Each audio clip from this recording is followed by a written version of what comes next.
Chapter 1. Once fallen from grace, worse than a dog, Li Mu assigned to clean the ancestor hall.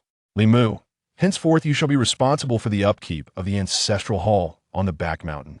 At these words, numerous eyes in the square of the Jietian sect turned to a young boy seated on the stone steps in the corner. The boy possessed striking features, yet the majority of gazes directed at him were laden with sympathy. In truth, Li Mu had anticipated such an outcome. However, upon hearing the verdict, a sense of desolation flickered in his eyes. After all, during this grand commendation ceremony, nearly all who had participated in guarding the heavenly demon abyss had been promoted to inner disciples, while he alone was relegated to the task of cleaning the ancestral hall on the back mountain. Ordinarily, only those who had erred would receive such punishment. Yet, Li Mu had committed no transgression and had even rendered significant service. Though he felt a profound sense of loss, he nonetheless grasped his cane and rose with great difficulty. Yes, indeed, Li Mu was a cripple. His dantian shattered. He could no longer cultivate. What a pity! Once the foremost genius of the outer sect of the Jietian sect, he has been reduced to a mere invalid due to the sudden upheaval of the heavenly demon abyss, his dantian destroyed by the forces of evil. He shall remain in the ancestral hall for the rest of his days. Yet, this arrangement is not without merit. Were it not for Li Mu's parents, who valiantly defended the heavenly demon abyss and thus earned great merit, could an irreparably crippled individual remain in the Jietian sect?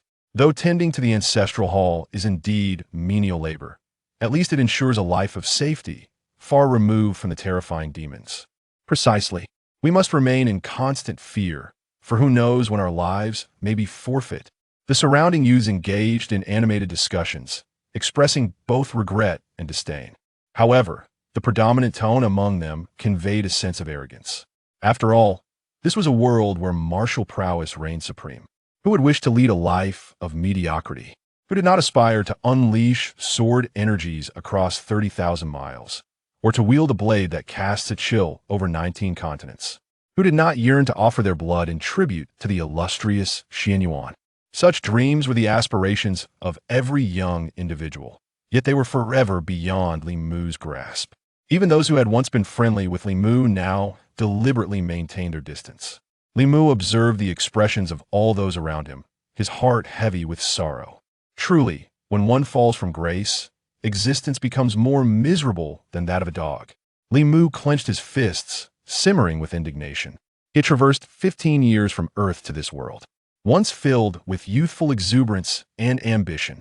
Little did he expect that a single upheaval in the heavenly demon abyss would claim his parents and leave him with a shattered dantian.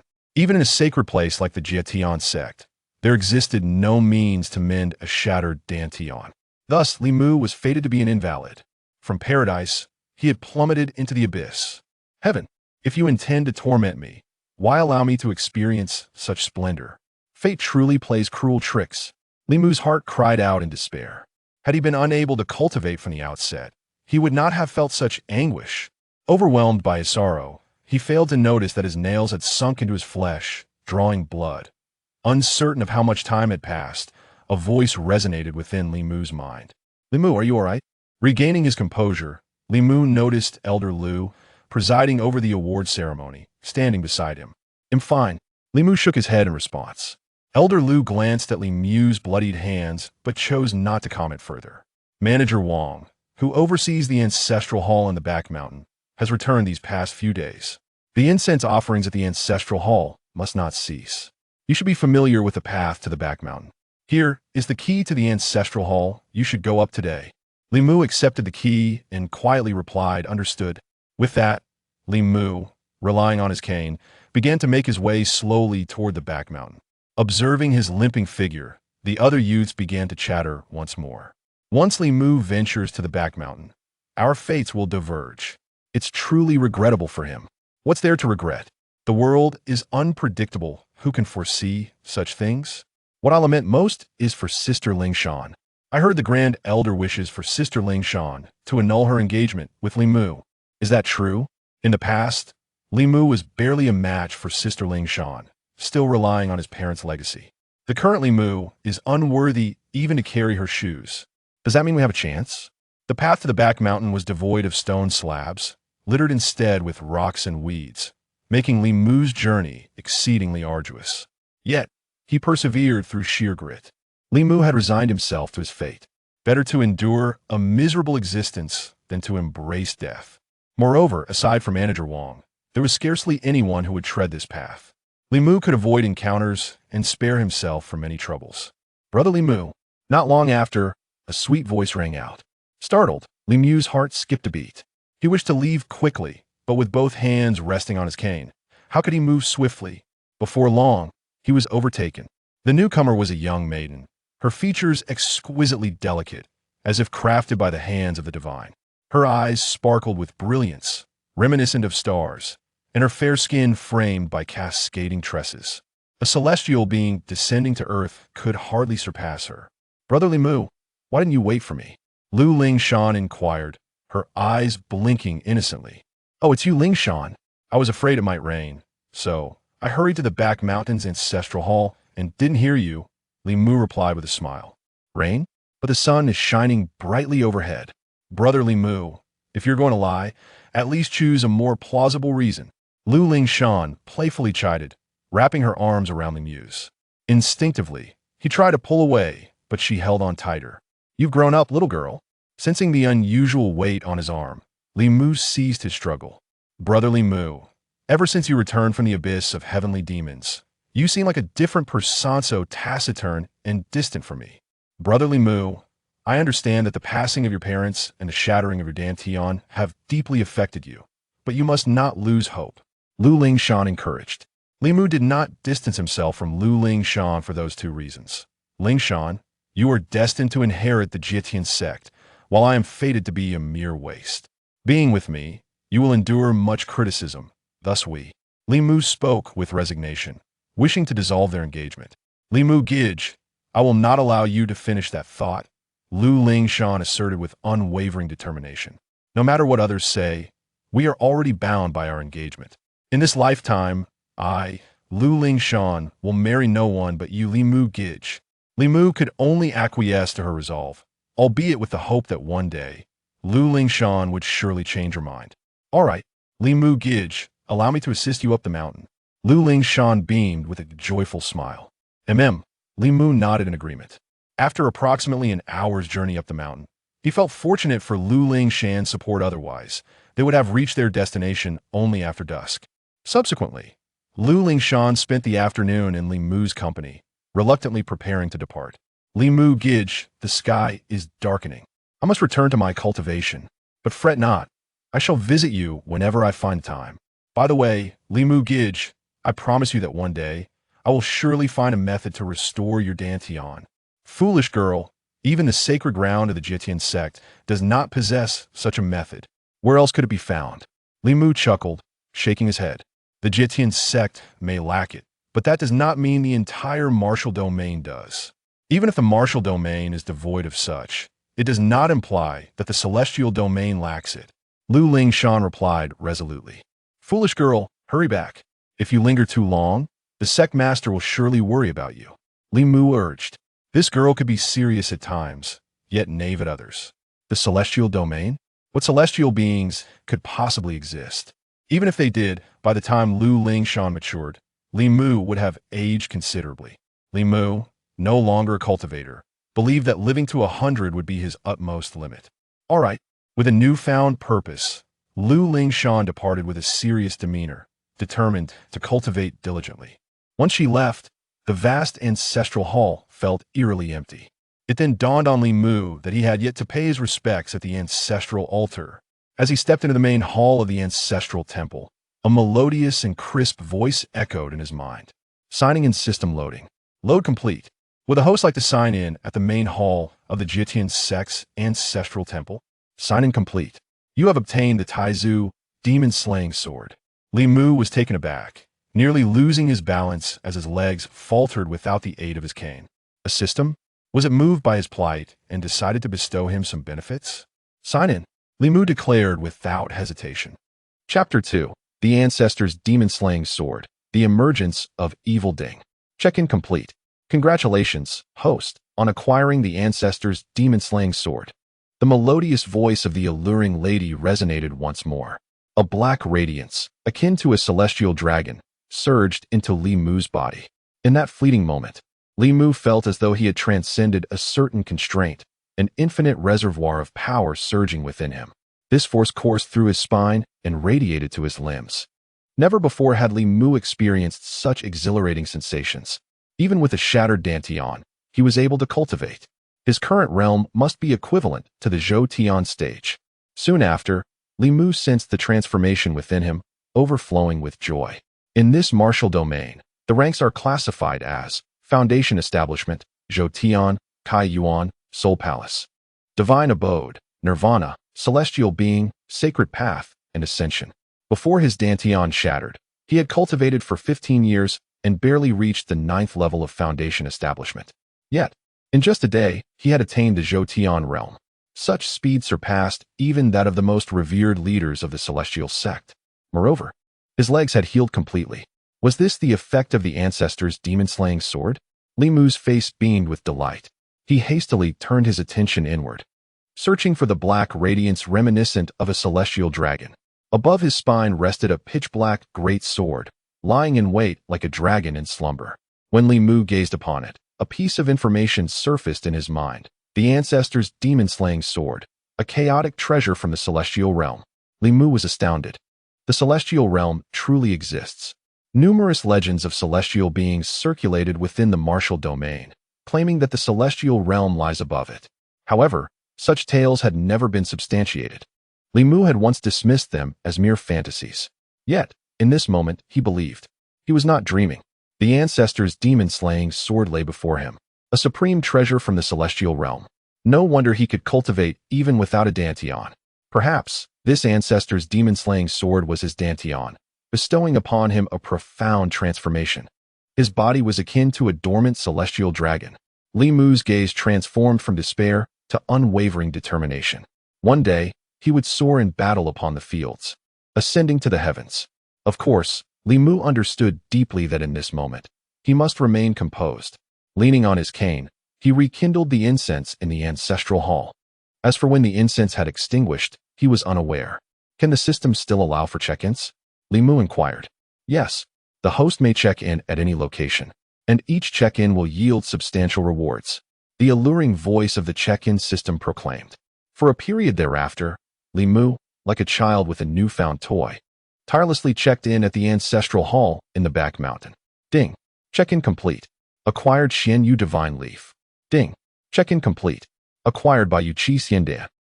Countless treasures from the celestial realm, once unimaginable, were now within Li Mu's grasp.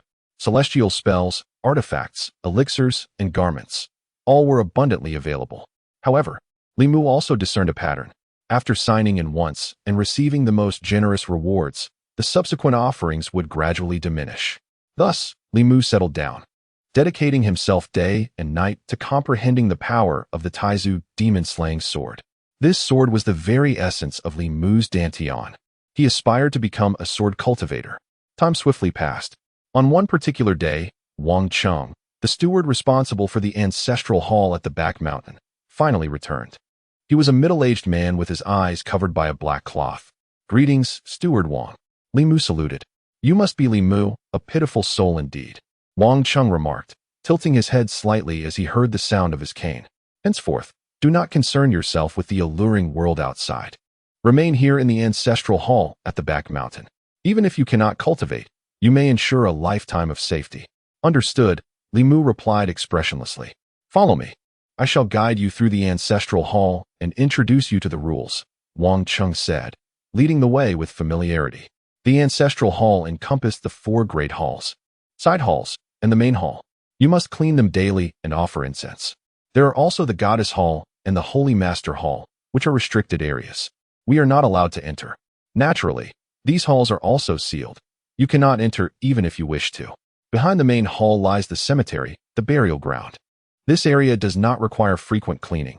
It suffices to tidy it up a bit before the sacrificial rites. Wang Cheng took Li Mu on a circuitous tour, explaining extensively, to which Li Mu responded with quiet affirmations. He had not relinquished the opportunity to sign in. By now, the sun was nearing the horizon. Remember, after sunset, return to your room and do not venture out, Wang Cheng cautioned. Now, return to the east wing and rest. Steward Wang, I reside in the woodshed, Li Mu replied. The ancestral hall had only 2 wing rooms. Previously, he was unaware of which room Wang Cheng occupied and chose the woodshed to avoid suspicion.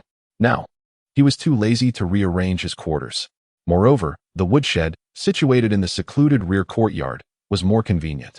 Very well, your dantian is shattered, rendering you incapable of fasting. It is indeed practical to cook in the woodshed. Wang Cheng nodded and returned to the west wing. Upon arriving at the woodshed, Li Mu also entered seclusion to cultivate the Taizu demon-slaying sword. At this moment, Li Mu's realm had entered the opening origin stage. Within him, the 9 great Zhou centers resembled the 9 offspring of a dragon, harboring the formidable strength akin to that of an azure dragon. Soon, night deepened. Suddenly, whispers emanated from the front courtyard of the ancestral hall. Haha. The incense offerings at the Jietian sect's ancestral hall have been interrupted for a period, causing the seal to weaken. I never expected to see the light of day again. The Jietian sect has suppressed me for a millennium. I shall use its millions of disciples as my tribute. A grotesque, shadowy figure emerged from beneath the bluestone slabs. In the next instant, a fierce shout echoed, accompanied by a sharp sword aura. Bold demon, dare you wreak havoc in the Jietian sect? The sight of the blindfolded, robust man emerging from the west wing was revealed. In his hand, a 3-foot azure peak, the sword aura exuded an imposing presence. How feeble. In the woodshed, Li Mu mused. He had grown accustomed to the presence of malevolent spirits, having guarded the Tianma Abyss with his parents, a place teeming with countless evils. However, encountering such a malevolent being within the Jietian sect did surprise him slightly, though it was merely a fleeting astonishment. Li Mu possessed an unwavering confidence, believing that with a single strike, he could vanquish this fiend. Moreover, the steward, Wang, seemed even weaker, merely at the 9th level of foundation establishment. Indeed, the voice of Wang Cheng resounded in horror. What? Completing the 9 great circulations, this is an open yuan demon. In the next moment, Wang Cheng's 3-foot azure peak shattered. He was sent flying, his chest caved in, blood splattering across the sky. The Jietian sect has truly fallen. They dispatched a blind man, one who had yet to form a single great circulation, to guard the ancestral shrine. Have they forgotten that a great sealing array lies within the ancestral shrine of the back mountain? A dark, colossal shadow sneered and pursued, intent on devouring Wang Cheng whole. Wang Cheng, already grievously wounded, was defenseless midair. Most critically, this open yuan demon was exceedingly powerful, with a 9th level foundation establishment and 3 levels in body refinement, 3 in chi refinement, and 3 in soul refinement. It formed the great circulation from the outside in, from the bottom up, culminating in the open yuan stage. This demon's strength surpassed Wang Cheng by 2 significant realms. Just as this blind man believed his end was nigh, a beam of sword light emanated from the ancestral shrine's rear courtyard. It was Li Mu taking action. In the martial domain, malevolent spirits are universally condemned. Li Mu harbored a deep-seated hatred for these fiends. How could such terrifying sword energy arise? Wasn't this ancestral shrine guarded solely by a blind man? Could it be that someone in the Jietian sect was employing deceptive tactics, intentionally severing the incense offerings, unsealing the great array, to lure us out? The dark giant was engulfed in fear. This sword strike instilled a sense of life and death crisis within him. Without hesitation, the open yuan demon turned to flee, disregarding Wang Cheng. However, the demon's speed paled in comparison to the sword energy, akin to the disparity between a shooting star and a snail. The sword energy, as formidable as an azure dragon, pierced through the dark shadow, accompanied by a final, unwilling cry. The open yuan demon was obliterated midair. With a thud, Wang Cheng crashed to the ground, yet the blind man forgot his pain, incredulously gazing at the rear courtyard of the ancestral shrine. Such fierce sword energy. Could its master possibly be of the Soul Palace realm? Were there still significant figures alive in the Empress Palace and the Holy Lord Palace? Meanwhile, the higher-ups of the Jietian sect sensed the disturbance. Figures swiftly darted towards the ancestral shrine of the back mountain. The orchestrator of this turmoil, Li Mu, perceiving the powerful and menacing auras approaching, sheathed the Taizu demon-slaying sword and retired to his bed for slumber. Chapter 3. The sword aura steal in a swift descent. The esteemed leaders of the Jietian sect arrived at the ancestral hall nestled within the back mountains, akin to meteors streaking across the night sky. Adorned in radiant Taoist robes that shimmered in harmony with the luminous moonlight, each member exuded an aura of unparalleled strength and transcendence. The ceiling formation has been compromised. It appears that a malevolent entity has escaped. One of them proclaimed. The residual aura indicates it is the great demon of Kaiyuan. It seems this formidable foe was swiftly vanquished by a single strike. Upon conducting a thorough investigation, the leaders discerned that the demonic presence lingered solely within the confines of the ancestral hall, having not ventured beyond its sacred grounds. A collective sigh of relief echoed among them. Amidst this assembly of formidable figures stood a middle-aged man, exuding an ethereal aura, with his hands clasped behind his back. His sword-like brows and starry eyes radiated an air of nobility, reminiscent of a celestial being descended from the heavens. This man was none other than Lu Tianqing, the master of the Jietian sect. Upon hearing the words of the Elder Council, Lu Tianqing promptly commanded, "Let us act immediately to reinforce the ceiling formation." He then surveyed his surroundings, his gaze settling upon the figure below. What of Wang Cheng? An elder, having just administered healing to Wang Cheng, responded. His internal organs have sustained severe damage, and malevolent energy has infiltrated his body. Fortunately, we discovered it in time, and the dark energy has been subdued. With the proper elixirs, he shall recover. His life is not in jeopardy. Wang Cheng, kneeling in gratitude, exclaimed, "Thank you, Master. Thank you, esteemed elders, for saving my life." The elder shook his head, saying, "It was not I who saved you. Were it not for that sword strike that felled the great demon of Kaiyuan, you would not be here now." Wang Cheng nodded, still shaken. "Indeed. Tell me, do you know who delivered that strike?" the elder inquired. "I do not," Wang Cheng replied, shaking his head. "Master, what are your thoughts?" The elder turned to Lu Tianqing. Raising his hand, Lu Tianqing summoned the surrounding spiritual energy, conjuring a tempest that seemed to alter the very fabric of reality. To his astonishment, the aura of that formidable sword strike materialized once more in the palm of his hand. The identity of the wielder remains elusive, yet the power behind this strike is beyond what even the Soul Palace great demon could withstand.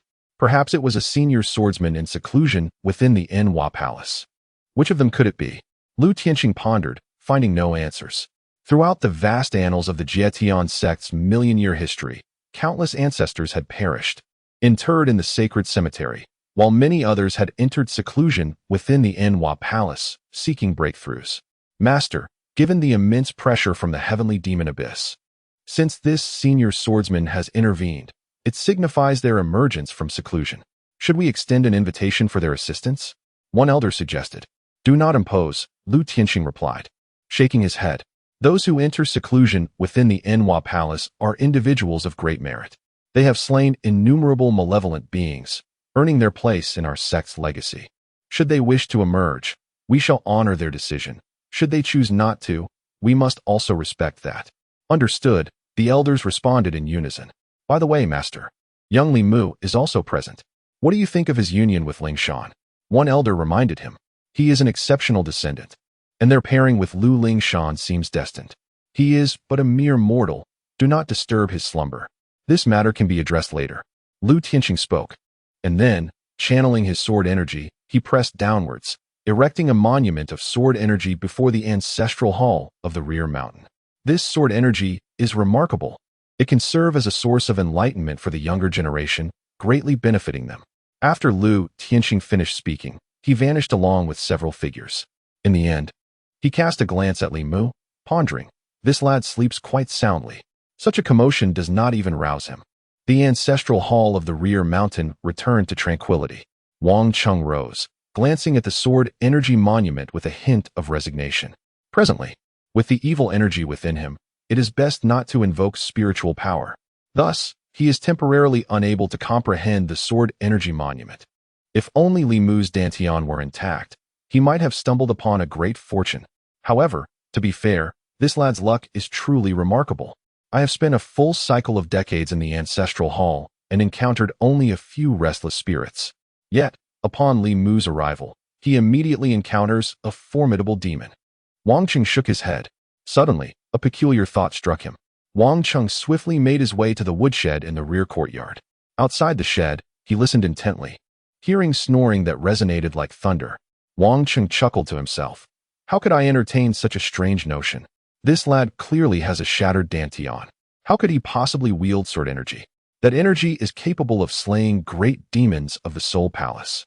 In the blink of an eye, half a month passed. Li Mu had become well acquainted with the ancestral hall of the rear mountain. His life was quite simple, rising with the sun and resting at dusk, cleaning, offering incense, fetching water, chopping firewood, cooking. Of course, the most crucial task was signing in. Moreover, aside from Li Mu, there was only the blind, burly man, ensuring solitude. Although the esteemed leader of the Jietian sect, Lu Tianqing, had left behind a monument of sword energy, it initially attracted numerous disciples. However, within a day or two, none could comprehend its essence. All returned empty-handed, and the number of visitors to the rear mountain ancestral hall dwindled. Eventually, only the occasional unfortunate soul would come to try their luck. One day, a young maiden with cascading locks of silk reappeared before Li Mu. I hear the leader's daughter shares a close relationship with you? Wang Chung, whose malevolent energy had nearly dissipated, sat at the mountain gate, idly conversing with Li Mu. She is my fiancée, Li Mu replied with a smile. Is she beautiful? Wang Chung inquired further. Do you know of celestial maidens? Li Mu responded. Indeed. Is she as beautiful as a celestial maiden? The blind, burly man was somewhat taken aback. 100 times more beautiful than a celestial maiden. Li Mu answered confidently. You're just boasting. By the way, I've heard that your engagement is about to be annulled. Wang Chung expressed concern for Li Mu. I will not annul my engagement with brother Li Mu, Lu Lingshan declared resolutely, then helped Li Mu to his feet and walked toward the courtyard of the ancestral hall. Regarding the blind man who claimed he wished to annul his engagement with Li Mu, Lu Lingshan held no fondness for him. My dear, what prompted you to come visit me? Li Mu inquired. Brother Li Mu, do you not wish to see Lingshan? She replied, her tone laced with a hint of grievance. Of course I do. I merely fear it may hinder your cultivation, Li Mu responded, gently patting Lu Lingshan's head, who then leaned against his shoulder. In that moment, Lu Lingshan sensed a transformation in her brother Li Mu since their last encounter at the ancestral hall, a transformation that embodied hope. She felt elated for him. Brother Li Mu, rest assured, my visit to the ancestral hall on the back mountain is not solely to see you. I have significant news. What news? Li Mu asked. I am now at the 9th level of foundation establishment and am on the brink of entering the Zhou Tian stage. However, I have struggled to find the opportunity for a breakthrough, and my father has sent me here to comprehend the sword Qi steel. Lu Lingshan exclaimed with enthusiasm. Immediately, she realized she may have overstepped. Brother Li Mu, I apologize. I should not have mentioned that. Did I touch upon a painful subject? Please do not be upset. I merely wish to share my joy with you. Silly girl, how could I be anything but happy for you? Li Mu chuckled softly. Really? That is splendid news. Lu Lingshan rejoiced like a lark. Is this the sword Qi steel left by my father? She asked, pointing to a towering stone stele before them. Resembling a great sword plunged into the earth. A dragon-like sword mark carved through its center seemed poised to pierce the heavens. Indeed, this is the sword Qi steel left by the sect leader, Li Mu affirmed, awed by the prowess of sect leader Lu Tianqing. He felt fortunate to have concealed his own strength. Chapter 4. The Ninefold Opening of the Yuan, Master of Sword Qi in the days that followed. Lu Lingshan remained at the ancestral hall on the back mountain, contemplating the sword Qi steel. Li Mu steadfastly accompanied her, allowing them to share a brief period of bliss. Naturally, Li Mu did not neglect his daily sign-in rituals and continued to delve into the power of the Taizu demon-slaying sword within him. As time slipped by, over 20 days passed in the blink of an eye. One morning, Li Mu exhaled a breath of turbid air and found himself having entered the realm of the ninefold opening of the Yuan. Within him lay 9 great circulatory systems, each illuminated by a radiant light. This was the essence of Yuan. Following this, he was to unlock the Soul Palace. However, a sense of concern gnawed at him. Lu Lingshan had yet to comprehend that strand of sword Qi. Could it be that the sword Qi I casually severed was so formidable? Li Mu found himself perplexed. Subsequently, Li Mu followed his usual routine. First offering incense in the main hall of the ancestral hall, then tidying the guest rooms, and finally preparing a simple bowl of rice porridge for breakfast. After completing these tasks, He made his way to the cemetery to sign in. Ding. Sign in complete. Reward. Insight stone.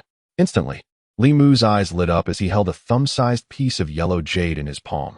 A message materializing in his mind. Insight stone. A congenital treasure from the celestial realm. Wearing the insight stone allows one to attain sudden enlightenment of the heavenly path. Li Mu's expression brightened. This insight stone has arrived at just the right moment, since it grants sudden enlightenment.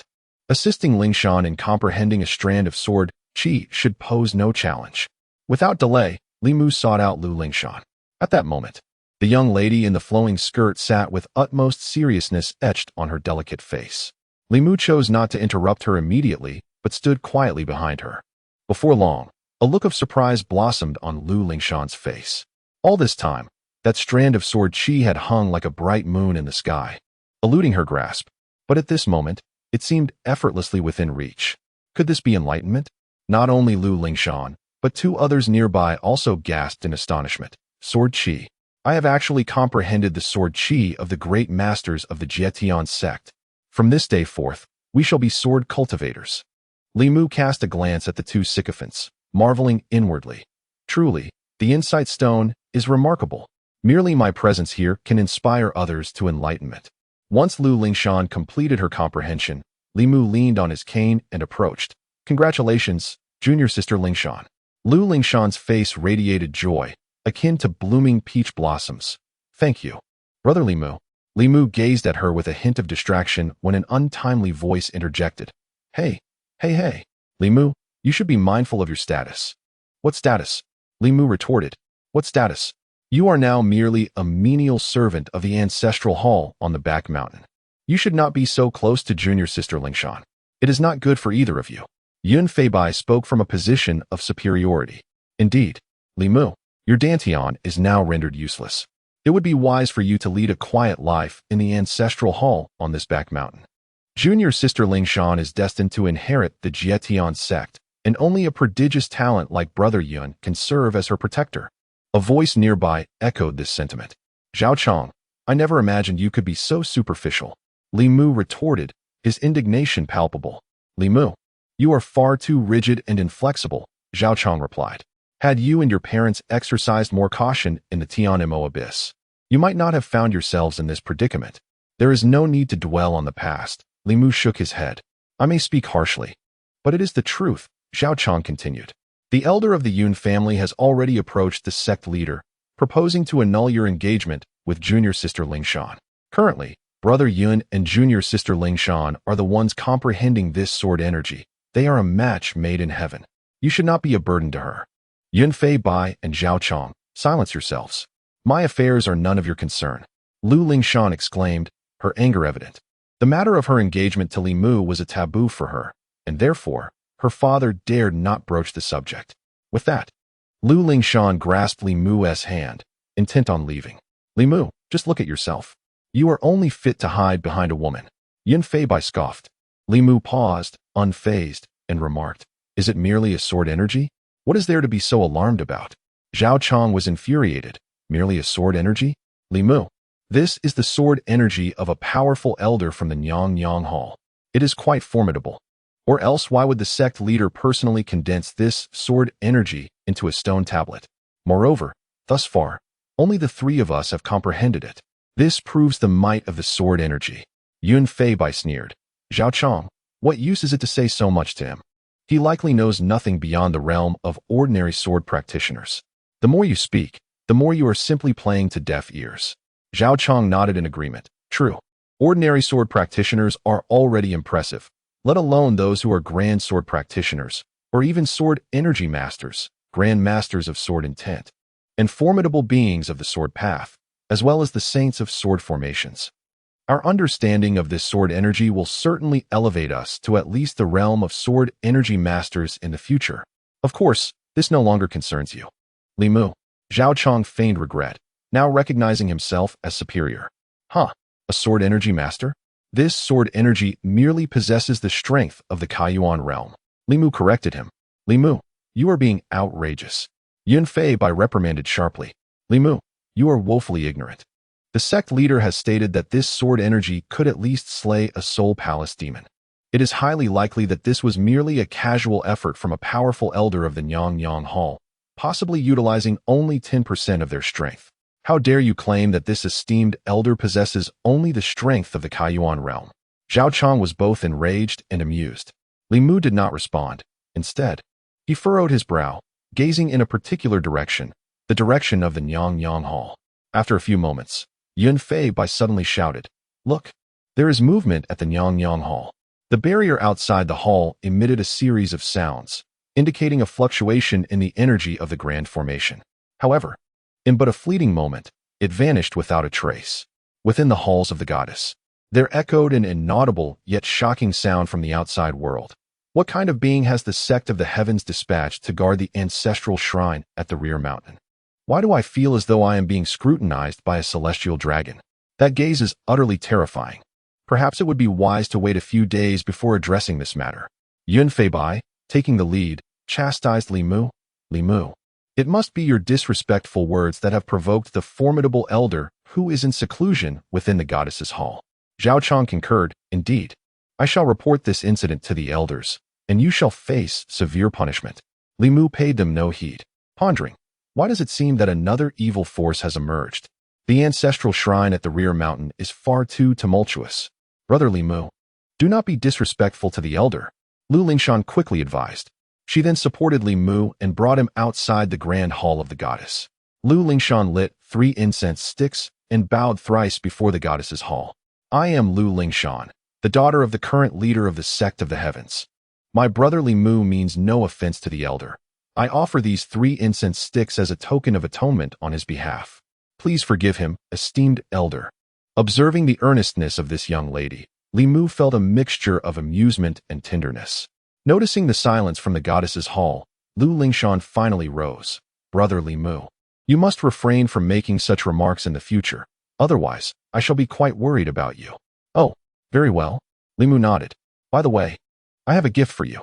He presented the enlightenment stone to Lu Lingshan. "Humph, a worthless stone, and you dare to present it?" Yun Fei Bai scoffed coldly. "Such stones are abundant in the rear mountain," Zhao Chang echoed. "Silence. As long as it is a gift from my brother Li Mu, I shall cherish it," Lu Lingshan declared, accepting the yellow jade stone as if it were a treasure. This infuriated Yun Fei Bai. "Humph, Sister Lingshan, isn't it about time for us to descend the mountain?" Lu Lingshan, though reluctant, nodded. "All right. Brother Li Mu, I have lingered at the ancestral shrine for too long. I must return to my cultivation. I shall come to see you again during the ancestral worship ceremony." Sister Lingshan, do what you must," Li Mu replied, nodding. He escorted Lu Lingshan to the mountain gate. In the front courtyard, they encountered the blind, robust man. Suddenly, the blind man's expression shifted, and he sat down. Yet, soon after, confusion clouded his face. What just happened? I was about to comprehend this sword energy, yet that feeling vanished in an instant. Wang Cheng, puzzled, spotted Li Mu returning through the mountain gate, and immediately called out, "Li Mu, you there? What is your command, Manager Wang?" Li Mu inquired. "Walk through here again," Wang Cheng instructed. "Are you not making it difficult for a cripple?" Li Mu protested reluctantly. "Quickly, walk through, and I shall grant you a few days off." Wang Cheng began to entice him. "Fine," Li Mu acquiesced. However, after Li Mu walked through several times, Wang Cheng grew even more perplexed. "What is happening? Am I experiencing an illusion? Wang Cheng is in charge. Are you still planning to leave?" "It has already been a month of accumulated leave," Li Mu inquired. "Go away." Wang Cheng waved his hand dismissively. "Very well," Li Mu nodded. He cast a glance at the princess hall before returning to his cultivation. The malevolent forces within the princess hall are formidable. Li Mu still requires strength to grow. Chapter 5. A sword breaking through the 9 heavens. The 9-section sword demon. While Li Mu was in seclusion for cultivation, news of Lu Lingshan, Yun Fei Bai, and Zhao Chang comprehending the sword chi stone tablet spread throughout the entire Jietian sect. The rear mountain was tranquil, yet the base below was abuzz with excitement. Even under the auspices of the Yun family, the Jietian sect organized a grand celebration. Countless elders from the sect offered their congratulations to Elder Yun Tianhe of the Yun family, exclaiming, "Elder Yun, this sword chi has garnered praise even from the sect master," demonstrating that this child, Yun Fei Bai, possesses an innate talent for sword cultivation. The path of a sword cultivator is arduous compared to that of ordinary practitioners. However, once one embarks on the righteous path, their combat prowess will multiply. This child, Yun Feibai, has a promising future ahead. Furthermore, in addition to Yun Feibai, this girl, Lu Lingshan, has also comprehended the sword qi. It is indeed a fateful connection, Elder Yun. You must urge the sect master to facilitate this pair of golden boy and jade maiden in their union at the earliest opportunity. Ha! With a joyful countenance, Yun Tianhe expressed his gratitude to the assembly and approached Lu Lingshan. Lingshan, why do you not greet everyone? Elder Yun, I still have to cultivate, Lu Lingshan replied, intending to acknowledge Yun Tianhe before departing. Lingshan, I have an important matter to inquire about your opinion, Yun Tianhe said with a gentle smile. Elder Yun, if it pertains to my engagement with Brother Li Mu, I would prefer not to discuss it. I will not change my mind. Lu Lingshan surmised Yun Tianhe's intention and, having spoken, turned to leave. Yun Tianhe gazed at Lu Lingshan's retreating figure, a glimmer of sharp insight flashing in his profound gaze. This girl is far too headstrong. She does not even show respect to me, the elder. Great-grandfather, why does Lingshan harbor such disdain for me? In terms of talent, cultivation, and lineage, what do I lack compared to that Li Mu? Save for a slight deficiency in appearance, Yun Feibai approached, unwilling to accept this. What good is appearance? It is merely a superficial facade. Only strength is the ultimate truth, Yun Tianhe admonished. Indeed, what you say holds merit, great-grandfather. Yet, I remain unconvinced, Yun Feibai nodded. Li Mu is but a waste with a shattered dantian. Do not let him trouble you. As for Lu Lingshan's ability to comprehend sword qi, why can't you? Yun Feibai do the same? What is it that you lack? To speak candidly, Lu Lingshan's advantage stems solely from her status as the sect master's daughter. If you strive diligently, what prevents you from contending for the position of sect master against Lu Lingshan in the future? Yun Tianhe declared with lofty pride. Great-grandfather, can I truly achieve that? Yun Feibai's eyes glimmered with uncertainty. Of course you can. From this day forth, you shall be a sword cultivator. In the future, you will become a master of sword qi. How could you not contend for the position of sect master? Yun Tianhe affirmed. However, the path of sword cultivation is fraught with difficulty, Yun Feibai stated. For others, it may seem as challenging as ascending to the heavens. Yet for you, Yun Feibai, it will be as effortless as a mere flick of the wrist, Yun Tianhe chuckled. Great-grandfather, I do not quite understand. Yun Feibai expressed his growing confusion. Do you recall what you said to me upon returning from the ancestral hall on the rear mountain? Yun Tianhe inquired. Li Mu had offended the esteemed elders of the Nyang Palace, resulting in unusual disturbances within the temple. Yun Feibai responded. Perplexed as to why Yun Tian, he chose to suppress the matter and refrain from pursuing it further.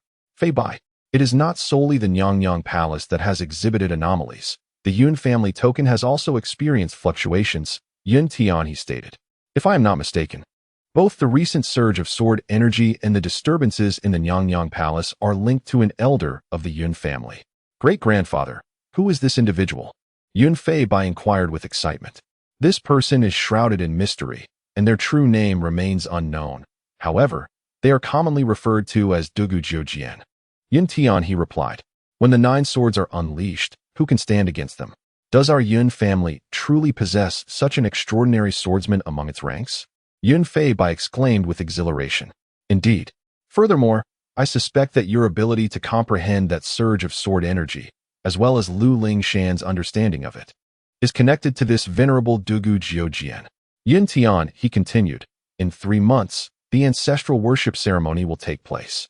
At that time, I shall introduce you to the esteemed Dugu Jiujian, so that he may bestow upon you his legacy.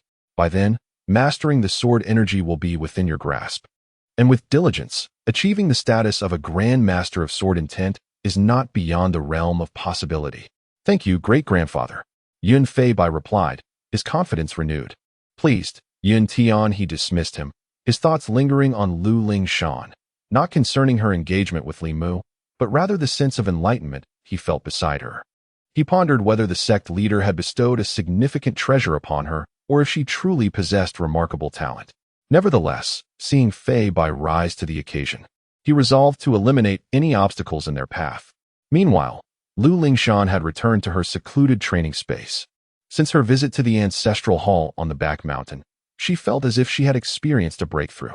The once cryptic and complex techniques now appeared clear and accessible, prompting her to expedite her cultivation. She was determined to discover a method to restore Li Mu's dantian. In the ancestral hall on the back mountain, Li Mu had spent consecutive days contemplating the Taizu demon-slaying sword. Although he had yet to break through to the Soul Palace realm, the disturbances at the Nyangnyang Palace grew increasingly frequent. How troublesome. It seems I must address this malevolent force. If I were to break through to the Soul Palace realm and the disturbance occurs at a critical moment, it would spell trouble. That evening, after ensuring the blind giant was fast asleep, Li Mu took the Taizu demon-slaying sword and made his way to the Nyangnyang Palace. Powerful restrictions surrounded the area, akin to a layer of golden glass, yet they could not hinder Li Mu, who was at the 8th layer of opening the yuan. It appears my true strength exceeds my current realm, or perhaps it is due to my identity as a swordsman, he mused as he entered the Nyangnyang Palace.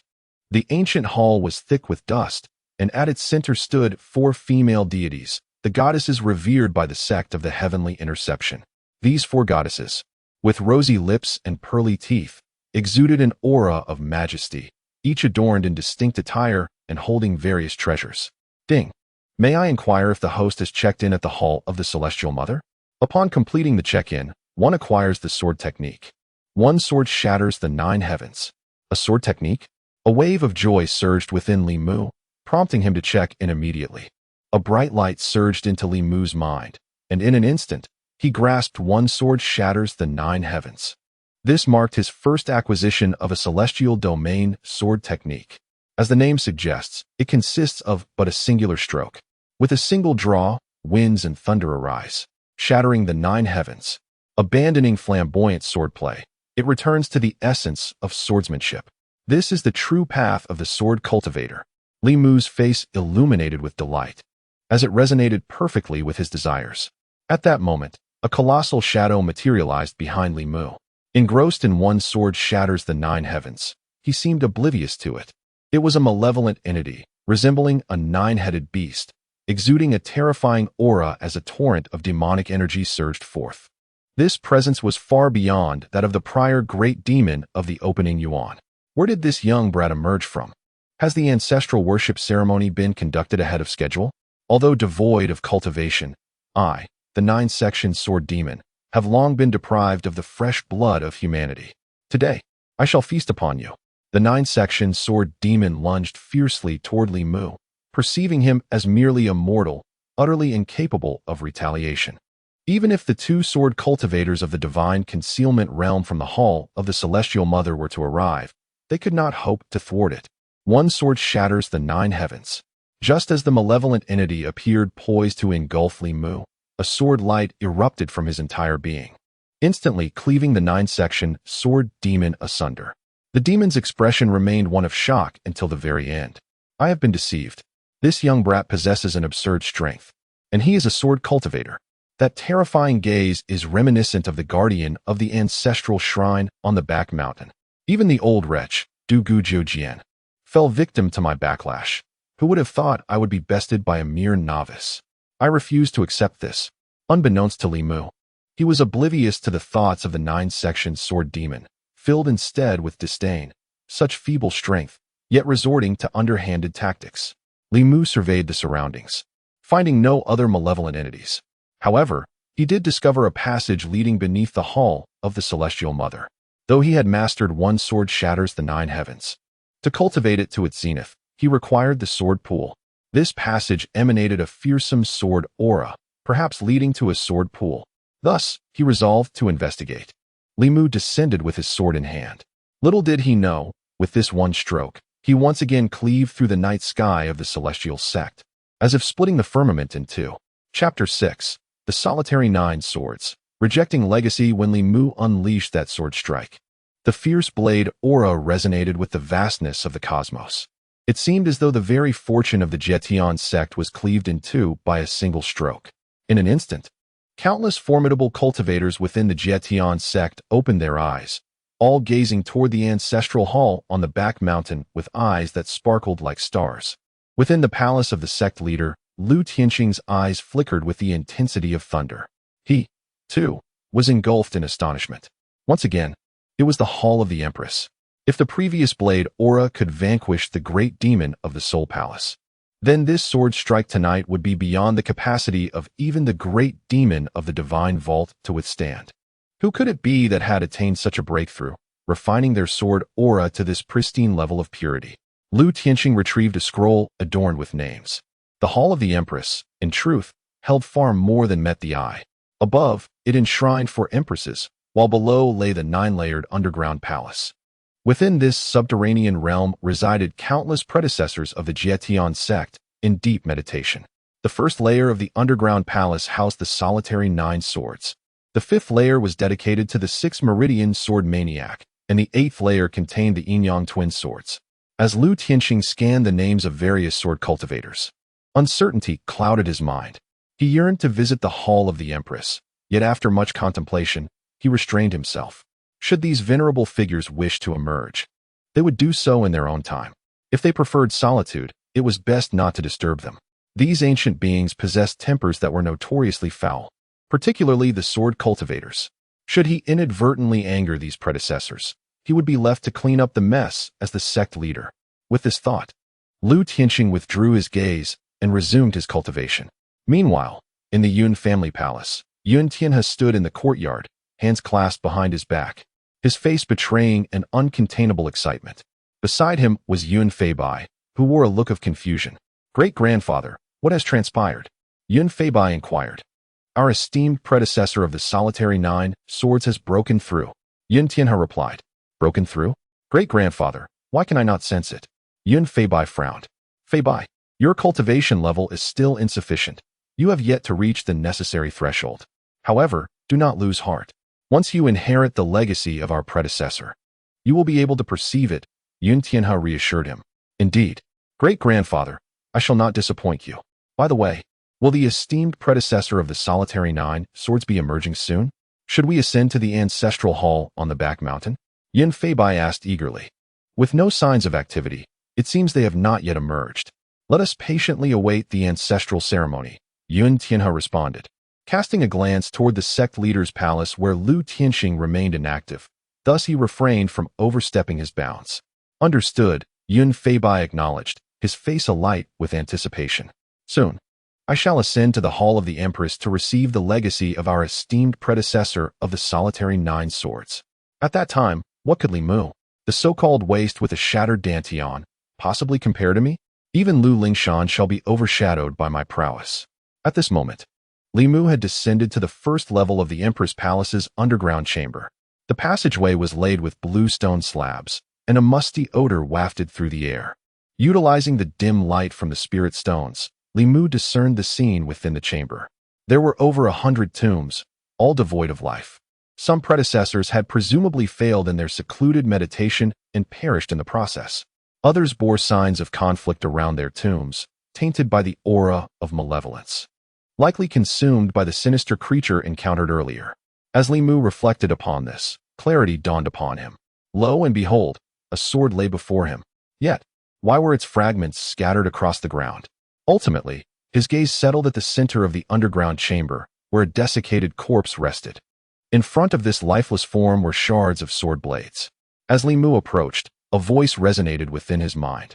"I am the old man, Dugu Jiujian. I established my foundation at 8, traversed the cosmos at 20, opened the primordial realm at 50, and unlocked the soul palace at 150. I guarded the abyss of heavenly demons for over 2 centuries, slaying 3 great demons of the soul palace, and countless others of vile origin. Alas, in my final battle, the abyss of heavenly demons erupted, leaving me grievously wounded. Aware that my time was near, I returned to the Empress Palace to contemplate the nature of life and death. At a critical moment, my treasured sword, the 9 Calamity Sword, became tainted with the aura of malevolence, rebounding upon my soul, giving rise to the 9 Slicing Sword Demon. In my dying moments, I bequeath my lifelong legacy, awaiting a fated successor." Upon hearing this, Li Mu was left speechless.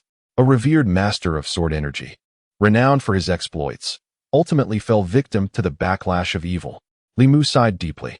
Soon, he recalled his own encounter with the demon he had slain in the Empress Palace. Could it be that this was the 9 Slicing Sword Demon? It seemed rather weak. Furthermore, Was the shattering of the 9 calamity sword a consequence of my victory? What a pity for such a fine blade. Then, the voice of Dugu Jian echoed once more in Li Mu's mind. Old man Dugu Jian, do you wish to accept my inheritance? I have created the 9 sword technique, with each sword surpassing the last. Should you acquire my legacy, you could undoubtedly become a master of sword energy. Li Mu pondered. Master of sword energy? That seems rather inadequate. I have already learned the one sword breaking the 9 heavens, a technique that aligns more closely with my essence. Moreover, this 9 calamity sword is shattered and still harbors traces of malevolence. Cultivating the 9 sword technique would risk succumbing to madness. Therefore, I must decline. Li Mu bowed respectfully to Dugu Jian, honoring the predecessor who once guarded the abyss of heavenly demons. Afterward, he departed, venturing deeper into the underground chamber. The further levels mirrored the first, filled with the same musty aroma, yet the number of tombs was fewer and a semblance of vitality lingered within. However, until Li Mu entered the 8th level of the underground palace, none of the predecessors from the other levels had detected his presence. In the 8th level, there were only 2 tombs, positioned side by side. At this moment, whispers of astonishment filled the air. What? Is it truly possible for someone to access the 9th level? The 9th level contains nothing but a terrifying sword pool. Even we, among ourselves, dare not venture in. Could it be that this person has unlocked the 9 divine seals and entered the Nirvana realm? It is unclear. The signs are indistinct. However, one thing is certain. This individual is undoubtedly an exceptionally formidable sword cultivator, even more powerful than the combined strength of our dual yin-yang swords. Could he be a grandmaster of sword intent in the Nirvana realm? To ensure longevity, it is wise not to pry or meddle. Such exalted predecessors often disdain inquiries into their affairs. A few days prior, the atmosphere above the underground palace was thick with malevolent energy. Now, it has vanished without a trace. It must be that this esteemed individual took action to resolve it. Very well, let us resume our cultivation. I sense that the seal of the malevolent entity is becoming increasingly restless. If the yin-yang dual swords were to learn that Li Mu was entirely immersed in the sword pool, they would undoubtedly be struck with terror. After all, a single drop from this sword pool embodies the essence of sword intent. This is a pool brimming with sword intent. Li Mu himself feels little more than a sensation akin to countless ants biting him. Immersing himself in the sword pool for a month or 2 should allow him to master the one sword breaking the 9 heavens sword technique to its zenith. Furthermore, I anticipate a breakthrough in my own realm, allowing me to transcend the Soul Palace. Chapter 7. To be candid, it was I, a venerable sword cultivator from the Yun family, who took action. In the blink of an eye, 3 months have passed. The Jietian sect is preparing for a grand ancestral ceremony, a time when the rear mountain is bustling with activity. However, at this moment, the burly blind man is in a state of discontent. Where has that little rascal, Li Mu, gone? I granted him a single day of leave, and yet he has vanished for 3 months. When he returns, I shall certainly teach him a lesson. Such behavior is utterly unacceptable. Manager Wang, where is brother Li Mu? At this juncture, Lu Lingshan approached with great excitement. Lu Lingshan has now completed the 9 great circulations of the Zhou Tian, and once the moment is right, she shall break through to the opening Yuan realm. She never anticipated her progress would be so swift. She is now 1 step closer to finding a method to restore Li Mu's damaged Dantian. Hence, Lu Lingshan eagerly wishes to share this splendid news with him. I do not know, Manager Wang replies, his head throbbing. Do not know?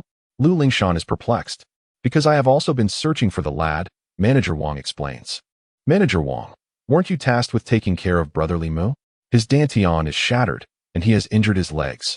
He is in a far worse state than an ordinary mortal. Even encountering a foundational level evil spirit poses a life-threatening danger to him. Lu Lingshan suddenly panics, her tone filled with anger. Immediately, she seeks out Lu Tianxing, requesting assistance in dispatching individuals to search for Li Mu in the rear mountain. Outside the Empress Hall, Yun Feibai attempts to greet Lu Lingshan, but she completely ignores him. Lu Lingshan is solely focused on locating Li Mu, leaving her no time to acknowledge Yun Feibai. This slight does not sit well with him, and his expression darkens. Feibai, are you unhappy? Yun Tianhe approaches. Great-grandfather, it's nothing. I believe your words hold merit. Lu Lingshan is merely the daughter of the sect leader. What is there to be proud of?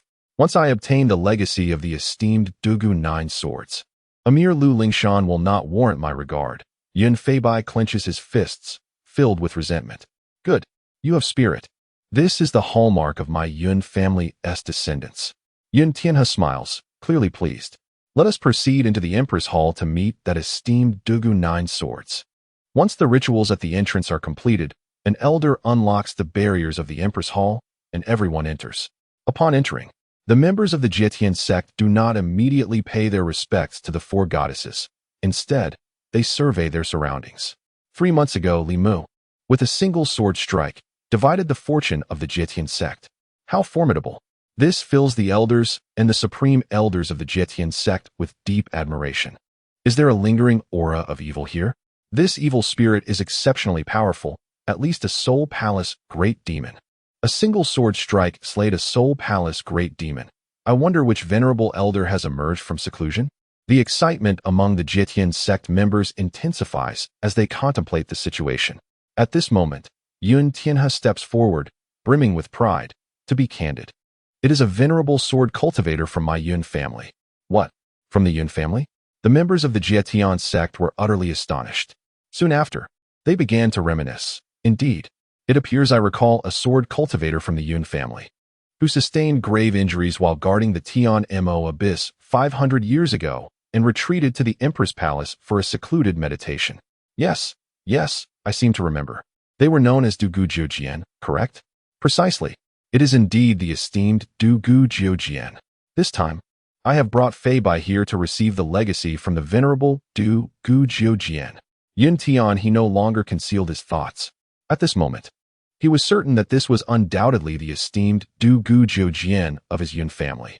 In any case, Yun Feibai was destined to inherit the sword cultivation legacy. Yun Tian he seized this opportunity to garner support for Yun Feibai, which would undoubtedly bolster his challenge against Lu Lingshan in the future. As anticipated, upon Yun Tian he's declaration, a chorus of praises erupted. The revered Dugu Jiujian, creator of the Nine Sword technique. With the emergence of the Nine Swords, the malevolent forces retreat. If Yun Feibai can inherit the legacy of the esteemed Dugu Jiujian, he will surely elevate the Nine Sword technique to new heights. Of course, the primary factor is that this child, Yun Feibai, possesses exceptional talent for sword cultivation. Previously, he had comprehended the sword energy in front of the ancestral hall. Indeed, to date, only Yun Feibai, Lu Lingshan, and Zhao Chong have grasped it. It won't be long before Yun Feibai becomes a master of sword energy. Ha! Yun Tian he laughed heartily, filled with joy. Yun Feibai stood with his hands clasped behind his back, his eyes sharp and his heart swelling with emotion. At that moment, he regarded Li Mu, Lu Lingshan, and everyone else with indifference. The venerable Dugu Jiujian resides on the first level of the underground palace. Since everyone is interested, why not visit the elder together? Yun Tian he continued. Agreed. The crowd did not decline Yun Tian he's invitation.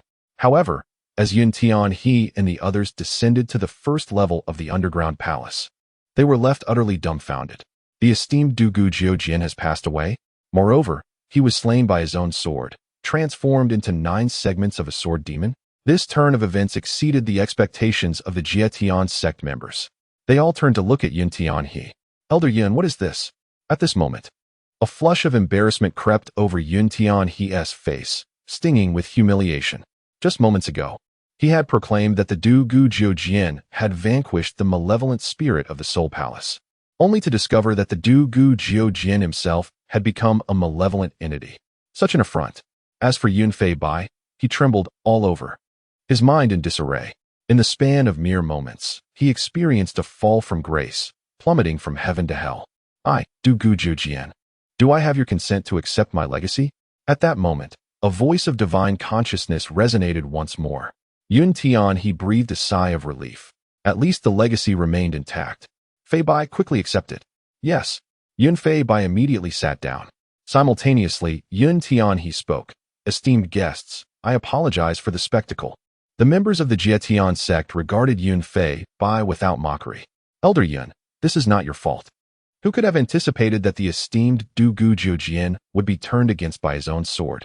Furthermore, we hold the utmost respect for the venerable Dugu Jiujian. a figure of monumental achievement for the Jietian sect. Fortunately, Yun Fei Bai has received the swordsmanship inheritance from Dugu Jujian, which will enable him to vanquish countless malevolent beings in the future, thereby amplifying the renown of the Nine Swords technique. Yun Tian he nodded in agreement, acknowledging the wisdom of this perspective. Without the inheritance of Dugu Jujian, the assertions made by Yun Tian he earlier would have seemed utterly implausible, and he would have found himself in a most precarious situation today. Before long, Yun Fei Bai completed his inheritance, his face alight with excitement as he gazed at the shards before him, inquiring, "Great-grandfather, Dugu Jujian mentioned there is another sword, the Nine Tribulations sword. Could this be it?" Yun Tian he glanced at the pieces, affirming with a nod, "It must be so." Yet, Yun Fei Bai was still puzzled. But why are there so many fragments? Yun Tian he continued to elucidate. What is the Nine Tribulations sword, if not a singular, intact sword? The members of the Jietian sect nodded in unison, signifying their agreement. Fei Bai, gather these shards well.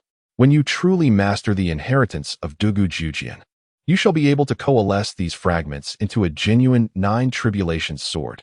Yun Tian he encouraged further.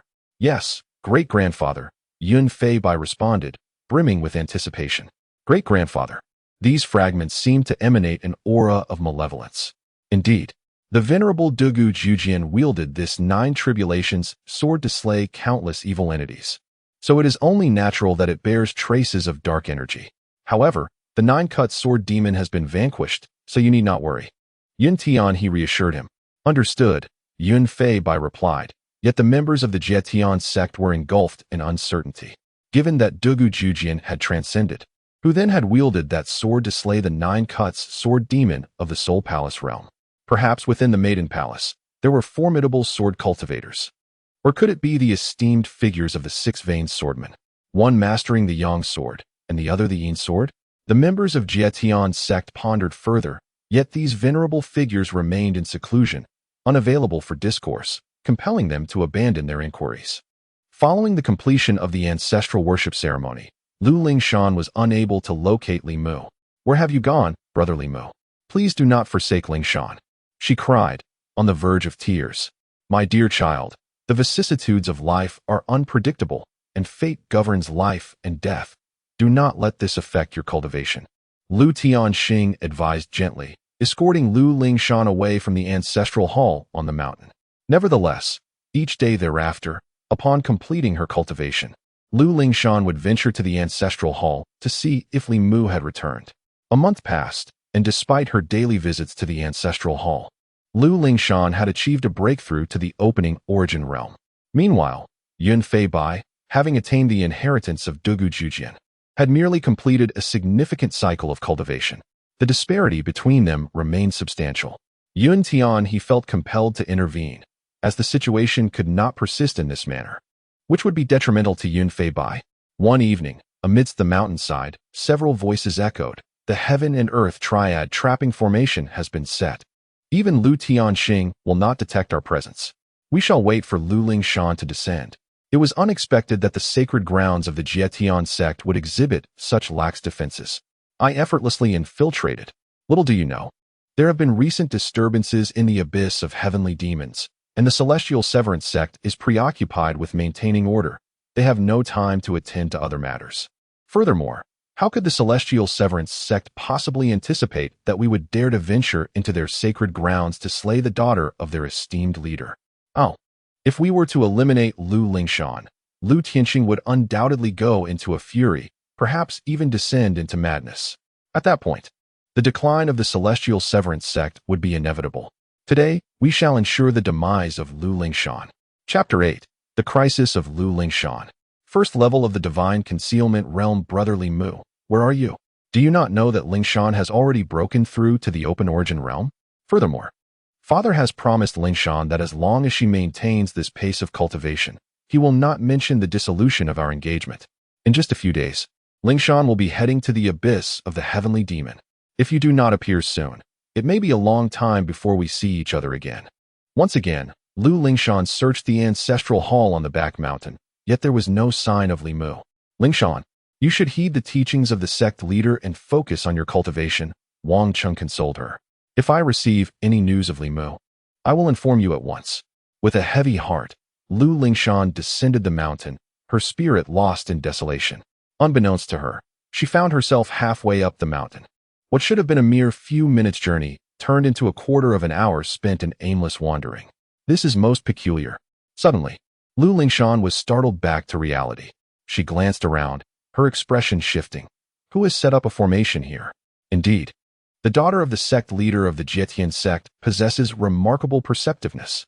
I thought we would have to wait another quarter of an hour. A deep voice belonging to a middle-aged man resonated as three figures materialized around Lu Lingshan. Clad in black, their identities were obscured, their heights and physiques indistinguishable. However, Lu Lingshan was certain they were not affiliated with the Jietian sect. Do you hail from the Fengshan Mansion or Taichu Mountain? Lu Lingshan inquired sternly, instantly recognizing that each of these three individuals was formidable, surpassing her in strength. Thus, she understood that she was outmatched and required assistance from the Jietian sect. Lu Lingshan needed to buy time. Lingshan, do not waste your efforts. As long as this heaven and earth three talents trapping formation is intact, even Lu Tianqing will remain oblivious to the commotion within. One of the men in black discerned her intentions with ease. This is the heaven and earth three talents trapping formation? Lu Lingshan gasped. The term three talents refers to heaven, earth, and humanity. This formation necessitates the arrangement by three individuals, one to oversee the heavenly position, one for the earthly, and one for the human. Once the formation is established, it will confine heaven, earth, and humanity, sealing everything. Indeed, when Lu Lingshan attempted to send a message, she found it utterly futile. Her heart skipped a beat, and she became acutely aware of her predicament. They were targeting her specifically. While the heaven and earth three talents trapping formation is certainly formidable, its conditions for setup are exceedingly stringent, relying on celestial timing, geographical advantages, and human factors. This implies that you must have prepared at least half an hour in advance. You must have already grasped my whereabouts. Who is your informant within the Jietian sect? Lu Lingshan sought clarity. Who it is matters not. You only need to understand that once you perish, Lu Tianqing will descend into madness, and that will be for the best for everyone. One of the men in black replied, Very well, let us strike together to avoid any unforeseen complications. The other two concurred. No need for concern. What unexpected turn could there be? I can handle this alone, the man in black insisted at the outset. As the words fell, he directed his attack towards Lu Lingshan. This man wielded control over the earth's domain, embodying the attributes of mountain and soil. With a mere gesture, he summoned an overwhelming presence, akin to Mount Tai pressing down upon her. Lu Lingshan unleashed a stroke of sword energy. However, upon striking against the mountain, it merely produced a sound of clashing metal, and even her long sword was bent and shattered to pieces. In an instant, the disparity in power was starkly revealed. Lu Lingshan recognized the might of the man in black, who commanded the Earth's realm, a Soul Palace realm expert. Such formidable prowess. Alone, I am no match for him. And to think there are three, all prepared with the formidable celestial triad confinement array. They surely intend to eradicate me. Realizing escape was futile, Lu Lingshan ceased her futile struggles and gazed towards the mountain's peak. Brother Li Mu, we shall meet again in our next life. If you survive, live well. From now on, Lingshan shall accompany you in the mausoleum. With that, Lu Lingshan closed her eyes. At that moment, three Soul Palace realm experts. Meanwhile, in the 9th level of the Empress's palace, a slender figure emerged from the sword pool. It was Li Mu. Initially, he had planned to meditate for a month or two. But upon entering the sword pool and discovering its immense aid in comprehending the Taizu demon-slaying sword, he became engrossed in it. Li Mu's pace of cultivation soared like a comet. 3 months had passed, and he had now broken through to the 1st level of the divine concealment realm, effectively transcending the entire Soul Palace realm. As such, Li Mu now possessed an exceptionally potent soul that could encompass a significant portion of the Jietian sect. Upon glancing around, he spotted the 3 Soul Palace realm experts. How feeble. To Li Mu, they appeared as mere flickers of fireflies, insignificant and inconsequential. Moreover, the celestial triad confinement array could not obstruct the might of his formidable soul. They dare to besiege Lingshan. They seek their demise. Instantly, Li Mu's gaze turned cold as he drew forth the Taizu demon-slaying sword and, with a swing directed at the mountainside, unleashed a stroke of sword energy. This strike surged forth from the Empress's palace like a shooting star, forming a river of stars in the sky above the Jetian sect. Countless high-ranking members of the sect trembled at the sight. The sword energy was so solidified that it almost seemed corporeal. Indeed, the current Li Mu had become a true master of sword energy. Yet, even a grand master of sword intent would not reach the heights he had achieved. In an instant, that single strike descended, cleaving the man in black who presided over the celestial triad array. At that moment, the black-clad man remained poised with his hand raised, suppressing Lu Lingshan. "What is happening? Stop playing around." Someone nearby expressed their discontent. However, as the words fell, they beheld the black-clad man stationed at the entrance of the passageway, his head severed from his body. Dead. The other two men in black wore expressions of sheer terror. This was the triad formation of heaven and earth. How could anyone have detected our presence? Could it be that the reclusive ancestors of the celestial interception sect have emerged from seclusion? Yet, how could one sword pierce through the triad formation and slay a man? Even a formidable being from the divine concealment realm would find the formation a formidable barrier. The remaining two men in black were bewildered. Then, they witnessed an even more incredulous scene.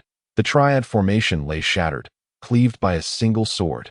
What terrifying sword aura was this? They hastily resolved to eliminate Lu Lingshan and then flee. Yet, before they could act, two more sword auras descended, and their heads fell, lifeless.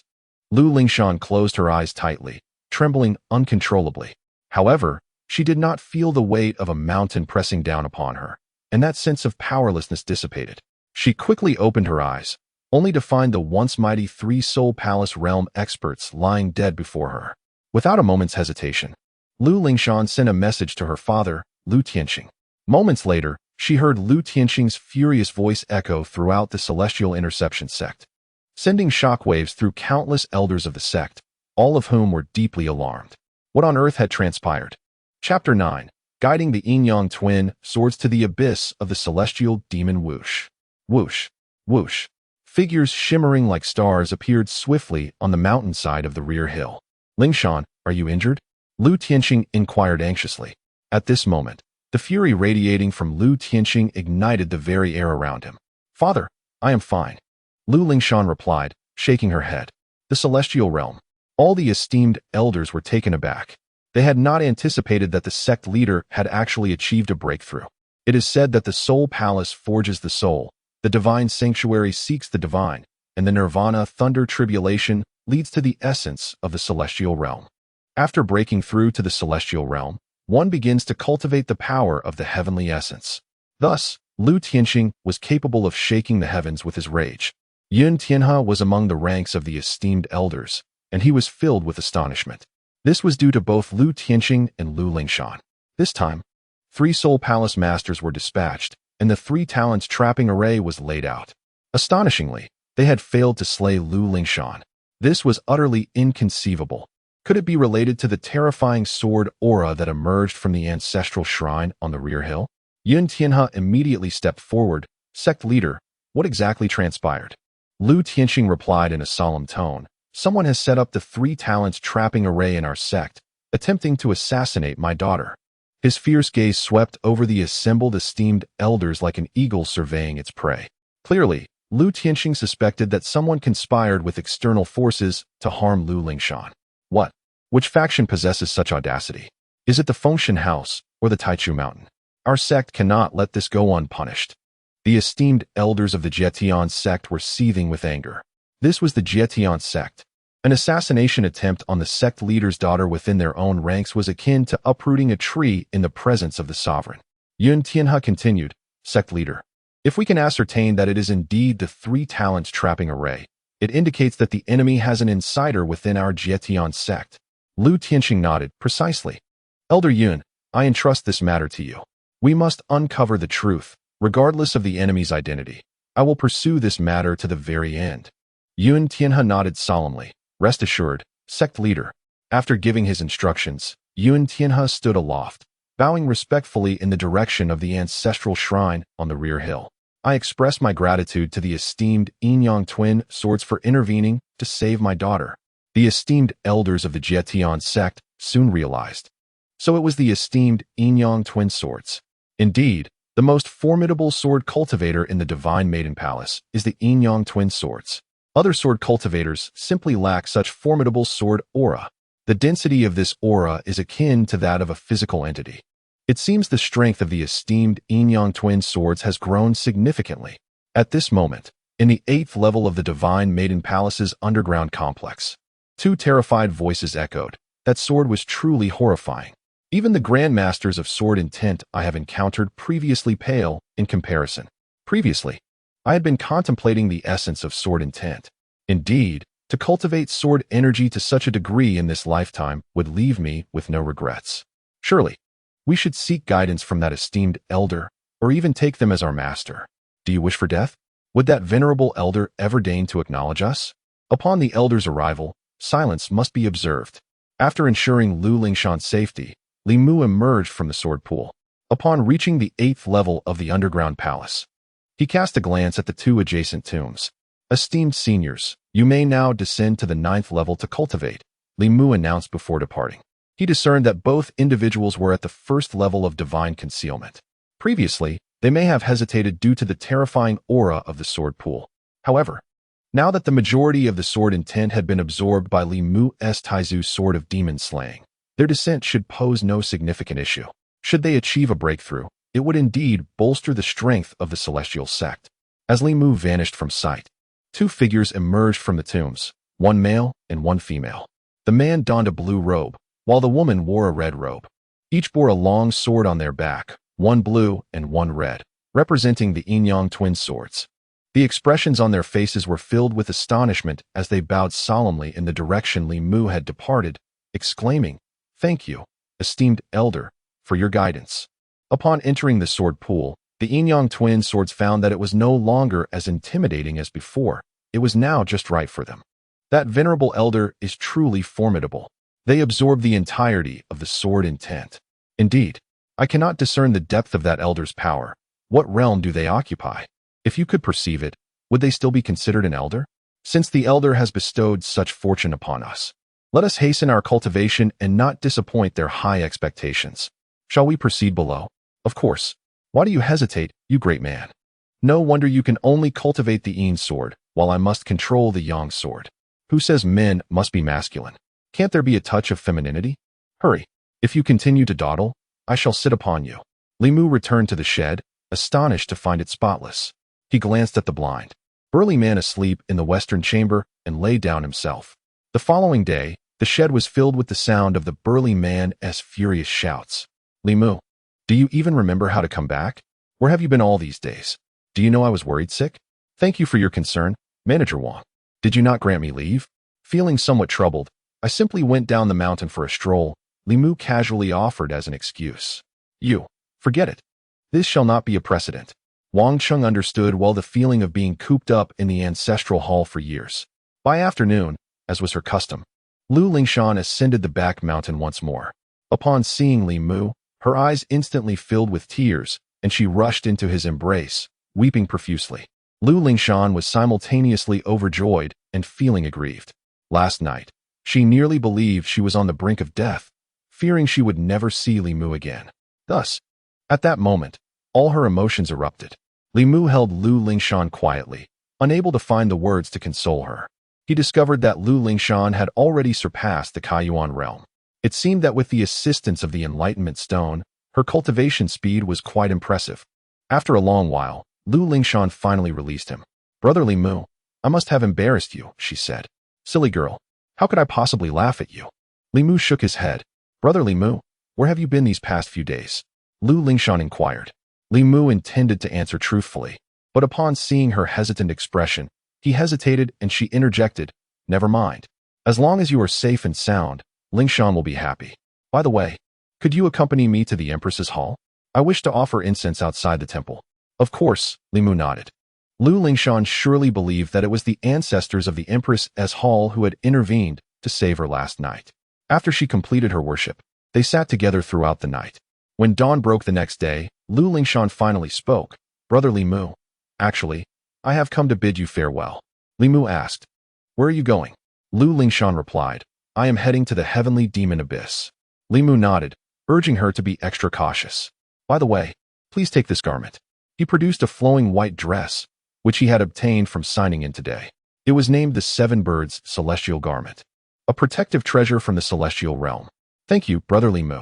I truly adore it, Lu Lingshan exclaimed with a radiant smile. Chapter 10. The True Understanding of Swordsmanship. The Grand Master of Sword Intent Lu Lingshan ventured into the abyss of demons. In the ancestral hall on the back mountain, only Li Mu and the blind, robust man remained. When will Miss Lingshan return? The blind man yearned daily. Mind your words. She is my fiancée. Li Mu replied with a hint of dissatisfaction. What nonsense are you spouting? Am I, Wang Cheng, that kind of person? The blind man retorted, exasperated, and then elaborated. Every time Miss Lingshan visits, I experience a breakthrough. It must be the profound resonance of her own Tao. What profound resonance? That is the Enlightenment Stone. Li Mu chuckled, choosing silence thereafter. At this moment, Wang Cheng had also reached the Zhou realm. However, in Li Mu's eyes, Wang Cheng was growing increasingly feeble. If Wang Cheng's strength were but a grain of sand, then Li Mu represented the vast cosmos. Yet, Li Mu felt his own power was still insufficient, at least not surpassing Lu Tianqing. Thus, he resolved to strive further. Li Mu could not afford to encounter a calamity akin to the shattering of his dantian again. Otherwise, he would truly plunge into an abyss of despair. Li Mu continued to sign in at the ancestral hall. Ding. Sign in at the back mountain cemetery completed. Reward. True understanding of swordsmanship. True understanding of swordsmanship? It pertains to swords. Li Mu was instantly intrigued. Ever since he acquired the sign-in system nearly 6 months ago, he had obtained 2 sword-related treasures, Taizu Demon-Slaying Sword, and 1 sword breaking the 9 heavens. The Taizu Demon-Slaying Sword was not only a weapon, but also Li Mu's dantian. 1 sword breaking the 9 heavens was a sword technique that aided Li Mu in becoming a true master of sword energy. After such a long time, he finally acquired another treasure related to sword cultivation. Li Mu immediately focused, and a piece of information emerged in his mind. True understanding of swordsmanship. A manuscript from the celestial domains, Sword Immortal. A manuscript from the Sword Immortal? Li Mu's expression lit up with delight. This was worth countless times more than a mere sword technique. A sword technique is merely a method requiring comprehension. The extent of cultivation depends on individual fortune and has its limitations. However, the manuscript, being the insights of a sword immortal, would allow Li Mu to avoid many detours. It was far beyond the comparison with any sword technique. Without hesitation, Li Mu began to peruse the manuscript. The path of sword cultivation is not solely about wielding the sword. It encompasses the training of bones, heart, and humanity. Every sword cultivator must endure suffering before becoming a sword immortal. However, once the sword is forged, it can shatter myriad laws. To cultivate the sword, one must first refine the sword bones, and then correct the sword heart. Next, one must cultivate sword energy, comprehend sword intent, and achieve mastery of the sword path. Beyond the sword path, with the sword as a formation, when the sword is drawn, the formation stirs, rendering one invincible, thus becoming a sword immortal. Words flowed like musical notes, resonating deeply within Li Mu's very being. He became ever more certain that the path of sword cultivation was the one he was destined to pursue. As for the hardships, Li Mu remained indifferent. Previously, acquiring the Taizu demon-slaying sword had already forged his sword bones. Due to the shattering of my dantian, I am able to maintain a tranquil heart, thereby forging a heart of the sword. Consequently, I have bypassed the initial 2 steps and cultivated the sword energy. Following the sword energy comes the endeavor to cultivate the sword intent. The sword energy embodies form, while the sword intent embodies essence. The sword energy is the external manifestation, whereas the sword intent resides within. When the sword energy reaches its zenith, it crystallizes into a tangible substance, much like my current state. The cultivation of sword intent, however, transforms the sword energy into an intangible force. Unbeknownst to him, Li Mu entered an extraordinary state. Even the blind, burly man suddenly became oblivious to Li Mu's presence. Where has that little brat gone to play? The blind man scolded. If the yin and yang dual swords were present, they would undoubtedly be astonished. For Li Mu's state is the very sword heart clarity they have sought but could not attain. It is the harmonious unity of man and sword. Once one enters such a state, The path of sword cultivation advances at an astonishing pace. However, this state is fortuitous and cannot be sought after. Even those extraordinary sword cultivators may only achieve it once in a lifetime. In the blink of an eye, 5 years had passed. Li Mu finally comprehended the sword intent, emerging as a grandmaster of sword intent. At the age of 20, Li Mu was confident that he could not be found among the entire martial realm as such a young grandmaster of sword intent. From heaven to earth, he stood alone. Furthermore, Li Mu's realm ascended to the 5th level of the divine concealment realm. After breaking through this realm, Li Mu found that his progress slowed significantly. Nevertheless, each time he advanced a minor realm, his strength was enhanced far more than previous breakthroughs into major realms. That girl, Ling Shan, has been in the demon abyss for 5 years. I wonder how she is faring. Li Mu contemplated descending the mountain to seek out Lu Ling Shan. Manager Wang. Li Mu sought out Wang Chung to extend a greeting. Over the years, Wang Chung had been somewhat protective of Li Mu. However, the blind man's gaze seemed to falter, avoiding Li Mu's eyes. Sensing something amiss, Li Mu hastily inquired, "Manager Wang, is something wrong?" Wang Chung replied in a flustered manner, "Nothing. It's nothing at all." Li Mu frowned. "There is definitely something. Is it related to Ling Shan?" Wang Chung grew even more flustered. "Miss Ling Shan is the daughter of the sect master. How could anything happen to her?" Do not jump to conclusions. Remain in the ancestral hall on the back mountain and do not go anywhere. This only served to confirm Li Mu's inner suspicions. "Manager Wang, I must find Ling Shan," Li Mu asserted. Wang Chung attempted to restrain Li Mu, but was utterly unsuccessful. In desperation, Wang Chung shouted, "Li Mu, there is no need for you to seek Miss Ling Shan. It would be in vain." A chill gripped Li Mu's heart. "Why?" Wang Chung, with a sorrowful expression, replied, "Because the demon abyss has erupted, and Miss Ling Shan has been missing for a year." "A year? Why are you only telling me this now?" Li Mu nearly shouted. "What good would it do to tell you? The sect master and many senior elders have mobilized, yet they still have not found Miss Ling Shan. You, a cripple with a shattered dantian, what can you possibly achieve?" Wang Chung, in his frustration, exclaimed. Immediately regretting his words, he apologized. "Li Mu, forgive my outburst. I understand your urgency, but I cannot bear to watch you march willingly to your demise." "Indeed, I understand," Li Mu nodded, resolutely continuing towards the mountain gate. "However, I must venture into the abyss of the heavenly demon." On that day, Li Mu descended the mountain. A surge of sword intent erupted from the rear mountain of the Jetian sect, startling countless creatures of the earth, sky, and water. In the 9th level of the underground palace of the Divine Lady Hall, 2 figures submerged in the sword pool simultaneously opened their eyes, astonished. "Is this sword intent?" They marveled. There is no doubt. Who would have thought there was a grandmaster of sword intent in the ancestral hall of the rear mountain? Could it possibly be that esteemed elder from last time? Highly likely. After 5 years of cultivation, we have not only transcended to the 2nd level of the divine concealment realm, but our sword energy has also reached an extraordinary level. That esteemed elder absorbed nearly the entire pool of sword intent. It is not surprising for one to become a grandmaster of sword intent. I sense a hint of anger in this esteemed elder's sword intent. I wonder who is destined for misfortune. Chapter 11. The Celestial Phoenix Body Pill. Is he still alive? Master, take the medicine.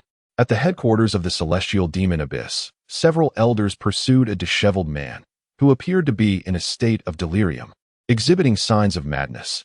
Who would have imagined that this man was once the ethereal and dignified Lu Tianxing? The disappearance of Lu Lingshan had profoundly affected Lu Tianxing. Not far away, Yun Tianhe and the other high elders watched with heavy hearts, lamenting the tragic transformation of their once celestial master into such a state. The Celestial Demon Abyss was in turmoil. It was imperative that they elect someone to temporarily assume the position of master to stabilize the situation. Yun Tianhe spoke up. "Indeed, Elder Yun is the most fitting candidate." No. I am unworthy." Yun Tianhe feigned modesty. "Elder Yun, there is no need for such humility. Since Lu Lingshan's disappearance and the master's current condition, you have been the steadfast guardian of the celestial sect. Precisely. While we maintain our watch over the Celestial Demon Abyss, we must also search for Lu Lingshan. This arrangement is most prudent. Elder Yun possesses the capability to oversee the situation. Thank you all for your kindness. However, this matter must be discussed further at the celestial sect." We have pressing matters to attend to, Yun Tianhe asserted, his heart swelling with joy, as he sensed the inevitability of the outcome. Initially, Yun Tianhe had dispatched 3 Soul Palace realm fighters to ambush Lu Lingshan at the rear mountain of the Celestial Sect. But their plan was thwarted by the Yinyang twin swords of the Celestial Sect. This left Yun Tianhe seething with resentment. Little did he know, in the 4th year of Lu Lingshan's arrival at the Celestial Demon Abyss, chaos would erupt once more, a most unexpected turn of events. Indeed, Lu Tianxing had succumbed to madness. Under Yun Tianhe's machinations, his own influence grew daily, and he subtly began to seize control of the Celestial Sect. Nevertheless, Yun Tianhe understood that to truly usurp Lu Tianxing, he needed to deliver the final blow, finding Lu Lingshan's corpse. Conveniently, he was aware of this from the beginning, yet he deliberately avoided the truth. Now a year had passed. Lu Lingshan had surely been reduced to mere bones. Yun Tianhe planned to retrieve the remains. Elder Yun, maintaining control of the Celestial Sect is of utmost importance. Can there be anything more critical than this? Questioned another High Elder. That girl Lu Lingshan has grown up before my very eyes, with her disappearance and fate unknown. How can I find the heart to assume the role of acting master? Yun Tianhe replied, a look of anguish on his face. Elder Yun, we have searched for a year. To speak frankly, who can survive in the Celestial Demon Abyss for a year? The other High Elders sighed in despair. Lu Lingshan has undoubtedly been devoured by the evil forces. There is no other outcome. Regardless, we must see her if she is alive, or find her remains if she has perished. Yun Tianhe declared with determination. Today, let us search one last time. I implore you all on behalf of my quest. With the heartfelt intentions of Elder Yun, it is certain that the Master, if he were to regain his clarity, would be profoundly grateful upon realizing this. Indeed, it is a stroke of fortune for Lu Lingshan to have such a venerable elder. Regrettably, this young lady is rather headstrong and fails to appreciate the care bestowed upon her. After all, she is still quite young. We must simply focus on our own endeavors. Remarked Yun Tianhe. Let us embark. Meanwhile, a formidable sword intent traverses the depths of the Tianma Abyss, where countless terrifying evil spirits swarm like locusts. Great demons of the Soul Palace, great demons of divine concealment, and even the Nirvana great demons abound. Yet, even the Nirvana great demons instinctively retreat in the face of this overwhelming sword intent, acutely sensing a dire threat to their very existence. Enveloped within this potent sword intent is a slender figure clad in azure robes. Lingshan, you must not come to harm, Li Mu fervently implored within his heart. Ever since the tragic demise of his parents and the shattering of his dantian, during the darkest hours of his life, it was Lu Lingshan who steadfastly stood by him, offering solace and encouragement, allowing him to persevere. Lu Lingshan embodies a beacon of hope for Li Mu, the very essence of his cultivation journey. At this moment, Li Mu unleashed his sword intent without reservation, weaving through the depths of the Tianma Abyss in search of Lu Lingshan. Simultaneously, he expanded the reach of his spirit, encompassing the widest possible area. After a day had passed, amidst an aura of darkness, Li Mu detected a prism of vibrant light. It resembled the essence of the 7-bird immortal garment. Instantly, excitement surged within him. In the blink of an eye, a sword intent sliced through the sky, and Li Mu materialized in a valley deep within the Tianma Abyss. Here, several Nirvana great demons guarded the area, surrounded by a multitude of restless evil spirits, all fixated upon a delicate white figure. At that moment, the figure lay unconscious, but fortunately, 7 ethereal birds materialized around her, standing vigil. They were the phoenix, the azure phoenix, the wild goose, the peacock, the white crane, the swan, and the owl. Even the Nirvana great demons regarded these 7 birds with trepidation, refraining from approaching, for they were indeed immortal birds. Lingshan. Li Mu instantly recognized her and rushed forward to embrace Lu Lingshan. After a thorough examination, he discovered that she was merely in a state of deep unconsciousness, posing no immediate threat to her life. He sighed in relief, grateful for the protection of the 7-bird immortal garment. Otherwise, the consequences would have been dire. Ding. Would the host like to check in? Check-in complete. You have received the Tian Wang immortal body pill. At that moment, the familiar voice echoed once more. For days, Li Mu had been singularly focused on finding Lu Lingshan, neglecting the check-in. Now, upon hearing this, he was intrigued by the Tian Wang immortal body pill. I shall check in. Concurrently, he glanced over, and the information regarding the Tianhuang immortal body pill materialized in his mind. Tianhuang immortal body pill, a celestial elixir from the immortal realm. Consuming it grants insights into the Tianhuang immortal body. The celestial phoenix, renowned as the immortal divine bird, possesses the extraordinary ability to cultivate the celestial phoenix body, capable of reviving the deceased. Limu glanced at the celestial phoenix elixir, which indeed bore the likeness of a divine bird, and promptly administered it to Lu Lingshan. Instantly, a powerful surge of vitality emanated from within her. Limu's heart swelled with joy. However, this aura also stirred the surrounding malevolent spirits, igniting their greed. Such a divine elixir transformed these once cautious fiends into restless predators. Lingshan, focus on your cultivation here, Limu instructed, allowing Lu Lingshan to settle into a meditative position. Once I vanquish these malevolent beings, I shall escort you back to the celestial sect. Subsequently, Limu unsheathed the Grand Ancestor demon-slaying sword and charged toward the fiends. Even the most formidable of the demons, those in the nirvana stage, could not withstand his strike. In a mere half an hour, Limu had dispatched every formidable demon in the vicinity, leaving the remaining malevolent spirits trembling in fear, unwilling to approach. Just as Limu prepared to escort Lu Lingshan back, he sensed a wave of nirvana energy swiftly approaching. It was the assembly of high-ranking elders from the celestial sect. Limu cast a glance at Lu Lingshan and made a decisive choice. Lingshan, you shall return with the esteemed elders. I have additional matters to attend to. Upon witnessing the elders' discovery of Lu Lingshan, Limu hastily retreated. He did not head back to the celestial sect, but instead soared toward the entrance of the demon abyss. Though Lu Lingshan was unharmed, Limu's fury simmered within him. He was determined to eradicate more malevolent spirits.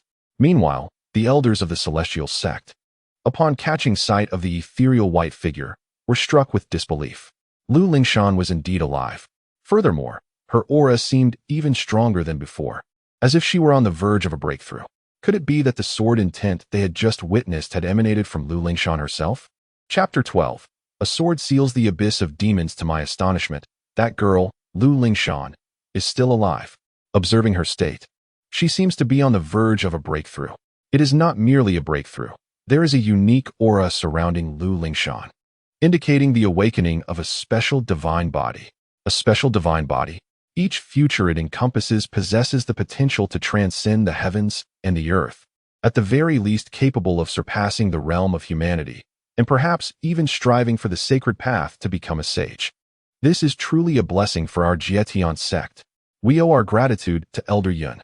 We were all prepared to abandon hope. Yet Elder Yun insisted on embarking on one last search.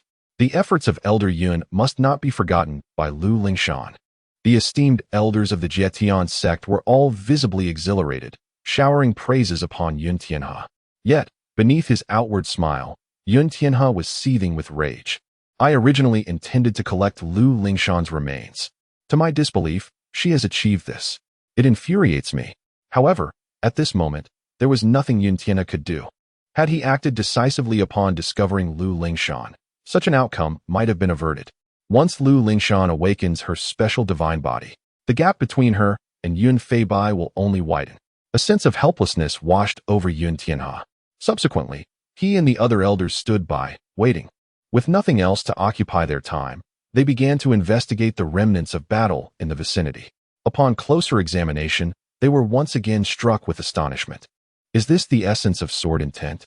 It appears that it was not Lu Lingshan who wielded it. This girl is merely a master of sword chi. She has yet to attain the level of a grand master of sword intent. Who could it be? The elders of Jietian sect grew increasingly apprehensive. Have you all noticed? This aura feels strangely familiar.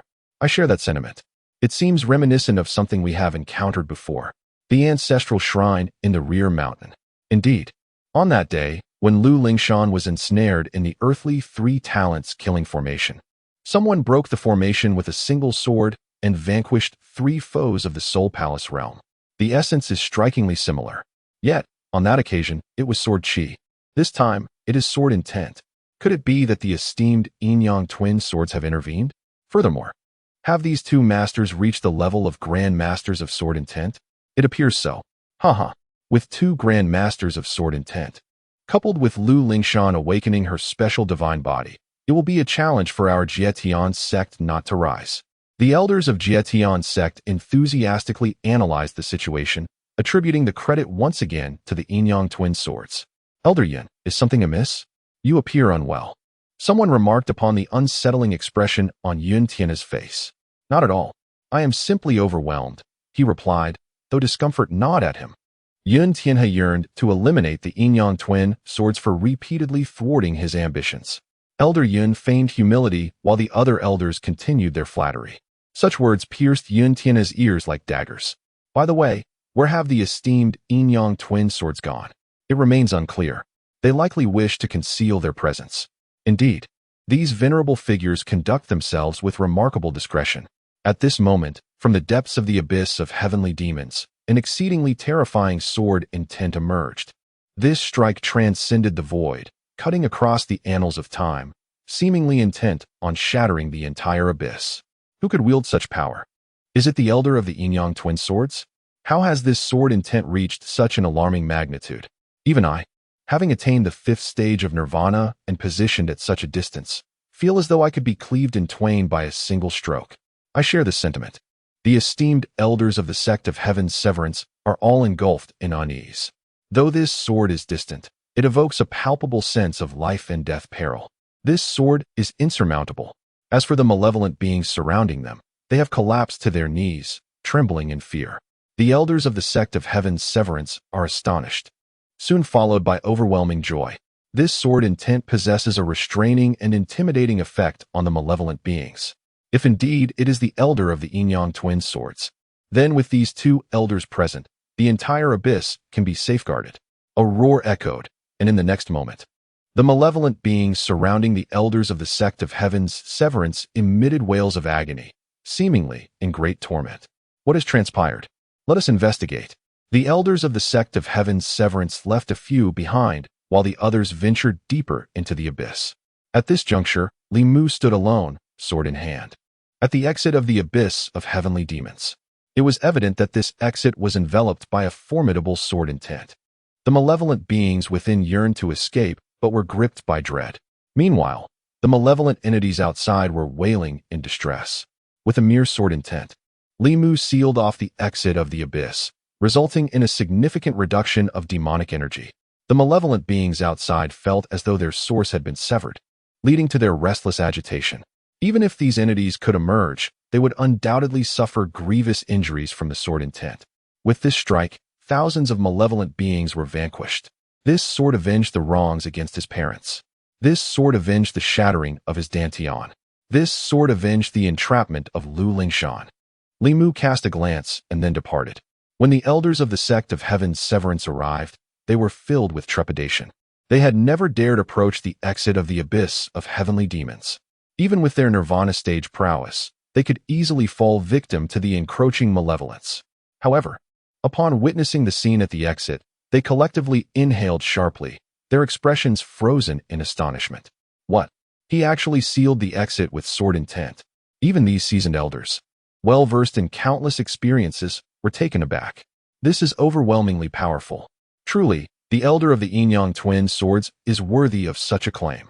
This single stroke has directly resolved a grave crisis for the sect of Heaven's Severance. For so long, the sect has struggled against the malevolence of the abyss, with countless elders and disciples meeting their demise therein. Now, with this sword intent, the sect can finally recuperate.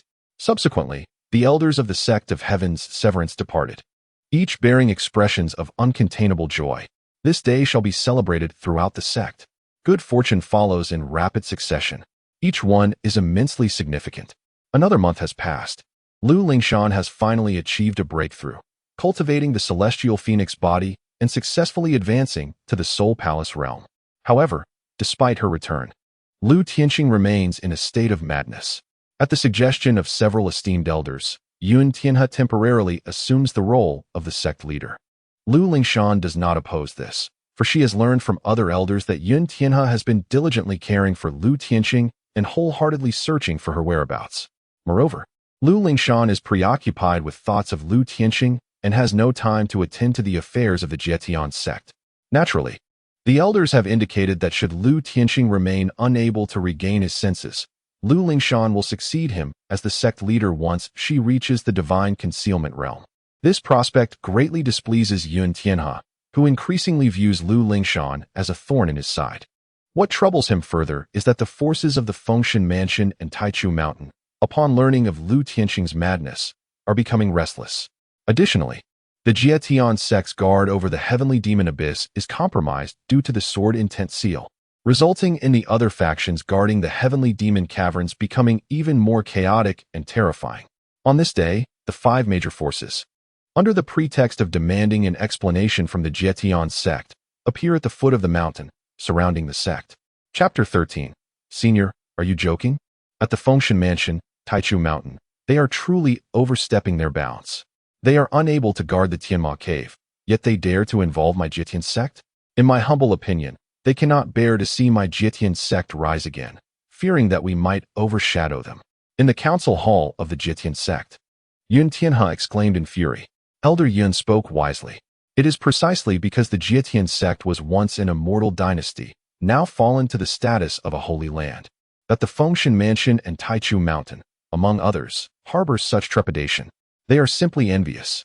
Over the years, my Jietian sect has stood guard over the Tianma abyss, enduring several times the pressure compared to the other 5 holy lands.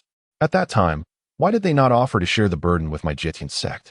Now they have the audacity to besiege us and demand explanations? Truly shameless. The other esteemed elders were equally indignant, their words laced with fervor as they spoke, their spittle flying. Just then, an elder entered from outside. Report. Elders Lu and Mo have been defeated. The 5 holy lands are breaking through the mountain gates. They are about to reach the martial arts square of the Jietian sect. What? The elders, including Yun Tianhe, were utterly shocked. How outrageous. In the days when my Jietian sect was still an immortal dynasty, these holy lands were nurtured by us, and now they act with such impudence. Truly a group of ungrateful wretches. Everyone, this is not the time for such discussions. The situation is dire.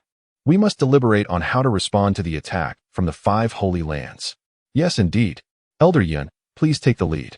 In an instant, Yun Tianhe felt the pressure mounting. He was immensely troubled. Having just taken up the position of sect leader, he was already faced with such dire circumstances. If Lu Tianxing were here, he could withstand some of the pressure.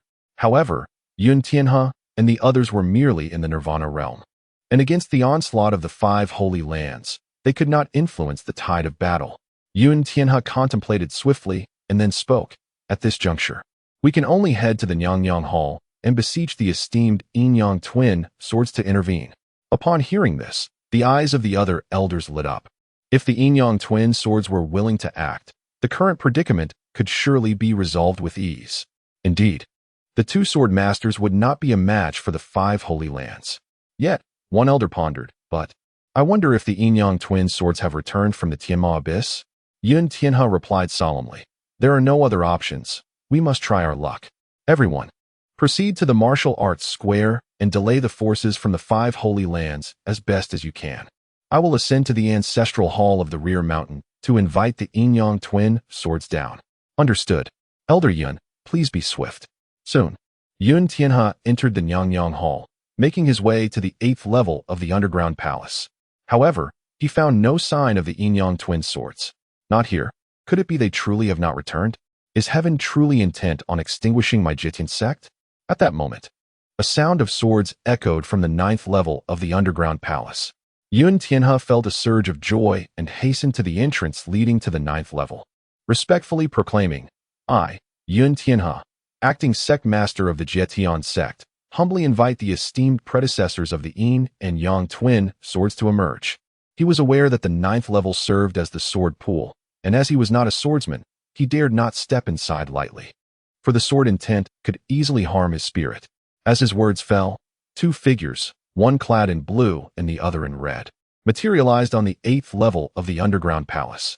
The man exuded a gentle demeanor, while the woman radiated strength. Yun Tianhe's eyes brightened with realization. Indeed, they were the esteemed predecessors of the Yin and Yang twin swords. Their continued presence in the sword pool suggested that they had undoubtedly comprehended the sword intent, 2 grandmasters of sword intent. This was a glimmer of hope for the Jietian sect. However, Yun Tianha's brow soon furrowed in confusion. Wait, how can these two only be at the 5th level of the divine concealment? Could there be a mistake? He pondered. It was impossible. The sword intent he had sensed previously had emanated from the goddess hall. Acting sect master? Where is Lu Tianxing? The woman wielding the yang sword inquired. Her brow knitted in concern. Due to the recent disappearance of Lu Lingshan, sect master Lu was currently in a precarious state, somewhat disoriented and in need of quiet recuperation. Yun Tianha explained. Indeed. Yun Tianha, what brings you here? The woman asked sternly, clearly displeased by the interruption of their secluded cultivation. Predecessors, the 5 great sacred lands are besieging the Jietian sect, and we face a crisis of annihilation. I have come to implore you both to lend your aid. Yun Tianha replied earnestly. He believed that the combat prowess of sword practitioners could not merely be gauged by their realm. Whether it was the previous instance of a single sword breaking the heavenly 3 talents formation or sealing the abyss of the heavenly demons, these grandmasters of sword intent could surely defeat those in the nirvana realm. At the very least, Yun Tianha felt he was no match for them. Are you jesting? Yun Tianha? The woman with the yang sword frowned. Predecessor, how could I dare to make light of such matters? He countered. Since the Jietian sect is facing annihilation, what are you still doing here instead of battling the enemies? The woman retorted, displeased. Moreover, we are merely at the 5th level of divine concealment, while you have already reached nirvana. Are you hoping that we old-timers will go to our doom for your sake? As acting sect master, do you wish to seize this opportunity to eliminate dissent? Yun Tianha, I have watched you grow since childhood. I never expected you to harbor such a malicious heart now. Have we old-timers, who once risked our lives for the Jietian sect, now become a burden that you resent for draining its fortunes? The man with the Yin sword scoffed. What is this nonsense? Yun Tianha thought in frustration. Both of you have misunderstood. Misunderstood? I have seen countless individuals of your ilk. Begone. The woman with the yang sword barked. Forgive my intrusion, esteemed predecessors. I take my leave. Yun Tianha, thoroughly chastised, departed in dismay. Do you believe the Jietian sect is truly facing a life-and-death crisis? The man with the Yin sword expressed concern. Regardless of whether it is true or not, it is beyond our control, and we lack the strength to intervene, the woman replied. The young woman of the sun's sword replied. Even if the heavens were to collapse, there remains Lu Tianxing. Should he falter, there are the esteemed elders of the Sacred Master Hall. Indeed, you mentioned that previous Grandmaster of Sword Intent. Could it be that he hails from the Sacred Master Hall? The young man of the Shadow Sword nodded. It is possible. Let us continue our cultivation, lest we squander the insights bestowed upon us by that venerable figure. Only by transcending to the Grandmaster of Sword Intent can we contribute further to the Jietian sect. The young woman of the sun's sword then ventured into the 9th level of the underground palace. At that moment, in the ancestral cemetery on the back mountain, Li Mu was raking fallen leaves. I am no esteemed elder of the Sacred Master Hall. I am merely a menial worker of the Jietian sect's ancestral hall. The elders of the Sacred Master Hall surely possess formidable strength. Alas, I cannot enter. Otherwise, I would be able to sign in at the Sacred Master Hall. As Li Mu was lost in thought, he suddenly turned his gaze toward a certain direction. What are these 5 individuals lurking about the ancestral hall on the back mountain? They do not seem to belong to the Jietian sect. Chapter 14. Junior Disciples Sparring. Body Refinement Master. A thunderous crash echoed through the air, accompanied by a cry of anguish, as an elderly figure plummeted heavily onto the training grounds of the Jietian sect. Elder Tong, exclaimed many disciples of the Jietian sect, their faces etched with concern and anger. The Fengshan Palace and the 5 great sacred lands have gone too far. We shall retaliate. One cried. Indeed, let it be a fight to the bitter end. Another added. Do not lose your temper. The Grand Elders are on their way. With a flurry of star-like brilliance, the figures of the Grand Elders of the Jietian sect materialized. They cast a glance at Elder Tong, who lay deeply embedded in the earth, each frowning in dismay. At that moment, Elder Tong was covered in blood, continuously coughing up crimson, his vitality waning, teetering on the brink of death. Take him to the alchemy pavilion for treatment, commanded one of the Grand Elders. He then turned his gaze towards the imposing figures of the 5 great sacred lands, particularly the 5 leaders, whose auras were overwhelmingly powerful. Though they had not yet transcended to the realm of the celestial, they were all at the pinnacle of the nirvana stage. Additionally, these 5 were remarkably youthful, their energies far more vigorous compared to the aging grand elders of the Jietian sect, who resembled the setting sun, while the 5 appeared as the rising dawn, an unmistakable contrast. These 5 were the heads of the Fengshen Palace and the other 4 sacred lands. If Lu Tianxing were still in his right mind, would these 5 dare to act so brazenly? The grand elders of the Jietian sect seethed with anger. However, they could not engage at present. Primarily, they were not a match for their opponents. Thus, they needed to bide their time, awaiting the arrival of Yun Tianhe with the legendary Yin-Yang twin swords, for then the 5 great sacred lands would surely retreat in fear. Masters Jiang and Qin, what is the meaning of this? Inquired a grand elder of the Jietian sect. What meaning? Have you grown senile? Can you not see? Retorted Jiang Yutong, the head of the Fengshen Palace, with a cold smirk. The Jietian sect has fallen so low that it requires you old veterans to take the field.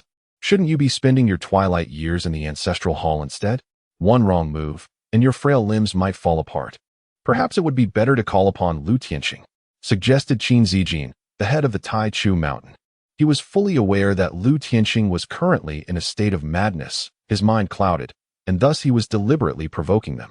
After all, the 5 great sacred lands did not seek the annihilation of the Jietian sect, they aimed merely to suppress it, reminding the Jietian sect that it was no longer the glorious celestial dynasty of yore, that they were not inherently superior, and that they must shoulder the burden of the pressures from the demon cave. Ultimately, the 5 great sacred lands knew they could not extinguish the Jietian sect entirely. Only a complete mutual destruction would yield a result they could bear. Master Lu is currently in seclusion and is unavailable to meet with you, came the reply. If any of you have matters to discuss, please do not hesitate to voice them. We shall certainly convey your messages to Master Lu, declared the elder of the Jietian sect. Is he in seclusion or recuperating?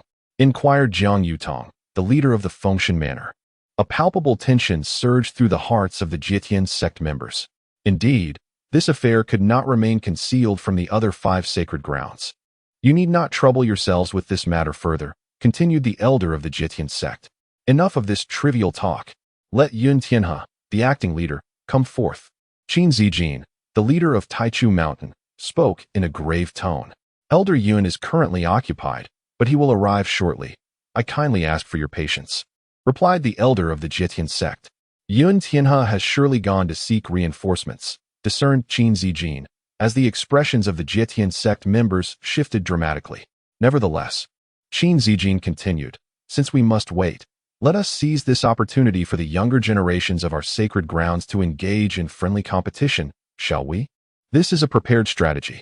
The elder of the Jietian sect perceived the intentions of the 5 sacred grounds. They aimed to comprehensively suppress the Jietian sect.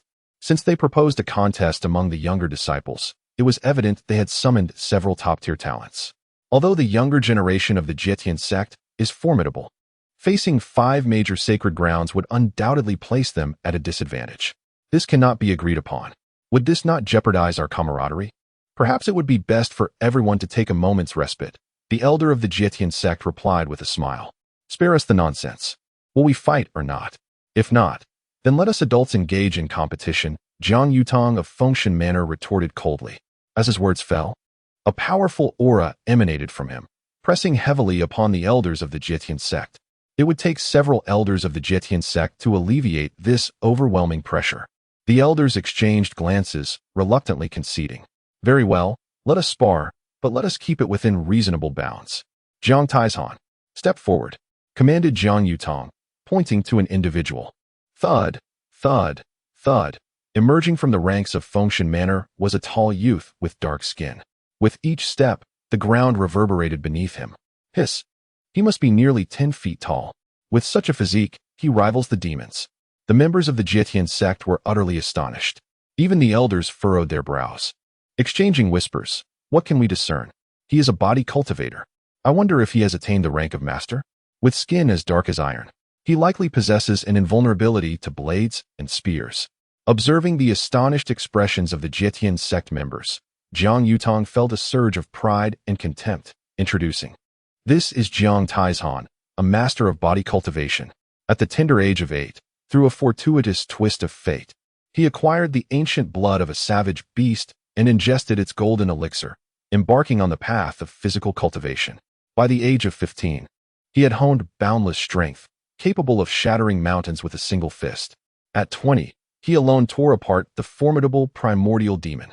Such prowess left the disciples of the celestial severance sect in stunned silence. This Jiang Taizhan could single-handedly vanquish the primordial demon. Typically, such malevolence is fiercely formidable, and even at the same realm, humanity may not stand a chance. To slay a primordial demon generally requires the strength of the Soul Palace realm. Thus, it is evident that Jiang Tieshan's combat capability rivals that of the Soul Palace realm. How shall they contend with him? With a resolute gaze, Jiang Taizhan scanned all the disciples of the celestial severance sect and boldly proclaimed, "Which of you dares to fight? Are you merely a congregation of ineffectual cowards and gluttons? If so, you might as well concede defeat." The elder of the sect was filled with trepidation. Jiang Taizhan was indeed formidable. However, at this juncture, the words had been spoken. If the celestial severance sect did not dispatch someone to engage, their reputation would plummet. "I shall meet you in battle," stepped forth a disciple from the ranks of the celestial severance sect. It was Brother Zhao Chong. Ever since he comprehended the sword energy inscribed on the stone tablet, his cultivation had surged dramatically. He had recently broken through to the first level of the primordial realm. Now, Brother Zhao was a grand sword cultivator, and once he fully refined that strand of sword energy, he could attain the status of a sword master. Although Zhao's realm did not match Jiang Taizhan's, the combat prowess of a sword cultivator inherently transcends their own level. When Zhao Chong unleashed his sword, Jiang Taizhan might not withstand it. The disciples of the celestial severance sect stirred with excitement. Zhao Chong could indeed engage in battle. The elder of the sect nodded in agreement. "Make your move." Zhao Chong drew forth his longsword. "I shall allow you to strike first," Jiang Taizhan proclaimed with boundless arrogance. Seeking death, Zhao Chong felt a surge of anger. How dare Jiang Taizhan underestimate himself? Clang. However, when Zhao Chong's sword struck Jiang Tieshan's head, it emitted a sound akin to metal clashing. What? His physical form is astonishingly resilient? Zhao Chong was taken aback. In the moment of his astonishment, Jiang Taizhan had already launched a punch. Bang! With a single blow, Zhao Chong was sent flying several yards, crashing heavily to the ground, and lost consciousness. That punch felt as though he had been struck by a mountain, terrifying beyond measure. Chapter 15, Blood Curse. What qualifications do you possess to speak of my father? The arena of the Jietian sect fell into an eerie silence. Who could have imagined that Zhao Chong, a practitioner of the opening Yuan realm and a formidable sword cultivator, could not inflict even a scratch upon Jiang Taizhan, only to be knocked unconscious by a single punch from him?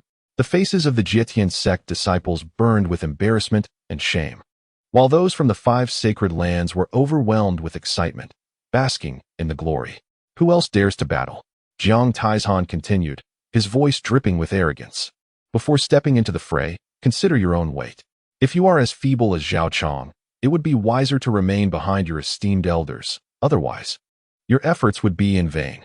Zhao Chong had just been assisted to his feet and had consumed a medicinal pill, regaining consciousness, only to hear these words and promptly spit blood, losing consciousness once more.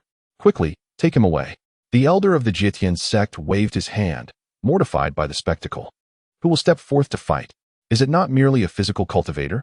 Emboldened, several disciples of the Jietian sect rushed into the arena. However, what followed were cries of agony.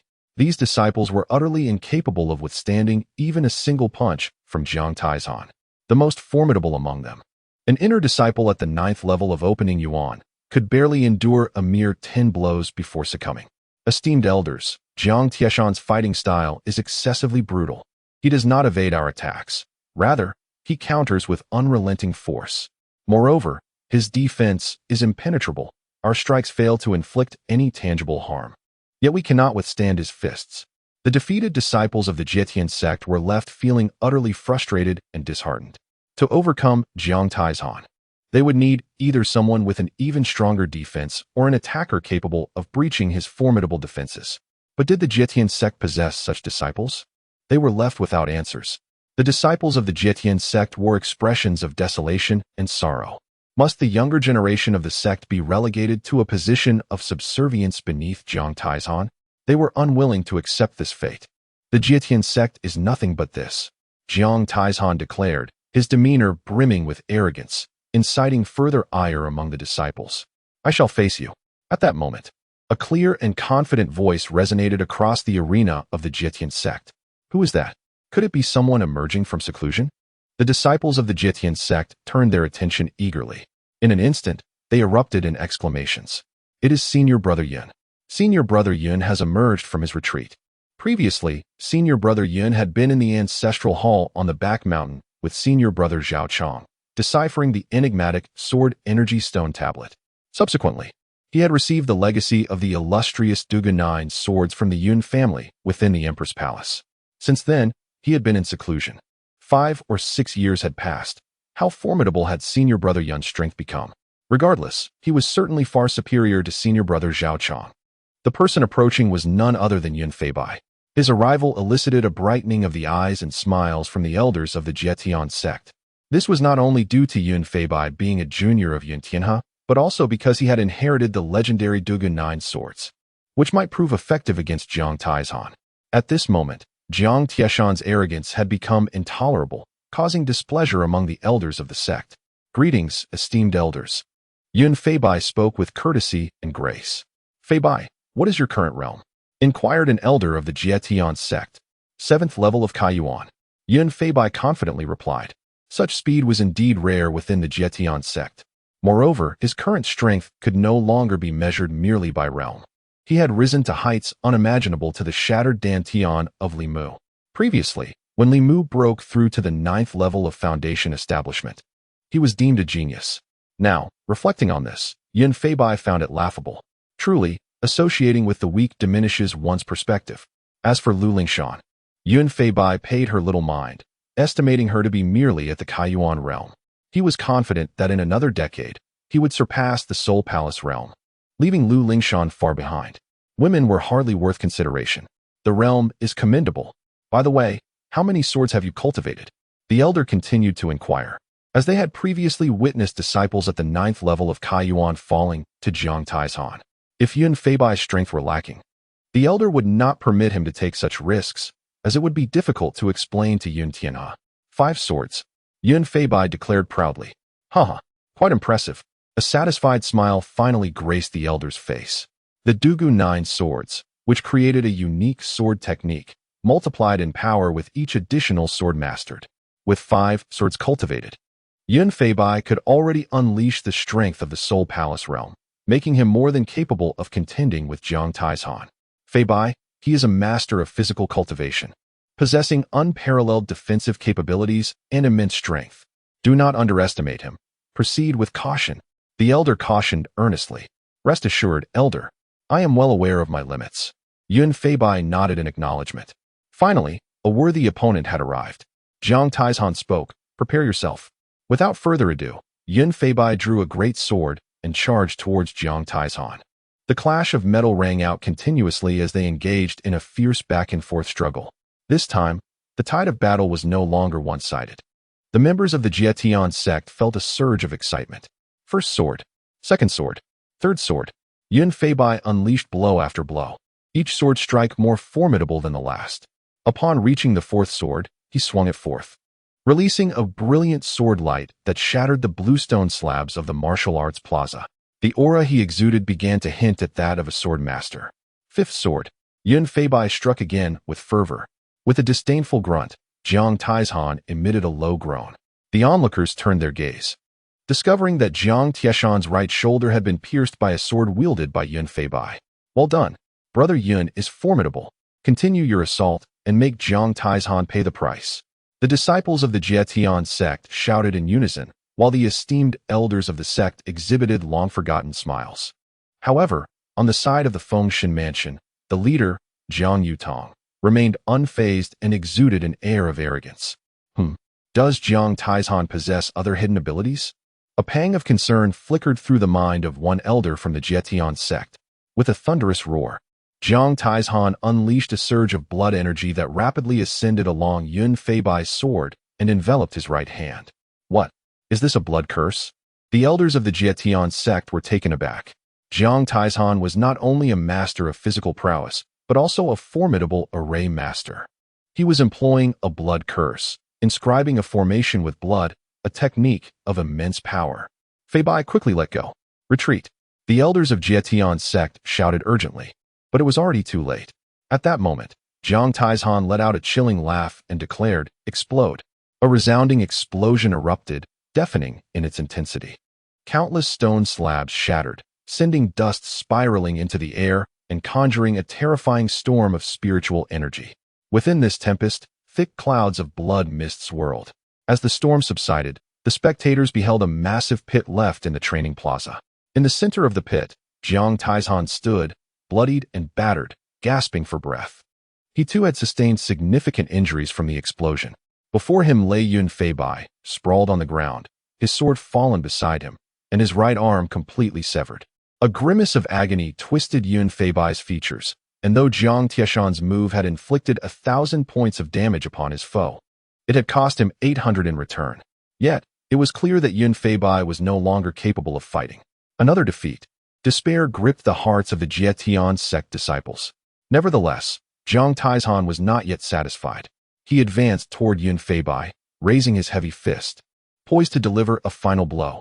Yun Fei Bai's pupils dilated in shock, dark energy swirling ominously in his gaze, an indication of malevolent forces. "Dare you? Halt!" An elder from the Jietian sect prepared to intervene and save Yun Fei Bai. "Do not move." The voice of Jiang Yutong, the leader of the Fengshan mansion, rang out, instilling fear in the elder, rendering him motionless. How truly disheartening. At your age, you ought to retire and enjoy your twilight years. If Lu Tianxing were still conscious, I wonder if he would be driven to his grave by your antics? Yet, Lu Tianxing himself is so fragile, akin to a delicate maiden, driven mad at the slightest provocation. Huh. As Jiang Yutong mocked, Jiang Tieshan's iron fist descended. Clang. However, this blow did not connect with Yun Fei Bai's face. It was intercepted by a woman. "What right do you have to speak of my father?" Lu Lingshan glared fiercely at Jiang Yutong. Upon witnessing this, Yun Fei Bai was utterly astonished, gradually regaining a semblance of composure as the malevolent aura within his eyes was subdued. Chapter 16. I am not a divine body, but a celestial body. What? Lu Lingshan. In the martial arts square, both the Jietian sect and the 5 great sacred lands were enveloped in astonishment. However, their surprise was not merely due to Lu Lingshan's audacious confrontation with Jiang Yutong, but rather the fact that she had managed to block a punch from Jiang Taizhan without resorting to any weapon, using only her right arm. How remarkable! Jiang Yutong gazed intently at Lu Lingshan. You are indeed the daughter of Lu Tianxing? The fact that Lu Lingshan could withstand Jiang Taizhan's blow at least indicated that her physical prowess was no less formidable than his. Lu Lingshan nodded affirmatively, indeed. My father is Lu Tianxing. Jiang Yutong praised her, very impressive. Earlier, it seemed you harbored discontent towards me. I shall grant you an opportunity. Challenge me. Jiang Yutong sought to eliminate Lu Lingshan at this juncture. Otherwise, should she grow stronger, she would inevitably become another Lu Tianxing, and the Jietian sect would once again overshadow the 5 great sacred lands for millennia. Lu Lingshan remained unfazed. I am not your opponent. However, I wish to challenge him. She turned her gaze towards Jiang Taizhan. Jiang Taizhan was a colossal figure, making Lu Lingshan appear diminutive and delicate by comparison, hardly on the same scale. Yet, there was no trace of fear in her demeanor. Jiang Yutong could discern nothing extraordinary about Lu Lingshan. It was as if a veil of mystery surrounded her, keeping him at bay. After a moment of contemplation, Jiang Yutong finally nodded. Very well. Jiang Taizhan, you shall engage. But be cautious. Understood. However, do not expect me to show mercy simply because you are a weaker woman. Should you lose, do not weep, Jiang Taizhan sneered, completely dismissing Lu Lingshan. He had already vanquished numerous prodigies of the Jietian sect. Why would he fear a frail woman, even if she were the daughter of Lu Tianxing, who said that women are inferior to men? Today, I shall teach you a lesson on behalf of the Jietian sect. You shall learn that the Jietian sect is not to be trifled with. Lu Lingshan's tone grew serious, tinged with anger. Draw your sword. Yet you have not earned the right to compel me. Lu Lingshan responded firmly. Thereafter, Lu Lingshan advanced, her form shifting with the might of a thunderous storm. At that moment, she radiated divine light, akin to a phoenix awakening from slumber. Seeking death, Jiang Taizhan was incensed. How dare a weak woman belittle him? At that instant, Jiang Taizhan unleashed all his strength, delivering a punch towards Lu Lingshan without holding back. This strike was infused with the power of formations and blood curses, aimed at annihilating Lu Lingshan, demonstrating that the Jietian sect was no longer the same entity it once was. Boom! The two fists collided, accompanied by a roar reminiscent of a slaughtered pig, followed by a figure being sent hurtling through the air. Hiss! In an instant, the martial arts square fell into a profound silence. Everyone was taken aback. It was not Lu Lingshan who was sent flying, but Jiang Taizhan. The crowd gasped in astonishment. What? Lu Lingshan has sent Jiang Taizhan flying with a single punch. How could Lu Lingshan possess such overwhelming strength? Could it be that Lu Lingshan is also a martial arts master? A woman of such enchanting beauty could actually be a martial arts master? I simply cannot accept this. I would willingly bow before her, or rather, I would gladly perish beneath her fist. The multitude of disciples erupted in a clamor. However, Jiang Yutong and the other esteemed leaders of the sacred grounds discerned something deeper. Could it be a divine body? It must be true. In the distance, Jiang Taizhan attempted to rise, but his entire skeletal structure had collapsed. This power was 100-fold more terrifying than his own. If Jiang Taizhan possessed the strength to shatter stones, then Lu Lingshan could indeed crumble mountains. Master, I am sorry. I have lost. Please punish me. Jiang Taizhan spoke weakly. You did your utmost, Jiang Taizhan. Lu Lingshan has awakened her divine body. Your loss is not unjust. Jiang Yutong replied. Upon hearing these words, countless disciples and elders in the martial arts arena gasped once more. My heavens! Lu Lingshan is actually a divine body. Among millions of cultivators, it is said that only one divine body may emerge. Once awakened, she is destined to transcend into the realm of celestial beings, and may even have the opportunity to challenge the saints who command the great paths. Lu Lingshan's future accomplishments will likely surpass those of Lu Tianxing, and at that time, the Jietian sect will rise once more. The members of Jietian sect were filled with exhilaration. In contrast, the 5 sacred grounds were engulfed in trepidation. What a remarkable Jietian sect! What a divine body! Jiang Yutong chuckled coldly. Thank you, Master Jiang, for the praise. It is truly of no consequence. A proud elder from Jietian sect declared. However, do not rejoice too soon. So what if she is a divine body? Do you truly believe we lack one? Jiang Yutong responded. What? The elders of Jietian sect were taken aback. Master Qin, it is time for Tai Chushan to take action, Jiang Yutong stated. Indeed. Qin Zijin nodded slightly, then turned to the back of Tai Chushan, smiling gently as he said, Gong Su, it is your turn to take the stage. As soon as the words were spoken, a figure slowly emerged from behind Tai Chushan, appearing somewhat nonchalant. Looking at Qin Zijin, he expressed his dissatisfaction. Who is the master here? You or I?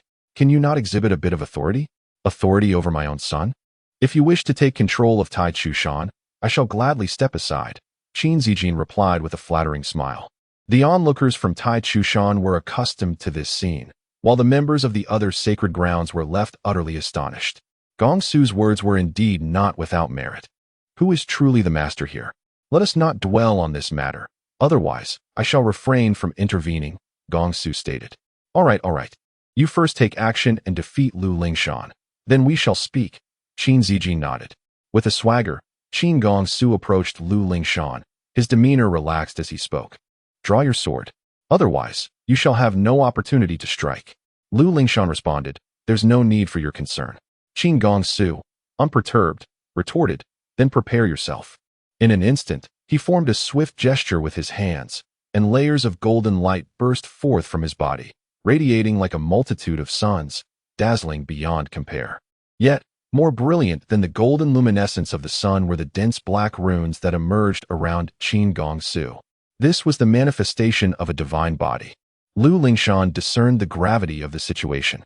Without underestimating her opponent, she unsheathed her sword. May the spirits assist me, Qin Gong Su suddenly shouted. As all the black runes sank into the ground, what followed was a terrifying spectacle. Shadows began to emerge from the earth, some human, some demonic, and others monstrous beasts, each exhibiting varied expressions, yet their visages were vacant, resembling soulless husks. What? Most of these humans were the fallen predecessors of the Jietian sect. Alongside them were the attacking demons and beasts. The members of the Jietian sect were rendered dumbfounded. Attack! With a command from Qin Gongsu, these phantoms seemed to awaken, their eyes igniting with fierce intensity as they all fixated on Lu Lingshan, launching a relentless assault. The elders of the Jietian sect were filled with apprehension. To their astonishment, Taichu Mountain had indeed summoned a divine body. Moreover, it had invoked the spirits of those who had perished in battle here. These spirits felt no pain, feared not death, and were exceedingly difficult to contend with. One such individual could rival an army of thousands. However, Lu Lingshan's gaze sharpened. Far from being daunted, she was imbued with a fierce resolve. I beg your pardon. I, Lu Lingshan, am not a divine body, but rather a celestial body. Chapter 17. Who truly is the ghost god? Be cautious, Lingshan. The esteemed elders of the Jietian sect urged, their voices filled with concern. The ghostly beings summoned by Qin Gongsu included several of formidable Soul Palace rank, posing a significant challenge. Rest assured, esteemed elders, I possess the ability to manage this, Lingshan replied earnestly. I shall spare no enemy that dares to confront the Jietian sect. With that, she pressed her left hand against her forehead and astonishingly extracted a flicker of white flame from her brow, an eerie sight indeed. Subsequently, her left fingertip grazed the hilt of her sword, which resonated with a hum as it too became enveloped in the ethereal white flame. This was the celestial phoenix Heartfire, a profound insight she attained while cultivating the celestial phoenix immortal body. The celestial phoenix, a divine avian from the realm of immortals, wields flames capable of subduing all malevolent spirits and ghostly entities. Behold the sword. Lingshan thrust her blade into the forehead of a ghost god. Your technique is futile. Qin Gongsu scoffed. Ghost gods are not human. Severing their heads alone will not lead to their demise. As long as they remain intact, their power endures. Upon hearing this, the 5 great holy lands were invigorated. The ghost gods were indeed formidable. Thus, it followed that as long as Qin Gongsu remained at the rear, commanding these specters, he would be invincible. Indeed, even with Lingshan's divine physique and her formidable techniques, she will ultimately be exhausted by such overwhelming numbers of ghost gods. Praise Jiang Yutang. Your son is quite remarkable, sect leader Qin. He added, noting the stark contrast between the brute force of Jiang Taishan and the divine summoning of Qin Gongsu. How fortunate. Qin Zijin grinned widely. On the other side, the members of the Jietian sect wore grim expressions. Initially, Lingshan's victory over Jiang Taishan had provided a moment of respite. Yet now the specter of Qin Gongsu loomed. How could they contend with the indestructible ghost gods? The 5 great holy lands indeed had clever strategies, intent on thoroughly suppressing the Jietian sect, inciting great fury among its members. These individuals are utterly shameless. However, in the next moment, all chatter ceased abruptly. As Lingshan's sword pierced the forehead of the Soul Palace ghost god, it dissipated into nothingness. What? It has been slain? The crowd gasped in disbelief. Hadn't Qin Gongsu just declared her efforts worthless? How could they be so swiftly proven wrong? The abruptness of it all left even Qin Zijin's smile frozen in astonishment. Sect leader Qin, what is the meaning of this? Jiang Yutang inquired, perplexed. I am uncertain. Let us observe how Gongsu responds. Qin Zijin replied. Well done, Sister Lingshan. The disciples of the Jietian sect erupted in cheers and applause. At that moment, Qin Gongsu was equally astounded, for even during his own training, he had summoned Qin Zijin of the Nirvana stage to confront these ghostly beings. However, even Qin Zijin required a tranquil cultivation to utterly vanquish the malevolent deities. How could Lu Lingshan annihilate a deity with a mere stroke of her sword? This was exceedingly unexpected. Was it that ethereal white flame? Qin Gongsu gazed at the long sword in Lu Lingshan's grasp, now unsheathed, revealing a layer of white flame enveloping it, reminiscent of a tangible sword aura. As Lu Lingshan struck once more, she effortlessly severed another Soul Palace realm deity, as if she were merely slicing through cabbages. These Soul Palace realm deities appeared inferior even to Jiang Taishan. What manner of flame is that? Qin Gongsu inquired. The wrath of the Jietian sect.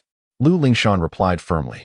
She did not pause, continuing to cleave through the malevolent spirits, having dispatched a significant number in mere moments. Lu Lingshan moved as though in a realm devoid of opposition. Altogether, Qin Gongsu's expression darkened, and he exerted his full strength to command the deities. Clang, Clang, clang. At last, a couple of more formidable deities emerged to withstand Lu Lingshan's onslaught. Seizing an opportunity while Lu Lingshan was momentarily distracted, one struck her arm, instantly drawing forth a torrent of blood. Good.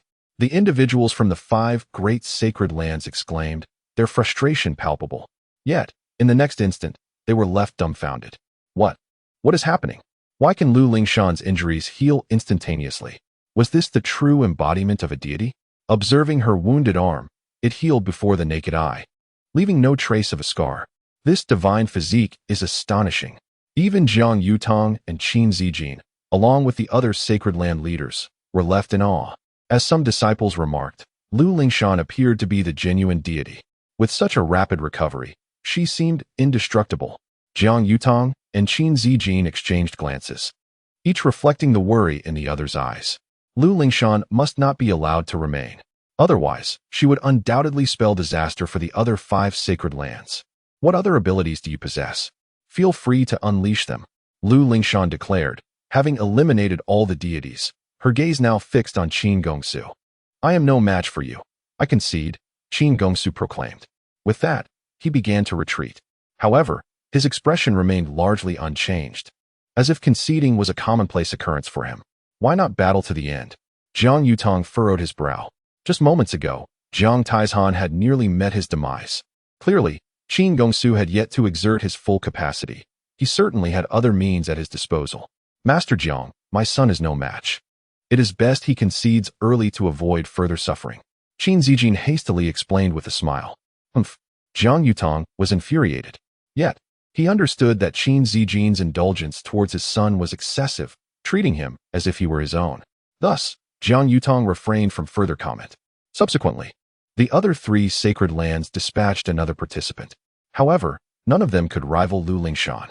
On that day, her phoenix heart fire was exceedingly domineering. The expressions of the individuals from the 5 sacred lands grew somewhat grim. Initially, they had intended to suppress the arrogance of the Jietian sect, but instead, they received a harsh lesson. They had not anticipated the emergence of such a formidable talent as Lu Lingshan within the Jietian sect. Even when compared to the prodigies of the immortal dynasty, she was not in the slightest inferior. In contrast, the members of the Jietian sect were expressions of delight. First, there was the esteemed Lu Tianxing as the sect leader, and now, the illustrious senior sister Lu Lingshan. Truly, the Jietian sect is fortunate. Jietian sect. Do not rejoice too soon.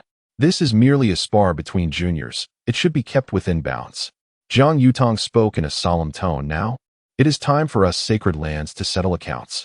A chill ran through the members of the Jietian sect. Where is Yun Tianhe? Call him forth. Is this the extent of his courage as the acting sect leader? He dares not face us? Jiang Yutong continued. Indeed.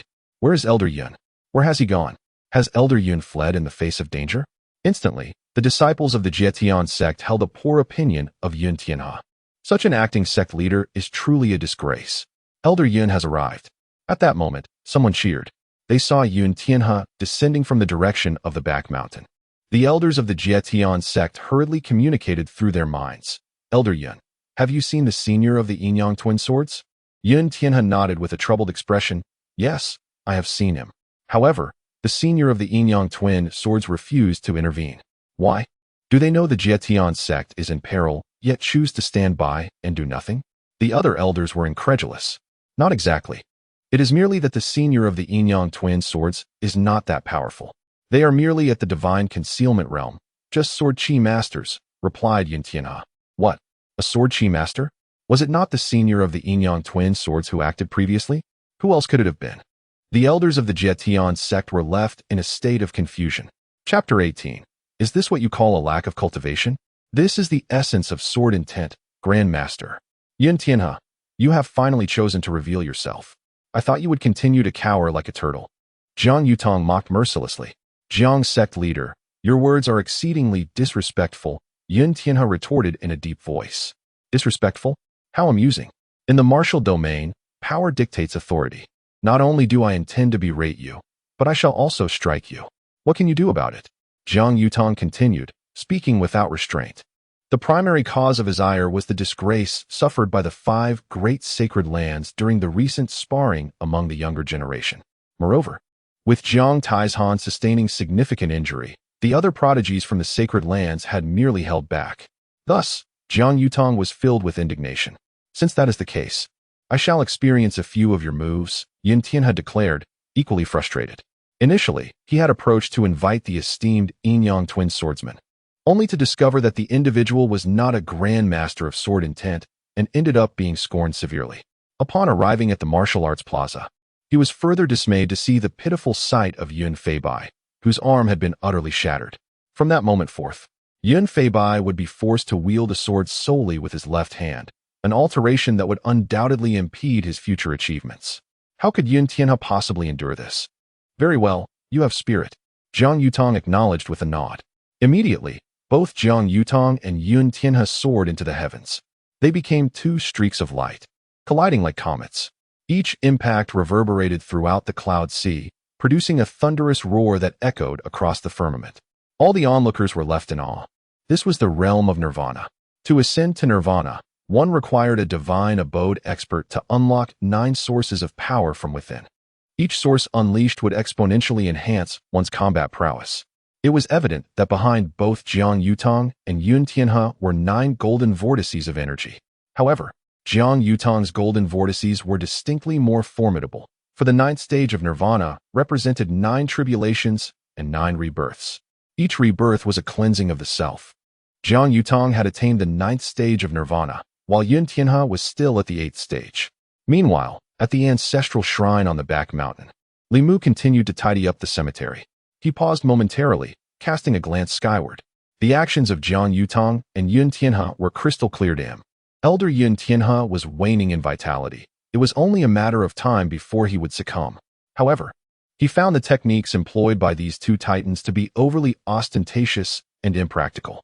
With a single strike, neither could withstand his prowess. Li Mu shook his head, choosing to disregard them further. He was resolute in his commitment to the path of swordsmanship. It was not the flair of the techniques that mattered, but rather their efficacy in vanquishing foes. He needed to hasten his work. Guests were expected soon. He glanced across the cemetery, where 5 figures were approaching. Rustle, rustle, rustle. Yet, all that could be heard was the sound of Li Mu sweeping the ground. Why do I feel as though I am being watched? Have any of you ever experienced such a sensation? From the vacant land opposite the cemetery, a whispering voice emerged. Indeed, I have felt that way too.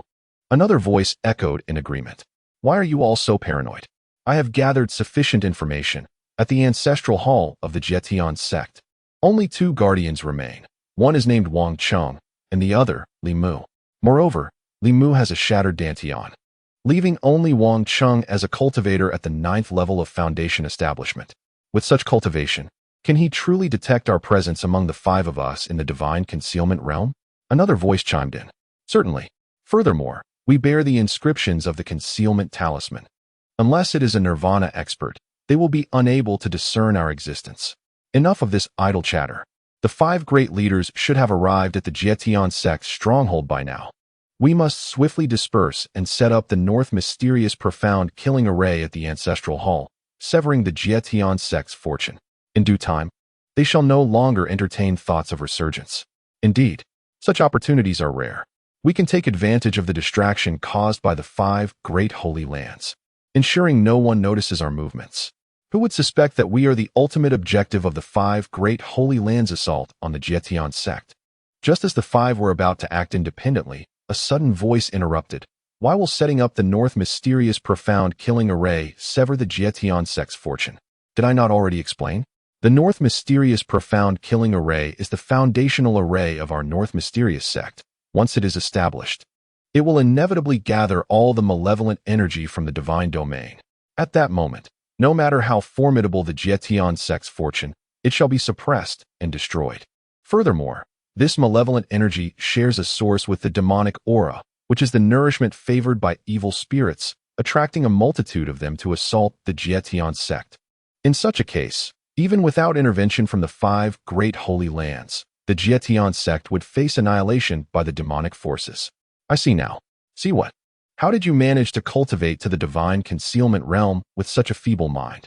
Did someone pull strings for you in the divine sealing mansion?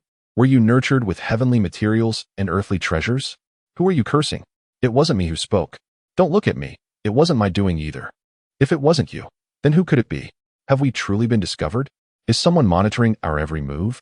Is there a Nirvana expert present?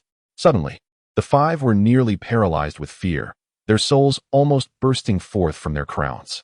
However, upon releasing their divine senses to investigate, they found nothing. There are only two people here. It is impossible for a third to exist. Even a Nirvana cultivator cannot hide so effectively, can they? Surely, there would be some trace left behind. Could it be those two? The blind man is in meditation. It cannot be him. Yet, he has attained the Zhou realm. Then, could it be the young boy sweeping the floor? I sense no cultivation from him. Isn't that obvious? His Dantian is shattered. Where would his power come from? I remain unconvinced. I shall test him first. Very well, go and take a look. Subsequently, one person approached Li Mu. In the mind of Li Mu, everything was vividly clear. He could see and hear it all with utmost clarity. However, he thought it best to quickly clear away the fallen leaves, lest he incur the wrath of Wang Chung once more. The individual, noticing Li Mu's lack of response, decided to retreat. He did not perceive Li Mu, so it surely could not have been him.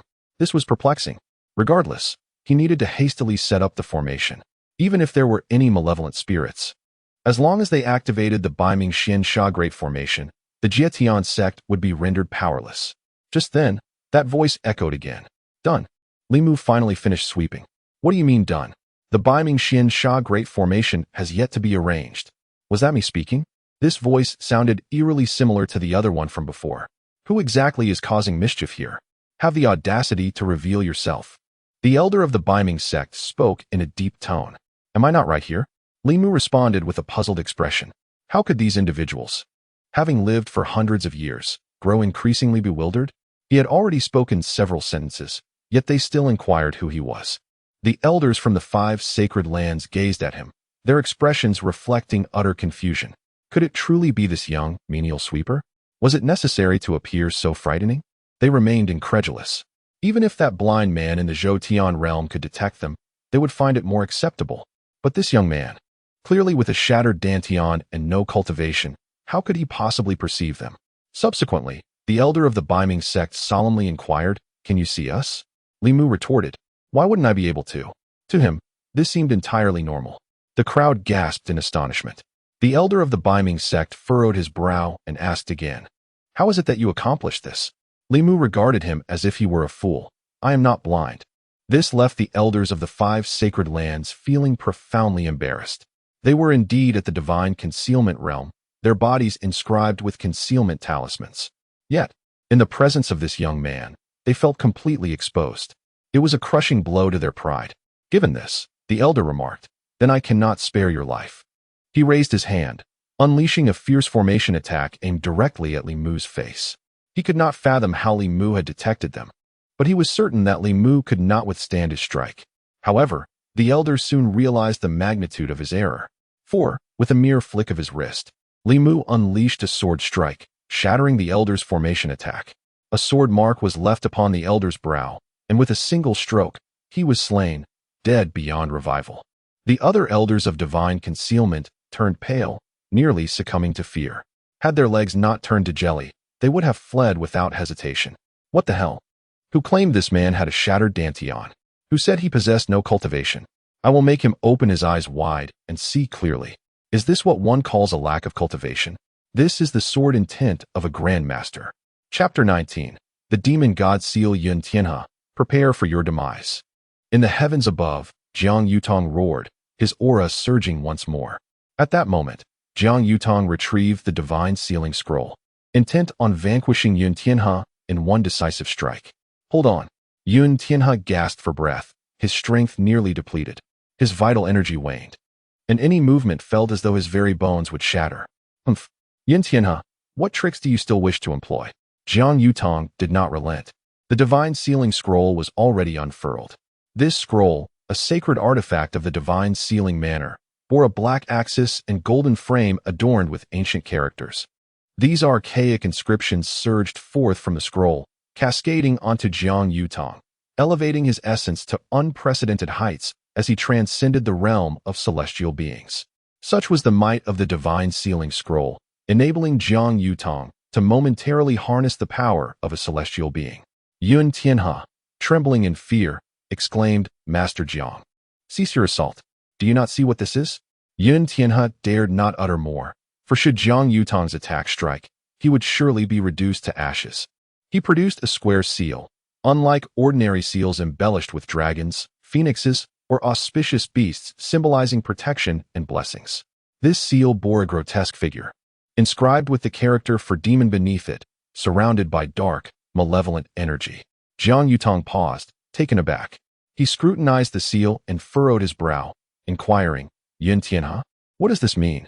Why does this seal emanate such terrifying demonic energy? Have you colluded with the demons? Yun Tianhe was taken aback, responding, Master Jiang, do you not possess such power? In the next moment, Jiang Yutong erupted with laughter, revealing a similar seal of his own. Observing this, Yun Tianhe exhaled in relief. Indeed, it is Master Jiang. I never anticipated that you, Yun Tianhe, would possess the demon god seal. Jiang Yutong remarked.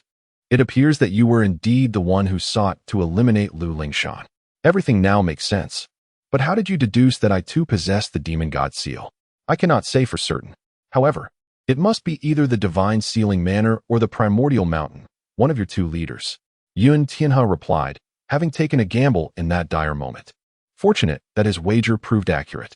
Naturally, had Jiang Yutong not been the one, Yun Tianhe would have had no choice but to wield the power of the demon god to slay him. Enough. The demon god seal should not be exposed to the world. We must conceal it at once, Jiang Yutong commanded. Both Jiang Yutong and Yun Tianhe stowed away the demon god seal. The 5 great sacred lands launched their assault on the celestial severing sect, primarily to suppress it, but also to seek out the one who wielded the demon god seal.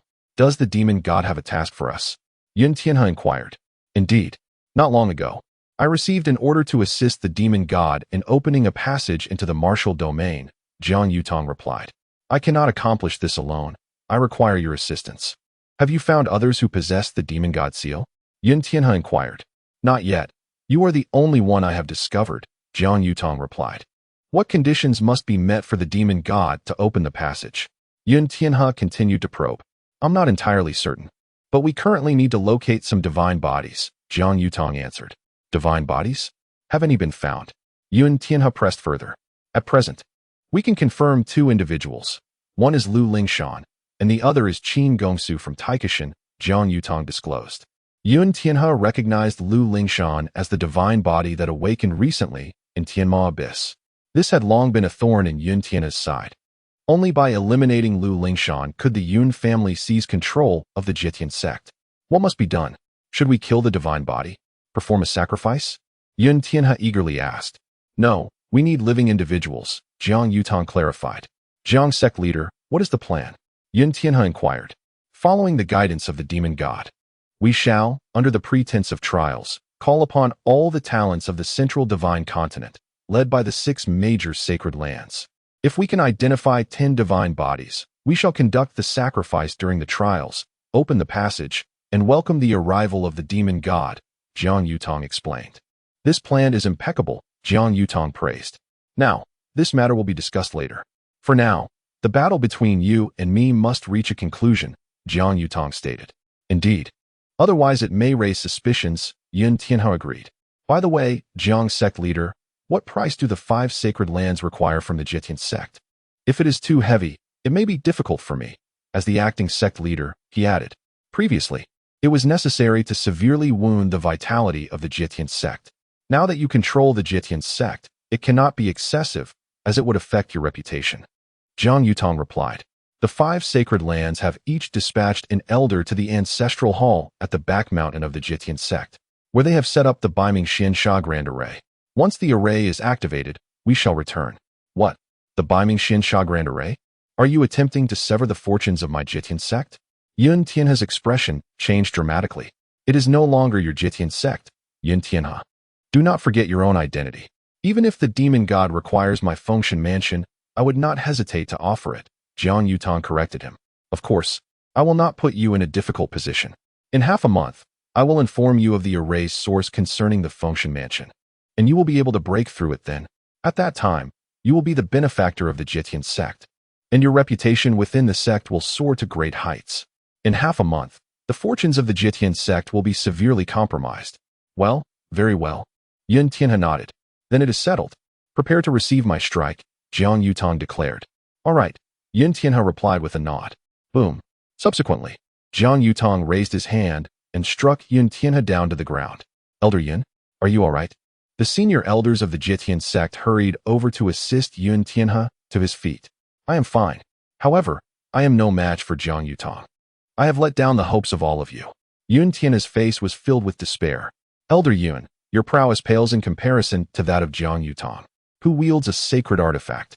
Indeed, the fact that you have managed to contend with Jiang Yutong for such a duration is commendable in itself. Yet, how shall the Jitian sect withstand the might of the 5 great sacred lands? Yun Tianhe, is this truly the extent of your capabilities? Who else from the Jitian sect is prepared to engage in battle? Jiang Yutong declared with an air of arrogance. His gaze swept across the assembly of esteemed elders from the Jitian sect, but none dared to rise to the challenge. If even Yun Tianhe cannot prevail, their attempts would be futile as well. It is regrettable that sect leader Lu is currently in a state of confusion. Otherwise, the 5 great sacred lands would not be so audacious. The members of the Jitian sect were filled with frustration, while the individuals from the 5 great sacred lands were invigorated. Although they had previously been subdued by Lu Lingshan in a competition among the younger generation, the true strength of the 5 great sacred lands ultimately surpassed that of the Jitian sect. How has the Jitian sect fallen so low? You possess no courage whatsoever. Jiang Yutong mocked. Very well. Out of respect for our past camaraderie, we shall not make things difficult for the Jitian sect, provided that you agree to eliminate the sword intent from the Tian Mo Yuan and alleviate the burden of evil spirits from the other sacred lands. Shall we consider this matter resolved? Such audacity. The disciples of the Jitian sect were incensed. Had their predecessors not sealed the entrance to the Tian Mo Yuan with their sword intent? Lu Lingshan was about to confront them, but was halted by Yun Tianhe. Very well, I, the Jitian sect, shall acquiesce to this matter. Yun Tianhe spoke with a pained expression, then turned to the members of the Jitian sect. This transgression shall be borne solely by me. With these words, Yun Tianhe's stature within the Jitian sect was instantly elevated. Excellent. There remains an intriguing spectacle for all to behold. Jiang Yutong chuckled once more. Everyone, let us communicate telepathically. We may commence the formation of the Baiming Xinsha Grand Array. What? The Baiming Xinsha Grand Array? Where do you intend to set up this array? Yun Tianhe exclaimed in fury. At the ancestral hall of the Jitian sect's rear mountain. Jiang Yutong replied. You seek to sever the fortunes of my Jitian sect. Cease at once. Yun Tianhe made another attempt to intervene. Boom. However, he was once again sent flying by Jiang Yutong. Elder Yun. The other esteemed elders of the Jitian sect expressed their concern. Meanwhile, Yun Tianhe feigned unconsciousness, as this matter no longer concerned him. Yet, Jiang Yutong, Qin Zijin, and the other leaders of the sacred lands furrowed their brows. Why can we not establish contact? In the next moment, a surge of sword intent surged forth. Were they slain? Jiang Yutong, Qin Zijin, and the other leaders of the sacred lands were taken aback, realizing that the elder they had dispatched had been entirely annihilated at the ancestral hall of the Jitian sect. Moreover, the assailant was a master of sword intent. Yun Tianhe, has a master of sword intent truly emerged from your Jitian sect? Jiang Yutong quickly inquired through telepathy. Is there? I am unaware. Yun Tianhe replied, his expression filled with frustration. Chapter 20. It turns out to be Wang Cheng. Do you truly not know? Jiang Yutong inquired with a furrowed brow. I genuinely do not. Yun Tianhe replied, his expression one of innocence. Initially, he had indeed gone to the ancestral hall on the back mountain to summon the master of sword intent. Yet who could have anticipated that it would not be the esteemed Yin-Yang twin swords? This miscalculation resulted in Yun Tianhe receiving a severe reprimand. Now, ominous sword intent emanated once more from the ancestral hall, serving as a slap in the face. Not only Jiang Yutong, but also the elders of the Jitian sect regarded Yun Tianhe with peculiar expressions. Jiang Zongjiao, shall we ascend to the ancestral hall on the back mountain to investigate? Yun Tianhe communicated telepathically. Absolutely not. Jiang Yutong decisively refused. Were it not for his awareness of Yun Tianhe's possession of the demon god seal, he would have suspected that this was a trap laid by the Jitian sect to lure them into the ancestral hall, intending to capture them all at once. Why? Yun Tianhe pressed. Who is the adversary? Am I the opponent? Or are you? That is the master of sword intent. Zhang Yutong chastised. Indeed, Yun Tianhe replied, his countenance awkward. Very well. Since you now oversee the Jietian sect, it would be prudent to preserve some strength for the sect. Zhang Yutong continued through their mental link. When the opportune moment arises, we shall initiate the trial, and at that time, Lu Lingshan must participate. Rest assured, Jiang Zhongjiao. Yun Tianhe affirmed earnestly. Let us depart. Subsequently, Zhang Yutong conferred with the other leaders of the sacred lands, and they all concurred with his proposal. After all, this was the master of sword intent, not of the celestial realm. There was no one who could rival him. In an instant, the representatives of the 5 sacred lands, like a torrent, departed in haste. They arrived swiftly and left just as quickly. The disciples of the Jietian sect gazed at the desolate martial arts arena, their expressions somewhat dazed. Were it not for the remnants of battle, they might have believed that the 5 sacred lands had never attacked the Jietian sect at all. Then, a wave of exhilaration washed over them. Once again, it was one of their own, a master of sword intent, who had struck. He need not even reveal himself. Merely a trace of sword intent had frightened off all the representatives of the 5 sacred lands. Truly remarkable, and immensely gratifying. The elders of the Jietian sect turned their attention to Yun Tianhe. Old Yun, did you not ascend to the ancestral hall? Why did you not summon the master of sword intent? He has clearly emerged. If it was not the esteemed Yin-Yang twin swords, then who could it be? Yun Tianhe's expression was one of vexation. How could he possibly know? Dear fellows, shall we ascend together to ascertain the truth?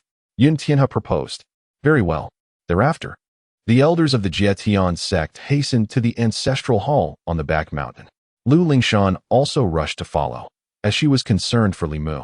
The appearance of the master of sword intent and the elders from the 5 sacred lands could unleash a force that even Li Mu could not withstand. Shortly thereafter, the members of the Jietian sect arrived at the ancestral hall on the back mountain. These are the elders from the 5 sacred lands. These 5 individuals, within the realm of divine concealment, were undoubtedly exceptional beings. Moreover, these 5 individuals bear the marks of concealment talismans, which explains our failure to detect them. Initially, we were prepared to confront the representatives from the 5 great sacred lands, and unless we were able to investigate thoroughly, it would be exceedingly difficult to uncover their presence. This clearly illustrates the extraordinary prowess of that venerable master of sword intent. Nothing escapes his keen perception. Indeed, even the remnants of his sword intent instill a sense of dread within me. I cannot withstand it. The realm of that venerable master of sword intent must be at least that of a celestial being. Yet, it is not certain. The strength of a sword cultivator cannot merely be gauged by their realm. Nonetheless, if he is not a celestial being, he must at least be in the nirvana realm. However, my attempts to locate the figure of that venerable master of sword intent yielded no results, which is rather perplexing. If he is not the elder of the Yin-Yang twin swords, then there is only one possibility left. It must be an elder from the hall of the Holy Lord. However, when the esteemed elders of the celestial severing sect ventured to the hall of the Holy Lord, they found not a single trace. This does not seem characteristic of an elder emerging from the hall of the Holy Lord, does it?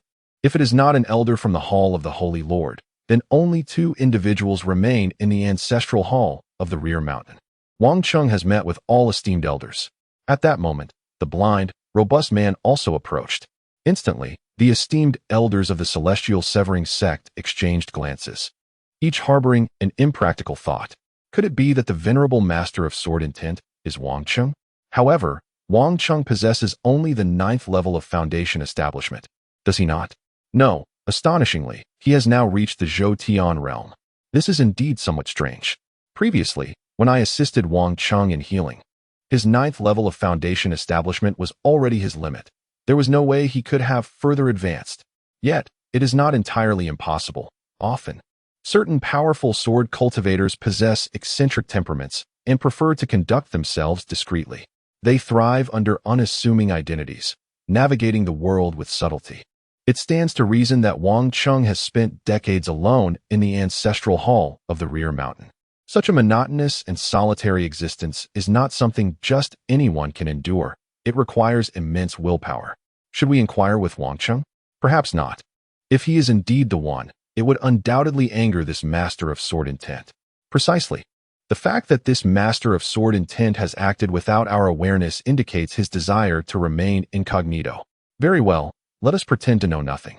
Wang, the steward, you have worked hard. In the future, there is no need to bow when you see us. The esteemed elders of the celestial severing sect spoke in unison. How can that be? Wang Cheng was somewhat taken aback. There is nothing to be concerned about. It has been decided. The tone of the esteemed elders of the celestial severing sect bore a certain reverence. Very well. This left Wang Cheng somewhat perplexed. What exactly did these elders of the celestial severing sect intend? Had they perhaps taken leave of their senses? Shortly thereafter, the esteemed elders of the celestial severing sect departed. However, it was not long before they returned, each bearing gifts for Wang Cheng. Steward Wang, this is a treasure of a celestial being that I have acquired. Please accept it with my compliments. Steward Wang, this is the eternal pill of the celestial being. Please take good care of it. Wang Cheng, the steward. This is the celestial treasure armor. You must not refuse. The elders of the Jietian sect presented an array of treasures, almost overwhelming Wang Cheng with fear. These were indeed celestial artifacts, celestial elixirs, celestial armors. In ordinary circumstances, Wang Cheng would never have encountered such things, let alone dared to imagine them. It seemed he was destined to remain disconnected from the affairs of the ancestral hall in the back mountain. Yet now, refusing was not an option. Had the heavens truly changed? Wang Cheng found himself in a state of confusion. Upon inquiring with the elders of the Jietian sect, they all responded, Wang Steward, you have toiled diligently at the back mountain ancestral hall these past years. This response brought tears to Wang Cheng's eyes. After so many years of hard work, he finally saw a reward. Heaven has opened its eyes. Meanwhile, the elders of the Jietian sect met again at the foot of the mountain. They exchanged smiles and sighed. What a cunning bunch of old foxes. Each understood the unspoken sentiment, and no one needed to voice it aloud. From Wang Cheng's demeanor, I can ascertain that the Grandmaster of Sword Intent is most likely him. Indeed, his performance was so natural that I nearly fell for it. Truly, as a master swordsman, he relishes in the intricacies of mortal life. Every gesture exudes an air of commonality. Chapter 21. A stubborn mud wall. Brother Li Mu, are you all right? Lu Lingshan asked anxiously as she found him in the woodshed. At that moment, Li Mu had finished tidying up and was preparing a meal. Lingshan, you've arrived. Li Mu smiled warmly. With a sudden rush, Lu Lingshan threw herself into his arms, her fear palpable. Upon learning that 5 elders from the 5 great sacred lands were dispatched to the ancestral shrine on the back mountain, she felt as though the sky were collapsing around her, fearing she might never see Li Mu again. Lingshan, what's wrong? I'm fine. There's no need to worry. Li Mu reassured her, gently stroking her hair. That's a relief. Lu Lingshan replied softly, yet she did not release her hold on him. A dry cough from outside finally prompted Lu Lingshan to reluctantly let go. Am I interrupting? Wang Cheng asked, a broad smile lighting up his face. Yes. Lu Lingshan nodded in affirmation. Miss Lingshan, it's quite improper to be so intimate in broad daylight. Wang Cheng chuckled. But I have a betrothal with Brother Li Mu. What impropriety is there? It is you who eavesdropped on us, and that is truly inappropriate, Lu Lingshan retorted, clearly displeased. Should I take my leave then? Wang Cheng asked, his expression turning awkward. Yes, Lu Lingshan nodded again. Li Mu, am I really leaving? Wang Cheng asked once more. All right, since you're here, why not join us for a meal? Li Mu suggested. Brother Li Mu, I'm not hungry, Lu Lingshan politely declined, explaining that as cultivators, they did not require food, and consuming too much would only result in impurities within their bodies. I too have no need for it, Wang Cheng echoed, also refusing. Thus, Lu Lingshan and Wang Cheng sat across from Li Mu, watching as he savored his meal. With his dantian shattered, the Taizu demon-slaying sword now served as his dantian, liberating him from such concerns. Initially, he had avoided drawing attention, but gradually, he grew accustomed to his daily meals. This was the simple joy of being human. Lingshan, how is the sect leader faring? Li Mu inquired. My father is currently in seclusion, recuperating. I do not know when his mind will return to normal, Lu Lingshan replied. Her face clouded with sorrow. Lingshan, I believe the sect leader will recover soon, Li Mu comforted her. Yes, Lu Lingshan nodded, though the atmosphere soon fell into silence. Recently, the Jietian sect had faced numerous tribulations, weighing heavily on everyone's hearts. Miss Lingshan, what is your current realm? Wang Chung broke the silence. Soul Palace realm. Lu Lingshan answered. That was quick. Wang Chung exclaimed in surprise. This is all thanks to brother Li Mu, Lu Lingshan explained. When did this girl discover that? Realizing he had no choice but to be candid, Li Mu paused, chopsticks in hand. Thankful for what? Wang Chung was perplexed. Because of this stone that brother Li Mu gave me, Lu Lingshan replied. Lu Lingshan removed the piece of yellow jade from her neck, which was indeed the Enlightenment Stone. Lingshan, actually Li Mu was prepared to explain. Brother Li Mu, there is no need to say anything. I understand everything, despite the stone's ordinary appearance. It is my lucky charm, and I shall wear it always, Lu Lingshan declared. Very well. It is not as I imagined. Li Mu realized he had overthought the matter. Lu Lingshan had not recognized it as the Enlightenment Stone. Nonsense. Wang Chung exclaimed. Then, with earnestness, he said, Young man, to have encountered a girl like Lingshan is truly a blessing you have earned over 8 lifetimes. Which girl nowadays would regard a mere stone you randomly picked up with such significance and care? Without a heavenly treasure, even the lowliest of female disciples would not cast you a glance. Indeed, Li Mu nodded awkwardly. Brother Li Mu, do not feel pressured. Once I break through to the divine concealment realm, I will travel to the various regions of the central divine continent to seek methods to restore your Dantian. If you restore your Dantian, your future accomplishments will surely surpass mine, Lu Lingshan reassured him. All right, Li Mu replied with a smile. Lu Lingshan also smiled. Brother Li Mu, once your Dantian is restored, I shall take you to another world. Wang Chung was taken aback. Another world? Lu Lingshan asked. Brother Li Mu, do you believe in the existence of the immortal realm? Wang Chung shook his head. No? Li Mu nodded. I do. Lu Lingshan inquired. Why? Li Mu smiled and replied. Because you said so, Lingshan, I believe. Lu Lingshan laughed joyfully, and the weariness of recent days vanished in an instant. After spending quite some time with Li Mu, as dusk approached, Lu Lingshan finally spoke. Brother Li Mu, I must return to cultivate. Li Mu nodded. All right. Wang Chung, however, was reluctant to part. Miss Lingshan, it's getting dark. Why not stay overnight at the ancestral hall on the back mountain? Lu Lingshan's cheeks flushed as she nervously clasped her hands. Li Mu glared at Wang Chung. Lingshan, do not listen to Manager Wang. You should return quickly. Be careful on your way. Lu Lingshan exhaled in relief. All right. Subsequently, Li Mu escorted Lu Lingshan to the mountain gate. After descending the mountain, Lu Lingshan transmitted her voice to Li Mu. Brother Li Mu, I'm sorry. I still need to cultivate. When the time is right, I will naturally give you what you seek. Li Mu was taken aback, then smiled knowingly. No wonder the girl looked so tense. She had misunderstood. She thought Wang Chung's invitation was my intention.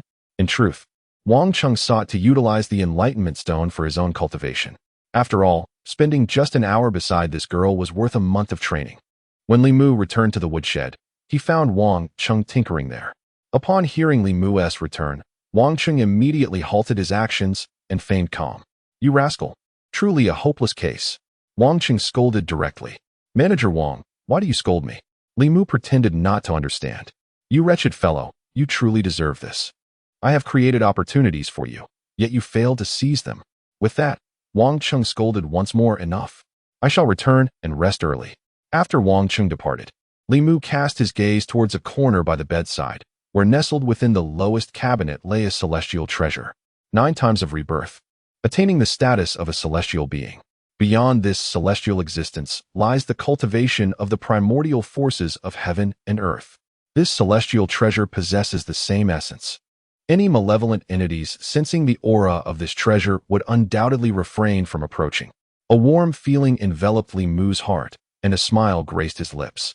He understood well that the esteemed elder of the celestial sect had mistakenly believed Wang Chung to be a grandmaster of sword intent, thus bestowing upon him numerous celestial treasures.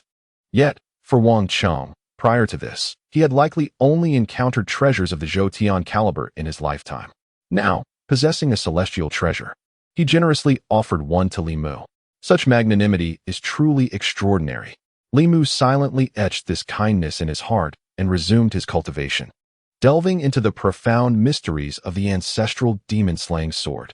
Chapter 22. Heir of the Demon King. Time swiftly passes, and 3 years have elapsed. On this day, at the martial arts square of the Jitian sect, hundreds of disciples are poised for action, among them Lu Lingshan, standing at the forefront of the assembly. Yun Tianhe catches sight of Lu Lingshan and breathes a quiet sigh of relief. He then addresses the crowd with a clear voice. Silence, everyone. You are all the promising talents of the Jietian sect. Your journey to the trial represents our sect. Whether you can redeem our honor rests upon your shoulders. Do you possess confidence? A resounding affirmation echoes from the square. We do. Excellent. Yun Tianhe nods in satisfaction and continues. This trial imposes no rules. You will earn points by vanquishing evil spirits, and your final ranking will be determined by these points. Although this trial will see the participation of the other 5 sacred grounds, as well as ancient nations and clans, gathering many prodigies. I hope you can secure a place among the top 3. Moreover, I shall personally lead the expedition unless your lives are in peril. In that case, I will not intervene. Thank you, Elder Yun. The hundreds of talented disciples respond once more. Very well, let us depart, commands Yun Tianhe. The multitude boards the cloud ship, soaring through the skies toward the trial's location. At the ancestral hall on the back mountain of the Jietian sect, Li Mu casts a glance at the cloud ship, then raises his hand to unleash a strand of sword intent. However, this intent bears no destructive power. It merely leaves a mark upon the cloud ship. Since the last incident in the Tianma Abyss, where Lu Lingshan nearly faced calamity, Li Mu has been increasingly anxious. Thus, he resolves to follow her, continuing his training. Li Mu waits until the burly blind man has fallen asleep before descending the mountain. Upon exiting the Jietian sect, he swiftly catches up to the cloud ship, concealing himself within the sword intent, undetectable even by Yun Tianhe. Suddenly, Li Mu's attention is drawn to the front of the cloud ship, where he senses an overwhelming aura of malevolence, the presence of a Titan demon. Fear does not grip him, for he knows that this Titan demon would not withstand the might of his sword. However, the disciples of the Jietian sect would not fare as well. Even with the combined strength of Yun Tianhe and several esteemed elders, they would struggle against this formidable foe. Moreover, Lingshan remains aboard the cloud ship, which continues its forward course toward impending danger. Without hesitation, Li Mu transmits a message to Yun Tianhe. There is a Titan demon ahead. Swiftly alter the course of the cloud ship. Initially, Yun Tianhe had been resting with closed eyes, startled awake by this sudden voice. Sharp and clear as if a sword intent were piercing his very soul. He opens his eyes in alarm. Reflecting on the message, he is further shaken. Glancing around, he perceives no living presence and detects no trace of malevolent energy. How peculiar. Could it be a dream? However, Yun Tianhe promptly discussed this news with several other esteemed elders. Esteemed ones, what are your thoughts on this matter? Yun Tianhe inquired. It is exceedingly peculiar. Yet, it is better to believe in its existence than to dismiss it, came the cautious reply. Given the recent turmoil instigated by malevolent forces, it is prudent to exercise vigilance. The other esteemed elders chimed in with their opinions. Indeed, I share this sentiment, Yun Tianhe nodded. Subsequently, he issued a command. Alter the course of the cloud vessel. A perplexed disciple from the Jietian sect queried, Elder Yun, we are on the verge of reaching the sacred trial realm of the Fengshan Mansion. Why must we change our course? Another added, isn't this akin to driving south while intending to go north? We may end up losing precious time and potentially miss our opportunity at the sacred trial realm. Under immense pressure, Yun Tianhe forced himself to explain. There are celestial demons ahead. We must steer clear. What? Celestial demons? The disciples of Jietian sect gasped in astonishment. They quickly extended their divine senses, but detected nothing amiss. Elder Yun, there is no trace of malevolent energy. One remarked. Could it be a mistake? Perhaps Elder Yun was overwhelmed by the 5 sacred lands and is now overly cautious. Faced with the disciples' skepticism, Yun Tianhe felt at a loss for words, a surge of frustration welling within him. At that moment, a terrifying aura erupted into the sky, enveloping the entire expanse ahead with dark, malevolent energy. The disciples of Jietian's sect were startled. Had the cloud vessel continued its advance, they would have been engulfed by the malevolent aura. Thankfully, Elder Yun's timely intervention averted this crisis. Indeed, this dreadful malevolent energy is unmistakably that of celestial demons. Even the slightest contact could lead to our corruption. In an instant, many disciples regarded Yun Tianhe with newfound reverence.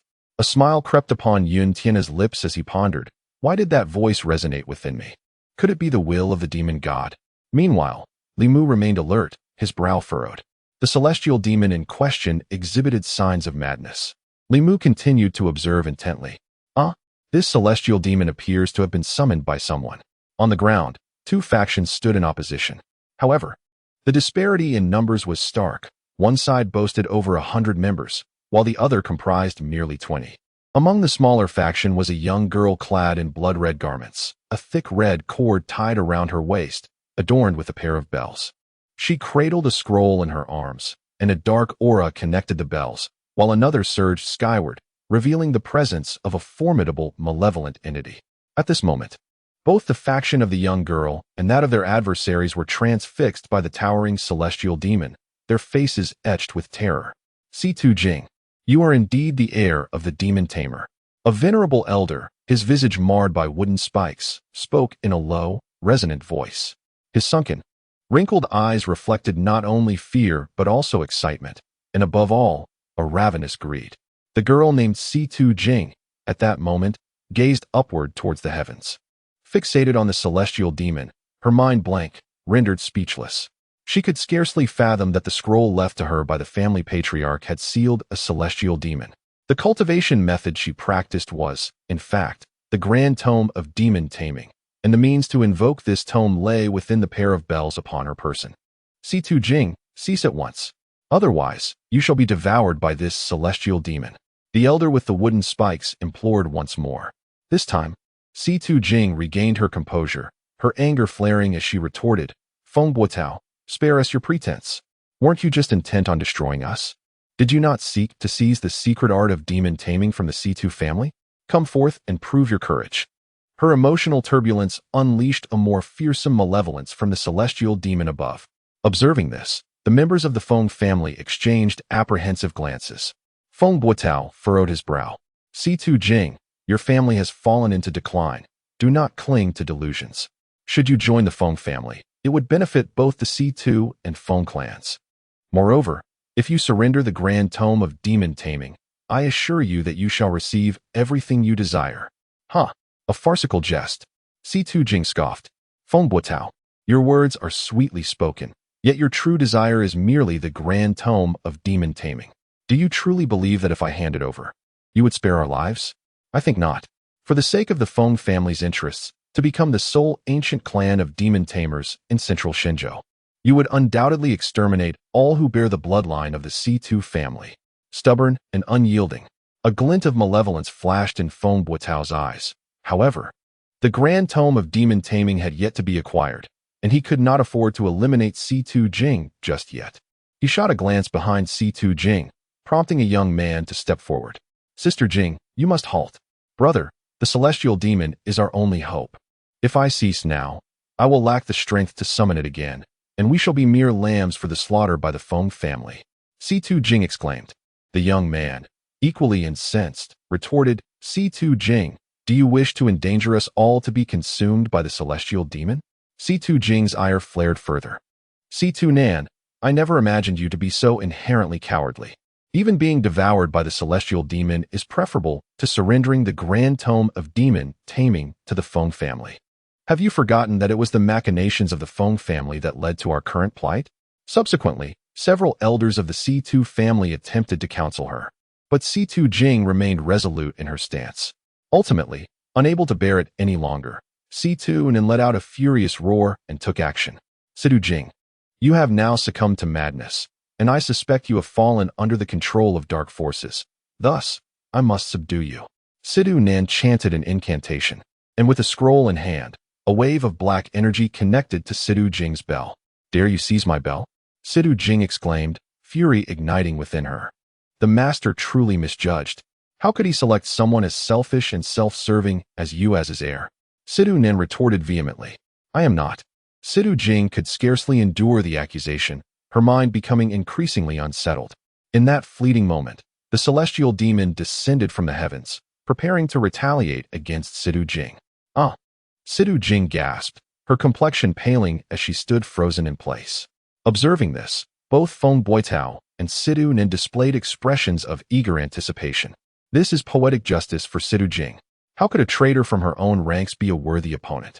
Li Mu discerned the unfolding situation clearly. Subsequently, Li Mu drew the Taizu demon-slaying sword, and, with a single stroke aimed at the celestial demon, he struck down. The sword fell, and the demon perished. Chapter 23. How did a person fall from the sky? What is happening? The members of the Situ and Feng families stood in stunned silence. One belonged to an ancient lineage, while the other was part of an esteemed clan. They were no match for this celestial demon. Yet they were utterly taken aback by the fact that it was vanquished in a single strike. It was the essence of swordsmanship. Feng Buotao was the first to regain his composure, trembling in fear. He immediately bowed and declared, "I am Feng Buotao, head of the Feng family, and I pay my respects to the master of sword intent." What? A master of sword intent? Upon hearing Feng Buotao's words, the crowd was further astonished. In the martial domain, sword cultivators were formidable foes, evoking terror in all who heard their name. Furthermore, the path of a sword cultivator was fraught with hardship, leading to their scarcity. To their surprise, they had encountered a master of sword intent during their trial in the sacred realm, a being capable of slaying even the most powerful foes with a mere stroke of their sword. Naturally, this individual could easily dispatch any of them. At this moment, their ignorance of the master's origins rendered them hesitant to act recklessly. However, upon Feng Buotao's proclamation, silence ensued. He did not perceive the absence of a response as rudeness. Rather, he felt a wave of relief wash over him. It appeared that the master of sword intent was not present to rescue Situ Jing, but rather had fortuitously crossed paths with them and intervened to eliminate the celestial demon. Subsequently, a murderous glint crossed Feng Buotao's face as he gestured to seize the scroll from Situ Jing's grasp, along with the bell tied to her waist by a red cord. "Feng Buotao, how dare you?" Situ Jing exclaimed, her voice filled with outrage. "Return to me the demonic control tome." At that moment, two voices rose in unison. One was Situ Jing's, and the other belonged to an elder beside her. The elder attempted to thwart Feng Buotao's advance, but was easily struck away by a powerful punch. He crashed to the ground, creating a deep crater, with spiderweb-like cracks radiating from the impact. "Liangbo, are you all right?" Situ Jing rushed to assist the elder. Coughing up blood, he spoke with regret. "Miss, I apologize. I am but an old fool, unable to protect the demonic control tome." This elder was no novice. He was at the divine concealment level. However, he was still outmatched by Feng Buotao, who was at the 9th level of nirvana. "Liangbo, this is not your fault. Blame the Feng family. Blame Feng Buotao." Situ Jing's face was a mask of fury. What a profound master-servant bond. "In that case, I shall send you both on your way, so you may have company on the road to the underworld." Feng Buotao spat venomously. Just as he prepared to strike, dark thunderclouds suddenly rolled in from the sky, creating a terrifying atmosphere. "Is that a tribulation?" Feng Buotao gasped in astonishment, then pondered, could it be that the master of sword intent is undergoing a tribulation?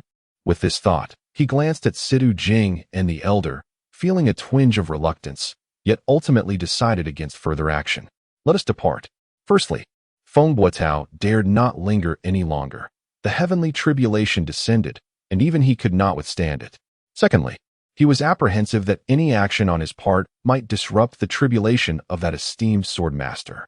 Even the slightest disturbance could lead to failure, resulting in the wrath of the sword cultivators and bloodshed across the mountains and rivers. "I am profoundly grateful for your life-saving grace, esteemed elder," Situ Jing said, bowing towards the sky, though she received no response. Subsequently, she prepared to assist Liangbo in his departure. "Situ Jing, do not concern yourself with Liangbo. Leave at once," Situ Nin urged. "If you wish to flee, you may go first. I will not abandon Liangbo," Situ Jing asserted resolutely. "Then you shall accompany him to the grave beneath the heavenly tribulation," Situ Nin exclaimed angrily. "Miss, you must leave quickly. If the tribulation strikes, we will all perish." Liangbo interjected, having never witnessed such a terrifying heavenly calamity, undoubtedly a tribulation of the celestial beings. "Liangbo, you are my only family. I will never forsake you," Situ Jing declared firmly, while the rest of the Situ clan had vanished without a trace. This left Situ Jing with a profound sense of desolation, with only Liangbo providing her a semblance of warmth. Meanwhile, high above in the sky, Li Mu found himself at a loss. "Why have I summoned a heavenly tribulation after slaying a celestial demon? Is it not only those in the nirvana realm who face such trials?" 9 cycles of nirvana, 9 tribulations, and then ascend to become a celestial being? He glanced at the cloud ship of the Jetion sect and mused, the cloud ship has taken a detour. Once I endure this tribulation, I should be able to catch up. Moreover, if I do not confront this heavenly calamity now, I cannot continue to pursue the cloud ship. Should this tribulation strike the ship, even the esteemed elder of the Ution, he would be reduced to ashes. With this thought, Li Mu plunged into the midst of the heavenly tribulation. However, he quickly regretted his decision, for within him lay the Taizu demon-slaying sword. This sword served not only as Li Mu's weapon, but also as his dantian. Alas, the sword conducts electricity. It attracts all the lightning. He exclaimed, "Do not approach. This is perilous." Soon after, Li Mu lost consciousness. In the sky, his body swayed perilously. 3 days passed. At a rocky cliff, an elderly man and a young woman were present. Si-Tu Jing was tending to Liang Bo's injuries. "Liang Bo, can we leave now?" "Yes, we can, miss. We must hasten to the Divine Seal Mansion. Do not delay your participation in the trial," Liang Bo replied. "But Liang Bo, the demon control ceremony has been seized, and the demon control bell is gone. What purpose does my participation in the trial serve now?" Si-Tu Jing's face was filled with sorrow and indignation. "Miss, within the secret realm, anything is possible. Besides the presence of evil spirits, there are also abundant heavenly materials and treasures, perhaps even the dwelling of a great power. If the Miss were to obtain a legacy and significantly enhance her strength, seeking vengeance against the Feng family would not be too late," Liang Bo counseled. "That is true.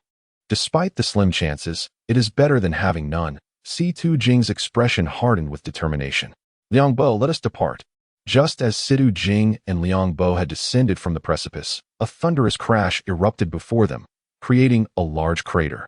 Startled, both Si-Tu Jing and Liang Bo were nearly paralyzed with fear. As the dust settled, they focused their gaze and discovered, to their astonishment, that it was a person, none other than Li Mu. "Liang Bo, how could a person fall from the sky?" Si-Tu Jing exclaimed. "I am unsure, but judging by his charred appearance, it seems he has been struck by lightning. It is unlikely for anyone to sustain such injuries without being subjected to countless bolts of thunder," Liang Bo elaborated. "Is he dead?" Si-Tu Jing asked, her voice trembling. "It appears he is either undergoing a tribulation or facing divine retribution. There remains a faint breath of life," Liang Bo assessed. "However, it is quite peculiar that this man possesses no cultivation, yet has survived such a tempest of lightning." "No cultivation?" Si-Tu Jing's expression dimmed. Initially, she had hoped that this might be the esteemed sword master, which could have led to a fortuitous connection. If this elder were willing to assist, perhaps the Feng family would be compelled to repay their debts tenfold. Indeed, he lacks any cultivation. "Miss, he cannot possibly be that revered sword master. Perhaps he merely had the fortune to escape death," Liang Bo remarked. "I will administer a medicinal pill to him, allowing him to fend for himself. We must continue our journey swiftly. Liang Bo, he is unconscious. We do not know when he will awaken. Furthermore, without any cultivation, left here, he stands little chance against malevolent spirits or savage beasts. We cannot abandon him," Si-Tu Jing insisted. "Miss, if we take him with us, our pace will surely slow. Should we encounter members of the Feng family again, escape would be nearly impossible. Frankly speaking, what use is he to us? Is it worth saving his life?" Liang Bo countered sternly. "Even if we slow down, the Feng family is likely already within the sacred land for their trials. It is improbable we will encounter them again. Above all, if we can save a life, we should do so. If only someone had aided the Si-Tu family in our time of need, we would not have fallen so low.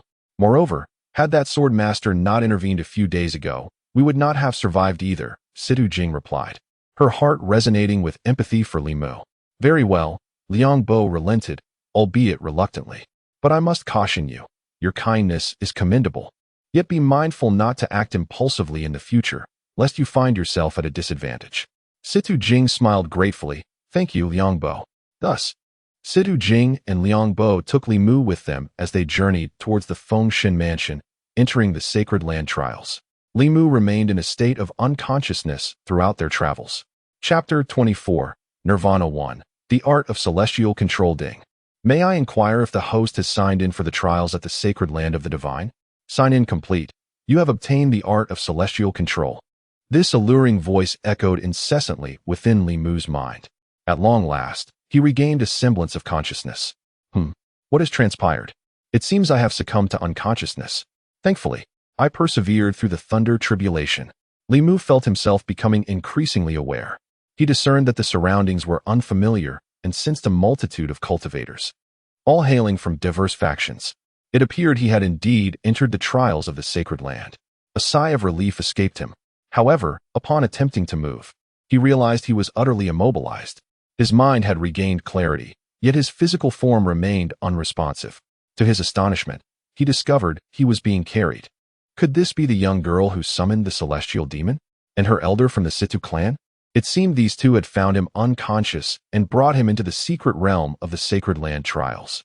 In light of this, he resolved to restore his strength, intending to repay the Situ clan for their kindness during the trials. Subsequently, Li Mu began to gradually reclaim control over his body.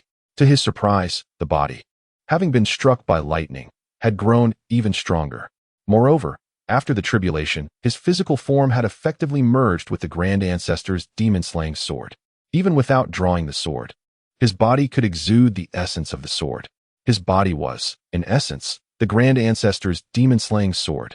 Faced with such a transformation, Li Mu felt nothing but elation. This was indeed a blessing in disguise. Furthermore, his cultivation realm had also experienced a breakthrough. He was now at Nirvana 1. This left Li Mu both amused and bewildered. Originally, he anticipated that it would take several decades to solidify his foundation for a breakthrough. Little did he expect that the thunder tribulation would refine his body and strengthen his foundation. Overall, this suffering had not been in vain. After adjusting his state, Li Mu spoke. Sign in.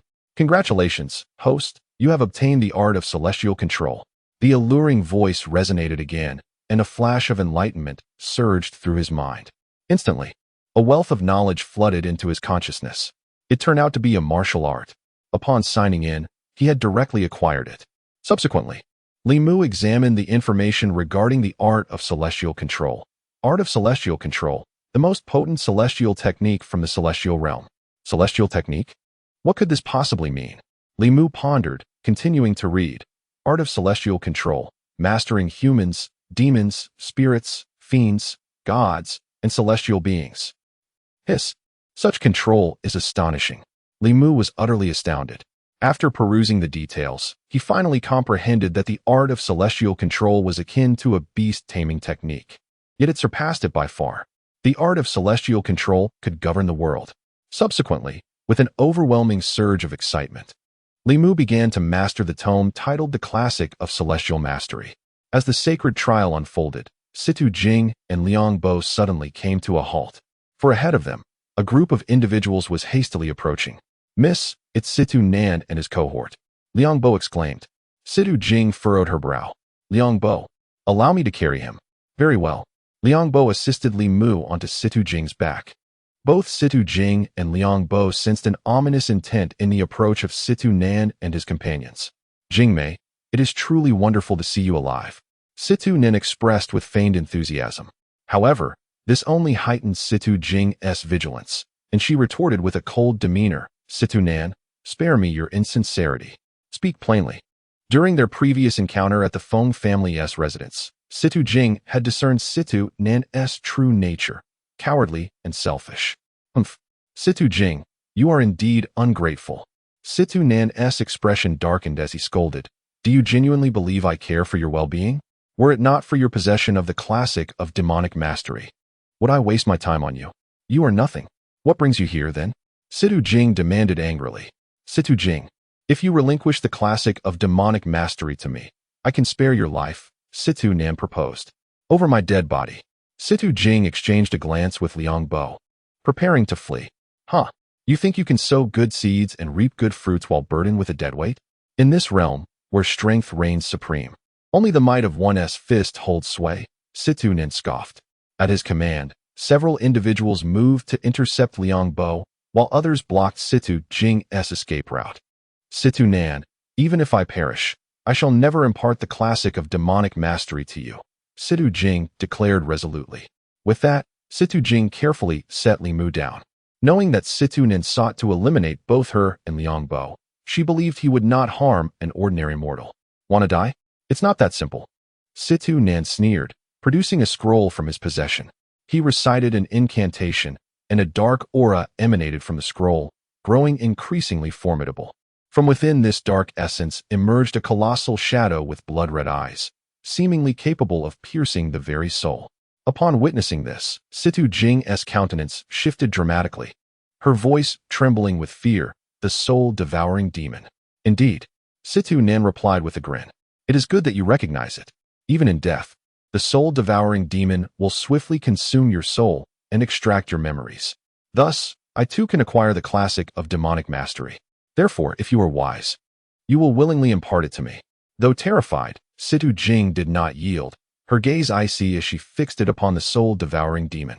This is not a demon tamed by the Situ family. It is a method of the Feng family. Huh, you wish to prove your worth before Feng Buotao, do you? Situ Jing retorted with a cold laugh. Since you have uncovered my intentions, I shall no longer conceal them. Indeed, we have all pledged our allegiance to the Feng family. Situ Nan, devoid of shame, wore an expression of pride. A group of traitors. Situ Jing scolded. What do you understand? The Situ family has fallen into decline, reduced to a mere ancient clan, while the Feng family stands as an ancient lineage. Only by aligning ourselves with the Feng family can the Situ family find a path forward, Situ Nan asserted. Yet do you not know that the Situ family was once an ancient lineage too? Liang Bo replied, filled with indignation. You are well aware that was in the past. Times have changed. It is precisely because of stubborn individuals like you that the Situ family has diminished. If you had surrendered the Demon Suppression Codex earlier, we could have governed alongside the Feng family, Situ Nan mocked. What nonsense! Are you unaware of the Feng family's true nature? It is merely seeking to conspire with a tiger, Situ Jing retorted. Enough of your ramblings, Situ Jing. At this juncture, the Demon Suppression Codex must be relinquished, whether you like it or not. Situ Nan declared with a grave tone. Attack!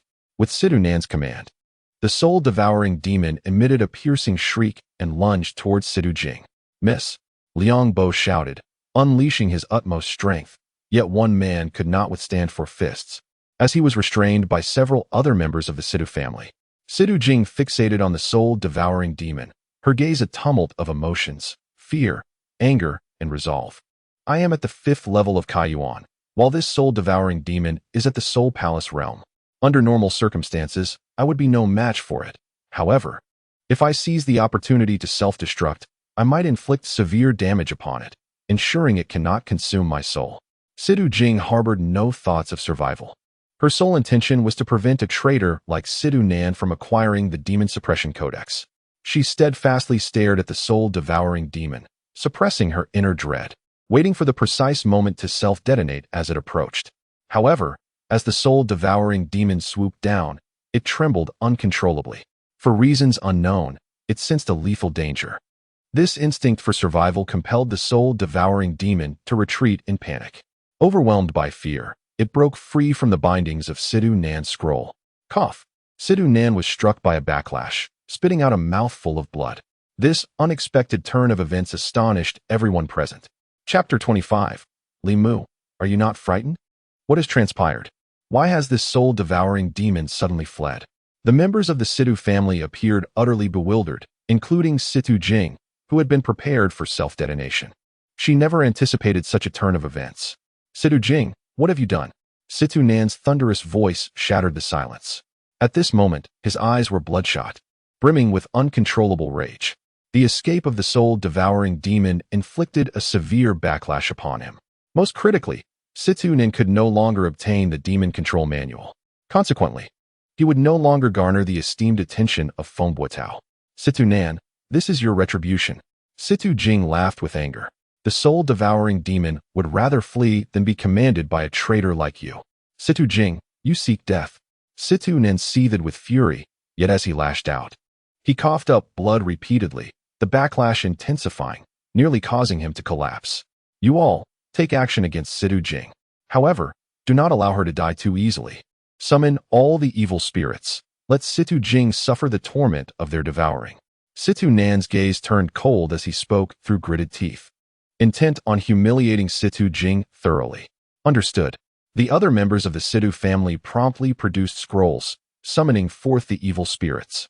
This time, several formidable figures from the divine concealment realm managed to summon the great demon of divine concealment. Its aura directly overwhelmed Liangbo. These great demons of divine concealment howled as they charged towards Situ Jing. Additionally, members of the Situ family summoned the great demon of initiation. Yet, the next moment, Situ Jing and her companions were again struck with fear.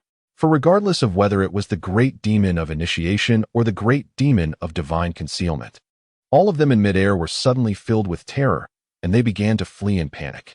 Instantly, the entire Situ family found themselves facing a backlash. Situ Jing, what on earth is happening? The members of the Situ family, filled with horror and anger, questioned her collectively.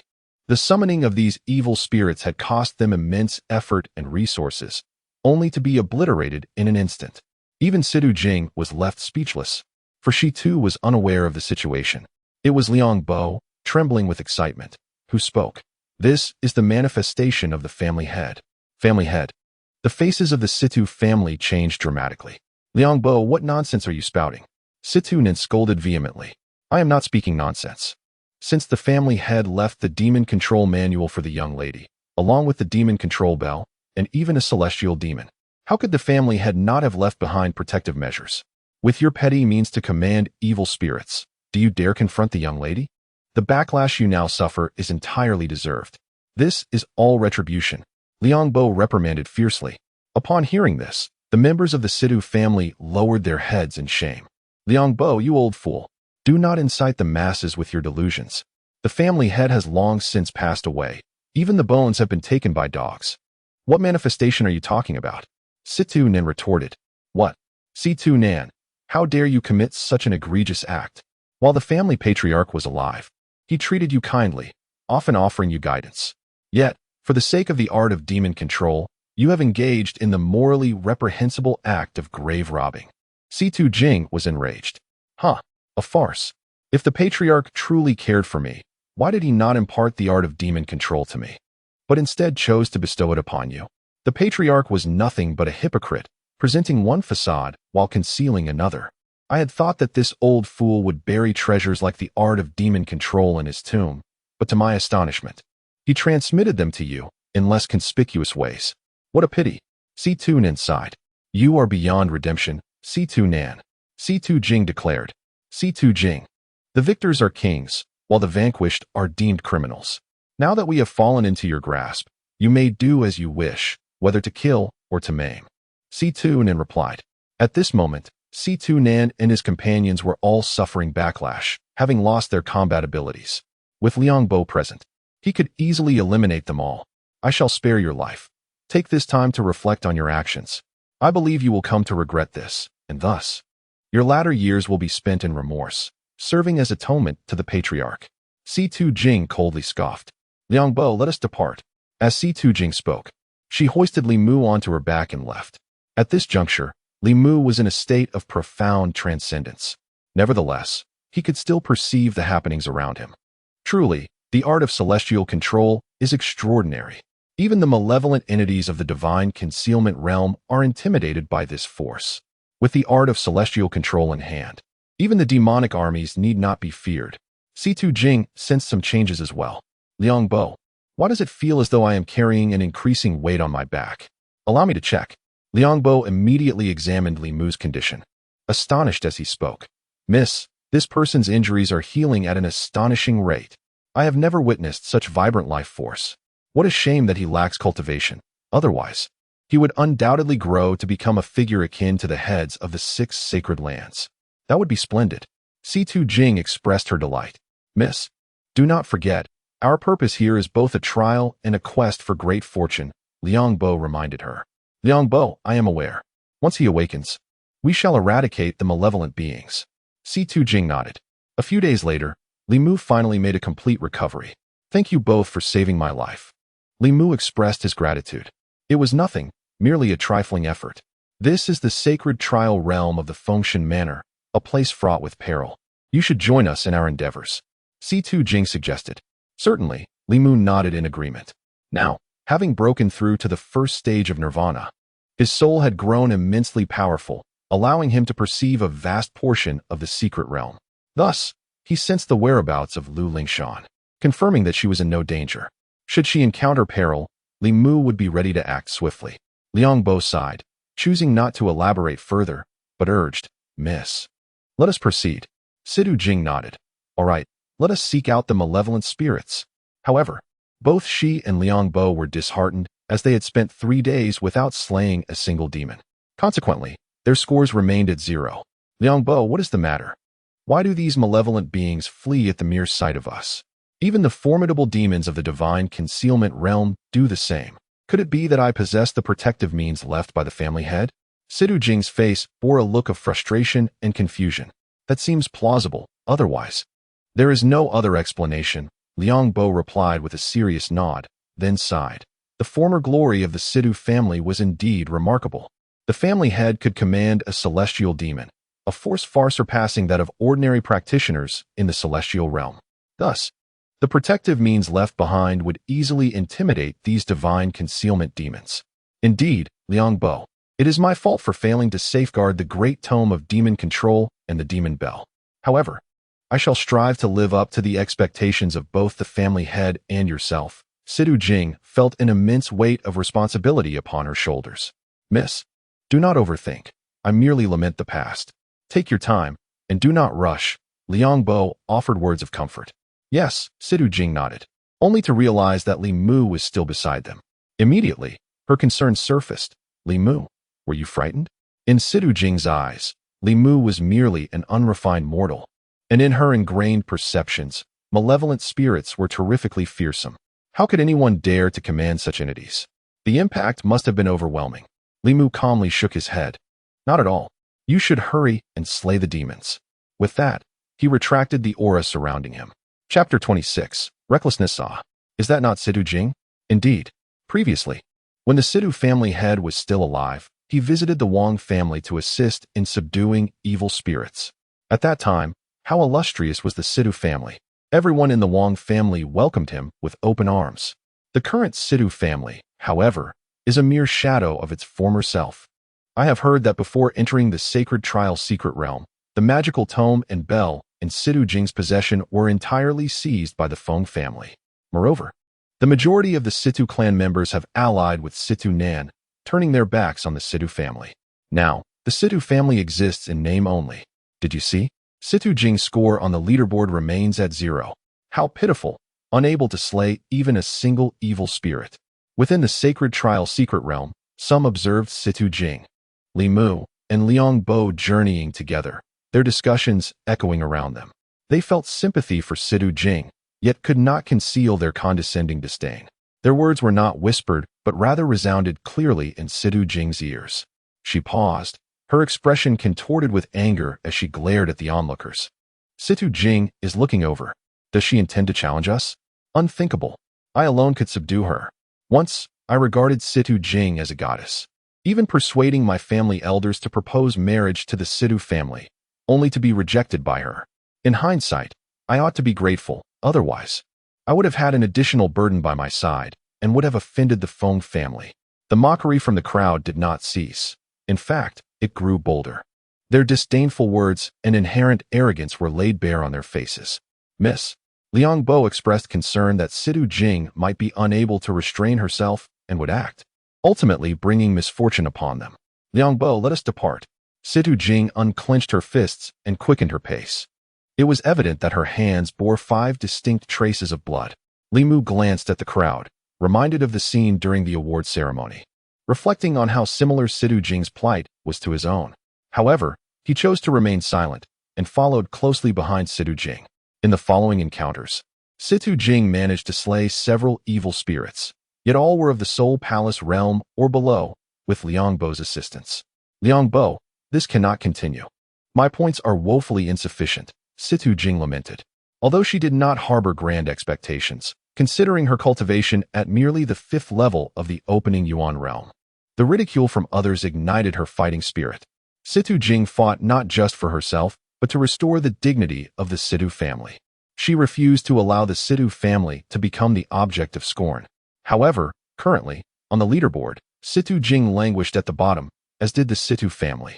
The most absurd part was that while Situ Nan and the others had amassed considerable points, they did not contribute to the Situ family's score. This indicated that they had completely severed ties with the Situ family. Miss, do not worry. My injuries will heal within 2 to 3 days, and by then, I shall seek out several great demons of the 3rd level of the Divine Concealment Realm or below, Liang Bo reassured her. Master Liang, have you recovered? Situ Jing asked, her voice brimming with delight. Yes, Master Liang replied with a gentle nod and a smile. That is splendid news. With your strength, we shall vanquish the evil spirits of the 1st realm, and our C2 clan's score will surely soar. C2 Jing expressed, her anticipation palpable. Li Mu cast a wary glance at Master Liang. His injuries seemed far from healed. Moreover, being a mere 3rd-tier practitioner of the Divine Concealment Realm and advanced in age, even confronting a 1st-tier evil spirit would pose a considerable challenge. This venture bordered on folly. 3 days later, Master Liang proclaimed himself fully recovered and, accompanied by C2 Jing, set forth to seek out the 1st-tier evil spirits. He unfurled a scroll and dripped his own blood upon it, which would guide them. As Li Mu observed, indeed, a 1st-tier evil spirit lay ahead, more than one, in fact. Yet, not far off, lurked a formidable Nirvana realm demon. Clearly, Master Liang was oblivious to this peril. Li Mu refrained from intervention, knowing that as long as he remained present, neither C2 Jing nor Master Liang would face danger. He also intended to assist C2 Jing. Master Liang, there truly are 1st-tier evil spirits. And not just one, C2 Jing exclaimed, her eyes sparkling with excitement as she gazed upon the 5 malevolent entities in the distance. Fortune smiles upon us. My blood's guidance proves reliable. And I still possess my edge, Master Liang thought, delighting in C2 Jing's joy. Miss, please wait here. I shall go and severely wound those 5 1st-tier evil spirits. Then you may deliver the finishing blow, Master Liang stated. Very well, but do exercise caution, Master Liang. I would rather forego the points than see you come to harm, C2 Jing urged earnestly. Fear not, Mississippi. I am resolute, Master Liang reassured her, his determination unwavering. With that, he charged forward. Li Mu shook his head internally, sensing Master Liang's unstable aura. He was no match for the 5 1st-tier evil spirits. This was akin to striking a stone with an egg. However, Li Mu soon discerned something amiss, no? Master Liang intends to gamble his life. From the outset, he sought to sacrifice himself to gravely wound the 5 1st-tier evil spirits for C2 Jing's sake. At this moment, Li Mu could not remain passive. He unleashed his power, causing the 5 1st-tier evil spirits to tremble in fear, too terrified to move. At that instant, Master Liang had drawn near, his expression resolute, prepared to face death. Yet, upon striking, he was taken aback. These 1st-tier evil spirits are so feeble? Why do they not retaliate? Am I under the protection of the clan leader? Master Liang felt a surge of unexpected joy. After all, who would wish for death when life was still an option? Without a moment's hesitation, Master Liang swiftly attacked, incapacitating all 5 1st-tier evil spirits, leaving them barely clinging to life. Miss, come quickly. Master Liang called out urgently to C2 Jing. Master Liang, that was so fast. C2 Jing was equally astonished. It appears you have truly recovered and even grown stronger. It seems so. The old man still has strength to offer the young lady, which brought great joy to Elder Liang. Subsequently, C2 Jing swiftly dealt with the 5 1st-stage evil spirits, leading to a rapid ascent in both her ranking and that of the C2 family. This elicited a joyful smile from C2 Jing. However, at that moment, Li Mu cast his gaze in a particular direction, his heart whispering, "They are coming." The battle here has drawn the attention of a nearby Nirvana demon, emanating an overwhelming aura of malevolence. Elder Liang became alert as well. Elder Liang, what rank is this demon? C2 Jing inquired eagerly. Elder Liang, having sustained injuries from the 5 1st-stage evil spirits, had instilled great confidence in C2 Jing. Not good. It's a Nirvana demon. Elder Liang's expression changed dramatically. Miss, quickly flee. Elder Liang, I will not leave without you. C2 Jing adamantly refused to depart alone. Miss, if you do not leave, I will be unable to escape. Elder Liang spoke gravely. Elder Liang, please take care. C2 Jing expressed her concern, then hurriedly pulled Li Mu away. With a resounding crash, Elder Liang launched an attack against the Nirvana demon, but it was he who was sent flying. The disparity in their powers was too vast. Elder Liang. Situ Jing halted. Turning to Li Mu, she urged, Li Mu, you must run. Find someone to escort you out. Do not venture alone. With that, Situ Jing dashed back. The Nirvana demon had already opened its massive maw, poised to devour Elder Liang, when a voice erupted in its mind. Audacious. This voice reverberated, causing the Nirvana demon to recoil in agony, letting out a pained howl. It was none other than Li Mu who had spoken. Chapter 27. Kneel. Acknowledge your master. Liang Bo, are you all right? Situ Jing rushed over and embraced Liang Bo. Miss, why are you back? Hurry and run. Liang Bo urged anxiously, pushing Situ Jing away, yet she refused to leave. Liang Bo, I will not abandon you. If we must perish, let us do so together. Miss, why must you do this? I am old, my time nearly spent. You are still so young. Liang Bo sighed deeply. Liang Bo, do not speak further. Situ Jing spoke with determination, helping him to his feet as she gazed at the Nirvana demon. Besides, we may not necessarily meet our end. What is wrong with this Nirvana demon? Liang Bo noticed its peculiar behavior. Miss, could it be that the protective measures left by the head of the family have the power to intimidate this Nirvana demon? Perhaps, Situ Jing replied uncertainly. Then we must leave quickly, Liang Bo urged. Absolutely not. Liang Bo, I need to ascertain something, Situ Jing declared, walking towards the Nirvana demon. She sought to confirm whether she possessed the means to suppress the demon. If so, her subsequent actions would be bolder. If not, escape was futile. Miss, this is perilous. Liang Bo shouted urgently. Kneel. Acknowledge your master. Li Mu spoke softly once more. The Nirvana demon, fierce and menacing, let out a reluctant roar directed at Situ Jing. Fear gripped her, her expression shifting dramatically. Yet, she did not retreat. In the next moment, the Nirvana demon charged at Situ Jing. Miss, Liang Bo roared, unleashing all his strength, but he was too late. He could not reach her in time. Stop. Liang Bo attempted to command the demon, but it showed no signs of halting. Situ Jing was frozen in terror. She realized she had failed. She possessed no means to suppress the malevolent entity left by the head of the family. With a heavy heart, she closed her eyes in despair. She felt guilt towards Liang Bo, the head of the family, and the Situ clan. Trembling from fear, her face betrayed her anguish, yet she felt no pain. What is happening? Is it possible that being consumed by a demon brings no suffering? Miss, miss, miss. In the next instant, Liang Bo's voice echoed in her ears. Filled with shock, it seemed that he too had been engulfed. However, to encounter Liang Bo on the path of the underworld was not to be alone. Regrettably, they could not take Feng's family and the traitors such as Situ Nin along with them. Situ Jing mused. Miss, please open your eyes. Liang Bo implored once more. Can one still open their eyes in the underworld? Can this lead to rebirth? Confusion swirled within Situ Jing, yet she complied. Upon opening her eyes, she was nearly overwhelmed by fear, for before her stood the very Nirvana demon, gazing back at her. Am I not dead? Situ Jing was profoundly shaken, soon noticing the peculiar gaze of the Nirvana demon, which surprisingly lacked any murderous intent. Instead of ferocity, there was an ambiguous softness in its eyes. Instantly, Situ Jing trembled all over and exclaimed in anger, If you wish to kill me, then do so. Do you intend to make me your plaything? Situ Jing had heard tales of wicked demons, notorious for their malevolence and a penchant for young boys and girls. However, the Nirvana demon did not strike. Very well. If you do not act, I shall take matters into my own hands, Situ Jing declared, raising her right hand as if to crush her own skull.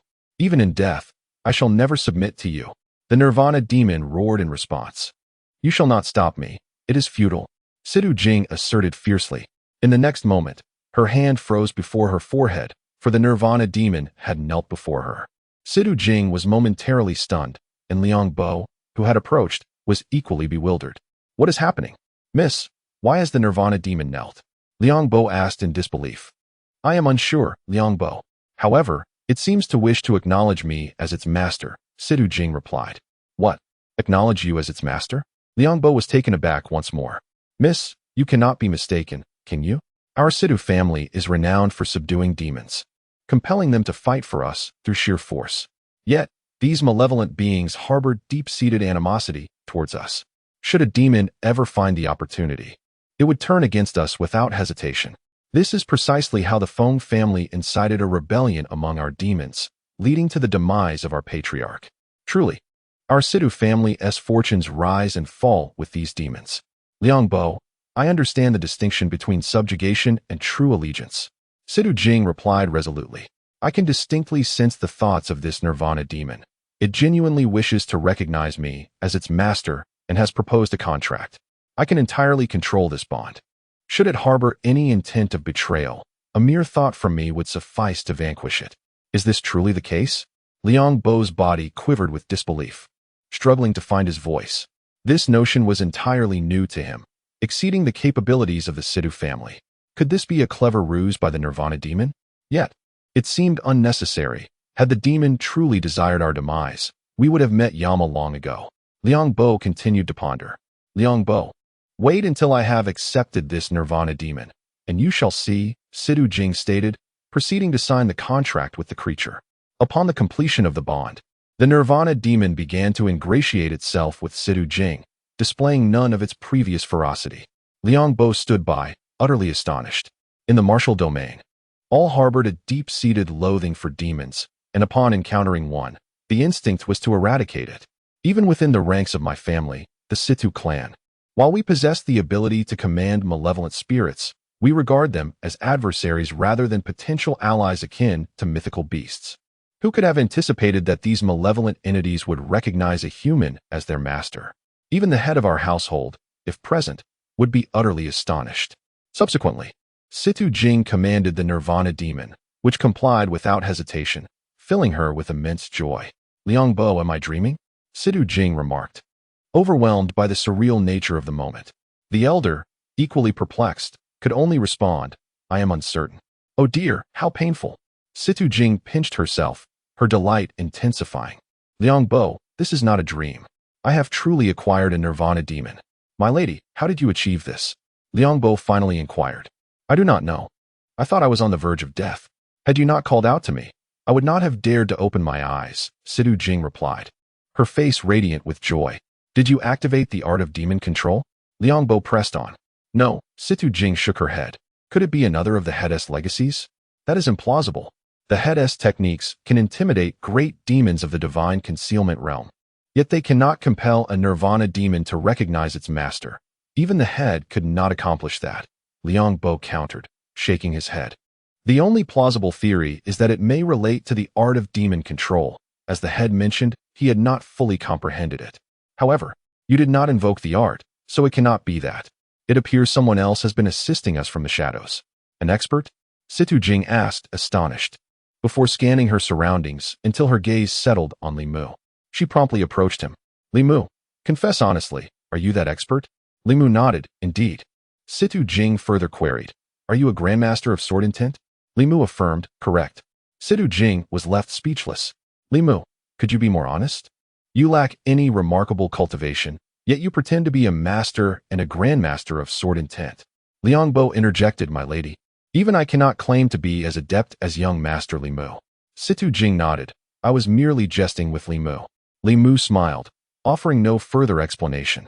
Situ Jing then expressed her astonishment once more. Li Mu, you seem unafraid of malevolent spirits. At that moment, the Nirvana demon approached, intentionally or not avoiding Li Mu. However, Li Mu regarded it with an impassive expression. I have encountered much, he replied. In the past, Li Mu and his parents had guarded the abyss of demons, facing countless malevolent spirits daily. Later, he ventured to the abyss of demons alone and sealed its exit with a single sword strike.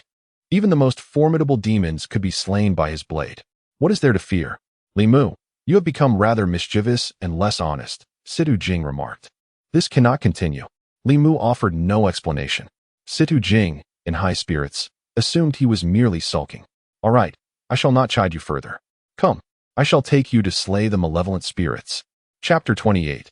Difficulties. Are you truly a grandmaster of sword intent? Liang Bo, how many Nephilim demons have we encountered now? Situ Jing inquired with palpable excitement. Miss, this is the 10th one. Liang Bo replied, a smile gracing his face. Now, your ranking has entered the top 10. To the Nephilim great demon, I commend your efforts. Situ Jing said, glancing at the formidable demon beside her. With its assistance, Slaying the evil spirits had become effortlessly easy. Any demon below the 8th level of Nephilim was no match for this great demon. The Nephilim great demon cast a glance at Li Mu before looking at C2 Jing with a seemingly flattering gaze, which only served to delight her further. Li Mu, why do you maintain such a stoic expression? Are you not astonished? Are you not elated? C2 Jing asked. I've seen much, Li Mu replied calmly. All right, enough of that. Li Mu, allow me to offer you a word of caution. Boast only in front of me and Liang Bo. Do not do so outside. Lest you attract trouble, C2 Jing advised. Within the realm of Zhong Shenzhou, I doubt there are many who would dare to challenge me. Li Mu responded, still composed. You are indeed formidable. C2 Jing chuckled, then turned to Liang Bo. We are about to reach the Trial Demon Tower. With my current ranking, I should qualify for entry. However, I am concerned about encountering members of the Feng family. I cannot guarantee your safety or Li Mu's. Therefore, I propose that you both wait for me here. Very well, but please be cautious, Miss. Liang Bo nodded in agreement. Presently, Liang Bo's strength paled in comparison to that of C2 Jing, who possessed the Nephilim great demon. Moreover, with Li Mu, who lacked any cultivation and had a penchant for boasting, Liang Bo was understandably anxious about potential troubles. I shall take my leave, C2 Jing declared. Meanwhile, to the southwest of Li Mu, a magnificent black tower loomed. A multitude of cultivators congregated around it. This black tower was the ultimate trial tower of this sacred ground. At that moment, voices emanated from the pinnacle of the tower. Unexpectedly, the top rank in this trial is claimed by Lu Ling Shan. It seems that Yun Tian he has put in considerable effort. To this day, I remain baffled by the nature of Lu Ling Shan's divine body. Her rate of growth is astonishing. Such a talent, if retained within the Jietian sect, would surely overshadow my entire existence. Now, Yun Tian he can rest assured. Once the trial concludes, the world shall no longer know of Lu Ling Shan. Furthermore, the second position is occupied by Qin Gong Su. This individual possesses a summoning divine body, capable of calling forth spirits to battle, and his might is not to be underestimated. Securing the second rank is well-deserved. I had no idea that Zhong Shenzhou harbored so many geniuses, remaining low-key until now. This is precisely the nourishment needed for the ascension of our demon lord. The top 9 talents have already entered. Now it is only the Feng family members who remain. Feng Botao, why are you so sluggish? There is little to be done. Our Feng family's strength cannot compare to that of the Jietian sect or the Fengshan mansion. Merely squeezing into the top 10 is already quite commendable. Among them, 3 voices resonated. Yun Tianhe, Jiang Yutong, and Feng Botao. Suddenly, Jiang Yutong spoke in a grave tone. What is happening? How can a member of the Feng family be ranked 11th? Impossible. Feng Botao, incredulous, glanced at the leaderboard, momentarily dumbfounded. How is it C2 Jing? Feng Botao, did your Feng family not subdue the C2 clan? Why is there still a remnant? Yun Tianhe inquired. Indeed. However, C2 Jing possesses a fierce temperament, unwilling to yield even unto death. Yet, I have acquired her demon-commanding legacy. Furthermore, C2 Jing is merely at the 5th level of the Kaiyuan realm, accompanied only by an old servant at the 3rd level of the Xinzong realm. How could she possibly enter the top 10? Feng Botao struggled to provide an explanation. Enough. Discussing this is futile. Our primary concern now is to prevent C2 Jing from entering the Demon Tower, allowing the esteemed member of the Feng family to proceed, Jiang Yutong declared decisively. Surely we must provide an explanation to the outside world? Otherwise, the other leaders will harbor suspicions, Yun Tianhe remarked. Then we shall establish a restriction, Jiang Yutong suggested. C2 Jing is merely at the 5th level of Kaiyuan. Any barrier at the Soul Palace realm should suffice to contain her, Feng Botao asserted. Feng Botao, do not underestimate her. Since C2 Jing has managed to breach the top 10 alone, it indicates she possesses formidable means. Let us fortify the barrier, and only lift it when your Feng family member is prepared to act, Jiang Yutong advised. Agreed. Both Feng Botao and Yun Tianhe concurred. At that moment, C2 Jing had arrived at the scene. The Feng family and C2 Nan were utterly astonished, clearly aware that C2 Jing had entered the top 10. C2 Jing, how did you accomplish this? C2 Nan questioned, his face filled with disbelief. It is simply by virtue of my strength. This is the prowess of the C2 clan. C2 Jing replied with pride. Feng Botao believed that by seizing the demon commanding classic, the C2 clan would falter? I assure you, the C2 clan will thrive under my leadership. With that, C2 Jing strode towards the demon tower. C2 Jing, you cannot enter the demon tower. C2 Nin called out. Why not? C2 Jing retorted. Because there are only 10 slots for entry into the demon tower, and that slot belongs to Feng Xing. C2 Nin explained. Following C2 Nan's gaze, C2 Jing spotted a man meditating within the Feng family premises. Nonsense. I am currently ranked 10th, while Feng Xing is ranked 11th. Why should I be barred? You people are now mere lapdogs, unable to stand tall. It is truly pathetic. Today, I shall enter. C2 Jing declared, her anger ignited. Quick, stop her. C2 Nin shouted. Members from both the C2 and Feng families surged forward, intending to seize the opportunity to eliminate C2 Jing. After all, they regarded a mere 5th-level Kaiyuan practitioner as inconsequential. Even if C2 Jing had protective measures from the C2 clan's leader that could suppress evil, as long as she did not resort to using dark forces, what could they fear? Seeking death. C2 Jing scoffed, summoning the Nirvana demon.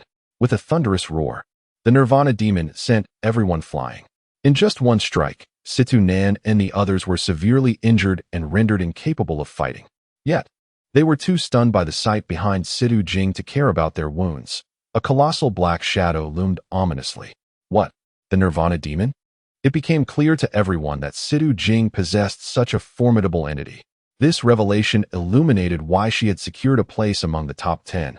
Although C2 Jing intended to continue her assault, she was halted by Qin Zijin and the other leaders of the sacred lands. C2 girl, do not harbor such murderous intent. Humph. Did you ever counsel the Feng family when they targeted my C2 clan? C2 Jing retorted. Qin Zijin and the other leaders remained silent. Yet they did not step aside. Can I now enter the demon tower? C2 Jing inquired.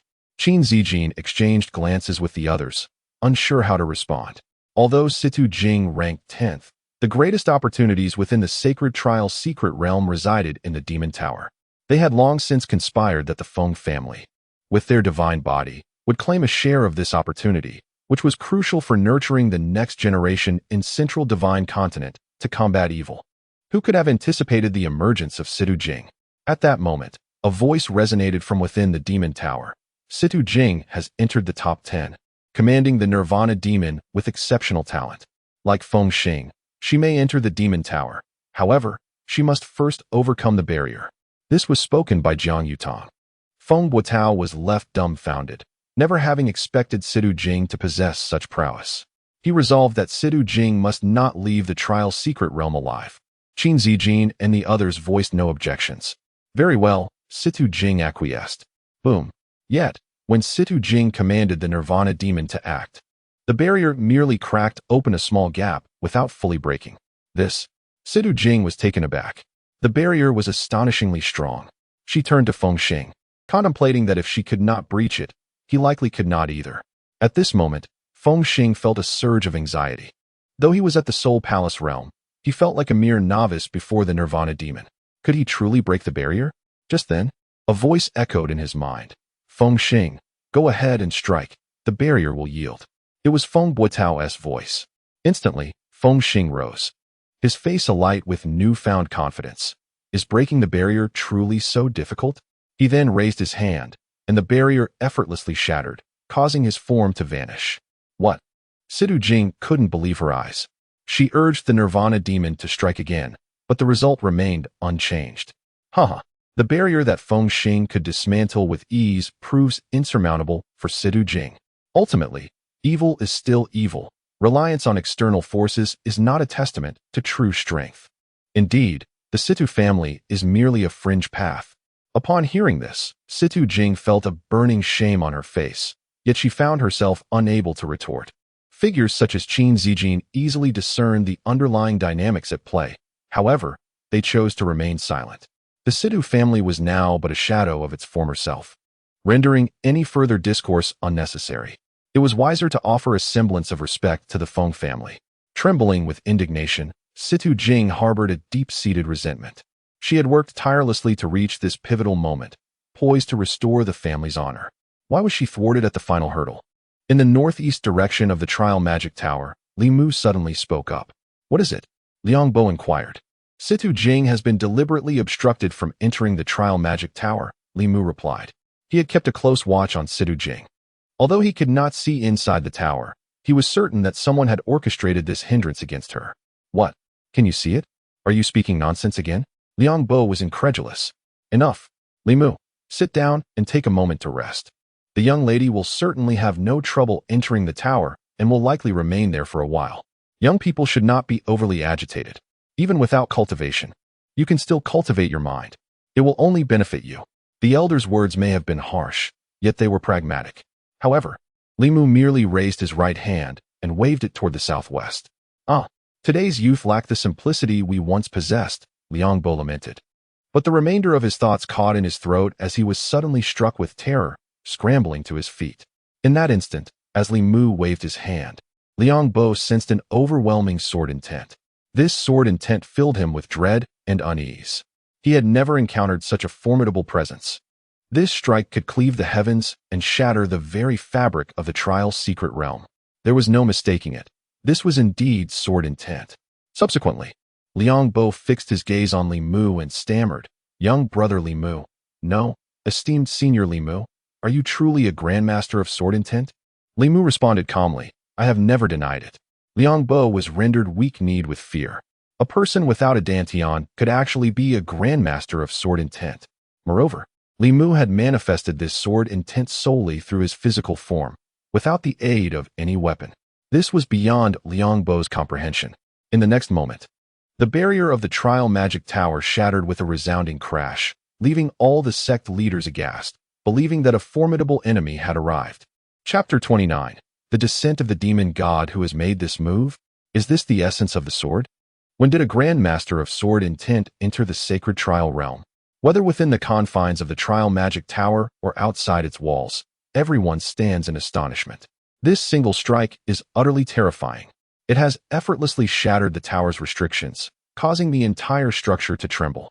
Moreover, this sword intent was solely aimed at the barriers. Had it been directed at the tower itself, it would undoubtedly have split the edifice in two. Fortunately, no further sword intents descended. Otherwise, the sect leaders would surely have fled in terror. At this moment, from the pinnacle of the trial magic tower, voices filled with intense fear echoed, "Jiang Yutong, have you summoned a grandmaster of sword intent? Does the old man not know of any grandmaster of sword intent? However, I am aware of one such individual. Who might that be? I am uncertain of the identity, but they hail from the Jietian sect." "Yin Tianhe, what do you mean? You have already accepted the mark of the demon god. If you do not serve the great demon lord, you might as well take your own life now to avoid dragging us down. Otherwise, we may face dire consequences. You all misunderstand. I too am unaware of this matter. Firstly, it is not necessarily our Jietian sect's grandmaster of sword intent. Secondly, why would our grandmaster intervene on behalf of a woman from the Sidhu family? That makes no sense.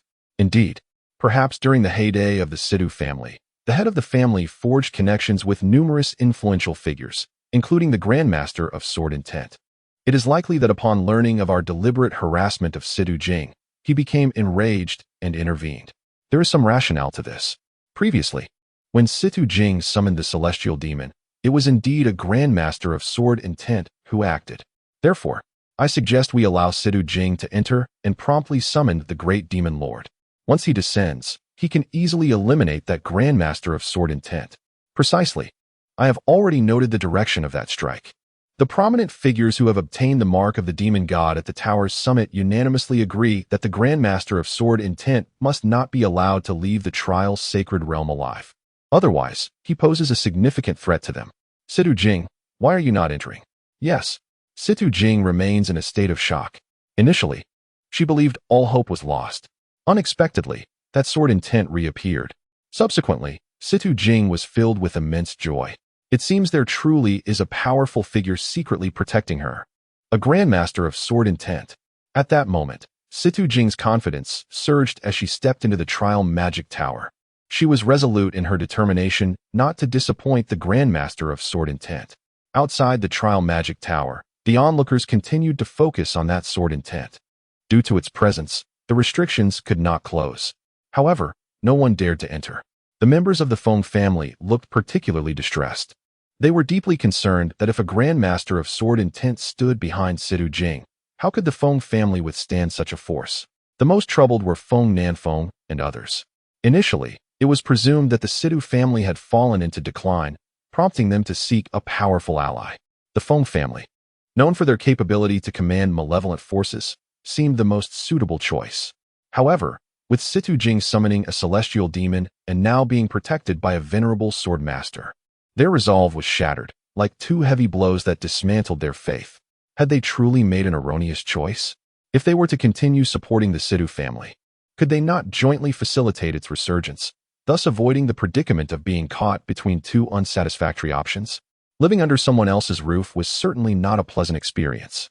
Regret began to settle in among Situ Nan and his companions. Upon Situ Jing's entrance, 6 demon seals manifested atop the Trial Demon Tower. At that moment, a terrifying aura of malevolence surged from these seals, coalescing within the tower, as if a certain formation had been activated. Subsequently, a void began to slowly open at the pinnacle of the Trial Demon Tower. Was this the realm of malevolence? Such a formidable presence of evil.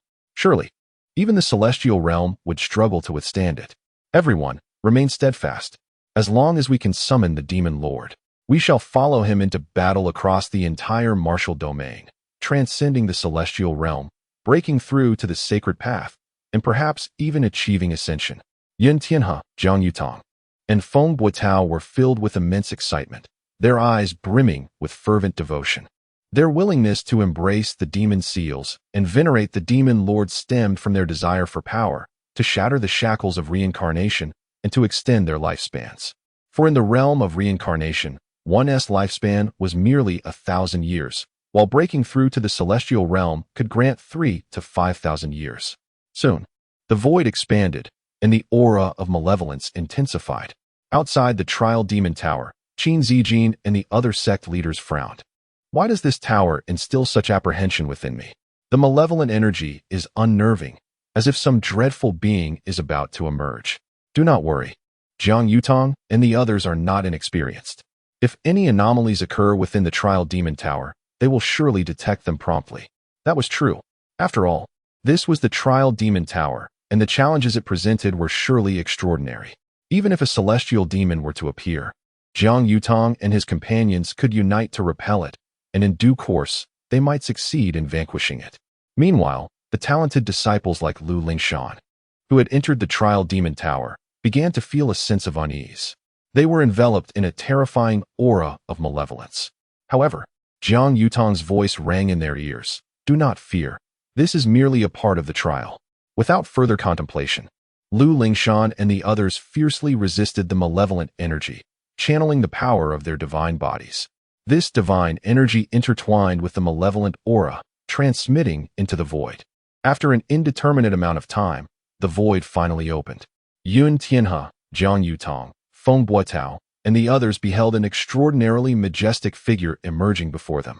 A shadow, as tall as the heavens, loomed with a mane as dark as the earth itself, crowned by 2 formidable horns capable of shattering stars, and adorned with a tail that trailed behind it. This apparition evoked memories of a cataclysmic era, instilling an overwhelming sense of power and invincibility. Yun Tianhe, Zhang Yutong, and Feng Buotao exchanged glances, their eyes reflecting a mixture of astonishment and elation, leading them to kneel in reverence and proclaim, "We humbly welcome the Lord of Demons." The Demon Lord seemed to possess the ability to perceive all that transpired in this realm, its gaze resting upon Lu Lingshan and the other 9 divine beings. Expressing satisfaction with a booming voice reminiscent of a mighty bell, resonating like thunder. Yet, just as it prepared to consume Lu Lingshan and her companions, its attention shifted towards the northeast, where an aura of vitality surpassed that of the 10 divine entities. In an instant, the Demon Lord tore through the fabric of reality, racing towards the northeastern direction. Yun Tianhe, Zhang Yutong, and Feng Buotao, upon realizing this, recognized it as the domain of the Grandmaster of Sword Intent. A wave of joy washed over them. Indeed, the Demon Lord was aware of all. In that moment, the fate of the Grandmaster of Sword Intent was sealed. There was no room for doubt. Chapter 30. Who truly is the Demon God? A vast surge of demonic energy shattered the Trial Demon Tower. A shadow, imposing and all-encompassing, swept towards the northeast like the shifting of the sun and moon.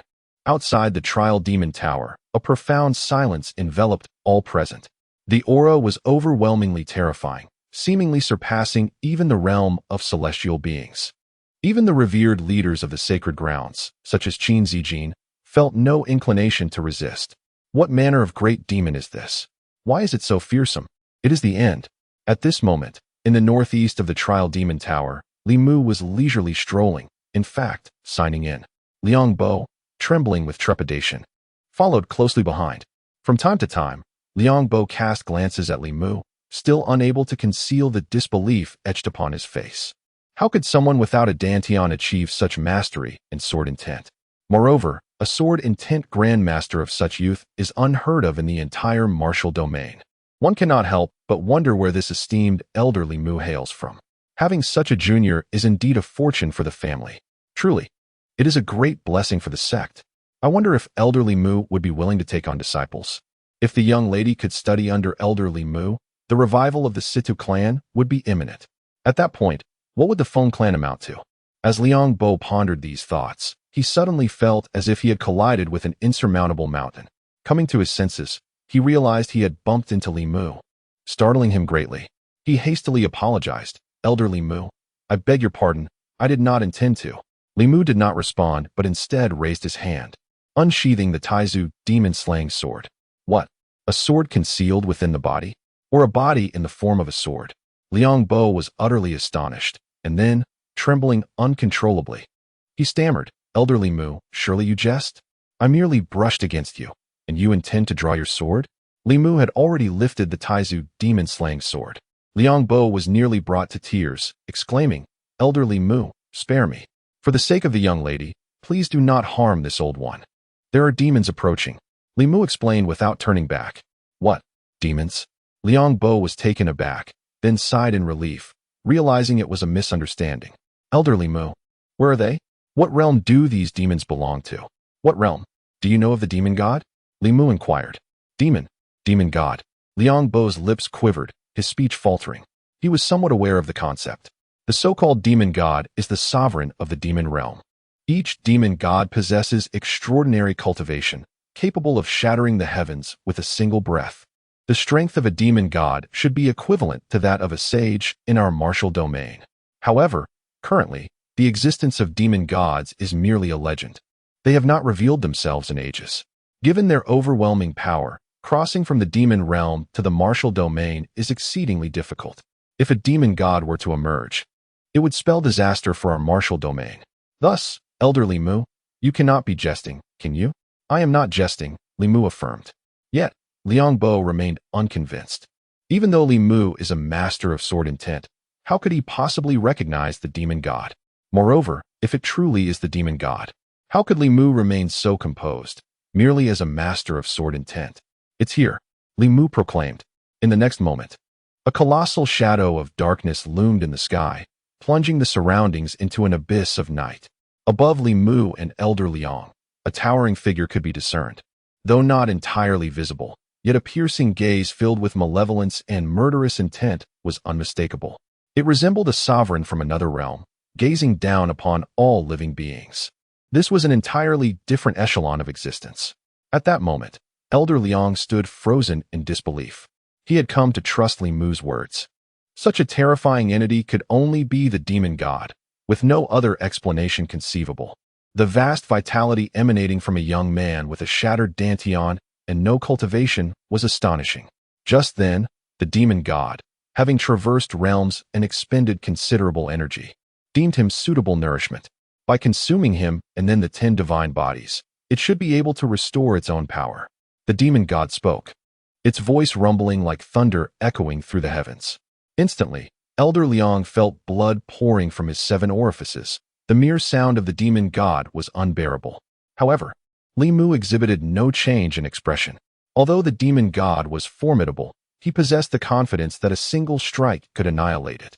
Indeed, it was the audacity of youth that rendered this unrefined young man unafraid, while the elder trembled in terror. Intriguing. As the words faded, the demon god lowered its head, opening its gaping maw in a bid to devour both Li Mu and Elder Liang. Within that abyssal mouth, an endless tide of demonic energy surged, reminiscent of an infernal realm. Elder Liang was engulfed in darkness, unable to withstand the pressure, and fainted. Li Mu had already raised the Taizu demon-slaying sword, prepared to deliver a decisive blow to this ostentatious demon god. The demon god's gaze was filled with disdain. A human with a shattered dantian, what could a celestial weapon do for him? Could he inflict even a scratch on the demon god? Yet, in the following second, the demon god was taken aback. Is this truly a celestial weapon? How is that possible? What is this boy's origin? Wasn't he supposed to have a shattered dantian and no cultivation? How can he wield a celestial weapon? No, this fellow possesses sword intent. Why do I sense danger? The demon god was profoundly shaken, its fierce eyes brimming with disbelief. Initially, it intended to seize Li Mu's Taizu demon-slaying sword, but as it reached out, it instinctively recoiled, sensing a life-and-death crisis. However, the moment Li Mu coalesced his sword intent, he withdrew the Taizu demon-slaying sword. What is happening? Is this boy not going to strike? Or is he unable to act? Was it merely a bluff? Did you intend to leverage the power of the celestial artifact to intimidate me? Yet, you are utterly incapable of wielding it. This is undoubtedly the case. In light of this, I shall graciously accept this celestial artifact. With such a weapon in my possession, dominion over the martial realm is but a matter of time. The gaze of the demon god turned fierce once more, his large eyes resembling bronze bells, shrouded in a terrifying aura of malevolence. However, just as he prepared to strike, his body trembled, and his expression transformed into one of sheer terror. Indeed, the demon god beheld Li Mu, his immense form quaking as if it were the vast expanse of the heavens. Li Mu stood tall and composed, gazing calmly at the demon god, a subtle smile gracing his lips. I had initially intended to employ the Taizu demon-slaying sword to vanquish you with a single stroke. However, that seems rather pointless. It would be far more effective to subdue you with the Yushin cannon. In the future, the ancestral shrine on the back mountain will not feel so desolate. Kneel and acknowledge your master. Li Mu's voice resonated, calm and measured, though not loud. It struck the demon god's ears like the decree of divine retribution. In the demon god's eyes, Li Mu was akin to a deity. For every word spoken, it felt as if a mountain bore down upon him, rendering him immobile. Should the demon god entertain even a fleeting thought of resistance, those mountains would utterly crush and obliterate him. Terror gripped the demon god's heart. What manner of existence had he provoked? How could he, devoid of a dantian, possess such formidable strength? Not only did he carry a celestial artifact, but he also spoke in divine tongues. Without lifting a weapon, he subdued him entirely. At this moment, the demon god was perplexed. Who truly was the demon god here? Why was he, the so-called demon god, so easily vanquished? Regret consumed him. Why had he come here? Would it not have been better to remain in the demon realm in peace? This time, it was all over. Do you wish to die? Li Mu's voice resounded again, devoid of patience. To him, the demon god was expendable, a mere curiosity. The demon god panicked, fearing for his life. Immediately, he transformed into a blue ox and knelt before Li Mu. Demon god, I greet my master. Li Mu nodded, quite satisfactory. He then proceeded to forge a contract with the demon god. You lack a name? Li Mu inquired. No, the demon god shook his head. Then from this moment forth, you shall be called Anyo, Li Mu declared. Indeed, the demon god responded with a respectful nod. Chapter 31 Senior Li Mu, would you care for some bison meat? Anyo, what do you mean by mentioning the 10 divine bodies as nourishment? Li Mu inquired while astride the azure bull. There are 6 servants bearing the mark of the demon god, who serve the 10 divine bodies. Only by harnessing the power of these divine entities can we unlock the barriers between the martial domain and the abyssal realm. Furthermore, the passage between the two realms exacts a tremendous toll on me, necessitating the consumption of divine bodies to restore my strength, the demon god Anyo elucidated. Oh, so you have yet to consume a divine body? Li Mu continued.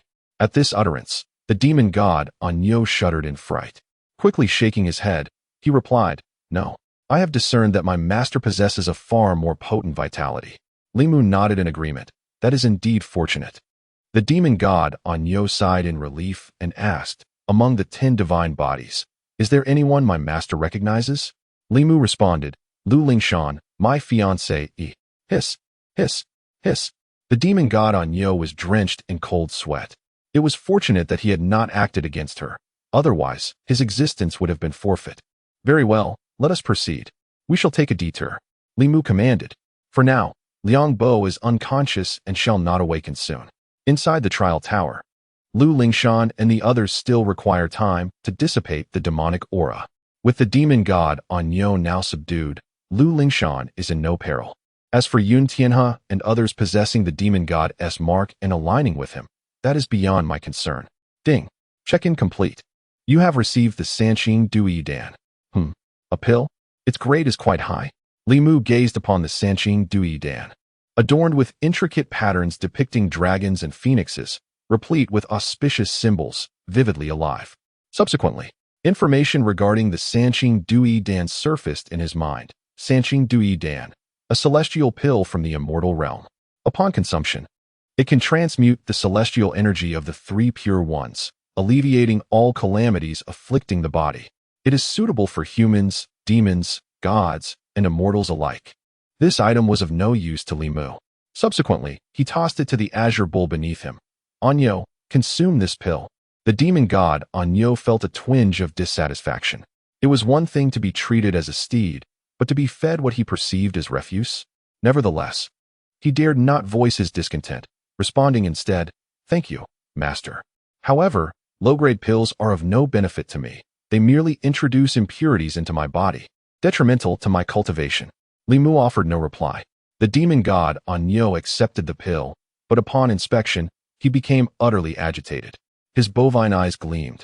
Nostrils flared as he gasped for breath, and he could not contain the drool pooling at the corners of his mouth, nearly launching Li Mu into the air in excitement.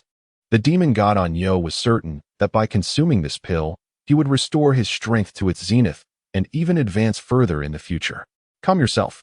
Li Mu gently patted the bull's back, prompting the demon god Anyo to forcibly regain his composure. Thank you, master, for bestowing this celestial pill. This favor shall be eternally etched in Anyo's heart. The demon god Anyo spoke with utmost reverence. At that moment, the demon god Anyo dared not harbor any further thoughts. Li Mu not only wielded a celestial artifact, but also casually produced celestial elixirs. His status was self-evident. He must undoubtedly be an immortal from the celestial realm. Who else would be so generous? In the martial domain or the demon realm, who possesses celestial elixirs? Moreover, Li Mu exhibited no concern for regaining his strength, which indicated that his power far surpassed that of others. At that moment, the demon god Anyo did not feel humiliated by acknowledging Li Mu as its master. Rather, it felt a sense of pride and honor. To be the steed of an immortal, even as a demon god, was a mark of distinction. Master, are you intentionally revealing your shattered dantian to conceal your identity as an immortal? Inquired the demon god Anyo. Do not ask too much, Li Mu replied, wishing to say no more. Indeed, discretion is key, Anyo replied, exhibiting an understanding demeanor. Consume it. Li Mu commanded as he leapt down from the back of the green bowl. Understood. The demon god Anyo then ingested the Sanqing Dui Dan, and gradually, mystical patterns began to illuminate its form, revealing divine resonance. As time passed, Liang Bo finally awakened, astonished to find himself still alive. He glanced around and spotted Li Mu nearby, appearing quite at ease, which left him utterly shocked. Liang Bo approached with great strides, exclaiming, "Thank you, Senior Li Mu, for saving my life. I never imagined you could even slay a demon god." From Liang Bo's perspective, it was clear that Li Mu had vanquished the demon god. Otherwise, they would have been devoured long ago. The mere thought of the formidable demon god sent shivers through Liang Bo's heart. There is no need for gratitude. Liang Bo, Li Mu waved his hand dismissively. Liang Bo also noticed the green bull beside Li Mu, yet at that moment, it had closed its eyes, emanating no signs of divine aura, appearing just like an ordinary plow bull. Curiously, Liang Bo asked, "Senior Li Mu, where did this wild bull come from?" Li Mu responded, "I just subdued it." Liang Bo continued, "Senior Li Mu, are you hungry? Would you like to try some wild bull meat? I could slaughter this bull for you. My culinary skills are quite good. It would be absolutely delicious." Liang Bo sought to impress Li Mu and foster a closer relationship. Li Mu shook his head and smiled. "No, thank you." Believing Li Mu to be averse to trouble, Liang Bo insisted, "Senior Li Mu, I can handle it swiftly."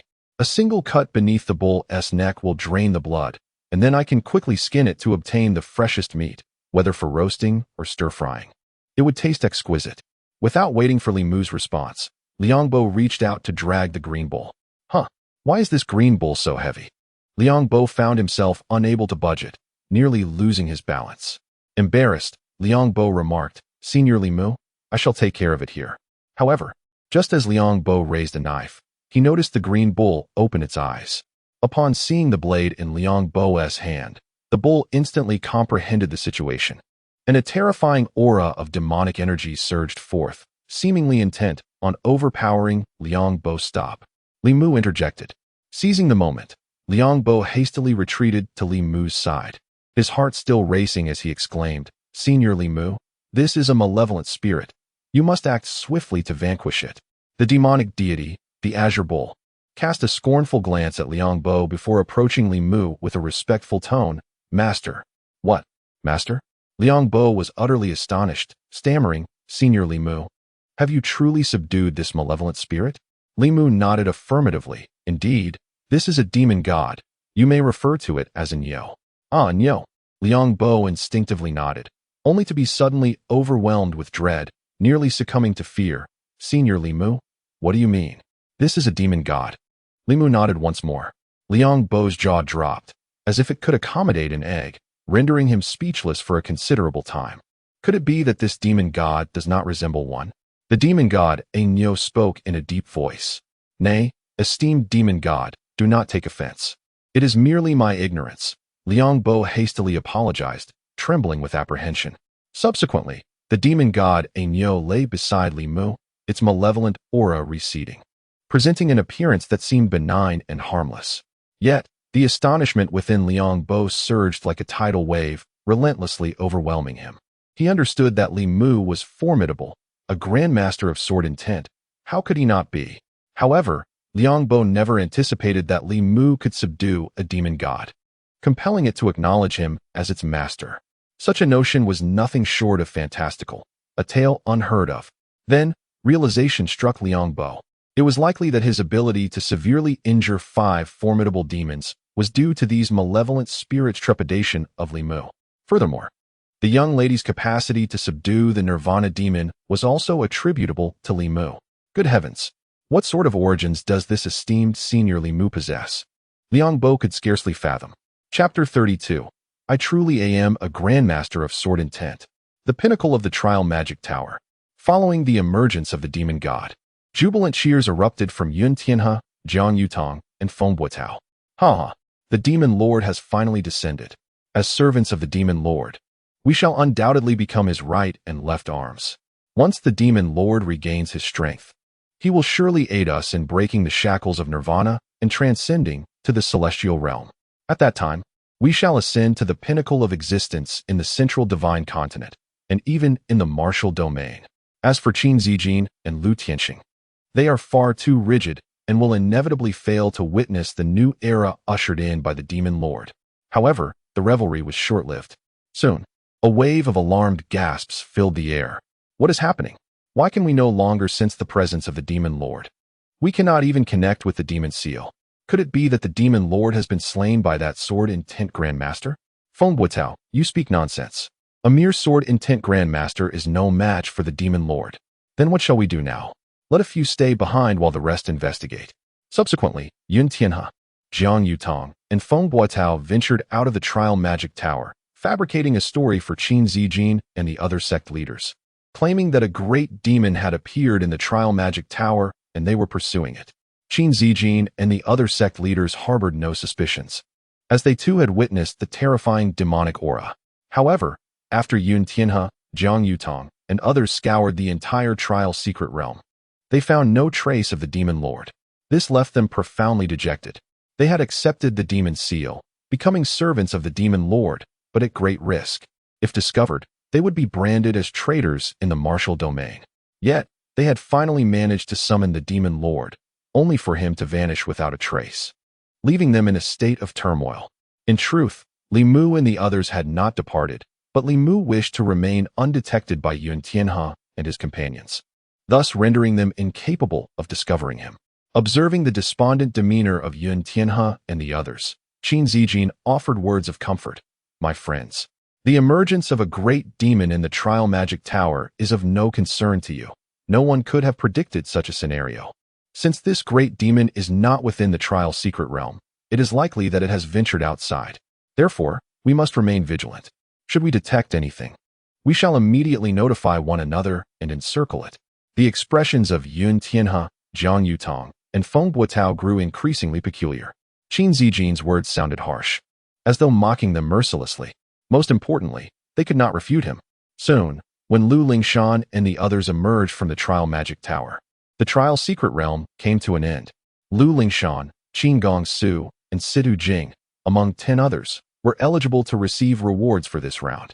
These rewards were provided by the Divine Sealing Mansion and consisted entirely of divine treasures, elixirs, weapons, armor, and secret techniques.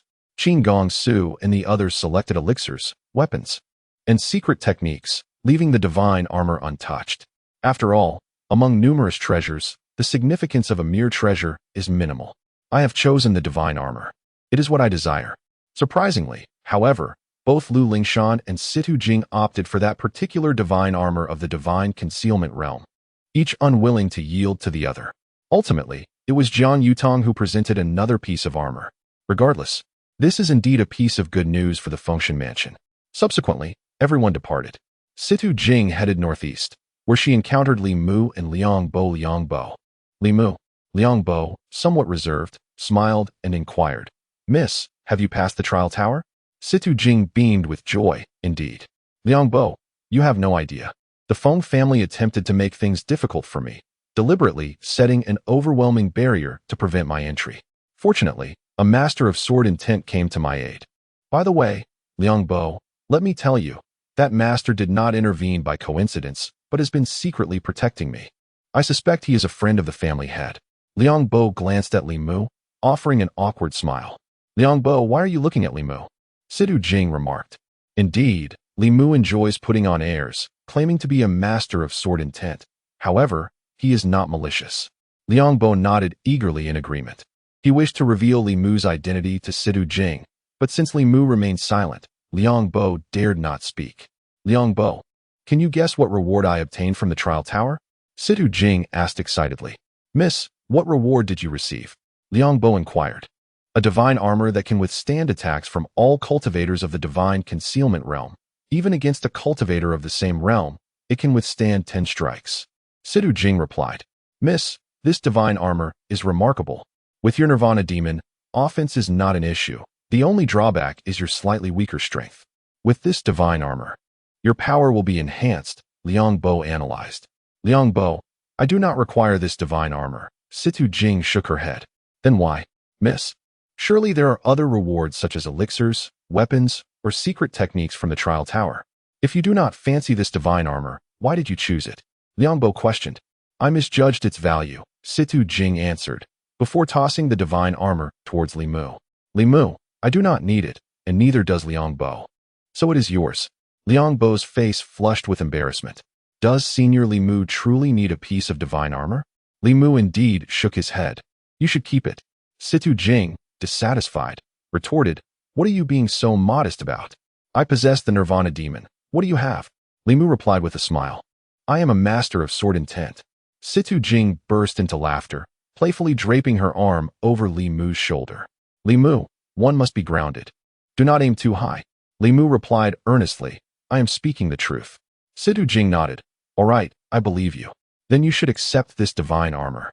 Liang Bo, nearly struck with fear, quickly interjected, Miss, one must not disregard propriety. Silently, Situ Jing inquired, Liang Bo, you are not confused, are you?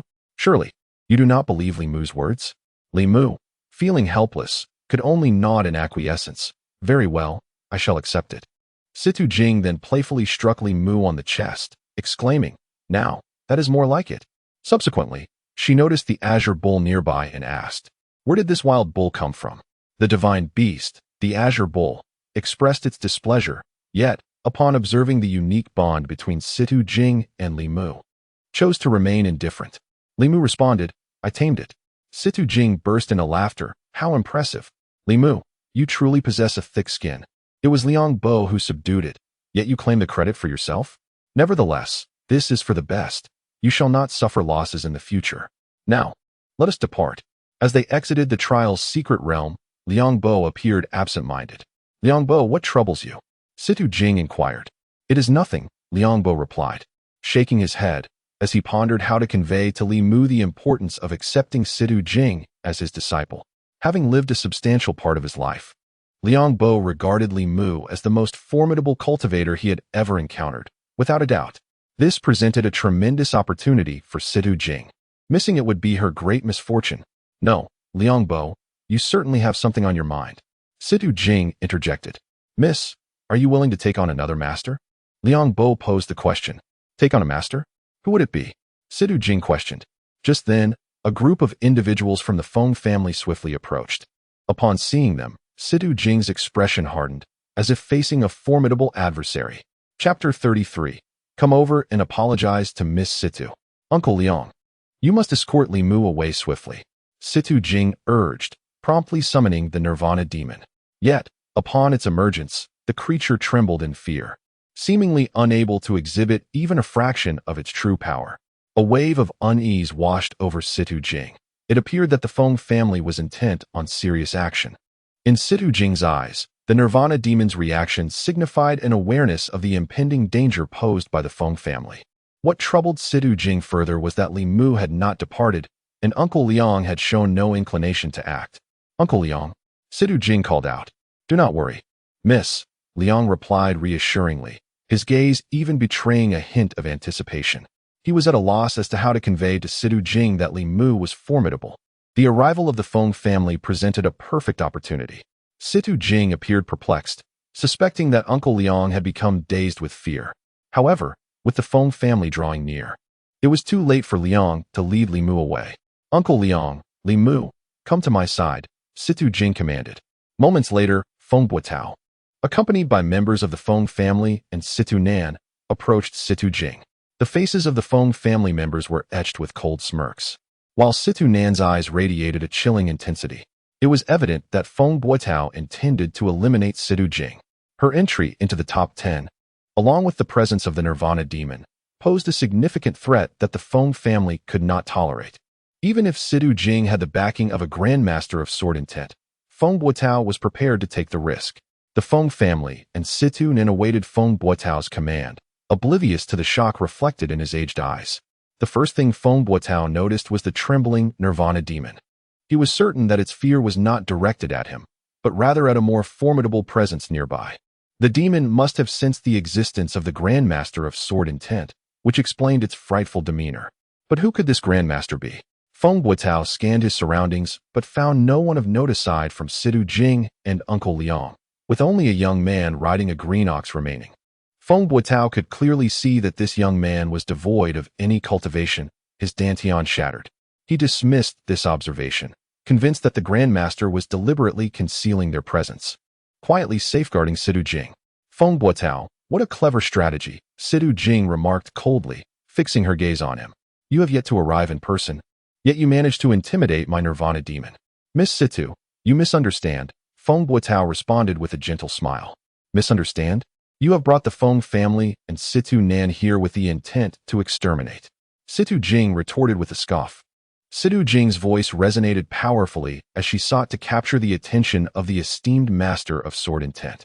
This was her sole opportunity for survival alongside Liang Bo and Li Mu. Upon hearing her words, Feng Buotao's expression shifted dramatically, his countenance pale with astonishment. Ah, Feng Buotao, have I struck a chord with you? Situ Jing spoke solemnly, attempting to communicate covertly with the Nirvana demon. However, the demon remained utterly still, paralyzed by fear. Members of the Feng clan and Situ Nan exchanged disdainful remarks. What are you so proud of, Situ Jing? Is it merely your entry into the top 10 of the trials? Before the Feng clan, you are nothing. To speak thus to the clan's patriarch is to court death. Situ Nan, particularly arrogant, sought to reprimand Situ Jing, eager to impress Feng Buotao, while simultaneously wishing for him to eliminate her promptly. In the blink of an eye, a resounding slap echoed, and a figure was sent flying, not Situ Jing, but rather Situ Nan himself. Confusion swept through both the Feng and Situ families, including Situ Jing, who had not anticipated such a turn of events. Liang Bo frowned, surprised by the unexpected development. Only Li Mu, seated atop the azure bowl, maintained an air of tranquility. Feng Patriarch, what is the meaning of this? Have I uttered something amiss? Situ Nin exclaimed, clutching his cheek in pain.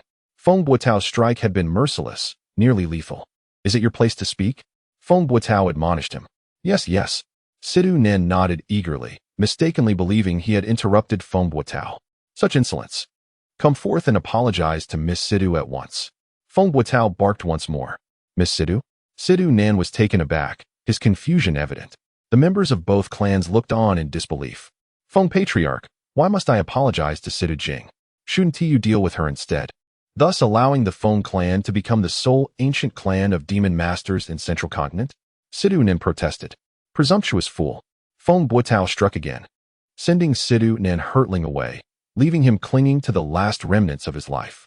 In agony, Situ Nin was consumed by frustration, unable to comprehend the situation. The members of both clans were filled with trepidation, bewildered by Feng Buotao's sudden change in demeanor. Feng Buotao surveyed the crowd and spoke gravely. Let it be known, whoever dares to speak of harming Miss Situ will meet a fate akin to that of Situ Nan. Furthermore, allow me to clarify, the Feng clan is not the only ancient clan of demon masters in Central Continent. We are merely juniors to the Situ family. In the presence of our predecessors, one must show respect.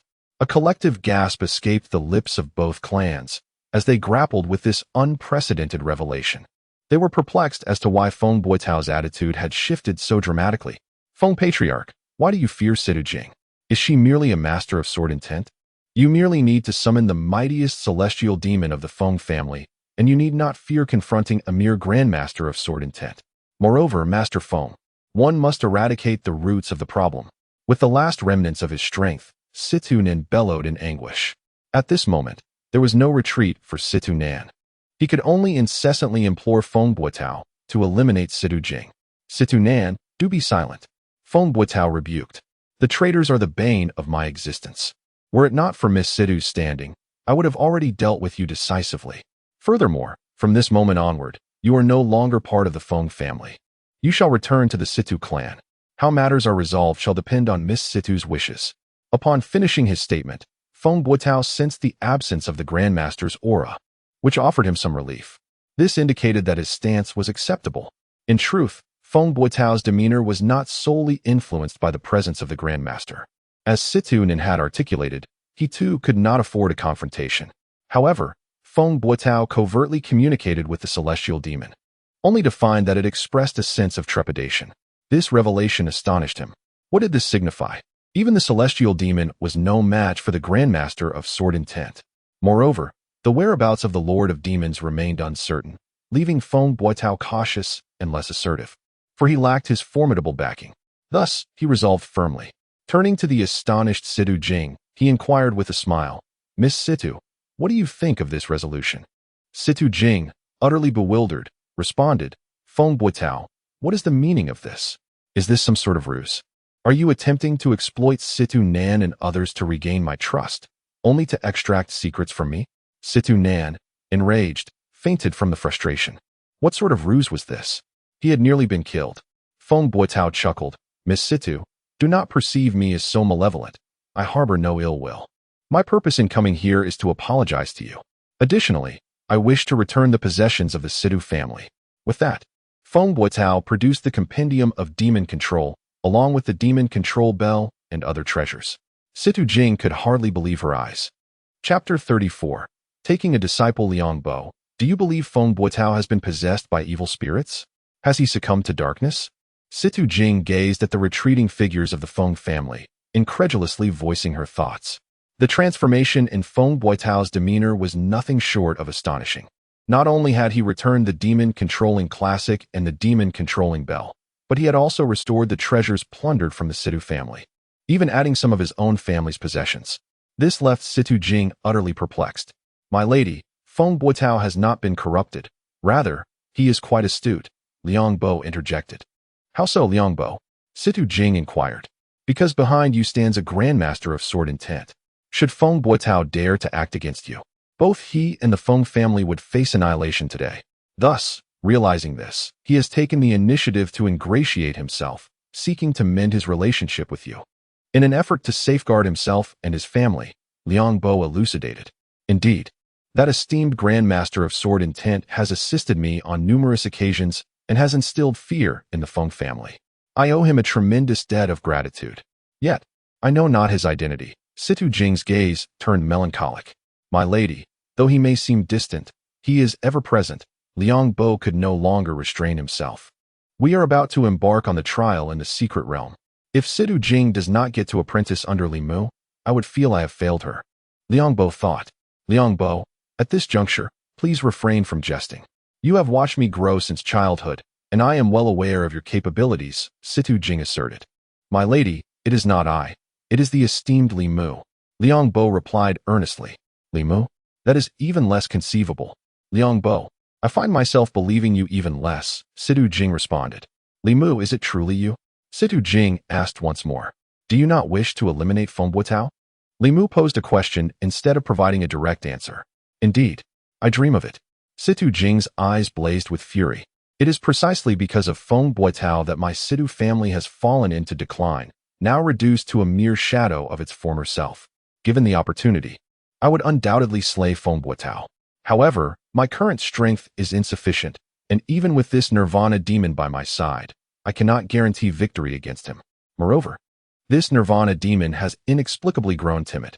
Indeed, Li Mu nodded, then straightened his posture, raising his right hand and gesturing towards the departing Feng family.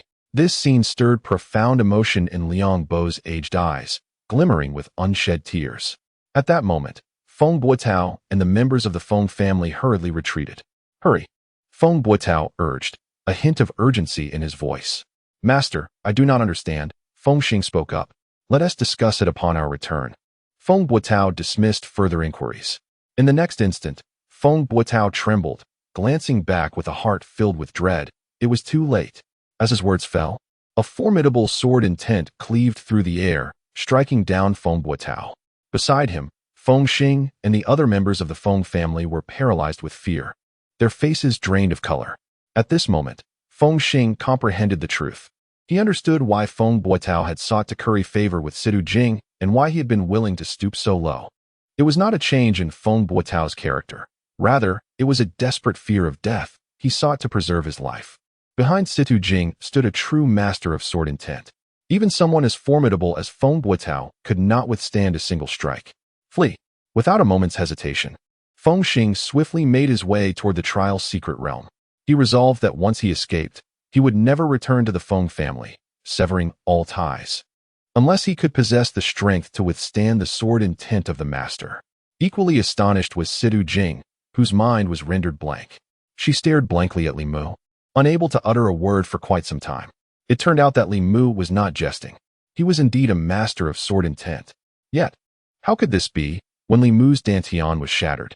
Did he not lack cultivation? How was he able to achieve this? The members of the Situ family were equally shocked. They had never anticipated that the young man riding the green bull was a master of sword intent. Previously, they had considered him a mere burden, but now they realized his extraordinary prowess. One by one, they were filled with trepidation, fearing Li Mu would seek retribution against them.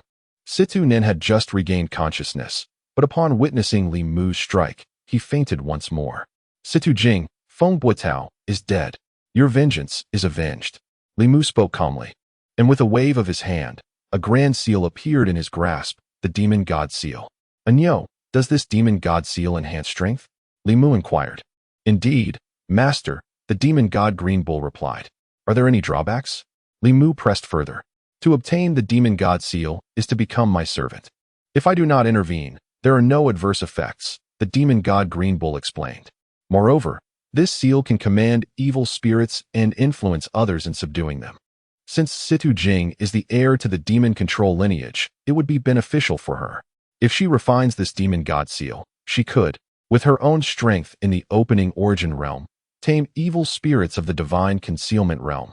Is this not exceedingly powerful? Liang Bo exclaimed in astonishment. This demon god seal appears to be tailor-made for the demon-controlling family. No wonder the Feng family has suddenly become so formidable. Very well, Li Mu nodded. Turning to Sidu Jing, do you wish to accept this? How generous. Liang Bo was filled with excitement.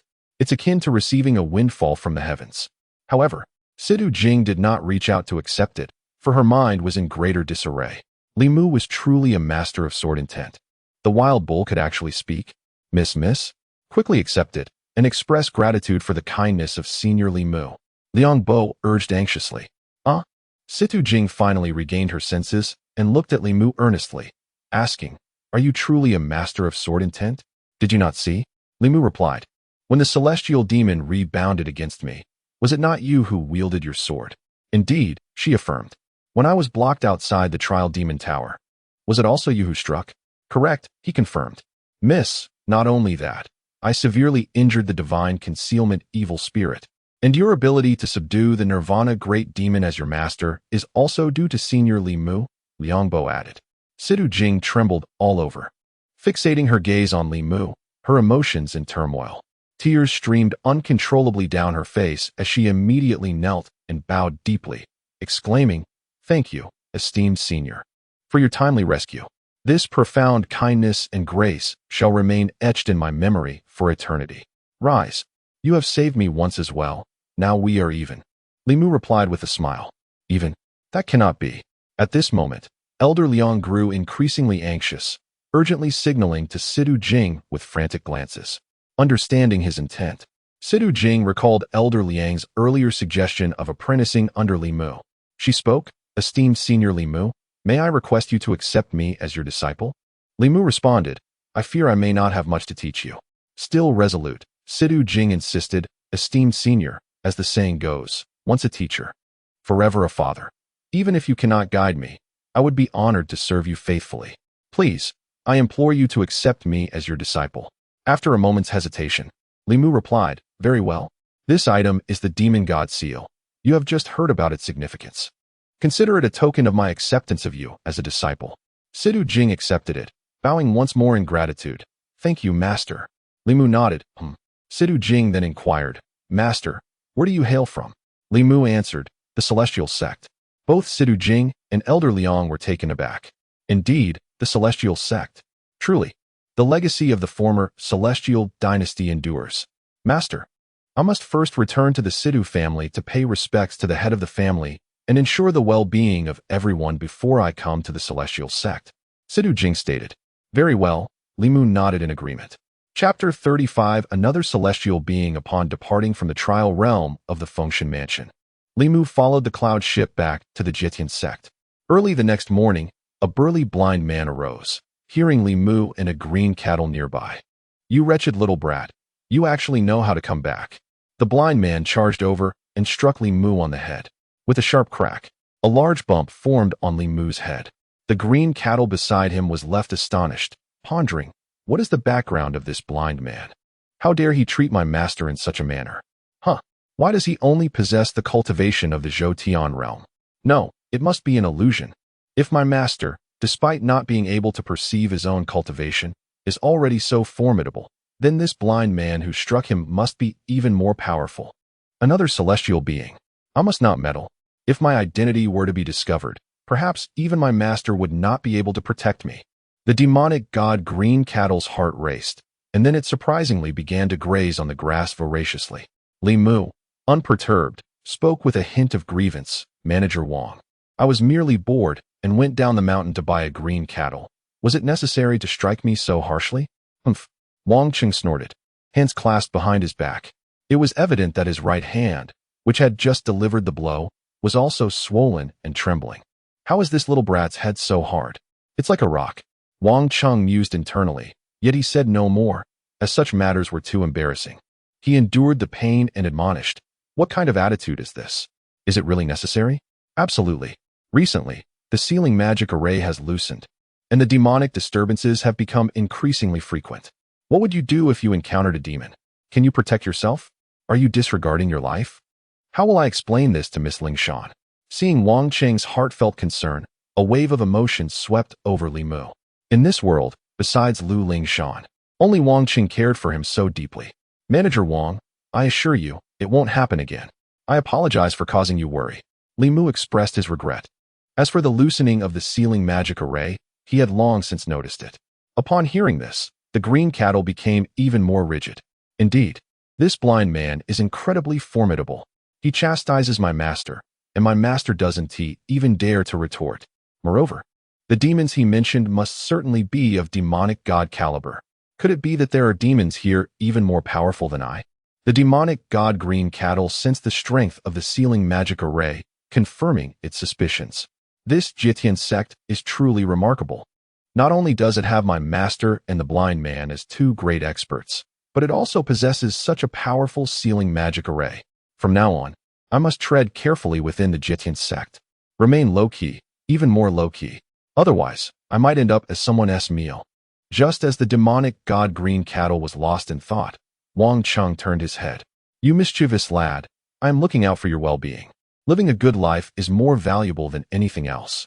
After all, it is merely a cow, isn't it? Have you never tasted beef? Perhaps I should slaughter it now and treat you to a sumptuous meal? Goodness, could this blind man truly possess such extraordinary powers? Can he hear my innermost thoughts? Suddenly, the divine blue bull came to an abrupt halt. The freshly grazed grass remained unmoved in its mouth. Manager Wang, I still cannot bear this. It is rather dull here. Having a cow for company would alleviate the tedium, Li Mu interjected hastily. He feared that if the divine blue bull were to become enraged, it could unleash a wave of malevolent energy and easily subdue Wang Chung. Wang Chung, sensing the bull's every move, felt a twinge of astonishment. Upon hearing Li Mu's words, he refrained from further comment. If that is the case, then we shall take good care of it. By the way, let us tether it in the front yard tonight. The backyard is rather perilous. Very well, Li Mu replied readily. Subsequently, Wang Chung departed. Li Mu cast another glance at the blue bull and inquired, Anyo, did you not disdain consuming grass? That was in the past. I have now discovered its delightful flavor. The divine blue bull replied. Indeed, Li Mu nodded, believing this to be a trait common among all cattle. After being away for so many days, he felt a pang of guilt and decided to pay respects and tidy up. Before departing, he cautioned the divine blue bull. Anyo, do not reveal your divine identity. Otherwise, you may find yourself in grave danger. This was a warning. The divine blue bull must under no circumstances harm Wang Chung. The divine blue bull was taken aback and nodded in agreement, reflecting, indeed, this is a land fraught with peril. Clearly, the divine blue bull had misunderstood the situation. Soon, night fell. Upon hearing Wang Cheng's admonition, Li Mu tethered the blue bull in the front yard and returned to the woodshed. While meditating and cultivating, he remained attentive to any disturbances from the ancestral shrine on the back mountain. However, several hours passed without any signs of malevolent beings. It cannot be that Manager Wang was lying. Thus, it is quite possible that the malevolence sensed my return. Since I did not display my cultivation level, it must be that Anyo intimidated them.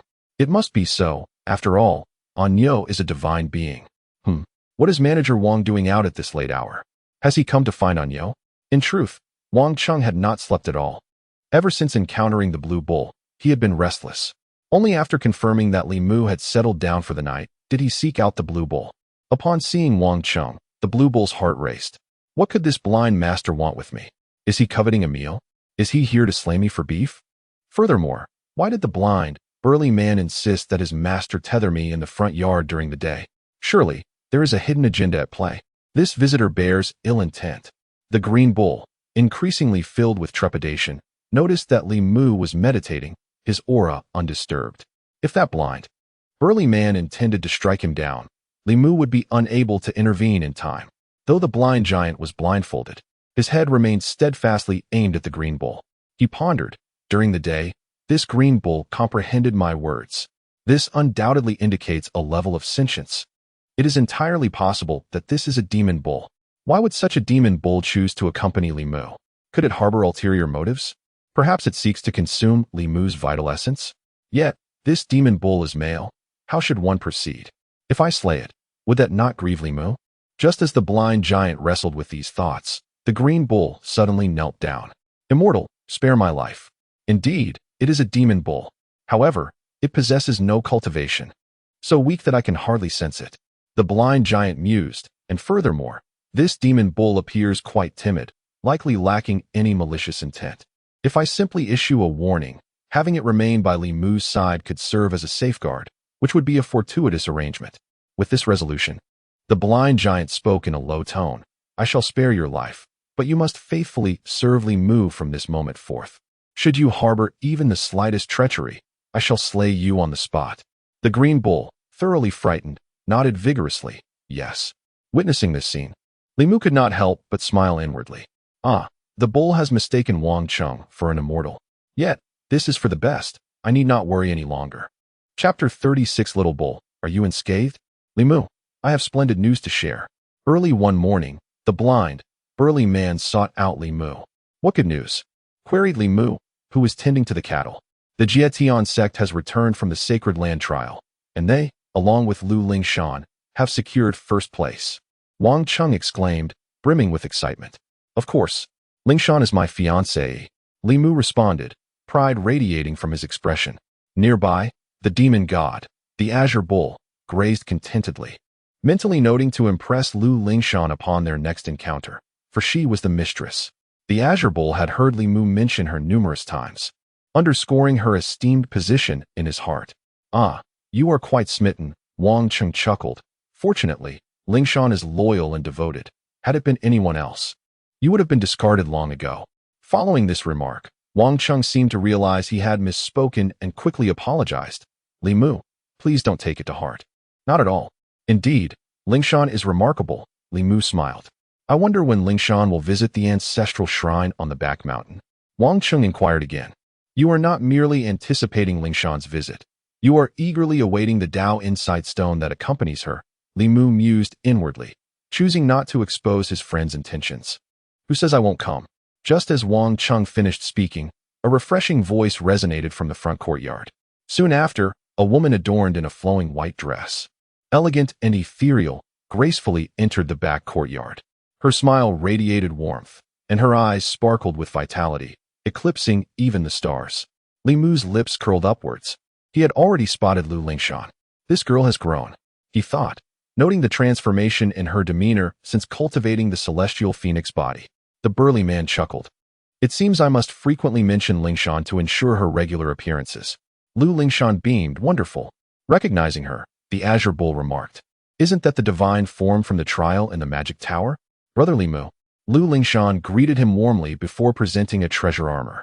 Brother Li Mu, this is a reward I received from the trial's secret realm. I wish to gift it to you. Upon seeing yet another piece of divine treasure armor, Li Mu felt a surge of emotion. C2 Jing ranked 10th and received divine armor as a reward. Lu Lingshan, having ranked first, must have forfeited an even greater prize. Noticing Li Mu's silence, Wang Chung hurriedly urged, You rascal, why are you dawdling? This is Lingshan's heartfelt gesture. Accept it. Thank you. Girl, Li Mu smiled. Brother Li Mu, please don't be so formal. We are not strangers, Lu Lingshan said, her cheeks tinged with shyness. Ahem, there are still outsiders present. Wang Chung cleared his throat. Since when did you consider yourself an outsider? Li Mu teased. Immediately, Wang Chung retorted, You cheeky rascal. How could you be so ungrateful? Shall I slay this bovine demon and offer you its essence for nourishment? Mr. Wang jested, eliciting a moment of embarrassment from Li Mu. What? A bovine demon? Lu Lingshan exclaimed, her gaze fixed upon the majestic azure bull, hastily diverting the conversation. Her cheeks flushed deeply, radiating warmth to the very roots of her ears. The azure bull, a formidable demon deity, was taken aback. How could it be labeled a mere bovine demon? Had it misjudged the strength of this blind, robust man? Realizing he had misspoken, Wang Chung swiftly clarified, Indeed, Miss Lingshan, this is a bovine demon that Li Mu has brought from the mountains for companionship. I have assured it will pose no threat to Li Mu. Lu Lingshan felt a wave of relief wash over her. That is reassuring, she replied softly, turning to the azure bull with tenderness. Be good, little bull. As she extended her right hand to stroke the bull's head, it initially recoiled. For it was a proud demon deity, and such contact felt like a breach of its dignity. Yet, upon catching Li Mu's glance, the azure bull found itself devoid of any irritation. The moment her hand made contact, the azure bull's body stiffened in shock, nearly overwhelmed by the sensation. By the heavens! An immortal body, another celestial being? As Lu Lingshan's hand brushed against the azure bull, it sensed an immense pressure emanating from within her. This was a sensation it had previously felt in the presence of Li Mu, particularly when he wielded the legendary Taizu demon-slaying sword. Although the pressure was not as formidable as that which radiated from its master, it was undeniably the aura of an immortal. To its astonishment, the mistress was not merely a divine entity, but an immortal one. This made perfect sense. Such a being was worthy of its master. It seemed that this blind, robust man was also an immortal. These celestial beings often reveled in the mortal realm, viewing even a demon deity like itself as no more than a mere bovine demon. Overwhelmed by this revelation, the Azure Bull communicated telepathically with Li Mu. "Master, is the mistress truly an immortal?" Li Mu responded, "She possesses the body of a heavenly phoenix." With that proclamation, all doubts within the Azure Bull dissipated. In addition to feeling the pressure, it experienced a profound sense of exhilaration under Lu Lingshan's gentle touch, as if the iron shackles of its long-silenced heart were beginning to fracture. "Is this truly remarkable?" the Azure Bull thought joyfully. In that moment, it yearned to advance further, to extend its head and endear itself to Lu Lingshan. However, as soon as it brushed against the fabric of her sleeve, it was forcefully repelled. The Azure Bull fell to the ground, unscathed yet utterly astonished, its gaze fixated on Lu Lingshan's flowing white gown. Overwhelmed by the realization that not only was its mistress an immortal, but she also adorned herself with celestial garments, the Azure Bull held immense admiration for Lu Lingshan. This spectacle startled Wang Cheng. "You audacious bovine demon! What are you attempting?" he shouted in anger. "Mr. Wang, it is of no consequence," came the calm reply. "It was my fault. I must have startled it." Lu Lingshan halted Wang Cheng, casting a glance at her long gown before looking over at Li Mu. Having survived the last ordeal in the abyss of heavenly demons, Lu Lingshan understood that her gown was extraordinary, likely a sacred garment of protection. However, Li Mu exhibited no reaction. Upon probing Li Mu's cultivation level, Lu Lingshan discovered he had no discernible power. The flicker of hope that had briefly ignited within her heart vanished without a trace. It seemed that her elder brother Li Mu was unaware of the situation. Perhaps it was a serendipitous find in the ancestral shrine on the back mountain, possibly left behind by the ancient ancestor of the sect of Heaven's Interception. She decided against further inquiries, for fear of distressing her elder brother Li Mu. With a sigh, Lu Lingshan approached the Azure Bull. "Little calf, are you all right? Did I hurt you?" The Azure Bull shook its head but instinctively took a few steps back. "Do not be afraid. I won't harm you." "You won't touch my clothes," Lu Lingshan reassured it. Subsequently, the demon bull leaned forward, allowing Lu Lingshan to stroke its head several times. Li Mu observed this scene, fully aware of the unfolding events. It was evident that the demon bull had gained some enlightenment due to the divine enlightenment stone, yearning for further understanding. Yet it had been repelled by the seven-bird celestial garment because of its demonic nature. Chapter 37. The Great Examination for Enrollment. "I seek the esteemed Li Mu Xiaoyo. I must take my leave now. You must behave well by brother Li Mu's side." It was only until dusk that Lu Lingshan reluctantly bid farewell to Li Mu. Even the demon god, the Azure Bull, felt a pang of sorrow. After spending a day with Lu Lingshan, it felt as if that single day equated to a year of its own cultivation. A truly remarkable experience. "Brother Li Mu, the annual enrollment examination of the Jietian sect is approaching soon. It will surely be a lively affair, and you could descend the mountain with Manager Wang to witness it," Lu Lingshan invited earnestly. "Very well, I shall certainly attend." Li Mu replied with a smile and a nod. "Brother Li Mu, I still need to prepare for the examination, so I may not be able to visit you in the meantime," Lu Lingshan added. "Not to worry, I am doing quite well," Li Mu reassured her. Soon after, Lu Lingshan departed. Alas, what a pity.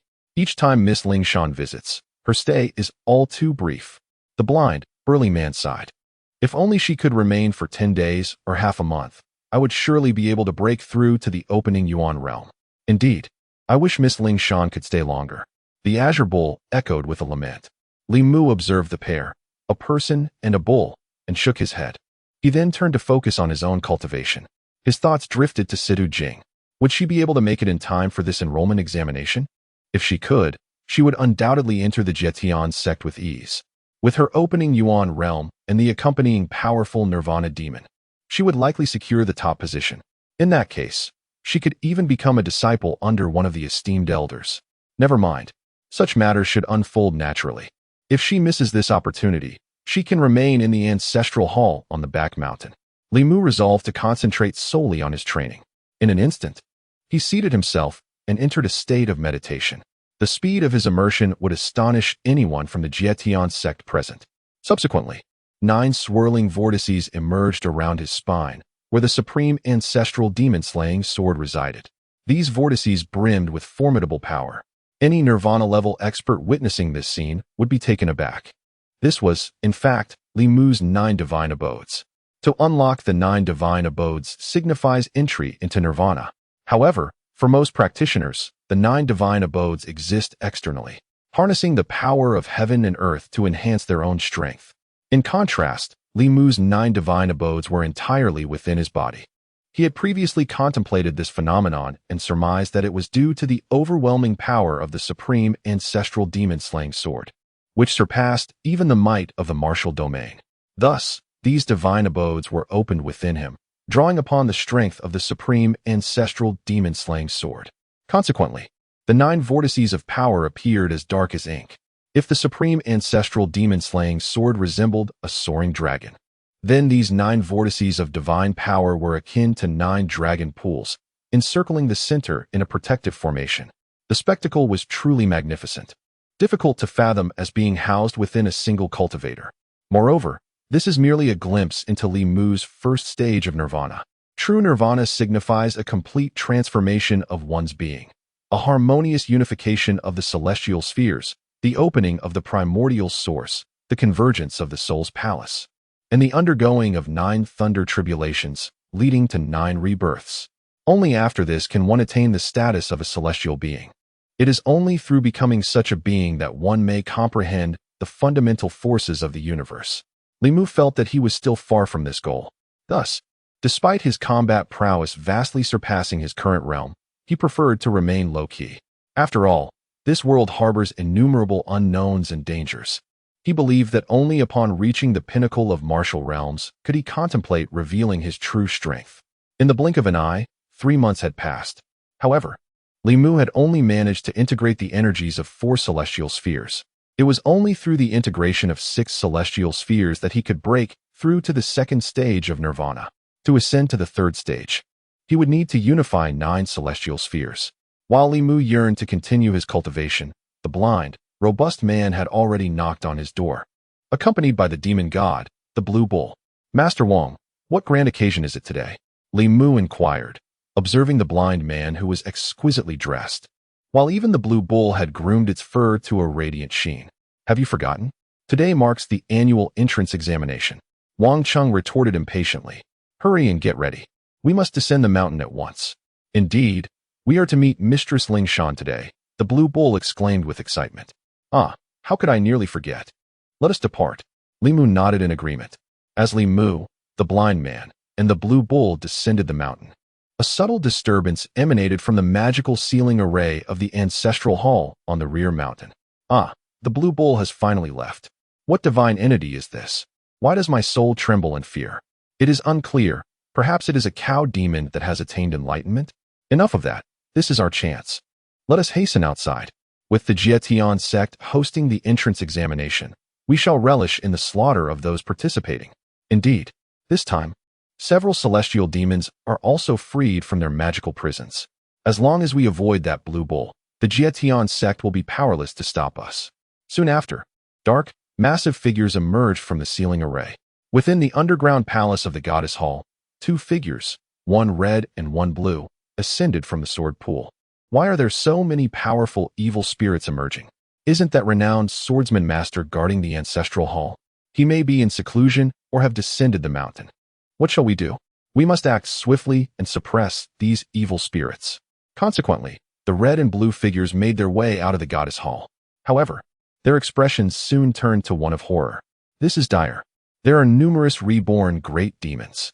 We are no match for them. We must retreat back to the underground palace."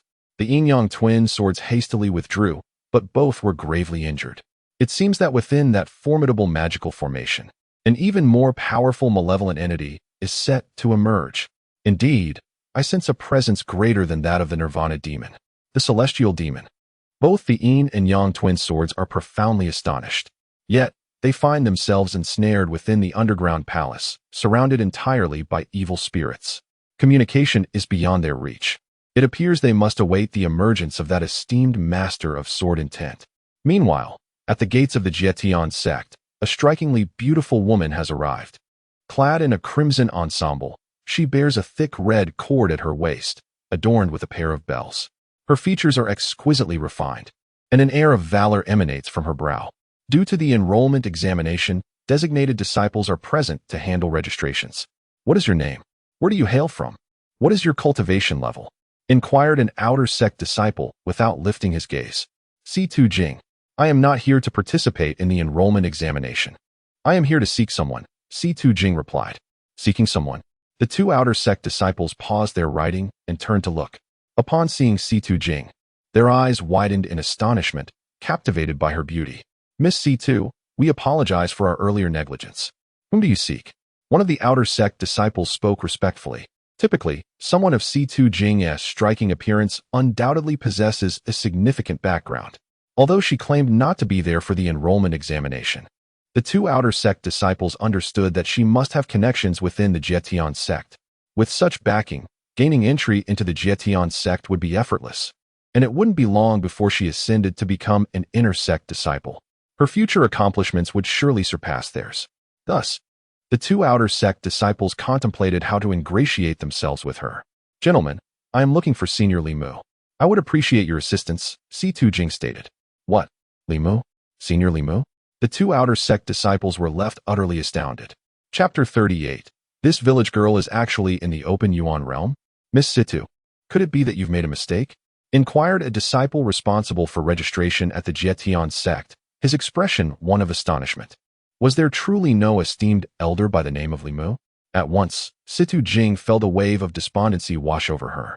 She had presumed that Limu was deliberately concealing his identity to evade her pursuit.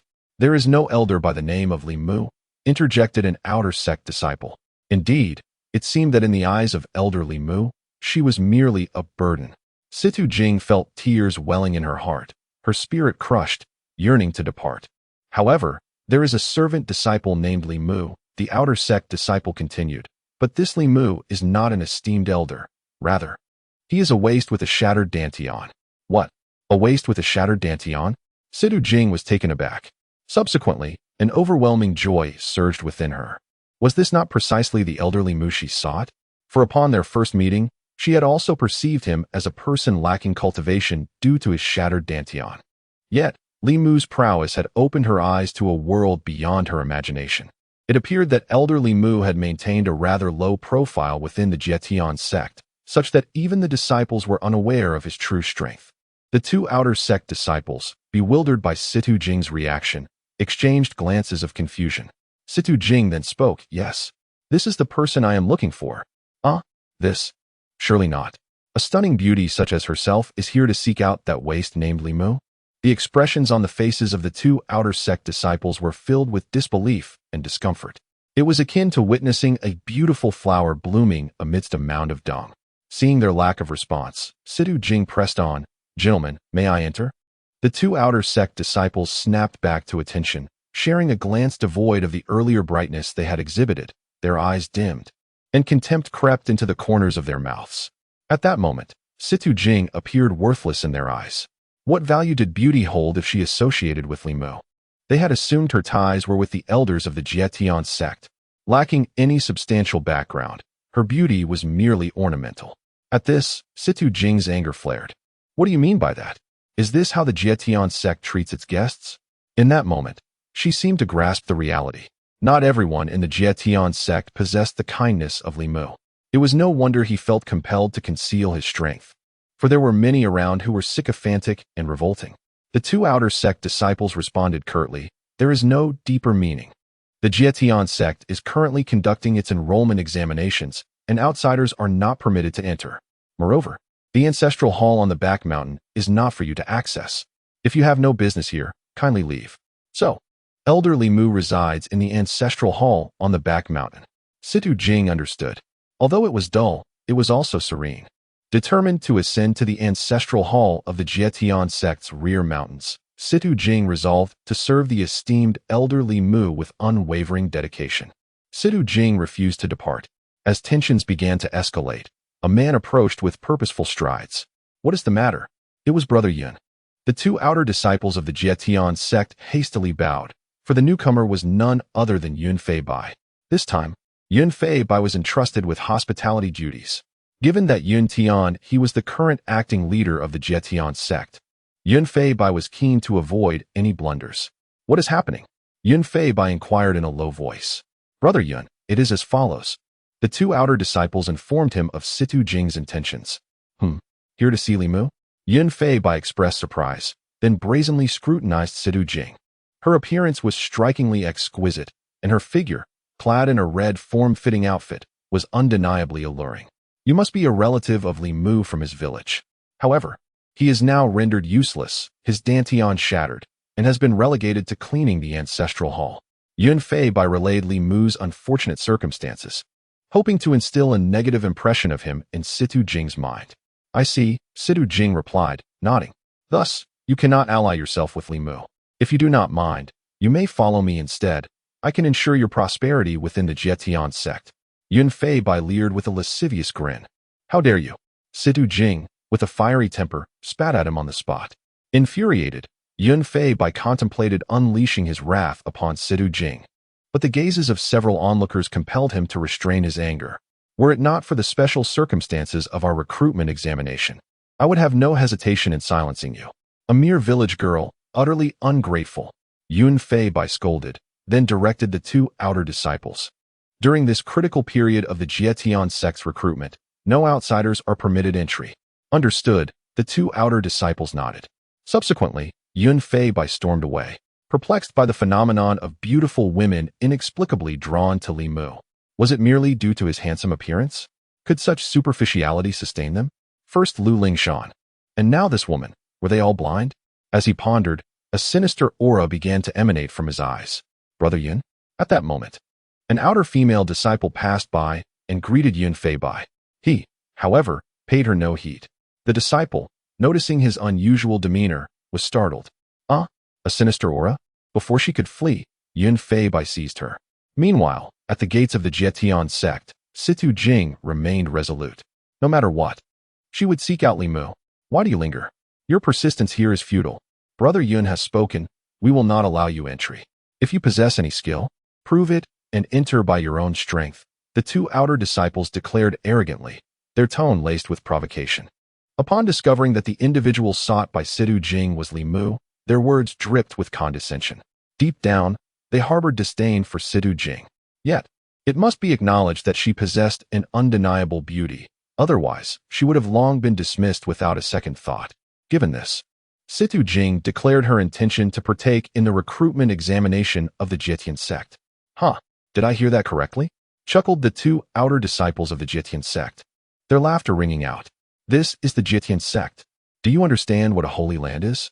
Not just any Tom, Dick, or Harry can participate in the recruitment examination. Our standards are exceedingly high." Unfazed, Situ Jing calmly replied, "I am Situ Jing, at the 6th level of the Kaiyuan realm." "What? The Kaiyuan realm?" At her words, the two outer disciples of the Jietian sect leaped in shock, their expressions a mix of disbelief and astonishment as they gazed upon Situ Jing. Typically, outer disciples are at the foundation establishment stage, with only a select few having ascended to the Zhoutian stage. Yet here stood this seemingly delicate village girl, claiming to be of the Kaiyuan realm. How could such a revelation not be startling? Chapter 39. Encounter with Senior Wang Chung. As Situ Jing entered the Jietian sect with her identification badge, the two outer disciples at the mountain gate remained in a state of astonishment. They gazed at her graceful silhouette, their hearts unsettled. This woman, of similar age to them, had already attained the 6th level of the Kaiyuan realm, a position that could undoubtedly qualify her as an inner disciple of the Jietian sect. It was evident that Situ Jing would successfully enter the sect and might even contend for a place among the top 10 in the upcoming recruitment examination. Yet, they could not comprehend why such an extraordinary talent would be associated with Li Mu. How unfair the world seemed. Alas, however, Situ Jing was oblivious to their thoughts. A smile graced her face, filled with anticipation. Soon, she would meet her esteemed mentor. In her mind, the image of her mentor effortlessly slaying Feng Boitao with a mere flick of the wrist lingered vividly. It was profoundly inspiring. Sidu Jing resolved that she too would aspire to become such a person. Li Mu was her role model and source of motivation. As she walked, she admired the scenery along the way, exclaiming in awe, "Truly, this is the Jietian sect. The heritage of this former celestial dynasty is extraordinary." The sect's residence, nestled against the mountains and by the waters, resonated with the songs of birds and beasts, creating a picturesque scene reminiscent of a painting. Although it appeared disordered, an underlying order prevailed, conforming to the principles of the Tao. Heavens! Was the entire Jietian sect in immense formation? The level of skill required for such a feat was astounding. What is this commotion with my demon god seal? Could it be that the great formation of Jietian sect suppresses evil spirits? Contemplating this, Sidu Jing found herself unable to calm her mind. At this moment, she realized just how vast the disparity was between her ancient clan and the former celestial dynasty. Oh, is there a rear mountain here? Surely, my mentor must be atop that mountain. That figure, is it my mentor? From a distance, Situ Jing spotted two individuals and a cow slowly descending the mountain. Indeed, it was the demon god Green Ox. Elated, she hurried forward. Mentor. Li Mu was taken aback. He hadn't expected Sidu Jing to arrive so swiftly. Before he could speak, the burly blind man furrowed his brow and said, "Your mentor is not here. Moreover, judging by your accent, you are not a disciple of the Jietian sect, are you?" Situ Jing turned to Li Mu, who conveyed through thought, "This is Steward Wang Chung. He is unaware of my circumstances." Understanding, Sidu Jing promptly replied, "That is correct. I am Sidu Jing, here to participate in the recruitment examination."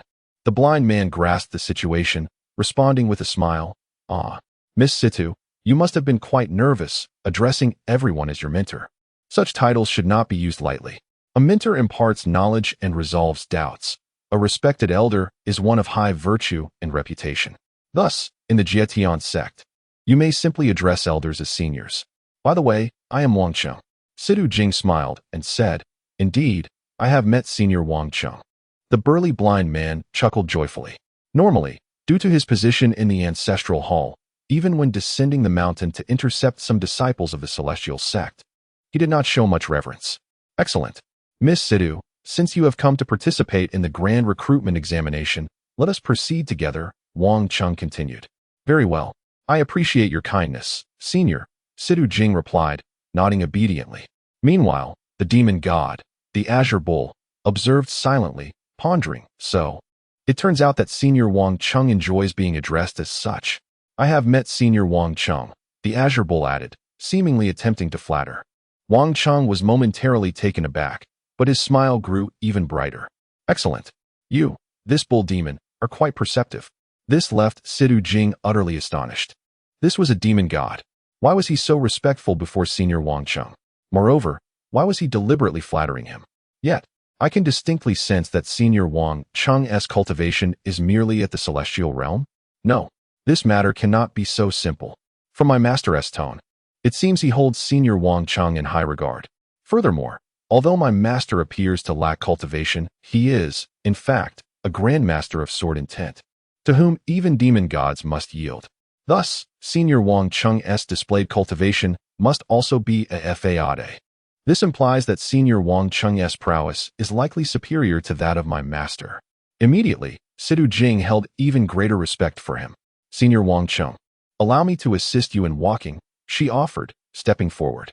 "Thank you, Miss Sidu," Wang Chung replied with a smile. "By the way, Miss Sidu, where do you hail from?" he inquired. "The Ninth Heaven Demon Cave, from the Sidu family," Sidu Jing answered. "Is your family well?" Wang Chung continued to ask. Senior Wang Chung indeed knows everything. He is certainly inquiring about whether the Sidu family is well settled, Sidu Jing thought, feeling quite moved, and then replied, "They are now stable." "What cultivation level are you currently at?" Wang Chung asked again, in response to Senior Wang Chung. "I have just entered the 6th level of the opening origin stage," Sidu Jing replied. "What?" Wang Chung exclaimed, nearly stumbling. "Senior, I apologize, it was my clumsiness," Sidu Jing said, a bit flustered.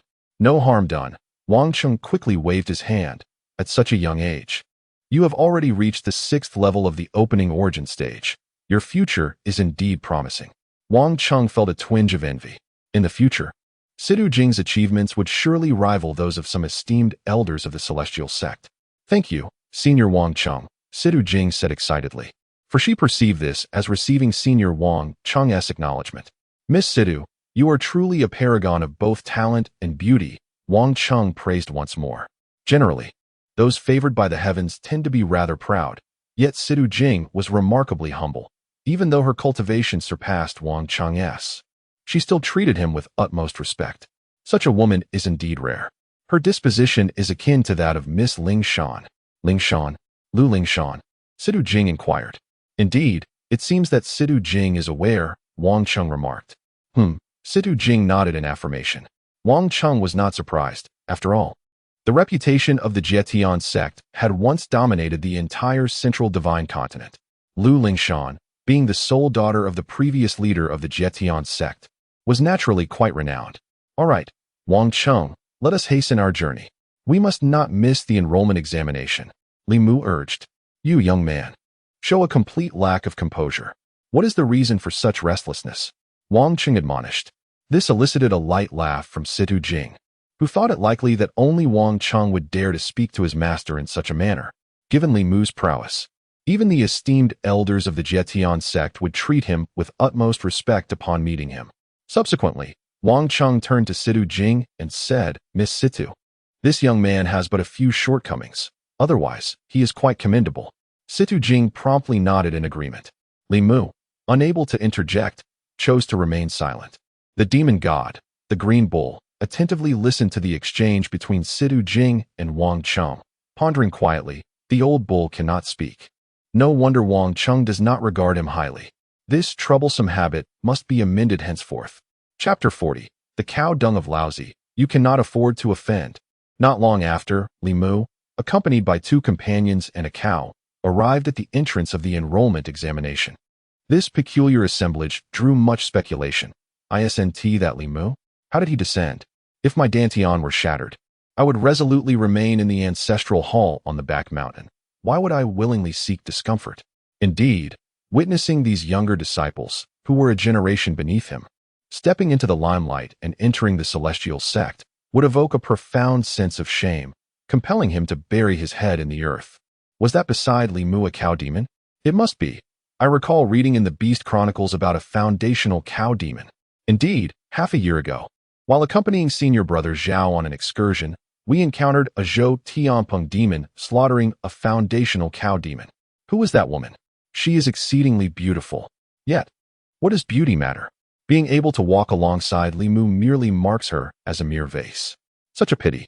A flower placed upon cow dung. Upon hearing this, Wang's expression darkened immediately. Sidu Jing was also quite displeased and somewhat astonished. She had not anticipated her master to be so formidable, yet receiving such treatment within the celestial sect. Meanwhile, Li Mu remained calm and composed. Had this occurred shortly after his dantian was shattered, he would have been exceedingly enraged. However, having reached his current state, he was entirely indifferent. For as long as Li Mu wished, with a single sword stroke, he could eliminate them all. Wang Cheng, concerned for Li Mu's feelings, offered a word of comfort. Li Mu, you need not pay them any mind. Li Mu nodded. I am fine. However, the demon god Green Bull was not pleased. It believed this was its opportunity to shine. Wang Cheng, as a celestial being and a master, would surely hesitate to act against these insignificant insects. Such conduct would be beneath him. Thus, as the bull's subordinate, it felt obliged to take action. Thinking this, the demon god Green Bull stepped forward and bellowed at those gossiping. A flower placed upon cow dung? Do you look down upon cows? Then listen well. You cannot afford to offend my cow dung. At this proclamation, the world fell into silence. Li Mu cast a surprised glance at the demon god Green Bull. Was this all the spirit it possessed? Moreover, while it may seem pretentious, the statement lacked sophistication. Situ Jing felt a surge of exhilaration, yet a twinge of anxiety arose within her. She worried that if the demon god Green Bull revealed its identity, it would implicate her master. Wang Cheng burst into hearty laughter. Haha, you cow demon possess quite the spirit. I underestimated you. Upon hearing this, the demon god Green Bull wore an even prouder expression. This flattery hit the mark. The disciples of the celestial sect were momentarily stunned before boiling with rage. A mere cow demon dared to speak so boldly? This was the celestial sect, not your 10,000 beasts hall. We struck decisively, vanquishing the bull demon. Perfectly timed for today's feast. The disciples of the Jietian sect were poised to act. The demon god, the azure bull, regarded them with contempt, dismissing them as mere foundation establishment cultivators. The strongest among them barely reached the 9th level. With a single breath, he could extinguish their lives. Yet, before the demon could make its move, Wang Chung stepped forward. What do you intend to do? He thundered, revealing his own cultivation level. What? A Zhoutian realm? The Jietian disciples were momentarily taken aback, astonished that a blind guardian of the ancestral shrine could attain such heights. This was indeed remarkable. Fearful, they hesitated to act. Wang Chung reveled in this newfound authority, continuing to admonish them. Is this all you can muster?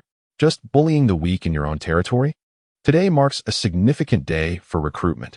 Will you tarnish the reputation of Jietian sect with your cowardice? Though discontent simmered among the Jietian disciples, they dared not voice their displeasure, for Wang Cheng's prowess overshadowed theirs.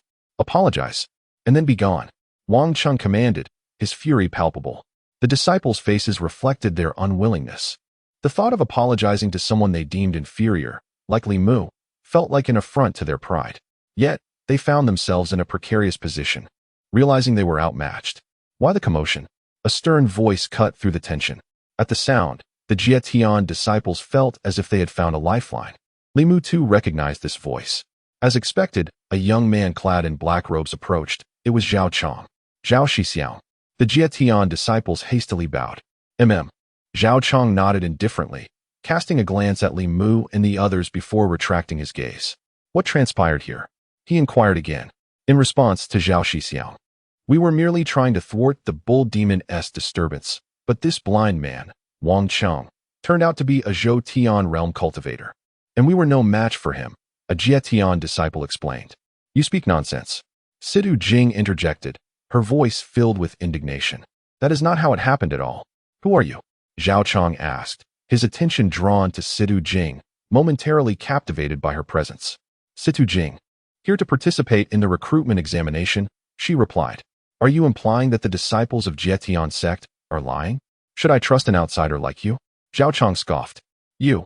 Situ Jing was incensed, unable to fathom how her fellow sect members could be so vastly different from their master. She attempted to clarify, but Li Mu intervened. Zhao Chong, you may continue with your matters. Let's let this incident be, Li Mu suggested, noting the gathering crowd, including many disciples participating in the recruitment examination. He wished to preserve the image of Jietian sect. After all, he had always been a part of it. Haha, Li Mu, are you still half asleep? What qualifications do you possess to speak to me in such a manner? Zhao Chong scoffed, behold this. An inner sect disciple's token. Do you truly believe that I am still the same person who once trailed behind you, obediently following your commands? I act for your own good. Li Mu attempted to interject. Are you still pretending? Zhao Chong shook his head dismissively. Enough. I shall not engage in further discourse with you. Today, I am tasked with maintaining order. You have disrupted that order, and you will accompany me to the law enforcement department to face punishment. On what grounds? Situ Jing retorted angrily. On the grounds of strength. Zhao Chong replied with a cold snort, biting his finger to draw a few drops of blood, which he began to inscribe into the air, forming a complex array. The disciples of the Jietian sect witnessed this with palpable excitement. Senior brother Zhao is summoning the Zhou Tian Pengyao. Once it arrives, it will easily subdue Wang Chung and the others. Indeed, the beast possessed immense physical power, typically able to overpower human cultivators of the same realm. Li Mu, it would be prudent for you to kneel and plead for mercy while you still can. Otherwise, when the Zhou Tian Pengyao appears, it will be too late for you to lament. Wang Cheng's expression tightened, uncertain of how to respond. However, Li Mu, Situ Jing, and the demon god Qing Niu remained remarkably composed, ignorant of your own demise. Zhao Chong loathed Li Mu's calm demeanor. Arise, Pengyao, Zhao Chong bellowed, directing his blood towards the array, completing the final step. A void opened, and a massive Pengyao emerged, accompanied by a fierce screech, its sharp claws glinting ominously as it lunged toward the Qing Niu. Impressive. Truly the Zhou Tian Pengyao. That claw could shatter even stone. This foundational bull demon will swiftly become the Pengyao's meal. The disciples of the Jietian sect wore triumphant smiles, envisioning the gruesome scene of the Qingniu being torn apart and Li Mu and his companions rendered pale and defeated. Zhao Chong, too, wore a proud expression. His achievements today were a testament to his clever and decisive nature. He had wisely aligned himself with Yun Fei Bai and distanced himself from Li Mu. Otherwise, he would have faced exclusion and would not possess his current strength. Now, he and Li Mu were living entirely different existences. The Zhou Peng Yao's gaze was frigid, replete with murderous intent. To its astonishment, it had encountered a foundational bull demon. This would provide it with a hearty feast. Yet, something felt amiss as the Zhou Peng Yao descended halfway. What in the world is this? A monster? An abyss? A hellish nightmare? Zhao Chong, you fool! Did you summon me to my doom? The Zhou Peng Yao spat curses, desperately flapping its wings to halt its descent, and, as if encountering a ghost, fled with alarming swiftness. In its panicked retreat, it scattered feathers in its wake. However, it was already beyond concern. Zhou Tianpeng, the demon, was solely intent on fleeing for its life. It had never encountered a being of such formidable prowess. When those piercing eyes gazed upon it, Zhou Tianpeng felt as though it was confronting the entirety of the heavens. Resolute in its decision, Zhou Tianpeng vowed never to heed Zhao Chang's summons again. What? Zhou Tianpeng actually fled? The disciples of the Celestial Interception sect were left utterly dumbfounded. Chapter 41. Terrified Peng Demon, breaking the contract senior brother Zhao. What on earth is happening? Inquired a disciple of the Jietian sect. Zhao Chong appeared bewildered, his expression darkening slightly. For as the Peng demon departed, it had audibly cursed him. How could Zhao Chong feel at ease in such a situation? Nevertheless, he could not afford to lose face. Zhao Chong explained. It is likely that the recently tamed Zhou Peng demon is simply struggling to acclimatize. Once I summon it again, it should be able to adjust. He needed to call upon the Zhou Peng demon once more to ascertain the true circumstances. Thus, Zhao Chong bit his finger again, drawing forth his essence to inscribe the array and open the portal to summon the Zhou Peng demon. However, this time, an extended silence ensued with no response. Eventually, Zhao Chang's countenance changed dramatically. Senior brother Zhao, what is happening? Is the Zhou Peng demon frightened? The disciples of the Jietian sect asked cautiously. Such words ignited Zhao Chang's fury. What nonsense are you spouting? This Peng demon is of the Zhou realm. How could it possibly fear a mere Foundation establishment bull demon? Why yes, senior brother Zhao, please do not be angry. The disciples hurriedly consoled, visibly shaken, though doubt began to take root in their hearts. Realizing the precariousness of his situation, Zhao Chong understood he could not allow this to persist. If he did, the hard-earned prestige he had built would evaporate entirely. Resolute, Zhao Chong bit through 10 fingers, channeling his essence. He began to press both hands into the void. The disciples gasped in astonishment. By the heavens, this is the 1,000 hands summoning technique. I have seen Elder Lu employ it before. As long as the 1,000 hands summoning technique is invoked, even if the beast is separated by an entire continent, it can still be sensed. This time, it should pose no issue. At that moment, within a certain mountain range in the central divine continent, a Zhou Peng demon was fleeing hastily. Terrified, the demon thought, run. The farther, the better. Never return to the Jietian sect. How could such a terrifying being exist within the Jietian sect? Suddenly, a crimson light enveloped the Zhou Peng demon. Enraged, it shouted, Zhao Chong, you son of a... I have fled, and yet you still use the 1,000 hands summoning technique to drag me back? Zhao Chong, let our ties be severed. I shall have nothing more to do with you. As the Zhou Peng demon vented its ire, it observed the blood light encircling it, forming the array, and its figure began to shimmer until it vanished completely. With a soft hum, accompanied by a faint sound, the Zhou Peng demon reappeared at the Jietian sect. Look, that is senior brother Zhao's Zhou Peng demon. Indeed, senior brother Zhao has not deceived us. Senior brother Zhao is truly formidable. Zhao Chong breathed a sigh of relief. Peng demon. Zhao Chong wished to inquire about the circumstances surrounding the celestial Peng demon. However, as he opened his mouth, he was met with the indifferent gaze of the celestial Peng demon. What do you intend to do? A chill suddenly crept up Zhao Chang's spine. Should you dare to devour your master, you shall not survive. Zhao Chong conveyed through thought. I am aware, replied the celestial Peng demon. That is reassuring. Zhao Chong nodded. believing that as long as it did not intend to devour him, everything could be resolved amicably. Yet, in the next moment, Zhao Chang's pupils dilated as he urgently exclaimed, "No!" The celestial Peng demon raised its sharp claw and pierced through its own flesh. In an instant, a cascade of blood and flesh fell, accompanied by countless feathers drifting down like snowflakes. The celestial Peng demon then emitted a heart-wrenching cry as arrays of formations were torn from its body. Ultimately, it was left in a state of bloody disarray. "Zhao Chang, to hell with you. I shall no longer serve. From this day forth, we shall walk our own paths." With that, the celestial Peng demon, its body a gruesome mess, desperately fled from this place of turmoil. Indeed, the celestial Peng demon had forcibly severed its bond with Zhao Chang.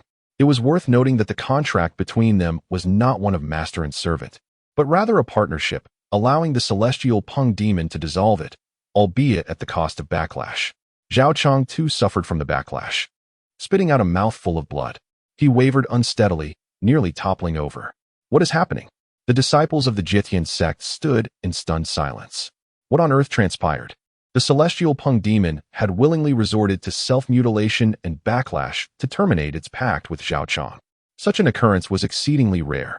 Typically, such drastic measures were only taken when a human companion was exceedingly inadequate or had treated the demon beast poorly. It was astonishing to witness such a spectacle within the Jitian sect. The onlookers regarded Zhao Chang with peculiar expressions. Some approached to support him, asking, "Brother Zhao, are you all right?" Despite the immense pain coursing through him, Zhao Chang could perceive the expressions of those around him, though their faces betrayed no emotion. He was certain their hearts brimmed with derision. Zhao Chang felt an overwhelming sense of humiliation. He forcefully pushed away the disciple offering assistance, exclaiming, "Stop pretending to care. Do you not mock me in your hearts? Get away from me." The disciples of the Jitian sect, wary of Zhao Chang, retreated in unison, deepening his sense of isolation. It felt akin to how he had once treated Li Mu. Zhao Chang turned to Li Mu, asking, "Li Mu, are you satisfied now?" Li Mu bore no expression, offering neither sympathy nor acknowledgement. It was all of Zhao Chang's own making. When Li Mu remained silent, Zhao Chang's anger flared. "Li Mu, what on earth did you do?" Li Mu continued to withhold a response. The outcome was as anticipated. A celestial creature, the Zhou Tian Peng, dares to challenge the demon god, the Qingniu? Even if a celestial being were to descend, it would surely return defeated. At that moment, an elder's figure descended from the heavens. The crowd immediately bowed in respect. Elder Chun. The newcomer was the esteemed elder of the Chun lineage. Zhao Chang, seeing a glimmer of hope, rushed forward. "Elder Chun, please intervene and suppress Li Mu and his companions. They are a band of malevolent beings. I do not know what means they employed, but they have bewitched my Zhou Tian Peng, forcing it to sever our bond, resulting in a backlash against me." Elder Chun furrowed his brow, casting a disappointed glance at Zhao Chang, and reprimanded him sharply. "What a disgrace! Return to the reflection cliff and reflect upon your actions." Zhao Chang was taken aback, convinced he had misheard. Was he not the victim? Why must he be the one to retreat into seclusion? "Elder Chun, me?" He wished to protest further, but Elder Chun paid him no heed, gesturing for his disciples to escort Zhao Chang away. Subsequently, Elder Chun glanced at Li Mu and the others, nodded in acknowledgement, and departed. This scene left the remaining disciples of the Jitian sect utterly astounded. Who had earned such deference from Elder Chun? They turned their gaze toward Li Mu and his companions. First, they dismissed Li Mu, then the foundational bull demon, and finally the blind Wang Cheng. That left only the woman. It appeared that Zhao Chang's Zhou Tian Peng had been intimidated by her presence. Who was this woman? It was surprising that someone of such beauty and background would associate with Li Mu. How unfortunate that such a paragon of virtue found herself in the company of a man like him, known for his opportunistic nature. Indeed, how else could he shamelessly cling to Lu Lingshan? Were it me, I would have vacated the Jitian sect at the earliest opportunity. Upon hearing this, Situ Jing furrowed her brow, visibly displeased. She turned to Li Mu and inquired through a thought transmission, "Master, should we teach them a lesson?" Li Mu shook his head. "They are but a swarm of insignificant insects. There is no need for that. Come, let us proceed to partake in the assessment." Situ Jing nodded, understood. She quickly assisted Wang Cheng. "Elder Wang, this way please." The disciples of the Jitian sect were once again taken aback. "Elder Wang, have we misjudged the situation? Was Elder Chen actually honoring Elder Wang?" Could he be the legendary recluse, a hermit of great renown? Chapter 42. The Invincible Sword Domain Ding. May I inquire if the host wishes to check in at the combat square of the celestial teaching? Check-in complete. You have obtained the Invincible Sword Domain. As Li Mu, Wang Cheng, Situ Jing, and Qing Niu entered the examination square, a melodious and mature voice echoed in Li Mu's mind. He paused, pondering the meaning of the Invincible Sword Domain. Shortly thereafter, a message materialized in his consciousness. Invincible Sword Domain, a realm of sword immortals that enhances sword techniques, sword energies, sword intentions, sword paths, and sword formations. Initially spanning 100 feet, it can later be cultivated to encompass a greater expanse. Li Mu's heart surged with joy. How splendid! Without a moment's hesitation, he proceeded to check in at the combat square. Check-in complete. Congratulations to the host for acquiring the Invincible Sword Domain. As the voice resonated once more, Li Mu instinctively mastered the domain. He perceived a vast halo surrounding him, rendering the combat square quite diminutive in comparison. Within the Invincible Sword Domain, his sword intent could emanate from any location. With but a thought, he could effortlessly slay adversaries, striking unseen, leaving foes defenseless. He glanced at Wang Cheng and Situ Jing, both seated and seemingly unperturbed. It appeared they were oblivious to the unfolding events. Only the demon god, Qing Niu, suddenly felt a chill run down its spine, staring incredulously at Li Mu. "Anya, what do you see?" Li Mu inquired. "Master, do you wish to feast on beef?" The demon god Qing Niu asked in a tone of trepidation. "Not at all," Li Mu replied with a smile. "Oh." Qing Niu exhaled in relief, then questioned. "Then why do you seem to target me?" "I am not targeting you. I am directing my focus toward all beings present," Li Mu clarified. "Domain? No, wait. The immortal domain?" The demon god Qing Niu asked, astonished. "Indeed," Li Mu affirmed with a subtle nod. "Master is impressive." The demon god Qing Niu immediately showered him with flattery, regaining confidence and pride, feeling honored to be associated with someone so formidable. "I am not," Li Mu retorted. The demon god Qing Niu wore a look of dejection. Subsequently, Li Mu chose to disregard the demon god. Upon mastering the Invincible Sword Domain, he discerned that the surrounding energies began to harmonize, and it would not be long before he could transcend to the second stage of nirvana. Suddenly, Li Mu's gaze shifted toward a particular direction, where a vast cavern loomed. Why are there malevolent beings emerging from the demon cave? He pondered. Wasn't the demon cave of the celestial teaching supposed to be thoroughly sealed? Thanks to the Invincible Sword Domain, he could sense all movements within the area with clarity.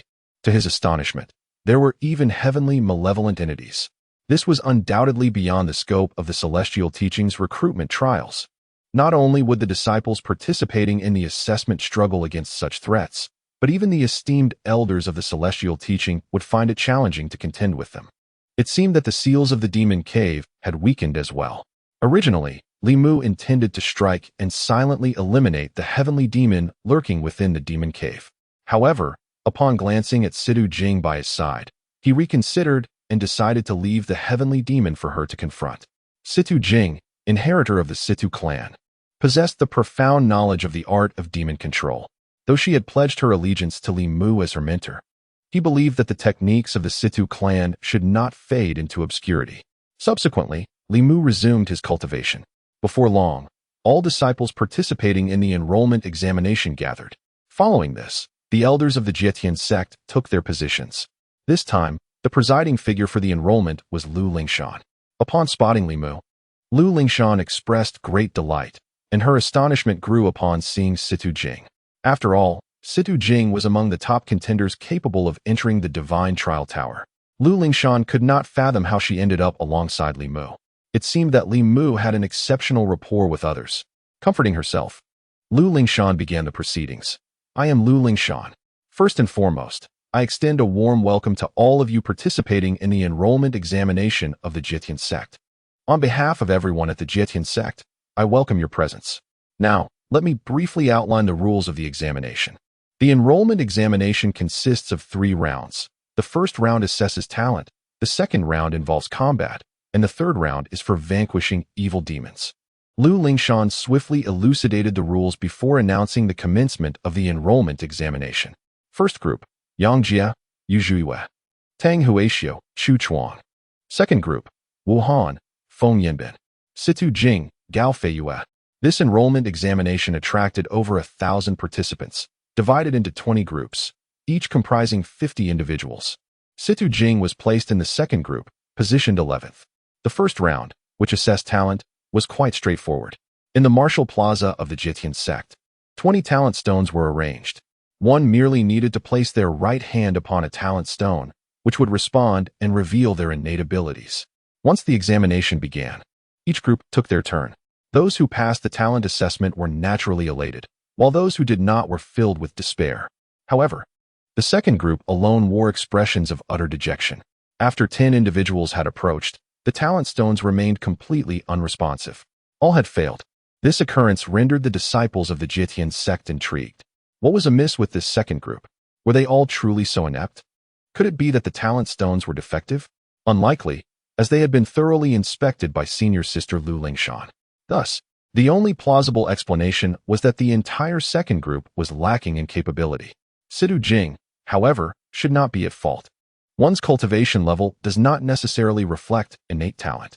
In truth, Situ Jing felt a twinge of anxiety at witnessing such circumstances. Despite her cultivation level having reached the 6th stage of Kaiyuan, which should have posed no issue, Situ Jing cast a fleeting glance at Li Mu and conveyed through her thoughts, "Master, I shall proceed." She yearned for a modicum of encouragement. Li Mu merely responded with a nonchalant utterance, "Mm." A flicker of despondency crossed Situ Jing's eyes. However, she reasoned that such a setting was likely beneath Li Mu's notice, and that was entirely understandable. Soon, she regained her composure, determined to earn Li Mu's acknowledgement through her actions. Yet, upon ascending and placing her right hand upon the talent stone, it shockingly yielded no response. In that moment, Situ Jing's heart plummeted to the abyss. She glanced at Li Mu, who remained unresponsive. Offering herself a small consolation, she thought, "I must be too anxious. I shall adjust and try again." Taking a deep breath, she endeavored to find her optimal state.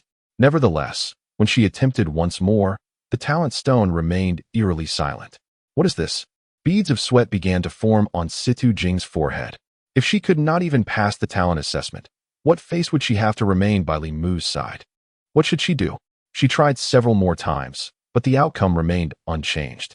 Chapter 43. The countenance of a sage. The tension was palpable, not just for Situ Jing, but also for Lu Lingshan. Lu Lingshan was acutely aware of Situ Jing's capabilities.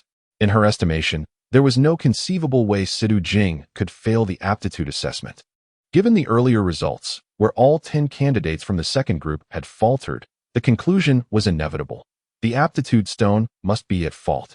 These stones had been meticulously examined by Lu Lingshan herself. Should an issue arise during the admissions examination, the repercussions would be severe, potentially tarnishing the reputation of the Jitian sect.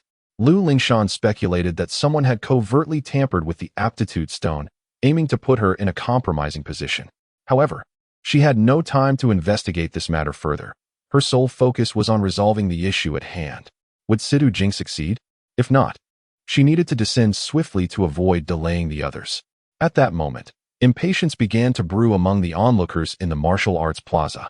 They felt that Situ Jing was taking too long. Observing this, Lu Lingshan's eyes lit up. She stepped forward with purpose to the side of the aptitude stone for the second group and proclaimed, "Esteemed guests, the admissions examination is pivotal to one's destiny. I have witnessed Situ Jing's capabilities, and I believe she is simply experiencing anxiety. Therefore, I implore you all, for my sake, to grant her one final opportunity." The crowd, upon hearing Lu Lingshan's appeal, found it difficult to voice their objections. Since it was Lu Lingshan who spoke, they felt compelled to acquiesce. "Let us proceed expeditiously." Situ Jing cast a grateful glance at Lu Lingshan, murmuring, "Thank you." Lu Lingshan merely shook her head in a gesture of modesty. As she spoke, her right hand rested upon the aptitude stone, and in an instant, she discerned the issue. Indeed, this particular stone had been tampered with. The aptitude stones, sourced from the Ryu mountain, contained a magnetic field of celestial mechanics, enabling them to assess innate talents. However, these stones were particularly vulnerable to lightning. Any contact with lightning or lightning-based techniques would compromise their internal structure, rendering them exceedingly rigid. Only those with nirvana-level cultivation could penetrate this barrier and restore the stone to its original state. Currently, the Jietian sect had already utilized all their aptitude stones, leaving none in reserve. A trip to Ryu Mountain for fresh stones would be impractical at this juncture. Was it necessary to summon the Grand Elder for assistance? Lu Lingshan found herself in a quandary. Turning to Situ Jing, she suggested, Situ Jing, perhaps you might consider using a different aptitude stone for your assessment? Should you agree? I am confident I can arrange for the remaining candidates in the second group to use other stones, given the precedent. However, Situ Jing glanced at Li Mu and resolutely replied, I appreciate your kindness, but I do not wish to change. Her stubbornness resurfaced. She could not fathom the possibility of failing the aptitude test. Meanwhile, on the periphery of the plaza, a few mocking gazes were directed at Lu Lingshan and Situ Jing. Yun Shixiang is truly remarkable. This plan of killing two birds with one stone is simply brilliant. Offending Yun Shixiang. Situ Jing's ambition to join the Jietian sect is utterly futile. Moreover, Lu Lingshan is utterly oblivious, repeatedly rejecting Yun Shixiang for the sake of a mere Li Mu. This time, Lu Lingshan shall surely be disgraced. Upon hearing this, Li Mu's gaze sharpened. What? Could it be that Yun Fei Bai is behind this? Li Mu glanced at the talent stone and immediately discerned the issue within. However, he hesitated to intervene. If he acted, would the talent stone be able to withstand the consequences? Anyo, Li Mu called out. Yes, master. What are your commands? The demon god, Qing Niu, responded promptly. Are you merely going to watch? Li Mu inquired. His words startled the demon god, Qing Niu. Master, what do you mean? Intervene and assist Situ Jing, Li Mu instructed. How so? The demon god, Qing Niu asked. Activate the demon god seal to elevate Situ Jing's strength to the divine concealment realm, Li Mu replied. But, if we employ the demon god seal, what if we are discovered? The demon god, Qing Niu, expressed concern. In truth, the demon god Qing Niu could no longer bear to watch. Yet, it feared taking action. In its view, the Jietian sect was a place of hidden talents, guarded by numerous immortals. If its identity as a demon god were uncovered, it would be doomed. Within my domain, ordinary individuals will not detect anything, Li Mu assured. True. However, there is still the possibility that Yun Tianhe may sense something, the demon god Qing Niu cautioned. That is of no consequence, Li Mu nodded, fully aware that Yun Tianhe possessed the demon god seal. With Li Mu's consent, the demon god Qing Niu promptly took action. Just then, Situ Jing placed her hand upon the talent stone once more, and a formidable force surged from her being, directly merging with the talent stone. The barrier within the talent stone was instantly shattered, followed by a dazzling brilliance emanating from it. Initially, Lu Lingshan felt somewhat disheartened. Firstly, Situ Jing's refusal to heed her advice foretold inevitable failure. Secondly, she was oblivious to the nature of Situ Jing's relationship with Li Mu. Yet, the sudden eruption of light from the talent stone left Lu Lingshan in utter astonishment. What? The potential of a sage. Lu Lingshan gazed at the divine radiance, finding it beyond belief. Situ Jing, too, wore a bewildered expression. She had never anticipated her talent to be so extraordinary. However, unbeknownst to anyone, amidst the sacred light, a wisp of dark energy lingered. It was demonic energy. Yet, none present noticed it, as they were enveloped within Li Mu's invincible sword domain. Having accomplished all of this, the demon god Qing Niu felt immense satisfaction. It yearned to seek praise from Li Mu, but Li Mu continued his cultivation, paying no heed. Situ Jing, descending from her moment of brilliance, appeared somewhat dazed. She turned her gaze to Li Mu, who remained unresponsive. Feeling a twinge of disappointment, Situ Jing resolved silently. She must strive diligently in her cultivation. Even the most gifted sage is rendered insignificant in the presence of the esteemed master.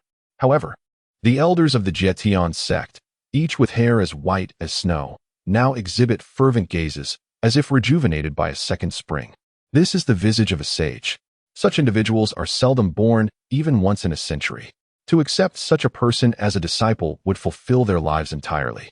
Moreover, should this disciple eventually transcend the sacred path and attain sagehood, they, as the master, would be immortalized in history. The talent stone holds no one's attention. They firmly believe it is solely due to Situ Jing's extraordinary endowment that he has taken so long. The truly gifted often remain dormant before soaring to unimaginable heights. Even the disciples of Jietian sect, along with other participants in the enrollment examination, were expressions of astonishment. Such prodigious talent is the envy of all. Where has Brother Fan Luo gone? Why have I not seen him? Someone suddenly inquired outside the martial arts plaza. Yet, no answer was forthcoming. He Tianlei? Zhu Tai? The individual called out 2 more names, but again received no response. Turning away, they found the figures they sought conspicuously absent. How perplexing! These 3 had clearly been present. Yet they vanished without a trace. Unbeknownst to him, at the moment the radiance of the sage emerged, these 3 had been utterly erased. Chapter 44. The Challenge of Yun Fei Bai Soon. The first assessment of talent concluded. Situ Jing, possessing the aptitude of a sage, secured the top position. The elders of the Jietian sect were overjoyed, barely able to contain their excitement.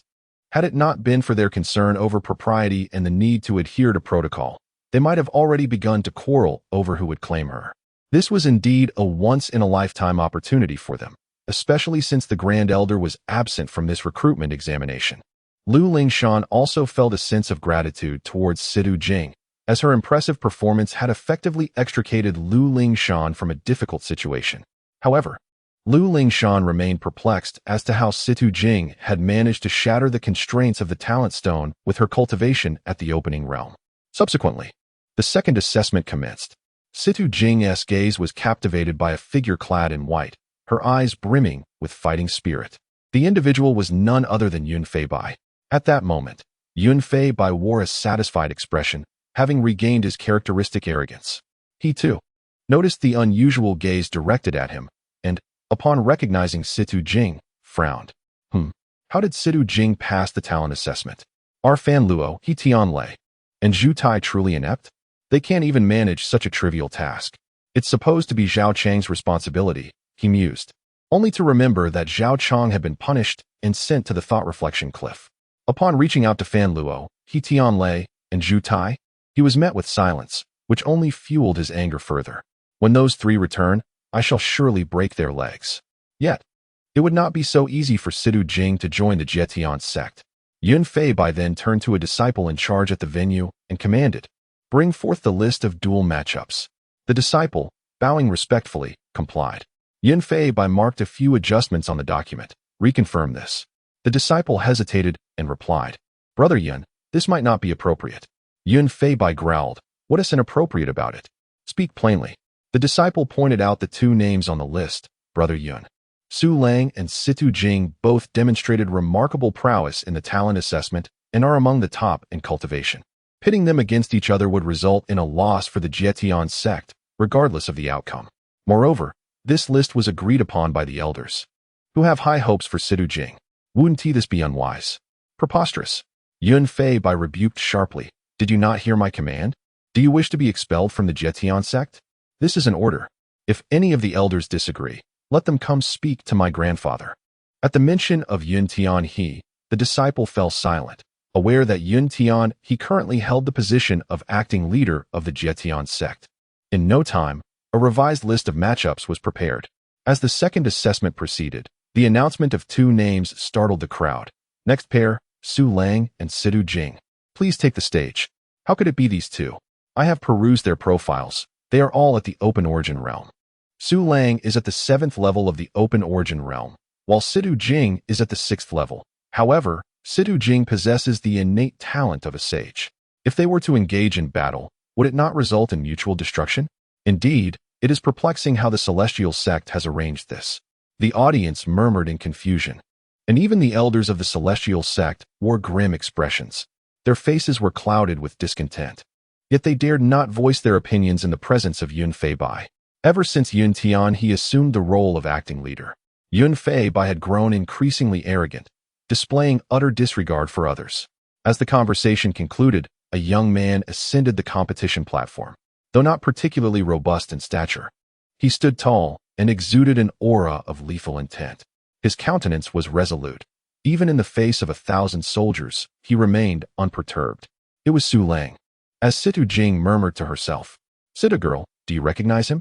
Wang Cheng inquired. "Indeed. He hails from the Great Han Dynasty," Situ Jing replied. "This individual is a born military strategist, having commanded numerous battles since childhood.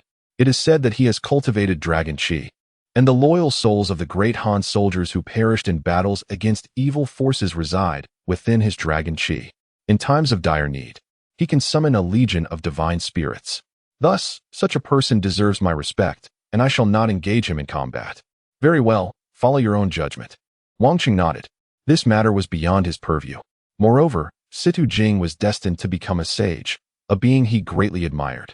What could he possibly say? Yet, in Situ Jing's eyes, this was Wang Qing, a powerful figure, offering her guidance. Indeed, follow your heart. Situ Jing rose, declaring, I shall not battle Su Lang. What? Instantly, an uproar erupted in the Celestial Sect's martial arts plaza. Such a thing was unprecedented. Someone had actually refused to fight.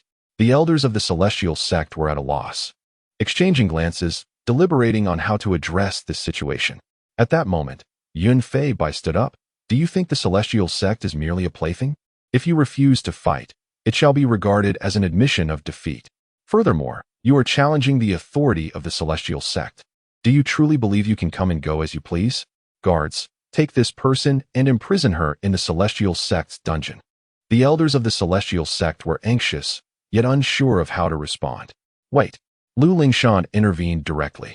Lingshan, what is the meaning of this? Yun Fei Bai asked, his displeasure evident. We should allow Situ Jing to fully articulate her reasons before making a decision, Lu Lingshan stated. Though Yun Fei Bai was quite displeased, he still feigned respect for Lu Lingshan. If she does not provide a reason, we shall proceed as I have said. The authority of the Celestial Sect shall not be trampled upon by anyone. Upon hearing this, many young disciples of the Celestial Sect nodded in agreement. As the previous assault by the 6 great sacred grounds on the Celestial Sect remained vivid in their memories. It was a humiliation. Thus, the words of Yun Fei Bai ignited the flames of indignation within them. They would not allow anyone to trample upon the dignity of the Jitian sect. Upon witnessing the agitated emotions of the disciples surrounding her, Lu Lingshan found it difficult to articulate her thoughts. Miss Situ, please speak candidly, Lu Lingshan urged. Indeed, Situ Jing nodded. I hold Su Lang in high regard, and thus, I shall not engage him in combat. For we are evenly matched and would surely lead to mutual destruction. However, I also respect the tenets of the Jitian sect, and I wish to request a change of opponent. Audacious, do you presume to dictate the rules of the Jitian sect? You cannot simply change your opponent at will. Yun Fei Bai reprimanded once more. Indeed, that is the protocol. Regardless of your celestial talent, you must abide by the rules of the Jitian sect. If everyone were permitted to select a new opponent, then what significance would the recruitment examination hold? Echoed the disciples of the Jitian sect in agreement. Many participants of the recruitment examination also concurred. I do not seek to challenge others. Rather, I wish to contend against an inner disciple of the Jitian sect.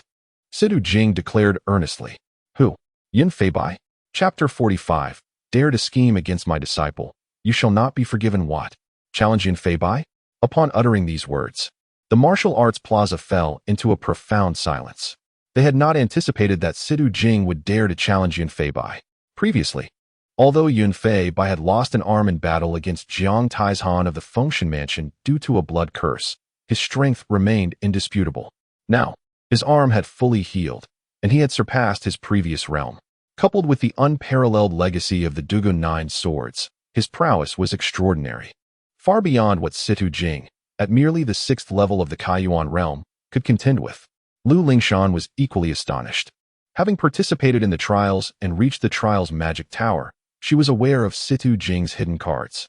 Situ Jing possessed a nirvana demon, which would be a source of concern for Lu Lingshan were they outside the confines of the Jetian sect. However, within the grounds of the Jetian sect, various formidable sealing formations were in place. Should an evil presence be sensed, these formations would likely activate, eradicating the malevolence. In such a scenario, Situ Jing would incur significant losses and possibly face a backlash. Miss Situ, it would be prudent to battle Su Lang instead, Lu Lingshan urged. Challenging an inner disciple of the Jetian sect is not customary. That may change from this moment forth, Yun Fei Bai interjected, cutting off Lu Lingshan. His gaze locked onto Situ Jing, a cold smirk gracing his lips. At this moment, Yun Fei Bai had come to understand Situ Jing's true background. She ranked 10th in the sacred trials of the Fengshan Mansion. Previously, due to his lost arm, He had been unable to participate, a lingering regret that haunted him. Moreover, his confrontation with Jiang Taizhan had become a source of humiliation he yearned to rectify. Now, Situ Jing's arrival was fortuitous. She was the most suitable adversary. Among the other 9 from the sacred trials, Situ Jing's inherent strength was likely the weakest, relying predominantly on her nirvana demon. Yet, within the Jietian sect, Yun Fei Bai harbored no fear of such a demon. "Since you seek to challenge me, I shall oblige," Yun Fei Bai declared, ascending the combat platform.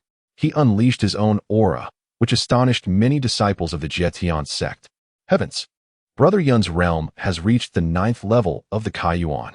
He is but a step away from breaking into the Soul Palace. This surpasses Situ Jing by 3 minor realms. He will undoubtedly overwhelm her. One cannot fathom what means Situ Jing has to prevail. This is the price of arrogance. In our Jietian sect, even if you are a dragon, you must coil low. Listening to these discussions, a sense of pride swelled within Yun Fei Bai. Though Jiang Tieshan's severing of his arm was a disgrace, it had also ignited a fire within him, propelling him to break through several realms in rapid succession. He cast a glance at Lu Lingshan, eager to witness the shock reflected in her eyes. However, Yun Fei Bai was disheartened, for Lu Lingshan did not even glance in his direction. This incited a profound anger within him. "Lu Lingshan, one day, I shall surpass you. When that day comes, you will surely regret it." Unbeknownst to Lu Lingshan, she remained indifferent to Yun Fei Bai's thoughts. Instead, her attention was drawn to Situ Jing, who appeared somewhat concerned. Situ Jing, in turn, cast her gaze upon Li Mu, who remained in a meditative state. Nevertheless, everything transpired within Li Mu's perceptive range, and he chose to remain silent. This was characteristic of Situ Jing, forthright and candid.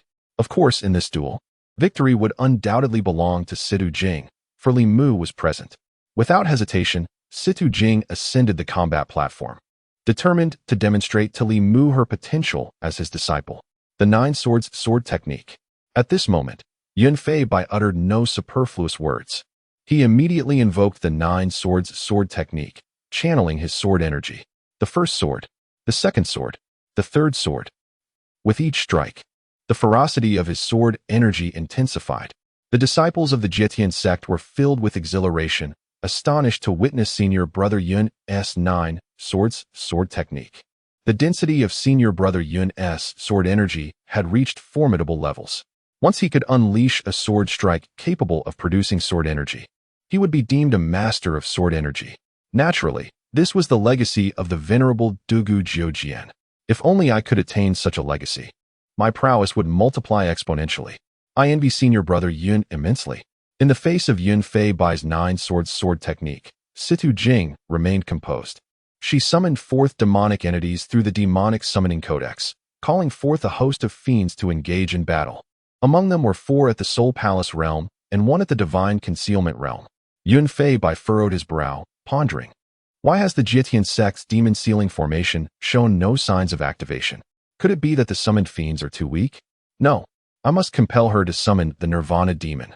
As he unleashed his 5th sword, Yun Fei Bai once again concentrated his sword intent.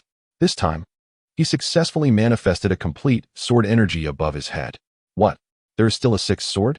Senior Brother can unleash the 6th sword now.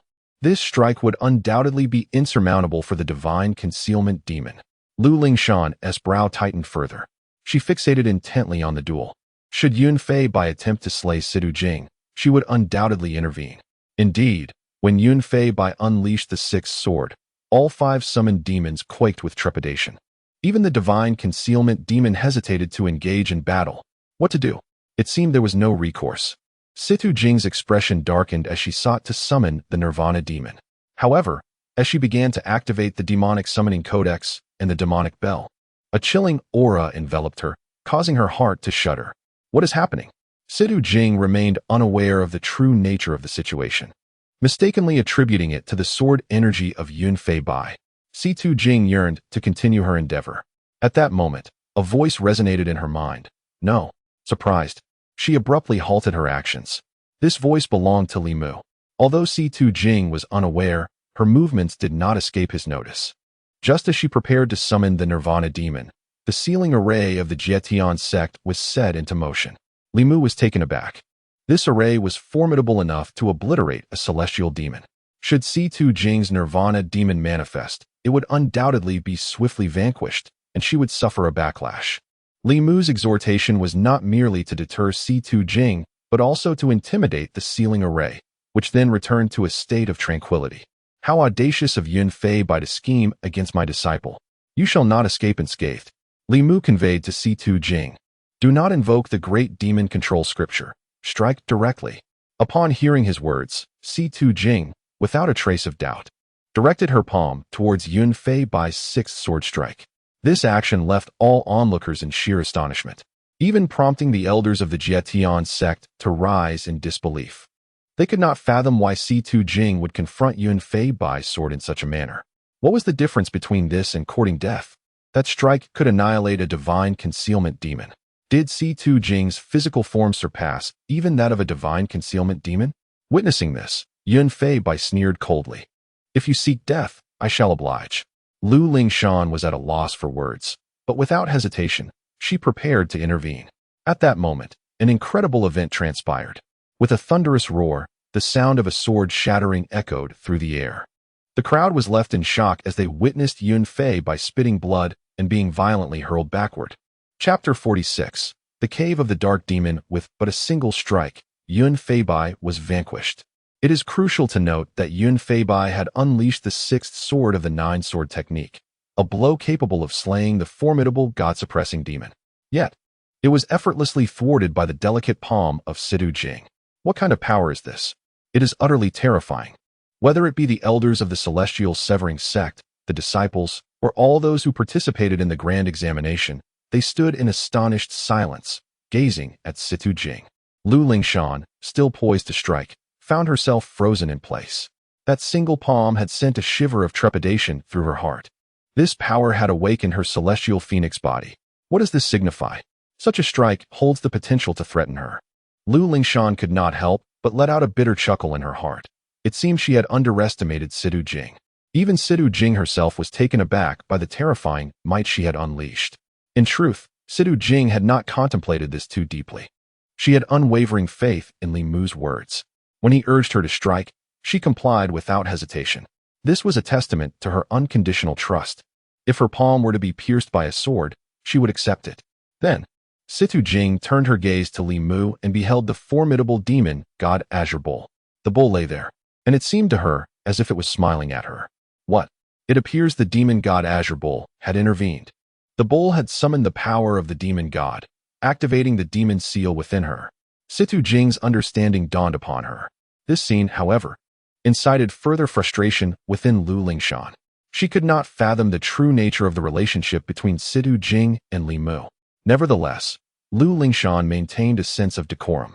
The elders of the celestial severing sect would undoubtedly harbor concerns regarding Yun Tianhe. Thus, it fell upon her to announce the outcome. C2 Jing is victorious in this contest. At that moment, it was Yun Fei Bai who felt the most profound distress.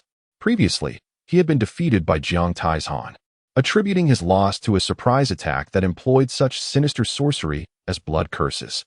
This time, he could hardly believe he had been bested by C2 Jing, who had not even resorted to the Nirvana demon, merely striking him down with her fist. Yun Fei Bai stood there, utterly dazed. What kind of power is this? In that instant, the malevolent energy within him surged uncontrollably, tinged with fear. Upon hearing Lu Lingshan's declaration, Yun Fei Bai was so enraged that he fainted. He survived? Li Mu was taken aback. Master, this fellow has succumbed to demonization, hence he barely clings to life, explained the demon god Azure Bull. Oh, in that case, let it be, Li Mu nodded, unconcerned.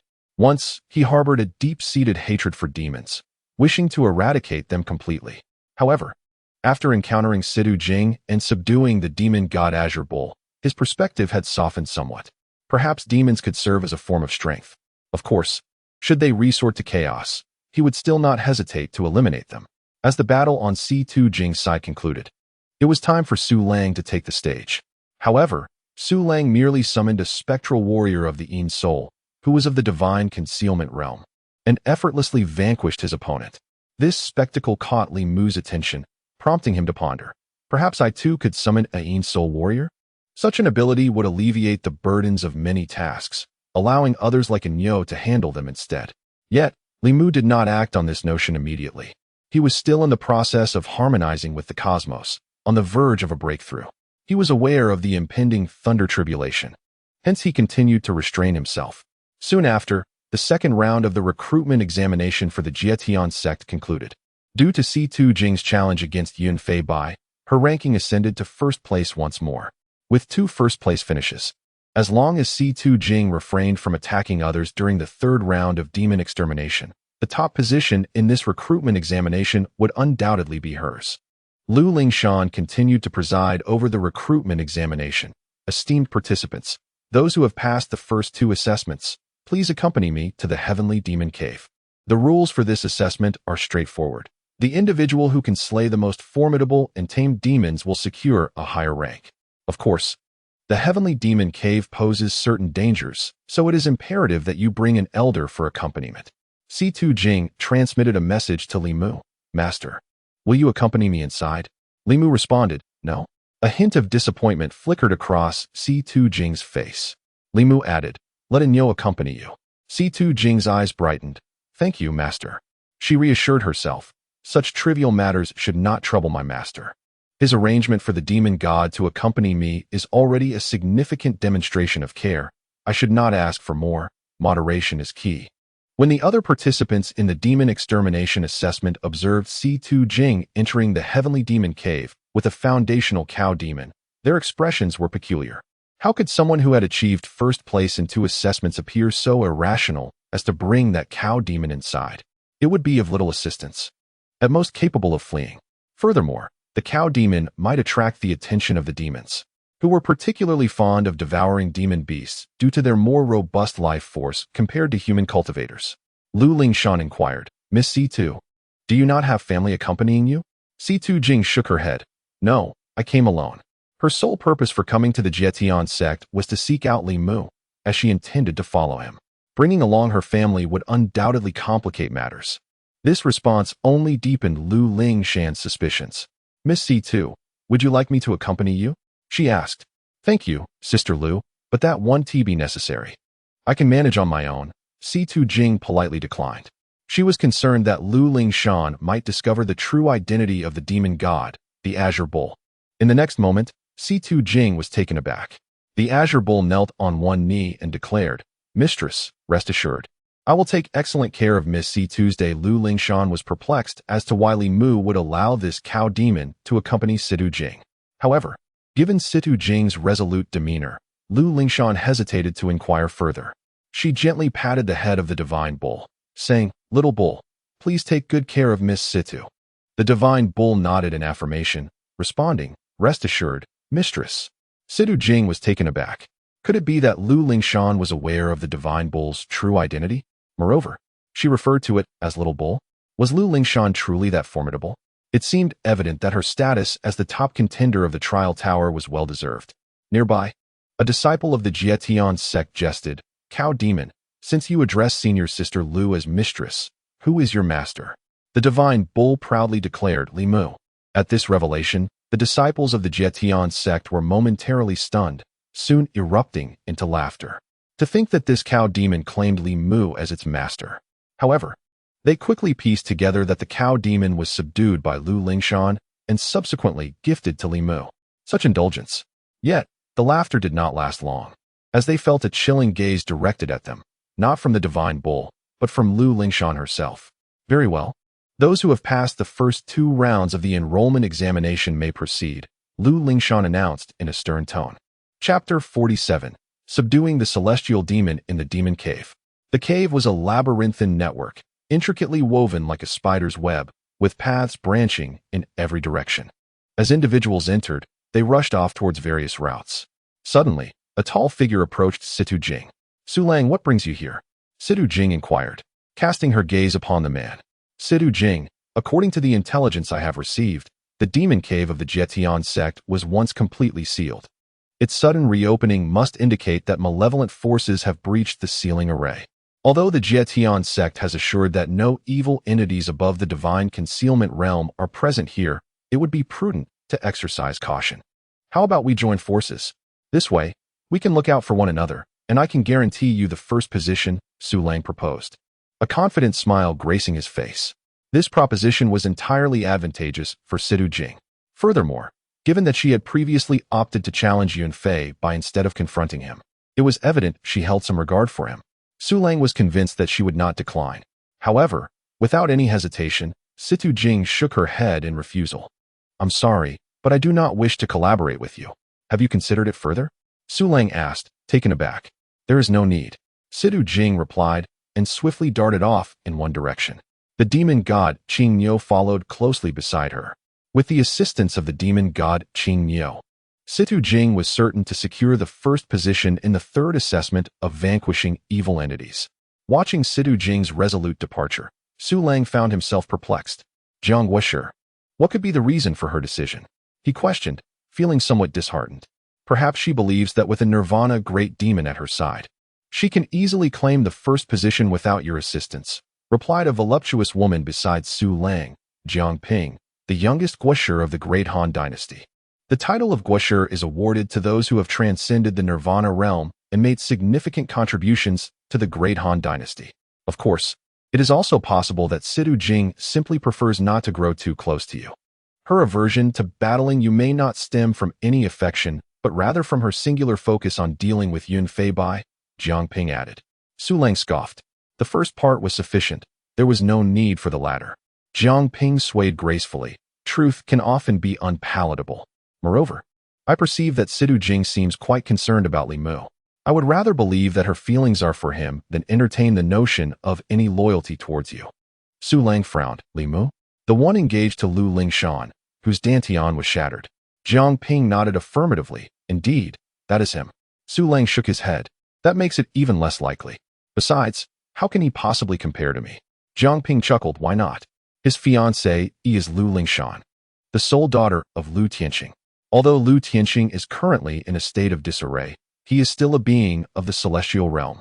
Because of this lineage, countless young talents across the central divine continent have sought Lu Lingshan's hand, yet she has consistently rebuffed them, insisting on her affection for her brother Li Mu. Su Lang grew irate. Enough. Stop right there. What is there to boast about in merely living off someone else? Jiang Ping spoke. Sister, there is soft rice here. Will you partake? Su Lang replied solemnly. Jiang Guoshi, do not jest. In that case, I must secure first place in this assessment. Jiang Ping nodded. Ambition is commendable. Subsequently, Su Lang and Jiang Ping swiftly departed, resolutely following a determined path. At that moment, in the three directions surrounding the heavenly demon cavern, a terrifying surge of demonic energy erupted, violently tearing apart the ceiling formation.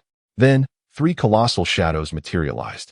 These dark figures towered dozens of feet high, their malevolent aura causing the surrounding flora to wither instantly. Each of the three formidable silhouettes bore a black mark upon their foreheads. In the realm of the celestial, one can cultivate the essence of heaven and earth, thus forming a mark upon the brow. Human cultivators can achieve this, and so too can the demons. This is the manifestation of the celestial great demon. Haha. I once believed I would be eternally imprisoned within the heavenly demon cavern. I know not who has shattered the ceiling formation, but release us. If we knew the identity of our liberator, we would undoubtedly pledge our loyalty for a century. Surely, their intention is to have us confront the celestial sect. It seems they have sensed some weaker human cultivators. Let us first slaughter them and absorb their essence.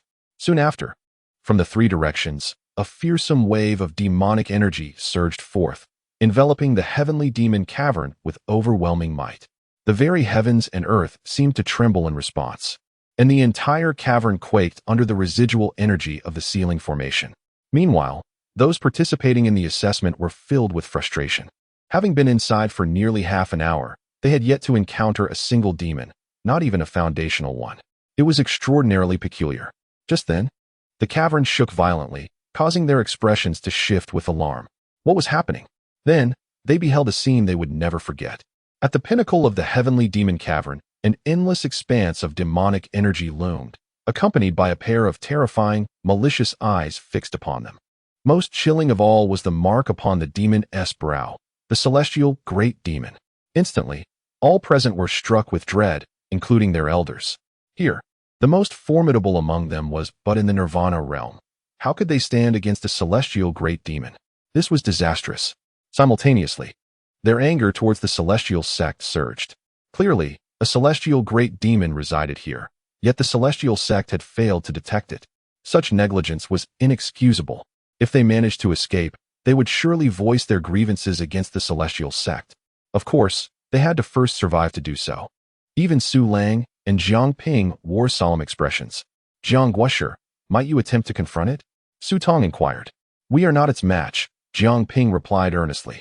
Meanwhile, in another part of the heavenly demon cavern, Situ Jing and the demon god Qing Miao were on their journey. Situ Jing expressed her confusion. Demon god. Why are there no demons to be found? The demon god, Qing Tian, replied. It was devoured by the celestial demon. There exists a celestial demon here? Situ Jing was taken aback. Once, she had nearly been consumed by a celestial demon herself. Are you not aware? I thought you were here to confront the celestial demon. The demon god Qing Tian was equally astonished. Surely, you jest. How could I possibly contend with a celestial demon? Situ Jing felt a wave of embarrassment wash over her. This is no jest, the demon god Qing Tian firmly stated. My master's command is to assist you in subduing the celestial demon. What? Is this an order from my master? Situ Jing was momentarily stunned. Instinctively, she felt this was sheer fantasy. However, recalling Li Mu's prowess and observing the demon god Qing Tian, she realized that the demon god was indeed serious. A surge of joy blossomed within Situ Jing.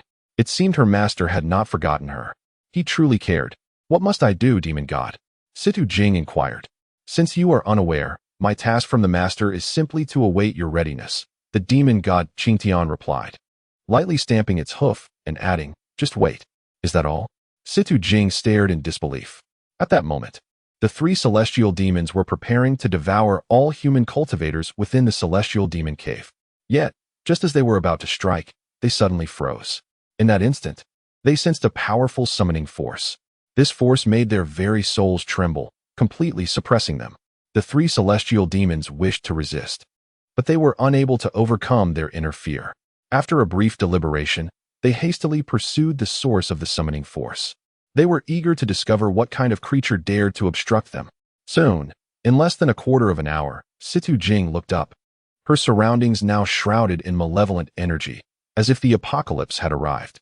She instinctively grew tense. Indeed, it was the celestial demons, and there were three of them. This was terrifying. Yet, here stood merely a human cultivator at the opening Yuan realm. And a bovine demon? Had they misperceived? Now that they had arrived, they would consume this human cultivator and the bovine demon. The three celestial demons dove downwards, just as the demon god Qing Tian raised its head. Upon meeting its gaze, the three celestial demons felt an overwhelming dread seize their souls, extinguishing any thoughts of attack. Could this truly be the demon god? Chapter 48. I wish to pay homage at the ancestral shrine of the Back Mountain brother Li Mu. Why are you with Situ Jing? Lu Lingshan inquired softly as she settled beside Li Mu, naturally intertwining her arm with his. In an instant, countless pairs of eyes widened in astonishment, some filled with envy, others with fury, while the majority of gazes seemed to harbor a desire to eliminate Li Mu. Li Mu chuckled softly, unfazed by the scrutiny. He pondered how best to clarify matters to Lu Lingshan. It seemed he had nearly conveyed his intentions to her. However, before he could respond, Wang Chung interjected, Miss Lingshan. We just happened to descend the mountain for the recruitment examination and encountered Miss Situ. Seeing her alone, we decided to accompany her. Oh, Lu Lingshan smiled, visibly relieved. Li Mu felt speechless, wishing to provide a thorough explanation. Suddenly, Lu Lingshan's expression shifted. Brother Li Mu, I have something to attend to. Please stay here. With that, she hurried away towards the entrance of the heavenly demon cave. As Lu Lingshan was responsible for the recruitment examination, she had left a treasure to sense evil spirits within the cave to ensure its safety. Just moments ago, her treasure had shattered, indicating the presence of a formidable demon of the divine concealment realm or higher. Indeed, the aura of malevolence was peculiar. Immediately, Lu Lingshan reported to the elders of the Jietian sect and promptly entered the cave, sending word to the Grand Elder as well. Upon locating the participants of the examination, they were still in a state of shock. What transpired? Is there a demon of the divine concealment realm present? Lu Lingshan questioned. A demon of the divine concealment realm? That was a celestial demon. An elder scoffed. What? A celestial demon? Lu Lingshan and the elders of the Jietian sect were taken aback. The emergence of a celestial demon could spell disaster for the entire sect. Impossible. Lu Lingshan shook her head. Impossible? We all witnessed it with our own eyes. Could it be false? The elder retorted angrily. Does your Jietian sect not owe us an explanation? Others around them echoed the sentiment, their expressions and tones suggesting sincerity rather than deceit. Lu Lingshan furrowed her brow. If it was indeed a celestial demon, how did you manage to fend it off? Fend it off? Miss Lu, are you jesting? Who could possibly withstand it? A voice erupted in anger. Miss Lu, this situation is quite strange. Originally, that celestial demon intended to attack us, yet suddenly it departed, Su Lang interjected. Moreover, Jiang Guosher mentioned that she sensed the celestial demon seemed to be gripped by fear. Fear? Lu Lingshan found this incredulous. Was there truly an entity capable of intimidating a celestial demon? Indeed, Jiang Ping affirmed. Everyone, please exit for now. The Jietian sect shall provide you with a satisfactory explanation, Lu Lingshan reassured the crowd, then led the elders of the Jietian sect to begin their investigation of the entire heavenly demon cave. Moreover, Lu Lingshan learned of an even more alarming revelation. It was not merely a singular celestial demon, but rather three. At that moment, within a certain part of the demon cave, the sound of laughter from Situ Jing echoed. So, you are the fire demon, the shadow demon, and the blood demon. Indeed, before Situ Jing, three palm-sized shadows loomed, each adorned with a celestial mark upon their foreheads. These were precisely the three celestial demons encountered earlier. Before Situ Jing, they exhibited profound respect, tinged with a hint of trepidation. There was no alternative. The presence of the demon lord rendered their lives precarious. Thus, in a bid for survival, they could only submit to Situ Jing. From now on, I shall refer to you as Little Fire, Little Shadow, and Little Blood, Situ Jing declared with a smile. Yes, Master, the three celestial demons responded obediently. The demon lord Qing Niu lay nearby, eyes closed in repose. Suddenly, it opened its eyes, causing the hearts of the three celestial demons to race. Someone is approaching, the demon lord Qing Niu announced. Very well, Situ Jing nodded. You may enter first. When I have the opportunity, I shall join you in play. Upon hearing this, the three celestial demons sighed in relief and slipped into the magical bell at Situ Jing's waist. Shortly thereafter, Lu Lingshan and her companions arrived. Miss Lu, Miss Situ, are you unharmed? Lu Lingshan inquired with concern. Having learned that Situ Jing and Li Mu had merely encountered each other by chance, Lu Lingshan's wariness dissipated. I am fine, Situ Jing replied, shaking her head. Miss Situ, have you seen the celestial demons? Lu Lingshan continued her questioning. Celestial demons? I have not seen any. Situ Jing exclaimed dramatically, shaking her head. Little Niu, what about you? Lu Lingshan turned her gaze to the demon, Lord Qing Niu. Mistress, I have seen them and subdued them. The demon Lord Qing Niu asserted proudly. Little Niu, you must be honest. Lu Lingshan clearly expressed her skepticism. Very well. We should not linger here. You must leave quickly, Lu Lingshan advised. Subsequently, Lu Lingshan and the elders of the Jietian sect thoroughly searched the entirety of the demon cave multiple times without discovering any trace of the celestial demons. This is exceedingly strange. Fortunately, there were no casualties. Once they exited, Lu Lingshan promptly offered her apologies. Esteemed guests, this is a failure on the part of our Jietian sect. To express my regret, all participants shall pass the third assessment. Additionally, our Jietian sect will bestow a treasure upon you. Be it elixirs or weapons and armor, you may choose as you wish. Upon hearing this, the anger of all participants and elders dissipated significantly. As long as they could join the Jietian sect, there would be no issue. Miss Lu is truly remarkable, Su Lang remarked in admiration. In the future, she shall preside over the Jietian sect. Jiang Ping interjected. What? Jiang Guosher holds her in such high regard? Yet, she is merely a woman, and there are numerous esteemed elders within the Jietian sect. Would they agree? Su Lang was astonished. Just wait and see, Jiang Ping confidently replied. Subsequently, a voice emerged among the crowd. Miss Lu, what shall we do about the rankings for the third assessment? Lu Lingshan replied with a smile. Since no one has defeated or subdued the evil spirits, there shall be no rankings. The others nodded in agreement. At that moment, Situ Jing unexpectedly spoke up. Miss Lu, I have subdued an evil spirit. The crowd turned to her, equally puzzled. Lu Lingshan shared their curiosity. After all, within the abyss of demons, there were neither celestial demons nor any other malevolent spirits. How could Situ Jing have subdued an evil spirit? Soon after, Situ Jing summoned forth a grand demon from the Soul Palace. The crowd was left astounded. This particular demon bore wounds. Was it not the very one that had previously battled Yin Fei Bai? This seemed rather unscrupulous. Lu Lingshan conferred with the elders of the Celestial Severing Sect before declaring, "For the third assessment, Situ Jing shall be ranked first, while the others will take the second position." With this, Situ Jing claimed the title of first in the comprehensive evaluations for the Celestial Severing Sect's enrollment examination. The elders of the sect could no longer contain their excitement. They all desired to take Situ Jing as their direct disciple. However, before any of them could voice their intentions, a group of esteemed elders descended like stars from the heavens. They first inquired about the abyss of demons, and upon learning of Situ Jing's performance, were utterly astonished. "Situ Jing, do you wish to become my disciple?" The first to speak was Elder Chen. Upon hearing this, the other elders hesitated to interject. Though Situ Jing was a prodigy, it seemed rather unbecoming for them to openly dispute over a junior. Elder Chen's admiration for Situ Jing grew with each passing moment. Not only had she demonstrated remarkable prowess, but her appearance was also quite charming. Moreover, her association with Wang Cheng, who was regarded as a grandmaster of sword intent, further enhanced her appeal in the eyes of the elders.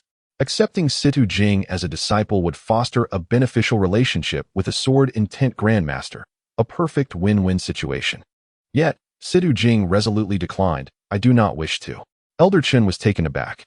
"Situ Jing, have you truly considered this?" he asked, fearing he had misheard. "Indeed, I do not wish to," Situ Jing reiterated. "Why?" Elder Chen inquired, perplexed. "Do you already have someone in mind to whom you wish to apprentice?" "Indeed," Situ Jing affirmed with a nod. "Oh," Elder Chen expressed his disappointment, while the other elders gazed on with anticipation. "Who is it?" one of the elders asked. "I wish to join the ancestral hall on the back mountain," Situ Jing replied. At this revelation, the crowd was left in stunned silence. Chapter 49. The disciple desires to join the ancestral hall at the back mountain. To join the ancestral hall at the back mountain.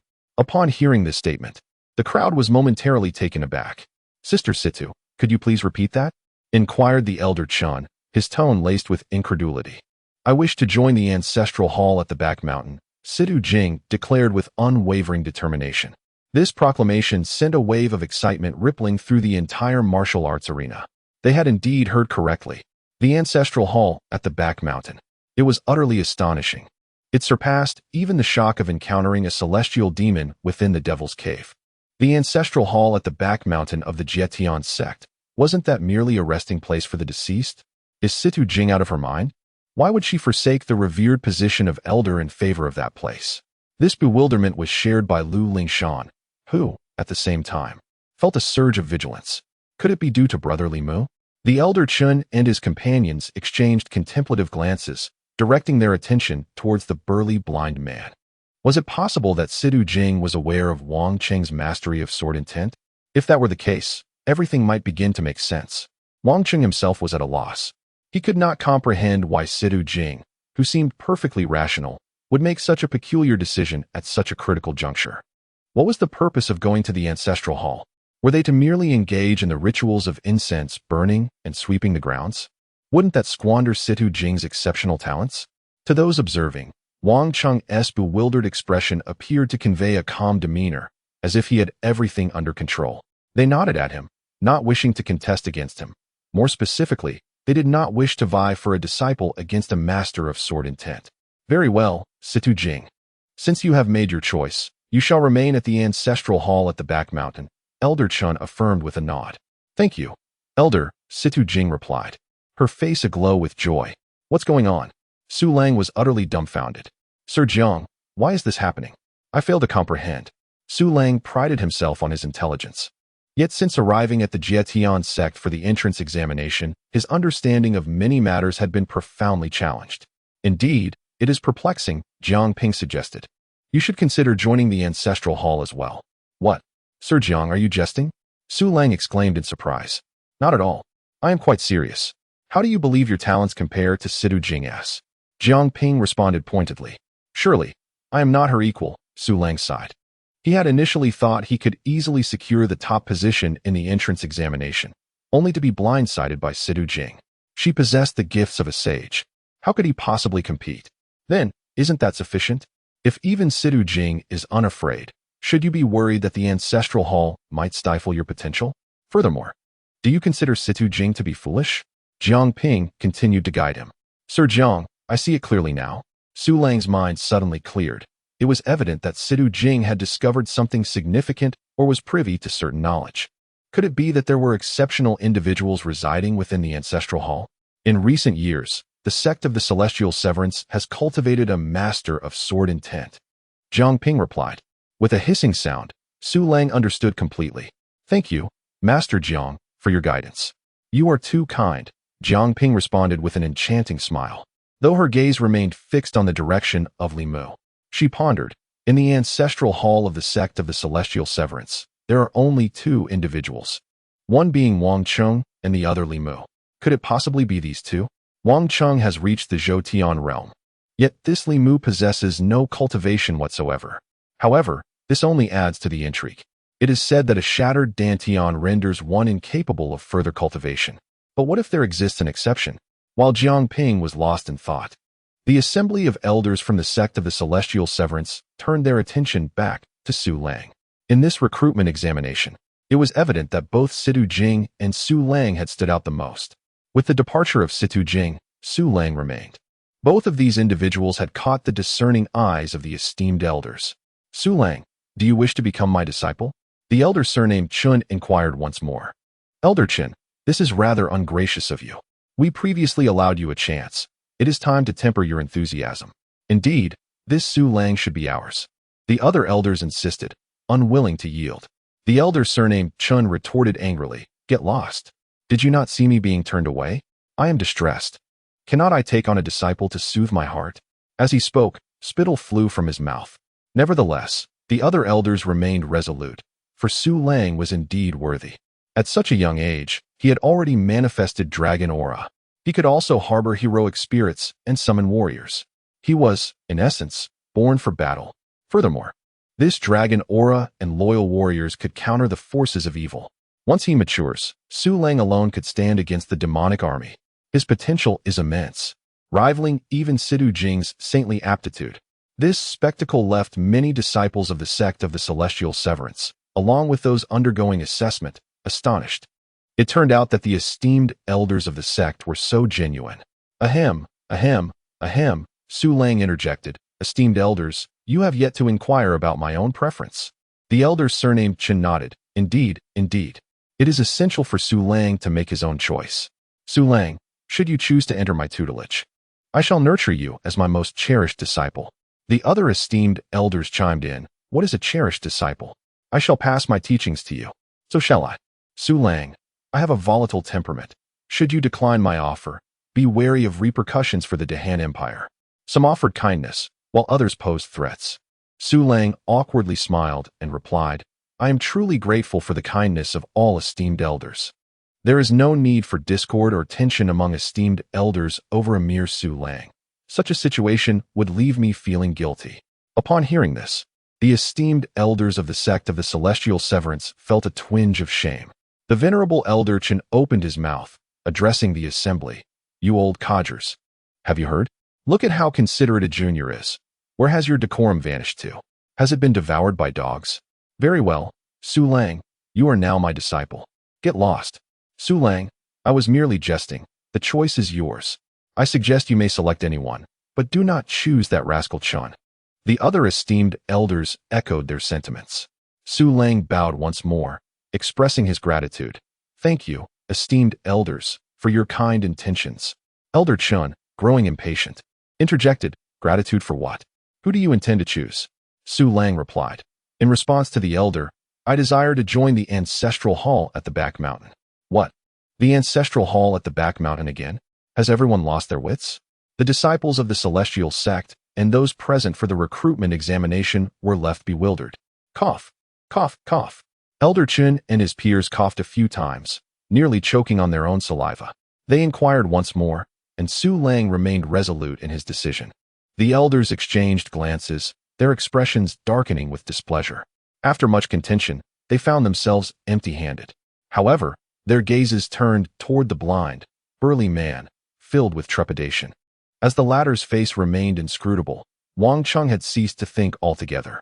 Wang Chung had resided in the ancestral hall at the back mountain for decades, and later, a companion named Li Mu arrived, yet the atmosphere remained desolate. Now, astonishingly, the top 2 candidates from the recruitment examination were clamoring to join the ancestral hall. It was akin to a phoenix falling into a chicken coop. "Elder Chen, what think you of me?" A youth, ranked 3rd overall, inquired. "Not bad," Elder Chen replied. And without further ado, he departed with the other elders. Situ Jing and Su Lang joined the ancestral hall at the back mountain. While the remaining candidates did not catch their interest, the disciple ranked 3rd wore an expression of embarrassment, desiring nothing more than to burrow into the earth. Chapter 50. Temptation. The rigorous admissions examination of the Jietian sect has concluded, yielding results that caught everyone off guard. Nevertheless, it has come to an end. Under the guidance of Lu Lingshan, Li Mu and Wang Chung explored the grounds of the Jietian sect. In Li Mu's mind, the enchanting voice of the elder reverberated. "Upon signing in at the Alchemy Pavilion, you have received the Sword Domain Elixir. After signing in at the Sword Washing Pool, you have acquired an Immortal Sword Embryo. By signing in at the Rune Hall, you have obtained an Immortal Talisman." Li Mu reveled in this experience, blissfully ignoring the envious glares directed at him. Wang Chung, oblivious to it all, remained unconcerned, as he could not see them. However, the atmosphere was somewhat awkward for Situ Jing and Su Lang. Initially, Lu Lingshan harbored concerns about Situ Jing's acceptance into the ancestral hall of the back mountain. But with the addition of Su Lang, her worries were somewhat alleviated. "Brother Li Mu, it is getting late. You should return to the back mountain soon. Otherwise, the darkness may make the path treacherous, and there could be malevolent spirits lurking," Lu Lingshan remarked. "I still have some follow-up matters from the admission examination to attend to, so I shall not accompany you." "Very well. Do not overexert yourself. If you need anything, do not hesitate to seek me out," Li Mu responded with a nod. "Indeed," Lu Lingshan replied cheerfully, returning the gesture. Su Lang observed this exchange and could not help but shake his head. It was no wonder the disciples of the Jietian sect seemed as though they wished to devour Li Mu with their gazes. A man with a shattered dantian had somehow captured Lu Lingshan's favor. Moreover, Li Mu's reassurances seemed rather futile. With a broken dantian, what could he truly offer? Would he not merely bring chaos? Yet, Lu Lingshan seemed to believe in him. Who would not desire such a companion? Yet, this splendid flower had been planted in the cow dung that was Li Mu. As Su Lang pondered this, he instinctively glanced at the formidable demon god Blue Bull. Indeed, this was the cowherd, soaring high on soft rice. "Miss Lingshan, do visit the back mountain when you have the opportunity," Wang Chung expressed reluctantly, not lingering too long with Lu Lingshan despite his rapid cultivation. "Madam, I shall await your return," the demon god Blue Bull added. After bidding farewell to Lu Lingshan, Jiang Ping took a final glance at the figure clad in a plain gown, contemplating. "This daughter of the Jietian sect's leader is extraordinary." Jiang Ping did not refer to the previous sect master, for in her eyes, Yin Tianhe, the acting leader, was hardly worth mentioning. Incapable of being compared to someone like Lu Tianxing. "Let us depart." Subsequently, Li Mu and the others made their way toward the back mountain. Li Mu and Wang Chung led the way, followed closely by the demon god Blue Bull, with Su Lang and Situ Jing trailing behind, and Jiang Ping bringing up the rear. Situ Jing inquired, "Su Lang, why are you imitating me?" Unbeknownst to her, Situ Jing was concerned whether Su Lang's presence in the back mountain would affect their master. If it displeased Li Mu, it would be a regrettable outcome. Su Lang chuckled. "I wish to understand why you joined the back mountain. Thus, I have come." Situ Jing warned, "You may come to regret this." It was certain that Li Mu would not take Su Lang as a disciple. Li Mu possessed a temperament of tranquility. Had there been no prior interactions, he would refrain from stirring up trouble. Su Lang, however, remained unfazed. "It's nothing." Wang Chung, brimming with delight, exclaimed, "Li Mu, you truly are a harbinger of fortune." "A harbinger of fortune?" Li Mu responded with a subtle smile. "Indeed, ever since your arrival, opportunities have been flowing my way. Now, with the addition of Miss Situ and Su Lang, none shall dare to underestimate us." Wang Chung declared, his excitement palpable. Does that mean I shall no longer need to tend to the incense and sweep the floors? Li Mu inquired, yearning for more time to cultivate. Following his breakthrough into the nirvana realm, he had sensed a notable deceleration in his progress, albeit relatively speaking. In comparison to other cultivators, Li Mu's advancement was akin to a rocket's ascent. Certainly, such matters can be entrusted to Miss Situ and Su Lang. Wang Chung responded joyously, but he cautioned, of course. Li Mu, you cannot simply shirk responsibility. You must keep an eye on things and cannot afford to vanish at will. Wang Chung had evidently surmised Li Mu's intentions, for his frequent disappearances left Wang Chung somewhat vexed. Due to Li Mu's absence, Lu Lingshan had departed without encountering anyone. Li Mu remained silent, his gaze suddenly drawn to the back mountain. There, he beheld countless malevolent spirits, though not in the thousands. They certainly numbered in the hundreds. It appeared that Nyo was indeed present, keeping the malevolent beings within the ceiling formation at bay. Upon our departure, these entities had begun to stir. Fortunately, there were no other formations on the back mountain to activate, rendering these malevolent spirits harmless. However, Li Mu reflected, had there been others present, they would have been devoured by the fiends. The demon god, the Azure Bull, sensed the situation and immediately communicated with Li Mu. Master, shall I eliminate these bothersome spirits? Li Mu nodded. Just scare them off. We have outsiders here, so do not reveal our strength indiscriminately. Su Lang seemed unaffected. Yet this Jiang Ping gave Li Mu an impression of complexity, not merely a pretty face, but a person of profound thought. The Azure Bull nodded. Understood. There is no need for action. As soon as I approach, these fiends will scatter in fear. After a while, Jiang Ping also sensed something amiss. What? There are so many malevolent spirits here? Some of these entities exuded an aura of danger, though not of the celestial demon variety. Yet they were still of the nirvana realm. Nevertheless, Jiang Ping quickly regained her composure.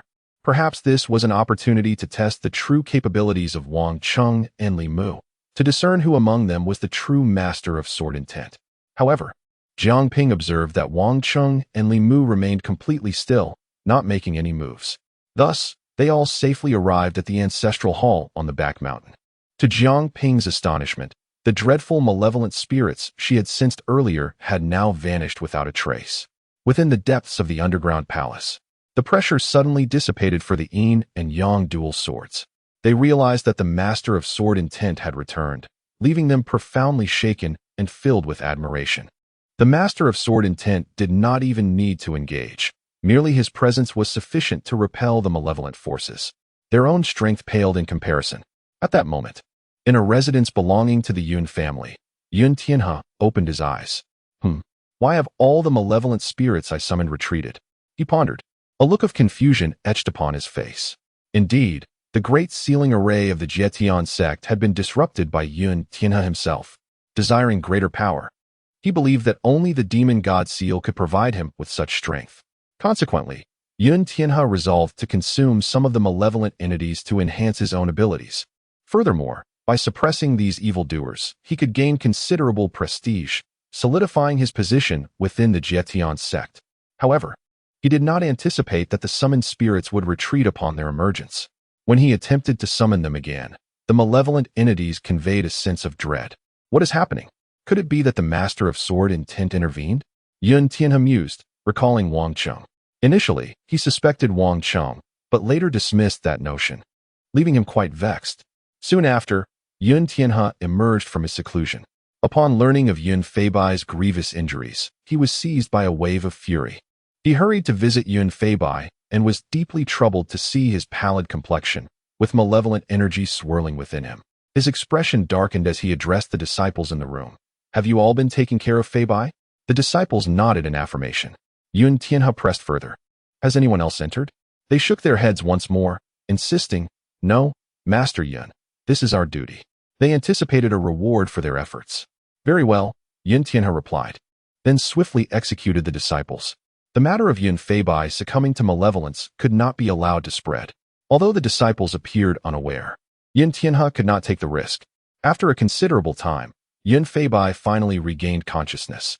Sensing the tumultuous, malevolent energy within him, he was startled to see Yun Tianhe and quickly knelt, exclaiming, Great-grandfather, spare my life. I was led astray by practicing the sword techniques of the esteemed Dugu Jiujian. Yun Tianhe helped him to his feet, saying, "Rise, Fei Bai. Is it not merely a matter of succumbing to malevolence? What of it?" Yun Fei Bai was taken aback by his great-grandfather's reaction. It was beyond his expectations. "Great-grandfather, do you not blame me?" he inquired. "Not at all. This malevolent energy is merely another form of power," Yun Tianhe responded. "Great-grandfather, you are too kind. Indeed, I share your view. Were it not for this malevolent energy, I would have perished today," Yun Fei Bai confessed, harboring a deep-seated hatred for Sidu Jing. "Great-grandfather, please take action and slay Sidu Jing." "No, you must handle this yourself," Yun Tianhe declared. "Great-grandfather, I long for it as well, but my strength is insufficient," Yun Fei Bai sighed. "Do not worry. Great-grandfather will lend you his power." Yun Tianhe replied. Subsequently, Yun Tianhe summoned the demon god seal. Chapter 51. Preparing to summon the demon god once more. What? Great-grandfather, are you a servant of the demon god? Yun Fei Bai stared intently at the imposing square seal, particularly at the glaring character for demon inscribed upon it. His heart brimmed with astonishment. Soon after, a look of sheer delight spread across Yun Fei Bai's face. He did not perceive the term servant as demeaning. Rather, he felt an overwhelming sense of honor. Indeed, Yun Tianhe nodded affirmatively. "Great-grandfather, what is your current strength?" Yun Fei Bai inquired with excitement. "With the aid of the demon god seal, I can contend with beings of the celestial realm," Yun Tianhe replied confidently. "That's incredible." Yun Fei Bai's spirits soared even higher. "Great-grandfather, how did you come to possess the demon god seal?" "It was bestowed upon us by the esteemed demon god, who desires us to summon him into the martial domain," Yun Tianhe elucidated. "Did you succeed?" Yun Fei Bai pressed eagerly. "Previously, the 6 of us attempted and managed to summon the esteemed demon god," Yun Tianhe revealed. 6. Yun Fei Bai was taken aback. "Indeed, including Zhang Yutang from the Fengshan mansion, Feng Bo Tao from the Feng family, and others," Yun Tianhe disclosed without reservation. "This is unexpected. Could it be that the sudden initiation of the Sacred Land trial was intended to summon the esteemed demon god?" Yun Fei Bai pondered aloud. "Precisely." Yun Tianhe confirmed with a nod. "In truth, everyone witnessed it within the trial tower. However, the implications are far-reaching, and our Sacred Land has kept everything confidential, refraining from making it public. Was it successful?" Yun Fei Bai inquired again. "If it had succeeded, then, as a servant of the demon god, I would undoubtedly be held in high regard. After all, he is the esteemed demon god, an existence of unparalleled authority." Yun Fei Bai's eyes gleamed with fervor. "It was successful, yet it was also a failure," Yun Tianhe responded enigmatically. "What do you mean?" Yun Fei Bai was perplexed. "While we did indeed witness the esteemed demon god descend, upon his arrival, he immediately pursued a master of sword intent. After that, there was no further news." Yun Tianhe remarked, furrowing his brow. Why is that? Could it be that the esteemed demon god was slain by the master of sword intent?" Yun Fei Bai queried in shock. "That is highly improbable. A master of sword intent possesses strength far inferior to that of the esteemed demon god." Yun Tianhe shook his head. "Great-grandfather, what is the strength of the esteemed demon god?" Yun Fei Bai asked with curiosity. "He undoubtedly surpasses the celestial realm and is likely at the saintly level," Yun Tianhe articulated. "Terrifying. It is indeed inconceivable that a master of sword intent could slay the esteemed demon god," Yun Fei Bai concurred. "Great-grandfather, did you not search for him?" "We searched thoroughly throughout the Sacred Land trial, yet we uncovered no trace of the esteemed demon god, nor did we find the master of sword intent," Yun Tianhe replied. This is exceedingly strange," Yun Fei Bai commented. "Indeed, it is peculiar. Even more bewildering is the fact that Feng Bo Tao was directly slain by a single sword strike." Yun Tianhe nodded in agreement. Yun Fei Bai's mouth fell agape in astonishment. "Who could wield such a sword?" "I do not know." Yun Tianhe shook his head once more. "A master of sword intent? Could it be that individual from my sect of heavenly interception?" Yun Fei Bai cast his gaze towards the ancestral shrine on the back mountain, uncertainty clouding his mind. Yun Tianhe, too, had no answers. "Great-grandfather, have you never considered visiting the ancestral shrine?" Yun Fei Bai inquired. "Of course, the thought has crossed my mind. However, should that person truly be involved, I would find myself at a disadvantage." If they were to discover my possession of the demon god seal, the consequences would be dire. Yun Tian, he replied with a nod. Thus, I aim to prepare thoroughly before taking action, which is why I disrupted the great demon sealing array to summon some malevolent entities and bolster my strength. Yet, to my astonishment, all the summoned demons vanished, including 3 formidable celestial demons. This is utterly incredible. Could it be that my master's malevolent beings sensed the presence of that Grand Master of Sword Intent? Yun Fei Bai expressed, a hint of trepidation in his voice. It is unlikely. There is another individual involved. Yun Tian, he responded. Who? Yun Fei Bai pressed. The Lord of the Demon God. Yun Tian, he uttered those words with gravity. What? Great-grandfather, did you not say that the Lord of the Demon God had vanished? Yun Fei Bai exclaimed, startled, glancing around anxiously. A moment of disrespect could cost him his life at the mere thought of the demon god. Indeed, initially, I too believed that the Lord of the Demon God's disappearance would conclude the matter. Yun Tian, he continued. However, I did not anticipate that during my seclusion, the Demon God seal would exhibit unusual activity, which can only signify one thing. The Demon God seal sensed the presence of the Lord of the Demon God? Yun Fei Bai suggested. Precisely, Yun Tian, he affirmed. Then the Lord of the Demon God is within my sect of heavenly interception? Yun Fei Bai's eyes widened in disbelief. Most likely, Yun Tian, he nodded. Where? Yun Fei Bai inquired eagerly. The ancestral shrine on the back mountain. Yun Tian, he replied. Yun Fei Bai gasped once more. Previously, I was at a loss, unable to comprehend why the Lord of the Demon God would suddenly vanish, nor the whereabouts of that Grand Master of Sword Intent. However, after the unusual occurrence with the Demon God seal, I began to understand. Yun Tian, he analyzed. This situation can only arise if the Grand Master of Sword Intent from the sect of Heavenly Interception has utilized some form of restriction to seal the Lord of the Demon God. Isn't it said that the Grand Master of Sword Intent's power pales in comparison to that of the Lord of the Demon God? Yun Fei Bai questioned, perplexed. Undoubtedly, it is inferior. However, it is possible that the Grand Master possesses other means. After all, the foundation of our sect of Heavenly Interception should not be underestimated. Though it may have fallen from grace, some treasures have been passed down from antiquity. Yun Tian, he articulated. That is indeed true. Yun Fei Bai nodded in agreement. Great-grandfather, did you not previously suspect that Lu Tianxing had integrated an ancient treasure to break through to the celestial realm? Indeed, Yun Tian, he replied, his gaze tinged with avarice and resentment. Great-grandfather, what are your plans? Yun Fei Bai inquired once more. I intend to summon the Lord of the Demon God once again. Yun Tian, he declared. How will you summon him? Yun Fei Bai asked.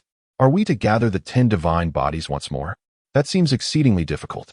Yun Tianhe shook his head and remarked, moreover, to gather the 10 divine bodies requires meticulous planning, as it is prone to errors. Prior to the last summoning of the Lord Demon, I specifically delved into ancient texts of the Jietian sect and uncovered a significant secret. What secret? Yun Fei Bai inquired. In fact, there exists more than one method to summon the Lord Demon. Besides assembling the 10 divine bodies, there are alternative approaches, Yun Tianhe elucidated, such as? Yun Fei Bai pressed on. For instance, one could gather pairs of young boys and girls, or assemble individuals born with the heavenly deficiency aspect. Yun Tianhe responded. What is the heavenly deficiency aspect? Yun Fei Bai asked, puzzled. It refers to individuals who are inherently flawed, Yun Tianhe explained. Oh, I recall that the steward Wang from the ancestral hall on the back mountain embodies the heavenly deficiency aspect, Yun Fei Bai realized. Great-grandfather, which method do you intend to employ? The requirement for young boys and girls is more stringent, as they must be born during the convergence of celestial shadows. I plan to select 100 individuals with the heavenly deficiency aspect, Yun Tianhe declared. Very well, once I recover, I shall assist, Yun Fei Bai nodded. Excellent, Yun Tianhe responded, his expression brimming with excitement.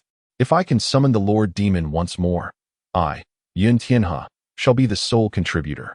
At that time, I will aid the Lord Demon in vanquishing that Master of Sword Intent and eliminate Lu Tianxing, seizing his treasures. This will enable me to smoothly transcend to the celestial being realm. Henceforth, no one in the central divine continent shall be my adversary. Once the grand ambition of the Lord Demon is realized, I will stand as one above all. Chapter 52, The Master-Disciple Ceremony, Senior Wang Chung is truly extraordinary. Here lies the main hall of the ancestral temple at the back mountain. For centuries, this is the first time disciples have formally entered the ancestral temple. Su Lang and Si Tu Jing, you two shall offer a few incense sticks to the esteemed ancestors, marking your official induction into the ancestral temple. Upon returning to the ancestral hall, Wang Chung led Su Lang, Si Tu Jing, and Jiang Ping on a tour of the premises, ultimately arriving back at the main hall. Yes, Su Lang and Si Tu Jing responded in unison, following Wang Cheng's guidance. Excellent. The ceremony is complete. From this day forth, you two shall be disciples of the ancestral temple. You must work together diligently, striving to perpetuate the legacy of the ancestral hall. Wang Chung encouraged them. The notion of preserving the ancestral temple? Upon hearing this, Su Lang's eyes gleamed with intrigue. Indeed, there was more to the ancestral temple than met the eye. Li Mu couldn't help but chuckle inwardly, pondering what expression would cross Su Lang's face if he were to learn that Wang Cheng's notion of legacy merely involved managing the temple and fulfilling menial duties. Indeed, we shall not disappoint the esteemed expectations of our predecessors, Su Lang and Si Tu Jing respectfully affirmed. Very well. You shall reside in the east and west wing from now on. It is already dark. Rest early, Wang Chung declared. Wait. Two voices rang out simultaneously, one from Li Mu and the other from Su Lang. Wang Chung interjected, Li Mu, I know what you wish to say, and there is no need for you to voice it. Tonight, I shall stay with you in the woodshed. Wang Chung did not grant Li Mu the opportunity to refuse. Very well. Li Mu sighed. Su Lang, do you have something to say? Wang Chung inquired. Senior Wang Chung, please accept me as your disciple. Su Lang implored as he knelt down. Wang Chung stood frozen, his expression turning rigid. He had never contemplated that one day he would take on a disciple, especially a genius like Su Lang. There was no doubt that one day, Su Lang would rise to challenge the realm of celestial beings. Such a prodigy had rejected the elder of the Jietian sect, only to seek him, Wang Chung, as a master. Wang Cheng's heart trembled at the thought. However, to Su Lang, Wang Chung appeared remarkably composed. This reaction was too calm. Did Senior Wang Chung not wish to accept him? Or was it that he found Su Lang unworthy? A wave of anxiety washed over Su Lang as he spoke again. Senior Wang Chung, please. You must accept me as your disciple. I shall serve you for life. Li Mu was at a loss for words. It seemed Su Lang had misunderstood, believing Wang Chung to be an unparalleled master. Nonetheless, Li Mu felt this misunderstanding was not entirely unfavorable, at least for Wang Chung. Having a disciple in this lifetime would surely bring him fulfillment. And as for Su Lang, he would incur no loss. After a century, he could seek another master if needed. Li Mu gently reminded Wang Chung, Manager Wang, you should say something. You cannot leave him kneeling indefinitely. Wang Chung finally spoke. Su Lang, I have nothing to impart to you. Have you truly considered this? Su Lang insisted. Disciple seeks nothing but to serve master by your side. To Su Lang, this was a test from Wang Chung. Wang Chung expressed his satisfaction. Excellent. Then I shall accept you as my disciple. Su Lang was overwhelmed with excitement, bowing deeply in reverence once more. Once the formalities concluded, Su Lang respectfully addressed. Disciple Su Lang pays homage to master. Wang Cheng's smile widened. Very well. I have little to offer you, but this long sword shall serve as your weapon. Upon hearing this, Su Lang brimmed with anticipation, and both Jiang Ping and Si Tu Jing turned their gazes towards him, thinking that a weapon bestowed by the esteemed Wang Chung would surely be extraordinary. Li Mu had already deduced the truth. He was astonished by Wang Cheng's generosity. Subsequently, Wang Chung produced a long sword, measuring 7 feet in length, with a jet-black blade and a hilt adorned with fearsome engravings. Is this a celestial treasure? Su Lang, Jiang Ping, and Si Tu Jing gasped in awe. They collectively pondered. Indeed, Wang Cheng's seemingly ordinary celestial realm was merely a fade. He was, in fact, a formidable elder. Otherwise, how could he so casually bestow a celestial treasure? Moreover, if Wang Chung were merely a caretaker of the ancestral hall in the back mountain, would he possess such a treasure? Clearly, that was impossible. Su Lang's excitement soared. He had indeed made the right gamble. He exchanged a glance with Jiang Ping, both their eyes sparkling with fervor. Disciple is deeply grateful to master. Su Lang respectfully accepted the sword, but as he infused the celestial sword with spiritual energy, he suddenly let out a piercing scream and hurled it away. By chance, Li Mu caught the celestial sword, noticing that it bore a mark. It appeared that someone among the elders of the Jietian sect harbored doubts regarding Wang Cheng's identity. Should one lack the strength of Nirvana's 9th level or beyond, forcibly wielding this celestial sword would result in a backlash. Fortunately, Su Lang acted quickly. Otherwise, he would have already been slain by the celestial sword. Subsequently, Li Mu summoned the invincible sword domain, erasing the mark, and handed the celestial sword back to Wang Cheng. Su Lang, what troubles you? Wang Cheng inquired. What has occurred? Jiang Ping hastily asked. I'm uncertain, but I sensed a murderous intent just now, Su Lang replied, still shaken. Perhaps the mark has not yet been eradicated. Jiang Ping interjected. Master Wang Cheng, may I have a look? Jiang Ping did not request Wang Cheng to act. Rather, she believed this was another test for Su Lang. Upon receiving the sword, Jiang Ping indeed discovered the lingering mark. Her heart stirred as she realized Wang Cheng had effortlessly dispelled it. She felt a twinge of concern, unsure if this was a test or if Wang Cheng had simply overlooked it. However, when Jiang Ping glanced again at the celestial sword, she was overwhelmed by a wave of exhilarating joy. What is this?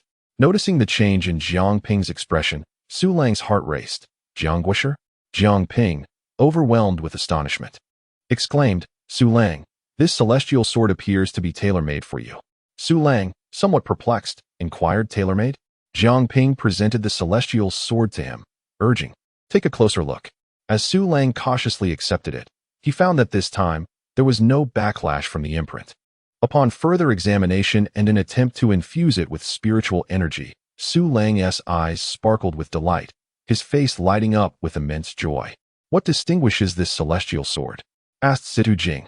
This is the imperial sword, nurtured within the essence of dragon qi, and it still harbors remnants of loyal souls. Only cultivators like myself, who possess dragon qi, can summon it, Su Lang replied with a smile. Remnants of loyal souls. What level are they? Situ Jing pressed further. It remains unclear. My dragon qi is insufficient, at least at the nirvana level, Su Lang admitted, his astonishment evident. Evidently, all of this had been meticulously arranged by Senior Wang Cheng, Jiang Ping remarked, subtly reminding Su Lang of the underlying support. Indeed, I express my gratitude once more to my master, Su Lang responded with even greater reverence. Despite Wang Cheng's seemingly aloof demeanor, he had already envisioned everything. In truth, Wang Cheng was taken aback. How could this celestial sword be so formidable without his knowledge?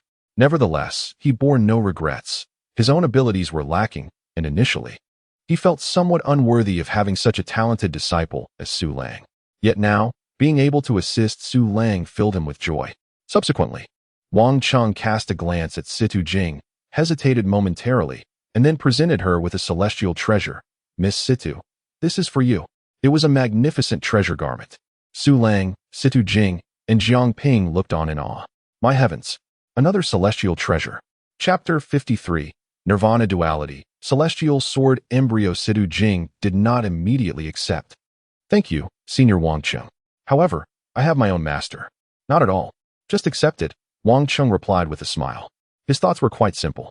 Although he was Su Lang's mentor, he did not wish to show favoritism.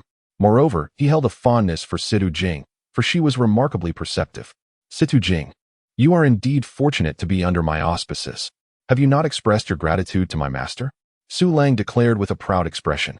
Initially, Situ Jing had intended to pay her respects at the ancestral hall on the back mountain. Now, with Wang Cheng becoming Su Lang's mentor, she found herself precluded from doing so. Su Lang believed that Situ Jing's mention of having a master was merely a pretext to save face. Had she also chosen to enter Wang Cheng's tutelage, by the rules of precedence, she would become Su Lang's junior sister. Thank you, Senior Wang Cheng. Situ Jing conceded and accepted it. Very well, let us retire for the night, Wang Cheng said. Su Lang and Jiang Ping went to the west wing, while Situ Jing settled in the east wing. Li Mu and Wang Cheng headed to the woodshed in the backyard. Su Lang held onto the precious sword with great affection. However, noticing Jiang Ping seemed preoccupied, he inquired, Jiang Guisher, what occupies your thoughts? Jiang Ping replied, I am pondering whom Situ Jing is apprenticed to. Su Lang frowned. Could it not be merely an excuse? Jiang Ping shook his head. It seems unlikely. Su Lang, perplexed, asked, is it not Senior Wang Cheng? Are there not other formidable figures present? Then, Su Lang chuckled. It cannot possibly be Li Mu, can it? Jiang Ping nodded. Perhaps so. Su Lang retorted. Jiang Guisher. Do not jest. Li Mu's dantian is shattered. He cannot cultivate. Jiang Ping responded. Yet, Li Mu exhibited no surprise upon seeing these two celestial treasures. Do you not find that peculiar? Su Lang conceded. It is indeed somewhat strange. However, it is possible that Li Mu is aware, having encountered them before. Yet, with his dantian shattered, such knowledge is of little use to him. Jiang Ping concurred. That holds some truth. Generally, those who maintain composure upon witnessing celestial treasures fall into two categories, either the earthbound ants, unacquainted with the world, or the divine beings who regard everything with indifference. Su Lang contemplated. Thus, Li Mu is neither. Jiang Ping affirmed. Precisely. Tomorrow, upon waking, provoke Situ Jing a little and see if any results manifest, Su Lang agreed. Shall I join you? Jiang Ping reclined on the bed, exuding allure. Not necessary. Su Lang spread out on the floor, clutching the celestial sword, soon succumbing to slumber. In the backyard of the ancestral hall, within the woodshed, Li Mu and Wang Cheng lay on opposite sides. Li Mu had intended to cultivate, but with Wang Cheng present, he found no opportunity. Furthermore, Wang Cheng was exceedingly excited and had no inclination to sleep. Li Mu, you truly are a harbinger of fortune. Since your arrival, I have been fortunate beyond measure. I once believed that my life would be confined to either descending the mountain or perishing here. To my astonishment, I, Wang Cheng, am able to accept a disciple in this lifetime. Do you think that when Su Lang becomes renowned throughout the Middle Kingdom, people will remember the name Wang Cheng? Certainly, Li Mu shared in Wang Cheng's joy. However, Wang Cheng continued to speak incessantly, his words cascading without pause. In the first half of the night, Li Mu endured, but by the latter half, he could no longer suppress his urgency. He needed to transcend and face the second level of the Nirvana Thunder Tribulation. Subsequently, Li Mu rendered Wang Cheng unconscious. He then stepped outside to the ancestral hall's backyard. Ascending to great heights, he began to confront the tribulation. In an instant, the heavens echoed with a rumbling thunder.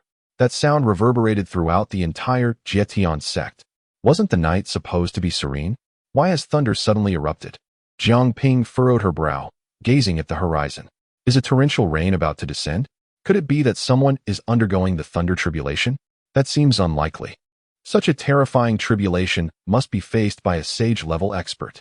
Jiang Ping shook her head with a smile and closed her eyes, dismissing further thoughts. After half an hour, the thunderous noise subsided. Li Mu also returned. In the backyard, the demonic god, the green bull, gazed upon this figure, profoundly shaken. Even the demonic god had never witnessed such a fearsome thunder tribulation. Even it could not withstand it. Master, you are incredible. The demonic god, the green bull, transmitted with admiration. Once more, Li Mu replied calmly, I did not, and then returned to sleep, leaving the green bull with a look of deep resentment. At this moment, at the Yun family's residence, Yun Tianhe was initially in seclusion. Suddenly, he felt a stirring in his mind. The mark I left has been broken? It seems that it has been discovered by that master of sword intent. However, it matters not. Once I summon the demonic lord again, that master of sword intent will be of no consequence. Yun Tianhe resumed his cultivation. Before long, night passed. Su Lang and Situ Jing rose early, heading to the main hall of the ancestral hall to offer incense, followed by tidying the courtyard. Together, they accomplished the tasks far more swiftly than Li Mu could alone. Once they finished, Su Lang took out the imperial sword and began to contemplate the sword energy inscribed on the stone stele left by Lu Tianxing in the front courtyard. Situ Jing, would you like to join me? Su Lang inquired with a smile. You go ahead, Situ Jing declined. You aren't jealous that I possess a celestial sword, are you?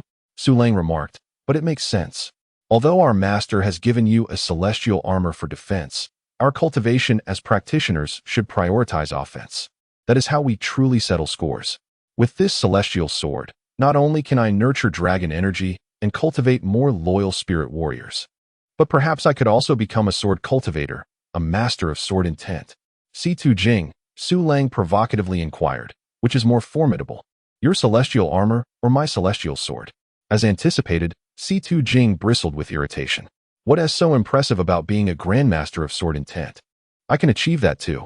Su Lang shook his head, advising, Situ Jing, You should focus on the path of demon control. Swordsmanship may not be your forte. Without a guiding mentor, it is nearly impossible to progress. C2 Jing, with an air of arrogance, retorted, "Who says I lack one?" Su Lang pressed further, "Who? Is it the mentor you spoke of?" A flash of realization crossed C2 Jing's face as she understood Su Lang's insinuation. Enraged, she shot back, "Su Lang, go to hell." With that, she stormed off, leaving Su Lang silently lamenting the near revelation. C2 Jing proceeded to the woodshed, assisting in tidying up, which pleased Wang Chung immensely. Subsequently, Wang Chung sought out his prized disciple, Su Lang. Meanwhile, C2 Jing aided Li Mu in fetching water and preparing meals. "What's wrong? Your actions are more disruptive than helpful," Li Mu remarked. "Master, I wish to become a swordsman," C2 Jing declared. "Is it because Su Lang angered you?" Li Mu inquired. "Not entirely," C2 Jing replied with a hint of grievance, acknowledging that while Su Lang could openly converse with Wang Chung, she had to clandestinely approach Li Mu. "Oh," Li Mu said nonchalantly, then resumed his leisurely breakfast. C2 Jing waited, initially feeling wronged, then sorrowful, and ultimately fearful. "Master, I apologize for my presumptuousness. I would be content to be accepted as your disciple. How could I dare to ask for more?" She hastily knelt in apology. "Rise," Li Mu said after finishing his meal. "Do you genuinely wish to pursue the sword?" C2 Jing vigorously shook her head. "Then let it be. This shall be given to Su Lang." Li Mu produced an object that resembled a slender needle. Yet its brilliance caused C2 Jing's mind to buzz. "Master, what is this?" C2 Jing inquired, intrigued. "It is the embryo of a celestial sword," Li Mu replied calmly. Chapter 54, The Ninefold Nirvana. Is the final limit approaching? As C2 Jing emerged from the woodshed, she felt utterly lost. Her mind replayed the conversation she had with Li Mu. "Master, is this a sacred artifact?" "No, it is an immortal sword." The shock was overwhelming. It was akin to asking one's parents for $100 in pocket money, only to be handed $1 billion instead, accompanied by the revelation that they were aliens. Naturally, had these words been uttered by anyone else, C2 Jing would have dismissed them outright. Yet, this was Li Mu speaking, and she believed him. In that moment, C2 Jing gained a renewed understanding of Li Mu's prowess, a terrestrial immortal. She then paused to feel the silver needle within her body. Resolutely, she declared to herself, "Since Master has bestowed upon me the embryo of the immortal sword, I shall not disappoint his high expectations." However, a voice promptly doused her enthusiasm like a bucket of cold water. "It might simply be your own delusion. Perhaps it was only because you dared to ask that he casually granted it to you." C2 Jing glanced at the demonic deity, the Azure Bull, and retorted, "Oh, mighty demon, you are truly disheartening." The Azure Bull continued, "The truth is often unpalatable. Why not give me the immortal sword embryo, and I shall protect you henceforth?" C2 Jing immediately grew anxious. Yet, the Azure Bull soon found itself tense as well, for Li Mu had appeared at the door. The Azure Bull forced a smile. "Master, I was merely jesting with Miss C2. Li Mu offered no further words. "Go cultivate." C2 Jing replied affirmatively, "Yes." In the blink of an eye, 50 years had passed. By now, Li Mu had transcended the ninefold nirvana, having endured 9 thunder tribulations and completed 9 rebirths. With an understanding of the origin, he could surpass the realm of celestial beings. Li Mu contemplated cultivating the essence of swordsmanship, which would not only enable him to transcend, but also allow him to become a master of the sword path, a twofold achievement. "Master." Suddenly, C2 Jing's voice reached his ears. Before the sound arrived, a wave of sword energy had already made its approach. Hearing her, Li Mu's expression brightened. Ever since merging with the immortal sword embryo, C2 Jing had effortlessly stepped into the path of sword cultivation. Now, she had become a sword energy master at the 5th level of the Soul Palace realm. Buzz. Without any movement from Li Mu, the sword energy that approached him vanished without a trace. This was Li Mu's invincible sword domain. At this moment, Li Mu had honed his skills to perfection. Even without lifting a finger, he could easily neutralize any attack. "Master, when will I be able to compel you to take action?" C2 Jing expressed her frustration. "Perhaps in the next life," Li Mu replied. It seems even in the next life it may not be possible," C2 Jing lamented. "All right, what brings you to me?" Li Mu inquired. "Elder Wang Chung is looking for us," C2 Jing responded. "Looking for us? What does he want?" Li Mu asked, somewhat exasperated. Since the arrival of Su Lang and Si-Tu Jing at the ancestral hall on the back mountain, Wang Cheng has adopted an air of elderly authority, ceasing to engage in work and instead directing others on what to do daily. This incessant supervision has become quite bothersome for Li Mu. Si-Tu Jing chuckled, noting that only the esteemed Wang Cheng could tame their master. Let us take a look, Li Mu suggested. They proceeded to the main hall of the ancestral hall, where both Wang Cheng and Su Lang awaited. Si-Tu Jing, you are remarkably slow, Su Lang remarked with discontent. What? Do you wish to fight? Si-Tu Jing replied with pride. Su Lang, somewhat helpless, felt disillusioned. He had hoped that with the emperor's sword bestowed by Wang Cheng, he could surpass Si-Tu Jing. However, he soon realized that Si-Tu Jing's innate talent and swordsmanship far exceeded his own. Despite Su Lang currently being at the 6th level of the Soul Palace realm, his prowess did not match that of Si-Tu Jing. Initially, Su Lang had summoned 3 9th-level Nirvana battle generals from the Emperor's sword, yet they paled in comparison to the 3 celestial demons summoned by Si-Tu Jing. Furthermore, while Su Lang had just barely entered the realm of sword chi masters, his sword chi extended only for a yard, whereas Si-Tu Jing's spanned 100 yards. The disparity was glaring, leaving Su Lang particularly vexed. Now that everyone is here, Wang Cheng spoke, his voice more aged, yet his demeanor remained vibrant. What is the matter? Li Mu inquired. I am preparing to descend the mountain for a while. Wang Cheng replied. Is it merely for this? Li Mu expressed his dissatisfaction. Yes, it may take some time. While I am away, I entrust this place to you. Su Lang, Si-Tu Jing, you must heed Li Mu's words, Wang Cheng instructed solemnly. Yes, rest assured, Master, Su Lang responded respectfully. Indeed, Si-Tu Jing echoed. Moreover, you must remember that, under no circumstances, should the incense here be extinguished. The grounds must be kept clean, and the weeds in the cemetery must be tended to. Do not forget the annual sacrificial ceremony. Wang Cheng began to enumerate, and both Su Lang and Si-Tu Jing felt their ears growing weary from the lengthy instructions. However, Li Mu sensed something unusual in Wang Cheng's demeanor. It appeared that Wang Cheng was making arrangements for his final affairs. Subsequently, Wang Cheng privately asked Li Mu to accompany him to the mountain gate, where he spoke earnestly. Li Mu, to be frank, I feel that my time is drawing near. Hence I must return to make arrangements. If I survive for a few more years, I shall return. If not, do not seek me out, as it would signify my passing. Among the 3 of you, it is you who I worry about the most. However, with Su Lang and Si-Tu Jing at the ancestral hall, your safety is assured, so refrain from descending the mountain unless necessary. In a century's time, those 2 will see you through to the end, providing a sense of belonging in your final days. Also, take this and keep it safe. Open it only after I have descended the mountain, Wang Cheng said, handing Li Mu a bundle before swiftly making his way down the mountain. Li Mu gazed at the frail silhouette in the distance, a myriad of emotions swirling within him. A glance at the bundle was sufficient. He discerned it contained the remaining treasures of the celestial beings left by Wang Cheng. Wang Cheng had brought but 1 artifact down the mountain, leaving the rest for Li Mu. However, Li Mu could not fathom why Wang Cheng believed his time was drawing nigh. Typically, cultivators of the Zhou Tian realm possess a lifespan extending between 100 and 150 years. Indeed, Wang Cheng had surpassed a century. Yet, after administering a medicinal pill to Wang Cheng, Li Mu was certain that his lifespan still spanned at least another millennium. Without any external factors, how could his end be imminent? It appeared to be merely a psychological affliction on Wang Cheng's part.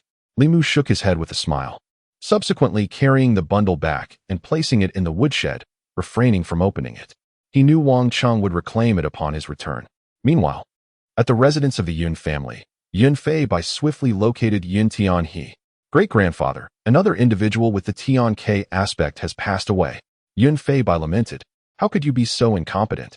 You cannot even manage this trivial matter? I have been waiting for 50 years.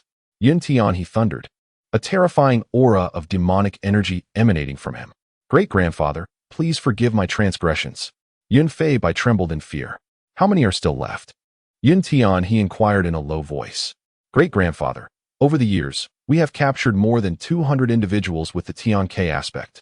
Yet over 100 have succumbed to old age. Currently, only 95 remain. We need 5 more to prepare for the sacrificial ceremony to summon the Lord of the Demons. Yun Fei by recounted. The primary issue is that individuals with the Tian-K aspect find it exceedingly difficult to cultivate, leading to their limited lifespans. Many do not live beyond 50 years. That is no excuse. Well then, it is merely 5 individuals, not an insurmountable number. Hurry and secure them. Yun Tian, he insisted. I am currently stagnated at the 9th level of nirvana, and my vitality is beginning to wane. If we do not summon the Lord of the Demons soon, I too shall perish. Understood, Yun Feibai nodded. Great-grandfather, recent reports indicate the discovery of 4 more individuals with the Tian-K aspect. I have come to inform you that I shall be setting out. Ah, so we are only 1 short. By the way, is Wang Qing still alive? Yun Tian, he queried. Great-grandfather, are you referring to the steward guarding the ancestral shrine on the back mountain? Yun Feibai responded. Indeed, Yun Tian, he affirmed. It seems he is still alive. Then let us capture him as well. That would make 100. Time is of the essence. We must act swiftly. Yun Tian, he instructed. Agreed, Yun Feibai replied. Chapter 55. The ritual begins. Tonight, death awaits. Half a month later, amidst the verdant hills surrounding the Jietian sect, a group lay in ambush, their whispers barely audible. Have we confirmed it? Are all those who recently vanished from the Jietian sect imprisoned here? A woman's voice, crisp and clear, broke the silence. If Li Mu were present, he would undoubtedly recognize it as that of Lu Lingshan. Senior Sister Lu, indeed, this is the place. There exists a celestial prison here, another voice responded. To establish a celestial prison beyond the Jietian sect, and to capture our members, the instigator must hold considerable influence, Lu Lingshan remarked. Indeed, Senior Sister Lu. Should we seek the elders' assistance? We cannot hastily alarm the elders. We must first ascertain who has established this prison and their intentions. Otherwise, even the elders' intervention may complicate matters, Lu Lingshan advised. Yes, Senior Sister Lu's foresight is commendable, the others nodded in agreement. Shoo! Someone approaches. At that moment, Lu Lingshan's expression shifted, urging her companions to cease their conversation. They held their breath, eyes fixed on a familiar figure clad in a white robe, his demeanor stern. Isn't that Brother Yin? Gasped some astonished disciples of the Jietian sect. Indeed, Lu Lingshan replied, her countenance equally bewildered. I never anticipated that the Yun family would establish a celestial prison. Logically, Yun Tianhe, as the acting leader, held authority over the Jietian sect. Thus, the Yun family could have acted openly against dissenters without resorting to clandestine measures. Their secrecy suggested ulterior motives. Senior Sister Lu's analysis is astute. Should we act now? One disciple inquired. With Senior Sister Lu leading, we could unite our strength against the Yun family, another voice chimed in. However, Lu Lingshan remained silent, her surprise renewed. Behind Yun Feibai, individuals from the Yun family carried several unconscious figures, one of whom was an elderly blind man. Could that be Wang Cheng? What do they want with him? Lu Lingshan pondered, bewildered. Have you observed any peculiarities among the individuals captured by the Yun family over the past few days? Lu Lingshan inquired. Most are quite weak, with only a handful possessing cultivation, albeit at a low level, a disciple replied. Indeed, they seem rather abnormal, another disciple mused, yet struggled to articulate the specifics of their oddity. Are they all afflicted with the heavenly deficiency? Lu Lingshan asked. Precisely. It appears so. The disciple quickly connected the dots regarding those apprehended by the Yun family. Senior Sister, how did you deduce this? It was merely a guess. Lu Lingshan spoke. Her mind clouded with a deeper perplexity. What purpose did the Yun family have in capturing those with the heavenly deficiency? Most of these individuals lacked cultivation and possessed little talent. They could not possibly be trained as death servants. Sister Lu, could these heavenly deficiencies possess some extraordinary utility? Someone inquired. Extraordinary utility? The heavenly deficiency? Lu Lingshan pondered, meticulously sifting through her recollections of all information related to the heavenly deficiency. Suddenly, a wave of realization washed over her, and her mouth fell agape. Sister Lu, what have you discovered? Rituals. Indeed, it must be a ritual, Lu Lingshan exclaimed. My father once mentioned similar ceremonies to me. Sister Lu, what is being ritualized? Questioned other disciples of the Jietian sect. I am uncertain, but it is certainly not a favorable matter. The heavenly deficiency breeds more negative emotions than we can bear. Thus, rituals often herald disaster. Lu Lingshan's expression turned grave. At that moment, she noticed a radiant light swiftly approaching from the sky, causing her heart to plummet. As the light descended, it revealed the figure of Yun Tianhe. Lu Lingshan understood that the situation had escalated beyond her expectations. Sister Lu, why has Elder Yun arrived as well? Could he be orchestrating this from behind the scenes? This is truly terrifying.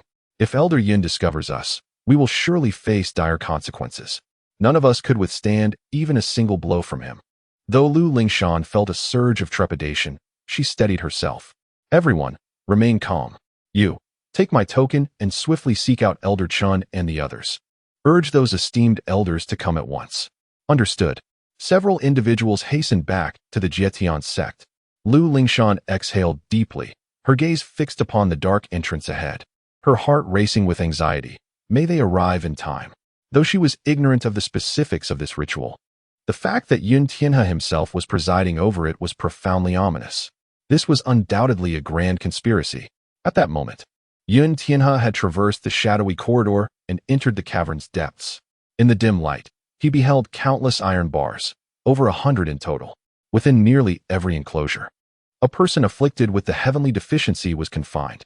Some appeared resolute, while others were on the brink of collapse, barely holding on. Old Master, upon seeing Yun Tianhe, the members of the Yun family immediately bowed in respect. Great-grandfather, Yun Feibai hastened to him. Have we gathered them all? Yun Tianhe inquired, his voice grave.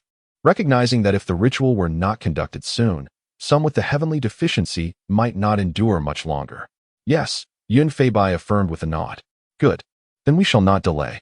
Today, we will summon the Demon Lord, Yun Tianhe declared. Leave a few here. The rest must remain outside to ensure no one disturbs us. Understood. Most of the Yun family members took their positions outside. Great-grandfather, rest assured, this place is exceedingly concealed, and no one shall intrude, Yun Feibai replied confidently. Very well.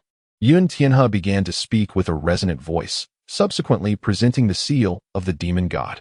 As this seal emerged, an immense pressure enveloped Yun Feibai and the others. Great Demon Lord, allow your servant to welcome your presence. Yun Tianhe chanted fervently, activating the seal.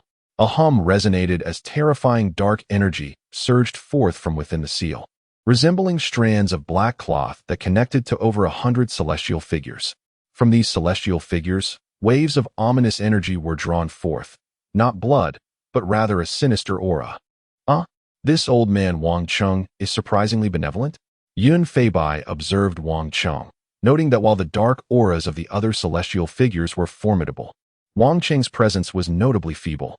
It won't affect us. It merely slows the process, Yun Tianhe clarified. Indeed, Yun Feibai exhaled in relief, knowing that should any mishap occur, Yun Tianhe would certainly hold him accountable. Before long, as the dark auras converged, they gradually opened a rift in the void. Upon witnessing this familiar void, Yun Tianhe brimmed with anticipation. Once, during the trials at the Divine Sealing Mansion, he had encountered a similar void, heralding the arrival of the Demon Lord. However, this time, it was solely Yun Tianhe who awaited the Demon Lord's descent, confident that great opportunities would follow, and he would become the Demon Lord's most trusted confidant. Meanwhile, at the ancestral shrine on the back mountain, the atmosphere grew subdued due to Wang Cheng's absence. Li Mu, typically reticent, contributed to the quietude. As night fell, Situ Jing returned to her cultivation, leaving Su Lang to practice alone in his room. Only the demon god Qinyo leisurely grazed in the backyard. Originally, the demon god Qinyo had no taste for such unpalatable fodder, yet, like a creature of adaptation, it grew accustomed to it. When will the immortal Wang Cheng return?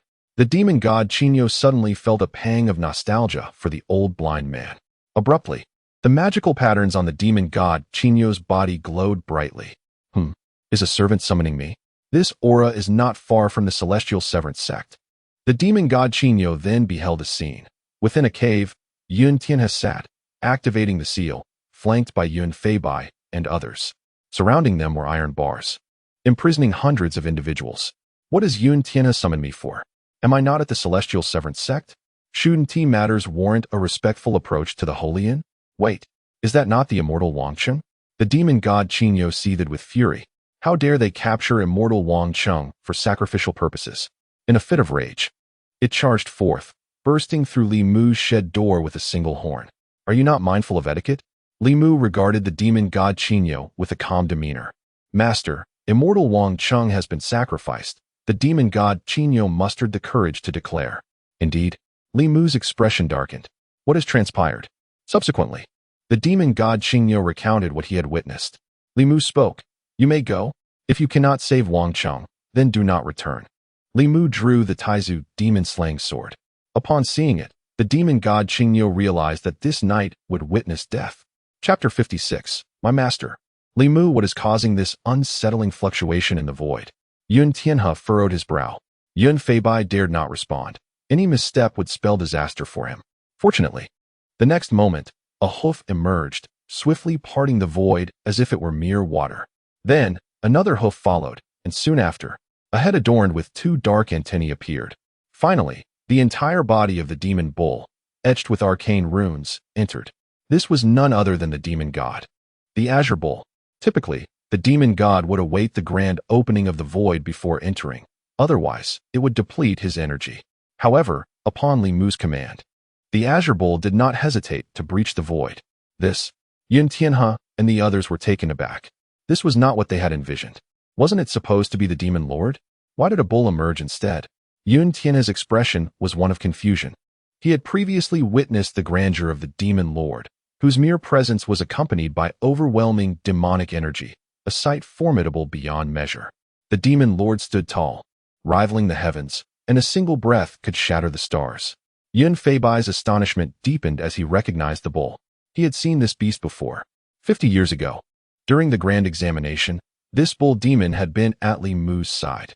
Great-grandfather, this is the foundational bull demon accompanying Li Mu, he exclaimed. Are you certain? Yun Tianhe asked, momentarily taken aback. Absolutely certain. There is no room for error, Yun Feibai assured him. If I am wrong, I will stake my head on it. With that, Yun Tianhe was convinced, yet his frustration mounted. Great-grandfather, could there have been a misstep in the process? Yun Feibai inquired nervously. Impossible. Unless you misidentified the celestial deficiency, Yun Tianhe replied gravely. Great-grandfather, this is undoubtedly a celestial deficiency.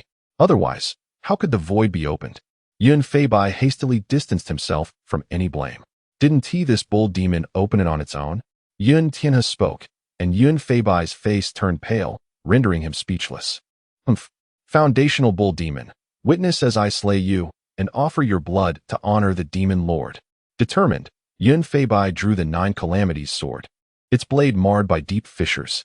50 years had passed, and he had fully mastered the solitary 9 swords. However, just as Yun Feibai prepared to strike, a terrifying sight unfolded before him.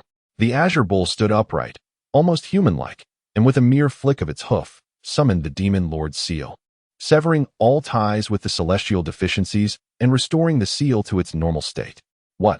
Yun Feibai was dumbfounded. How could a foundational bull demon exert control over the demon lord's seal? This was utterly inconceivable. In an instant, an idea struck him. His right hand, gripping the Nine Calamities sword, began to tremble. As Yun Tianhe beheld the demon god, the azure bull, reclaiming the demon god seal, he found himself unable to control it. Initially, a wave of despair washed over him, swiftly followed by an overwhelming elation. Such a possibility could only stem from one source.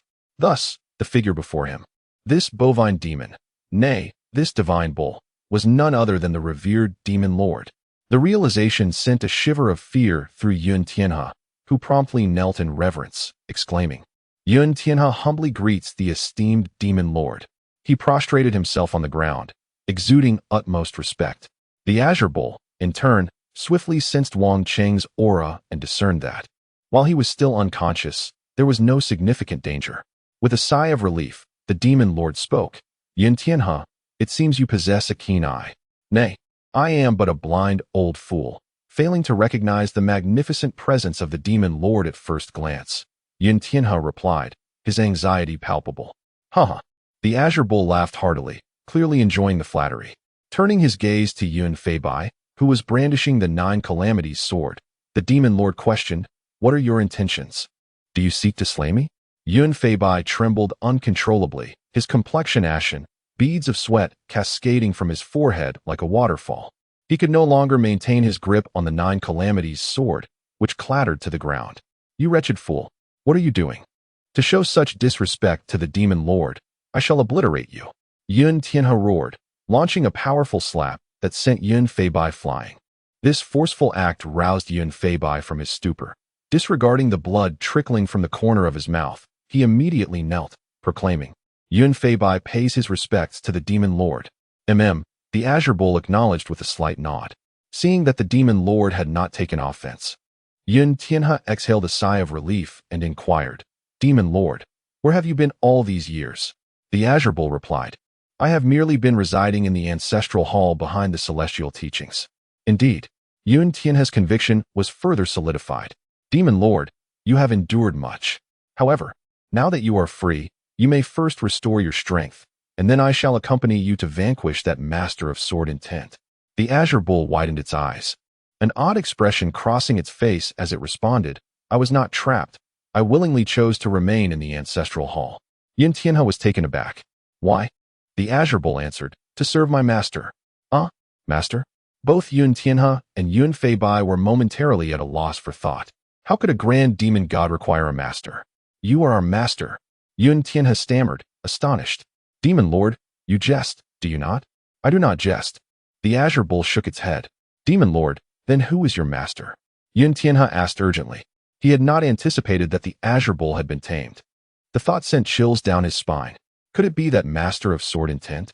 Trembling, Yun Tianhe dared not contemplate further. Is it not the very master of sword intent you have mentioned? The Azure Bull replied with an amused tone. Who? Yun Tianhe pressed on, while Yun Feibai craned his neck in curiosity. It was certain that, at the very least, it was not Wang Cheng. During the apprehension of Wang Cheng, Yun Feibai discerned that Wang Cheng's abilities were woefully inadequate. Li Mu, the divine bull of the abyss, interjected with an air of nonchalance. What? Both Yun Tianhe and Yun Feibai exclaimed in shock, their family also taken aback. Impossible. Yun Feibai vehemently refuted. Li Mu is nothing but a waste with a shattered dantian. At that moment, the divine bull of the abyss was momentarily taken aback. To his astonishment, the master's sword domain had expanded to such a terrifying extent. Indeed, beneath the hooves of the divine bull, a golden halo manifested, signifying Li Mu's martial emperor sword domain. This domain now encompassed a staggering expanse. However, Yun Tianhe and Yun Feibai were oblivious to this. Divine master, you jest not? Yun Tianhe inquired. His expression grave. The master has arrived, the divine bull of the abyss replied succinctly. Subsequently, a figure emerged from within this sword domain, clad in a blue robe. Slender in stature, wielding the Taizu demon slayer sword, it was none other than Li Mu. This revelation rendered Yun Tianhe and Yun Feibai speechless in disbelief. How could it be Li Mu? Why? They found it impossible to accept. Li Mu, you wretched fool. How dare you claim to be a grandmaster of sword intent? Yun Feibai's composure shattered. Before Li Mu's dantian was destroyed, he had effortlessly overshadowed Yun Feibai. Even after the shattering, Lu Lingshan still wouldn't spare a glance at Yun Feibai, igniting a deep-seated hatred within him. Yet, the one solace for Yun Feibai had been the belief that Li Mu was rendered incapable. Now, with Li Mu's sudden emergence as a grandmaster of sword intent, Yun Feibai's sanity was barely intact. At that moment, Yun Tianhe struck Yun Feibai once more, sending him flying. Li Mu, no, esteemed senior. I beseech your forgiveness for Feibai's indiscretions, Yun Tianhe implored, kneeling in supplication. Feibai, kneel. I shall never kneel before this waste. Yun Feibai proclaimed defiantly. If you refuse to kneel, I shall end you. Yun Tianhe retorted, fuming. Nevertheless, Li Mu remained silent, lifting Wang Cheng and simply uttering, let's go, as he departed with the divine bull of the abyss. With a sigh of relief, Yun Tianhe exhaled. Great-grandfather. Yun Feibai still struggled to accept the reality. Feibai, one must learn to bend and yield. I understand your disdain for Li Mu, for I share it as well.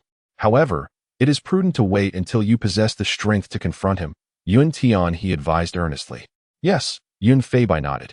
Just then, Yun Tianhe's pupils widened in shock. No. In the next instant, a surge of sword intent erupted from the void, piercing through the foreheads of Yun Tianhe, Yun Feibai, and all members of the Yun family. Chapter 57. The first female master. What transpired? Why have all the disciples of the Yun family collapsed? Outside the cave, Lu Lingshan and her companions awaited the arrival of the supreme elders from the Jitian sect. After all, they were no match for Yun Tianhe. However, when Lu Lingshan suddenly witnessed the Yun family disciples crumpling to the ground, an unsettling curiosity gripped her. Without hesitation, she declared, "Stay here, I shall investigate." "Lu Shiji, it's dangerous." Her companions protested, but Lu Lingshan dashed forward. Upon arriving at the scene, she was met with the shocking sight of the Yun family members, devoid of life. Dead. Lu Lingshan gasped, hastening into the depths of the cave. As she beheld the iron bars confining over 100 unconscious figures, her face contorted with rage. She was determined to confront Yun Tianhe. Yet, her gaze soon fell upon the fallen bodies of Yun Tianhe, Yun Feibai, and the rest of the Yun clan. What? Yun Tianhe is dead? Lu Lingshan was taken aback. Quickly regaining her composure, she examined Yun Tianhe, only to discover that a sword had pierced his brow. The same fate had befallen Yun Feibai and the other members of the Yun family. Sword intent. A grandmaster of sword intent? Where is Wang Cheng? As Lu Lingshan searched frantically, she found no trace of Wang Cheng. A multitude of thoughts raced through her mind. Who could be the grandmaster of sword intent? Was it Wang Cheng himself, or someone else entirely? Lu Lingshan, did you slay the supreme elder Yun Tianhe? Just as Lu Lingshan was lost in contemplation, a contingent of supreme elders from the Jitian sect arrived. They were taken aback by the scene before them. "Elders, it was not I?" Lu Lingshan exclaimed, shaking her head fervently. It was Supreme Elder Yun Tianhe who privately established a heavenly prison here, capturing the Tianke aspect, undoubtedly intending to conduct a sacrificial ceremony. What sacrificial ceremony? Aside from you, no one else has entered. After a thorough investigation, the elders found no evidence of any wrongdoing. Doubt began to cloud their judgment regarding Lu Lingshan. Do not attempt to deceive us. Who else could it be? It must be you. You were undoubtedly displeased with Yun Tianhe's ascension to master, and thus, you concocted this narrative and slain him. Several elders spoke in grave tones. Such an accusation was preposterous. They had been closely associated with Yun Tianhe, and his demise sent chills down their spines. Elders, it truly was not Lu Shiji. Her companions interjected. We are aware of the situation and have been involved from the outset. It is because someone from the Jitian sect went missing that Lu Shiji led us in this investigation. Furthermore, if she wished to eliminate Elder Yun, why would she summon you here? The disciples of the Jitian sect argued vehemently, feeling it was unjust for Lu Lingshan. The situation was exceedingly peculiar. They decided to investigate further. However, Lu Lingshan would have to endure some indignity, as she was to be imprisoned in the Jitian sect's dungeon until the matter was resolved. An esteemed elder of the sect spoke up. Esteemed elders, why do you lack reason? Voiced the discontented disciples of the Jitian sect. You disregard your superiors. You should also be confined. The elder's voice was grave, reflecting the turmoil following Yun Tianhe's death. They were perturbed for two reasons: the potential for internal conflict within the sect and the absence of a stabilizing presence. They feared that the Jitian sect would once again fall into decline. At this moment, Li Mu and others had returned to the ancestral hall in the back mountain of the Jitian sect. Li Mu placed Wang Cheng in the woodshed. Fortunately, Wang Cheng was not severely harmed. Worrying about the recurrence of such incidents, Li Mu infused 3 strands of sword intent into Wang Cheng's body. Should Wang Cheng encounter a similar peril again, this sword intent would erupt automatically. This singular strand of sword intent was sufficient to slay a celestial being, and 3 strands would ensure the demise of 3 celestial beings. It was likely that no one would dare to target Wang Cheng for the remainder of his days. Master, is Elder Wang not a celestial being? The demon god Qing Niu awkwardly inquired. I have never claimed he was, Li Mu replied. Qing Niu nodded, feeling uncomfortable recalling his previous sycophantic behavior. Nevertheless, after spending considerable time together, a bond had formed between Qing Niu and Wang Cheng, alleviating Li Mu's concerns. Subsequently, Li Mu intended to retract the invincible sword domain. However, he furrowed his brow, realizing that his actions had inadvertently caused significant trouble for Lu Lingshan. Anyo, activate the demon god seal within Yun Tianhe, Li Mu commanded. Understood, Qing Niu responded. As Qing Niu concentrated, a terrifying wave of demonic energy erupted from Yun Tianhe's corpse. Previously, an elder of the Jitian sect was preparing to take Yun Tianhe's body back for examination within the cave. However, the eruption of this demonic energy startled the elder. What? Such a fearsome demonic aura. Retreat. An elder of the Jietian sect urgently shouted. In response, the elders formed a formidable barrier to counteract the surge of demonic energy. Yet, this malevolent energy soon subsided into calm. Li Mu's intention was straightforward. As long as the elders of the Jietian sect were made aware that Yun Tianhe had succumbed to demonic influence, Lu Lingshan would be absolved of blame. Why does Elder Yun emanate such a powerful demonic aura? The elders thought, apprehensive. They decided against taking Yun Tianhe back for further examination and opted to inspect him on the spot. This revelation startled the elders profoundly. What is this? The demon god seal. So, Elder Yun has indeed succumbed to darkness. As the acting leader of our Jietian sect, how could he commit such an outrageous act? If word of this incident were to spread, how profoundly disappointed would the disciples of the Jietian sect be? They have valiantly guarded against the evil forces in the abyss of heavenly demons, sacrificing their lives in the process, while Yun Tianhe willingly descends into depravity, serving as a minion of the demon god. The esteemed elders of the Jietian sect are beside themselves with rage, and the disciples are filled with indignation. I had a foreboding. Yun Tianhe must have harbored ill intentions. Elders, you have just wrongfully accused Sister Lu.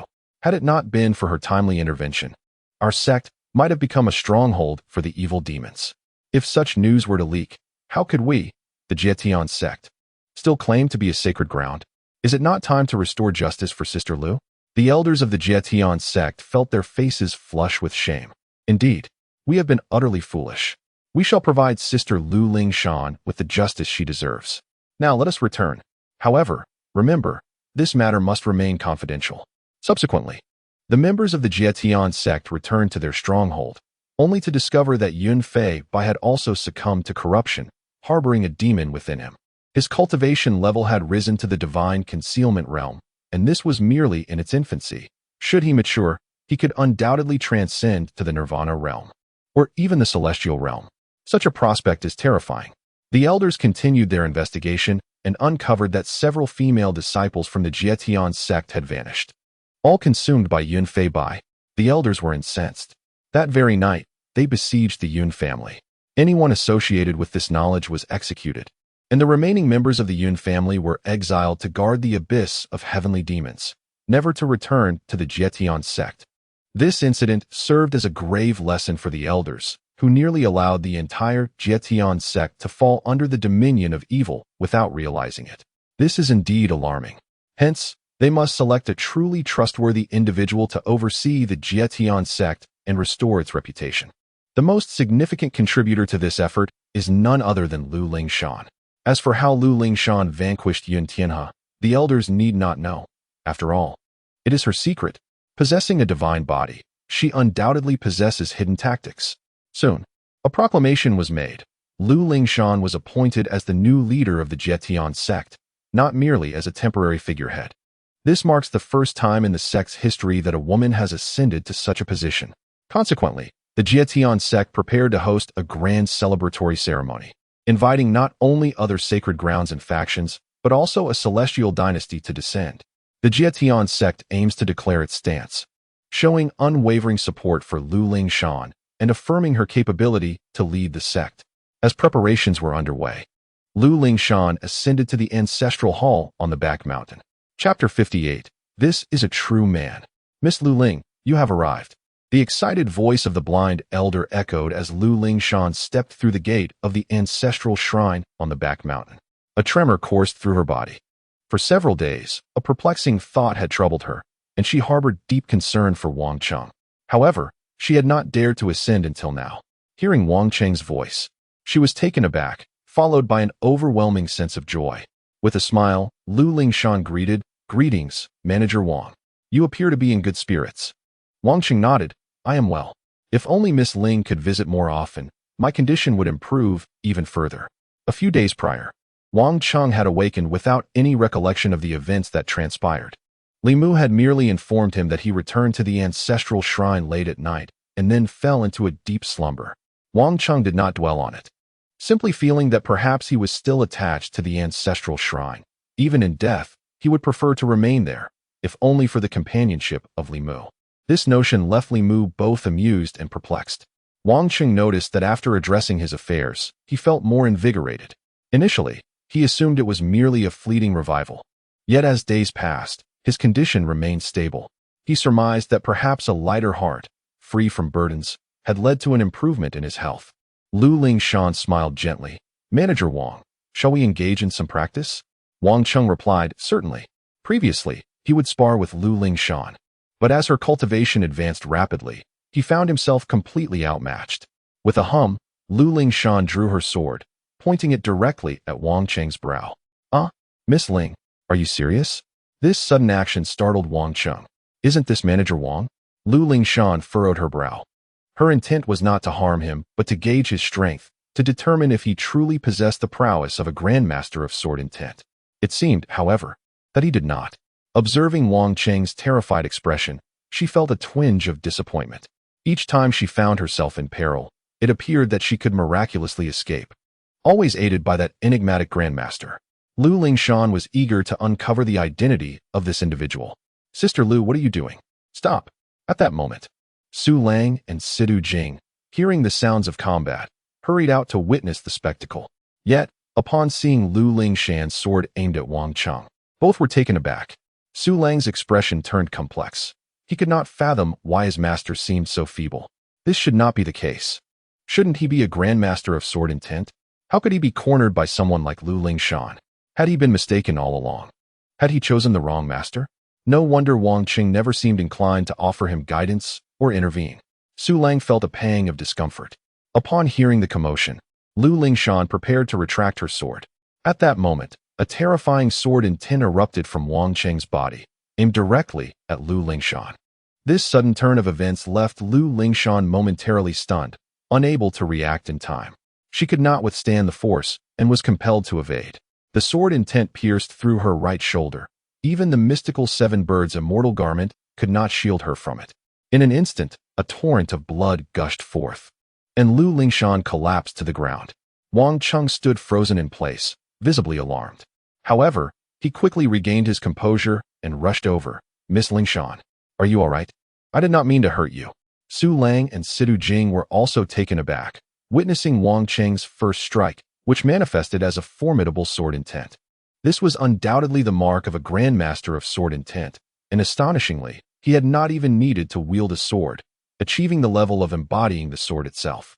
Situ Jing had witnessed a similar scene with Li Mu, and now she realized that Wang Cheng, too, possessed such extraordinary prowess. Impressive. Su Lang and Situ Jing hurried over, still in shock. "Sister Lu, are you all right?" At this point, Lu Lingshan's white silk gown had been stained crimson with blood, presenting a tragic sight. Yet, there was no trace of reproach on her face. Instead, it bore an expression of gratitude and joy. "Thank you, Wang Cheng." Lu Lingshan spoke softly. "Wang Cheng, you mustn't frighten me," he replied, his voice trembling. How perplexing that this girl, having been injured by him, would still express her thanks. Lu Lingshan smiled faintly, choosing not to elaborate further. Truly, Wang Cheng's acting skills were remarkable, even in such a dire moment. His expression remained convincingly fearful. How vividly he played the role. Was this what they called living life as a game? Since Wang Cheng preferred to conceal his identity, Lu Lingshan refrained from pressing the matter. "Lingshan." At that moment, Li Mu approached, enveloping Lu Lingshan in his arms. After examining her, he felt relieved to find that her injury, due to her cultivation of the celestial phoenix body, had already begun to heal. The wound was closing, and recovery would not take long, a fortunate outcome given it was Li Mu's sword intent that had caused it. Had it been an ordinary sword intent, she would have recovered instantaneously. "I am sorry, Lingshan." Li Mu felt a twinge of guilt upon seeing her hurt. If it weren't for his impartation of sword intent to Wang Cheng, Lu Lingshan would not have been injured. After all, with her wearing the seven birds' immortal garment, she should have been immune to ordinary sword intents. "Brother Li Mu, this is not your fault. It was my own recklessness that caused you concern," Lu Lingshan reassured him. Suddenly, a startled exclamation shattered the intimate atmosphere. Li Mu and Lu Lingshan turned to see the demon god Qing Niu. "What are you doing?" Li Mu glared at the demon god Qing Niu. Indeed, what a remarkable recovery. The demon god Qing Niu marveled. Her gaze was filled with admiration. Truly, she was a celestial being. Remarkable indeed. Even more formidable than the demonic entity, The Azure Bull. Furthermore, there was one aspect that astonished the Azure Bull. It was likely that only Li Mu's sword intent could inflict harm upon Lu Lingshan, a possessor of a celestial body. Only a lover could cause such wounds to their beloved. No one else could, which was profoundly moving. The Azure Bull was utterly in awe of Li Mu. This is what it means to be a true man. Were Li Mu to learn of the Azure Bull's sentiments, he would undoubtedly deliver a strike with his sword. Upon hearing this, Su Lang and Situ Jing hastily turned their gazes. Their eyes were filled with shock. Indeed, she had recovered. Remarkable. Lu Lingshan was incredibly powerful. It seemed that there was still a considerable gap between them and Lu Lingshan. After all, she was not significantly older than they were. Su Lang and Situ Jing both felt the weight of pressure. Su Lang, has Miss Lingshan fully healed? Wang Cheng inquired. Master, are you still pretending? You are clearly a grandmaster of sword intent. Why feign ignorance? Su Lang thought to himself, feeling quite pleased. He then nodded and replied, Master, she is well now. Wang Cheng was greatly relieved and expressed his joy. That is wonderful. At this moment, all the doubts in Lu Lingshan's mind were resolved. And she too was exceedingly happy as she declared, I have come to share some splendid news with you all. What good news? I am to become the leader of the celestial sect. Chapter 59. Has a cow demon mastered sword intent? The master? Su Lang and Situ Jing were both taken aback. Wang Cheng, however, remained relatively unfazed, for he believed that the position of master was destined to belong to Lu Lingshan. Yin Tianhe was merely acting in that capacity. His demeanor paled in comparison to Lu Tianxing. Wang Cheng had never truly respected Yin Tianhe. In that moment, he could only feel joy for Lu Lingshan and remarked, Aren't you both going to greet Master Lu? Wang Cheng intended to kneel in reverence, but was promptly halted by Lu Lingshan, who said, Wang Cheng, as the steward, there is no need for such formalities. These rituals can be set aside at the ancestral hall in the back mountains. Wang Cheng smiled more brightly. Miss Lingshan, you truly possess no heirs. He continued, All right. Su Lang, Situ Jing, just a gesture will suffice. We have met Master Lu. We have met Master Lu. Su Lang and Situ Jing clasped their fists in salute upon hearing this. Li Mu also spoke up. Congratulations, Master Lu. Lu Lingshan frowned. Brother Li Mu, if you continue like this, I shall ignore you. No matter the time, I am still Lu Lingshan. Li Mu nodded with a smile. Very well. Wang Cheng watched this scene with a hint of sadness in his heart. Fate can be quite cruel. If it weren't for Li Mu's shattered dantian, perhaps he could have become a celestial couple with Lu Lingshan. Fortunately, Lu Lingshan did not hold any disdain. Li Mu could live out a peaceful century. Calculating. That leaves him with barely a few decades.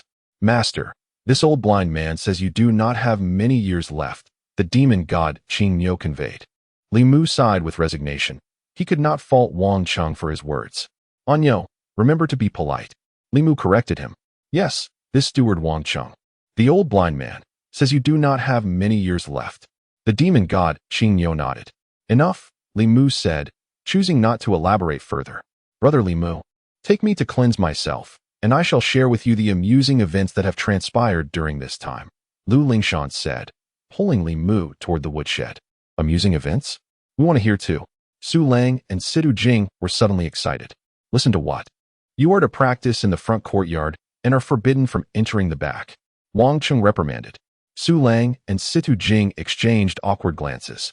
Upon hearing this, the demon god Qing Niu instinctively closed his senses. Should he witness anything, wouldn't he risk being silenced by his master? Su Lang turned to Wang Cheng with eagerness. Master, teach me a move? Wang Cheng shook his head. What can I teach you? Su Lang replied, sword intent. The move you just used to injure Master Lu? Wang Cheng retorted, I don't even understand it myself. How could I teach it to you? Su Lang fell silent, muttering, so stingy. Wang Cheng chose not to engage further and found a place to begin his own cultivation. In truth, he did not comprehend how he could unleash sword intent at a critical moment. Was he truly that strong? Had he simply not realized it before? Nearby, the demon god Qing Niu instinctively nibbled on some grass, pondering. This old blind man still believes himself to be exceptionally formidable. Upon contemplating this, the demon god, the Azure Bull, found the grass utterly tasteless. Bah! How insipid! With a disdainful spit, he lay down to slumber. In the back courtyard, Li Mu assisted Lu Lingshan in fetching water, while she had already shed the lengthy dress from her shoulders. Li Mu stole a glance, pondering to himself. This girl has certainly grown. Lu Lingshan chuckled. Brother Li Mu, are you feeling shy?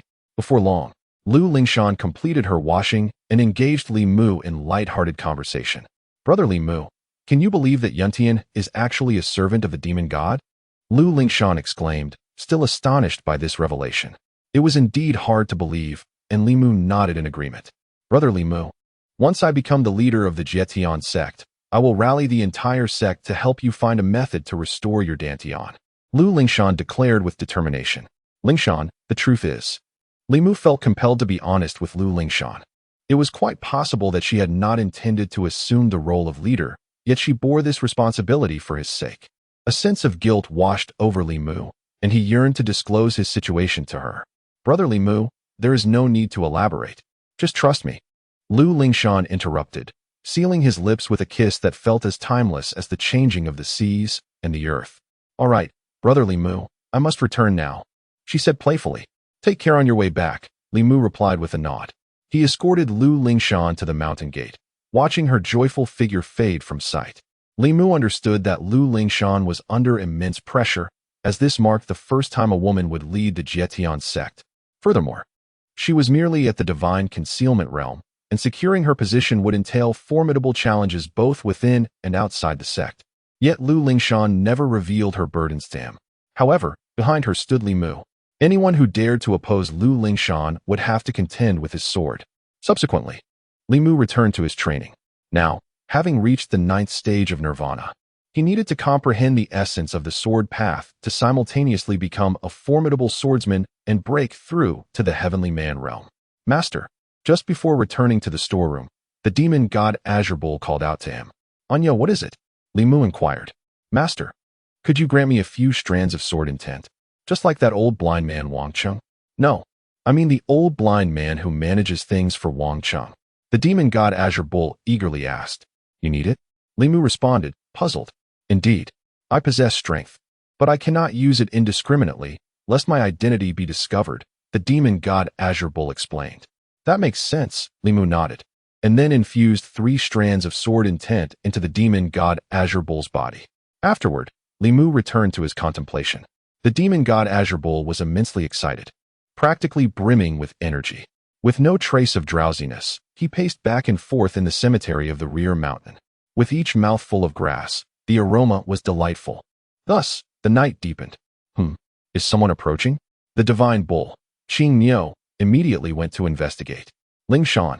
Soon, a middle-aged man with sword-like brows and starry eyes, dressed in an ethereal manner, appeared, muttering to himself. Lingshan, has anyone seen my Lingshan? My Lingshan is missing. His demeanor seemed somewhat deranged. This middle-aged man was none other than Lu Tianqing. What business do you have with my mistress? The divine bull inquired. You are the great demon? Lu Tianqing, in a daze, still recognized the title and declared, You shall not escape my wrath. He acted immediately. A being of the celestial realm? Allow me to show you my sword intent. The divine bull Qing Niu proclaimed, invoking the sword intent left by Li Mu. In an instant, a blade of intent cleaved through the air. Bang! Lu Tianqing was sent flying, crashing against the gravestone in the cemetery. The commotion instantly drew the attention of Su Lang and Situ Jing. Upon their arrival, they were utterly astonished. Situ Jing remained composed, recognizing the divine bull Qing Niu. However, Su Lang was distraught. How could a mere bull demon wield sword intent? This made him appear utterly incompetent.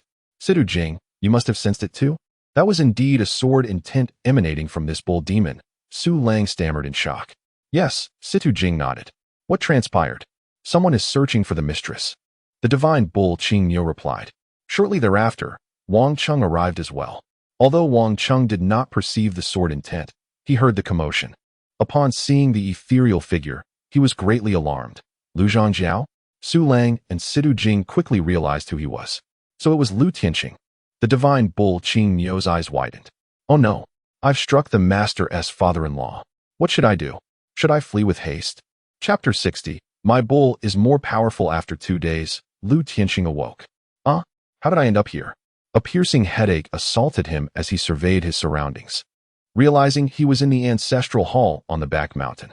Master Lu, you are awake. Wang Cheng immediately approached him. Wang Cheng, why am I in the ancestral hall? Lu Tianqing inquired. Master Lu, 2 nights ago, you suddenly arrived at the ancestral hall and were then struck by the bull demon, causing you to faint, Wang Cheng explained. Bull demon? Where is it? Take me to see it, Lu Tianqing insisted, shaking his head. This. Wang Cheng hesitated. Although the bull demon was at fault, the punishment should not be severe. Master Lu, are you no longer delirious? Wang Cheng suddenly exclaimed.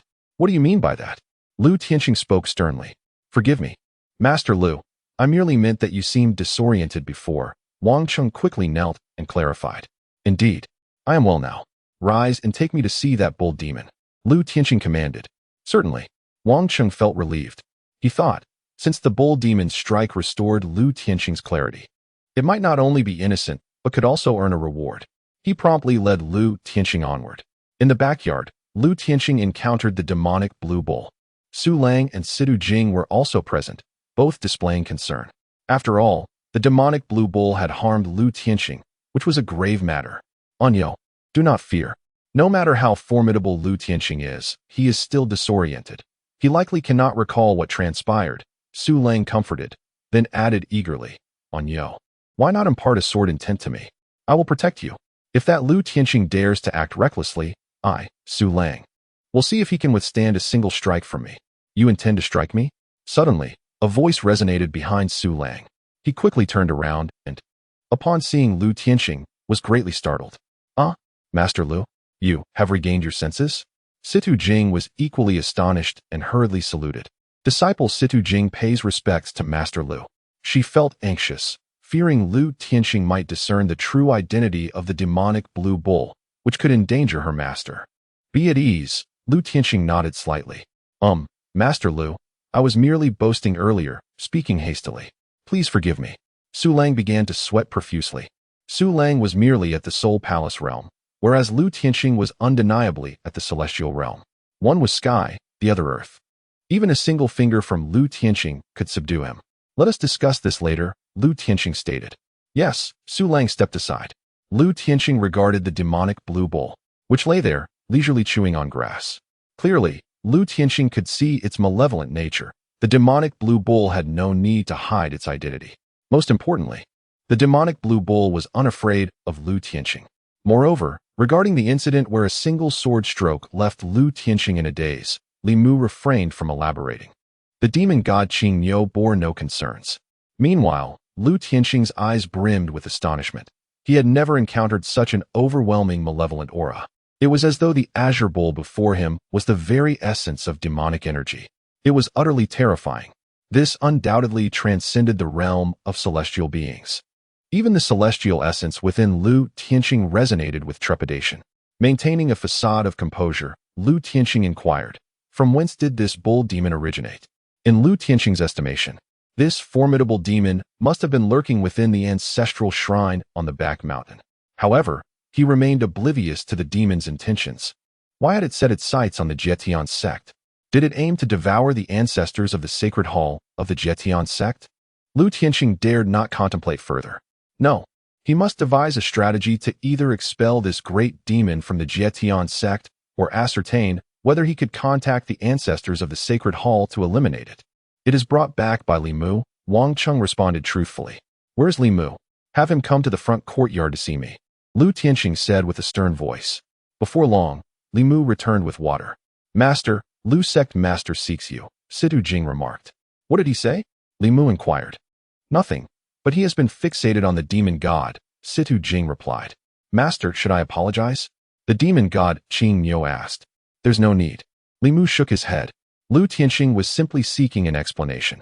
If he were compelled to apologize, the bull demon would undoubtedly be displeased. Indeed. The demon god Qing Niu grinned and resumed munching on grass. Situ Jing, you prepare the meal. I shall return shortly, Li Mu instructed. Very well. Situ Jing nodded and began to kindle the fire. Li Mu maintained the habit of having 3 meals a day. Subsequently, Li Mu encountered Lu Tianqing in the front courtyard. Lu Tianqing stood before the stone monument of sword energy. I have met Sect Master Lu. Li Mu saluted. Li Mu has arrived. Lu Tianqing replied with a faint smile. Come here. Lu Tianqing was quite amiable. Are you aware that this is a stone monument of sword energy? Lu Tianqing asked. I am, Li Mu nodded. If your dantian were not shattered, you might have become a sword cultivator, just like your parents, and could have potentially become an elder of the Jietian sect. Lu Tianqing stated. Sect Master Lu, that is all in the past, Li Mu replied. You seem to have moved on. That is commendable, Lu Tianqing acknowledged. Indeed, Li Mu affirmed. And how fare you and Ling Shan? Lu Tianqing inquired. She often comes to visit me, Li Mu answered. Excellent, Lu Tianqing nodded. The atmosphere soon grew somewhat awkward, with Li Mu refraining from initiating conversation. Lu Tianqing, feeling compelled, directly addressed the matter at hand. Li Mu, have you raised a bull? Li Mu nodded yes. Lu Tianqing continued. Where did this cow come from? Li Mu replied. It was brought back from the foot of the mountain. Lu Tianqing further inquired. I have taken a liking to that cow. Would you be so kind as to gift it to me? Li Mu shook his head. That is not possible. Lu Tianqing then modified his request. What if I asked you to give it to Ling Shan? Li Mu once again shook his head. Not unless Ling Shan herself asks for it. Lu Tianqing questioned. Why is that? Li Mu answered. Because An Niu is quite formidable. You would not be able to control it. Lu Tianqing found this rather amusing. In his view, Li Mu must have believed it to be a cow demon, which indeed would be quite powerful for someone like him, who had no cultivation. Lu Tianqing raised his hand and soared into the sky with Li Mu. The entire Jietian sect lay beneath their feet. Li Mu, do you think I am formidable? Lu Tianqing asked. Not bad, Li Mu nodded. Then who do you think is more formidable, I or that cow? Lu Tianqing pressed on. Certainly, my cow, Li Mu responded. Li Mu, do you know something?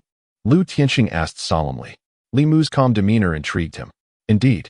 Li Mu nodded. Lu Zhangjiao, haven't you discerned it yet? You are aware that cow is a great demon? Lu Tianqing was utterly astonished. Well, to be precise, it is not merely a great demon, but a demon god. Li Mu clarified. At that moment, even with Lu Tianqing's high level of composure, he could not remain unperturbed, feeling an urge to utter an expletive. Chapter 61. Do not call him Sect Master Lu, call him father-in-law. Above the skies of the Jietian sect, Lu Tianqing's expression shifted dramatically as he fixated on Li Mu. In contrast, Li Mu maintained an air of calmness. Sect Master Lu, why are you so surprised? Li Mu inquired. That is a demon god. When the demon god is enraged, it brings devastation to all living beings. I am no match for it. Tell me, how could I remain composed? Lu Tianqing retorted with irritation. Sect Master Lu, there is no need to fear. That is my mount, Li Mu stated. Your mount? Lu Tianqing was taken aback even further. Yes, I have subdued it, Li Mu continued. Subdued? But your dantian was shattered. You currently possess no cultivation, Lu Tianqing exclaimed, sensing no fluctuation of power from Li Mu. Sect Master Lu, I am no longer the person I once was, Li Mu declared, stepping aside and standing in the void. How is this possible without any cultivation? Lu Tianqing pondered, suddenly struck by a realization. His face drained of color as he hurriedly retreated. Are you truly Li Mu? Or have you become that demon god? Demon god, have you taken control of Li Mu's body? Lu Tianqing summoned an ancient treasure, a golden spear over 10 feet long, radiating the essence of celestial beings. In that moment, he appeared formidable, as if all malevolence would be dispelled.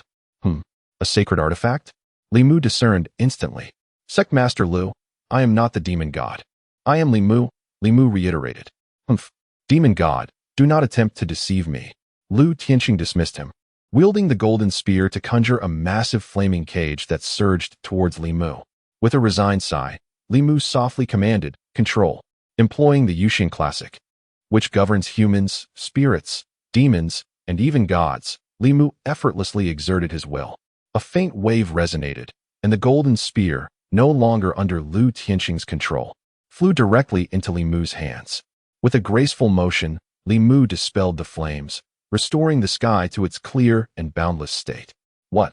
Lu Tianqing was taken aback. If Li Mu had chosen to strike him with that blow, Lu Tianqing would surely have met his end. The strength was overwhelming. Furthermore, Lu Tianqing had painstakingly refined the ancient treasure for over a century, yet it was effortlessly seized by Li Mu. Lu Tianqing could hardly believe his eyes. He recognized his defeat. I am outmatched. You may kill or maim me as you wish. However, if you seek to easily control my Jietian sect, it will not be so simple. Lu Tianqing spoke solemnly, preparing to summon the sect master token. He intended to send a message throughout the entire Jietian sect, including the elders of the Holy Master Hall. The Jietian sect faced an unprecedented crisis in millennia. All hands were needed. Li Mu's power was simply too formidable. Sectmaster Lu halt. Li Mu, with a sense of helplessness, spoke up and casually tossed the golden spear to Lu Tianqing. He certainly did not wish to create such a commotion, for Li Mu had yet to attain invincibility. Lu Tianqing paused, somewhat perplexed. Master Lu, I truly am Li Mu. I am not the demon god, Li Mu emphasized. How could you possess such strength? Lu Tianqing halted his actions, still filled with doubt. Even if your dantian is shattered, you can still cultivate. But how could you become so formidable in merely 50 or 60 years? Master Lu, would you believe me if I said I have received the inheritance of an immortal? Li Mu inquired. What? Lu Tianqing was astounded, momentarily at a loss for words. However, he ultimately uttered a single word, believe. At this, Li Mu felt a hint of confusion. You truly believe? You think there are immortals in this world? Lu Tianqing nodded. Indeed. Long ago, the martial domain and the immortal domain were interconnected. However, that passage was eventually collapsed, leading people to assume that immortals were merely legends. Li Mu, astonished, asked, Master Lu, how do you know this? Have you also received the inheritance of an immortal? Lu Tianqing chuckled awkwardly. How could that be? The inheritance of an immortal is not so easily obtained. I merely inherited the position of the sect leader, which grants me access to some ancient histories and secrets of the sect of the heavens. Li Mu pressed on. Then why not disclose these secrets to the public? Lu Tianqing shook his head. It would serve no purpose. Even if I revealed them, few would believe. Those who do would only fall into greater despair. Li Mu nodded in agreement. Indeed. Lu Tianqing then asked, when did this occur? Li Mu replied, on the very first day I arrived at the ancestral hall on the back mountain. Lu Tianqing, now devoid of doubt, responded, I see. He then sighed. Your dantian is shattered, yet you have attained such an opportunity. It is indeed your fortune. Since you have been chosen by an immortal, you must bear the corresponding responsibilities. Do you understand? Do not let it go to waste. Li Mu nodded, yes. Lu Tianqing gazed down at the demon god Blue Bull. Your strength is undoubtedly sufficient to slay that demon god. Why do you choose to spare it? Li Mu responded, it is rather dull at the ancestral hall on the back mountain, and Anyo can also assist in intimidating the evil spirits here. Lu Tianqing nodded. A demon god is still a demon god. Li Mu replied, I understand. As long as I remain, Anyo will not commit any heinous acts. Should I ever depart, I will take it with me. Lu Tianqing chose not to say more. You possess discernment, and that pleases me greatly. By the way, does Lingshan know? Li Mu shook his head. No, she does not. I intended to inform her, but she interrupted me several times. Moreover, she is always focused on finding a way to mend my dantian. This is her goal and motivation for cultivation. Lu Tianqing nodded. Indeed, during the period when I was in a daze, it was her determination that allowed her to persevere.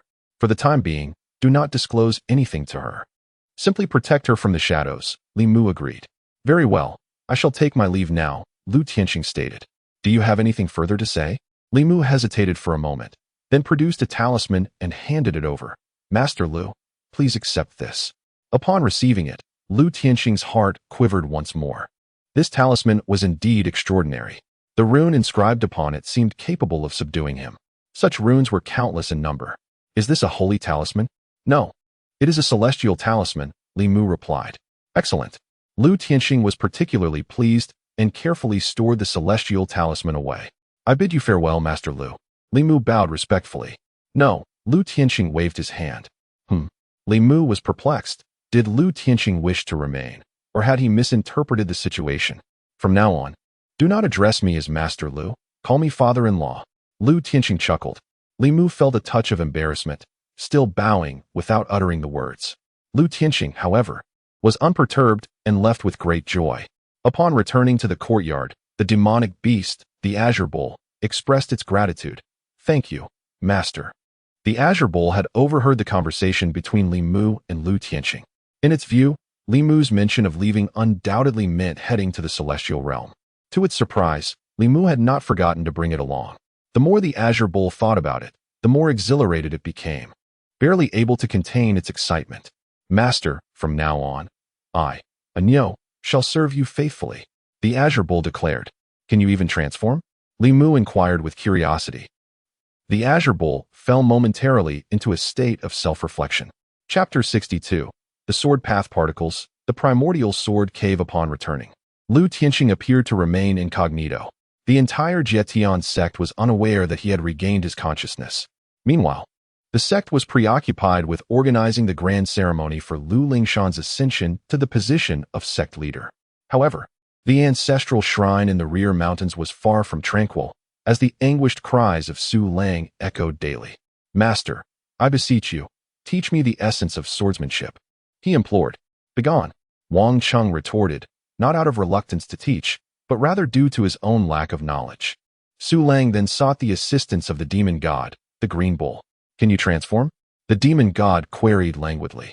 A single question that nearly sent Su Lang into despair. In contrast, Situ Jing was wholeheartedly devoted to her cultivation. Since acquiring the embryonic celestial sword, her journey in swordsmanship had progressed seamlessly. Yet, she remained humble, fully aware that all her achievements were bestowed upon her by Li Mu. She understood that only by growing stronger could she repay his kindness. At that moment, the embryonic sword had grown from the size of a needle to that of a palm. Meanwhile, Li Mu was immersed in his training, striving to comprehend the essence of the sword path, though he found no success. One day, fatigued, he ventured to the hall of the Holy Master for a brief glance. Currently, he was not permitted entry. Ding. Would the host like to sign in at the entrance of the hall of the Holy Master? Upon completing the sign-in, he received the essence of the sword path. What? Li Mu was taken aback. Was it truly that simple?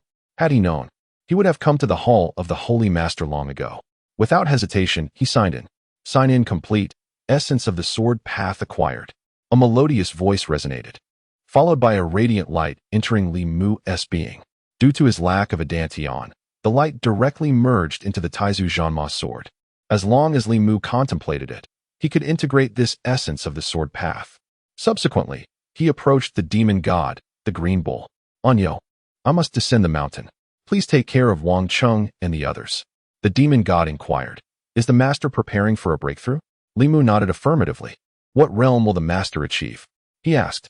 "I aim to break through to the celestial realm," Li Mu replied. The demon god's expression brimmed with disbelief.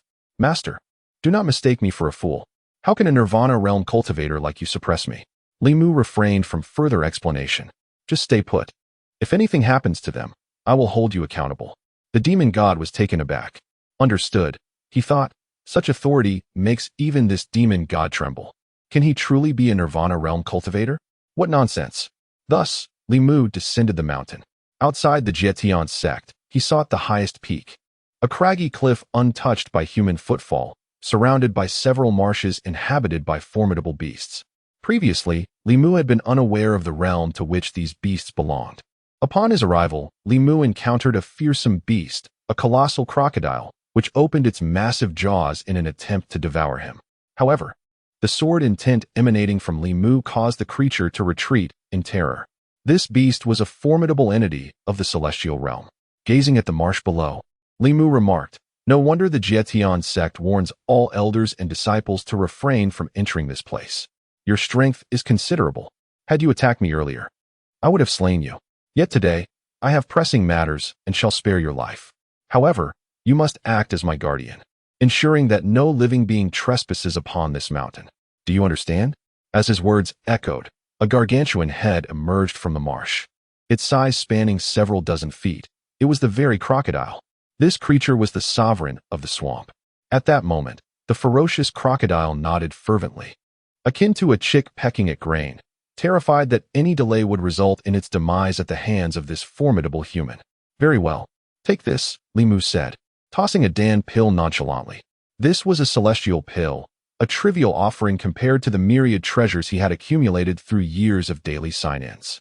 The crocodile's eyes gleamed with fierce anticipation as it swallowed the pill whole, convinced that such a powerful individual would bestow upon it something extraordinary, perhaps a nirvana pill or even a celestial pill, both of which would greatly aid its cultivation. However, upon ingestion, the creature's once fierce gaze transformed into one of sheer horror and bewilderment. The energy contained within the pill was overwhelming, at least a saint pill. Such formidable energy was far beyond its capacity to digest. Yet, having swallowed it, it was too late to expel it. The massive crocodile thrashed about in the marsh. Struggling desperately, Li Mu observed the scene with a hint of embarrassment, realizing his oversight. I neglected to consider that you cannot digest this immediately. Without hesitation, he unleashed a radiant beam of light that penetrated the crocodile's body, suppressing the Dan pill within it, allowing for gradual absorption. Instantly, the crocodile regained its composure and gazed at Li Mu, bowing respectfully. Thank you, esteemed senior. Guard well, Li Mu instructed, ascending the mountain. He sought out a cave, sealing its entrance before entering a state of seclusion. Within, Li Mu began to contemplate and assimilate the essence of the sword Dao from the Grand Ancestor's demon-slaying sword. If the Grand Ancestor's demon-slaying sword were akin to a dragon soaring through the heavens, then the essence of the sword Dao connected the dragon and the void between heaven and earth. Through this void, one could perceive the very essence of the dragon and the cosmos. This embodied the power of the origin. The essence of the sword Dao emerged from the Grand Ancestor's demon-slaying sword, crackling like terrifying lightning, producing a hissing sound. Yet, this was not mere lightning. It was a manifestation of sword particles, each akin to a microcosm unto itself. The sword path particles are incredibly sharp and fearsome, resembling an explosion of particles capable of cleaving through the very heavens. Li Mu's objective is to continuously refine these sword path particles, transforming them into the essence of his sword way. Once refined, what he wields will no longer be mere sword intent, but the sword path particles themselves, embodying the fundamental essence of the sword. When he strikes with his sword, it will unleash countless sword path particles. Who beneath the sage can withstand such power? This is the prowess of a sword master. Li Mu, filled with insight, felt a profound sense of satisfaction. Before long, the heavens and earth began to respond. Above the mountain, dark storm clouds gathered, continuously accumulating thunder tribulations.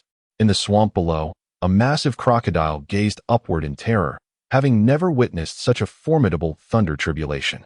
The impending storm sent shivers down its spine, as if a deluge of thunderclouds were to descend, turning it, a beast of the heavenly realm, into mere blood mist. What kind of power does this senior possess? The crocodile marveled in shock. Yet, it did not flee, for it had promised to guard this place. Moreover, the senior had bestowed upon it a treasure of at least saintly grade. The crocodile was confident that once it refined this treasure, it might very well touch the threshold of the saintly path. At that point, it would become a sacred beast, undergoing a profound transformation. As the crocodile steadfastly held its ground, suddenly, its expression shifted. Oh no, I too must break through. How can this happen so swiftly? If my thunder tribulation stirs, will it disturb the senior? If I leave and any beings intrude, would I not be derelict in my duty? The crocodile hesitated, caught in a moment of indecision. Yet, in that fleeting moment, it could no longer suppress the surging energy within. Boom! The thunder tribulation of the crocodile erupted. What transpired next left the crocodile even more astonished. Upon emergence, its thunder tribulation fell to the periphery, seemingly terrified of Li Mu's thunder tribulation. Thank heavens! The crocodile exclaimed, drenched in cold sweat. This is quite the ordeal. The thunder tribulation persisted for an extended duration, the commotion echoing all the way to the celestial severing sect. However, the members of the sect remained blissfully engaged in preparations for Lu Lingshan's enthronement ceremony. Given the swamp's naturally bizarre climate, which frequently experienced thunder tribulations, the sect paid little heed to the disturbances. 7 days later, a magnificent cloud ship suddenly materialized at the outskirts of the swamp, far grander than the one previously employed by the celestial severing sect to travel to the divine deification palace. On board the cloud ship stood men and women of all ages, each bearing a long sword on their backs. At last, we have traversed the endless demon sea. We have arrived in central divine continent. The celestial severing sect must be nearby, exclaimed a young nobleman clad in splendid attire, standing at the bow of the ship. Xiang Kong, are you so eager to witness Lu Lingshan's splendor? Brother Xiang Yang, please refrain from mocking me, he replied. As the saying goes, a graceful lady is the ideal companion for a gentleman. Such an extraordinary woman should undoubtedly join our Taichu sword cave. The young gentleman, Xiang Kong, proclaimed with confidence. Do not rejoice too soon. Should she find you unworthy, then what will become of you? Xiang Yang replied with a gentle smile. Standing half a head taller than Xiang Kong, his slender figure holding a paper fan, the only one unburdened by a long sword. An embodiment of modesty and grace. He exuded an air of sophistication. It cannot be. Our Taichu Sword Cave is a celestial dynasty. Moreover, I, Xiang Kong, am not lacking in merit. Besides, with your esteemed brother Xiang Yang aiding me, I am certain to win her heart. Xiang Kong spoke with unwavering confidence. They both burst into hearty laughter simultaneously. As the cloud ship continued its voyage, they suddenly found themselves gazing in unison towards a particular direction. Is that a thunder tribulation? Let us investigate. Chapter 63. The Golden Crocodile. Driven away by fear as the cloud ship of the Taichu Sword Cave approached, the formidable golden crocodile was the first to take notice. It emitted a low growl, not wishing to disturb the esteemed elder aboard the vessel. "Ha! I never expected to encounter a golden crocodile here," exclaimed Xiang Kong. Standing boldly at the bow of the cloud ship, his laughter resonating with excitement rather than fear. Indeed, it is quite rare. Though the Jietian sect has fallen from grace, remnants of the celestial dynasty's fortunes still linger in the surrounding mountains and lakes. Consequently, these concealed beasts have cultivated for countless years, enabling them to surpass their existing realms. Xiang Yang nodded with a gentle smile. Just as he pondered what gift to present to Lu Lingshan, this golden crocodile had conveniently appeared, particularly in its weakened state due to undergoing tribulation. What a fortuitous opportunity. I shall capture this golden crocodile and present it to Lu Lingshan. I am certain she will be thoroughly pleased. Even if she is not, it will surely impress Lu Tianxing and the esteemed elders of the Jietian sect. Xiang Kong, brimming with excitement, leaped down without hesitation. Xiang Yang couldn't help but chuckle at his impetuousness. Xiang Kong, although this golden crocodile is weakened, it is still at the second tier of the celestial realm. Do not underestimate it. From below, Xiang Kang's voice echoed back. Rest assured, brother. I am at the 8th level of nirvana. If I cannot handle this golden crocodile, I would be unworthy of the Taichu Sword Cave's reputation. Xiang Yang chose not to press further. He believed it would be manageable. Roars and clashing sounds soon filled the air. True to its nature, the golden crocodile displayed astonishing defense. Xiang Kong, wielding a heavy sword, grinned as each strike against the creature sparked flames, failing to breach its defenses. However, he remained unperturbed. His objective was not to slay the golden crocodile, but to capture it alive. Thus, his primary aim was to exhaust the creature's energy. After another fierce battle, it appeared that the golden crocodile and Xiang Kong were evenly matched, yet it became increasingly evident that the crocodile was growing weary. The creature began to panic, not out of fear of Xiang Kong, but rather concern over disturbing Li Mu. This restraint hindered its ability to unleash its full power. Enough. Surrender willingly, Xiang Kong commanded, leaping into the air with his heavy sword poised above the golden crocodile's forehead. The crocodile let out another low growl, struggling to break free but failing to do so. Frustrated, it began to release golden blood from within, flowing throughout its body. As the aura of the golden crocodile intensified, the surrounding space trembled with increasing resonance. What? This golden crocodile has actually cultivated a golden bloodline. A surge of alarm coursed through Xiang Kong, compelling him to retreat. Once the golden crocodile activated its bloodline, its power would multiply several times over, rendering Xiang Kong no match for it. At that moment, however, the golden crocodile surveyed the tumult around it, displaying not delight, but rather profound concern. It cast a glance at the towering mountain and repressed its golden bloodline. The golden crocodile regained its composure, ceasing its struggles as Xiang Kong pressed his heavy sword against its forehead. It turns out the golden bloodline has not been fully activated. In light of this, I shall not hold back.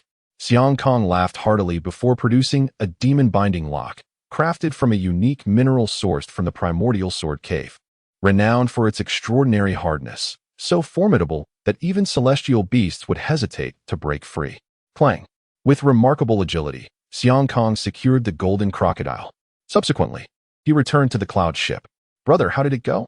Xiang Kong inquired, seeking acknowledgement for his efforts, and then commanded, lower the ship and have a few people bring the golden crocodile on board. To his surprise, Xiang Yang did not offer praise. What is it? Xiang Kong asked. It seems to me that the golden crocodile has indeed cultivated a golden bloodline, and it is not incapable of movement, Xiang Yang replied gently. Is it not still unawakened? Xiang Kong questioned, astonished, though he held deep faith in his elder brother's words. Brother, why is that? The golden crocodile is guarding something, Xiangyang explained. Thus, it would rather be captured by you than unleash its golden bloodline, fearing it might disturb that entity. What? Xiangkong exclaimed, astonished. What could it be? If it is a treasure, what is there to fear disturbing?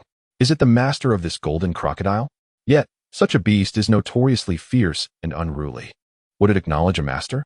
Moreover, who in the celestial suppression sect could subdue this golden crocodile? My intention in capturing it was to procure some rare medicinal materials for our sect. Indeed, the more formidable the beast, the more difficult it is to tame.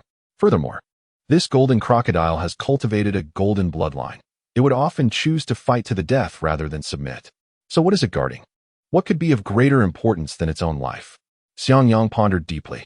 At that moment, a deep rumble echoed through the air, seemingly unlocking Xiangyang's thoughts. His eyes widened with astonishment as he lifted his gaze toward the mountain. Brother, what have you discerned? Xiangkong inquired. Have you noticed? The thunder tribulation continues unabated. Xiangyang asked, astonished. Indeed. Why is that? Could it be an ordinary celestial phenomenon? Xiangkong also recognized the anomaly.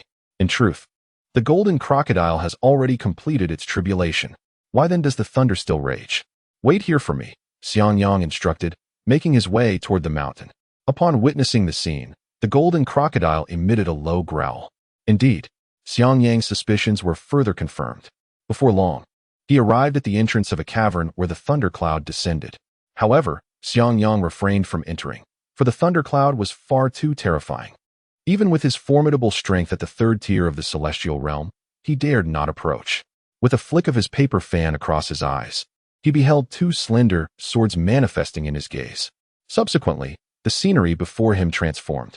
His sight pierced through the massive boulders, transcending a powerful barrier. Nonetheless, this exertion caused immense pain in Xiangyang's eyes. Yet, he pressed on, determined to see more. At last, he discerned a figure, slender and upright, akin to a sword unsheathed. As Xiangyang gazed intently, Li Mu also became aware of his presence. Without opening his eyes, Li Mu absorbed the entirety of Xiangyang, the cloud ship, and the marsh into his consciousness. Fellow Taoist, have you seen enough? Li Mu inquired calmly. I am Xiangyang, merely passing through the Taichu Sword Cave. And I apologize for disturbing your esteemed presence, Xiangyang exclaimed, startled. This individual was more formidable than he anticipated, capable of sensing his existence without even opening his eyes. Terrifying. Moreover, the impending thunder tribulation remained astonishingly formidable, even in its final stages. Most notably, Li Mu appeared to be of similar age to Xiangyang. Release the golden crocodile and depart, Li Mu continued, resuming his cultivation thereafter. Understood, Xiangyang replied respectfully. He then bowed and quickly made his exit. Brother, what happened? Xiangkong inquired. Release the golden crocodile, and let's go. Xiangyang spoke with a grave tone. What? Why? Xiangkong asked, somewhat unwilling. Do as I say if you wish to live, Xiangyang glared at him. Xiangkong was taken aback. He was well aware of his elder brother's prowess. This was the Taichu Sword Cave, home to the youngest celestial realm master and a grandmaster of sword intent. Aside from the saints and the occasional prodigy, Xiangyang could undoubtedly traverse the martial domain with ease.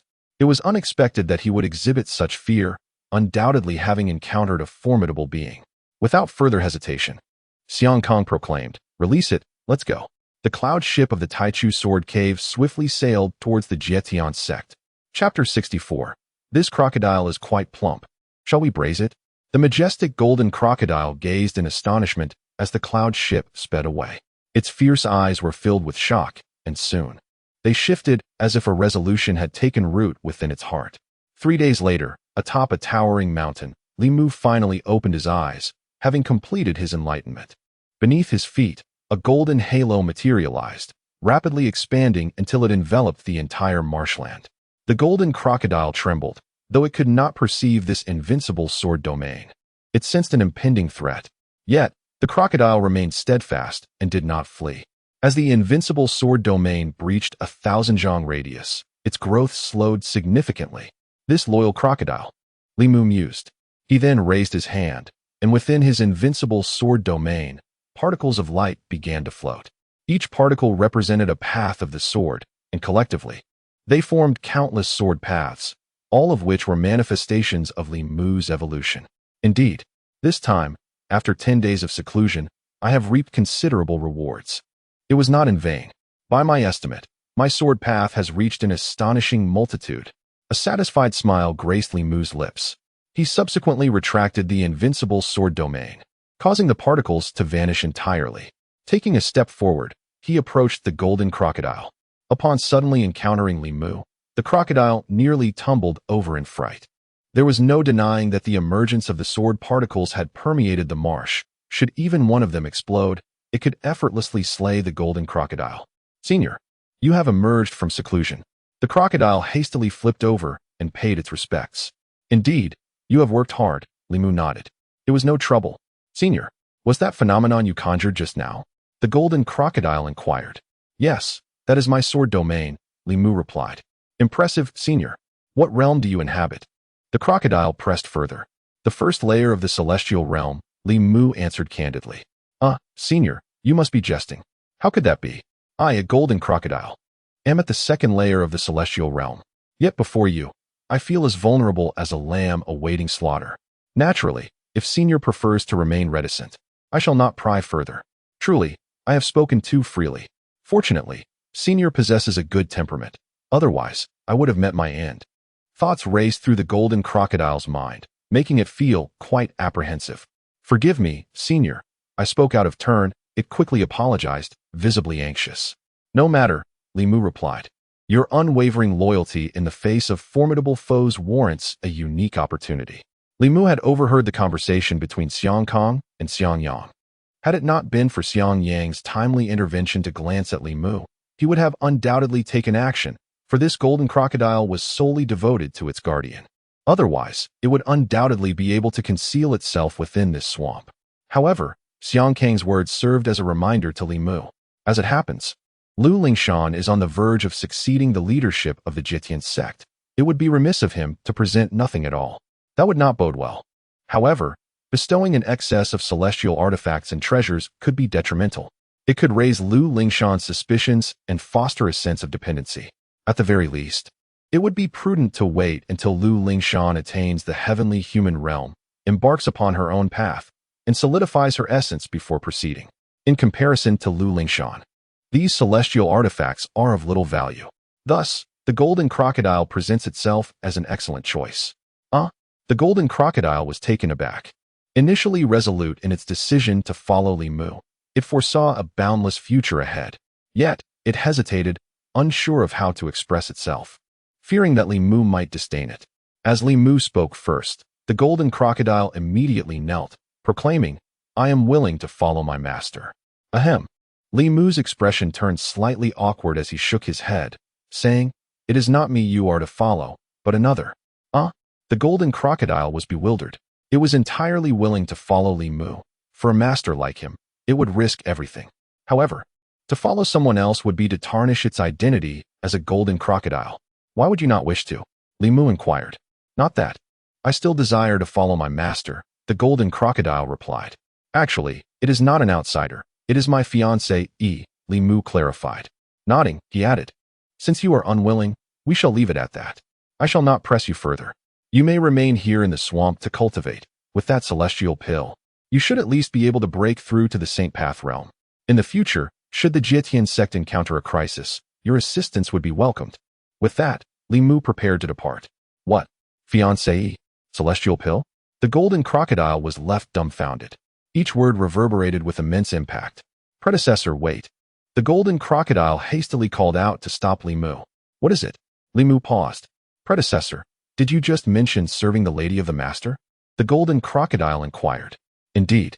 The new leader of the Jitian sect, Lu Lingshan, Li Mu replied. I am willing. The golden crocodile's doubts vanished.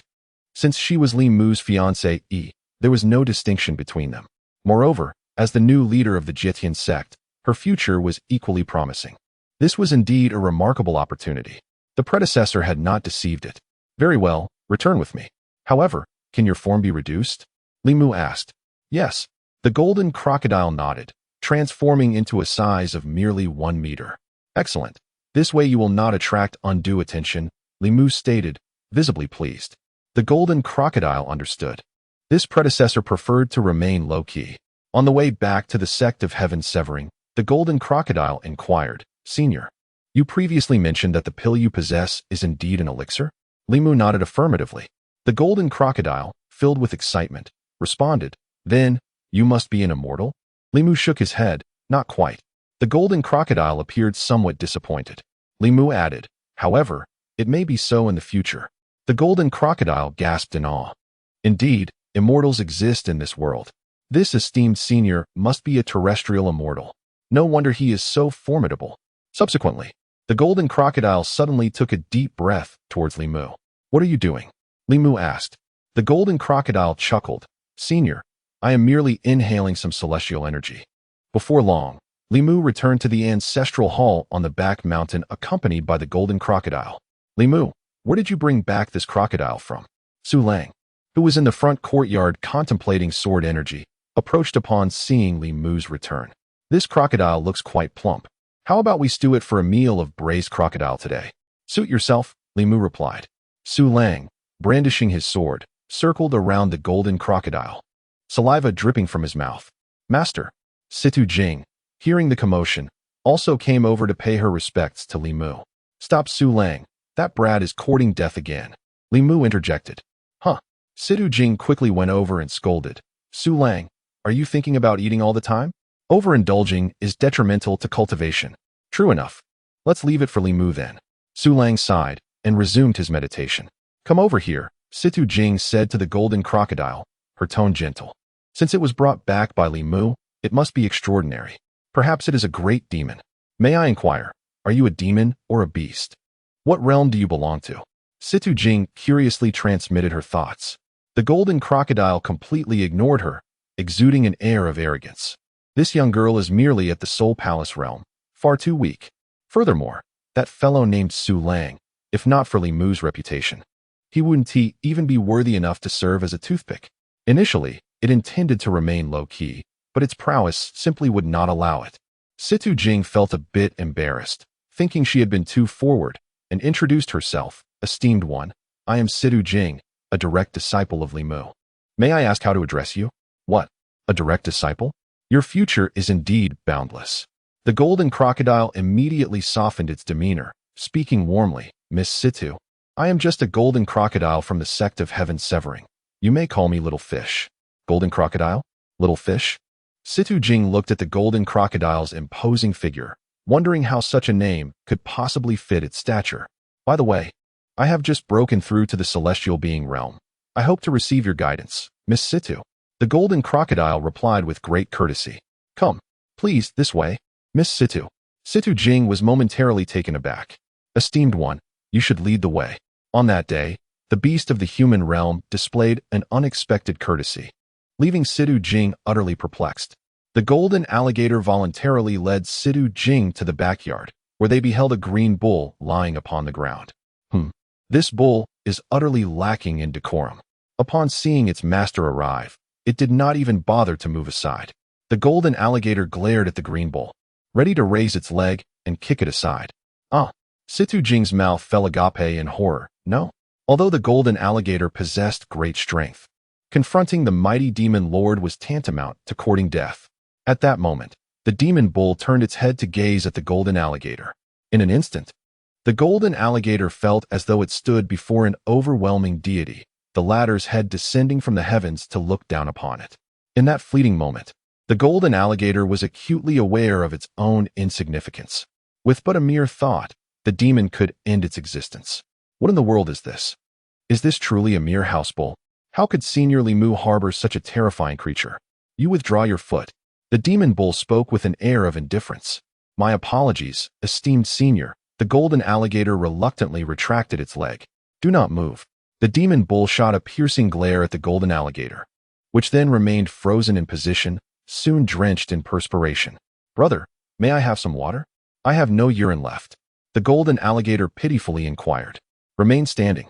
The demon bull replied coldly. Chapter 65. The Succession Ceremony and the Challenge to Master Lu. Before long, the golden crocodile had become quite familiar with the ancestral hall behind the Jetian sect. The azure bull, a demonic god, had a penchant for tender grass. The blind elder, a grandmaster of sword intent, enjoyed mingling with mortals.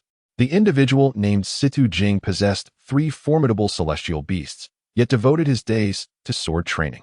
Meanwhile, Su Lang, a simpleton hailing from the Han dynasty, harbored within him the noble spirit of a dragon. Naturally, the esteemed elder Li Mu required no further introduction. He was a terrestrial immortal. The golden crocodile lived cautiously each day, wary of disturbing these powerful beings. One day, unable to contain its curiosity, it stealthily ventured to the mausoleum to meditate and absorb energy. This scene was witnessed by Su Lang, who was utterly astonished and promptly sought out Situ Jing, exclaiming, "Situ Jing, that crocodile Li Mu brought back is peculiar. It possesses the ability to cultivate. We should advise Li Mu to exercise caution." Situ Jing remained silent, inwardly reflecting. Indeed, this fellow is quite single-minded. Soon, another half-month passed, and the day of Lu Lingshan's succession ceremony as the new leader of the Jietian sect arrived. Early in the morning, the blind elder summoned everyone, and after some preparations, they began their descent from the mountain. The azure bull and the crocodile followed closely behind. This unusual entourage drew gasps of astonishment from the many disciples of the Jietian sect. Isn't that Li Mu? He is still alive, and he is accompanied by that foundational-level bull demon. Not only was there a bull demon, but also a foundational-level crocodile. Alas, Li Mu, unable to cultivate throughout his life, was fated to remain at the ancestral hall. Having the companionship of 2 demonic beasts was the only joy he could hope for in his existence. What audacity it was for him to attend the ceremony. He, a mere invalid, was worlds apart from Sister Lu. "You don't understand," came the reply. "Li Mu is nearing the end of his life. This must be a fulfillment of some lingering wish." Indeed, and moreover, this succession ceremony had garnered the attention of the Taichu Sword Cave, which had reportedly sent the second son of their lineage, who held an interest in Sister Lu, seeking to forge a partnership. Would Sister Lu acquiesce? She had little choice in the matter. After all, many esteemed elders of the Jietian sect expressed their approval. Establishing a connection with the Taichu Sword Cave would only benefit the sect, not harm it. That is true. Even if Sister Lu harbored deep feelings for Li Mu, once he passed away, she would likely find closure. Upon hearing this, the blind elder felt a pang of sympathy as he grasped Li Mu's hand. However, Li Mu displayed no reaction. Situ Jing and the demonic azure bull shared this understanding. They were aware of Li Mu's true strength. Su Lang, indignant, interjected. "What nonsense are you spouting?" In defense of Li Mu, he exclaimed, "Though he lacks cultivation, he is a good person." Likewise, the golden crocodile wore an expression of fury, baring its teeth at the crowd. Yet, upon realizing that only it and the simpleton Su Lang were irate, its eyes widened in disbelief. Could it be that it shares a kindred spirit with Su Lang? Does this not imply that it is equally foolish? In an instant, the golden crocodile's expression turned blank. To the disciples of the Jietian sect, this foundational crocodile appeared to have lost its nerve. They ceased their chatter, glancing at Su Lang and Situ Jing with a sense of sorrow and sympathy. These 2 were originally the top candidates in the recruitment examination, yet they insisted on paying their respects at the ancestral hall on the rear mountain, thus squandering their potential. Before long, a grand and resonant melody echoed throughout the entire Jietian sect, heralding the commencement of the succession ceremony in the main hall. First to enter were all the esteemed elders of the Jietian sect, followed by representatives from other sacred forces. This occasion attracted numerous notable figures, primarily due to the presence of individuals from the Taichu Sword Cave. It is a rare sight to witness such celestial representatives from the Taichu Sword Cave visiting central Shenzhou, as traversing the boundless demon sea to reach here is a daunting journey. Therefore, this event presented a unique opportunity for the leaders of sacred sites like the Fengshan Mansion to establish goodwill with the Taichu Sword Cave. Should they forge a connection, it could lead to the Taichu Sword Cave selecting several prodigies from their ranks for training, ultimately cultivating top-tier talents for their sacred sites. Such a prospect is indeed a significant opportunity. Xiang Yang, Xiang Kong, and others from the Taichu Sword Cave took their seats at the head table, eliciting waves of applause, particularly from the female disciples of various sacred sites, who were all fervently enamored, casting flirtatious glances. What is the meaning of this? Does it not overshadow the brilliance of Senior Sister Lu? Su Lang expressed his dissatisfaction. Once the succession ceremony concludes, there will be a competition. And I am eager to witness just how formidable the young master of the Taichu sword cave truly is. Su Lang's eyes burned with combativeness. Li Mu, speechless, directly conveyed to Situ Jing, "Prevent Su Lang, he is no match for them." Situ Jing nodded. "Master, are those two truly that strong? Can you discern their realms?" Li Mu replied, "One is at the 8th level of Nirvana, and the other at the 3rd level of the Celestial Realm." Situ Jing was taken aback. "So formidable," Li Mu affirmed. "After all, they hail from a celestial dynasty." Situ Jing nodded in agreement. Meanwhile, the golden crocodile trembled, desperately suppressing its inner fury. Situ Jing sensed something amiss and inquired through her thoughts, "Little fish, what troubles you?" The golden crocodile responded, "Earlier, I nearly fell into the hands of those two, who intended to present me as a gift to Lu Lingshan." "Ah?" Situ Jing gasped in shock, then comprehended. "It was Master who saved you?" "Indeed." Senior Li Mu did not show himself, but frightened them away. After saying this, the golden crocodile felt slightly better. "Control yourself, you've reached your limit." The next moment, the voice of the demon god, Qing Niu, sounded with discontent. "Understood, elder brother." Instantly, the golden crocodile's anger dissipated. Subsequently, the succession ceremony commenced. Lu Lingshan adorned a dragon and phoenix crown, draped in a celestial robe, wearing a red silk gown, and her feet graced with cloud shoes embellished with dragon and phoenix motifs. She approached gracefully, akin to a celestial being descending to the mortal realm. At this moment, the world fell silent, and all living beings were engulfed in stillness. Every gaze, every spirit, was fixated upon Lu Lingshan. She radiated an aura that overshadowed everyone present, leaving even the most esteemed female disciples of the great sacred lands feeling inadequate. Witnessing this scene, Li Mu's expression finally shifted, revealing a faint smile. "My master, if there exists anyone in this world worthy of you, aside from the matriarch, I cannot find another," remarked the demon god Qing Niu, offering timely praise. "Ah, a conversationalist." Li Mu responded with delight, patting the demon god Qing Niu and replenishing it with a particle of sword intent. "What is this?" The demon god Qing Niu was utterly astonished. The sword intent was formidable, and now, with a particle of sword intent stored within, it would unleash a power beyond its own capacity to contain. "Thank you, master. From now on, I shall serve you as a beast of burden. No, as a fellow bull." The demon god Qing Niu expressed, overwhelmed with gratitude. The golden crocodile, observing the demon god Qing Niu's sudden emotional display, reflected inwardly. This bull-headed creature possesses a sentimental side. Just then, a terrifying voice echoed in its mind. "Do you wish to die? By the heavens, this bull-headed creature can hear my thoughts."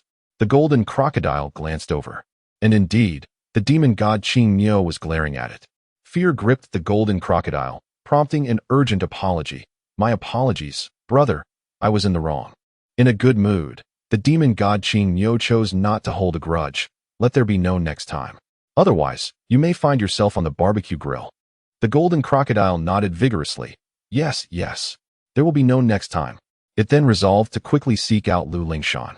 Realizing it could not linger in this ancestral hall any longer, danger loomed at every turn.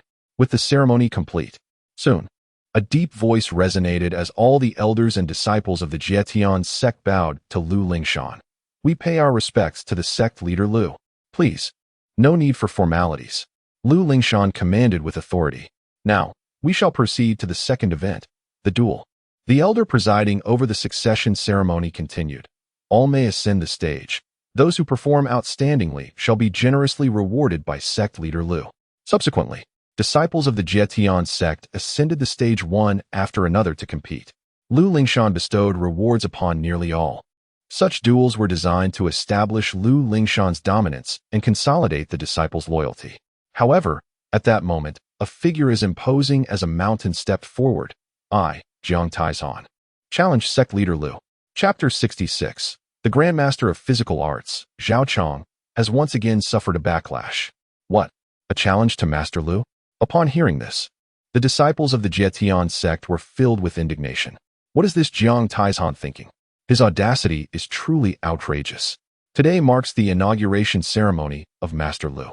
How can he dare to make a move? It is evident that the Fengshan Mansion seeks to disrupt the proceedings.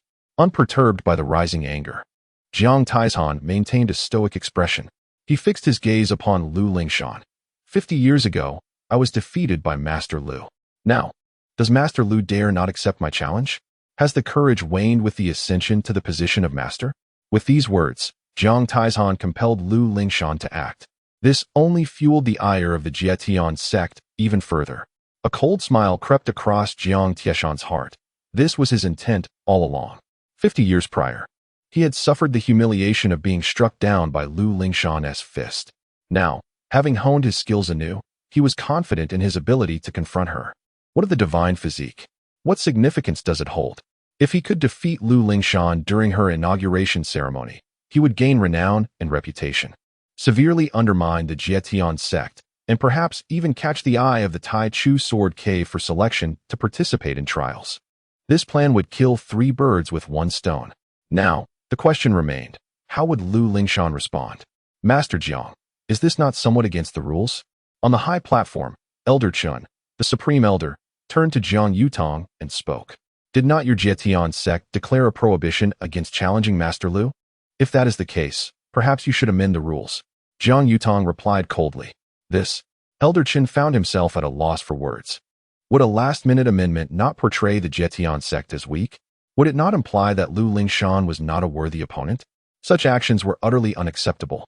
In truth, Jiang Yutong was deliberately creating difficulties, fueled by his anger over the inexplicable death of Yin Tianhe. This incident had left him unsettled, compounded by the earlier demise of Feng Buotao. Already, 2 of his subordinates, marked by the demon god seal, had perished. Most crucially, Jiang Yutong remained oblivious to the cause of their deaths, or who was responsible. This uncertainty left him in a state of perpetual anxiety, fearing that he might be next. Unwilling to yield, Jiang Yutong found the supreme elders of Jietian sect equally at a loss, turning their attention instead to Lu Lingshan. Seated at the head of the table, Xiang Kong attempted to rise, only to be restrained by Xiang Yang. Brother, why may I not take action? Asked Xiang Kong. At present, Master Lu is not yet your partner in the way. The time has not yet come for you to intervene, Xiang Yang replied gently. Furthermore, our visit this time carries another purpose, to select disciples for training at the Tai Chu Sword Cave, which is of greater significance to the latter. Very well. Xiang Kong acquiesced. The ceaseless unrest in the endless demon sea had begun to exert pressure even on the Tai Chu Sword Cave. Otherwise, Xiang Yang would not have come in person. Lu Lingshan remained composed in her position as master, her expression unwavering. She had long anticipated that some petty individuals would undoubtedly express their discontent. However, she was taken aback that the first to step forward was Jiang Taizhan. Compared to before, Jiang Taizhan had grown larger, undoubtedly having ascended to a higher realm in physical cultivation, and it was highly likely that he had broken through to become a grandmaster of physical arts. Coupled with Jiang Tieshan's blood curse, his combat prowess was formidable. Nevertheless, Lu Lingshan was certainly not intimidated by Jiang Taizhan. With her celestial phoenix body, she could effortlessly overpower him. However, if Lu Lingshan were to engage, it would lower her status, and there was a risk of being placed in a rather embarrassing situation, thus tarnishing the reputation of the Jietian sect. Lu Lingshan spoke calmly. If you wish to challenge me, you are certainly welcome. What? You've agreed? The elders and disciples of the Jietian sect were filled with apprehension. Lu Lingshan continued, however, you must first prove your eligibility. Jiang Taizhan inquired, what would grant me such eligibility, sect leader Lu? His tone was laced with mockery. Lu Lingshan replied, you must first challenge a disciple of the Jietian sect. If you succeed, I may then consider accepting your challenge. Upon hearing this, the elders and disciples of the Jietian sect breathed a sigh of relief. They held a degree of admiration for Lu Lingshan, truly worthy of being the sect leader. Her quick wit had provided a countermeasure in no time. By dispatching a few disciples, they could easily wear down Jiang Taizhan. Jiang Taizhan nodded very well. He scanned the disciples of the Jietian sect. Who dares to fight? Sect leader Lu, I, Lu Fei, am willing to fight. Sect leader Lu, I, Zhao Chong. Request to battle. Sect leader Lu, I, Wang Ming, am ready for a duel. As Jiang Tieshan's words fell, the disciples of the Jietian sect eagerly volunteered. They were all dissatisfied with Jiang Taizhan, their hearts brimming with anger. Lu Lingshan nodded and spoke. Zhao Chong, you shall take the field. Her choice of Zhao Chong was deliberate. Firstly, she was relatively familiar with him, and Zhao Chong had recently broken through to the second level of the Soul Palace, rendering him no weakling. Moreover, he had formed a pact with a crocodile demon of the opening Yuan realm, effectively equating to 2 Soul Palace cultivators. Secondly, even if Zhao Chong were to falter, it would allow them to gauge Jiang Tieshan's strength, facilitating future strategies. Understood, Zhao Chong nodded, appearing remarkably composed. He ascended the stage. Defeated foe, make your move. Otherwise, you shall find no opportunity. Jiang Tieshan sneered contemptuously. Zhao Chang's eyes flickered with indignation, yet he refrained from launching an immediate attack. Come forth, crocodile demon. Zhao Chong summoned the crocodile demon of the opening Yuan realm. In an instant, the void split open, and a crocodile demon, several dozen feet long, with a fierce countenance, emerged onto the duel stage. Roar! The crocodile demon unleashed a thunderous roar at Jiang Tieshan, exuding an imposing aura. This spectacle invigorated the disciples of the Jietian sect. Wow, how impressive! Brother Zhao Chong, previously forced by the demon Peng to tear up his contract, was confined to the wall of reflection. However, upon his return, he did not succumb to despair but instead redoubled his efforts, embodying the essence of our aspirations. Brother Zhao Chong, this time, victory is surely within your grasp. Indeed, Brother Zhao Chong, let the crocodile demon deliver a resounding blow to that Jiang Tieshan. Upon hearing this, Zhao Chang's face lit up with confidence and pride. In truth, it was the death of Yun Feibai that fueled his resolve, instilling within him a sense of urgency. He merely wished to survive, to live well. To his surprise, he succeeded. Zhao Chong declared, "Crocodile demon, charge. Tear apart this bald head before us." Understanding the immense power of Jiang Tieshan, Zhao Chong wisely kept his distance, allowing the crocodile demon of the opening origin realm to advance while he remained in the rear. Wielding sword energy, together, they aimed to vanquish Jiang Tieshan. With a fierce roar, the opening origin crocodile demon obeyed the command, launching itself at Jiang Tieshan. As Jiang Tieshan swung a punch, he was somewhat astonished to find that the crocodile demon withstood the blow. So sturdy? He mused. This crocodile possesses a trace of the bloodline of the golden great crocodile, Zhao Chong proclaimed with pride. In the audience, the demon god Qing Niu cast a glance at the golden great crocodile. Little fish, is this your descendant? The golden great crocodile grimaced in disdain. Nonsense. Brother, I'm not referring to your words. I am speaking of Zhao Chang's bluster. Si-Tu Jing discreetly inquired, Master, is Zhao Chong a worthy opponent? Li Mu shook his head, no? Indeed, Jiang Tieshan sneered. A bloodline of the golden great crocodile, is it? Let us witness my true might. Previously, he had merely been testing the crocodile demon's strength, and now he was ready to unleash his full power. With a crackling sound, Jiang Tieshan's bones shifted, and he delivered a punch towards the opening origin crocodile demon. This punch was imbued with an overwhelming intent. As the intent erupted forth, it surged forward like a torrent. What? This scene left everyone from the Jietian sect utterly astounded. The opening origin crocodile demon charged in, but was utterly unable to withstand the force of the punch. Its hardened body crumbled under the assault, and Jiang Tieshan pierced through its formidable form. Witnessing Jiang Tieshan's fist emerge from the carcass of the massive crocodile, leaving a pool of blood in its wake, the crowd gasped in shock. Jiang Tieshan was exceptionally domineering, capable of slaying an opening origin beast with a single blow. It was as if he himself were the beast, truly terrifying. As the beast fell, Zhao Chong coughed up blood once more, suffering from the backlash. The disciples of the Jietian sect were filled with sympathy. Brother Zhao Cheng's plight was dire. Time and again, he fought valiantly, only to face defeat. Now, it was your turn. Jiang Tieshan coldly regarded Zhao Chong as he approached slowly. At this moment, Zhao Chong was in a poor state. Still reeling from the shock of the encounter, he was intimidated by Jiang Tieshan's imposing aura. Zhao Chong even forgot to evade. As Zhao Chong appeared poised to be struck squarely on the forehead by Jiang Tieshan's fist, a voice pierced the tension.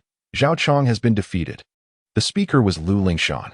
Jiang Tieshan's fist halted, mere inches from Zhao Chang's brow. Haha, coward. The disciples of the Jietian sect are merely this. Jiang Tieshan laughed heartily, disregarding Zhao Chong entirely. His true aim was not Zhao Chong at all. Bring Zhao Chong down, Lu Lingshan commanded. Lu Sect Master. May I strike now? Jiang Taizhan inquired, his spirit brimming with combativeness. There's no rush. The real spectacle has only just begun, Lu Lingshan replied. Very well. I shall ensure your defeat is both convincing and heartfelt. Jiang Tieshan's gaze swept over the disciples of the Jietian sect. Is there anyone else willing to challenge me? Where his eyes fell, none dared to meet his gaze directly. This man was a master of physical techniques, having comprehended the essence of boxing. He was akin to a walking beast. Who would dare to engage him in battle? Surely, stepping forward would be tantamount to courting death. Observing the scene, Lu Lingshan's expression shifted. Indeed, among the current disciples of the Jietian sect, few could contend with Jiang Taizhan. Those capable of facing him had already ascended to the rank of elders within the sect, rendering such a challenge inappropriate. What should she do? Must she truly take the field herself? I shall. At that moment, a voice rang out. Lu Lingshan turned to see Su Lang rising to his feet. Chapter 67. As long as my sword is sharp enough, you are not invincible, is that Su Lang? What realm has he reached now? Could he possibly be a match for Jiang Taizhan? Once, Su Lang ranked second in the grand entrance examination. If he were to apprentice under a venerable elder, he could certainly contend with Jiang Taizhan. However, the situation may have changed now. Upon seeing Su Lang take the stage, the elders and disciples of the Jietian sect were taken aback. 50 years had passed, during which Su Lang had largely remained at the ancestral hall on the back mountain, seldom appearing. Their knowledge of him was scant. Yet, Lu Lingshan's eyes sparkled with excitement, for she was aware that Su Lang had become a disciple of Steward Wang Cheng, a master of sword intent. Su Lang would undoubtedly not disappoint. Should he gain the true teachings of Steward Wang, he ought to be able to battle Jiang Taizhan. Excellent. Steward Wang Cheng exclaimed, as my disciple, Su Lang shall not cower. Even if he cannot win, he must take the stage. Upon hearing this, Li Mu and Situ Jing exchanged awkward smiles. Was this encouragement or discouragement? Nevertheless, neither Li Mu nor Situ Jing harbored concerns for Su Lang. This fellow, though somewhat single-minded, should find dealing with Jiang Taizhan a trivial matter. Su Lang stood upon the stage, boldly declaring his identity. I am Su Lang. At the 6th level of the Soul Palace realm, Jiang Taizhan responded gravely. I am Jiang Taizhan, at the 9th level of the Soul Palace realm. This placed Jiang Taizhan 3 minor realms above Su Lang. Yet, the members of the Jietian sect understood that Jiang Tieshan's might could not be gauged solely by his realm. Even at the opening Yuan realm, Jiang Taizhan could rend apart a formidable demon, equating to the battle prowess of the Soul Palace realm. Now, at the 9th level of the Soul Palace, he naturally possessed the strength of the Divine Concealment realm. Instantly, the disciples of the Jietian sect felt a pang of concern for Su Lang. I seek your guidance.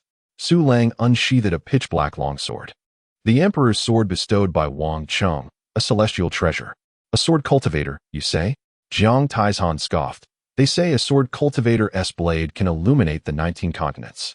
Yet all the sword cultivators I have encountered are but empty vessels. Among peers, none can breach my defenses. Su Lang, since you appear to be an honest man, I shall allow you the first strike, but do not embarrass yourself too much. No need. Su Lang shook his head. Very well, then prepare to meet your demise. Jiang Tieshan's voice was grave as he swiftly charged towards Su Lang. Thud, thud, thud. Jiang Taizhan moved like a mountain, yet his speed was anything but slow. In an instant, he closed the distance to Su Lang, unleashing a terrifying punch toward him. Su Lang thrust his longsword toward Jiang Tieshan's fist. Enveloped in a layer of sword aura, the disciples of the Jietian sect were invigorated, realizing that Su Lang was indeed a master of sword aura. It seemed that his time at the ancestral hall had not been without its rewards. However, Jiang Taizhan was a grandmaster of body techniques. The disparity between the two was still palpable. Not anticipating that Su Lang could emerge victorious, at the very least, he hoped to engage Jiang Taizhan in a fierce exchange for several rounds, thus sparing the Jietian sect from disgrace. However, a resounding clash of metal echoed through the air, revealing Su Lang being violently propelled backward. He felt a tingling in his arm, his wrist slightly dislocated. Indeed, this master of physical combat possessed an overwhelmingly formidable strength. I cannot confront Jiang Taizhan head-on. I must rely on finesse. Su Lang pondered, executing a few somersaults in midair before launching his sword at Jiang Taizhan once more. Su Lang, did you learn that swordplay from your masteress wife? Jiang Taizhan began to mock. With such force, even I could easily withstand it. Oh, really? Su Lang remained unfazed, his expression unchanged as he swung his sword midair. Just as he was about to collide with Jiang Tieshan's fist, he deftly altered the sword's trajectory, maneuvering it behind Jiang Taishan. Without allowing Jiang Taishan a moment to react, he struck downward from above. A screeching sound resonated as Jiang Taishan's garments were torn apart, sparks flying in all directions. Even though Jiang Tieshan's back was as impenetrable as granite, Su Lang's attack seemed to barely graze him. What? That couldn't even wound Jiang Taishan. What weaknesses could he possibly have?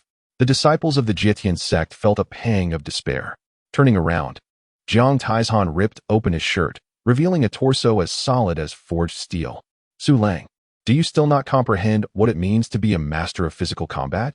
Every inch of my flesh is far more resilient than steel. Even if your sword is a divine weapon, it is futile against me. Upon hearing this, many female disciples blushed, their expressions betraying a mix of awe and disbelief. I refuse to believe that.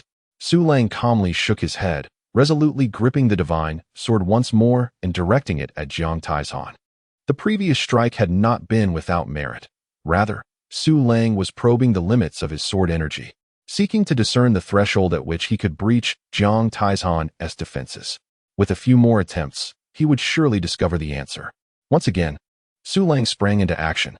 Jiang Taishan was brutishly powerful, his speed equally impressive as he unleashed wide, forceful strikes. Yet Su Lang danced through the air with the grace of a leaf carried by the wind.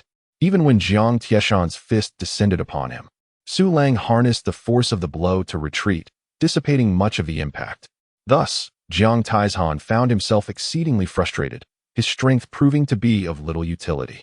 Su Lang, be a man and face me directly. What is the point of this incessant dodging? Jiang Taishan bellowed. Come, Su Lang, now fully confident, prepared to engage once more. He executed the same maneuver as before, evading Jiang Tieshan's assault midair, then swiftly turning to strike from behind. Once again, sparks erupted in a dazzling display. Ah, not this move again. It proves utterly ineffective against Jiang Taishan. The members of the Jitian sect expressed their disappointment yet again. However, at that moment, someone exclaimed, Look, Jiang Taishan is bleeding. The crowd hurriedly turned their gaze, and indeed, they discovered a trail of blood trickling down Jiang Tieshan's seemingly indestructible back. Jiang Taishan himself was equally astonished. Instinctively, he swiped his right hand across the wound and confirmed that he was indeed bleeding. The onlookers could see a slender sword mark etched into Jiang Tieshan's back. His defenses had been breached. The members of the Jitian sect's eyes sparkled with excitement. If this were the case, could Su Lang possibly defeat Jiang Taishan? How could this happen? Jiang Taishan was incredulous. As a grandmaster of body techniques, how could he be injured by a mere master of sword energy? Who would believe such a tale? Sword energy. Su Lang raised the imperial sword, and it was evident that the sword energy had become exceedingly fine, resembling a layer of gossamer. You truly are a grandmaster of body techniques with astonishing defense. However, you have not reached an invincible level. As long as my sword energy is sharp and slender enough, it can penetrate any defense. At the Spectator's platform, Situ Jing had been explaining to Steward Wang Chung. Upon hearing this, Steward Wang Chung was delighted. As expected of my disciple, he has not brought shame to our ancestral hall in the back mountain. Li Mu chuckled resignedly. Does our ancestral hall in the back mountain even have any dignity? Nevertheless, Li Mu had to concede that Su Lang was performing admirably. Situ Jing. Although Su Lang's sword energy may not rival your formidable prowess, extending for 100 zhang while his barely reaches a few zhang, his relentless training has honed his control over sword energy to a precision that far surpasses yours. Do not underestimate him, Li Mu encouraged. Indeed, Situ Jing nodded. On the high platform, Xiang Yang spoke, a master of sword energy capable of pressuring a grandmaster of body techniques. Su Lang is quite intriguing. Xiang Kong inquired, Elder brother, do you wish for him to join the trials? Xiang Yang replied, as of now, he lacks the qualifications, unless he possesses other means. Xiang Kong nodded in agreement. Yes. Haha. Su Lang is impressive. The Elder Chun and others smiled faintly, casting a casual glance at Jiang Yutong. Jiang Yutong languidly remarked, Why does Su Lang not seek to join your ranks? Instantly, the Elder Chun and others fell silent, feeling as though salt had been rubbed into their wounds. They too wished to accept disciples, yet they were overlooked. It was disheartening. On the dueling platform, Jiang Taizhan spoke solemnly, once more. Prepare for my blade. Su Lang nodded. Thereafter, Su Lang and Jiang Taizhan engaged in a fierce battle. Jiang Taizhan grew increasingly anxious, revealing more and more openings, while Su Lang's confidence soared. His strikes became increasingly precise. Jiang Taizhan found himself wounded time and again by Su Lang's blade. After several dozen exchanges, Jiang Taizhan bore numerous sword marks upon his body, akin to strands of hair, with blood continuously seeping forth. Jiang Taizhan, if you do not reveal your trump card, you will have no opportunity left, Su Lang cautioned. Very well, Jiang Taizhan conceded. Let me show you the extent of my blood curse. With a thunderous roar, Jiang Taizhan unleashed his fury, his entire being ablaze with passion. From his very core, a crimson cage materialized, enveloping the entire arena, ensnaring both himself and Su Lang within its confines. Chapter 68, The Blood Curse Cage. The loyal soul general is Jiang Tieshan's blood curse truly this formidable? The members of the Jietian sect were utterly astonished. Previously, Jiang Taizhan had employed the blood curse to obliterate one of Yun Feibai's arms. At that time, the curse merely enveloped his entire being. Now, astonishingly, it could encompass the entire arena. How overwhelming. Should it detonate? How could Su Lang's frail physique possibly withstand such force? Would he not instantaneously be reduced to a mere mist of blood? The members of Jietian sect were filled with concern. Upon the high platform, the elder of the Jietian sect, surnamed Chun, and his companions wore grim expressions. The earlier joy had evaporated entirely. Zhang Yutong cast a glance at the elders, contemplating. These old fools lack such resilience? Indeed, the Jietian sect has fallen from grace. The elder surnamed Chen spoke. Jiang sect master, command Jiang Taizhan to cease. Zhang Yutong dismissed the request. Has Su Lang not yet conceded defeat? The elder surnamed Chun and the others hurriedly sent messages through thought. However, Su Lang did not respond, for the sound was effectively obstructed by the blood curse. A chill descended upon the hearts of the Jietian sect's elders. Judging by Su Lang's demeanor, he was undoubtedly among the most formidable talents the sect had seen in years. Should such a genius perish, it would spell a monumental loss for the Jietian sect. What to do? They turned their gazes towards Lu Lingshan. If she were to speak, she could certainly prevent this match. Yet, Lu Lingshan gazed at Su Lang. Perceiving that he did not seem overly fearful, she waited, for the Jietian sect could not afford another defeat. This matter transcended her personal stakes. It concerned the dignity and reputation of the entire sect, something they had defended with their very lives, not to be trampled upon lightly. Brother, do you think Su Lang can endure? Xiang Kong inquired. Uncertain. However, merely a swordsman of Qi will meet a grim fate, Xiang Yang replied calmly. On the arena, Su Lang, do you believe you still have a chance? Jiang Taizhan proclaimed with arrogance. It appears I have aided you in arranging this blood curse cage. Su Lang did not respond directly, but instead scrutinized the blood curse cage.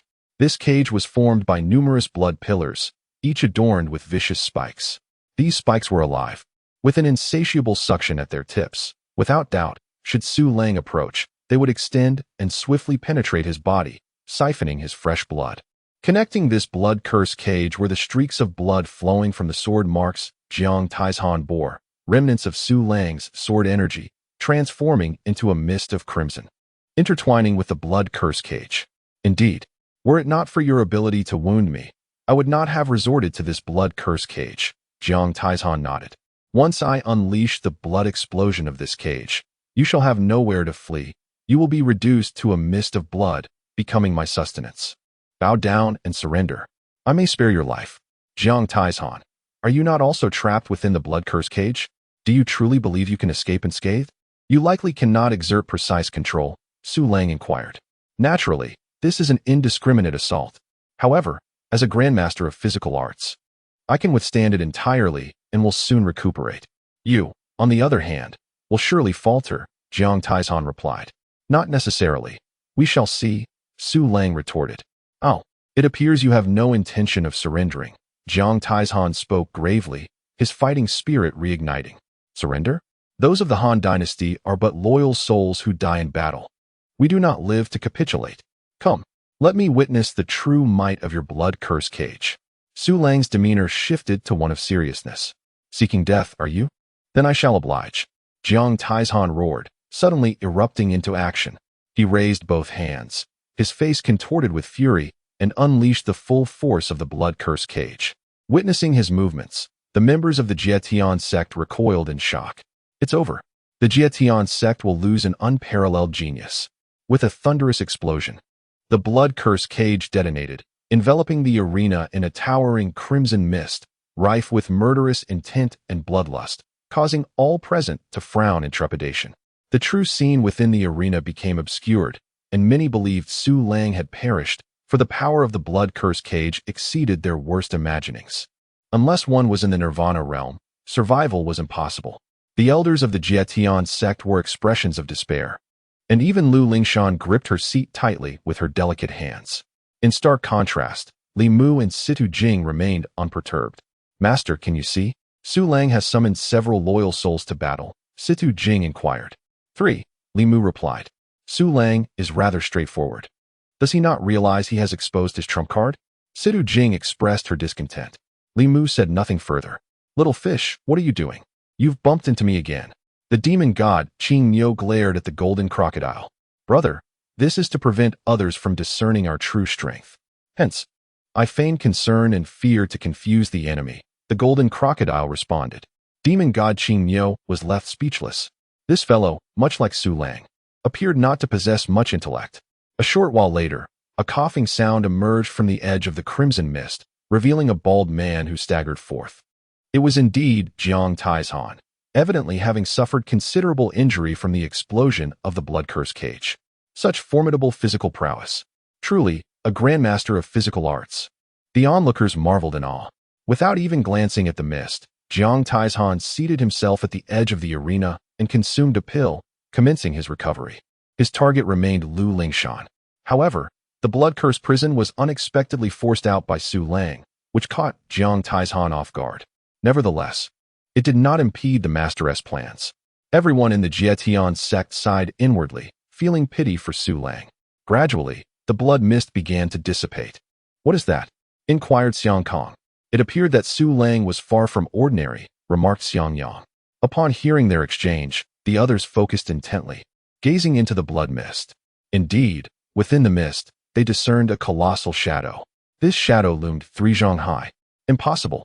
Jiang Taizhan also turned to look, his expression one of disbelief.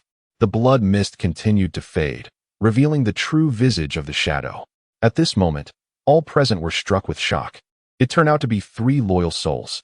Each soul stood 3 zhang tall, clad in heavy armor of blue, red, and black, wielding different weapons, the azure dragon blade, the Fantian halberd, and twin bronze hammers. These 3 loyal souls stood back to back, their weapons crossed defensively before their chests. Among them, Su Lang stood tall and unscathed. Everyone was utterly astonished. Su Lang had successfully defended himself. Moreover, he appeared remarkably at ease. In stark contrast to the bloodied Jiang Taizhan, Su Lang had achieved a resounding victory. The disparity was clear. These were the battle generals of the loyal souls. An elder disciple of the Jietian sect recognized them. Previously, during the recruitment examination, Su Lang had summoned them as well, though they had not been this formidable at that time. These 3 loyal soul generals were of the 9th level of Nirvana. Another elder from Jietian spoke, explaining how they could withstand Jiang Taizhan's blood explosion. The Jietian disciples, upon realizing this, became immensely invigorated. What of the Grandmaster of Body Techniques? Could he breach the defenses of Su Lang's loyal soul generals? Not 1, but 3. Each loyal soul general could easily slay Jiang Taizhan. The outcome of this battle was without question. Our Jietian sect has triumphed. Impossible. Jiang Taizhan could not accept this. He abruptly ceased his meditation and recovery and launched himself forward, his fists enveloped in the blood curse, targeting the loyal soul general clad in blue armor wielding the azure dragon blade. Initially, the loyal soul general intended to strike down with his blade, but Su Lang intervened, prompting the general to raise his right hand with the blade while using his left to block Jiang Taizhan's fist. Clang! The punch landed, yet the blue-armored loyal soul general stood firm like a mountain. Instead, Jiang Taizhan was sent flying. Then, with a sharp exclamation, Jiang Taizhan shouted, "Explode!" As he did, the blue-armored loyal soul general's left hand, upon colliding with Jiang Taizhan, was enveloped by a layer of the blood curse, which rapidly spread. And at the moment of the explosion, it had completely engulfed his left palm. With a thunderous explosion, the blood curse erupted, and one could see the left hand of the loyal soul warrior shatter into fragments.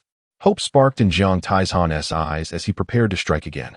However, a wave of energy emanated from Su Lang, enveloping the warrior clad in blue armor and wielding the azure dragon blade, restoring his left hand to its former state.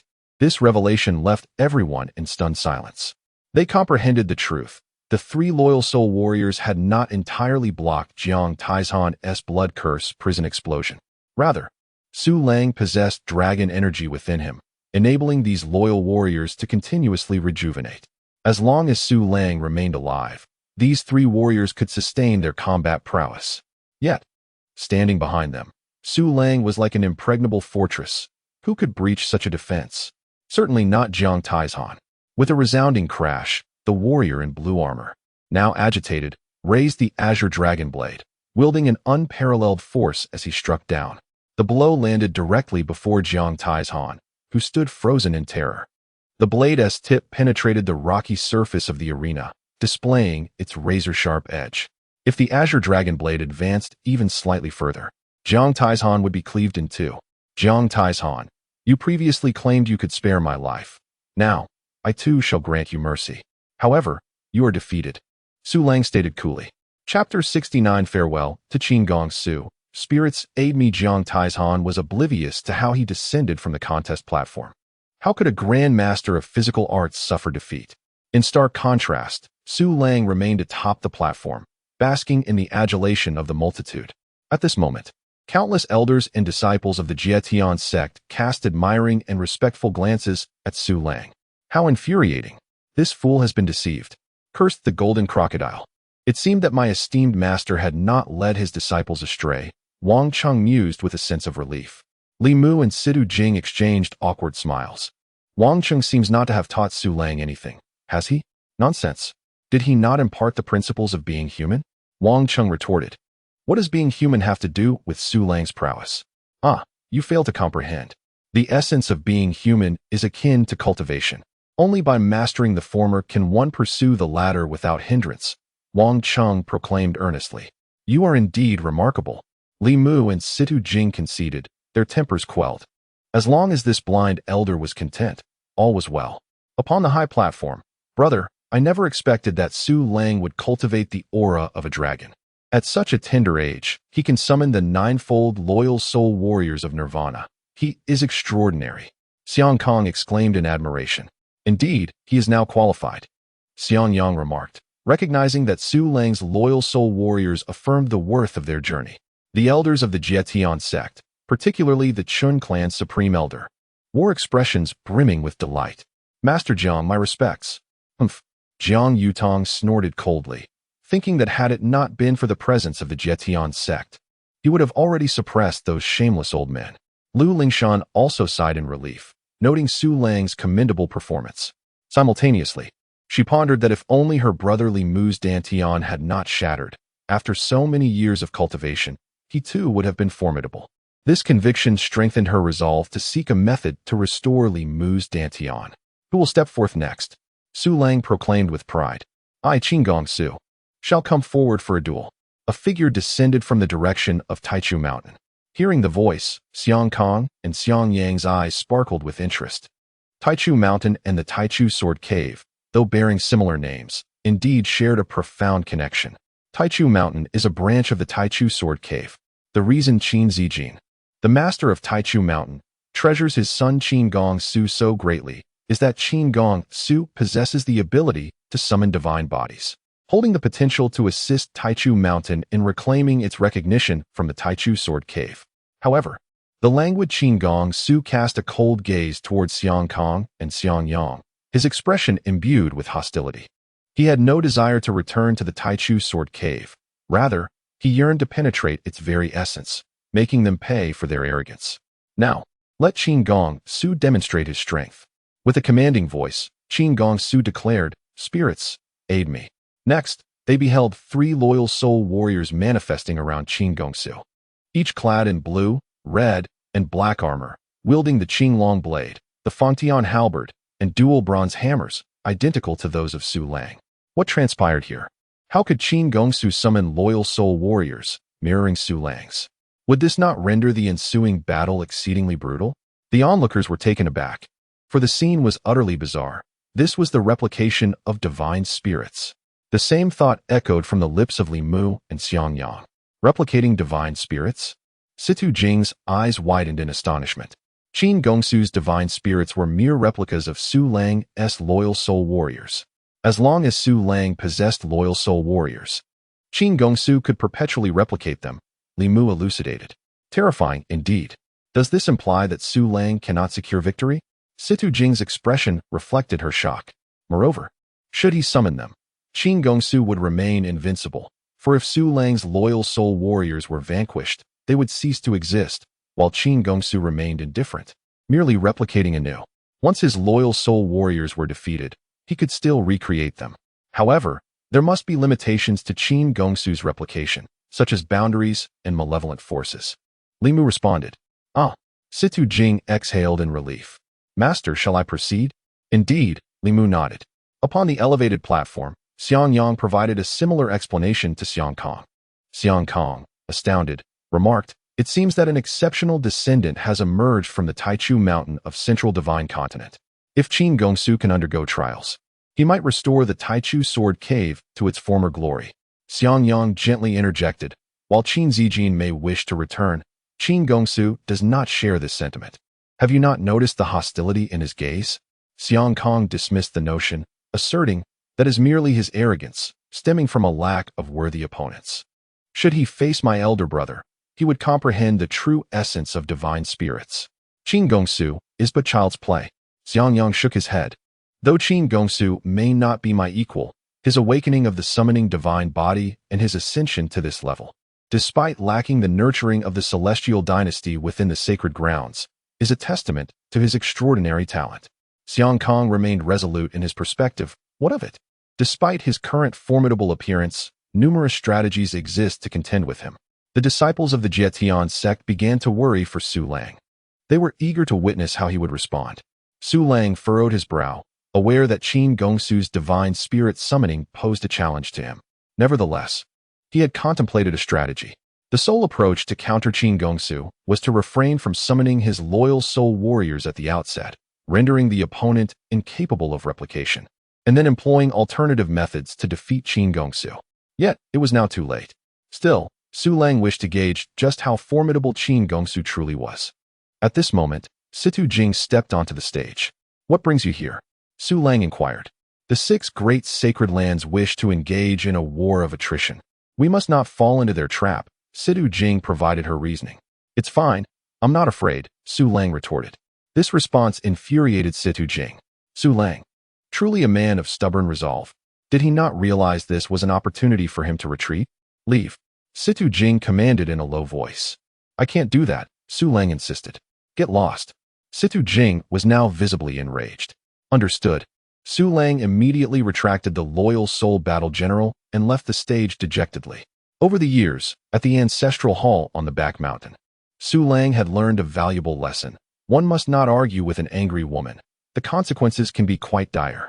The onlookers were left in a state of astonishment, especially Jiang Taizhan, who was infuriated.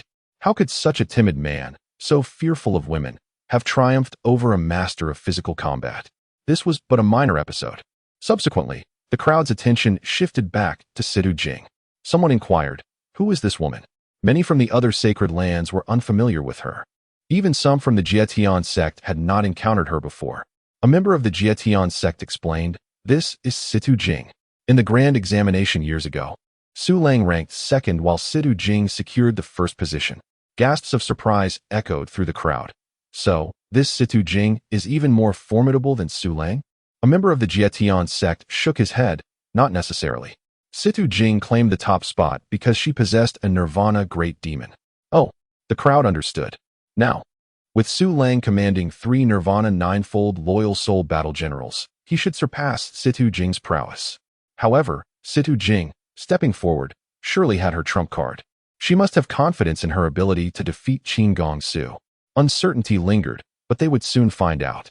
Qin Gongsu gazed at Situ Jing and stated, "If you can vanquish these 3 loyal soul battle generals, then I shall concede." Situ Jing nodded, "Very well." Without further ado, she summoned Xiaohua.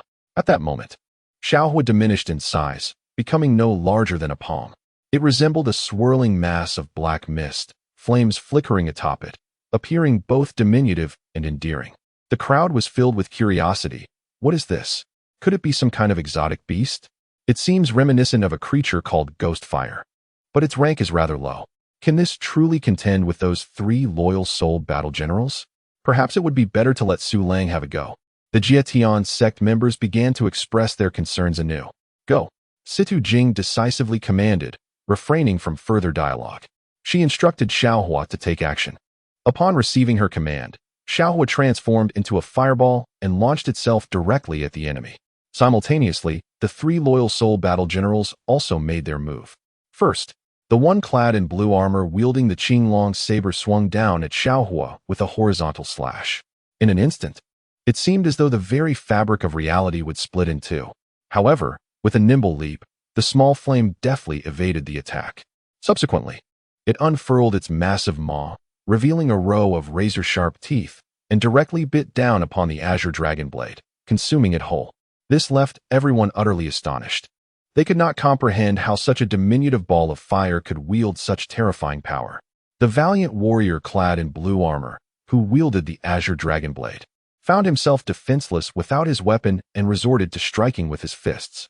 Although Qin Gongsu could replicate, he could not restore the valiant warrior's weapon. Meanwhile, the other 2 valiant warriors also launched their assaults in succession. The menacing attacks sent shivers down their spines. They were deeply concerned that if the flame were to be struck by any weapon, it would extinguish into mere sparks. However, the onlookers soon realized that their fears were unfounded. The attacks could not touch the flame at all. Instead, this flame, while seemingly diminutive, was immensely formidable. Its gaping mouth consumed the 3 valiant warriors one after another. Such an outcome took everyone by surprise. "Shall we continue fighting?" Situ Jing inquired. "This is merely a celestial demon, and I still have 3 more, she added. Moreover, Li Mu had stated that Qin Gongsu could not replicate the evil spirits. "Let us not continue. This celestial demon is indeed formidable, and I am no match for it. I concede defeat gracefully." Qin Gongsu replied with a chuckle as he leaped down from the arena, his demeanor far from that of a defeated combatant. This scene struck Lu Lingshan as familiar, reminiscent of a previous battle. "My son, you have worked hard," Qin Zijin exclaimed, approaching with a jovial demeanor to fan Qin Gongsu. "Old Qin, are you not angry with me? I have lost, and you do not seem upset at all." Qin Gongsu questioned. "Effort is what matters," Qin Zijin responded with a smile. "With this, you shall not return to the primordial sword cave," Qin Gongsu remarked. "Fear not, we shall take our time with this matter," Qin Zijin assured. "I truly cannot do anything with you," Qin Gongsu lamented. Chapter 70. What is this old blind man doing causing a commotion? What? Is that a celestial demon? Upon hearing Qin Gongsu's words, the surrounding crowd was utterly astonished. At this moment, they comprehended why this blaze was so terrifying. It had the capacity to continuously devour those 3 loyal spirit warriors. Situ Jing had indeed grown to such an extent. The elder Qin from the celestial teaching wore a complex expression. They were simultaneously pleased for Situ Jing and Su Lang, yet felt a profound sense of disappointment. How could such an exceptionally talented individual refuse to join their ranks? "Brother, does Situ Jing not qualify for the training?" Xiang Kang's eyes sparkled with intrigue. "Indeed, she is merely at the Soul Palace realm, yet she can tame a celestial demon, transcending several realms without backlash. She must possess an extraordinarily rare talent for demon taming or be backed by a formidable figure." Xiang Yang spoke, scanning the surroundings, but the crowd was too vast, and he could not locate Li Mu and the others. Meanwhile, Lu Lingshan's gaze sharpened. The celestial demon reminded her of the previous recruitment examination. Years ago, when a fissure appeared in the seal of the celestial demon cave, a celestial demon had emerged. However, when Lu Lingshan went searching, she found no trace of the celestial demon. Nevertheless, even Su Lang and the others were certain that a celestial demon had indeed appeared back then. This had always been a question lingering in Lu Lingshan's mind. Now, witnessing Situ Jing with this celestial demon, her doubts were resolved. It was undoubtedly subdued by Situ Jing. Yet, why did Situ Jing lie back then? Was it merely to conceal her strength? Moreover, after Su Lang joined the ancestral hall in the back mountain, he became a disciple of Wang Cheng. But why did Situ Jing not take a master? Could it be that a grandmaster of sword intent was not worthy of her attention? What, then, was Situ Jing's true purpose in joining the ancestral hall? Lu Lingshan found no answers. Fortunately, she was not overly concerned, for with Wang Cheng overseeing the ancestral hall, there should be no mishaps. Is there anyone else who wishes to challenge? Situ Jing calmly addressed the 6 great sacred grounds. Now, with the Fengshan Mansion and Taichu Mountain having already made their moves, only the 4 remaining sacred grounds were left. At that moment, Jiang Yutong began to applaud incessantly, exclaiming, "Excellent! The celestial teaching has not disappointed us." Witnessing Situ Jing's performance reminded him of Feng Buotao. Jiang Yutong was certain that on that day, when the demon god vanished, it was undoubtedly the Grand Master of Sword Intent from the celestial teaching who intervened. Not only had they rescued Situ Jing, but they had also slain Feng Buotao. Furthermore, this individual possessed some knowledge of demon-taming techniques. Otherwise, it would have been impossible for Situ Jing, at the Soul Palace realm, to command a celestial demon. Jiang Yutong was eager to discover the identity of this esteemed figure. Perhaps he could uncover the whereabouts of the demon god through this. Only by locating the demon god could Jiang Yutong find solace. Otherwise, he would live in perpetual unease. The crowd turned their attention to Jiang Yutong. Curious to hear what he had to say, Jiang Yutong continued, "Situ Jing can command the celestial demon. I firmly believe that among the 6 great sacred lands, none of these younger generations can rival him. Thus there is no need for a contest." Very well. The 6 great sacred lands concede. The celestial sect has triumphed. The members of the celestial sect were elated. However, both Lu Lingshan and the elder of the celestial sect remained largely unperturbed. They understood that Jiang Yutong's words harbored deeper implications. Indeed, Jiang Yutong proceeded, "Of course, this contest pertains to the younger generation and holds little significance. Since today marks the succession ceremony of sect leader Lu, and he deems these young ones unworthy of challenging you, why not engage in a friendly spar among the leaders of the sacred lands instead?" What? Upon hearing this, the members of the celestial sect were astounded.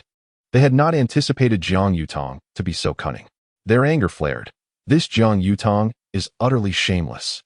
Seeing Situ Jing summon the celestial demon and recognizing it as an impossible match, he now seeks to intervene himself. In terms of talent, sect leader Lu is certainly not inferior. However, he is still quite young, merely at the divine concealment realm. How could he possibly contend with us? This is clearly an attempt to humiliate our celestial sect. They are merely stirring trouble. Humph. The elder Chun of the celestial sect snorted coldly, "Sect leader Jiang, you rely on your seniority. Do you consider this fair?" Jiang Yutong dismissed their concerns. There is no hierarchy in learning. The accomplished are the true teachers.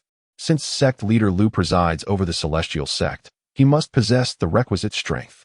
I believe many of the elders and disciples of the celestial sect would also share this sentiment. Naturally, this strength need not only be derived from personal prowess, but can also encompass leadership abilities.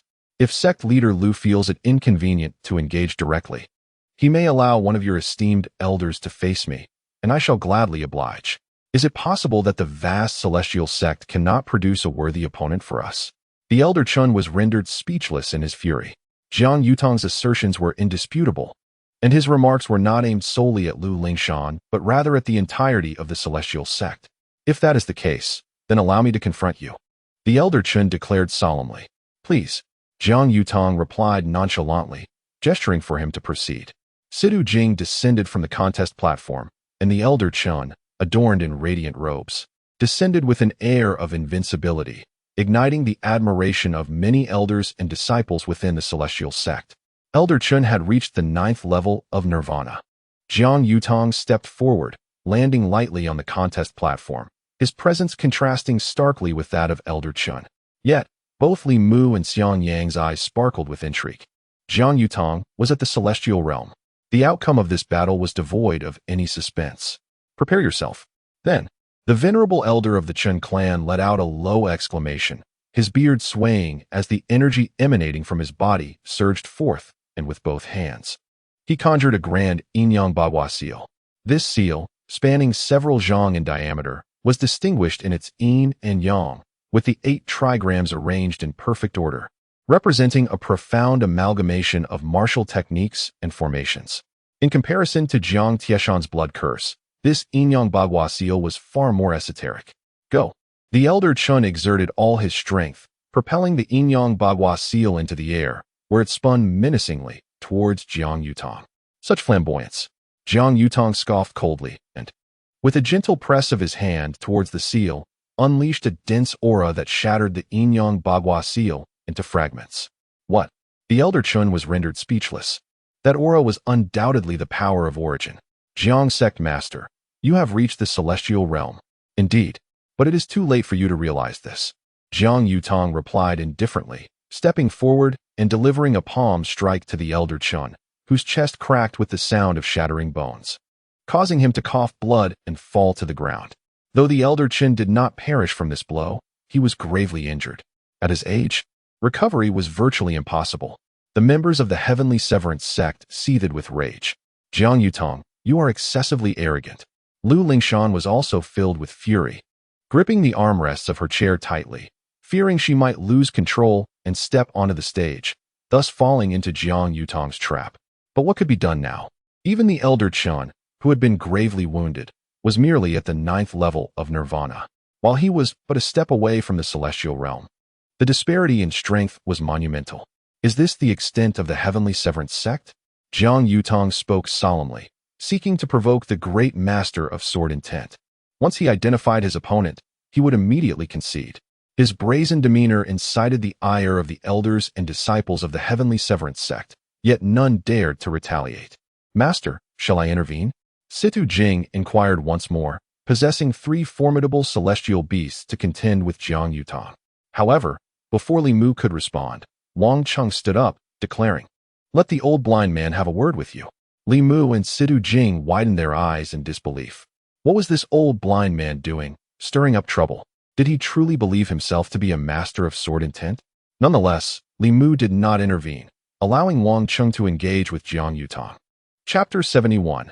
Master of Sword Intent in the Zhou Tian realm. As Wang Chung rose to his feet, the members of the Jie Tian sect were taken aback. How could this be Wang Chung? Was he not merely a menial servant guarding the ancestral hall on the back mountain? Could he possibly be a hidden figure akin to a wandering monk? The discussions among the Jie Tian sect members were rife with confusion.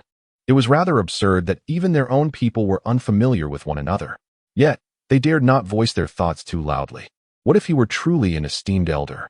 After all, the Jie Tian sect was known to have a few venerable figures secluded in the Goddess Palace and the Saint Lord Hall, occasionally emerging from their meditative retreats. However, it was unheard of for any ancient figure to take on the thankless task of guarding the ancestral hall.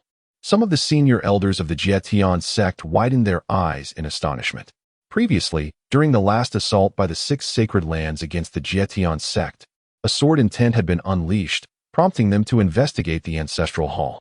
At that time, they had deemed Wang Chung to be a master of sword intent and had presented him with celestial treasures. However, upon further acquaintance, they realized their error, and retrieving those treasures proved to be a cumbersome task, leaving them quite vexed. Now, witnessing Wang Chung rise, their eyes brightened once again. Could it be that Wang Cheng's acting skills were so masterful as to deceive them all? Lu Lingshan let out a sigh of relief.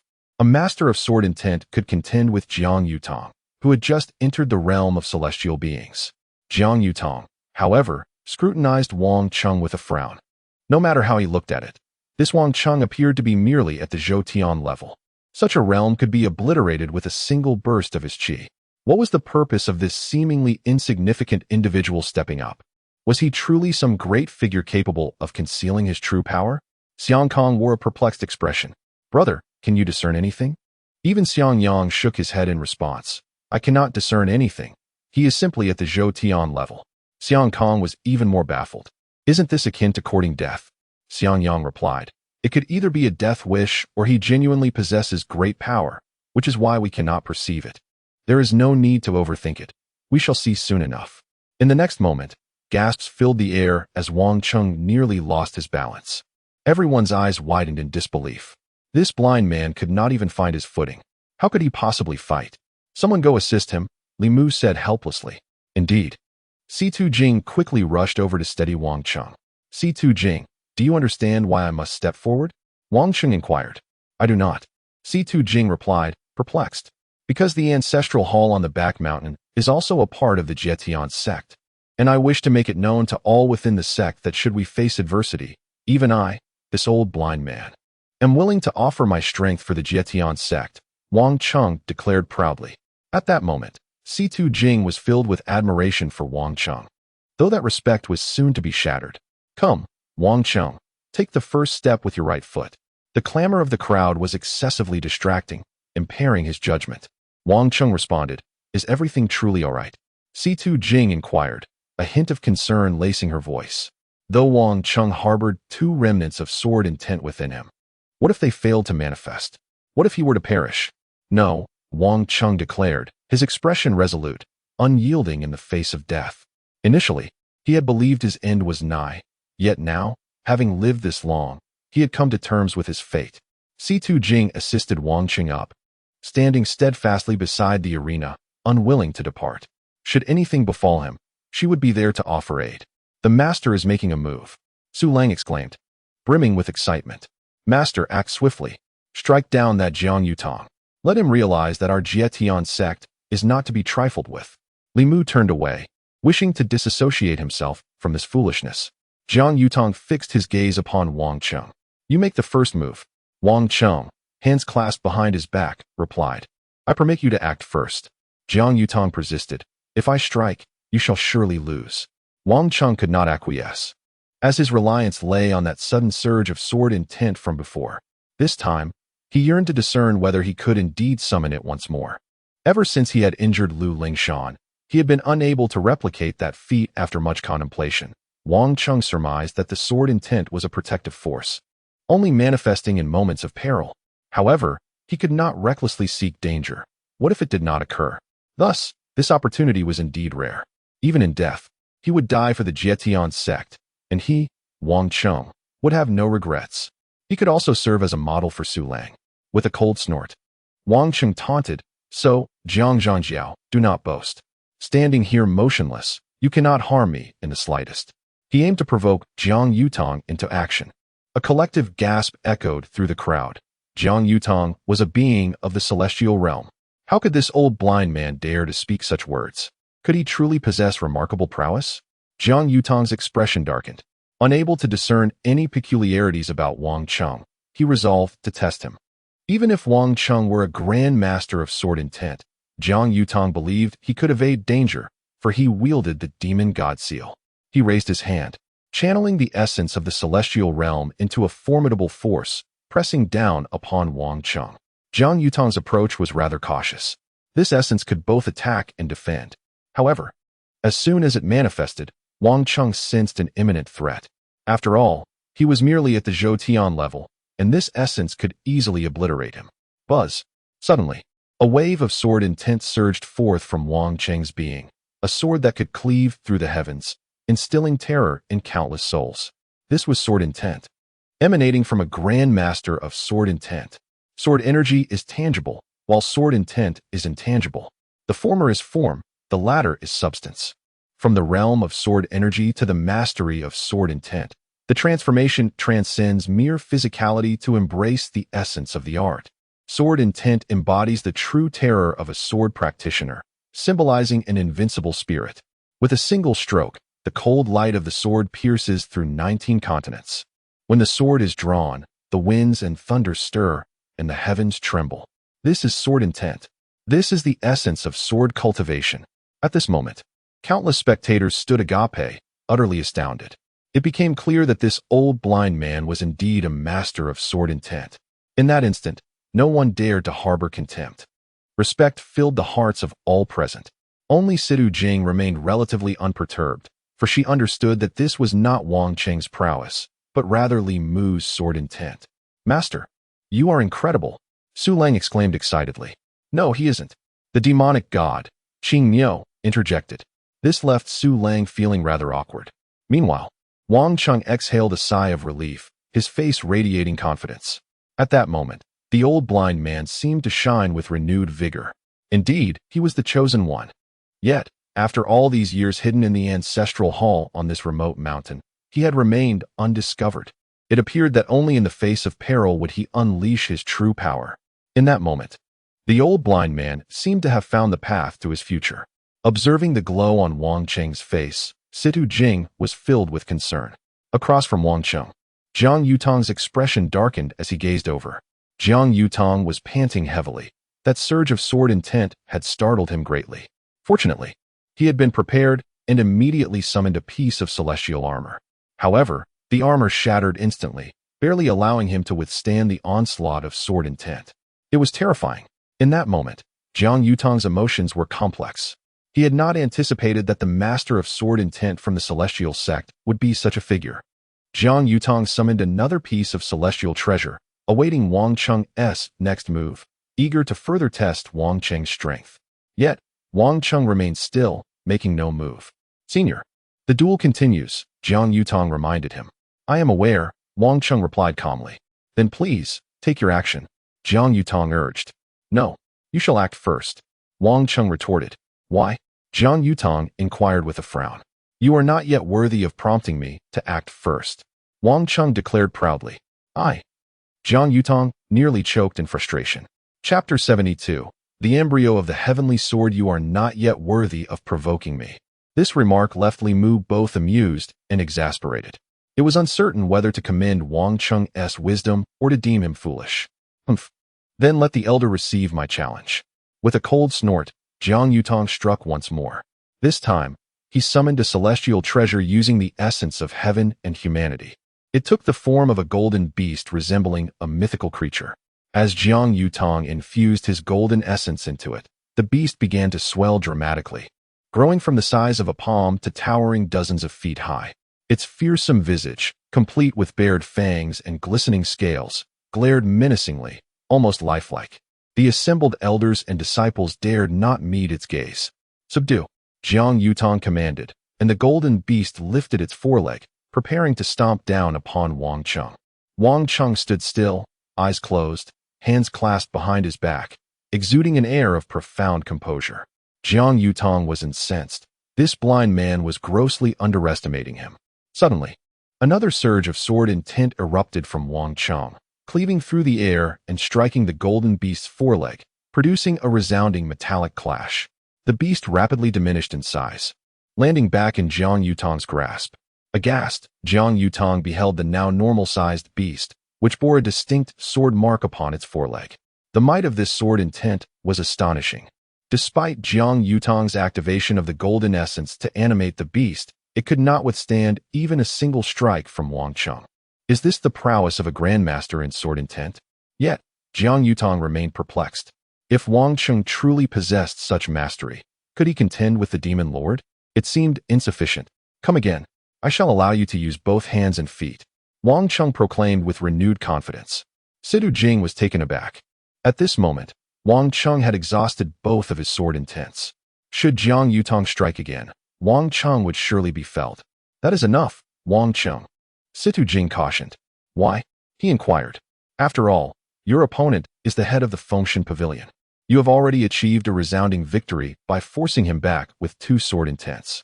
Should you kill the headmaster Jiang, it would lead to an irreconcilable feud between the Jietian sect and the Fengshan Pavilion," Situ Jing explained.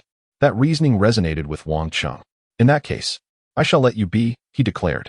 Jiang Yutong's expression fluctuated between anger and uncertainty. Wang Cheng nodded toward Lu Lingshan, proudly stating, "Anyone who bullies Headmaster Lu shall find themselves at odds with me. The old blind man shall not let them go." With that, Wang Cheng, supported by Situ Jing, retreated to the rear of the crowd. "Master, you are magnificent," Su Lang exclaimed, his eyes shining with admiration. "You are my master. Can I be inferior to you?" Wang Cheng replied, unperturbed. "Indeed. Master, when will you impart to me the essence of the sword?" Su Lang inquired with renewed vigor. "It is not yet the time," Wang Cheng replied, having no idea how to cultivate it himself, let alone teach Su Lang. "Yes, master, I shall await your guidance, Su Lang responded, undeterred and filled with excitement. Upon the high platform, Xiang Kong expressed his concerns. Brother, this individual possesses an extraordinary sword essence. It is said that Lu Lingshan has an unwed fiancée residing in the ancestral hall of the back mountain. If this person intervenes, could it not lead to significant trouble? Xiang Yang reassured him. While this sword essence is formidable, Wang Cheng is rather peculiar. Xiang Kong inquired, what do you mean by peculiar? Xiang Yang elucidated. It is highly probable that this sword essence does not originate from Wang Cheng himself. Huh? Xiang Kong exclaimed in surprise, recalling Wang Cheng's various odd behaviors. That seems plausible. Brother, your observations are remarkably keen. In that case, I shall approach Lu Lingshan to express my intentions. Xiang Yang continued. Do not forget, there is another individual behind Wang Cheng, one who is undoubtedly a true master of sword essence. Hearing this, Xiang Kong felt a wave of frustration wash over him. Xiang Yang added, however, this should not be a concern. Let us not forget that we hail from the Taichu Sword Cave, a realm of the immortal dynasty. Xiang Kong nodded earnestly. Brother, I comprehend now. After Wang Cheng triumphed over Jiang Yutong, a smile graced Lu Lingshan's face. Initially, the 6 major sacred grounds intended to make things difficult for her. Yet, they were consecutively defeated by Su Lang, Sidu Jing, and Wang Cheng, which dealt a severe blow to the 6 sacred grounds and undoubtedly elevated the prestige of the Jitian sect. Having just assumed the role of sect leader, Lu Lingshan swiftly garnered the support of many. She addressed Jiang Zhongjiao. This competition values friendship above all. Please do not take it to heart. Of course, if Jiang Zhongjiao feels unsatisfied, we may continue our sparring. These words struck Jiang Yutong as exceedingly harsh. Understood. Jiang Yutong clasped his hands in acknowledgement and descended from the competition stage. The other sect leaders and disciples bore expressions of discontent. This time, they had been thoroughly suppressed by the Jitian sect, which only served to bolster Lu Lingshan's position. Such disgrace. Henceforth, no one dared to take action. Lu Lingshan, pleased with the outcome, declared that since no one else would compete, the contest was at an end. Next, I would like to introduce the esteemed visitors from the Taichu Sword Cave. It is both an honor for our Jitian sect and for me personally that the Taichu Sword Cave has come forth. Moreover, the arrival of the Taichu Sword Cave aims to select a few talented individuals from the Central Divine Continent to partake in training at the Taichu Sword Cave. Upon hearing this, everyone was invigorated, even more so than when Lu Lingshan took office. After all, being chosen for training could lead to joining the Taichu Sword Cave, which would elevate one's status immensely. Lu Lingshan provided a brief introduction before addressing, Young Master Xiang Yang, please.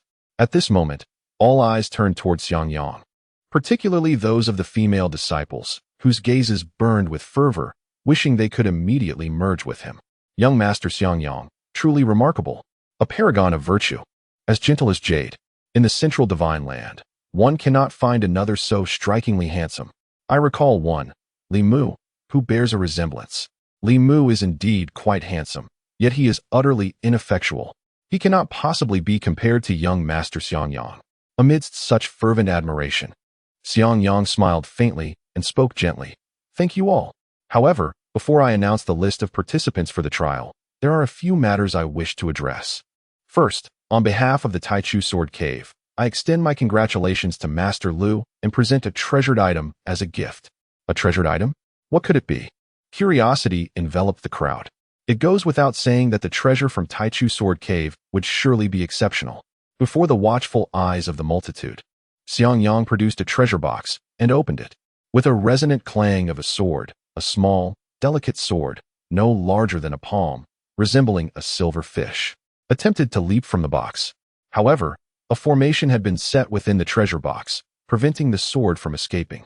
What is this? Why is there such a small longsword? It appears rather unimpressive. Many had never seen such a thing. Even the esteemed leaders of the holy grounds gazed intently, pondering its significance but unable to ascertain its nature. Situ Jing's eyes sparkled with recognition. She was familiar with this item. Young Master Xiang Yang, what is this? Someone inquired. The embryo of the heavenly sword. Xiang Yang replied. What? The crowd was taken aback. So such a thing truly exists. Chapter 73. The Matters of Marriage. Should I intervene with my opinions? What is the celestial sword embryo? An individual inquired. To be precise, It should be referred to as the sword embryo, with celestial denoting its rank, and elder clarified. It is said that the sword embryo is a primordial spiritual entity. The conditions for its birth are exceedingly stringent, requiring the specific sword type, the appropriate sword path environment, and rare metals. None can be omitted. Additionally, it requires an extensive passage of time to cultivate the sword embryo. Such difficulty. A young man then asked, "What is the significance of the sword embryo?" Naturally, it is to become a sword cultivator, the elder proclaimed with pride. For an ordinary person, aspiring to become a sword cultivator is akin to ascending to the heavens. Moreover, the path of a sword cultivator is far more arduous than that of other practitioners, necessitating the drawing of one's sword thousands of times merely to enter the fold. Subsequently, every step taken by a sword cultivator becomes increasingly challenging. This is precisely why sword cultivators are exceedingly rare in the martial domain. However, should one acquire a sword embryo, becoming a sword cultivator would be as effortless as a mere flick of the wrist, and the journey thereafter would be remarkably smooth, as though destined to flow effortlessly.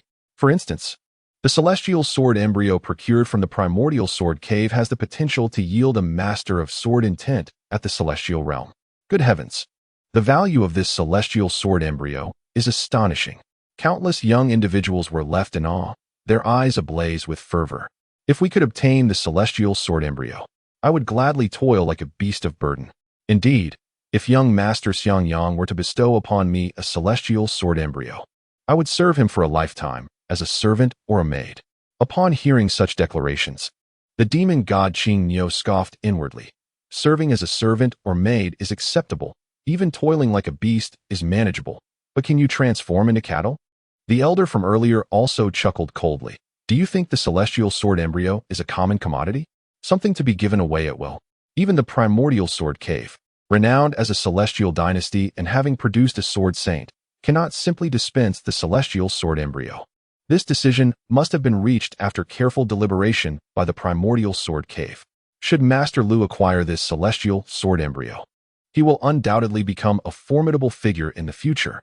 The Jietian sect is poised for a resurgence. The heads of the Holy Lands, such as Jiang Yutang, were filled with trepidation. Nevertheless, they dared not voice their concerns, for to do so would be to offend the primordial sword cave, a risk they were unwilling to take. Conversely, all elders and disciples of the Jietian sect wore smiles upon their faces. The bestowal of the celestial sword embryo by the primordial sword cave undoubtedly signifies goodwill towards the Jietian sect, heralding auspicious days ahead with the support of the primordial sword cave. However, Lu Lingshan did not accept the celestial sword embryo. Thank you, young Master Xiangyang, but I must respectfully decline this offering. What? This response left countless individuals speechless. They had never anticipated that Lu Lingshan would refuse. Such folly. Xiangyang inquired gently. Master Lu, may I ask why? Is it that you find it unworthy? Lu Lingshan shook her head. That is certainly not the case. On this day, the celestial sword embryo, an extraordinary treasure coveted by all, was unexpectedly bestowed upon me by the Taichu sword cave. However, this gesture was not merely to congratulate me on assuming the mantle of the leader of the Jietian sect, was it? Xiangyang smiled faintly and elucidated. Indeed. Sect leader Lu, you are as astute as ever. This treasure is priceless, even within the halls of the Taichu sword cave. Not even the elders of the cave possess the right to claim it. Why is that? Inquired Lu Lingshan, echoing the curiosity of all present. The reason for presenting the celestial sword embryo is to seize this opportunity for my brother Xiangkong to formally propose to you. Sect leader Lu. Xiangyang spoke gently.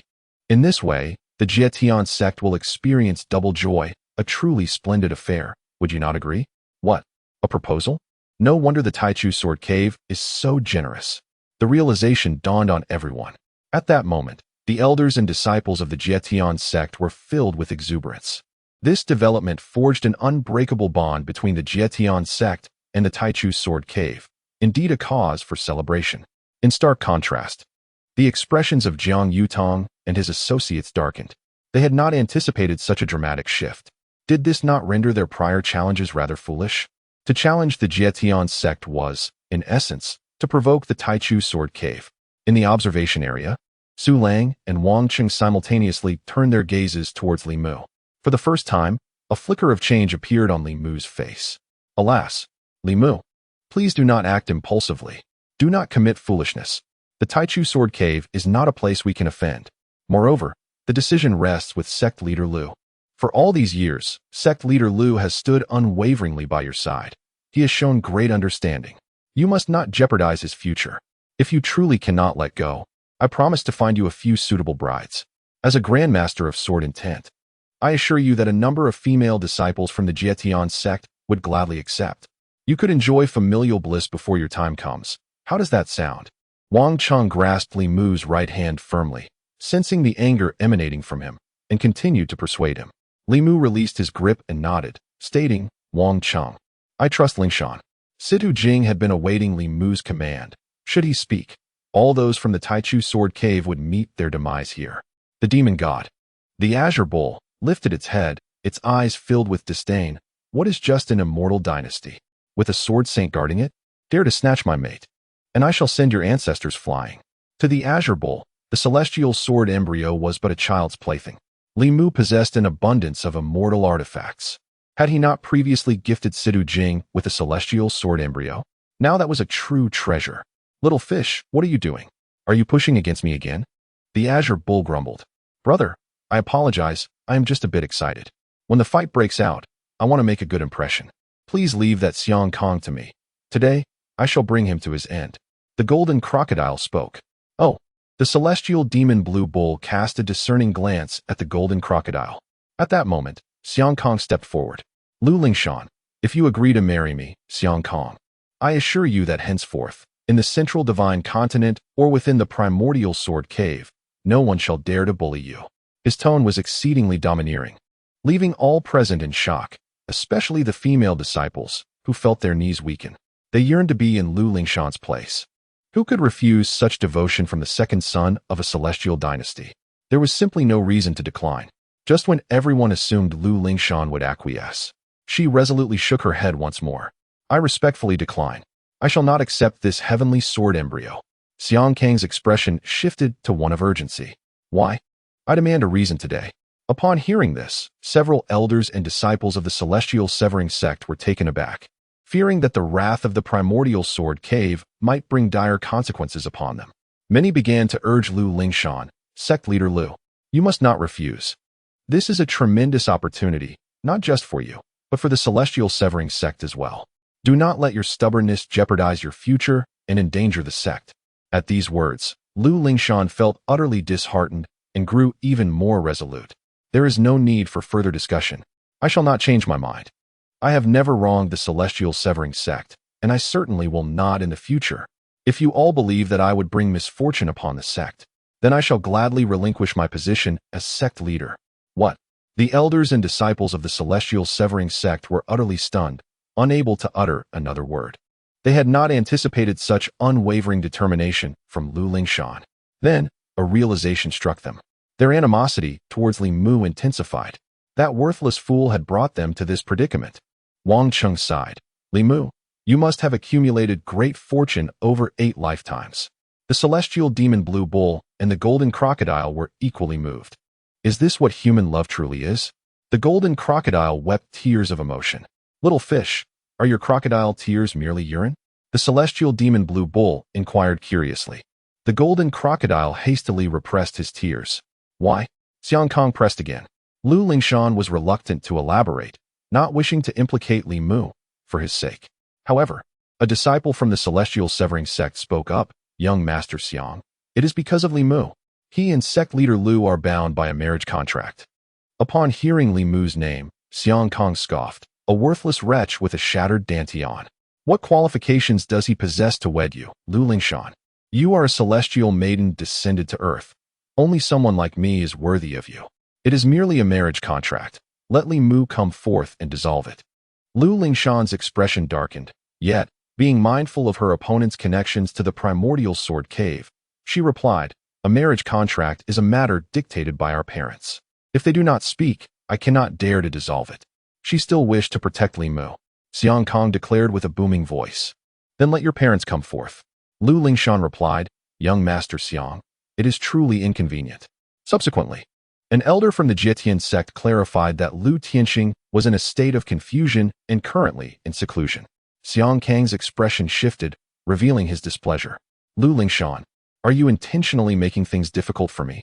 Just as Xiang Kang seemed on the verge of anger, Xiang Yang interjected. Since it is inconvenient for Elder Lu to attend to this matter, might I, as her elder brother, step in? Lu Lingshan furrowed her brow, recognizing that Xiang Yang would not be easy to deal with. What should she do? At that moment, a voice resonated throughout the Jietian sect. Shouldn't my opinion be sought regarding my daughter's marriage? Following this declaration, a figure with an ethereal presence descended, none other than Lu Tianqing himself. Chapter 74. Rejection. Lu Zhangjiao. As Lu Tianqing descended from the sky like a streak of light, both the disciples of the Jietian sect and the representatives of the 6 holy grounds were taken aback. Wasn't it said that Lu Tianqing was in a state of confusion? Yet now, he appeared with an ethereal demeanor, as if nothing were amiss. What on earth was happening? What scheme was the Jietian sect concocting? Father. Lu Lingshan suddenly stood up, feeling an unmistakable sense that her father had returned. Lingshan.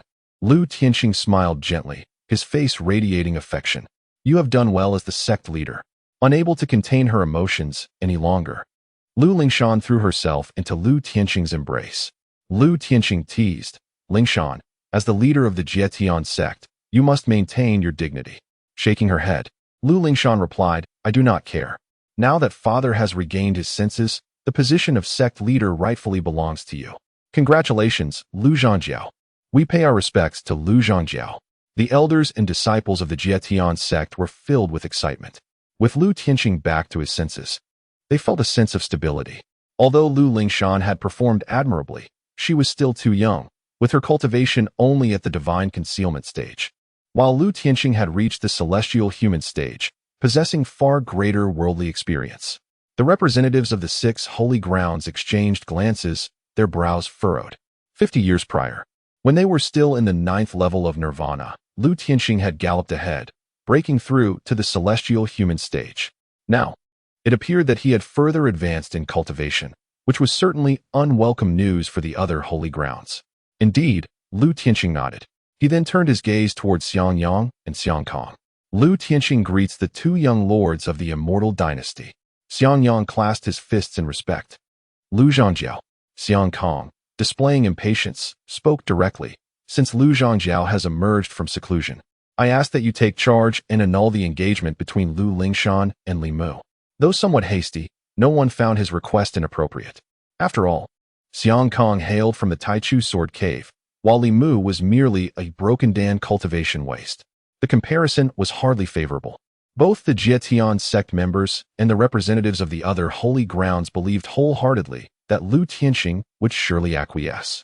It was highly likely that his return to lucidity was spurred by such favorable news. Lu Zhangjiao. Xiang Kang has genuine feelings for Lu Lingshan, which the sun and moon can attest. Indeed, Xiang Kang is even willing to offer a celestial sword embryo, showcasing his sincerity. Furthermore, Lu Lingshan had already shown Li Mu considerable care, indicating her deep feelings. We beseech Lu Zhangjiao, for the future of Lu Lingshan and the Jietian sect, to annul the engagement between Lu Lingshan and Li Mu. In succession, the elders of the Jietian sect voiced their opinions, many of whom had benefited from the Taichu Sword Cave. Even those who had not were likely to side with the Taichu Sword Cave. What could Li Mu offer them? Very well, I understand. Lu Tianqing nodded lightly. Father. Lu Lingshan was in a state of anxiety and concern. Lingshan, there is no need for further words, Lu Tianqing interjected. Lu Lingshan felt an internal struggle, with Lu Tianqing just having regained his senses. She worried that her words might be too harsh and plunge him back into madness. However, Lu Lingshan could never agree to dissolve her engagement with Li Mu. Over the years, Li Mu had been her only source of spiritual support. Without him, her efforts would hold no significance. Please. Xiang Yang chuckled, confident in his victory. Everyone believed that Lu Tianqing would certainly annul the engagement. Lu Tianqing nodded and surveyed the room before speaking loudly. I apologize, but I shall not dissolve the engagement.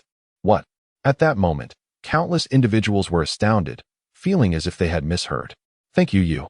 Xiang Kang was prepared to bow, but the words caught in his throat. Lu Tianqing had actually refused. Why? Xiang Kang could not fathom it. Xiang Yang furrowed his brow. looking at Lu Tianqing in disbelief. Sect leader Lu, this decision may not be wise.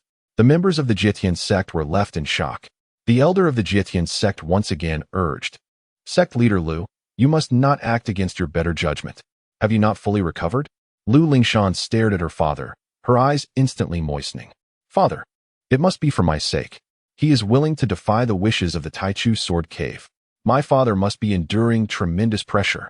At that moment, Lu Lingshan was deeply moved. However, Lu Tianqing's expression was somewhat awkward. There was indeed pressure. Yet, he harbored selfish motives. Had he not encountered the demon god Qingniu and Li Mu after ascending to the ancestral hall that night, Lu Tianqing would have undoubtedly acquiesced to the Taichu Sword Cave. Only a fool would refuse such an offer. But upon meeting Li Mu, Lu Tianqing became resolute. The Taichu Sword Cave was an immortal dynasty. Yet, it merely had a sage to oversee it. In contrast, Li Mu had received the inheritance of an immortal. Lu Tianqing could not even ascertain the full extent of Li Mu's power now. Even the demon god willingly submitted to him, serving as Li Mu's steed. The Taichu Sword Cave could never achieve such a feat. One claimed to be an immortal dynasty, while the other was indeed an immortal. There was no choice to make. One was earth, the other was heaven. Li Mu embodied that heaven. With this thought, a smile crept across Lu Tianqing's lips. This child Li Mu, I have always held affection for him since childhood. I have not misjudged him. Noticing that Lu Tianqing seemed lost in thought, Xiangyang once again prompted, Sect leader Lu. Your choice will adversely affect the relationship between the Taichu Sword Cave and the Jietian sect. Have you considered this thoroughly? Lu Tianqing nodded, Young Master Xiang. I have made my decision. How could one treat such an important engagement lightly? Would it not make me appear unfaithful? How could I then maintain my authority over the Jietian sect? Furthermore, this does little to enhance the reputation of the young spirit, Lingshan. While others may believe such words, Xiangyang remains unconvinced. He cannot fathom why Lu Tianqing would make such a seemingly obvious mistake. What could be the reason behind it? Lu Tianqing is undoubtedly an astute individual. Xiang Kong, incensed once more, drew his sword and declared, Lu Tianqing, your sect has persistently wronged my Taichu Sword Cave. Do you truly believe that we possess an endless reservoir of patience? I hereby challenge you. The members of the Jietian sect were taken aback by this sudden turn of events. Yet, this was no longer a matter for them to discuss. The other sacred powers, however, were intrigued. Initially, they assumed this would be a dilemma faced by the 6 great sacred sites. They were astonished to find that Lu Tianqing had rejected the goodwill of the Taichu Sword Cave. Was this not an invitation for trouble? They were certainly eager to witness the Taichu Sword Cave deal with the Jietian sect. They adopted a spectator's demeanor. Lu Tianqing shook his head and replied, Young Master Xiang Kong, I harbor no intention of offending the Taichu Sword Cave. Thus, I shall not accept your challenge. Xiang Kong snorted disdainfully, Lu Tianqing, spare me your pretense. You have already offended my Taichu Sword Cave. Today, we must settle this matter, or it will remain unresolved. In the Taichu Sword Cave, Xiang Kong commanded respect and authority, and none dared to defy him. Yet, here in the Jietian sect, he had faced repeated rejections. How could he not feel humiliated? Xiang Yang, understanding Xiang Kang's temperament, chose not to intervene in his folly. He wished to observe what Lu Tianqing's true intentions were. However, it seemed that Xiang Kang's focus was misplaced. Xiang Yang suggested, Master Lu, you are indeed ill-suited for this confrontation. Perhaps it would be better for Li Mu to take the stage? A collective gasp echoed through the crowd. What is meant by slaying both body and spirit? This was precisely it. Who was unaware that Li Mu's dantian was shattered, rendering him powerless. He might as well be on the brink of death. Even if Li Mu's dantian were intact, he could not possibly rival Xiang Kong. Xiang Yang's intention was to eliminate Li Mu, thus extinguishing any lingering hopes Ling Shan may have harbored. How cunning! How malicious! No, Ling Shan hurriedly objected. Very well. Yet, Lu Tianqing readily acquiesced. Once again, the onlookers were bewildered. From where did Lu Tianqing derive such confidence? Was this not tantamount to handing over a victory? What about father? Ling Shan was equally perplexed. Do not fret, Lu Tianqing reassured with unwavering confidence. All eyes began to search for Li Mu. Where was he? At the back of the crowd. The blind elder stood up once more. Wang Qing, what are you doing? Situ Jing inquired, astonished. How can Li Mu possibly compete? Wouldn't that be courting death? Regardless, I hail from the ancestral shrine of the back mountain. So let the old blind man contend with him, Wang Chung replied. The Taichu sword cave is formidable, but do they truly think they can bully my ancestral shrine without consequence? Situ Jing rubbed her forehead in exasperation. Wang Chung, your sword intent has vanished. Master, what should we do? She urgently transmitted. Li Mu wished to rise when he heard the voice of the demonic god, the Azure Bull. Master, I shall go. Very well. Li Mu nodded. Thereupon, the demonic god, the Azure Bull, squeezed through the crowd and swaggered forward. Chapter 75. This bull demon. Is he truly a grandmaster of sword intent? What brings a bull demon here? Could it be Li Mu? How did Lu Lingshan forge a marriage contract with a bull demon? Is this possibly a tale of love transcending species? Countless observers were astonished. Ahem. This is merely a bull demon accompanying Li Mu. Lu Tianxing clarified. Li Mu refrained from taking action, yet the demon god Qing Niu was capable of doing so. Nonetheless, Lu Tianxing harbored concerns about whether the people of the primordial sword cave would uncover the true identity of the demon god Qing Niu. In truth, Lu Tianxing's worries were entirely unwarranted. Ever since Li Mu was discovered by Lu Tianxing, he had been integrating an immortal talisman within the body of the demon god Qing Niu. As long as the demon god Qing Niu did not actively reveal malevolent energy, even in the presence of saints, his true identity would remain concealed. Oh, can't I discern it? Indeed, Lu Tianxing's astonishment grew as he looked over. Gradually, he began to feel at ease. Upon realizing that the bull demon was associated with Li Mu, many harbored negative sentiments toward him, particularly the women who admired the primordial sword cave. This Li Mu is utterly unreasonable. He himself fears to engage in battle, yet sends a bull demon to its doom. Indeed, such a man is deserving of scorn, lacking even the courage to fight. What a coward! However, Xiangyang held a different perspective. He was unable to see through the bull demon's true realm. Although there existed a foundational bull demon resembling this one, there remained subtle differences. This bull demon is peculiar. Xiangkong, proceed with caution, Xiangyang cautioned telepathically. Yet, Xiangkong was beyond receptive to such advice, consumed by rage and eager to unleash it. Since a bull demon has appeared, he shall be slain. Xiangkong raised his heavy sword and carelessly struck at the bull demon. Clang. However, a metallic clash ensued as Xiangkong's heavy sword was deflected. Moreover, shock reverberated through his hand, akin to striking an incredibly hard rock. What? All around, spectators were equally stunned. They had presumed that Xiangkong could easily dispatch the bull demon. Yet, who could have anticipated that the bull demon would be so formidable? Its defense was impenetrable, even to Xiangkong's heavy sword. Terrifying. Impossible. It must be that young Master Xiangkong was not earnest. Indeed, the bull demon's physique surpasses that of humans. Young Master Xiangkong likely struck the bull's horn. If only he had been more diligent, utilizing just 1% of his strength. Vanquishing this bull demon would have been exceedingly simple. The women from the sacred grounds were reluctant to accept such a reality, even as they witnessed Xiangkong's sword strike the body of the demon god Qing Niu rather than the horn. Indeed, Xiangyang's conviction in his thoughts deepened. This bull demon is extraordinary. Xiangkong, do not be careless. Indeed, Xiangkong also became serious, lifting his heavy sword once more, and a fierce sword light erupted from it, summoning divine slash. This time, Xiangkong employed a sword technique. As he swung his heavy sword, an overwhelming aura surged forth, and the sword light transformed into a deep black, resembling countless demons charging furiously towards the demon god Qing Niu. This strike completely sealed off the escape routes of the demon god Qing Niu. What power! Witnessing this sword technique, everyone's eyes sparkled with awe. This is the might of the Taichu sword cave.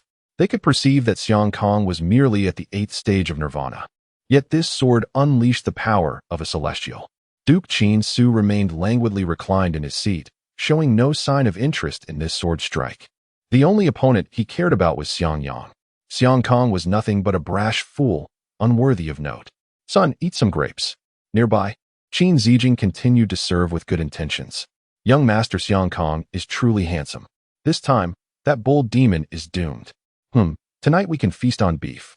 I wonder if the timid Li Mu will dare to show himself after the demon falls. If he does, it would be dealt with in a single strike. The female disciples displayed smiles. Lu Lingshan felt anxious and restless. She wished to intervene and save Nyo. After all, he had always been by Li Mu's side. However, she was seized by Lu Tianqing. Xiang Kong glanced at Lu Lingshan's worried expression, a cold smile curving his lips. How shameless to disregard my affection. Once I marry you, you shall see. Xiang Kang's feelings for Lu Lingshan shifted from admiration to hatred.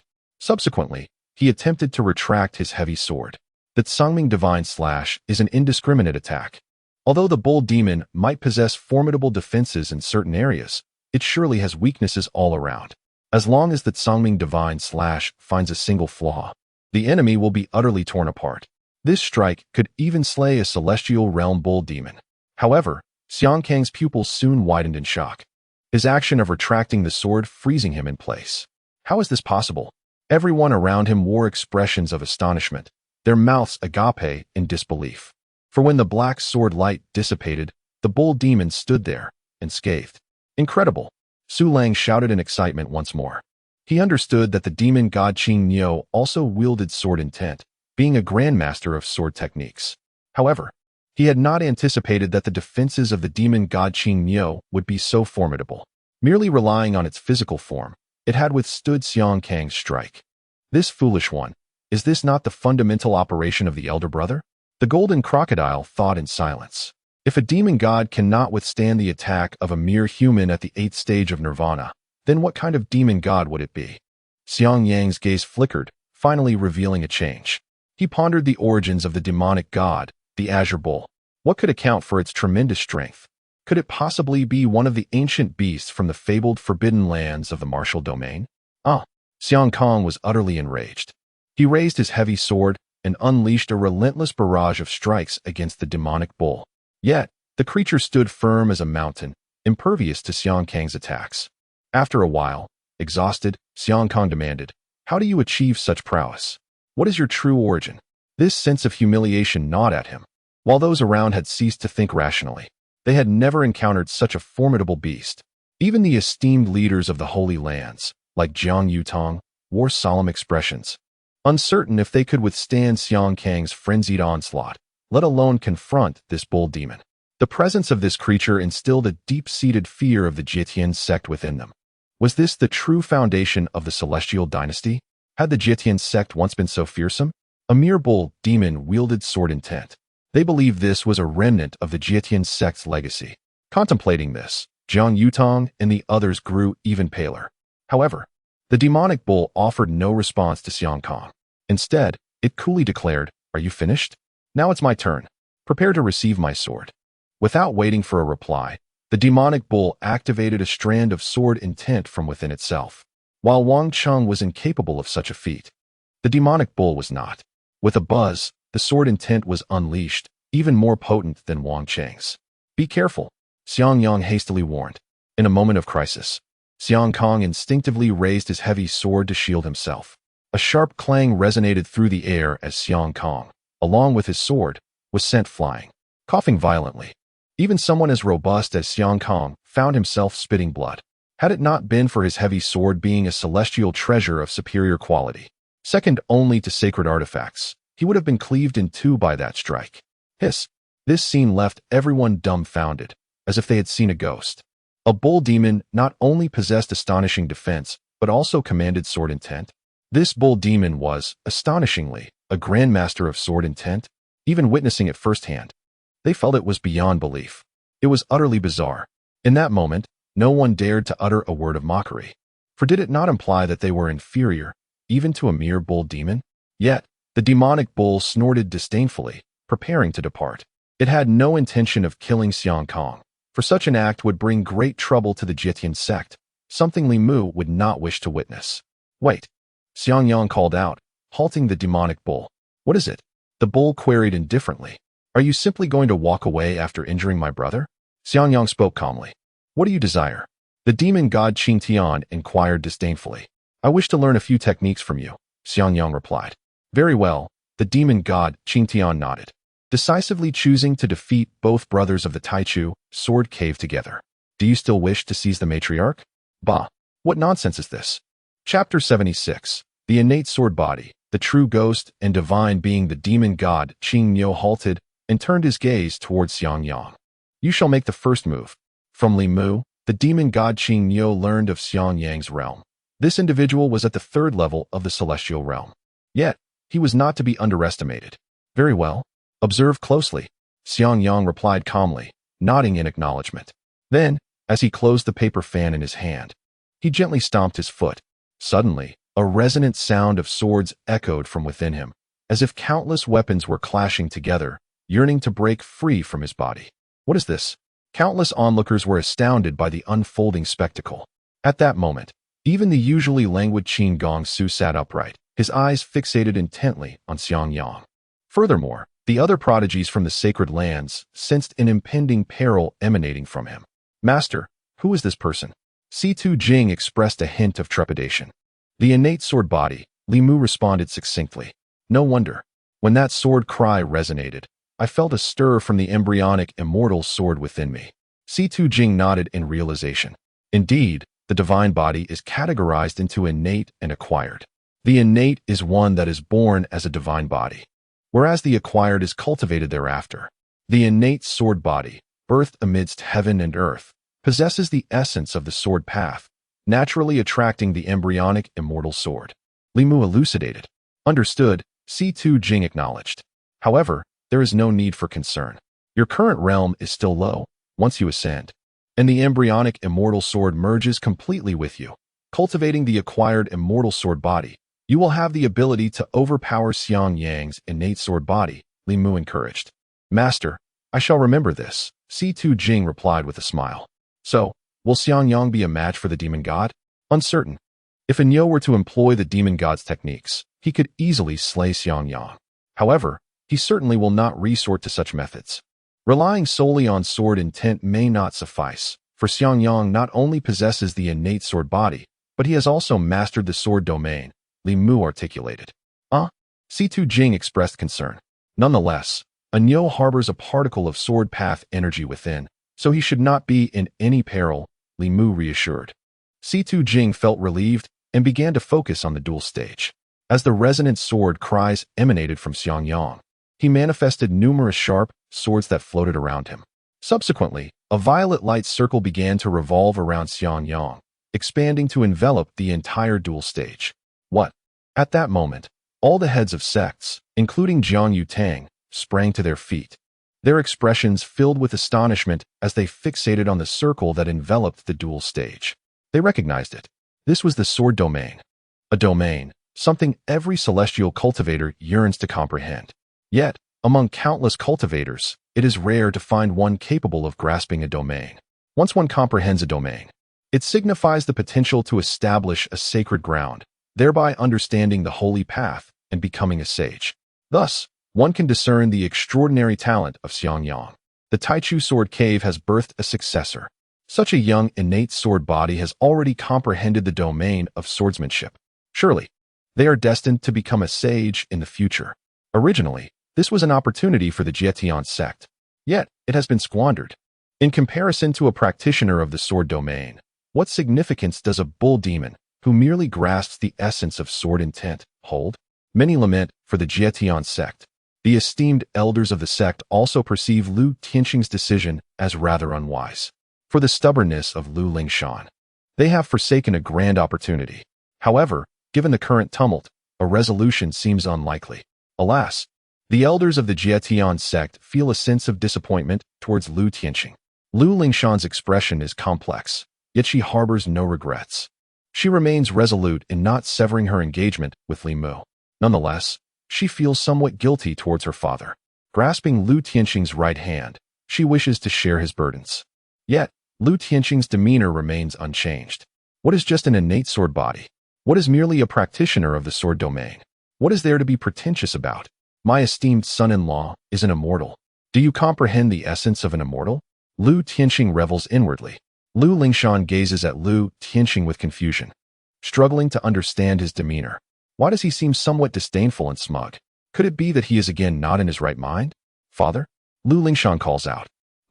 Fear not, Lu Tianxing reassures her. Lu Lingshan finds herself at a loss for words. On the contest stage, shall we continue to fight? Xiangyang inquires.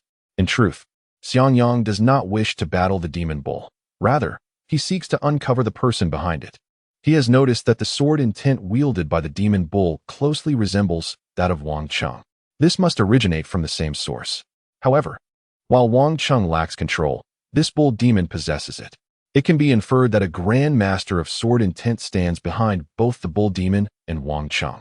And this sword intent surpasses that of ordinary practitioners. Xiangyang yearns to discover who it is. Make your move. The demon bull commands tersely. Very well, watch closely. Xiangyang replies. He then lightly stomps his foot, causing dozens of celestial swords in the vicinity to converge their sword intent and strike towards the demon bull. This sword intent may not match the might of Xiangyang's Songming Divine Slash, but it is undoubtedly formidable in its own right. The demon bull refrains from using its physical form for defense, instead twisting its body to evade. If evasion proves impossible, it will unleash its own sword intent. Li Mu's sword intent can counter at least 10 of Xiangyang's. So powerful. The spectators marvel at the clash of sword intents on the contest stage. Such a caliber of battle is truly rare in a millennium. Interesting. Your sword intent is stronger than mine. However, how much can you truly wield? Xiangyang questions. Within my sword domain, I fear not the consumption of sword intent. The demon bull responds truthfully. None remain, it admits. Then you are defeated. Xiangyang spoke, demanding the individual behind to reveal themselves. You are not worthy, and I may not be defeated. The demon god, Qing Miao, replied. Oh, do you possess further means? Xiangyang inquired. Watch closely. The demon god Qing Miao intoned gravely, and then unleashed the soul particle of sword intent within his being. Flash! He exclaimed. Instantly, a brilliant golden light erupted from him. The appearance of this sword particle sent tremors through the hearts of all present. What kind of attack is this? Why is it so terrifying? Is it not sword intent? What could it be? Then, a more terrifying scene unfolded.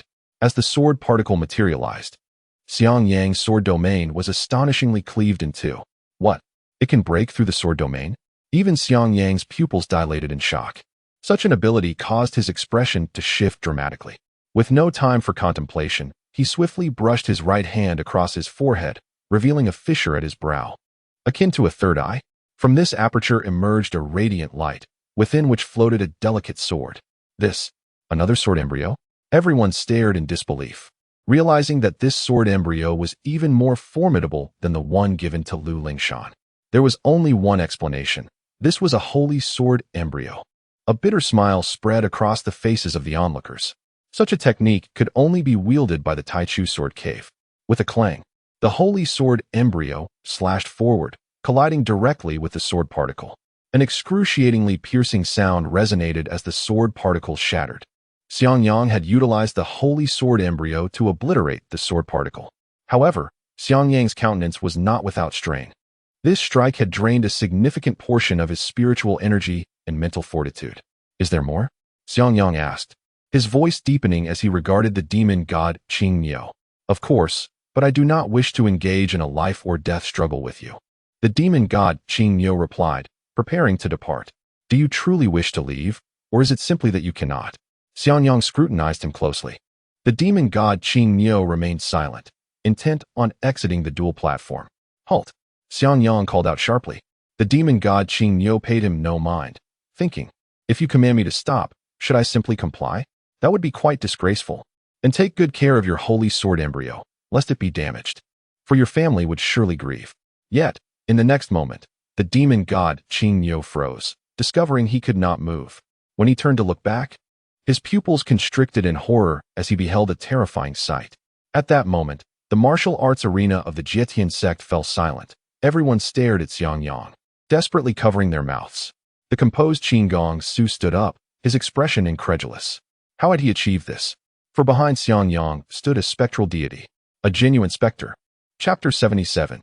Is this young man truly so powerful? At this moment, behind Xiangyang loomed an enormous figure, towering several dozen feet high, shrouded in an overwhelming and sinister aura. This figure, clad in hues of crimson and obsidian, was entirely composed of sinewy muscle, resembling a rock-like entity. With a menacingly pointed snout, jagged fangs, and two blood-red horns protruding from its head, its visage was terrifying beyond measure. At its waist hung a mask of a ghostly deity, while broad shoulders were adorned with spiked pauldrons, and a chain trailed behind it. Each hand and foot bore 3 bone spikes. In this moment, it wielded a sword in its left hand, while its right grasped a heavy chain, the other end of which was securely fastened around the demonic beast, the azure bull. This was indeed the ghostly deity, a presence far more profound than that of the demon. In the martial domain, numerous factions held statues of this ghostly figure in reverence. For instance, there was a statue in the ancestral hall behind the celestial severance sect. Who could have anticipated witnessing a living embodiment? Such a sight was bound to evoke astonishment and dread. All around, the onlookers were engulfed in terror, fearing that even the slightest utterance might provoke this formidable deity and lead to their swift demise and the capture of their souls. The azure bull also sensed the impending threat, realizing that its strength was on par with that of the ghostly deity. It struggled to break free from the heavy chain, but to no avail. A sense of foreboding washed over the azure bull. Could it be compelled to unleash its malevolent energy? Suddenly, a booming laugh echoed through the air.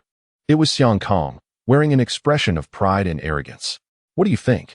This is my brother's ghostly deity. Who among you dares to challenge it? Brother, slay that bovine demon. Tonight, I shall drink in its honor. Xiang Kong then turned his gaze towards Lu Lingshan and Lu Tianxing, hoping to witness their faces contorted with fear and regret, a thought that brought him immense satisfaction. Indeed, Lu Lingshan was filled with anxiety and a touch of trepidation. However, Lu Tianxing remained unperturbed, his expression unchanged. This old fool must be petrified. Otherwise, how could he maintain such a stoic demeanor? Xiang Kong thought to himself, cursing inwardly. Xiang Yang regarded the azure bull and inquired, "Who is that person behind you? If you refuse to divulge the truth today, you shall be transformed into a meal for the ghostly deity." The azure bull remained silent, still contemplating whether to resort to its malevolent energy. Suddenly, with a thunderous clang, the arena trembled. The towering ghostly deity began to move, each step resonating like an earthquake. The heavy chain it dragged clashed with a piercing sound, as if heralding death itself. At last, some cultivators could no longer withstand the pressure and fell to their knees. "We pay our respects to the ghostly deity. We meant no offense. Please forgive us." In an instant, many knelt, leaving only a few standing. Among them, only the heads of the sacred lands, such as Jiang Yutong, barely managed to resist the overwhelming force, struggling to suppress their inner fear. Yet, they dared not gaze directly at the ghostly deity, let alone engage in battle. Additionally, Qin Gongsu remained standing. At this moment, Duke Qin Su was as turbulent as a raging sea, filled with unrest.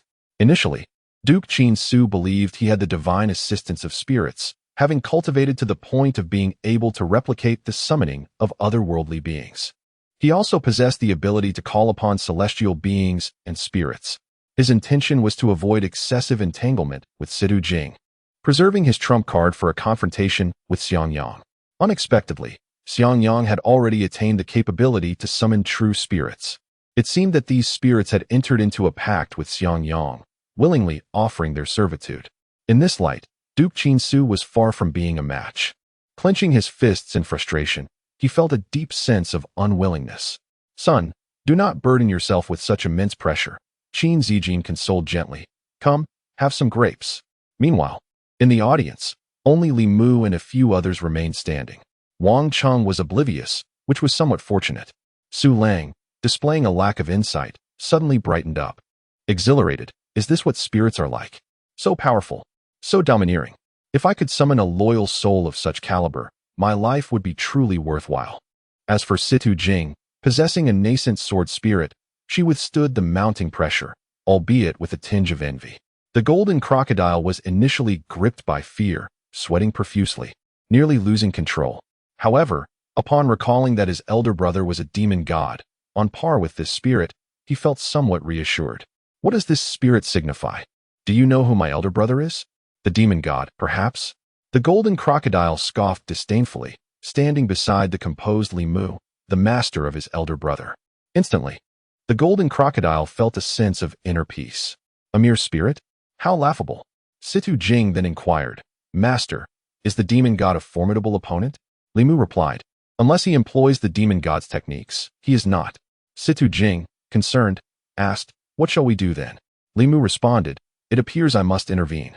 On the combat platform, the spirit had begun to advance slowly towards the demon god's azure bowl. Just a few more steps, and it would be able to consume the azure bowl. Xiangyang spoke. Bull demon, it seems your ally dares not show himself. As he spoke, Xiangyang surveyed the surroundings. Suddenly, he froze, for he had spotted a familiar face. Upon closer inspection, he recognized Li Mu, the elder who had crossed tribulations. Beside him was the golden crocodile, along with Wang Cheng, Situ Jing, and Su Lang, all standing close by. Could it be that he was the Grandmaster of Sword Intent? A wave of realization washed over Xiangyang. At that moment, Xiangyang understood that had he encountered Li Mu in another setting, he would never consider him an enemy, just as he had done previously, for he could not discern Li Mu's true depth. However, within the celestial teachings, matters have escalated to such a degree that Xiangyang must fight for the Taichu Sword Cave, must defend the honor of Xiangkong. He cannot afford to lose face. Furthermore, the usually gentle Xiangyang has been stirred to battle. First, Xiangkong was defeated, and then, under duress, Xiangyang was compelled to unleash the holy sword embryo. He even resorted to summoning the demon god. Now, with no path of retreat, Xiangyang yearns to test Li Mu's true prowess. If he were merely a Grand Master of Sword Intent, even if he surpassed ordinary Grand Masters by several folds, Xiangyang would not relent. Engage. Xiangyang commanded the demon god. Li Mu, devoid of any superfluous gestures, merely summoned the invincible sword domain. In an instant, this formidable domain enveloped the entire martial arts arena, encompassing the entirety of the celestial teachings and extending for miles around. At that moment, Xiangyang's sword domain could no longer withstand the onslaught and shattered entirely. Cough, cough. Xiangyang suffered a backlash, coughing up blood in succession. Yet, this was not the most astonishing revelation, for after the destruction of his sword domain, he sought to wield the holy sword embryo, only to find it unwilling to manifest. This was an unprecedented occurrence. The demon god, too, froze momentarily, sensing an imminent threat to its existence. It gazed incredulously towards Li Mu, feeling insignificantly small in comparison. This young man appeared as if he towered above the heavens, standing shoulder to shoulder with the cosmos, akin to a celestial being. With a mere gesture, he could effortlessly subdue it. This person is insurmountable. What? Xiangyang was even more horrified, for he could sense the demon god's trepidation. Why? Is this young man truly so powerful? Xiangyang found it hard to believe. Nevertheless, he was resolute. He promptly recalled the demon god, and, bowing respectfully towards Li Mu, expressed, "Thank you, esteemed senior, for your mercy. This instance is a transgression from my Taichu sword cave." What? Everyone was left in a state of shock. This transformation occurred too swiftly, they could hardly process it. Chapter 78. My virtuous son-in-law Xiangyang's reaction was utterly unforeseen. Neither the members of the Jietian sect nor the others from the various sacred lands could comprehend it. How could he, who had summoned the ghostly spirits, suddenly concede defeat? They could not discern who had intervened. Looking towards the direction where Xiangyang had clasped his fists in respect, there was no one aside from Li Mu and a few others. What was happening? Could it be Wang Cheng? Or perhaps Su Lang or Situ Jing? Unthinkable. Although Wang Cheng was a concealed master of sword intent, he could hardly match the ghostly spirits. As for Situ Jing and Su Lang, they relied solely on external forces, and even a formidable demon was no match for the ghost market. Then who could it be? Could it be Li Mu? At this realization, Xiangyang understood Li Mu's true identity, leaving him even more astonished. Li Mu? Was he not the betrothed of Lu Lingshan? Was he not supposed to be incapacitated? It could either be a deception or an unforeseen twist of fate. Xiangyang found himself without answers. Nevertheless, he resolved not to oppose Li Mu. Such a person posed an even greater pressure than the ancestor of the Taichu Sword Cave, the revered Sword Saint. Brother, what is happening? Xiangkong rushed over, perplexed. Do not inquire further, Xiangyang replied. And Lu Lingshan? Xiangkong persisted, unwilling to relent, seeking retribution for the humiliation brought upon him by Lu Lingshan. Since Lu Lingshan is unwilling, do not harbor such thoughts in the future, Xiangyang warned. What? Xiangkong was taken aback. However, he was not a fool. He surmised that there must be a reason for his elder brother's apprehension, an overwhelming power that surpassed even the ghostly spirits. It must be a strength at the saintly realm. Where could it be found? Xiang Kong scanned the surroundings, but found no answers. Meanwhile, the demonic blue bull, brimming with pride, returned to Li Mu's side, gradually lying down. What a delightful sensation it is to have support. The demonic blue bull secretly marveled. Brother, please accept my utmost reverence. The golden crocodile said with admiration. Worship is fine, but steady yourself, for you are truly pressing against me. The demonic blue bull replied with disdain. Indeed, the golden crocodile grinned sheepishly. Subsequently, Xiang Yang, representing the Taichu Sword Cave, announced the list of participants for this trial. This list was compiled after Xiang Yang's arrival in the Central Divine Continent, gleaned from his understanding of the Jietian sect. Initially, he intended to conduct a thorough assessment, but now he lacked the luxury of time. Li Mu was exerting immense pressure upon him. Fengshan Mansion, Jiang Taizhan, Taichu Mountain, Qin Gong Su, Jietian sect, Su Lang, Jietian sect, Situ Jing, Jietian sect, Lu Lingshan, Jietian sect, Li Mu. In total, this list comprised a mere 20 slots. Almost all the prodigies hailed from sacred places such as the Celestial sect, along with a select few geniuses from ancient clans and kingdoms. This included those who had previously participated in the trials of the Divine Seal Mansion. However, one name left everyone astounded. Why was Li Mu on the list? How could a mere waste like him possess such merit? This revelation ignited a wave of fury among many talented individuals who, feeling aggrieved for not being included, redirected their resentment toward Li Mu. Xiang Yang offered little explanation and stated, Esteemed guests, our Taichu Sword Cave must travel to other great continents. In a month's time, those listed must proceed to the Endless Demon Sea and await the commencement of the trials. With that, Xiang Yang led the members of the Taichu Sword Cave to board their cloud ship and depart. Before leaving, Xiang Kong issued a challenge. Li Mu, if you have the guts, come at me. I'll be waiting. Upon hearing this, the crowd began to comprehend the situation. It became evident that the Taichu Sword Cave intended to use Li Mu as a pawn in their scheme, especially considering Li Mu's status as the betrothed of Master Lu. Yet, throughout this ordeal, Li Mu had not dared to accept their challenge. Instead, it was the Taichu Sword Cave that faced setbacks, and regardless of the circumstances, they would not let Li Mu off easily. This was precisely why Lu Lingshan had so decisively rebuffed Xiang Kong. It was all tied to Li Mu. At that moment, I felt a sense of equilibrium. I pondered whether Li Mu would dare to confront them. The Taichu Sword Cave had departed, and Lu Lingshan's succession ceremony was completed. Other sacred factions saw no reason to linger, and, after exchanging farewells with Lu Tianxing, began to leave. Once all was settled, Lu Lingshan turned to Lu Tianxing and asked earnestly, Father, why do you possess such confidence? Do I? Lu Tianxing countered, pondering if he had perhaps overexerted himself. Indeed, Lu Lingshan affirmed, do you know something you haven't shared with me? Her gaze was intense, scrutinizing Lu Tianxing as if she could detect even the faintest hint of a flaw. It seems nothing escapes your notice. Lu Tianxing sighed. Truly, Lu Lingshan's eyes were fixed upon the ancestral shrine on the back mountain. Li Mu and the others had returned, yet her suspicions never waned. Who had truly forced Xiang Yang to retreat? Lu Tianxing sensed Lu Lingshan's penetrating gaze and thought, as the worthy son-in-law suggested, now is not the time to reveal the truth to Lingshan. Thus, he resolved to shoulder the burden himself. Lu Tianxing produced the celestial talisman given to him by Li Mu. Father, what is this? Lu Lingshan asked, astonished, as she immediately recognized the extraordinary nature of the talisman. A celestial talisman, Lu Tianxing replied. What? Lu Lingshan was momentarily at a loss for words. Where did you acquire it? She inquired. By chance, Lu Tianxing answered. Do you believe it? Indeed, Lu Tianxing affirmed with a nod. In this moment, she comprehended a multitude of matters in her mind. Father, was it you who saved me in the abyss of the demonic gods? Furthermore, did you instruct Li Mu to bestow upon me this 7 birds celestial garment? And is your state of confusion a result of accepting this celestial fate? Because your realm was insufficient to bear it, yet now you have completely refined it, thus restoring your faculties. Consequently, you no longer fear the primordial sword cave. You possess strength now. Additionally, the sword intent of Steward Wang Chung was imparted by you. Li Mu's journey to the ancestral shrine on the back mountain was also orchestrated by you, to ensure Wang Chung would protect him. Father, is my analysis correct? Lu Tianxing's eyes widened.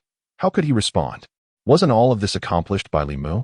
Yet, in order to shield Li Mu, Lu Tianqing had no choice but to attribute all these merits to himself. With a grave tone, Lu Tianqing spoke, Ling Shan, all I wish for is to see you happy. In this lifetime, you need not undertake anything against your will. No one can compel you. On this matter, Lu Tianqing felt quite confident, for he had a worthy son-in-law. Lu Lingshan was immensely moved and leapt into Lu Tianqing's embrace. Thank you, father. In that instant, Lu Lingshan harbored no further doubts about the ancestral shrine on the back mountain. Subsequently, she tucked the celestial talisman away. Lu Tianqing stood in place, astonished for quite some time. That evening, he stealthily approached the ancestral shrine. Lord Demon God, where is Li Mu? Lu Tianqing chuckled softly. Inside, replied the demon god Qing Yo. Li Mu also heard the commotion. When Lu Tianqing knocked on the door, he swiftly rendered the blind old man unconscious. Son-in-law, Lu Tianqing greeted warmly. Master Lu, what brings you here? Li Mu asked, somewhat reserved. Son-in-law, the situation is as follows. Ling Shan has begun to harbor suspicions about you. To continue protecting your identity and allow you to cultivate without drawing attention, I have taken upon myself all burdens, including that celestial talisman, Lu Tianqing stated earnestly. Thank you, Master Lu. Li Mu bowed in gratitude. Then, Lu Tianqing and Li Mu exchanged silent glances. Soon, Li Mu understood and produced 3 treasures, a celestial pill, a celestial talisman, and a divine armor. Son-in-law, this cannot be. Lu Tianqing verbally declined, yet hastily accepted the items. Master Lu, I am not well versed in these matters. It is more fitting for you to keep them, Li Mu remarked. Son-in-law, you are quite sensible. I did not misjudge you. Lu Tianqing beamed with delight. Master Lu, this celestial pill cannot be consumed directly, lest its potency be overwhelming. I will seal it within you, allowing you to absorb it gradually, Li Mu continued. Very well. Very well. Lu Tianqing replied with great satisfaction. When you were born, I approached your father and arranged the engagement between Ling Shan and you, foreseeing you would achieve such greatness. Master Lu, however, I heard my father say he risked his reputation and life to compel you to agree? Li Mu queried, puzzled. Ahem, your father may have made a mistake, Lu Tianqing remarked. That cannot be. My mother said the same, Li Mu continued. Son-in-law, it is getting late. You should rest early. I shall take my leave now. Remember to prepare well for the trial at the Taichu Sword Cave. Once you pass the trial, you will be able to cultivate within the Taichu Sword Cave, Lu Tianqing said with a smile. Understood, Li Mu nodded, his thoughts not dwelling on cultivation, but rather on the prospect of signing in at the Taichu Sword Cave. Chapter 79. I entreat you to accept me, O Great Spirit. I humbly offer 3 exquisite incense sticks on behalf of Su Lang, the talented disciple of the celestial sect. Should the Great Spirit consent to enter into a pact with me, Su Lang vows to serve you for a millennium. After the succession ceremony concluded, Li Mu and the others returned to the ancestral shrine on the back mountain, resuming their tranquil lives. However, for several consecutive days, the morning air was filled with Su Lang's fervent supplications to the spirit. Ever since witnessing Xiang Yang summon the true spirit, Su Lang had been profoundly inspired, his envy palpable. Originally, Situ Jing was in seclusion, but she found her meditation repeatedly interrupted by Su Lang's loud invocations. Unable to endure any longer, she stormed over and exclaimed, Su Lang, why are you yelling so loudly? Su Lang replied, only by doing so can the Great Spirit perceive my sincerity. Situ Jing warned. From now on, silence yourself. Dissatisfied, Su Lang retorted, Situ Jing, you cannot obstruct my destiny. In a cold tone, Situ Jing threatened. If you dare to wail again, I shall break your 3rd leg. At that, Su Lang hastily clamped his legs together, falling silent and nodding obediently. Subsequently, Situ Jing swiftly tidied the courtyard and offered incense in other areas before proceeding to the backyard to assist Li Mu in preparing breakfast. Master, it's time to eat. Yes, Li Mu emerged. Master, what is the difference between exorcising spirits and commanding demons? Situ Jing inquired curiously as she sat down beside him. Spirits are those who linger after death. Demons are those who have fallen into the abyss. Li Mu pondered before responding. Spirits are bound souls. Demons are devourers of men. Thus, to exorcise spirits, one must nourish them with divine essence. To command demons, one must serve with the physical body. Of course, These are merely conventional methods, and ultimately, they yield no favorable outcomes. Is there no better way? Situ Jing asked. There is indeed a superior method, Li Mu nodded. What is this best method? Situ Jing pressed. Simply overpower them, Li Mu replied. And if they refuse to submit? Situ Jing inquired further. Then one must eliminate them, Li Mu stated plainly. Nearby, the demon god, the Azure Bull, stood chewing on grass. Upon hearing this, his body quivered, and he froze in disbelief. Master, how ruthless! He exclaimed. Fortunately, this bull is clever. The golden crocodile trailed alongside the Azure Bull, mimicking his grazing. This grass is terribly unpalatable, but I must endure. What was that saying? The Azure Bull chimed in. Only by enduring hardship can one rise above others. The golden crocodile shook his head and clarified, that is not it. The Azure Bull asked, then what is it? After a moment of contemplation, the golden crocodile's eyes lit up as he declared, what goes in as grass comes out as milk. The Azure Bull stood frozen in place, before lifting his hind leg and, with a thud, sent the golden crocodile flying. Situ Jing glanced over, finding the pair to be nothing short of amusing. Subsequently, Situ Jing inquired, Master, does the ancestral hall on the back mountain harbor any spirits? Li Mu paused for a moment before shaking his head and responding, no, only the presence of ghostly entities. Situ Jing pressed on with another question, can these ghostly entities evolve into divine spirits? Li Mu nodded, in theory, it is possible, however, the process is exceedingly arduous. At this juncture, Li Mu discerned Situ Jing's intentions.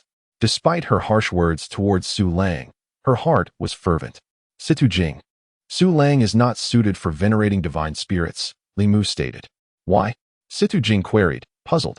Su Lang cultivates dragon energy within him, a manifestation of utmost rigidity and yang, which is in direct opposition to the ethereal, yin nature of divine spirits. If Su Lang wishes to revere divine spirits, he must first dispel his dragon energy, Li Mu elucidated. Now I understand, Situ Jing remarked, a sense of clarity washing over her. It appears I have not erred. Li Mu smiled faintly, realizing she had overthought the matter. With a resounding thud, the golden alligator soared through the air and landed at the entrance of the ancestral hall, where it encountered a woman clad in a flowing white gown. Lu Zhangjiao? The golden alligator exclaimed, its eyes widening. How did you come to fly out? Lu Lingshan inquired with curiosity. I did not. The golden alligator quickly rose, brushing off the dust from its body and restoring its confident demeanor. It was determined to maintain its composure in front of Lu Lingshan. It could not afford to lose face, lest Li Mu dismiss it. Then why do you bear the mark of a cow's hoof? Lu Lingshan chuckled. The golden alligator glanced at the mark and hurriedly wiped it away before explaining, Lu Zhangjiao. In truth, I have no fear of that cow demon. It was merely a surprise attack. That little rascal, resorting to underhanded tactics. He cannot play with the big leagues. Lu Lingshan erupted in laughter. Are you truly so formidable? Can you best a bull that masters sword intent? Actually, it should be swordsmanship, Lu Lingshan mused. Although she did not fully recognize the essence of sword particles. Naturally, I am quite powerful. I am the golden alligator, a great demon of the celestial realm. The golden alligator declared with pride. The golden alligator? You are the formidable demon ruler of the marshes outside Jitianjiao? Lu Lingshan expressed her astonishment. Indeed, that is correct. The golden alligator replied, swelling with pride. It continued, Lu Zhangjiao, as long as you seek my companionship, I shall become your ally. Thank you, but no, Lu Lingshan replied. A gentle smile gracing her lips as she declined. What? The golden alligator was taken aback. Have I presented myself too grandly, causing Lu Zhangjiao to feel it is beyond her reach? It must be so. The golden alligator hastily adjusted its stance. Lu Zhangjiao, should you express your desire, we can forge a pact. Lu Lingshan shook her head once more. No need, thank you. What seems to be the issue? The golden alligator was utterly perplexed. Is there still something amiss? Lu Zhangjiao, I wish to establish a contract with you. Thank you, but I must decline, Lu Lingshan reiterated, steadfast in her refusal. Bang. Master Lu, I beseech you, is this not enough? The golden crocodile fell to its knees. What are you doing? There is no need for this. Rise. Lu Lingshan was startled. Master Lu, if you do not sign the contract with me today, I shall not get up. The golden crocodile began to sulk. Absolutely not. Lu Lingshan's resolve was unwavering. Master Lu, why? I am quite inexpensive and easy to care for. All it takes is a contract. The golden crocodile pleaded desperately, unwilling to part ways. With a formidable ally like Li Mu, where else could it find such support? Moreover, having a demon god as an elder brother, this would surely bring honor to the golden crocodile race. Brother Li Mu, I need you more than anyone, Lu Lingshan replied. With that, she bypassed the golden crocodile to seek out Li Mu. Wah! The golden crocodile, tears streaming down its face, followed Lu Lingshan, utterly despondent. Lingshan, you have arrived? Li Mu smiled. Brother Li Mu. Lu Lingshan nodded. What is this? Li Mu asked, glancing at the golden crocodile behind Lu Lingshan, wondering why it was weeping so pitifully. The demon god Qing Niu was also taken aback. It worried that the golden crocodile might complain, leaving a negative impression of Lu Lingshan. The demon god Qing Niu hurriedly transmitted a message. Little fish, it was just a kick. You have no injury. Why cry so woefully?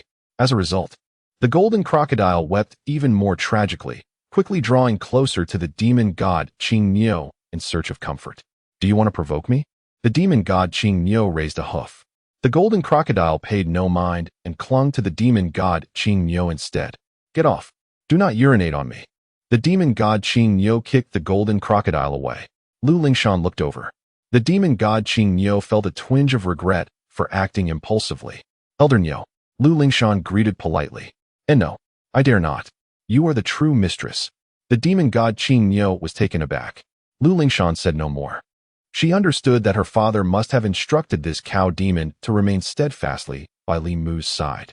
Brother Li Mu, that elder golden crocodile wishes to sign a contract with me, but I did not agree, and it has become very sorrowful. Lu Lingshan explained. Why did you not agree? Li Mu inquired. I do not require it. It is more suitable for it to stay by your side, Brother Li Mu. Lu Lingshan replied. Wah! I do not want this. Master Lu, please accept me. The golden crocodile returned with tear-filled eyes. Lingshan, I already have Elder Niu with me. It is unnecessary. Li Mu stated. At this, the golden crocodile was utterly frightened. If so, would it not have to return to the swamp? From then on, its days would be nothing but the breeding of offspring. How dull. It did not wish to die in old age there. Right then, the golden crocodile wiped its tears, approached a wall, and declared, Master Lu, if you do not sign the contract with me, I will crash into this wall and end my life. Upon hearing this, Li Mu immediately turned his head away. How embarrassing. Senior golden crocodile, why must you subject yourself to this? Lu Lingshan felt somewhat conflicted. Did I truly collide with it? Indeed, I did. The golden crocodile began to wail. Very well. Ultimately, Lu Lingshan's heart softened. I pay my respects to you, master. Sect leader Lu, from now on I, little fish, shall guard you. The golden crocodile immediately ceased its tears, donning a proud expression. Bang! Then, it was once again sent flying by a kick from the demon god Qing Niu. Who are you to offer protection? The demon god Qing Niu scolded, then turned to Lu Lingshan with a disgruntled look. My lady, the words of that golden crocodile cannot be trusted. Why? Lu Lingshan inquired. Because its tears are merely urine. The demon god Qing Niu expressed his disdain. Chapter 80.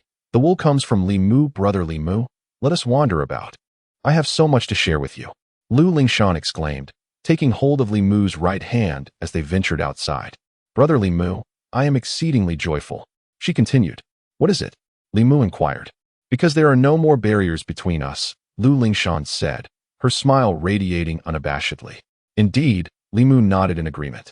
This is all because Lu Tianxing has given his consent. Naturally, no one from the Jitian sect would dare to speak out of turn now. However, there remains another obstacle. Li Mu jested. Another one? What is it? Lu Lingshan asked, curiosity piqued. It is you. Li Mu replied playfully.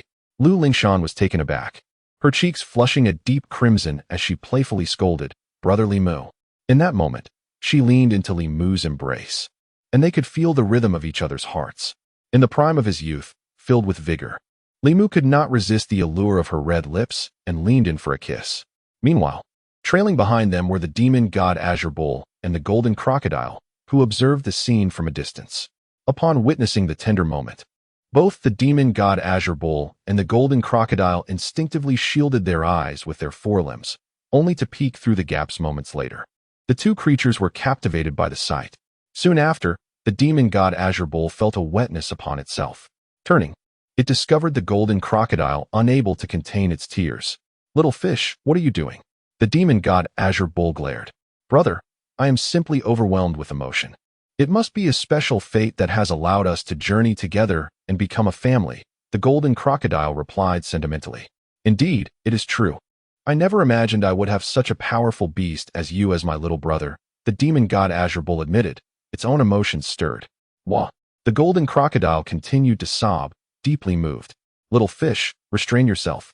We must not disturb our master and mistress, the demon god Azure Bull communicated telepathically. Brother, I cannot hold back. The golden crocodile responded. Stop urinating. You're making a mess of me. The demon god Azure Bull scolded. Brother, since we are now brothers, should we not swear brotherhood? Not seeking to be born on the same day of the same month, but rather to die on the same day of the same month. The golden crocodile suggested. I consider you a brother, and yet you curse me to die early? Get lost. The demon god Azure Bull retorted furiously, delivering a swift kick that sent the golden crocodile flying. Thud. The golden crocodile landed beside Li Mu and Lu Lingshan. They turned to look at it, and the golden crocodile, now immensely embarrassed, quickly ceased its tears, exclaiming, I saw nothing. Please, continue. It then buried its head in the grass, its large head sticking out as it pulled nearby foliage over itself, muttering, I am invisible. I am invisible. Continue? Li Mu asked, seemingly unfazed. How annoying. Lu Lingshan's cheeks flushed as she turned and fled. Li Mu chased after her. Little fish, rise quickly. The demon god Qing Niu is approaching. Brother, am I going to be slain by an immortal's sword? The golden alligator expressed his anxiety. Uncertain, but your head appears to be green. Would you like to return and check on your harem? Sighed the demon god Qing Niu. Subsequently, Lu Lingshan lingered at the ancestral hall in the back mountain for an entire day. Upon her departure, she felt reluctant. Brother Li Mu, I must focus on my cultivation now. I may not return before heading to the endless demon sea. Li Mu nodded. Very well. We shall meet again during the trials. Lu Lingshan solemnly affirmed. Brother Li Mu, this journey to the endless demon sea is a significant opportunity for you. Curious, Li Mu inquired, what opportunity? Lu Lingshan replied. I learned from a senior at the primordial sword cave that within the endless demon sea resides a clam demon. If it survives for 1,000 years, it will produce pearls within its body, which can be used to restore one's dantian. Li Mu was deeply touched. This girl was still so devoted to helping him regain his strength. Not wishing to dampen Lu Lingshan's enthusiasm, he smiled. I will await your return. Lu Lingshan then took out a talisman. Brother Li Mu, this is a protective charm. Please keep it safe. Upon seeing it, Li Mu was taken aback with a smile. Wasn't this the very celestial talisman he had given to Lu Tianxing? It was said that Lu Lingshan had acquired it from him. To his surprise, Lu Lingshan intended to keep this talisman for herself. Li Mu nodded. Lingshan, thank you. However, I do not require it. He felt an urge to disclose his own strength to Lu Lingshan, but she would not give him the opportunity, forcefully placing the talisman in his hands before departing swiftly. Brother Li Mu, only if you live well can you continue to support me. Li Mu felt a whirlwind of emotions and firmly nodded. All right. Soon. Lu Lingshan returned to her secluded training location, where Lu Tianxing awaited her. Your daughter has grown up. Always thinking of Li Mu and no longer considering her father, Lu Tianxing lamented. Father, please do not tease me, Lu Lingshan retorted. Haha, very well. Lu Tianxing's spirits were buoyant. After all, he now possessed the celestial elixir sealed by Li Mu, donned the celestial armor, and held a celestial talisman. These items not only enhanced Lu Tianxing's strength, but also instilled hope within him. In the future, the Jietian sect would surely re-enter the ranks of the celestial dynasty. Who could have imagined that the revival of the Jietian sect would occur under Lu Tianxing's leadership? His joy was boundless. Afterward, Lu Lingshan inquired about Lu Tianxing's health before speaking. Father, if you have no further matters, I will begin my seclusion. Lu Lingshan needed to enhance her strength to aid Li Mu in acquiring the clam demon's pearls during the trials at the primordial sword cave. All right, go ahead. Lu Tianxing replied with a smile. By the way, Father, Lu Lingshan suddenly recalled something. What is it? Lu Tianxing asked. Father, do you still possess that celestial talisman? Lu Lingshan interlaced her arm with Lu Tianxing's. Yes, what is it? Lu Tianxing inquired. Please grant me one for my daughter, Lu Lingshan pleaded playfully. Didn't I already give you one? Lu Tianxing asked, his expression shifting to one of alarm. You didn't actually use it, did you? I bestowed it upon Li Mu. I was concerned for his safety. After all, he is but a mortal. I trust you understand, Father, Lu Lingshan explained. There is no need for explanation. I comprehend, Lu Tianqing reassured her. Without hesitation, he retrieved a celestial talisman and handed it to Lu Lingshan. Father, ever since you received the immortal legacy, you have become increasingly discerning, Lu Lingshan remarked with a smile. Child, is it customary to flatter one's elders in such a manner? Lu Tianqing chided gently. Now go inside and cultivate. Of course, Lu Lingshan replied, her heart brimming with joy. The reason she desired an additional talisman was to enhance her chances of acquiring the pearl from the clam. After all, the sea demons in the endless demon sea were far more formidable than ordinary malevolent beings. Lu Tianqing cast a glance and then quietly departed towards the ancestral shrine on the back mountain. After all, the benefits derived from the virtuous son-in-law Li Mu would ultimately serve to foster harmony between Lu Lingshan and him. Lu Tianqing was naturally pleased, as it also provided an opportunity to engage with his esteemed son-in-law. Chapter 81. The Sword Formation of Extermination. Ding. Check-in complete. Received a celestial talisman. Ding. Check-in complete. Received a celestial elixir. While awaiting his journey to the endless demon sea, Li Mu embarked on his cultivation and daily check-ins. However, the rewards from the ancestral shrine on the back mountain had become rather monotonous, predominantly yielding celestial talismans and elixirs, which bore little significance to him. What Li Mu truly sought was an enhancement of his swordsmanship. Although his invincible sword domain could penetrate Xiang Yang's sword domain, and his sword particles were unparalleled beneath the sage level, the Taichu sword cave was rumored to be guarded by a sword saint. To transcend the sage realm was to merge with the grand principles of heaven and earth. There exists a notion that as long as the heavenly path endures, sages shall not perish. While this may be an exaggeration, it is certain that sages can live for millennia, during which their strength continuously evolves. Thus, preparation was essential. Li Mu contemplated his current realm and power. Recognizing the peril in venturing to the Taichu sword cave, especially since he was not alone, Lu Lingshan, Situ Jing, and Su Lang accompanied him. He felt the weight of responsibility to protect them. Alas, he lamented his own weakness.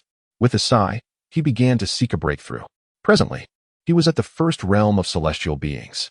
Elevating his realm by merging with the Taizu demon-slaying sword or consuming celestial elixirs proved ineffective. Additionally, utilizing celestial talismans indiscriminately was unwise. If discovered, it could spell disaster for the Jietian sect. After all, the principle of a common man is innocent. But possessing a treasure incurs guilt was one he understood well. Ultimately, only the path of the sword remained. Should he manage to further enhance his swordsmanship, perhaps he could contend with a sage. Yet, he still required more check-ins. Where to go? Eureka! The Hall of the Holy Master. Li Mu pondered and found his target. Previously, when he was merely a Grand Master of Sword Intent, he had aspired to enter the Hall of the Holy Master, but was thwarted by its formidable prohibitions, which were far stronger than those of the Empress Hall.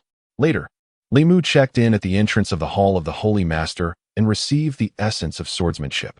This indicated that the rewards from checking in at the Hall of the Holy Master must be remarkable. Resolute, he decided to visit the hall that night. Upon arrival, he activated his invincible sword domain and, utilizing sword particles, breached a gap, stepping inside. As he entered, the prohibitions restored their integrity and tranquility. Li Mu began to survey the Hall of the Holy Master. Illuminated by eternal lamps, it was even brighter than the ancestral shrine on the back mountain. Bathed in a soft yellow glow, he noticed an altar for offerings. However, unlike the four goddesses of the Empress Hall, the wall behind the altar here displayed 3 ancient portraits. In this painting, 3 venerable elders with flowing white beards are depicted. Beneath them, their mounts are formidable sacred beasts, each wielding divine artifacts, crowned by the sun, the Bagua, and the vast heavens, standing shoulder to shoulder with the cosmos. Without needing a closer inspection, it is evident that these 3 individuals are mighty beings who embody the grand principles of the universe. Li Mu, mindful of decorum, respectfully bows to each of the 3 portraits. Additionally, within this Holy Master Hall, 7 stone doors stand resolutely closed, adorned with potent sigils. Upon a brief assessment, Li Mu discerns that these doors, unlike the subterranean chambers of the Empress's palace, connect to 7 distinct realms. It appears that the 7 predecessors of the Jitian sect have opened these 7 small worlds to transcend the boundaries of life and death. Should the Jitian sect face a dire crisis, activating the sigils on these doors would likely summon those 7 elders back. Thus, Li Mu resolves not to disturb these venerable figures and bows to the 7 stone doors as well. Subsequently, Li Mu begins to check in at the Holy Master Hall. Ding. Check-in completed. Receive the Immortal Binding Lock. Ding. Check-in completed. Receive the Wind Stabilizing Pearl. Ding. Check-in completed. Receive the Demon Illuminating Mirror. Li Mu gathers a plethora of celestial artifacts. However, he remains unsatisfied, yearning for treasures pertaining to sword cultivation. At last, after 3 days of persistence, an enchanting and mature voice resonates. Ding. Is the host checking in at the Holy Master Hall? Check-in completed. Receive the Extermination Sword Array. Instantly, Li Mu's eyes sparkled with delight. The Extermination Sword Array. Hard work truly bears fruit. Has it finally arrived? Without hesitation, Li Mu promptly declares, check-in completed. Receive the Extermination Sword Array. In the next moment, a stream of spiritual light, akin to a soaring dragon, surged into Li Mu's mind. Subsequently, information regarding the Extermination Sword Array manifested within his consciousness, and he grasped it in an instant. Following the path of the sword, he would now cultivate the sword array. Originally, this required the presence of a saint, yet he had unexpectedly mastered it directly. However, due to his current low realm, he would need the support of a sword domain to sustain the array, otherwise, it would collapse. Having gained a general understanding, Li Mu began to summon the Extermination Sword Array, eager to ascertain its true power. Invincible Sword Domain.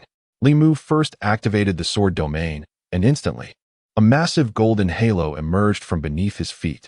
This golden halo was so vast that, from above the Jitian sect, it appeared to encompass an area of 10,000 zhang.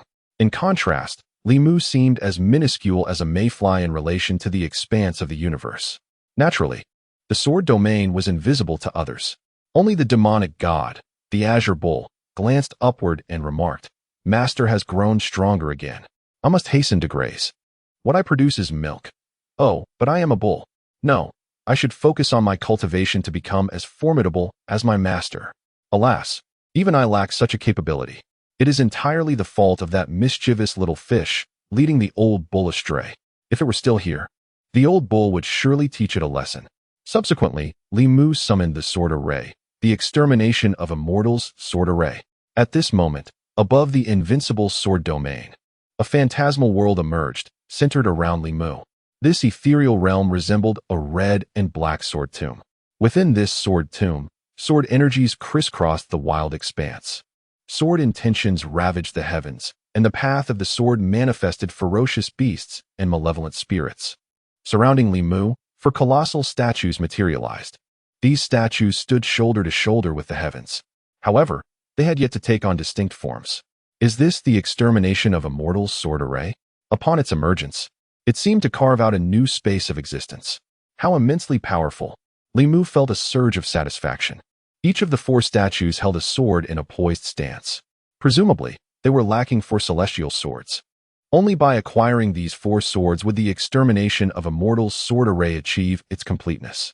At that time, it could potentially transform into a separate realm. Within this isolated space, I would be the sovereign. Could this be the manifested Taoist sanctuary? As long as one resides within the sanctuary, one could unleash their utmost strength and suppress their adversaries to the greatest extent. With this thought, Li Mu's eyes sparkled with enlightenment. He had discovered his path for the forthcoming cultivation journey. Now, there remained a span of time before venturing into the endless demon sea. During this interval, he would both sign in to see if he could obtain the embryonic form of a celestial sword and diligently master the Extermination of Immortals Sword Array. Thereafter, Li Mu promptly found a meditation cushion and began to sit in contemplation. So engrossed was he that he failed to notice a stone door. Unable to withstand the oppressive force of the Extermination of Immortals Sword Array, cracking open a fissure. Chapter 82. Taking an apprentice once more, Saint Jubon?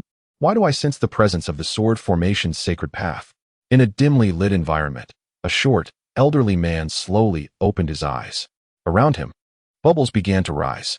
It was evident that he was trapped in a water prison. This elder sat upright, completely surrounded by sharp swords, rendering him immobile. Indeed, this is undoubtedly the sword formation's sacred path. Could it be that the thief from the primordial sword cave has arrived? The white-haired elder's eyes instantly transformed into piercing orbs. However, as he scanned his surroundings, he found no living soul in sight. Xiaoyao, the old thief, I know it is you. Do not hide in the shadows. If you possess the courage, come forth. Years ago, we discovered this secret realm of the sword formation together amidst the endless demon sea. Yet, you deceived me into this water prison to monopolize the sword formation, leaving me trapped here for a millennium. Now, you have successfully cultivated the sword formation, haven't you? Have you come to eliminate me and silence me to keep this secret forever? Despite the elder's tirade, there was no response. Eventually, in his frustration, he attempted to rise. At that moment, the surrounding swords astonishingly retreated. Has the sword formation vanished? The elder's eyes widened in disbelief. Then, joy surged within him. I never imagined that one day, I, Zhubois, would be liberated. Xiaoyao, the old thief, await me at the primordial sword cave. Soon, I shall come to slay you. With that, the short elder raised his hand and inscribed a seal within the water prison, transforming into a streak of light and vanishing from sight. Buzz. In the next moment, the elder appeared before the shattered stone gate of the Lord's Hall. Finally returned. The elder exhaled a long breath. He had been imprisoned for a millennium. At this moment, gazing upon the sacred Lord's Hall of the Jitian sect, he felt an overwhelming sense of familiarity. However, he was soon startled, for he beheld Li Mu in meditation. Li Mu, hearing the commotion, also opened his eyes, rising to regard the diminutive elder. You are so young, yet you have mastered the sword formation? This is unexpected. Why can I not sense your realm? Are you a saint? Moreover, who are you? When did the Jitian sect produce such a youthful saint? Though I have been imprisoned for a millennium, it seems improbable for the sect to cultivate a saint within such a limited time frame. The short elder, resembling a chatterbox, incessantly questioned Li Mu. I am Li Mu, a mere servant disciple from the ancestral hall at the back of the mountain of the Jitian sect, Li Mu replied. I am unaware of your esteemed identity. A servant disciple from the ancestral hall at the back of the mountain? Do you think I am so easily deceived? The diminutive elder was utterly unconvinced. Indeed, Li Mu reiterated. Well, if you are unwilling to speak, so be it. I am Zhou Bobo.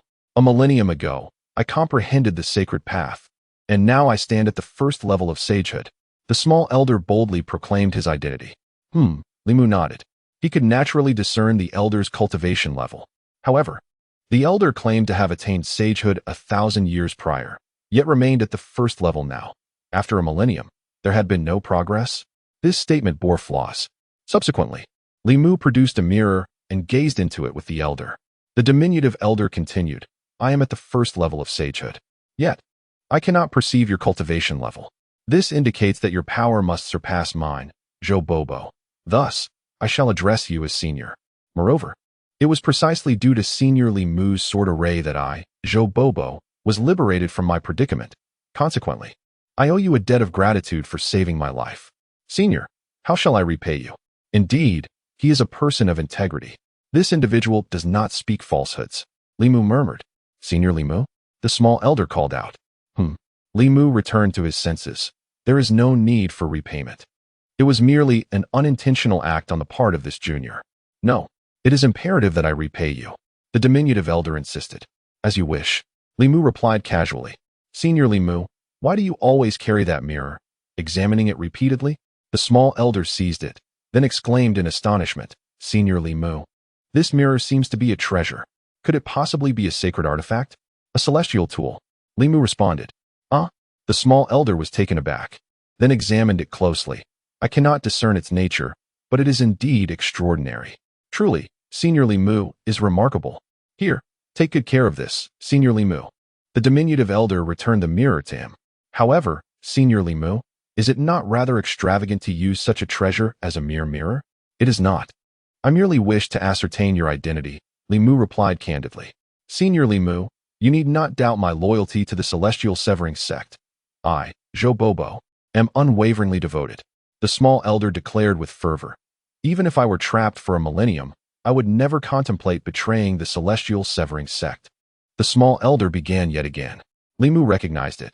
This person is quite the chatterbox. Senior, please feel free. I still require time to cultivate, Li Mu interjected. Senior Li Mu, please allow me to protect you in your practice. Zhou Bobo spoke with great respect. Li Mu dismissed Zhou Bobo from his thoughts. As Li Mu deftly executed the celestial severing sword array, Zhou Bobo gasped in awe beside him. By the heavens!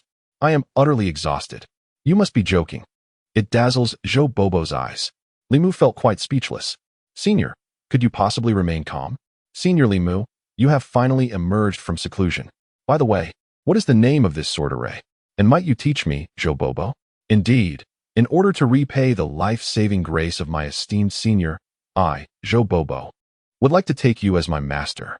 Zhou Bobo, disregarding all else, approached with palpable excitement. Senior, this is inappropriate. Li Mu shook his head. There is nothing inappropriate about it. Senior Li Mu, if you do not accept me as your disciple today, I shall kneel right here. The diminutive elder displayed a hint of petulance. Li Mu felt a vain throb at his temple, gazing at the three magnificent portraits of the celestial sect's holy master. Li Mu deemed it unwise to disturb such formidable beings and reluctantly acquiesced. Very well, I shall accept your request. However, there is one condition. You must not refer to me as master in public. Simply call me Li Mu. The short elder shook his head vehemently. That will not do. Master, you are my senior. How can I address you so casually? That would be a grave taboo. Such words could lead to the disciple's early demise. Li Mu was at a loss for words. Saints possess lifespans spanning millennia. Zhou Bobo has lived for over 1,000 years. Can that truly be considered an early demise? That is, in fact, a long life. Li Mu conceded, call me whatever you wish. The short elder pondered for a moment. Since I cannot call you Senior Li Mu, nor simply Li Mu, then I shall call you Mu Mu. I am called Bobo, so Mu Mu and Bobo are a perfect match. How does that title sound, Master? Li Mu nearly retched. Master, do not be so pleased, the diminutive elder exclaimed with fervor. Indeed, I find it gratifying. Li Mu chose not to elaborate further. With Zhou Bobo present, he found it impossible to engage in his cultivation. He attuned to the outside world and spoke. Are we prepared to set forth towards the endless demon sea? Why the early departure? Let us proceed. Chapter 83. Departing for the endless demon sea. That bull's rear is truly plump, Mu Mu. Are you heading to the endless demon sea? Zhou Bobo inquired urgently. Indeed. I am going to participate in the trials and prepare to venture into the Taichu Sword Cave, Li Mu replied candidly. Mu Mu, I shall accompany you, Zhou Bobo declared. What purpose do you have in going? Li Mu asked. Instantly, Zhou Bobo's face brimmed with indignation. Once, alongside the sword saint of the Taichu Sword Cave, the crafty old rogue Xiaoyao, we discovered a secret realm of sword formations in the endless demon sea. However, Xiaoyao deceived me, imprisoning me in a water prison for a millennium to monopolize the sword formation. I am determined to seek vengeance upon him at the Taichu Sword Cave. Such a matter exists? Li Mu responded, nodding. Very well, we shall go together. As for whether there will be a quota to enter the endless demon sea, we shall see later. Regardless, this vendetta must be avenged. What realm does that sword saint Xiaoyao possess? Li Mu inquired with curiosity. A millennium ago. He was at the same level as me, a first-level sage, Zhou Bobo answered. If you are of equal rank, how could he confine you? Li Mu questioned, puzzled. Xiaoyao the old rogue is exceedingly treacherous. The water prison of the sword formation can only be opened from the outside once one enters. He wagered with me, claiming I was too timid to enter. Yet, once I stepped inside, he abandoned me entirely. Truly despicable and shameless. Zhou Bobo exclaimed with righteous indignation. Oh, Li Mu was rendered speechless. That does seem rather unwise. Let us proceed, Li Mu urged, leading Zhou Bobo out. Upon returning to the rear courtyard, Situ Jing awaited anxiously. When she spotted Li Mu, her face lit up with joy. Master, I feared you would not make it in time for the journey to the endless demon sea. Li Mu nodded. I have no preparations to make. We can depart. Situ Jing affirmed. Very well, let us descend the mountain. The Jietian sect's cloud ship awaited them at the martial arts plaza, where Su Lang and the demon lord were stationed at the mountain gate. Li Mu nodded. Good. Then, Situ Jing asked, Master, who is this senior? Zhou Bobo immediately interjected. I am Zhou Bobo, a first-level sage. It is an honor to meet you, senior sister. This revelation startled Situ Jing greatly. A sage? Senior, that is too much. Situ Jing hastily stepped aside, unwilling to accept Zhou Bobo's bow. Zhou Bobo then swiftly appeared before Situ Jing once more, bowing again. It is an honor to meet you, senior sister. Senior, I am not your senior sister. Situ Jing insisted, not daring to accept the greeting. Senior sister, do you look down upon me, Zhou Bobo? Do you believe I would end my own life with a sword? Zhou Bobo proclaimed. Senior, that is unnecessary, is it not? Situ Jing was taken aback. Seizing the opportunity, Zhou Bobo quickly bowed again. It is an honor to meet you, senior sister. Since you have accepted my greeting, I hope you will take good care of me in the future. Situ Jing's expression was one of embarrassment as she glanced at Li Mu, communicating through thought. Master, is this senior perhaps not quite in his right mind? Li Mu elucidated. He is my newly accepted disciple. It is only fitting for him to address you as senior sister. Situ Jing's eyes widened, and she gazed at Li Mu with profound admiration, exclaiming, truly worthy of being our master. Even saints willingly submit. As they spoke, Li Mu, Situ Jing, and Zhou Bobo had already arrived at the ancestral hall's mountain gate. Wang Cheng was reluctantly advising Su Lang. Su Lang's ears were nearly calloused from the incessant instructions, so upon seeing Li Mu approach, he felt liberated. Master, you should speak with Li Mu, Su Lang suggested, then turned to Zhou Bobo, inquiring, who is this diminutive old man? He doesn't seem particularly bright. Could it be that Li Mu picked him up? At that moment, the demon god Qing Nio's eyes narrowed, and he exclaimed, what? A saint? Su Lang burst into laughter upon hearing this. Brother Nio, you believe this old fellow to be a saint? Have you ever seen such a disheveled saint? Situ Jing quickly shot Su Lang a glare, admonishing, Su Lang, do not be disrespectful. Su Lang was taken aback. Seeing Situ Jing's serious demeanor, he nervously asked, is this esteemed elder truly a saint? Situ Jing nodded affirmatively. Indeed, he is my junior brother. Su Lang was momentarily dumbfounded, before erupting into laughter once more. Situ Jing, has your mind wandered today? If this old man is a saint, how could he be your junior brother? Zhou Bobo turned to Su Lang, declaring, Zhou Bobo, I seek your guidance as a first-level saint. In an instant, Zhou Bobo coalesced a sword path, imbued with the formidable aura of a saint. Wow! Su Lang was left speechless, nearly frightened to death. He glanced at Situ Jing, his eyes pleading for help. Junior brother, do not take offense with Su Lang. He is somewhat simple-minded, Situ Jing interjected. Yes, senior sister, Zhou Bobo retracted his sword path. Su Lang felt drenched with sweat. Then, Zhou Bobo fixed his gaze upon the demon god Qing Nio and solemnly remarked, senior sister, this bovine seems peculiar. What do you perceive? Situ Jing inquired. It is exceptionally large. Senior sister, today we shall feast on beef. Zhou Bobo replied. Situ Jing's expression darkened. Subsequently, Zhou Bobo approached the demon god Qing Nio, commenting, this cow's rear is quite plump. Suddenly, a pitiful wail echoed throughout the ancestral hall on the mountainside, as Zhou Bobo was unceremoniously kicked away by the demon god Qing Nio. Moments later, Zhou Bobo returned, declaring, I misjudged you. You are a cow demon. Today, you have kicked me, and I shall repay you twofold. Situ Jing could no longer tolerate the antics and intervened, conveying telepathically, junior brother, do not act recklessly. This is Master S. Mount. It is the embodiment of a demon god. Zhou Bobo gasped in surprise, then bowed deeply to the demon god Qing Nio. Brother Nio, my apologies. The demon god Qing Nio regarded him with disdain, not even deigning to acknowledge a mere first-level saint. Meanwhile, Su Lang stood in stunned silence. What nonsense are you all up to? Do you truly believe the old blind man cannot see?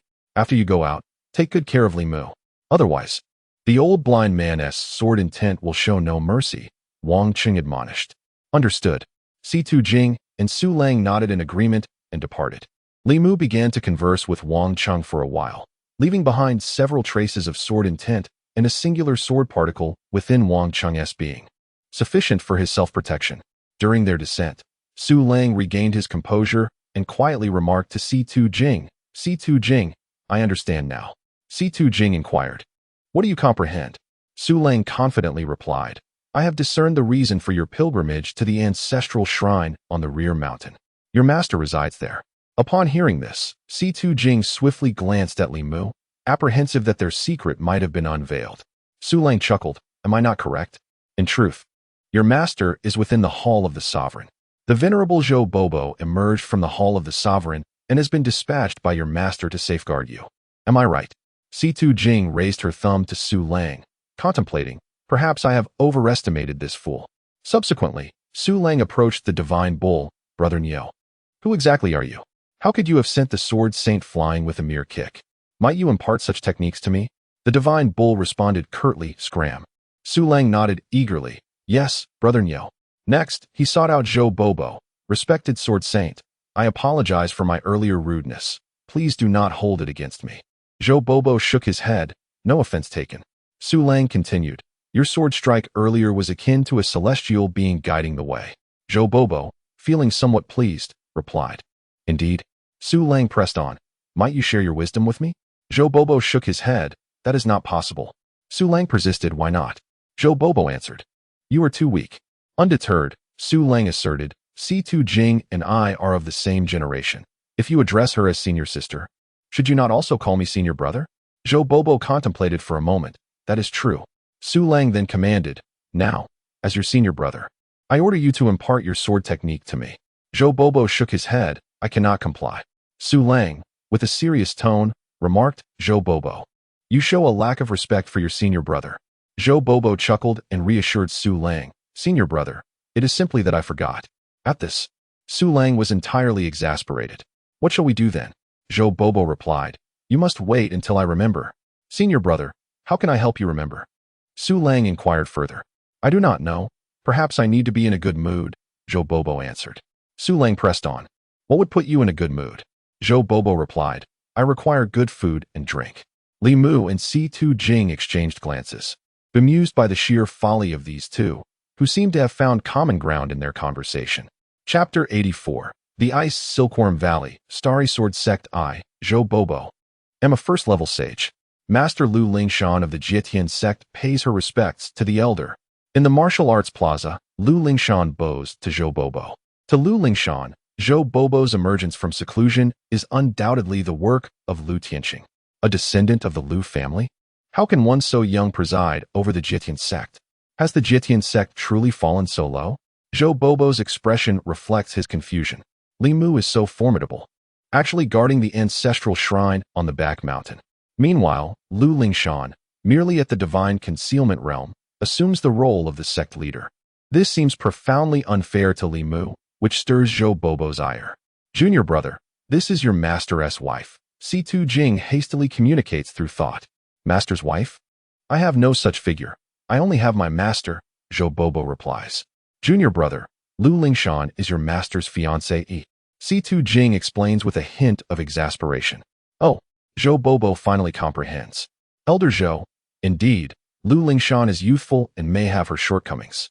I humbly request your guidance. Lu Lingshan respectfully states once more. I dare not. It was I, Zhou Bobo, who misspoke. I hope Master Lu will forgive me. Zhou Bobo hastily apologizes.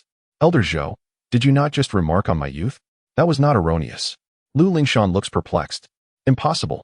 Master Lu, that is youthful talent. The revival of the Jietian sect is within reach. Zhou Bobo proclaims proudly. Is that so? Lu Lingshan is left utterly bewildered. Indeed. Master Lu, within the Jietian sect. Who dares to voice dissent against you? I, Zhou Bobo, will inquire if they can withstand a single strike from me. Zhou Bobo speaks solemnly. Thank you, Elder Zhou, for your support. Lu Lingshan shall certainly strive earnestly, she responds, profoundly moved. Meanwhile, Su Lang stands by, utterly astonished. What is happening? Lu Tianqing stands silently to the side, too intimidated to speak. This is a sage. To think that in an era of peace, a sage would emerge. This must surely be due to Li Mu.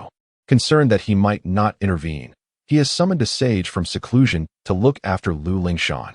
Truly a worthy son-in-law. All right, let us depart. Li Mu and the others board the cloud ship. Father, thank you. Just before boarding, Lu Lingshan communicates silently to Lu Tianqing. Thank for what? This is merely what a father ought to do, Lu Tianqing replies, fully aware of Lu Lingshan's meaning, his tone calm. In this moment, Lu Tianqing feels a profound sense of grandeur in his fatherly role, as he watches the cloud ship depart, observing the young man in azure robes. Standing tall like a swordess intent, he cannot help but exclaim once more, truly a worthy son-in-law. Subsequently, The Jietian sect's cloud ship sails toward the endless demon sea. Along the way, various demonic beasts and malevolent creatures eye the vessel. However, upon sensing the aura emanating from Zhou Bobo, they tremble in fear. Then, some audacious beasts and fiends, undeterred by their own mortality, are reduced to ashes under Zhou Bobo's declaration. I, Zhou Bobo, am a first-level sage. Please offer your guidance. Li Mu, do not be afraid, Lu Lingshan says, sitting beside him, gripping his hands tightly, sensing his unease. Lu Lingshan believed that Li Mu was fearful. In truth, it was Lu Lingshan's proximity to Li Mu, coupled with the turbulence of the cloud ship, that stirred his emotions. This young lady has matured further.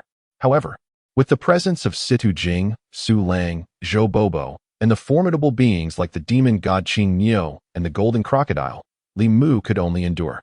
Zhou Bobo had also picked up on the situation. Unbeknownst to Lu Lingshan, she was unaware of Li Mu's true strength. Zhou Bobo spoke up, "Rest assured, Master Lu. I shall take good care of Mu Mu." Hearing this title sent shivers down Li Mu's spine. Lu Lingshan smiled and nodded. "Very well, I appreciate your assistance, Senior Zhou." Subsequently, Lu Lingshan sensed that Li Mu seemed to have regained his composure. "Brotherly, you appear to be less afraid now." Indeed, Li Mu nodded helplessly. Zhou Bobo's words had startled him again. "Brotherly, the scenery aboard this cloud ship is exquisite."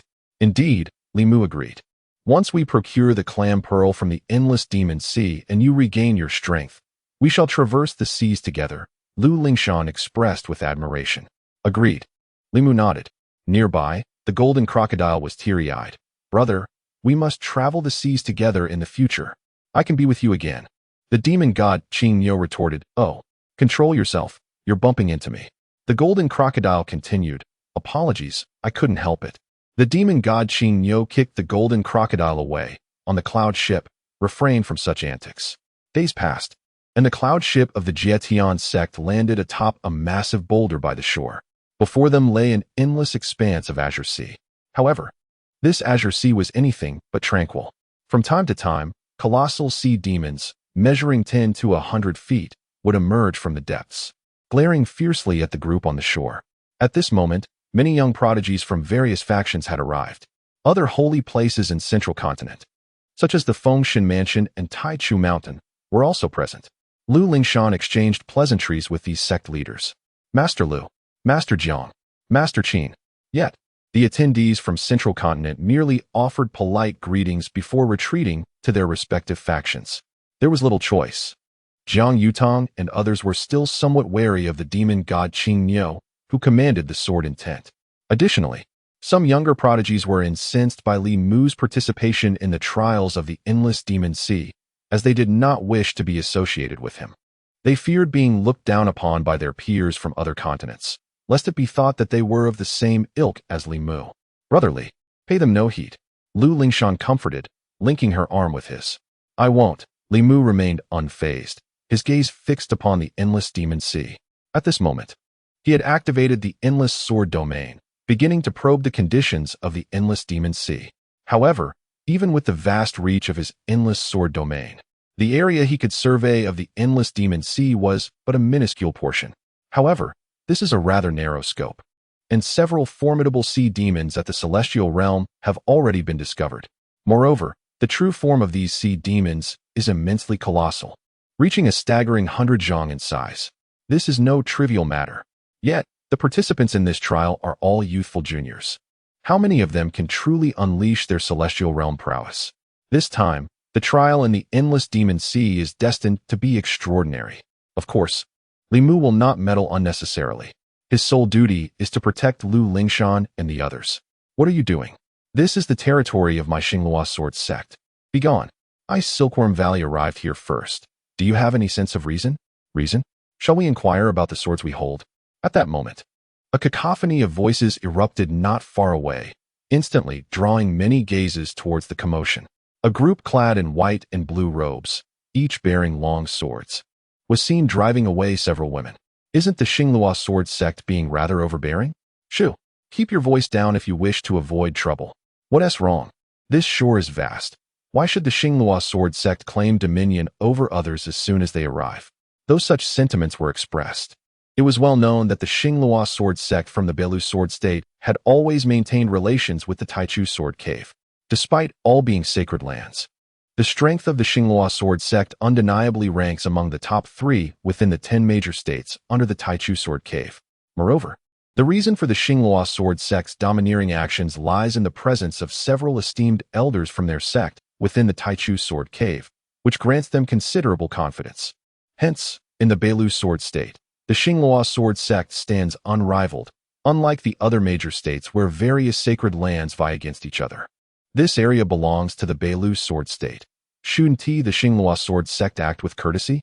Are you not aware that the Beilu sword state has long cast a covetous eye upon the central divine state? Are you suggesting that the Xinghua sword sect is deliberately targeting Ice Silkworm Valley, and in actuality, provoking the central divine state? Precisely. The central divine state occupies the most advantageous position, rich in resources, while the Beilu sword state is merely a desolate expanse with the endless demon sea.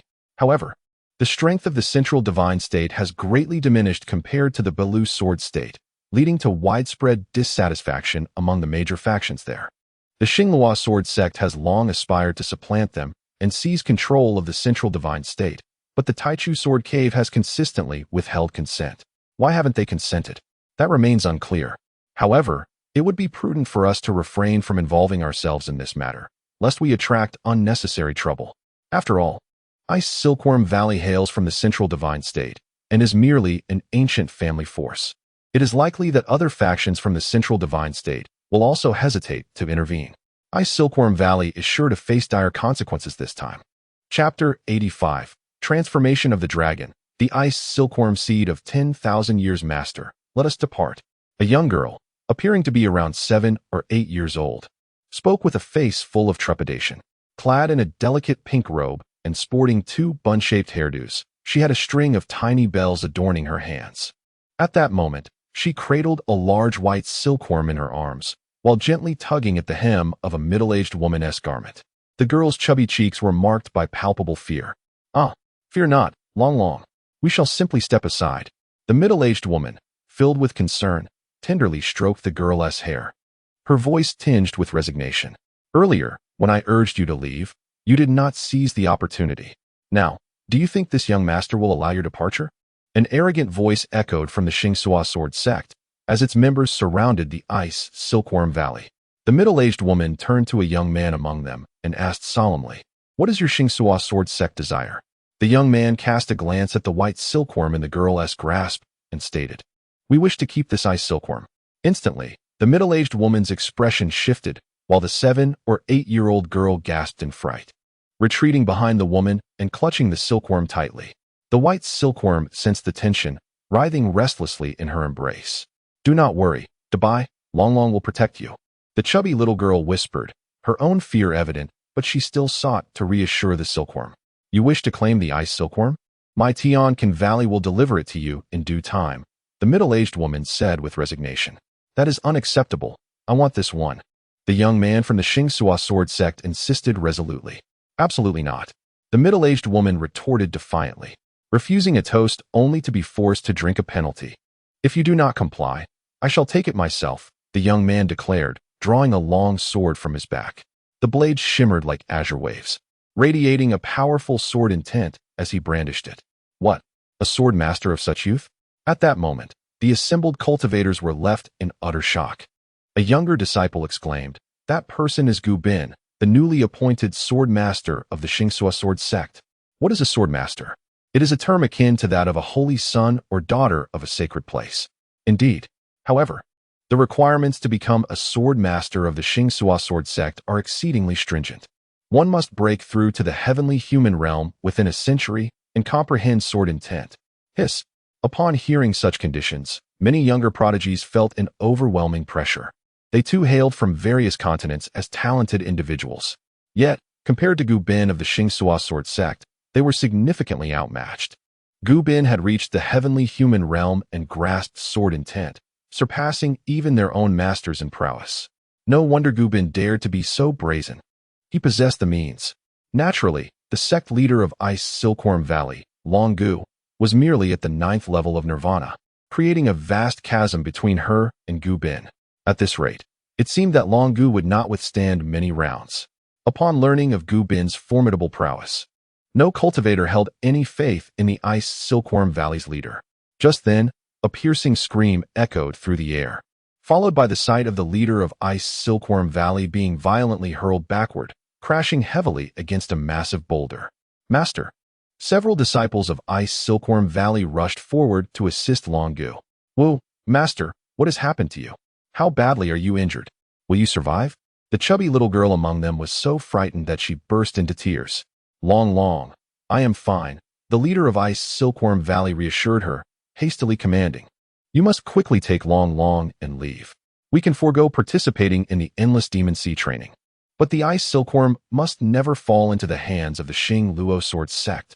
But what about you? One of the disciples inquired. I will be fine. I will hold back those from the Xing Luo Sword sect, Long Gu replied resolutely. Very well, Master. Please be cautious, the female disciples urged, rising to forcibly lead the frightened little girl away. Sister, I won't go. I want to stay with the Master. The chubby girl wailed, struggling against them. Want to leave? Leave the Ice Silkworm behind. Gu Bin's voice rang out ominously. Gu Bin Jinzi, is your Xing Luo Sword sect not being excessively tyrannical? Are you not afraid of retribution from the Tai Chu Sword Cave? Long Gu admonished, stepping defiantly in front of Gu Bin. That is of no concern to you. Gu Bin scoffed, then unleashed a sword strike towards Long Gu, forcing her to retreat once more. Subsequently, he turned his attention towards the female disciples of Ice Silkworm Valley, executing a swift sword strike that left them all grievously injured. Had Gu Bin not been wary of killing the Ice Silkworm, they would have undoubtedly perished. Master, sister. The chubby little girl was now in a state of utter terror. Long, run. Long, leave quickly. Long, do not worry about us. Long Gu and the other female disciples cried out in unison. Yet, the chubby little girl refused to budge, her gaze shifting from fear to fury as she faced the advancing Gu Bin. Big White, bite him! A roar erupted, leading to a scene that left all present in astonishment. The seemingly innocuous white silkworm suddenly lunged at Gu Bin with astonishing speed. In an instant, it resembled a primordial beast returning to the world, and the crowd was taken aback by a resounding dragon's roar. What is this? Transformation into a dragon? A 10,000-year Ice Silkworm breed. At this moment, those familiar with Ice Silkworm Valley were utterly astounded. What does transformation into a dragon mean? What is a 10,000-year Ice Silkworm breed? As the name suggests, this Ice Silkworm breed has been nurtured for millennia. Can an Ice Silkworm truly survive such a long span? Naturally, the lifespan of extraordinary beasts far surpasses that of human cultivators. But what makes this 10,000-year Ice Silkworm breed so formidable?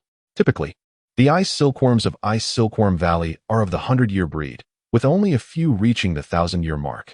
Once one reaches the millennium breed, the cultivated Ice Silkworm can at least transcend the Nirvana realm, and with a stroke of luck, it may even surpass the Celestial realm. The 10,000-year Ice Silkworm seed is certain to break through the Celestial realm, with a substantial chance of ascending to the Saint realm, becoming a great demon of the sacred path. This process is referred to as the transformation into a dragon. Such formidable prowess! It is no wonder that Gu Bin covets the Ice Silkworm. But can Gu Bin contend with this Ice Silkworm? Naturally, given its current condition, it has just hatched, at best possessing the strength of the divine concealment realm, insufficient to pose a threat to Gu Bin. As expected, the next moment, one could hear Gu Bin's rebuke. Beast! How dare you! Following this, Gu Bin struck out with a sword towards the white giant silkworm. The sword intent crashed forth like azure waves against the shore, sending the white giant silkworm soaring. Thud, thud, thud. The white giant silkworm fell heavily to the ground, rolling several times before coming to a halt. Goodbye! Cried the chubby girl named Long, tears streaming down her face once more as she rushed to check on the white giant silkworm, which now appeared exceedingly feeble. Subsequently, Gu Bin approached the white giant silkworm and lifted it. You wicked person! Let go of my Dabai! Long shouted desperately. Get lost! Gu Bin barked, delivering a kick that sent Long flying. Long. The Ice Silkworm's companions cried out in alarm, yet they were all devoid of combat strength. Faced with the overwhelmingly powerful Gu Bin, they were powerless. My Dabai? Give me back my Dabai! Long wept inconsolably. However, she was restrained by her senior sisters. Witnessing this, Long Gu felt a deep pang of sorrow. Had she not urged Long Long to participate in the endless demon sea training, such a calamity would not have befallen them. It was her own impatience that led to this. In truth, Long Gu herself was injured, yet she still possessed some combat prowess. For she could summon her contracted exotic beast, a creature of the celestial realm. However, to do so would mean engaging in a life-and-death struggle with the Xing Luo sword sect. Thus, Long Gu was deeply conflicted. Jiang Taizhan. Next, a sharp voice rang out from the Fengshan mansion. A remarkably robust figure charged directly at Gu Bin. Gu Bin swung his sword, yet Jiang Tieshan's momentum did not falter. He struck Gu Bin, sending him reeling and snatching the white giant silkworm from his grasp. Fengshan mansion, do you wish to die? Gu Bin scoffed. Jiang Taizhan, return. Jiang Yutong's expression darkened. He did not wish to provoke such a formidable enemy on behalf of the Fengshan mansion. Yet, Jiang Taizhan paid him no heed. With both arms clutching the white giant silkworm, he trudged heavily towards Long Long. Upon seeing Jiang Tieshan's back, one could discern a ghastly sword scar there, blood streaming profusely. Gu Bin's sword had severely injured Jiang Taizhan. In this moment, the world fell silent. The only sound that could be heard was the echo of Jiang Tieshan's footsteps. Many individuals failed to comprehend the actions of Jiang Taizhan. Nevertheless, they harbor a profound respect for him. Here you go. Do not allow others to snatch it away from you next time, Jiang Taizhan remarked, extending the large white silkworm. Thank you, my friend, Long Long replied, somewhat hesitant. Filled with gratitude. Chapter 86. What of your elders? Upon receiving the handover, one could see that Jiang Tieshan's hands, as if forged from steel, were stained with blood. This startled Long Long. Big guy, are you hurt? It's nothing. I won't die? Jiang Taizhan replied. Humph. Gu Bin snorted coldly and struck again with his sword. Jiang Taizhan let out a muffled groan, but remained standing. You're quite resilient. Let us see if you can withstand my next strike. Gu Bin swung his sword once more. This time, Jiang Tieshan's body swayed precariously, nearly toppling over. Big guy, don't worry about me, just go. Long Long cried, terrified. She understood that Jiang Taizhan was standing guard to protect her from the sword's intent. If he were to leave, her demise would be certain. I won't die? Jiang Taizhan spoke in a deep voice. Your life is quite tenacious, isn't it? So, you are indeed a grandmaster of physical arts. However, I shall see whether your resilient life can withstand my sharper blade. Gu Bin sneered, continuing his relentless assault on Jiang Taizhan. Clang, clang, clang. Each strike fell upon Jiang Taizhan, akin to blows upon solid rock, with sparks flying. It was evident how formidable Jiang Tieshan's defense was. Yet, Gu Bin's sword intent proved even more potent. With each successive strike, Jiang Tieshan's back became a grotesque tapestry of flesh and blood. The scars crisscrossed, resembling deep ravines.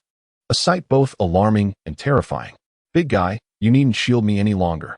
Cease your attack, villain of the Xingluo sword sect. Is there no one who can aid us? Does no one dare to confront the Xingluo sword sect? Is there truly no sense of justice in this world? Master, senior sister, did you not proclaim that there are more good people than bad in this realm? Long Long shouted through her tears. This chubby little girl was consumed by sorrow. Yet, along the endless shores of the demon sea, only the crashing waves responded. The roars of sea demons occasionally echoed, but beyond that, silence reigned. Even the members of the Fengshan house remained mute. Jiang Yutong's expression darkened, his fists clenched tightly, veins bulging. He struggled to contain the fury swelling within him. Jiang Yutong did not refrain from action out of unwillingness, but rather, out of inability. As for the others from the ancient sacred lands and noble families, they found themselves bereft of justification for intervention. In Beilu Sword Prefecture, my Xingluo sword sect reigns supreme. Who dares to provoke us here? Should anyone dare to act, they would declare themselves our enemies.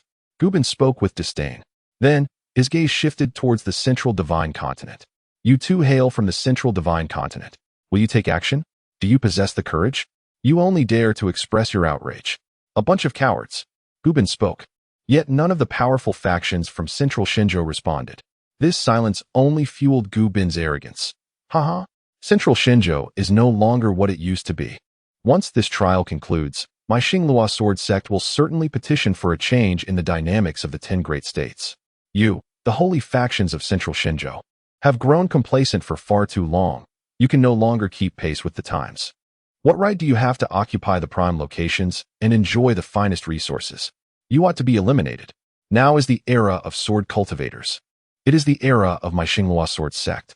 What are the Jietian sect and the once mighty immortal dynasty but mere trifles? In this moment, only the sound of Long Lung's helpless cries could be heard, mingled with Gu Bin's raucous laughter.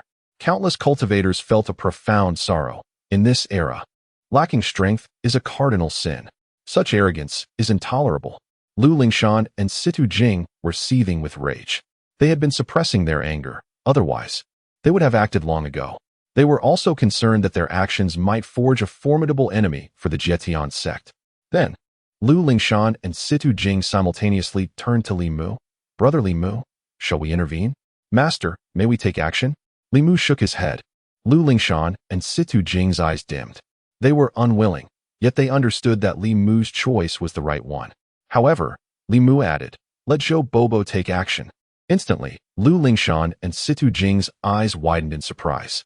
Zhou Bobo was a sage. If he intervened, it would lead to an irreconcilable conflict with the Xinghua sword sect. Nevertheless, neither Lu Lingshan nor Situ Jing questioned Li Mu's decision. They felt deeply moved. Thank you, brother Li Mu. Thank you, master. Li Mu replied calmly. I too cannot abide Gu Bin and the Xinghua sword sect, for we hail from central Xinzhou. Only Zhou Bobo's intervention can demonstrate the strength of central Xinzhou. It remains the same central Xinzhou, not a place where any fool can provoke us. His voice was flat, yet Lu Lingshan and Situ Jing sensed the underlying valor. The demon god Qing Niu and the golden crocodile felt an overwhelming urge to strike down Gu Bin immediately. Su Lang also raised his thumb in admiration. I never expected that despite your shattered Dantian, you possess more courage than any of us. Li Mu, if you do not disdain it, I, Su Lang, would be honored to take you as my named disciple. Su Lang was then promptly silenced with a fierce punch from Situ Jing. Suddenly, Gu Bin's smile vanished. It's time to wrap this up. He raised his sword intent once more, this time gathering formidable power. This strike would surpass all his previous displays of sword intent. Gu Bin aimed to slay Jiang Taizhan, removing a rival and eliminating a genius from central Xinzhou in one fell swoop. After all, Jiang Taizhan is a grandmaster of martial arts. However, he has yet to find his true direction. Otherwise, he could withstand the sword's intent. Witnessing this scene, Long Long cried out once more, no, stop, you wicked person. If you strike with that sword, the giant will perish. The despair in her voice was heart-wrenching and filled with helplessness. Longu could not bear to watch any longer. Her reluctance stemmed from two reasons, her concern for Long Long and her admiration for Jiang Taizhan. This valiant man filled Long Gu with a sense of shame. Originally, this matter belonged to the Ice Silkworm Valley, yet Jiang Taizhan had forcefully entangled himself in it, a move entirely unnecessary. Given this, if Long Gu chose to conceal her strength again and avoid confrontation with the Xinghua sword sect, she would never find peace in her lifetime. As for what would transpire with the Ice Silkworm Valley thereafter, she chose not to ponder it. Just then, a sigh echoed through the air. The crowd turned to see a diminutive, white-haired elder stepping forward. Who was this elder? Emerging from the Jietian sect, he must be one of their elders. Could his strength be discerned? It was impossible to tell. He must at least be at the celestial realm. However, an ordinary celestial realm practitioner would not stand a chance against Gu Bin. Gu Bin's arrogance was intended to provoke the powers of Central Divine Continent, yet unexpectedly, it was the Jietian sect, a once immortal dynasty, that first could not contain itself. Should this elder be defeated, the Xinghua sword sect would undoubtedly launch an assault on Central Divine Continent. That much was certain. Jiang Yutong and Qin Zijin, among other leaders, also turned their gazes toward him. Which elder from the Jietian sect was this? They were unfamiliar with him. Furthermore, why hadn't Lu Tianqing come? Why had this elder taken his place? They were perplexed, wondering if this elder might possess greater strength than Lu Tianqing. Thank you, elder. However, I kindly request that you return. The Ice Silkworm Valley wishes to trouble no one further. Long Gu directly refused, having resolved to engage in a life-and-death struggle with the Xinghua sword sect. Thus, there was no need to involve other factions. Moreover, the current Jietian sect did not possess strength rivaling that of the Xinghua sword sect. After all, the strongest combatant in Jietian sect was merely Lu Tianqing. Should Lu Tianqing arrive, he might stand a chance against Gu Bin, but the others were simply inadequate. Therefore, Long Gu felt it unnecessary to drag the Jietian sect into this conflict. However, Zhou Bobo paid no heed to Long Gu and instead focused on Gu Bin. Gu Bin fixed his gaze upon Zhou Bobo, realizing that he could not discern the extent of Zhou Bobo's strength, which made him take the situation seriously. Elder, are you going to intervene? Gu Bin inquired. What of your elder? Zhou Bobo countered. Elder, do you possess such strength? Gu Bin scoffed derisively. What of your elder? If they do not appear soon, I shall take the life of this junior, Zhou Bobo continued. Do not be presumptuous. Do not rely on your age.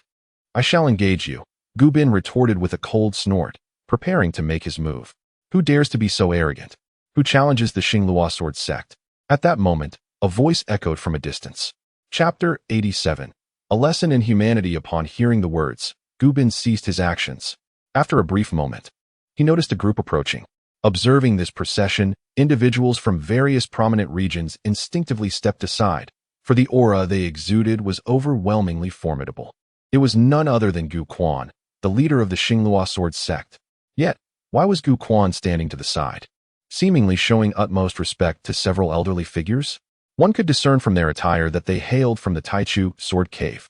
Oh, it must be the elders of the Taichu sword cave. Indeed, the Xinglua sword sect maintained a close relationship with the elders of Taichu sword cave. At this moment, the Jietian sect found itself in dire straits. With the arrival of the Taichu sword cave elder, would the elder of the Jietian sect dare to act? The expressions of Jiang Yutong, Qin Zijin, and the others from the central divine state were grim. This time, the Binkan Valley would have to concede defeat. This time, the Jietian sect would have to acknowledge their failure. This time, the entire central divine state would have to submit. It was likely that once this trial concluded, the Taichu sword cave would indeed consent to allow the Xinglua sword sect to dominate the central divine state. The entire region would be reduced to a vassal of another.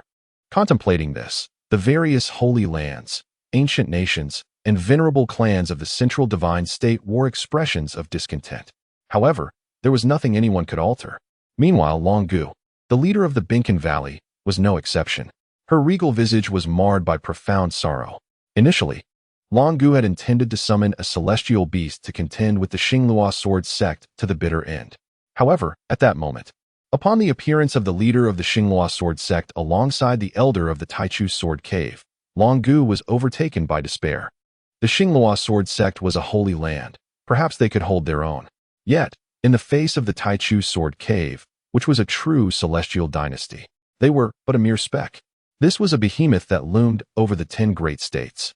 With a single word from the Taichu sword cave, any major state could be obliterated, let alone the holy lands and other powers within those states. Moreover, the Xinglua sword sect, being closely allied with the Taichu sword cave, dominated the entire Beilu sword state. This was tacitly permitted by the Taichu sword cave. Long Gu was so frightened that she could hardly muster a sound. Clutching the frail white silkworm, she cast her gaze upon Jiang Taizhan. In that moment, the 7 or 8-year-old plump girl appeared utterly helpless. This reality diverged sharply from her expectations.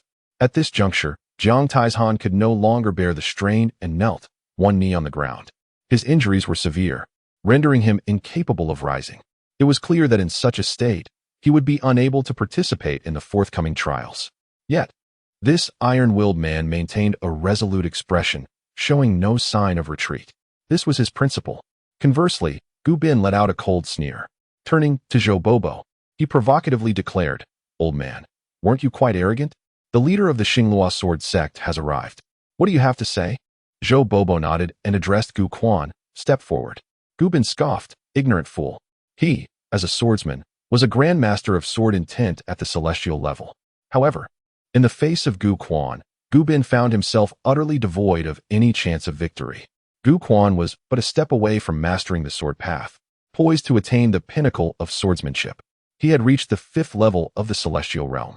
The esteemed leader of the Xinglua sword sect, Gu Quan, along with the elders of the Taichu sword cave, nodded in acknowledgement before stepping forward. "Do you seek me, old man? What brings you here?" Gu Quan regarded Zhou Bobo with a disdainful expression, completely dismissing him. As Gu Bin had previously articulated, the Xinglua sword sect had long cast covetous eyes upon the central divine continent. The elders of the Taichu sword cave had come not only to prepare for this trial, but also to confer with Gu Quan on how to seize control of the central divine continent. They firmly believed that the first order of business must be to eliminate the Jietian sect, which once held the prestige of an immortal dynasty. In truth, Gu Quan and his associates had been observing the turmoil from afar. Gu Quan allowed Gu Bin to act, intending to incite the various powers of the central divine continent through him. Just then, a senior member of the Jietian sect emerged, prompting Gu Quan to approach. Gu Quan aimed to establish his dominance over Zhou Bobo. Zhou Bobo scoffed, "What is your purpose?" "To teach you a lesson in humility." Gu Quan retorted dismissively, "And you think you can accomplish that?" Yet, in the next moment, Gu Quan's words caught in his throat as Zhou Bobo struck with astonishing swiftness. Before Gu Quan could even perceive the attack, he was left aghast, staring at his severed right arm. His pupils dilated in horror. He could scarcely comprehend how this diminutive elder had managed such a feat. What? The surrounding cultivators were all taken aback, their expressions reflecting sheer astonishment. The outcome had surpassed everyone's expectations. They had assumed that Zhou Bobo would be no match for Gu Quan, at best managing to hold his ground for a few exchanges. Yet, to their utter disbelief, Gu Quan had not even drawn his sword before losing his arm. It was all too swift, all too powerful. At that moment, many cultivators felt a rush of exhilaration. They were elated, for the Xinglua sword sect had been excessively arrogant, and they had long harbored resentment but lacked the strength to confront them.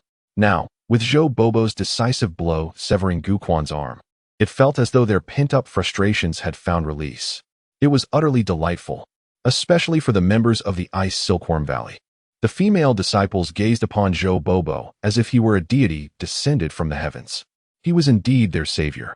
Long Long was moved to tears once more, proclaiming, "Indeed, there are still many good people in this world." The dragon ant of Ice Silkworm Valley felt a sense of relief, though her brow furrowed with concern. After all, the elders of the Taichu Sword Cave were also present. "Who are you? Why such brutality? To strike without hesitation and sever a man's arm? Do you not realize the impact this will have on Master Gu Quan's life?" The elders of the Taichu Sword Cave spoke solemnly, their faces betraying their astonishment. They too had failed to grasp how Zhou Bobo executed his strike. Therefore, they resolved to stabilize Zhou Bobo, ascertain his true capabilities, and then deliberate on their course of action.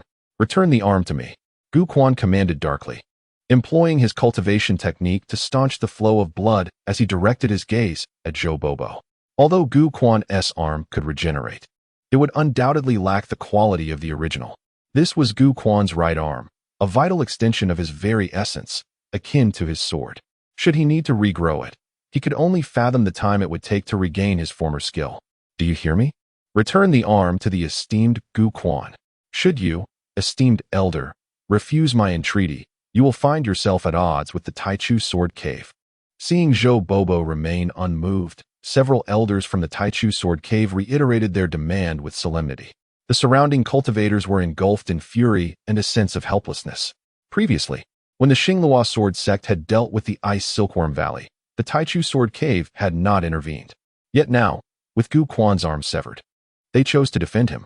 How could this not chill the hearts of onlookers? Nevertheless, none dared voice their discontent. Once more, all eyes were riveted upon Zhou Bobo, eager to witness the reaction of this diminutive, white-haired elder.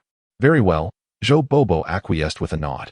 The crowd felt a twinge of disappointment, though they did not blame him. In the face of the Taichu Sword Cave, which force among the 10 great states would dare oppose them? Only those weary of life would do so. Gu Quan and the others from the Xinglua Sword sect regained a semblance of confidence, their faces adorned with cold smirks. Despite the formidable nature of the small, white-haired elder, he was insignificant before the Taichu Sword Cave. Even if you were a dragon, you must coil. Even if you were a tiger, you must crouch. Gu Quan resolved that as long as Zhou Bobo returned his right arm, he would swiftly merge his power and join forces with the elders of the Taichu Sword Cave to slay Zhou Bobo, sparing not even the Jitian sect. This could also serve as justification for his ascent in the central divine continent. Ha! A smile curled at the corners of Gu Quan's mouth. "Catch!" Zhou Bobo gestured, and the severed arm was cast away. However, it did not soar towards Gu Quan, but was instead hurled into the boundless sea of demons. "You dare! Stop!" Gu Quan's eyes widened in terror, and he hastily shouted. The elders of the Taichu Sword Cave also voiced their alarm, but it was too late to intervene. They could only watch as a massive sea demon emerged from the depths of the endless abyss, swallowing the arm whole before plunging back into the dark waters. At that moment, countless cultivators were rendered dumbfounded, their expressions a tapestry of emotions. Yet, all collectively gasped in shock.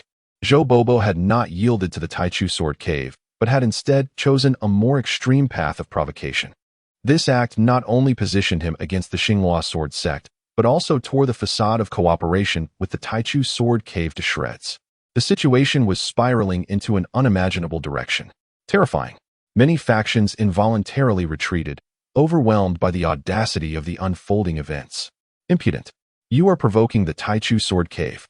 We cannot allow you to remain. Indeed, the elders of the Taichu sword cave were filled with immense fury, preparing to take action against Zhou Bobo. Chapter 88. Confronting Master Lu. Did you seek the old man's consent? The elder of the Taichu sword cave. Please wait. Just at this critical moment. A voice resonated among the crowd. The onlookers turned to find it emanated from the Jitian sect.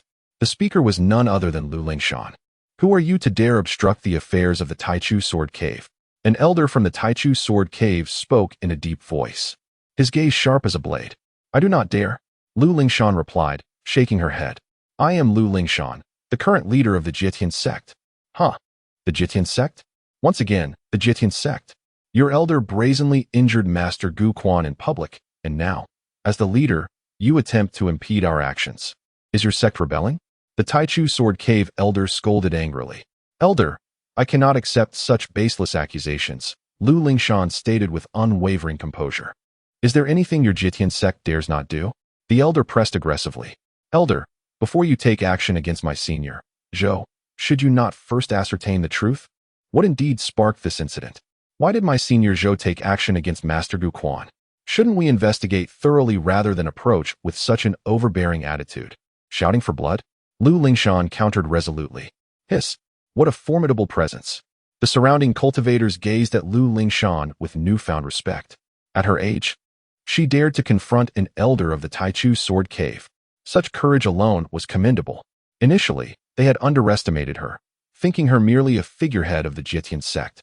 Yet now, it was evident that she possessed considerable capability beyond mere cultivation. Master Lu is truly impressive. I, Su Lang, am utterly convinced. Su Lang exclaimed in astonishment. C2 Jing, you are not that remarkable, C2 Jing retorted, delivering a punch to Su Lang. By the way, does Senior Zhou not fear these elders from the Taichu sword cave? Why does Master Lu intervene? Su Lang, sporting a black eye, inquired yet again. You truly are single-minded. Master Lu is concerned that Zhou Bobo might injure all these elders from the Taichu sword cave, which would complicate matters with them, C2 Jing explained. Oh, I see now. Su Lang responded, his admiration for Lu Lingshan deepening. Master Lu possesses a grand vision. Beside them, the golden crocodile was visibly excited, while the demon god Qing Niu appeared disdainful. This is but a trivial matter. The Taichu sword cave, huh? The immortal dynasty, huh? In comparison to my master, Li Mu, it is insignificant. With but a single strike from Li Mu, the entire Taichu sword cave could be pierced through. Li Mu remained calm, saying little. Such matters could be easily resolved by Zhou Bobo and Lu Lingshan. The Ice Silkworm Valley's crowd also turned their attention toward the scene. Long sighed. This sister is so beautiful, so brave. Long cannot compare. Long can only weep. Meanwhile, the master of Ice Silkworm Valley, Long Gu, wore a grave expression. Lu Lingshan spoke the truth. However, would the elders of Taichu sword cave heed her words? Certainly not. The youth remains oblivious to the treacherous nature of the world. What a sharp-tongued individual. One elder from Taichu sword cave snorted coldly. Are you instructing us on our duties? I would never presume to do so.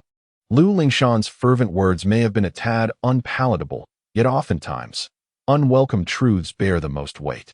I implore the esteemed elders of Taichu sword cave to act with fairness. Lu Lingshan continued. Are you implying that we are unjust? The elder's demeanor darkened. Lu Lingshan refrained from responding directly, confident that the elders would indeed act with equity. The elders must be aware that it was Xinghua sword sect's Jianzigu Bin who, in his greed for the ice silkworm of Ice Silkworm Valley, resorted to violence. Jiang Taizhan of Fengshan Mansion was gravely injured while attempting to reclaim the ice silkworm. and he now bleeds profusely. My senior, Zhou from Jietian sect, merely sought to intervene, wishing to address Gu Quan. And this is not an unreasonable request, is it? Lu Lingshan articulated. What you claim, we have not witnessed, we shall investigate. However, your elder from Jietian sect audaciously disregarded us, severing Master Gu Quan's right arm and even feeding it to the sea demon. This is an affront to Taichu Sword Cave, which we cannot tolerate. The elder from Taichu Sword Cave declared, certainly, Taichu Sword Cave has always acted with justice. Should your elder renounce his cultivation, we may spare his life. Furthermore, as the master, you bear some responsibility for this negligence. Yet, as you must participate in the trials, we shall not demand your elder's self-dismemberment. Instead, you shall sever an arm, and this matter will conclude. What? A collective gasp reverberated through the crowd. Unexpectedly, Lu Lingshan's impassioned plea had entangled her in this predicament. The elder from Taichu Sword Cave was evidently biased in favor of Xinglua Sword Sect. Upon hearing this, the golden crocodile revealed a fierce glint in its eyes. If this is the outcome, then I, Lu Lingshan, cannot regard your actions as just. Lu Lingshan proclaimed with a heavy tone. Humph. Do you believe your words hold any sway over our judgments? Since you refuse to act, I shall assist you. The elder from Taichu Sword Cave advanced menacingly towards Lu Lingshan. Lu Lingshan's countenance changed. She had not anticipated such unreasonable behavior from the elder, who twisted the truth and provoked her ire. How dare you? I shall bite you to death. The golden crocodile charged forth, yet was halted by the demon god, the azure bull, who firmly planted a foot upon it. Brother, your intervention is unnecessary, the azure bull spoke indifferently. Indeed, at the moment the elder from Taichu Sword Cave attempted to strike Lu Lingshan, Zhou Bobo made his move. In an instant, the elder found his right arm severed, along with the sword he wielded, which fell to the ground. The onlookers were left in disbelief. The elder of the Jietian sect indeed made a move against the elder of the Taichu Sword Cave. This is an unprecedented event in a millennium. To confront Master Lu? Have you sought my consent? Zhou Bobo glared at the elder of the Taichu Sword Cave, who wore a visage of shock. What do you mean, what? Zhou Bobo retorted, his spittle landing squarely on the elder's face. The elder of the Taichu Sword Cave attempted to speak again. What do you mean, what? Can you not articulate your thoughts properly? If you cannot, then kindly silence yourself. Your words irritate me, Zhou Bobo chastised. Were it not for the consideration that the Jietian sect could not afford to truly sever ties with the Taichu Sword Cave, Zhou Bobo would have already slain the man with a single stroke. The surrounding cultivators gazed at Zhou Bobo with immense admiration. This elder is formidable. Not only did he sever the right arm of the Taichu Sword Cave elder, but he also rendered the opponent nearly speechless. You seek death. We shall attack together. The remaining elders of the Taichu Sword Cave, thoroughly enraged, drew their swords, intending to unite against Zhou Bobo. However, before Zhou Bobo could make a move, he witnessed the elder with the severed arm step forward and command, "Halt." The other elders of the Taichu Sword Cave looked on in confusion. What is the matter? The surrounding cultivators echoed their bewilderment. How could the elder, having lost an arm, still be coherent? Yet, in the face of such doubtful gazes, the elder offered no further explanation. Instead, he directed his attention to Gu Bin, the disciple of the Xinglua Sword Sect, and bellowed, "Kneel." Gu Bin appeared utterly perplexed, and the surrounding cultivators were equally mystified. What is happening? When Gu Bin remained motionless, the elder of the Taichu Sword Cave approached him directly and delivered a kick to his knee, causing Gu Bin to yelp in pain and drop to one knee. With a resounding thud, the elder followed up with another kick, and this time, Gu Bin found himself kneeling on both knees, a most undignified position. Chapter 89. Elder Sun Mao. To which faction do you truly belong? Elder Sun Mao, what is the meaning of this? Gu Bin inquired, his voice laced with indignation. What manner of gaze is that? Do you dare to lay hands upon me? The elder from the Taichu Sword Cave, incensed, propelled Gu Bin away with a fierce kick. As Gu Bin landed, the voice of the Taichu Sword Cave elder echoed once more. Come here at once. Fury coursed through Gu Bin, yet he refrained from retaliation. He cast a pleading glance at Gu Quan, desperately seeking assistance. Gu Quan hastily questioned, Elder Sun Mao, what is the reason for this? Why indeed? Elder Sun retorted, Gu Quan, you have raised quite the sword-wielding disciple. He believes that by mastering sword intent and attaining the celestial realm, he can act with impunity. Does he truly think that this northern Lu sword state belongs to your Xinghua sword sect? That you can dominate it unchallenged? He must first reckon with my Taichu sword cave. The assembly found themselves further perplexed by this sudden turn of events. The surrounding cultivators were taken aback, struggling to comprehend how elder son Mao of the Taichu sword cave, who had lost an arm, could now shift allegiances so drastically. Elder son? Other elders from the Taichu sword cave inquired through their thoughts. Let us discuss this later, Sun Mao replied. Do not interfere. The other elders from the Taichu sword cave reluctantly acquiesced. Meanwhile, Sun Mao discreetly cast another glance at Zhou Bobo, who maintained an icy demeanor. This startled Sun Mao greatly. He had sensed something amiss when Zhou Bobo made his move. This individual was a sword saint. What choice did Sun Mao have? He could only betray his former ally. If he failed to uphold justice, not only would he, Sun Mao, face dire consequences, but all the elders of the Taichu sword cave would be unable to return as well. Together, they were no match for this sword saint. Turning his gaze back to Gu Bin, Sun Mao declared, Master Lu is correct. This matter was instigated by you, Gu Bin. If I do not enforce justice today, what remains of the Taichu sword cave's reputation? As he spoke, Sun Mao summoned his sword with his left hand. For every transgression you have committed, Gu Bin, I shall strike you down with equal measure. Elder Sun Mao, spare me. Gu Bin cried in terror. Yet Sun Mao remained unmoved. Gu Bin turned once more to Gu Quan for help, but Gu Quan was powerless to intervene, having surmised the gravity of the situation. It was evident that Sun Mao feared the might of the diminutive white-haired elder. However, Gu Quan was oblivious to the true extent of Zhou Bobo's power that could instill such fear in Sun Mao. Sun Mao had already made his move. You, Gu Bin, have bullied the weak. This is your first offense. You have seized treasures from others. This is your second offense. You have harmed others. This is your third offense. You have displayed a complete lack of decorum. This is your fourth offense. With each infraction, Sun Mao unleashed a strike of his sword. With a sickening sound, each blow fell as easily as chopping vegetables. Gu Bin's flesh was torn asunder, yet he dared not defend himself. Otherwise, one would be at odds with Sun Mao. Gu Quan watched with a heavy heart. Fortunately, Sun Mao exercised restraint and did not deliver a lethal blow, merely intending to teach Gu Bin a lesson. With each strike of his sword, Sun Mao discreetly observed Zhou Bobo's demeanor as he sought to appease this revered figure. Yet, Zhou Bobo maintained an expression of disdain. Soon, Gu Bin found himself on the brink of death, prompting Sun Mao to turn to the members of the Ice Silkworm Valley. Dragon Ant, with a single word from you, I shall eliminate this insolent wretch. Gu Bin, Elder Sun Mao, that would be unwise. Gu Quan, the leader of the Starry Sword sect, gasped in shock. Silence. When is it your turn to speak? Sun Mao barked, causing Gu Quan to tremble, his spirit sinking to the depths of despair, leaving him too fearful to utter another word. The members of Ice Silkworm Valley found this turn of events surreal. Previously, Sun Mao had defended Gu Bin and sided with the Starry Sword sect. Now, not only had he chastised Gu Bin, but he had also rebuked Gu Quan, which brought immense satisfaction to the Ice Silkworm Valley members, something they had never dared to imagine. Only Dragon Ant understood that Sun Mao acted out of necessity, likely wary of the elder from the sect of Heaven's End. Moreover, Sun Mao was merely putting on a show, unwilling to truly slay Gu Bin. As he was a disciple of the Starry Sword sect, a rare gem in a millennium, destined for a position of leadership. Sun Mao, hesitant to inquire about the elder's opinion from the sect of Heaven's End, turned instead to Dragon Ant, seeking a way to de-escalate the situation. How could she refuse? Furthermore, the outcome was far more favorable than the brutal confrontation she had envisioned with the Starry Sword sect. Infinitely better, in fact.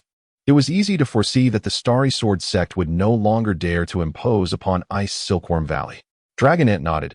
Elder Sun Mao, Gu Bin is but a child, brimming with youthful exuberance. Since you have imparted a lesson, it suffices to say that his transgressions do not warrant death. Elder Sun Mao sighed in relief. After all, she was a leader from an ancient family, possessing considerable worldly wisdom. Yet, he inquired, might I ask if Elder Lu from the sect of Heavens End has any objections? Lu Lingshan shook her head. I defer to Dragon Ant's judgment. Senior Zhou, please return. Zhou Bobo strode back with hands clasped behind his back, exuding an air of triumph akin to a pleased beggar. Were it not for Zhou Bobo's earlier aggression towards Sun Mao, the latter would never have associated him with a saint. As Zhou Bobo returned, Sun Mao also felt a sense of relief. This affair had finally come to a close.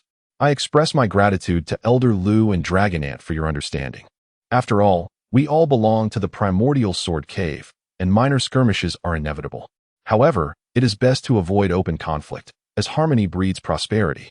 Sun Mao delivered this bland yet cordial statement before proceeding to announce, "Now, everyone, prepare for the upcoming trial. Allow me to briefly introduce the rules of the endeavor. All participants will embark on a sailing vessel, traversing the boundless sea of demons, en route to the primordial sword cave." Sun Mao began then. All accompanying personnel may choose to wait here. Should any of the younger members fail the assessment, they will be sent back. Alternatively, one may opt to board the cloud ship and journey to the Taichu Sword Cave. Is it truly that simple, Elder Sun Mao? A young prodigy expressed disbelief. Indeed, it is that simple. As you fend off the assaults of the sea demons, the opportunities along the way may be seized by your own merit. And all acquired rewards will belong to you, Sun Mao affirmed with a smile. It is no wonder the Taichu Sword Cave is renowned. It is indeed affluent. One remarked.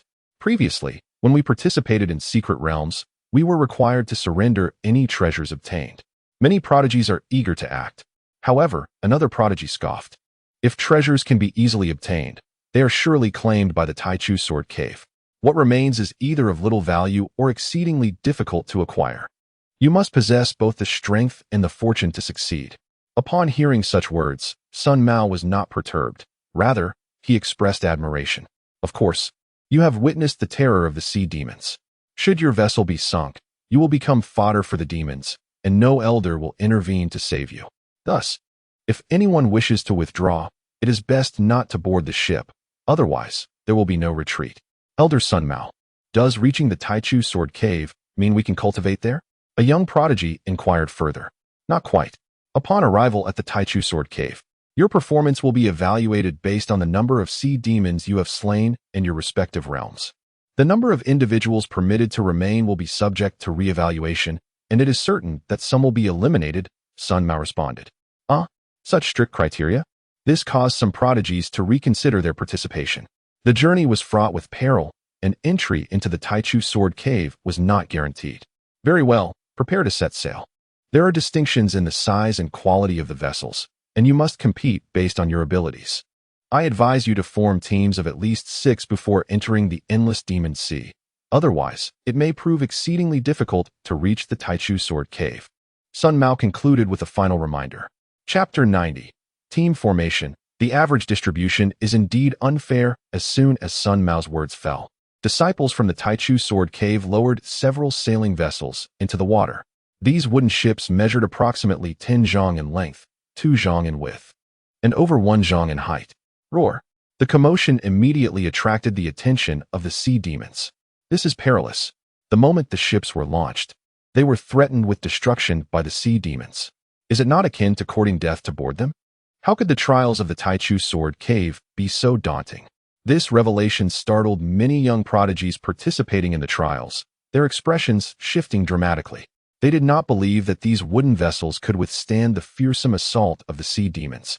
Known to be corrupted sea beasts possessing the formidable strength of both demonic entities and monstrous creatures. However, as the massive sea demons leapt from the depths, intending to collide with the ships, they were met with an unexpected sight. Within the hulls of the vessels, radiant circles of light unfolded, forming a protective barrier around the ships. The sea demons did not breach the vessels. The eyes of the young prodigies sparkled with realization. This is a formation, so that is how it is. If the ships were merely wooden constructs, they would undoubtedly succumb to the sea demons' onslaught. However, with the protection of the formation, as long as it was maintained, with any luck, they should be able to withstand the sea demons' attacks. It seemed that each ship possessed 6 formations, which elucidated Elder Sun Mao's reminder that at least 6 individuals were needed to cooperate effectively. Nonetheless, the power of the formation was contingent upon the individual strengths of its members. Moreover, relying solely on the formation without offensive capabilities would place them in a passive position. Therefore, careful selection of teammates was imperative. With these thoughts in mind, the prodigies took action, primarily forming teams based on their respective continents. Some continents had all their members boarding a single ship, while others split into several smaller teams. Haha, our comrades from southern Uejo are united in purpose. All 12 of us will board the same vessel. Indeed, we can divide into 2 groups to maintain the formation day and night, ensuring a safe passage to the Taichu Sword Cave. And should we encounter sea demons, we can strike together, perhaps even slaying those of the Tianren realm. Most importantly, we have seized the initiative. If we come across treasures, they shall surely be ours. The 12 from southern Uejo swiftly united and soon occupied a vessel, setting sail first. A cultivator sneered coldly, remarking, "This is nothing short of foolishness. If a powerful sea demon fixates on them, then all of southern Uejo shall be obliterated. Furthermore, with so many individuals, the average score will undoubtedly diminish. Even if they manage to reach the Taichu Sword Cave, they will likely rank at the bottom." Naturally, other young prodigies from various continents also felt the pressure and began to panic. Some even opted to set sail in pairs to catch up more swiftly. Shortly after departing, the vessel was assailed by a sea demon.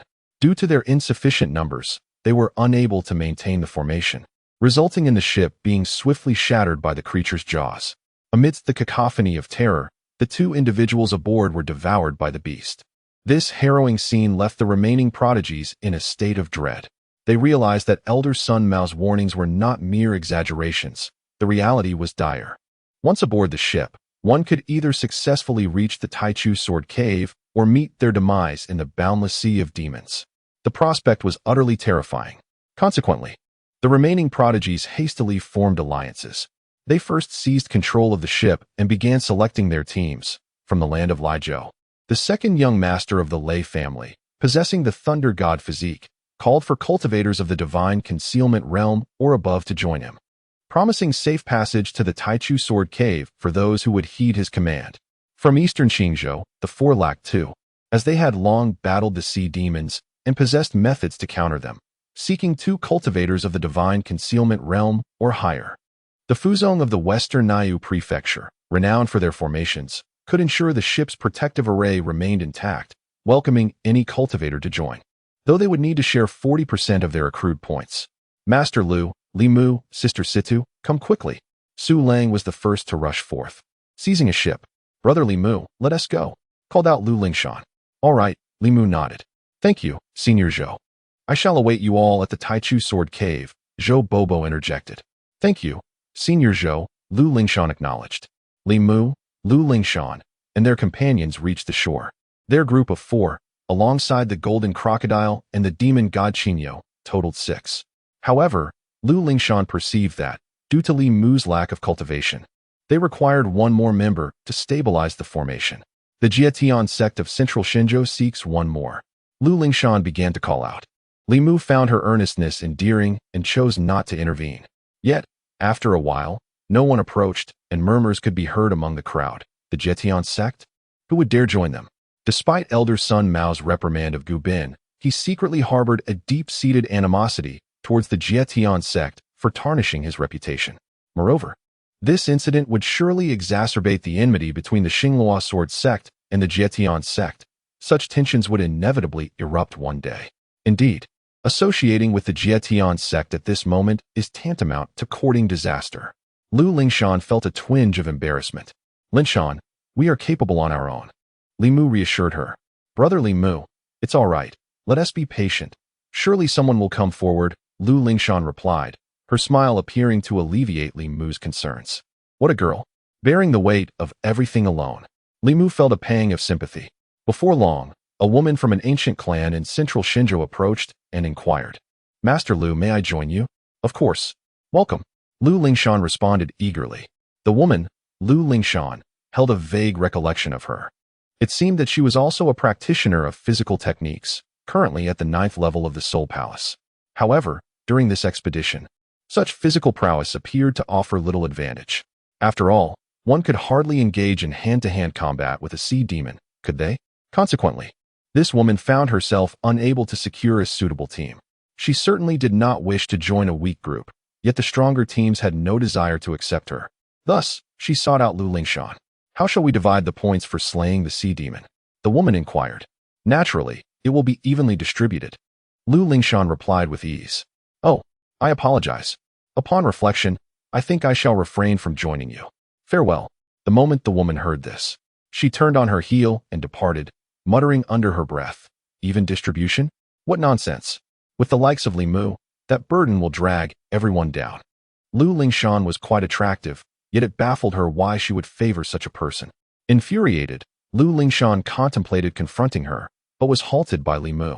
Brother Li Mu, do not take it to heart. Lu Lingshan consoled him instead. Not at all. In truth, an even distribution does seem somewhat inequitable, Li Mu remarked with a smile. He added, if anyone joins, wouldn't that merely grant them an advantage? Brother Li Mu, you must not say such things. We agreed on an even division, and it must stand, Lu Lingshan declared resolutely. Su Lang, Situ Jing, do you have any objections? Both Su Lang and Situ Jing shook their heads in unison. Certainly not. Brother Li Mu, do you see? Everyone is in unanimous agreement, Lu Lingshan cheered. Then it shall be evenly divided, Li Mu nodded. However, it appears that no one will be joining us, he added. Not to worry. At worst, I shall manage both formations alone, Lu Lingshan reassured him. Just then, a voice rang out from a short distance away. Jiang Taizhan, return with me. It was Jiang Yutong speaking. Master, I will not return. I, Jiang Taizhan, have come to partake in the expedition, Jiang Taizhan insisted stubbornly. Partake in what? Can you even walk? Are you here to serve the sea demons their meals? Moreover, in your condition, who would wish to accompany you? Jiang Yutong scolded in frustration. If Jiang Taizhan does not step forward, none of this would have transpired. Even if I must perish, I shall do so in the boundless demon sea, and I will never bring disgrace to my master, Jiang Taizhan shouted with all his might. Jiang Yutong was beside himself with anger. Dragonlong is willing to accompany the big fellow, Dragonlong spoke cautiously. You, who cannot even ensure your own safety. Jiang Yutong scoffed. Regardless, Dragonlong will take care of the big fellow. As long as Dragonlong is alive, the big fellow shall certainly survive, Dragonlong declared with conviction. Originally, Longu had intended to call Dragonlong back, but upon seeing Jiang Tieshan's determination to join, she too resolved to support him. Big fellow, take your time, Dragonlong said as she assisted Jiang Taizhan, slowly guiding him towards the shore where the sailing vessel awaited. Is there anyone willing to join us in a team? I, Long, am quite formidable, as you all are aware, possessing the legendary ice silkworm seed. Additionally, my companion, the tall one, is exceptionally skilled, a grandmaster of physical arts. Is there anyone at all? That chubby little girl, around 7 or 8 years old, while struggling to support Jiang Taizhan, spoke with a smile, searching along the riverbank for potential teammates. Her appearance evoked a deep sense of compassion among the onlookers, including Long Gu and the others from Ice Silkworm Valley, who found it difficult to bear. Jiang Yutong also fell into silence. Chapter 91. A Heart of Chivalry. Is this what you call a sailboat? Are you looking to team up with us? I can summon the eternal ice silkworm, and this giant is a master of martial arts. We are quite formidable, Long exclaimed, laughter ringing out repeatedly. Yet, all she received in return were cold glares. Not to mention that both Long and Jiang Taizhan were nearly powerless at the moment. Furthermore, having offended the Xinglua sword sect, no one was inclined to involve themselves with them. Is there anyone out there? We are truly strong, Long continued to shout, her voice unwavering despite the repeated rejections. Several times, she felt the urge to cry but suppressed it, forcing a smile as she called out. Long, I can participate on my own. You should head back. Jiang Taizhan finally spoke. It's all right, big guy. We can go together. Rest assured, Long will be by your side. Long replied with a smile. At last, Long helped Jiang Taizhan approach Lu Lingshan and the others. Master Lu, are you in need of more members? We are quite strong. Maida Bai is the eternal ice silkworm, and this giant is a martial arts master. You can trust us. We won't hold you back. Moreover, we won't claim any points for slaying the sea demon. The chubby girl forced a smile, confidently introducing herself. Lu Lingshan was particularly averse to such displays, as it reminded her of Li Mu's plight. Many times, Li Mu had faced ridicule and scorn. She was tempted to agree immediately, but needed the consent of Li Mu and the others. Su Lang, Situ Jing? I defer to Master Lu, Su Lang stated. I agree. Situ Jing added decisively. Brother Li Mu? Lu Lingshan inquired. Yes, but I have one condition, Li Mu replied. What condition? Speak, and I shall agree to anything. Long exclaimed, her face lighting up with excitement like a blooming flower. I wish to take a look at your Dabai, Li Mu stated. The transformation of the eternal ice silkworm into a dragon was notoriously slow, and he intended to lend this girl a hand. Huh. Long Long instinctively recoiled, clutching Dabai tighter. She had heard such words countless times before. What was presented as a mere glance was often a pretext for seizing her precious Dabai. Li Mu, you wretched fool. Do you dare to covet the eternal ice silkworm? Jiang Taizhan glared at him. What did you say? Lu Lingshan demanded, her voice low and severe. Jiang Taizhan, do you seek death? Situ Jing interjected, casting a dark look at Jiang Taizhan. Situ Jing was indifferent to Jiang Tieshan's injuries or how he had sustained them. The mere fact that he had humiliated her master warranted his demise. The golden crocodile also assumed a battle stance. I, the golden crocodile, am ever ready for combat. I shall cleave our foes asunder. Humph. Jiang Taizhan glanced at them before speaking. Long Long, let us leave. There is nothing worthwhile in joining such a team. However, Long Long remained steadfast, refusing to budge. Long Long. After a moment's hesitation, Long Long addressed Dabai. I am truly sorry, but I cannot remain with you any longer. Nevertheless, I firmly believe that you will fare far better in the Jietian sect than you ever would by my side. Long Long, you mustn't. Jiang Taizhan exclaimed. It's all right. I have an abundance of ice silkworms in my ice silkworm valley, Long Long replied with a smile. Yet, Jiang Taizhan noticed that Long Long had discreetly wiped away a tear moments ago. Here, brotherly Mu, this is for you. You must treat Dabai with utmost care. Long Long lifted Dabai high. Li Mu said without elaboration as he extended his hand to accept the creature. Dabai, having been wounded by Gu Bin's sword, remained quite feeble. Nonetheless, it instinctively struggled to resist, writhing desperately, unwilling to part from Long Long. By the way, brotherly Mu, Dabai might be somewhat disobedient and particularly finicky with food, so you will need patience. After some time together, he will surely become gentle, Long Long said, her heart aching at the sight of Dabai's condition. Yet she held back her emotions. Long Long feared that Li Mu might not treat her well. The girl had tears welling in her eyes. Silence. Li Mu spoke calmly. As he spoke, he activated the Yuxian Classic, channeling an imperceptible energy into Dabai's body. Brotherly Mu, it's not like that, Long Long interjected. But her eyes widened in astonishment. For indeed, Dabai had quieted down. Moreover, it nestled in Li Mu's hand, nuzzling affectionately against him. Having spent so much time with Dabai, Long Long had never witnessed such behavior. In that moment, she felt as though she had lost something dear. A profound sorrow welled within her. Yet, this chubby girl forced herself to remain composed. Long Long, you must not cry. You must be strong. The big guy risked his life to save you. You cannot let him down. Furthermore, Dabai will undoubtedly thrive in the Jietian sect far better than he ever would with me. Therefore, you must understand and forgive Dabai. He surely believes this is for the best, which is why he follows brotherly Mu's commands. Yes, indeed, that must be it. Long Long shall not weep. Jiang Taizhan could no longer bear the sight. Li Mu, return the eternal ice silkworm to her. I refuse to join you. I shall venture to the Taichu, sword cave alone. Jiang Taizhan insisted, attempting to stride forward and seize it. Tend to your injuries and do not act recklessly. Li Mu calmly replied as he carried Dabai toward the sailboat below. At that moment, Situ Jing intervened, blocking Jiang Tieshan's advance. Infuriated, Jiang Taizhan shouted, Li Mu, one day I shall kill you. With a thunderous crash, he was swiftly subdued by two women, who struck him down. Lu Lingshan and Situ Jing had acted in unison. Elder Lu, impressive, Situ Jing remarked.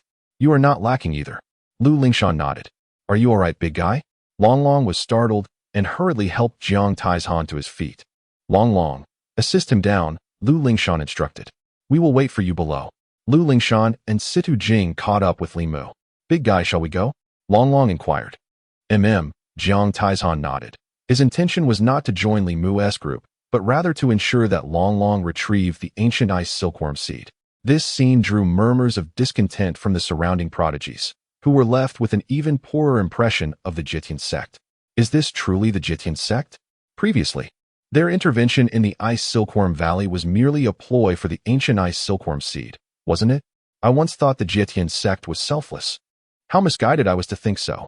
They had perhaps been unaware of the seed's significance before, but now that they were informed, they would not let it slip away. After all, the ancient ice silkworm seed held the potential to transform one into a dragon.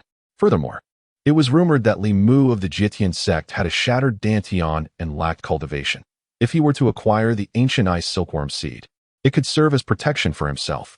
Upon hearing this, Li Mu and his companions remained silent. Li Mu was unfazed, cradling Dabai, relishing the tactile sensation. Dabai, in turn, delighted in Li Mu's gentle caresses as it accelerated its recovery and allowed it to swiftly surpass its bloodline restrictions. This was the power of the Yuxian Classic. The Yuxian Classic not only facilitated beast taming, but also assisted demonic beasts in breaking through and advancing. Lu Lingshan and Situ Jing trailed behind Li Mu. Though they were uncertain if Li Mu genuinely desired the ancient ice silkworm seed, they naturally supported him since he had spoken up. In the distance, the members of the Ice Silkworm Valley wore complex expressions, especially Long Gu, who felt a surge of emotions. She had not anticipated that they would fail to protect the ancient ice silkworm seed. However, giving it to the Jitian sect was preferable to handing it over to the Xinghua sword sect. At the very least, Lu Lingshan and her companions had agreed to take Long Long and Jiang Taizhan along. Jiang Yutong felt a mix of emotions but was somewhat grateful to Lu Lingshan. Otherwise, Jiang Taizhan would undoubtedly have met with a grim fate. Just as Li Mu and his group were about to board the sailboat, Sun Mao approached once more. The other prodigies turned their attention toward him, pondering whether Elder Sun Mao was about to reclaim his dignity. Elder Sun Mao, is there something else? Lu Lingshan inquired. Sect leader Lu, I witnessed the previous scene, Sun Mao sighed. The surrounding youths were increasingly certain of their suspicions. Indeed, Elder Sun Mao was displeased with Li Mu's claim to the ancient ice silkworm seed. After all, this treasure had initially caught the eye of the Xinghua sword sect.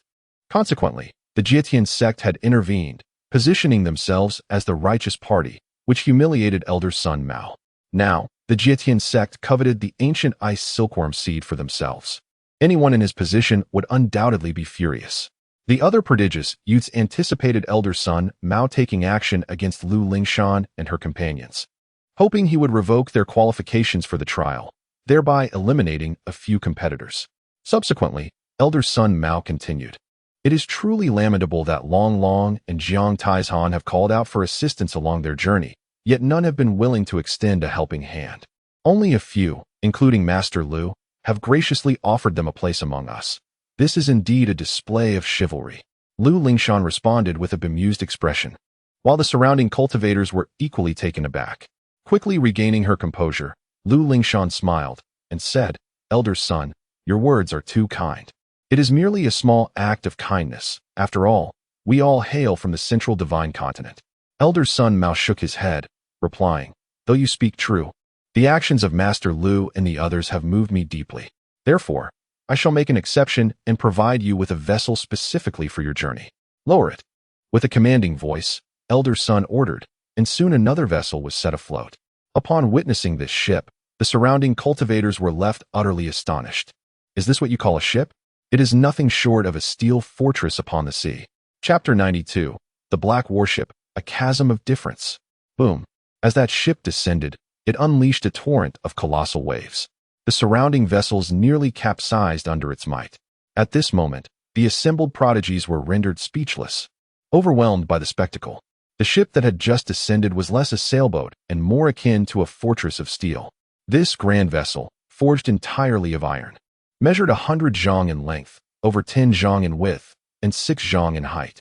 Furthermore, its sides were adorned with numerous cannons, and the dark steel hull was inscribed with an array of symbols. The sheer number of formations etched upon the exterior surpassed several hundred, showcasing its formidable armament. What is this? It is the black warship of the Taichu Sword Cave. Several leaders from sacred grounds recognized it.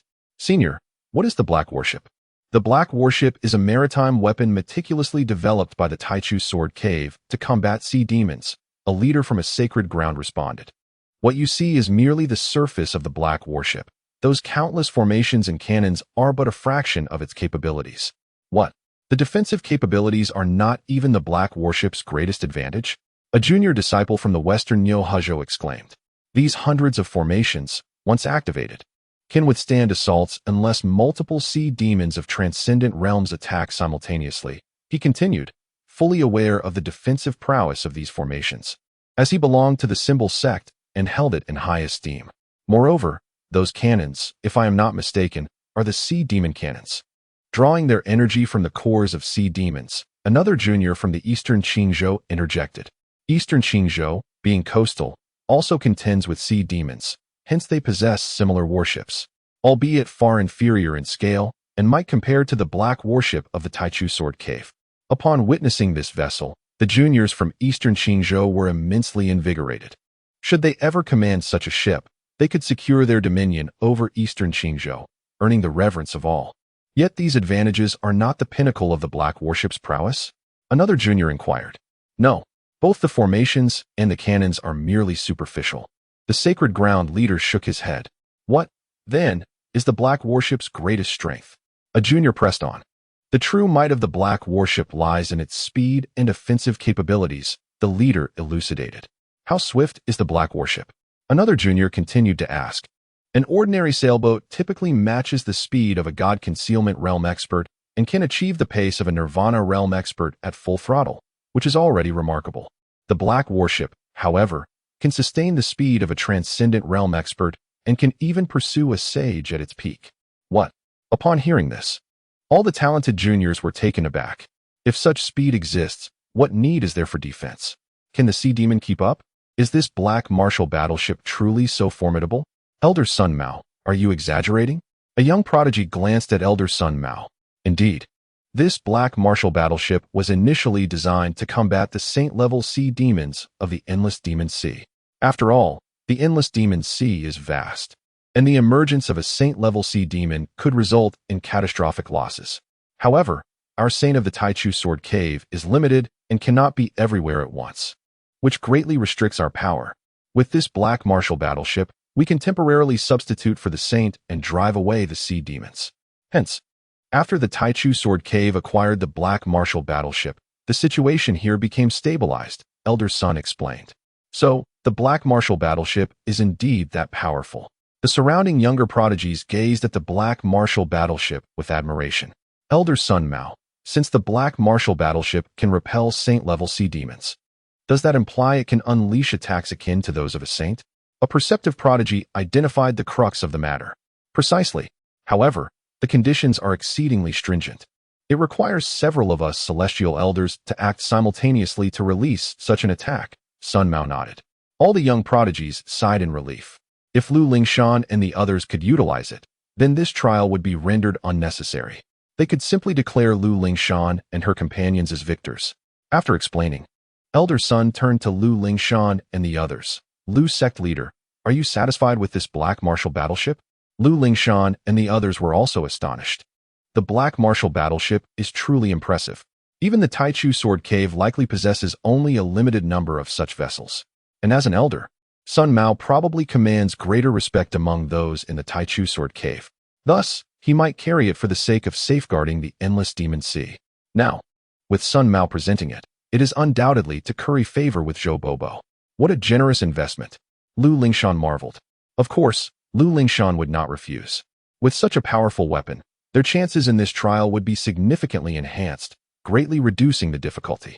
At the very least, there would be no risk to life. Thus, Lu Lingshan felt entirely reassured about Li Mu.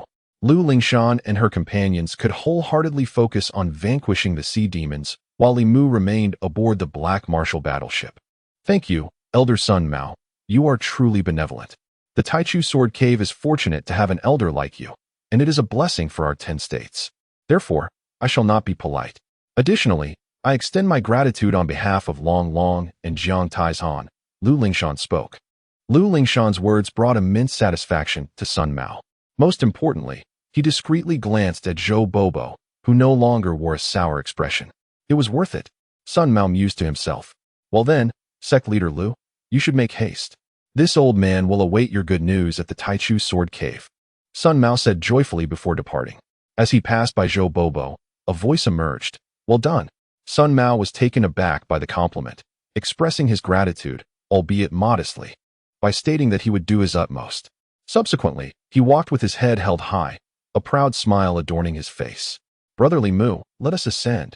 With her worries dissipated, Lu Lingshan beamed with joy. Indeed, Li Mu nodded in agreement. Master Lu, what shall we do? Long Long appeared somewhat hesitant. With the presence of the Black Martial warship, even Lu Lingshan alone could reach the primordial sword cave without their assistance. Long Long and Jiang Taizhan felt they would be of little use. Long Long was concerned that Lu Lingshan might not require their help.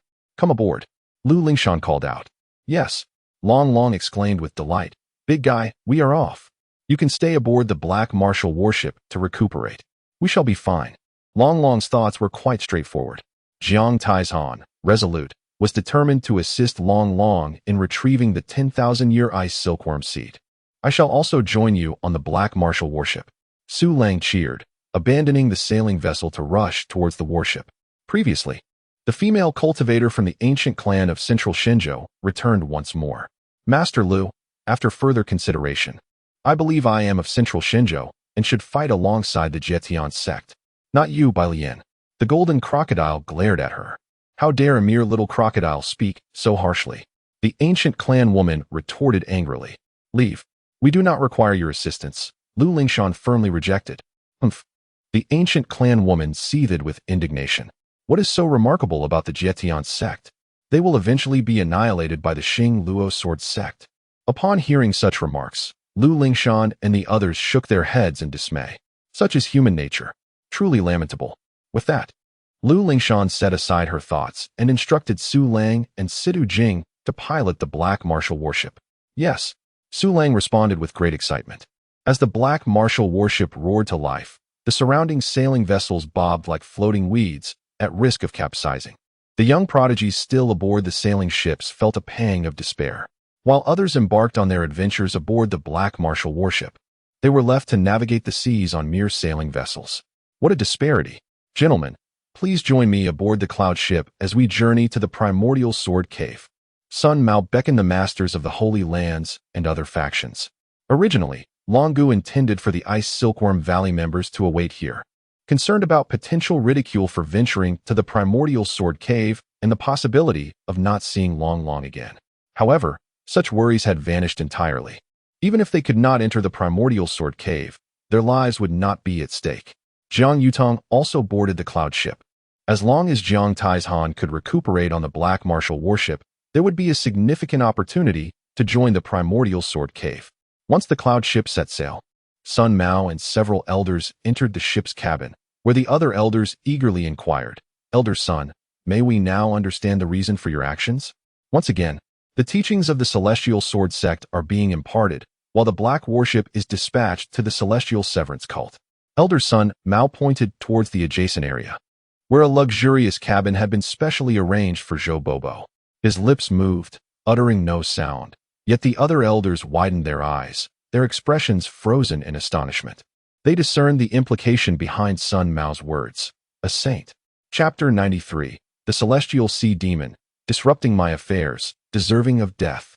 Upon the activation of the Black warship, Su Lang's astonished exclamation echoed through the air. The craftsmanship of this vessel surpassed Su Lang's wildest imaginings. Even without the myriad formations, the ironclad body of the Black warship alone could withstand the assaults of any sea demon beneath the celestial realm. Bang! Then, a powerful punch from Sidu Jing landed squarely on Su Lang. "Could you not speak with such crudeness? Must your words always be so lacking in refinement?" With that, a sizable bump appeared on Su Lang's forehead, and he fell silent. Beside him, the golden crocodile shook his head. "Young brother Su Lang, it seems you have suffered the consequences of your lack of education." With indignation, Su Lang retorted, "Elder, you mock me, yet you are no better yourself." The golden crocodile responded, "Who among us is of equal standing? Your physique is scarcely enough to serve as a toothpick for me." Su Lang challenged, "Then, let us hear your retort." Situ Jing looked on with anticipation. After a moment of contemplation, the golden crocodile puffed his chest out proudly and declared, "Oh my God!" Hearing this, both Su Lang and Situ Jing were left speechless. "Your exclamation consists of 2 characters, while mine comprises 4. This is not equal. It is, in fact, double. Never mind. You 2 children cannot comprehend the profundity of my existence. I shall seek out my elder brother." The golden crocodile proclaimed as he swaggered towards the front of the Black warship, where the formidable demon god, the Azure Bull, was enjoying the sea breeze. Were it an ordinary sailing vessel, the Azure Bull might need to remain vigilant at the helm. However, The black warship required no such oversight. Unless faced with a celestial realm sea demon, the crew could simply enjoy the sea breeze and engage in leisurely conversation. The golden crocodile settled beside the azure bull, observing Li Mu and Lu Lingshan by the railings. "Brother Li Mu, this is my first time at sea. I never imagined it would be so vast," Lu Lingshan exclaimed with glee. "Indeed, the ocean has a way of expanding one's horizons." Li Mu nodded in agreement, casting a glance at Lu Lingshan, who stood with her arms wide open, proudly embracing the sea breeze. "You are insufferable, Brother Li Mu." Lu Lingshan's cheeks flushed crimson. "Shall we retreat to the cabin for some rest?" Li Mu suggested. "No," Lu Lingshan replied, her shyness deepening. "Well, there is plenty of time ahead of us." Li Mu responded with a nod. "Look, there is a sea demon ahead." Lu Lingshan quickly changed the subject. Li Mu turned to see.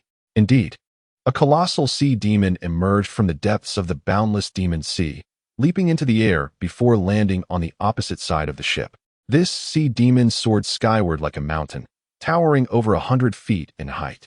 This marked one of the rare celestial realm sea demons near the shores of the endless demon sea. Li Mu had sensed its presence earlier. In truth, had this celestial realm sea demon decided to strike, the ship would have been devoured long ago. It was evident that the sea demon was toying with them, waiting until it had sufficiently entertained itself before swallowing them whole. Humph. The emergence of the celestial sea demon at such an inopportune moment left Li Mu in a state of displeasure. Without hesitation, he unleashed the endless sword domain, instantly enveloping the formidable celestial sea demon. Meanwhile, aboard the vessel, the 12 cultivators from southern Yu Prefecture were pale with fear, their expressions reflecting sheer terror. These were the 12 young prodigies who had embarked on the same ship. Little did they anticipate that shortly after setting sail, they would become the target of a celestial sea demon. They unleashed all their attacks, yet were utterly incapable of breaching the demon's defenses. The formation protecting the ship was on the verge of collapse, and the vessel itself was swaying perilously. They could not maintain control over the array. "It's over. We shall be devoured by the celestial sea demon." This was the collective thought plaguing the minds of the 12 cultivators from southern Yu Prefecture. With a resounding crash, the celestial sea demon leapt forth, revealing its verdant form, its body infested with coral-like creatures and adorned with menacing spikes akin to sharp blades. Its limbs shimmered with a chilling gleam, and its gaping maw dripped with saliva, menacing eyes glinting with disdain. "Quick, let us strike together. We must slay this sea demon," someone shouted in desperation. Yet, no one dared to act, paralyzed by fear. They could not even steady themselves, let alone engage in combat. "Ah, I do not wish to die. I want to go home." A female cultivator could no longer contain her terror and cried out. In that moment, regret consumed her. Why had she ventured into the endless demon sea for training? Why had she joined the Taichu Sword Cave? It felt like a death sentence. This sentiment quickly spread among the others, creating a palpable atmosphere of despair. No one considered striking back or stabilizing the formation. They were all engulfed in sorrow. The celestial sea demon seemed to revel in this moment, abandoning its playful taunts as it descended from the sky, its massive mouth agape, ready to consume them whole. "Oh, no." The cultivators from southern Yu Prefecture screamed in terror, sensing death approaching. However, at that very moment, the celestial sea demon suddenly froze, and its colossal body disintegrated into fragments. With a series of explosive sounds, a rain of blood and flesh fell upon the ship, akin to hail. Yet the formation shielded them. What just transpired? Why did the celestial demon suddenly shatter into pieces? The young prodigies from southern Yu Prefecture were left dumbfounded. Meanwhile, aboard the Black Warrior battleship, the demon god, the Azure Bull, wore a look of astonishment. The master's power is truly extraordinary. Why not the true golden one? Why not the true giant crocodile? The golden giant crocodile inquired. "Do you believe you are worthy?" Subsequently, the demon god Qingtian nudged the golden crocodile, instructing, "Little fish, retrieve the crystal core of that celestial sea demon, and bring back some exquisite meat. Mumu is hungry." The golden crocodile nodded affirmatively. "Understood, brother." The golden butcher is ready. Rising to his feet, the golden crocodile stretched his limbs, twisting his neck and extending his legs. Observing the golden crocodile's reluctance, the demon god Qingtian decisively kicked him into the sea. Lu Lingshan was utterly astonished, witnessing the torrential downpour of blood and glancing back at the demon god Qingtian. She silently marveled. Is this the true strength of Enyo? No wonder he has caught my father's eye. In the control room of the Black Warship, Su Lang's voice resonated once more. Bang!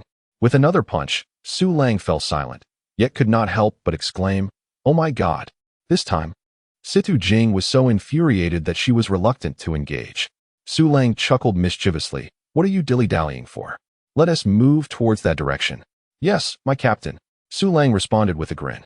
At the rear of the Black Warship, several sailboats trailed behind, and the cultivators aboard were left speechless at the scene before them. Initially, they had believed that the cultivators from southern Yuezhou would be doomed, ensnared by a celestial sea demon. To their astonishment, such a spectacle unfolded. To slay a celestial sea demon in an instant required strength that was at least approaching that of a sage, if not that of a sage itself. Who could it be? On the cloud ship, the leaders of various ancient sects and powers widened their eyes in disbelief. They were incapable of such feats. Meanwhile, the leaders from southern Yuezhou breathed a sigh of relief. Elders like Sun Mao exchanged glances, convinced that it was Zhou Bobo who had intervened. Incredible. Only Li Mu remained composed, pondering. He has disrupted my plans. He must be dealt with. Chapter 94. Indeed, they were the ones here for training. Quickly, seek the crystal core of the celestial sea demon. After a while, as the flesh of the celestial sea demon fell away, the cultivators from southern Yuezhou finally came to their senses. Yes, this is a celestial sea demon. If we can locate the crystal core, the points it provides would be sufficient for all of us to enter the Taichu Sword Cave.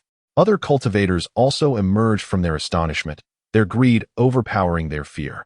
They swiftly took control and activated the formation on the sailboat. Instantly, an overwhelmingly foul odor wafted through the air, nauseating and acrid. However, the cultivators from southern Yuezhou paid little heed to such matters. With a splash, they plunged into the endless sea of demons. Yet, the celestial sea demon had an abundance of flesh, and the area from which it fell was vast. For a moment, there were no gains to be had. Huh, is that the little crocodile from the Jietian sect? The cultivators from southern Yuezhou spotted the golden crocodile. All this time, the golden crocodile had remained in a shrunken state, often mistaken for merely a low-level crocodile demon. This opportunity clearly belonged to us from southern Yuezhou. How dare Jietian sect meddle? This is simply outrageous. The cultivators from southern Yuezhou were infuriated, intent on attacking the golden crocodile. Wait, what is that? Suddenly, the cultivators from southern Yuezhou heard a terrifying commotion. Upon closer inspection, their faces paled in shock. My goodness, it was a horde of sea demons, countless in number. They surged forth like a tidal wave. Although their realm was not that of the celestial level, many were in the Nirvana realm. The sheer quantity posed a formidable threat. How could the 12 cultivators from southern Yuezhou withstand such an assault? One round would surely reduce them to splinters. It was evident that other sea demons had caught the scent of the blood from the celestial sea demon. Everyone flee, return to the sailboat, and activate the formation. Subsequently, the cultivators from southern Yuezhou disregarded the golden crocodile and desperately swam towards the sailboat, paralyzed with fear. Crocodile demon, you should come too. Among them, a female cultivator, unable to ignore her conscience, shouted as she swam upward. At this moment, do you still have the luxury to concern yourself with that crocodile demon? You don't even know if you'll survive. Sometimes, your saintly compassion can truly be your undoing. Other cultivators scolded. However, the golden crocodile remained unperturbed, leisurely searching for the crystal core of the celestial sea demon. Found it. The golden crocodile's sense of smell far surpassed that of the cultivators from southern Yuezhou. In just a few moments, the golden crocodile discovered a large piece of flesh containing the crystal core and promptly seized it in its jaws. This scene was witnessed by the southern Yuezhou cultivators, who could not help but sneer. This crocodilian creature truly knows no fear. For the sake of a mere crystal core, it is willing to risk its life. Now, surrounded by countless sea demons, it is destined to be torn to shreds. Surely, this is a command from Lu Lingshan of the Jientian sect, a dire edict indeed. It is truly pitiable for this crocodilian to have encountered such a master. The golden crocodile, upon hearing their derision, paid them no mind.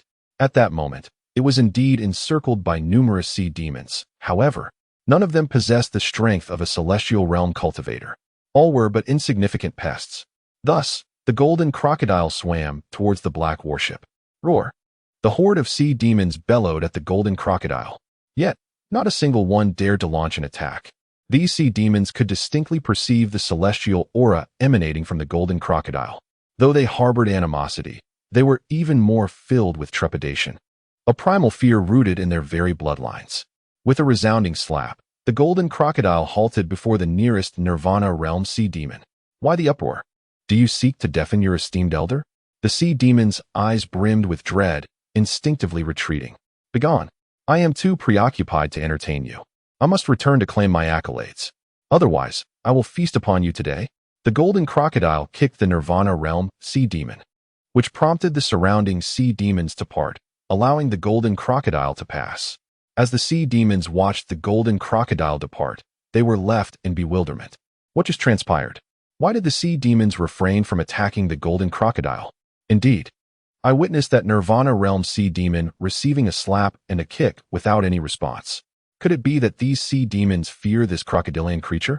The southern Yuezhou cultivators were left dumbfounded. Is the power of the Jiantian sect truly so formidable? That cannot be. Did not the central divine continent fall from grace? The leaders of those sacred lands have only just ascended to the celestial realm. The southern Yuezhou cultivators were at a loss. Could it be that this group of sea demons was intimidated by the flesh and blood of the celestial realm sea demon? One cultivator suggested. Perhaps, after all, this is a celestial realm sea demon, its lineage superior to that of the others, another cultivator concurred. As they observed the multitude of sea demons watching the golden crocodile leave, they suddenly turned their gaze to the heaps of flesh, beginning to frantically scavenge. What? The southern Yuezhou cultivators were once again taken aback. The turn of events was too swift. Wait, why is the ship swaying? Be cautious. Activate the formation. We must not be overturned by these sea demons. No, it is not the sea demons. Look, what is that? The southern Yuezhou cultivators all turned to look behind them. There, a colossal black behemoth was approaching. Good heavens! Could it be yet another sea demon at the level of the celestial realm? Why are we so unfortunate? The cultivators from southern Yuezhou felt a sense of despair. They regretted their decision. Why had they all crowded onto a single sailboat? The target was indeed too large, consistently being targeted by the celestial sea demon. Wait, this is not a celestial sea demon. That appears to be another sailboat. A sailboat? Are you jesting? Is there a sailboat of such immense size? The cultivators from southern Yuezhou were increasingly astonished. The crowd expressed skepticism toward such claims. However, as the black warship drew nearer, the cultivators finally beheld the truth. It was indeed a vessel, but not a sailboat. It was a steel fortress. The hull was etched with countless formations, and on either side, there were formidable sea demon cannons, all indicative of the terrifying nature of this steel fortress. What is this? Why does such a monstrous ship exist? Could it be that a significant figure aboard this colossal vessel has come to our rescue? Might it be from the Taichu Sword Cave? The cultivators from southern Yuezhou were utterly stunned. Then, they witnessed a golden alligator, clutching a piece of bloody flesh in its jaws, effortlessly leap from the sea and land atop the black warship. Following that, the cultivators watched as the black warship sped past them, easily surpassing their own vessel, heading deeper into the endless demon sea. On the deck of the black warship, they saw the laughing figures of Li Mu and Lu Lingshan. In that moment, the cultivators from southern Yuezhou were rendered speechless in shock. They never would have imagined it would be the Jiantian sect, gazing at the receding silhouette of the black warship. Then at their own sailboat, it became evident that they were the only ones here for training. At this moment, a singular thought consumed them. They must report to the Taichu Sword Cave. The Jiantian sect is cheating. Chapter 95. Where can one find such crystals? Upon returning to the deck of the Black Warrior battleship, the golden crocodile extracted a fist-sized gem from a mass of flesh measuring 10 feet across with its sharp claws. This stone, of vibrant crimson, bore intricate patterns reminiscent of flickering flames, exuding a formidable energy within. This was none other than the crystal core of a monstrous beast. The so-called crystal core, akin to the dantians of human cultivators, serves as a reservoir for the spiritual power of the beast. Over time, through continuous nurturing, this core is formed. However, only beasts of high rank possess such cores, while those of lower realms do not possess the strength to produce them. Astute. The demon god Qing Niu nodded in approval and then handed the flame-like crystal core to Li Mu. Mu, take care of this. Little fish. Please handle the remaining flesh and prepare a fire for Mu Mu to roast meat. The demon god Qing Niu instructed further. Understood. The golden crocodile replied. The golden chef is on duty. Indeed, Li Mu accepted the core, marveling at its exquisite beauty, akin to a masterfully crafted work of art. He was momentarily oblivious to the immense energy it contained. This is for you, Lingshan, he said, glancing at Lu Lingshan before passing it to her. Brother Li Mu, you should keep it for yourself. With this seed demon crystal core of the celestial realm, you are certain to achieve first place in the Taichu Sword Cave trials. Lu Lingshan exclaimed with excitement. However, no one would believe that. Li Mu chuckled. To others, he was merely a waste with a shattered dantian. How could I possibly slay a celestial realm sea demon? Brother Li Mu, you must not lose hope. We have arrived at the endless demon sea, and once we venture deeper, we may find the clam demon and obtain the clam pearl. Then, your dantian will be restored. After a few years of cultivation in the Taichu Sword Cave, your realm will surely rise. Lu Lingshan encouraged, her excitement growing. Very well. Li Mu, not wishing to dampen her spirits, decided to remain silent. However, just as Li Mu prepared to store the crystal, the ancient ice silkworm seed in his embrace suddenly emitted a soft call. Do you wish to eat? Li Mu was taken aback. The ice silkworm seed nodded gently, its eyes sparkling with anticipation, yet managing to restrain itself. It understood the immense value of the celestial seed demon crystal core and likely saw it as a mere fantasy. Very well, you may have it. Li Mu, without a moment's hesitation, handed the fiery red crystal core to the ice silkworm seed. Instantly, the ice silkworm seed sprang to life, emitting joyous sounds of delight and eagerly nuzzling against Li Mu, expressing its gratitude fervently. Then, the ancient ice silkworm opened its enormous mouth and swallowed the fiery crystal core in one gulp. In an instant, the ice silkworm ignited, its white, plump body transforming into the color of molten iron. Brother Li Mu, be careful not to get hurt. Quickly place the ice silkworm on the ground. Lu Lingshan urged anxiously. All right, Li Mu complied. Lingshan, you won't blame me, will you? Brother Li Mu, of course not. Lu Lingshan replied, shaking her head. What is a mere sea demon of the celestial realm? We can always deal with it later. If we cannot, we can hunt down the Nirvana realm sea demons. We will surely gain entry to the primordial sword cave. Should this ice silkworm transform into a dragon, then Brother Li Mu's strength will surely surge as well. What a girl. She even turned around to comfort me. Li Mu felt deeply moved. He then took Lu Lingshan's right hand and, gazing at her red lips, slowly leaned down. Just then, a startled voice rang out from the entrance of the cabin. It was Long Long, rushing over with a worried expression. Big Bai, what happened to you? Long Long instinctively reached out to embrace Big Bai, but was stopped by Lu Lingshan.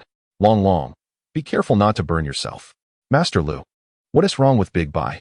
The chubby girl looked on the verge of tears. Is Big Bai going to die? Don't worry, Long Long, he won tea. Brother Li Mu merely fed Big Bai a crystal core from a celestial sea demon, Lu Lingshan explained. What? The 7 or 8-year-old girl was taken aback. Master Lu, did you just say it was a celestial realm sea demon crystal core? Yes, Lu Lingshan nodded. Where did it come from? Long Long could hardly believe it. She had never even seen such a thing. If it were true, it would surely be a blessing for Big Bai.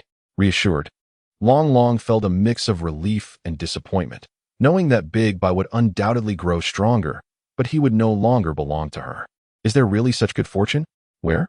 Long Long's eyes brightened, shaking off her earlier gloom. It's over there, Lu Lingshan smiled. Master Lu, could we go back? Long Long tugged at her clothes, feeling shy to ask. What's wrong? Lu Lingshan inquired. I also want to go and find a crystal core for Long Long and the big guy, Long Long whispered. Ha ha ha, Lu Lingshan chuckled at the chubby girl. Long Long, you shouldn't think about it. There's only one. There aren't any extras. Oh, Long Long felt a bit embarrassed and somewhat downcast.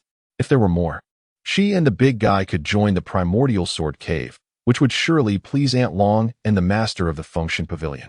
Lu Lingshan noticed that this girl still felt guilty about Jiang Taizhan saving her, carrying the burden of joining the primordial sword cave entirely on her shoulders. Lu Lingshan comforted, Long Long, do not worry. If we cannot find anything here, we can search deeper. Long Long's eyes sparkled with excitement. Master Lu, is there truly more to be found? Lu Lingshan nodded affirmatively. Indeed. I would never deceive you. Long Long overjoyed. Long Long replied, Thank you, Master Lu. Now I can rest easy. By the way, I must share this wonderful news with the big guy. Before departing, Long Long addressed the ancient ice silkworm seed. Goodbye. Focus on your cultivation and stay close to brother Li Mu to protect him well. With that, Long Long cheerfully hopped back to the cabin. What a kind-hearted soul, Lu Lingshan mused. Indeed, yet lacking in discernment, Li Mu remarked. Big guy, I have splendid news. Long Long relayed everything Lu Lingshan had said to Jiang Taizhan, who was seated and meditating to recuperate. Jiang Tieshan's recovery abilities were remarkable. The blood from the sword wounds on his back had ceased, and healing had begun. Such is the prowess of a master of physical arts, capable of withstanding so many strikes from Gu Bin. Found. Long Long, do you truly believe this? Jiang Taizhan inquired. Of course. I trust Master Lu's words, Long Long affirmed earnestly. Jiang Taizhan nodded, choosing not to expose Lu Lingshan's fib. He needed to recover swiftly to locate Li Mu and reclaim the ancient ice silkworm seed. Meanwhile, behind the black martial warship, several sailboats hastened their journey. The sea demons had been drawn away by the slaying of the celestial sea demon, allowing for a period of peace for the younger generation undergoing trials. On one of the sailboats, furious voices erupted. Gu Bin, has an elder son Mao always been close to your Xinghua sword sect? Why did he strike you with such ferocity?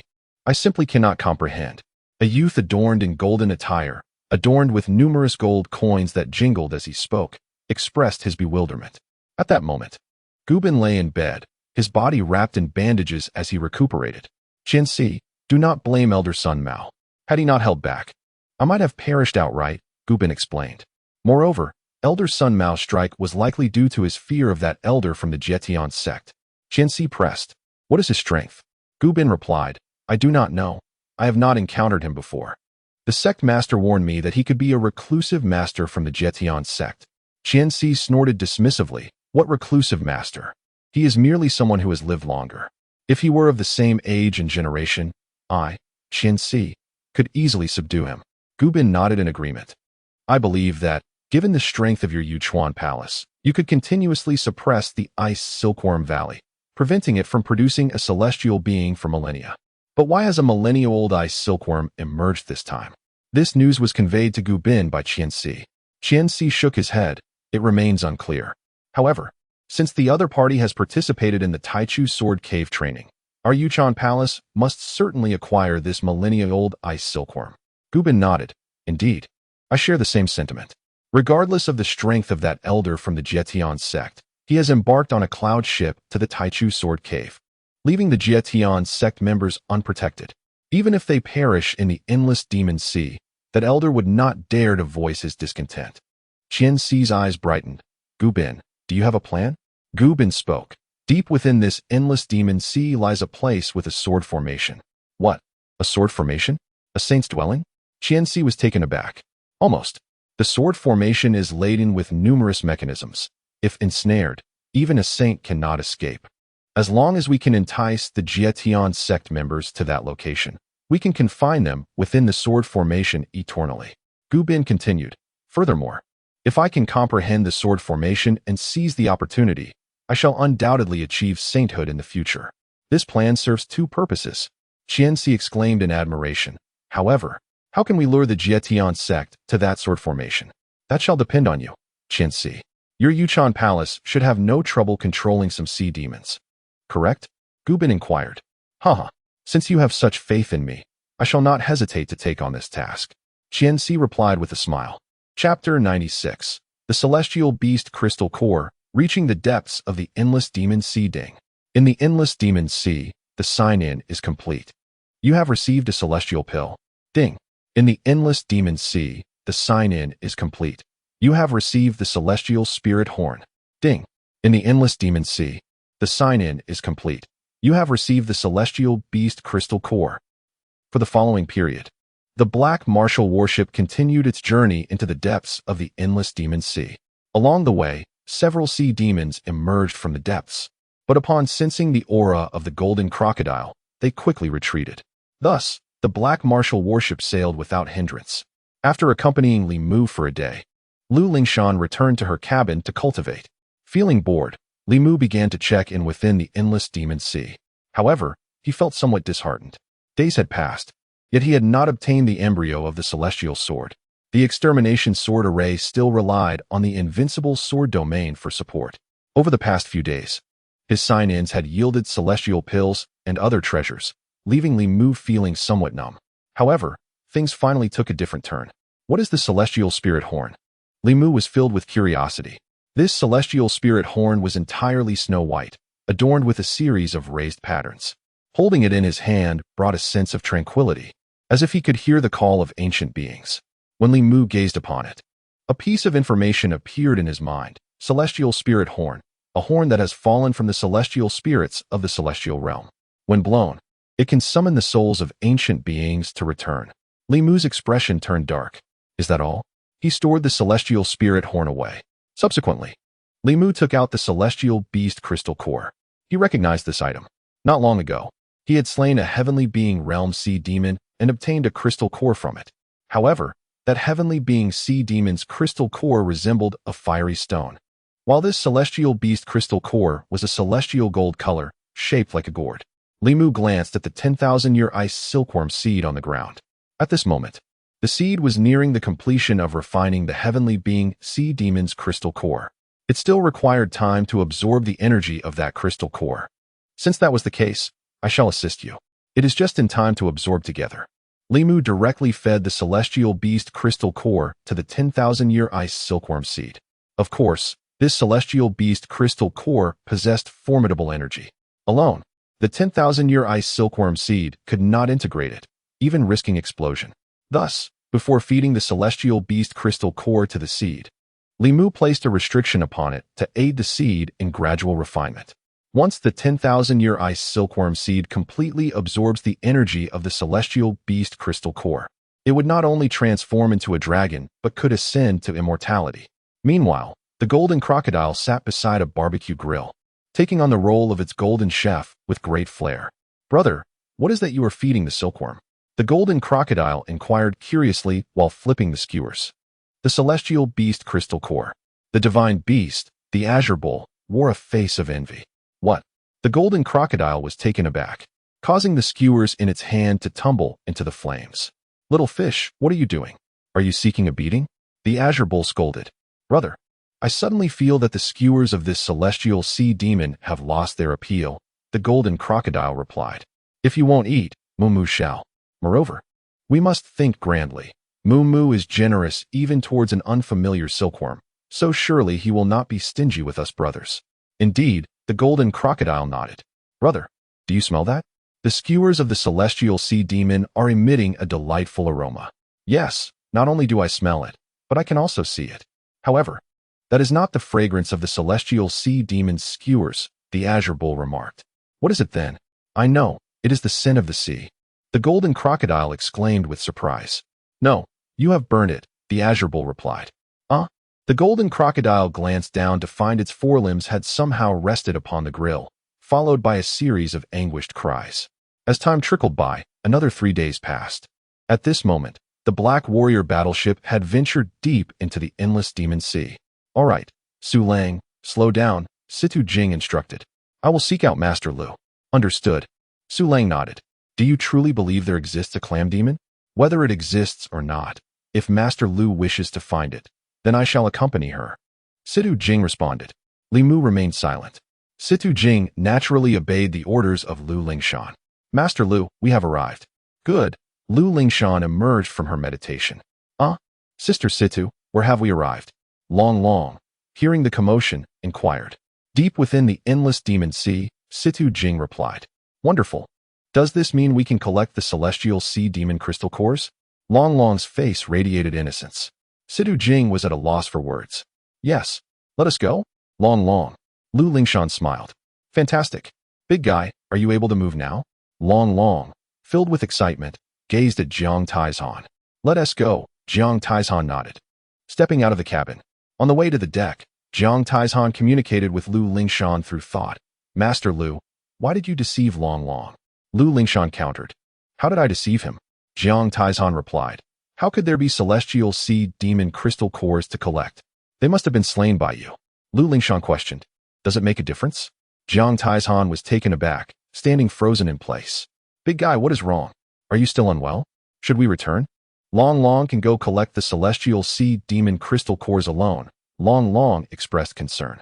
I'm fine. Jiang Taizhan shook his head. Let us go. Jiang Taizhan felt a sense of gratitude towards Lu Lingshan. Nevertheless, he still intended to retrieve the 10,000-year ice silkworm seed for Long Long. As Lu Lingshan and the others exited the cabin, they all looked up towards the sky. There, they could see the heavens descending, resembling a colossal whirlpool. The surroundings were devoid of wind or waves, utterly tranquil. Is this the heart of the endless demon sea? A sense of impending storm loomed in the air. Jiang Taizhan cast a glance and strode directly towards Li Mu. Lu Lingshan followed closely, inquiring, Jiang Taizhan, what do you intend to do? Jiang Taizhan replied, I wish to speak with Li Mu. Rest assured, Lu Zhangjiao, I shall not resort to violence. I will tread carefully. Only then did Lu Lingshan permit Jiang Taizhan to approach. Li Mu. Jiang Taizhan began. Done? Li Mu asked nonchalantly. Indeed. Jiang Taizhan responded. Is there something you need? Li Mu inquired. Not really. Jiang Taizhan found himself at a loss for words. At that moment, Long Long approached, asking, Big guy, why are you seeking my brother Li Mu? Please don't trouble him. He has treated me very well. Jiang Taizhan, the towering figure, suddenly felt somewhat uneasy. Brother Li Mu, why is Bai still asleep? Long Long squatted down to stroke the ancient ice silkworm. Presumably, it will sleep for some time, Li Mu replied. I have finished my observations. You may take Bai back now. What? Both Long Long and Jiang Taizhan were taken aback, unable to believe their ears. However, Long Long shook his head. Brother Li Mu. I don't want to. Li Mu queried, why not? Have you lost your fondness for Bai? Brother Li Mu, of course I adore Bai. I dream of him often. However, the Jietian sect has boarded the Black Martial warship, and I have no means to repay you. I do not wish to reclaim Bai, so please do not force me and the big guy off the ship. Li Mu gently patted Long Long's head. You will not be cast off the ship. As I mentioned, I only wish to take a glance at Bai. I do not require him. You may take him back. Long Long remained skeptical, hesitating still. Li Mu declared, I am growing weary of this. If you do not take him back, I shall throw him overboard to feed the sea demons. What? No. Long Long cried out, frightened, and immediately clutched Bai tightly from the ground. Jiang Taizhan found himself perplexed by Li Mu's demeanor and the workings of the Jietian sect. Li Mu, thank you. You have truly impressed me, Jiang Taizhan said. There is no need for that. Li Mu waved dismissively. Jiang Taizhan, if you genuinely wish to express your gratitude, assist us in locating the clam demon, Lu Lingshan interjected. How shall we find it? Jiang Taizhan inquired. Descend into the endless demon sea, Lu Lingshan responded. Very well, Jiang Taizhan replied without any hesitation. Chapter 97. The Secret Realm of the Sword Array. Li Mu. Brother, please wait for us here, Lu Lingshan said. All right, Li Mu nodded. With a splash, Lu Lingshan, Jiang Taizhan, and Situ Jing all leaped into the boundless sea of demons, accompanied by the golden crocodile. Big guy, you must persevere. Please help us retrieve the celestial sea demon crystal core. Long Long shouted from the deck. Understood, Jiang Taizhan replied, then plunged into the depths. Li Mu observed. Naturally unwilling to disregard the perilous situation faced by Lu Lingshan and the others. In the next moment, a golden circle emanated from beneath Li Mu's feet, swiftly expanding to an immense radius. At that moment, every movement of Lu Lingshan and her companions was visible to Li Mu. Within this vast expanse, he discerned no peculiar sea demons, confirming the absence of the dreaded clam demon. This excursion was fated to yield no treasures. Yet it would undoubtedly broaden Lu Lingshan and the others' horizons. Furthermore, within the depths of the Sea of Demons, numerous celestial realm sea demons had appeared, with at least 100 within the vast area alone. Li Mu released an aura of sword intent from the invincible sword domain, causing all the celestial realm sea demons to retreat in fear. A day passed, and Lu Lingshan and her companions resurfaced. Lu Lingshan appeared somewhat disheartened. However, upon surfacing, her expression brightened with joy. This sea of demons is truly vast. The clam demon must be hiding much deeper. Tomorrow, when we explore other areas, we are sure to find it. Li Mu nodded. You've worked hard. Lu Lingshan shook her head. Not at all. Brother Li Mu, It's strange that we did not encounter any sea demons. Nevertheless, let us return to cultivate and recuperate. Li Mu nodded in agreement. Exhausted, Lu Lingshan and the others returned to the cabin. As night fell, Li Mu communicated with the demon god, Qing Niu, and Niu. Maintain your watch over the black martial worship. I will descend into the depths. Understood, master. With that, Li Mu plunged directly into the boundless sea of demons. Utilizing the invincible sword domain in conjunction with the extermination sword array, the surrounding waters parted as Li Mu traversed the sea with ease, as if walking on solid ground. Li Mu intended to locate the clam demon himself and place it in a position where Lu Lingshan could easily find it. However, despite the expansive coverage of the invincible sword domain and his swift navigation through the sea of demons, he found no trace of the clam demon. Instead, he encountered other wondrous sights. For instance, a group of celestial realm sea demons sleeping upright like a sailboat, or a celestial realm sea demon on the verge of a breakthrough to the sacred realm, coiled atop an underwater peak, turning all nearby creatures into blood mist. This led Li Mu to wonder, does the clam demon truly exist in the boundless sea of demons? Soon, another hour passed, and Li Mu prepared to return to the black martial worship. At that moment, Li Mu suddenly sensed a disturbance. Was it a sword formation? Previously, Zhou Bobo had mentioned that he and a carefree sword saint from the Taichu Sword Cave had discovered a secret realm of sword formations in the boundless sea of demons. However, Zhou Bobo had been schemed against, and the sword saint from the Taichu Sword Cave reaped the rewards within. Could this be the very formation? With this thought, Li Mu resolved to investigate. After all, there was no sword formation in existence that could ensnare him, for none could withstand his single strike. Simultaneously, within that secret realm of sword formations, an ancient figure emerged, clad in a gray robe with long white hair and a long beard. His square face and pronounced brows resembled a sharp sword, emanating an aura of terrifying malevolence. If Elder Sun Mao from the Taichu Sword Cave were present, he would undoubtedly recognize this ancient figure as the sword saint of Taichu, known as Xian Yaozi. At this moment, Xian Yaozi wore a troubled expression. A millennium ago, he had acquired a diagram of a sword formation. Yet, after 1,000 years of seclusion, he had been unable to condense the formation. Contemplating deeply, he could not discern the reason. It was only recently that he sensed the tremor of this sword formation secret realm. Xian Yaozi suspected that the method to condense the sword formation was still hidden within this realm. Thus, he returned, despite his reluctance to face Zhou Bobo. However, what did he have to fear in pursuit of condensing the sword formation? Moreover, could Zhou Bobo, trapped for a millennium, truly rival his powers? However, upon arriving at the water prison, Xian Yaozi was taken aback. The prison was utterly devoid of life. Where was everyone? Suddenly, a chill ran down his spine as he hastily surveyed his surroundings. Yet, he found no trace of Zhou Bobo's presence. This was impossible. The sword formation could only be opened from the outside, not breached from within. Even with his current strength as a second-stage saint, escape was inconceivable. The disappearance of Zhou Bobo could only imply two possibilities. Either he had achieved enlightenment and left no remains, or he had been rescued by someone. Even if a saint were to attain enlightenment, their remains should endure for a millennium. Thus, only the latter possibility remained. Realizing this, Xian Yaozi was once again astonished. Who could it be? How had they discovered the existence of this sword formation secret realm? Apart from himself and Zhou Bobo, there should be no other who knew. Could it be the Xing Luo sword sect? Rumor had it that they were making significant moves in the boundless sea of demons. That seemed unlikely. Perhaps it was the Jietian sect? If the lord of the sect and several others were to act, could they follow Zhou Bobo's talisman imprint to locate him? As Xian Yaozi contemplated this, he felt that this latter possibility held greater weight. Instantly, a heaviness settled in his heart. Nevertheless, Xian Yaozi was not one to cower in fear. The sect of the Severed Heavens is no longer on par with the Celestial Dynasty, particularly when compared to my Taichu Sword Cave. Even if the other saints of the Severed Heavens are able to rescue Zhou Bobo, they would not dare to cause trouble at my Taichu Sword Cave. Should they attempt to do so, my enclave would not tremble in fear.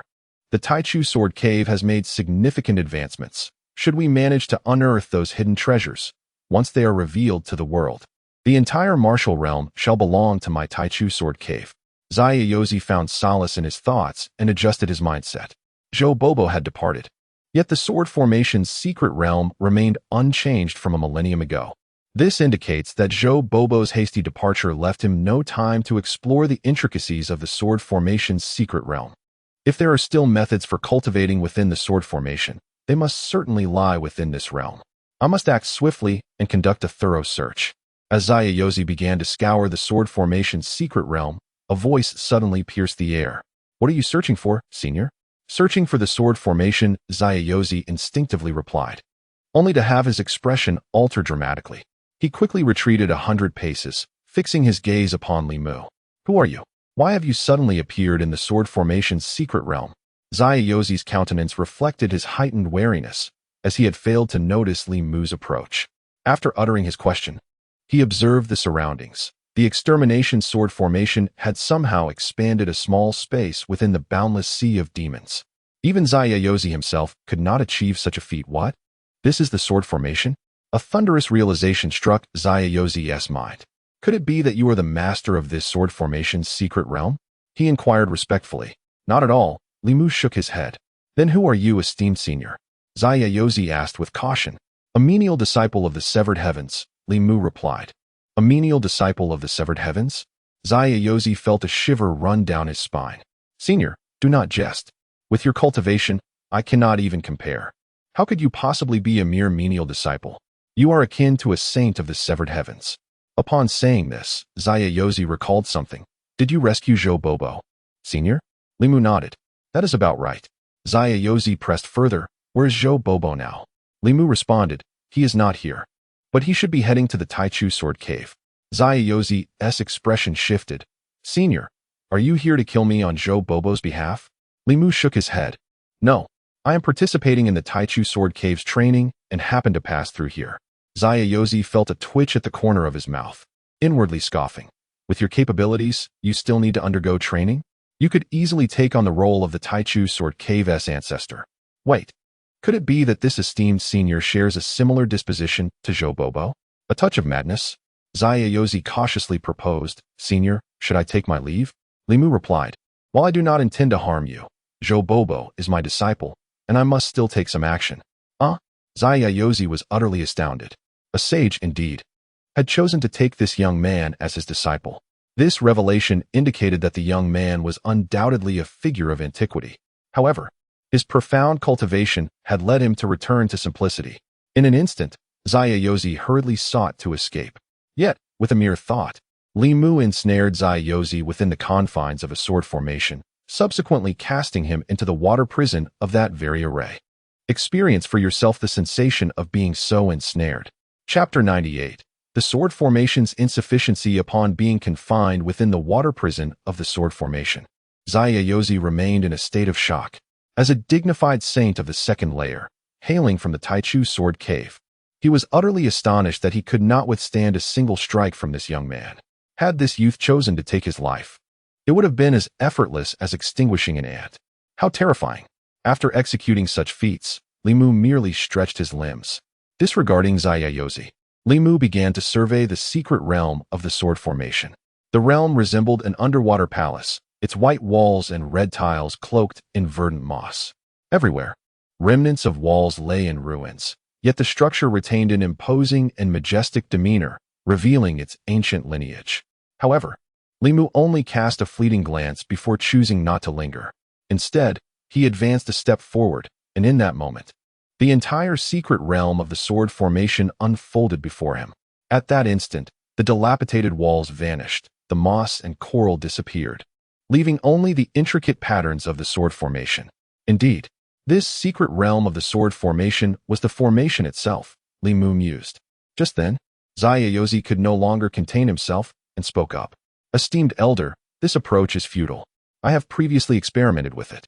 This formation exists on a diagram, which I possess. If you would allow me to leave, I would gladly present this diagram to you. Zayayozi was unwilling to be imprisoned for a millennium. Thus he was prepared to relinquish the diagram. Unnecessary, Li Mu replied, shaking his head. Subsequently, he activated the entire secret realm of the sword formation with his unmatched sword domain. What? Zayayozi exclaimed in horror. He had never anticipated that the true sword formation resided within this very secret realm. Despite having studied it multiple times, he had failed to discern this truth. Truly, a worthy elder. I, in my ignorance, failed to notice.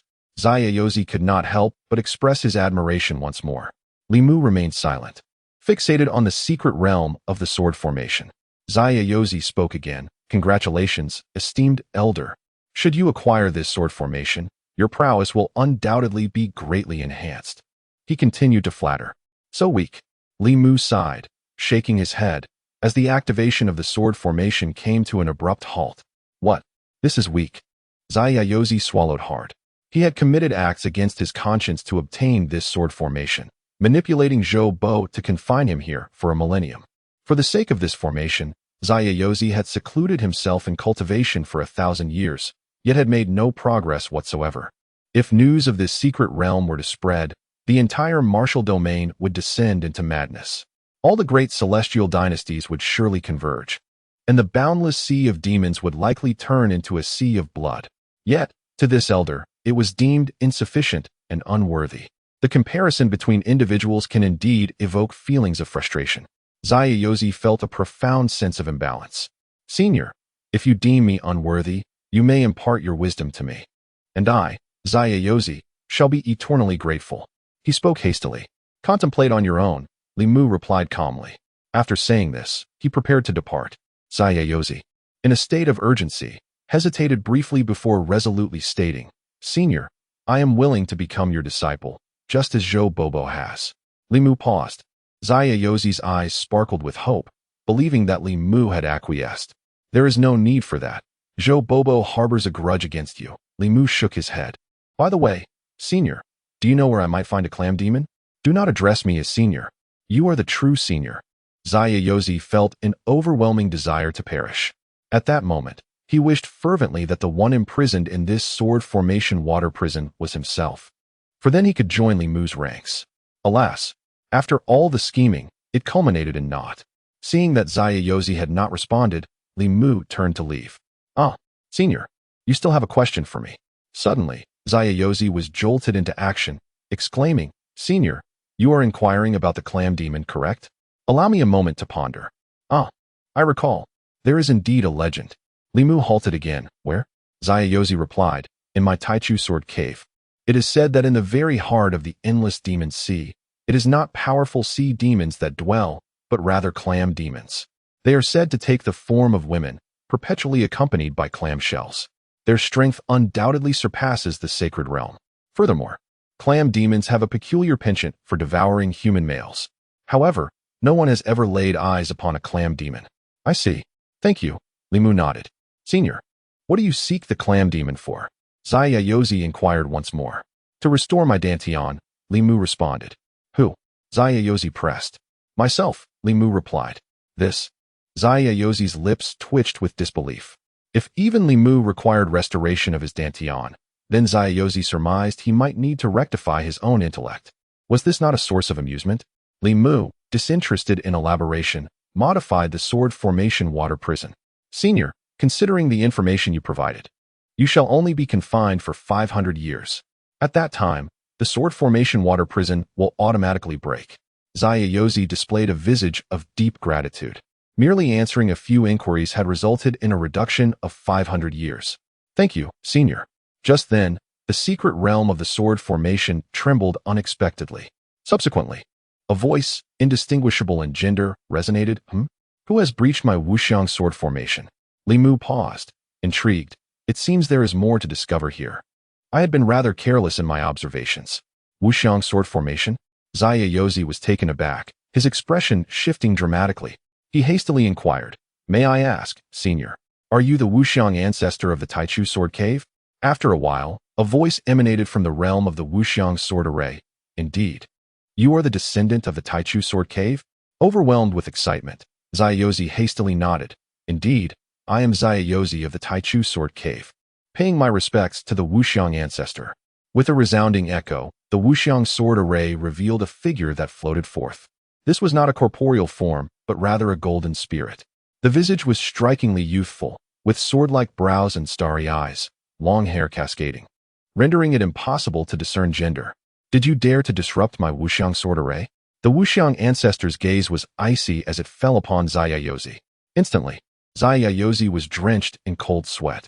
He was well aware of the Wuxiang ancestor's formidable reputation. After all, this being was one of the ancient founders of the Taichu Sword Cave, an entity of profound antiquity. Zai's impression of the Wuxiang ancestor was indelibly marked by two reasons. First, the ancestor had ingeniously created the Wuxiang sword array, which possessed boundless transformations, a pinnacle of sword array mastery that Zai deeply revered. It was rumored that the Wuxiang ancestor had once approached the realm of ascension, though the veracity of this claim was uncertain. Second, the ancestor's androgynous beauty piqued Zai's curiosity regarding their true gender. Now, in the presence of the Wuxiang ancestor, Zai was filled with trepidation and hastily shook his head. Wuxiang ancestor, I lack the ability to do so. It was that senior who did it. He gestured towards Li Mu. Unbeknownst to the ancestor, Zai harbored a secret intention. After all, if he could triumph over Li Mu, he might secure his own escape from peril. Chapter 99. The unfathomable ancestor wishes to serve as Li Mu's sword attendant. Are you worthy? Indeed. The unfathomable ancestor turned towards Li Mu and inquired, Is it you? Li Mu did not refute, responding, Yes, is there a problem? What audacity! The inner thoughts of Zai were rife with disbelief. Although he could not discern Li Mu's realm, it was evident that Li Mu's strength was formidable. However, one must consider the opponent. In the face of Zai, Li Mu's arrogance was not unwarranted, for Zai acknowledged his inability to compete and was willing to concede.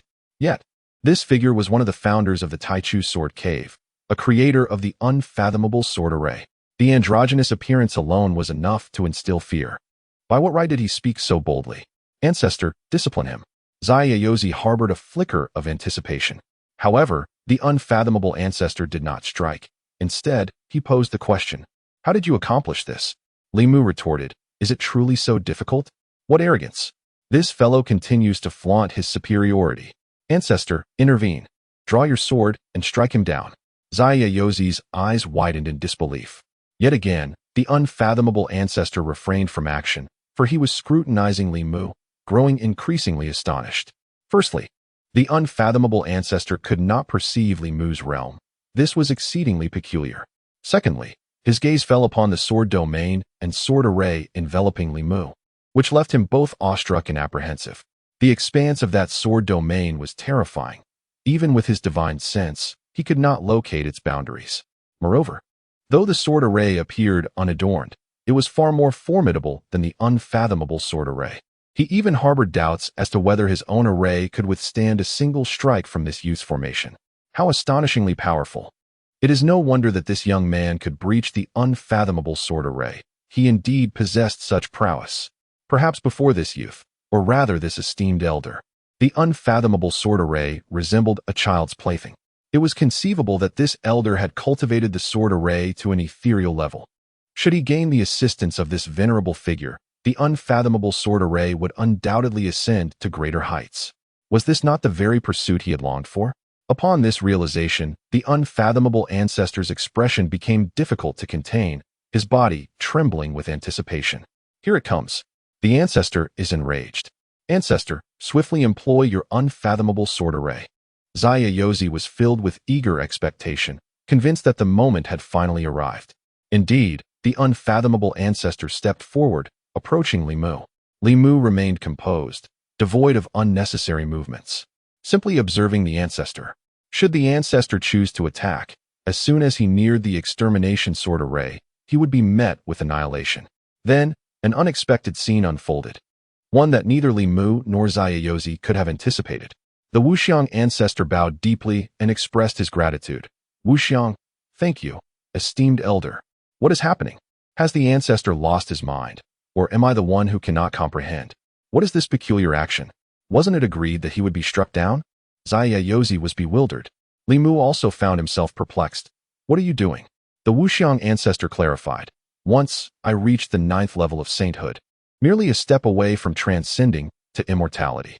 To achieve this breakthrough, I ventured deep into the endless demon sea to enter seclusion, seeking to elevate the Wuxiang sword array to a higher realm in pursuit of a transformative opportunity. Alas, I failed and fell into madness. Ultimately, I was compelled to relinquish my physical form, leaving only a remnant soul sealed within the Wuxiang sword array. Were it not for you, esteemed elder, I would still be trapped within, awaiting the dissolution of my soul. Such a profound secret. Both Li Mu and Xia Yozi came to understand. Xia Yozi was profoundly shaken. Indeed, the Wuxiang ancestor was a figure of the 9th level of sainthood, extraordinarily powerful. Xia Yozi held immense respect for the Wuxiang ancestor. However, Li Mu remained indifferent. The 9th level of sainthood? Merely a trivial achievement. Before the immortals, all else is but refuse. Do not thank me. I am merely assisting Elder Xiaoyao and had no intention of releasing you, Li Mu stated, preparing to depart. Esteemed elder, wait. The Wuxiang ancestor hurriedly pursued him. What is it? Li Mu replied irritably. Esteemed elder, what kind of sword array is this? The Wuxiang ancestor inquired. Why should I divulge that to you? Li Mu answered coldly. What audacity! Knowing my strength and yet still pretending? My gratitude is merely a courtesy. Do you truly consider yourself of great significance? The ancestor commanded. Strike him down. Xia Yozi internally shouted in desperation. The Wuxiang ancestor, however, was not angered. Instead, he became more resolute. Esteemed elder, I perceive that this sword array is but a nascent form, lacking the foundational sword embryo and requiring a sword domain for support. Thus, it cannot manifest its true power. How about allowing me to enter and assist you in stabilizing the sword array? What? Xia Yozi was taken aback. What madness is this? You, a 9th level saint, voluntarily offer to aid in stabilizing another's sword array? Is this not a degradation of status? To acknowledge another as the master is no small matter. Wuxiang ancestor, you must reconsider, Xia Yozi urgently exclaimed. Silence, the Wuxiang ancestor admonished, turning his gaze back to Li Mu. Do you deem yourself worthy? Li Mu queried. In that instant, Xia Yozi felt as if struck by divine thunder. Were it not for the inability to best Li Mu, he would have unsheathed his sword to strike. He had encountered arrogance before, but never had he witnessed such unparalleled hubris. The Wuxiang ancestor was truly an illustrious figure. Are you truly unwilling to serve as a sword attendant? Do you harbor disdain? Do you believe you are worthy? I must inquire, do you deem yourself deserving? The venerable Xia Yozi was incensed. He immediately continued, Wuxiang old ancestor, should you return to the Taichu sword cave, you would find all its resources at your disposal. Within a millennium, you could undoubtedly reconstruct your physical form and regain your peak strength. Armed with such power and the support of the Taichu sword cave, there is no reason for you to remain as Li Mu's sword attendant. Perhaps at present, you are but a mere spirit, unable to contend with Li Mu. Yet, once you restore yourself to the 9th level of sainthood, will you not be his equal?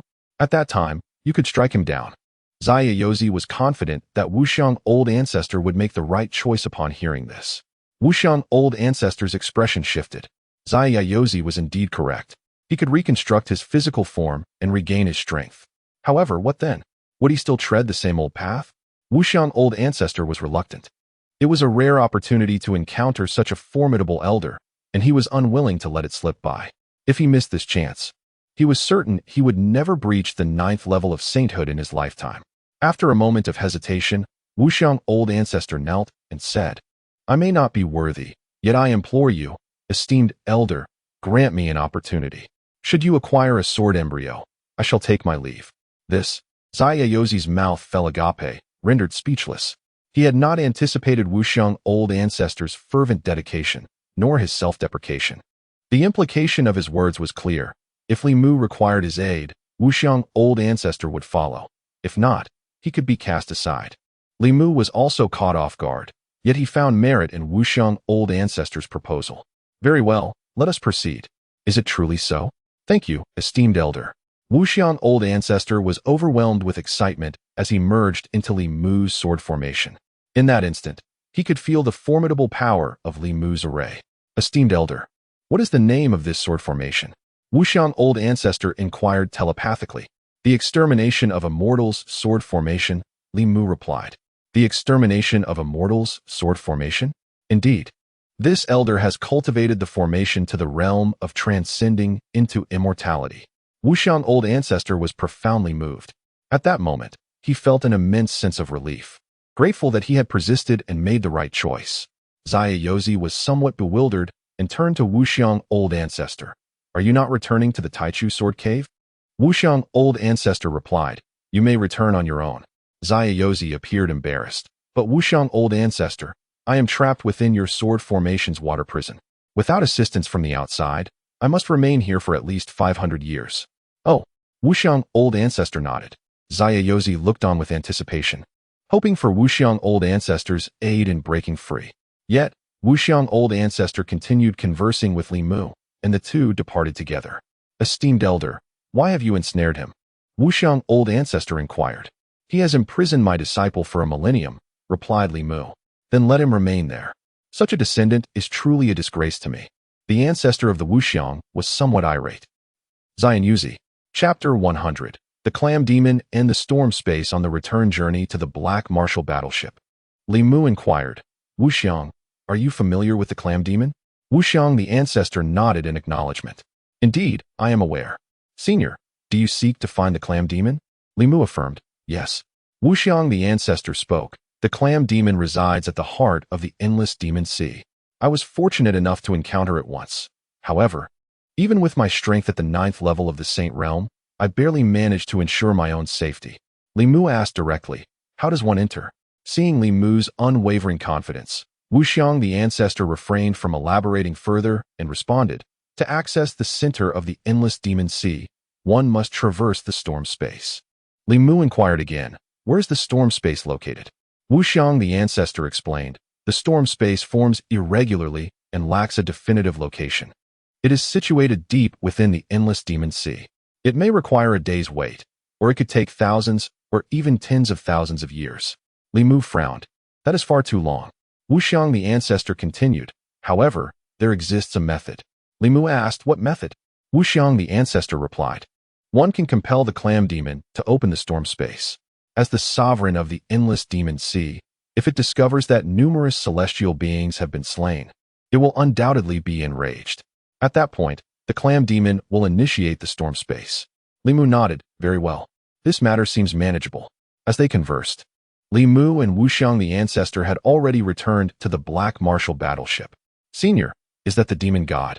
Wuxiang, the ancestor, observed the demon god, the Azure Bull, his gaze sharpening. Can you perceive it? Li Mu asked, somewhat puzzled, as he had employed runes on the demon god, the Azure Bull. I cannot detect it. Yet I have seen it before, Wuxiang, the ancestor, responded. He was concerned that Li Mu might be misled. Oh, that is my steed. You should remain within the sword array, Li Mu stated. Understood. Wuxiang, the ancestor, was astounded and suddenly felt he might have been overly concerned. Take this elixir. Li Mu regarded Wuxiang, the ancestor, whose remnant soul appeared somewhat pitiable, and offered a celestial pill to help seal it within. A celestial pill? Wuxiang, the ancestor, was thoroughly astonished. He had not anticipated the existence of such a thing. He held no doubts about Li Mu's words. For had it not been for Li Mu sealing this elixir, he would not have been able to bear such energy. Terrifying. At that moment, Wuxiang, the ancestor, was certain that Li Mu was indeed a terrestrial immortal. Li Mu had attained the realm Wuxiang, the ancestor, had longed for. Wuxiang, the ancestor, affirmed the path he had chosen. Even if he became a disciple of the sword array, it was preferable to remaining in the primordial sword cave. Li Mu retracted the invincible sword domain and the extermination sword array. Master, who is that person? The demon god, the Azure Bull, inquired. The primordial sword cave. Wuxiang, the ancestor, Li Mu replied. Master is incredible. The demon god, the Azure Bull, expressed admiration. You subdued even the ancestor of the primordial sword cave on this excursion. Reflecting on this, the demon god, the Azure Bull, considered how wise his choice had been to submit to Li Mu. By the way, master, have you found the Clam Demon? The demon god, the Azure Bull, asked again. Not yet. However, through the mouth of the void, it was learned that the Clam Demon resides in the heart of the endless demon sea, accessible only through the eye of the storm. Li Mu spoke. By the way, keep this safe. Once the eye of the storm appears, take the black martial warship inside.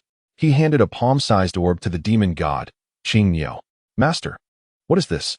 A wind-stabilizing pearl, Li Mu replied. A celestial artifact? The eyes of the demon god, Qing Niu, sparkled with excitement. Indeed, Li Mu nodded. Once you have used it, may I have it back? Qing Niu inquired. Of course, Li Mu responded decisively. Brother, that's incredible. The The golden crocodile exclaimed with an obsequious grin. Qing Miao replied with indifference. Brother, could you show me how it works? The golden crocodile asked eagerly. Very well. Qing Miao briefly displayed it before stowing it away. The golden crocodile's expression turned sullen.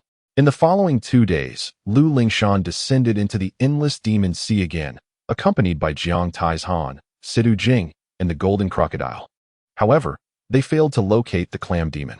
At this time, the Black Martial warship had been anchored in this area for 3 days, with various ships from the major states gradually arriving. Is that not the Black Martial warship? Why is it just sitting there? Could it be that the members of the Celestial Severing sect were devoured by sea demons? Some younger talents piloted their ships closer, only to see Li Mu and the others leisurely feasting on roasted meat. Instantly, those young talents were filled with rage.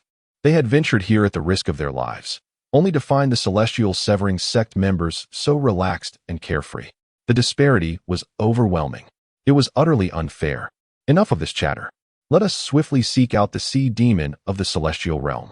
The elite talents from various states, all possessing considerable strength, aimed to slay the sea demon of the celestial realm. They were aware that the small crocodile of the Celestial Severing sect had previously seized a celestial realm beast's crystal core. To achieve victory, they must surpass the Celestial Severing sect. On one of the ships, Gu Bin stood at the bow, his expression dark as he gazed at the Black Martial warship. Beside him stood Fiancée, adorned in resplendent golden attire decorated with copper coins. Gu Bin, do not be agitated. As long as we lead the members of the Celestial Severing sect into the Sword Array's secret realm, they will all perish, Fiancée stated. Indeed, we are already near the Sword Array's secret realm. Let us act swiftly. Gu Bin nodded, a cold smile flickering at the corners of his mouth. I never anticipated the Celestial Severing sect members would voluntarily descend into the endless demon sea. This is a golden opportunity. Very well, Fiancée agreed, producing a pouch of golden powder and casting it into the endless demon sea. The sea demons, upon contact with the jade-toed golden powder, would be entranced, and the members of the Celestial Severing sect would witness illusions of their desires, leading them to follow the sea demons toward the Sword Array. Let us proceed. Gu Bin leaped into the endless demon sea, with Fiancée following closely behind. Not long after, the members of the Jietian sect finished their meal and descended once more into the boundless sea of demons. Lu Lingshan and her companions had resolved that if nothing transpired today, they would have to seek another location. Master, what is that? Not long after entering the vast sea of demons, the golden crocodile's eyes gleamed with excitement. That is the core of a celestial beast, it mused aloud, irresistibly drawn towards the source of the light. Simultaneously, Lu Lingshan and Situ Jing experienced a moment of dazed fascination, but soon, Lu Lingshan radiated a celestial glow, a sign of her Tianhuang's celestial body's immunity, while the nascent sword within Situ Jing thrummed with energy. Both women regained their clarity. Lu Sectmaster, that light is rather peculiar. It seems to induce hallucinations, Situ Jing remarked. Indeed, let us follow the golden crocodile, Lu Lingshan replied, knowing she could not abandon it. Among the group of sea creatures, Gu Bin and Fiancée observed Lu Lingshan and Situ Jing approaching from afar, their eyes betraying a cold smirk. This time, the Jietian sect is doomed. Aboard the black-armed warship, Li Mu and the demon god Qing Miao were still savoring skewers. Li Mu suddenly smirked, planning to scheme? But that leads to the Sword Array's secret realm. A fool's errand. He chose to remain uninvolved. Chapter 101. Approachable. The carefree sword saint. What is this? It appears to be a secret realm. Soon, Lu Lingshan and Situ Jing followed the golden crocodile to the sword formation's secret domain. Upon witnessing such a magnificent structure at the bottom of the endless sea of demons, both Lu Lingshan and Situ Jing were taken aback. Let us go inside. Perhaps the clam demon is hidden here. Lu Lingshan's eyes sparkled with excitement. The two entered, but at that moment, the entire sword formation began to rumble ominously. They saw the sword formation activate, ensnaring Lu Lingshan, Situ Jing, numerous sea demons, and the golden crocodile together. This is bad. We must retreat. Lu Lingshan and Situ Jing exclaimed in alarm. However, it was already too late. Their attack struck the sword formation but elicited no response whatsoever. This was indeed the saint's sword formation. Meanwhile, within the water prison of the sword formation, The carefree one gaped in disbelief at the scene unfolding before him. He never imagined that so soon, someone would discover this secret realm of the sword formation. Was it no longer a secret? Furthermore, this sword formation had been effortlessly activated by a junior. This realization left the carefree one feeling disheartened. Was he, the esteemed sword saint, truly so inadequate? Wait, could this young individual be akin to the previous Li Mu? A powerful being who had returned to a primal state? Yet it did not seem so. Previously, Li Mu had been unable to detect the realm. This one, however, was undeniably in the celestial realm. What on earth was happening? The carefree one was perplexed. Thus, he refrained from speaking immediately. Who is it? Lu Lingshan asked sternly. Who is plotting against us? Realizing they could not break free from the sword formation, Lu Lingshan sensed that someone was manipulating events from the shadows. Ha ha. The next moment, two hearty laughs echoed. Then, two youthful figures emerged. Gu Bin. Lu Lingshan's heart sank. Master Lu, we meet again, Gu Bin said. What do you mean by this? Lu Lingshan questioned assertively. What do I mean? Gu Bin sneered. Master Lu truly forgets her place. Not long ago, your sect of heaven interfered in my affairs with the Ice Silkworm Valley, almost leading to my demise at the hands of elder son Mao. Surely, you haven't forgotten? That was your own doing. You bullied the weak and seized treasures. You deserve what happened. Lu Lingshan replied resolutely. How laughable. We are all practitioners. The pursuit of wealth, companions, laws, and land is merely a contest for opportunities. Gu Bin retorted.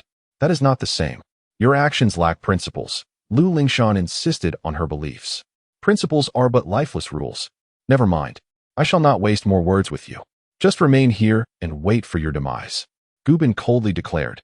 Gu Bin cast a glance at Lu Lingshan and Sidu Jing, ensuring that neither of them could breach the sword formation. As for the crocodile demon, it remained enraptured, mingling with a throng of sea demons.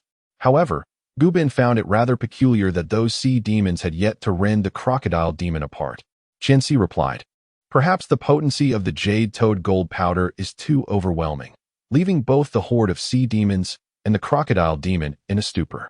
Once the effect wears off, the crocodile demon and those two individuals will surely be devoured by the sea demons. Gu Bin nodded, affirming that the demise of the two individuals and the demon was inevitable. Therefore, he saw no need to intervene. Gu Bin had more pressing matters at hand. He was in quest of the opportunity hidden within the sword formation. Should he comprehend the intricacies of the formation, he could ascend to the realm of sword mastery, potentially breaking through to become a sword saint. At that time, the entire Taichu sword cave would certainly have to accord him respect. Could Emir's son Mao withstand a strike from Gu Bin? Gu Bin soon discovered an elder in the vicinity. Before long, he and Fiancée stumbled upon the trapped Xianyaozi, clad in a gray robe with flowing white hair and a long beard. His square face resembled a chiseled stone. An aura of formidable energy emanated from him.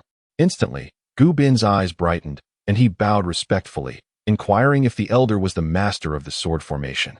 Xianyaozi finally regained his composure, realizing the situation. These two had plotted against the two women, who hailed from the Jietian sect. Wasn't Li Mu also from the Jietian sect? This revelation terrified Xianyaozi. If anything were to befall those two women, Li Mu would undoubtedly wreak havoc. The Taichu sword cave would surely face repercussions. Xianyaozi spoke in a grave tone, urging them to open the water prison. Very well, Gu Bin promptly acquiesced, easily breaking the water prison as per Xianyaozi's instructions. From where do you hail? Xianyaozi inquired sternly. I am Gu Bin, a sword disciple of the Xing Luo sword sect. It is an honor to meet you, esteemed elder. Gu Bin beamed with joy, astonished that the master of the sword formation still existed. By assisting in releasing the master, he could gain favor and perhaps even be accepted as a disciple. I am Fiancée from the Jade Toad Palace. Fiancée also bowed respectfully. To their shock, Xianyaozi erupted with anger, exclaiming, what audacity from the Xing Luo sword sect! What temerity from the Jade Toad Palace! You dare covet the master of the Taichu sword cave's sword formation secret realm. Gu Bin and Fiancée were left dumbfounded. What was happening? Hadn't they come to rescue him? Why were they being scolded instead? Gu Bin mustered the courage to speak. Esteemed elder, you mean this is the secret realm of the Taichu sword cave? May I ask who you are? Xianyaozi coldly responded, I am Xianyaozi. You may not know, but go back and inquire with your elders. What? Xianyao sword saint? Gu Bin and Fiancée were indeed aware of this name. He was among the most renowned sword saints of the Taichu Sword Cave in nearly a millennium. The younger generation pays their respects to Xian Yao Sword Saint. The illustrious name of the carefree sword saint resonates like thunder.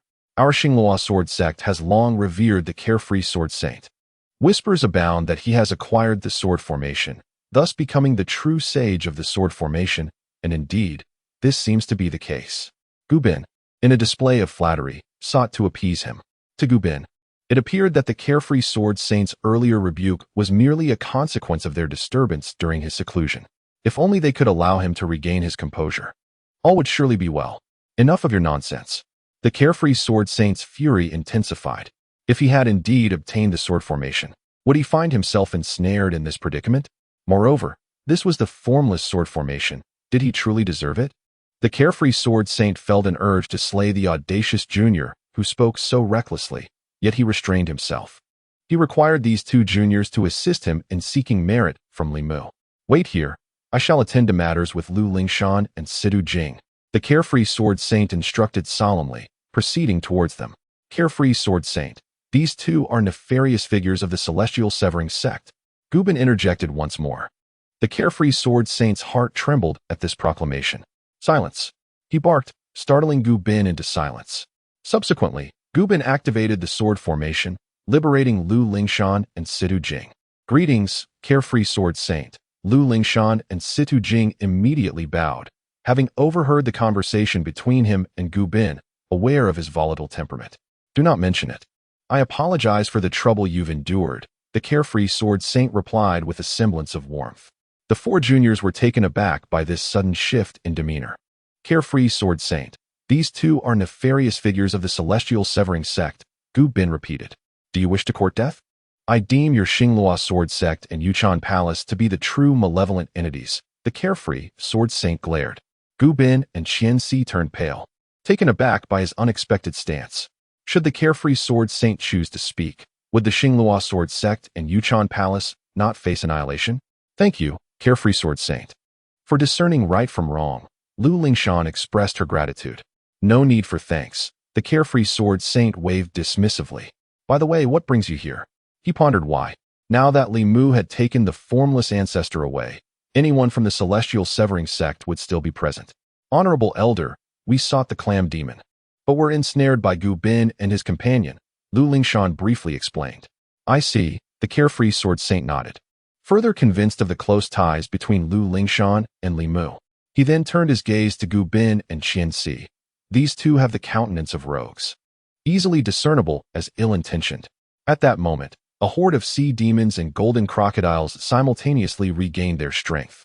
The sea demons aimed to attack the golden crocodile, and just as the golden crocodile was about to reveal its true form, the carefree sword saint had already struck with his sword.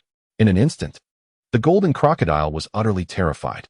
However, it soon realized that the sword was not aimed at it, but rather at the horde of sea monsters. Lu Lingshan and Situ Jing were both profoundly astonished.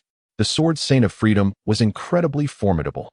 The Taichu Sword Cave was extraordinarily powerful. Come, allow me to escort you back, the sword saint of freedom said, turning his gentle gaze towards Lu Lingshan and Situ Jing with a warm smile. Both Lu Lingshan and Situ Jing were somewhat taken aback by this unexpected kindness. Generally speaking, beings like the sword saint of freedom, who had lived for thousands of years, possessed terrifying power and often had exceedingly eccentric temperaments. Yet, this sword saint was remarkably amiable and approachable. Chapter 102, Wise and Mighty. Would you not consider taking me as your mentor? Subsequently, the carefree master set up a grand restriction within the boundless sword array's secret realm. After all, the Wuxiang ancestor had already allied with Li Mu. This Wuxiang sword array could indeed be utilized by the Taichu Sword Cave.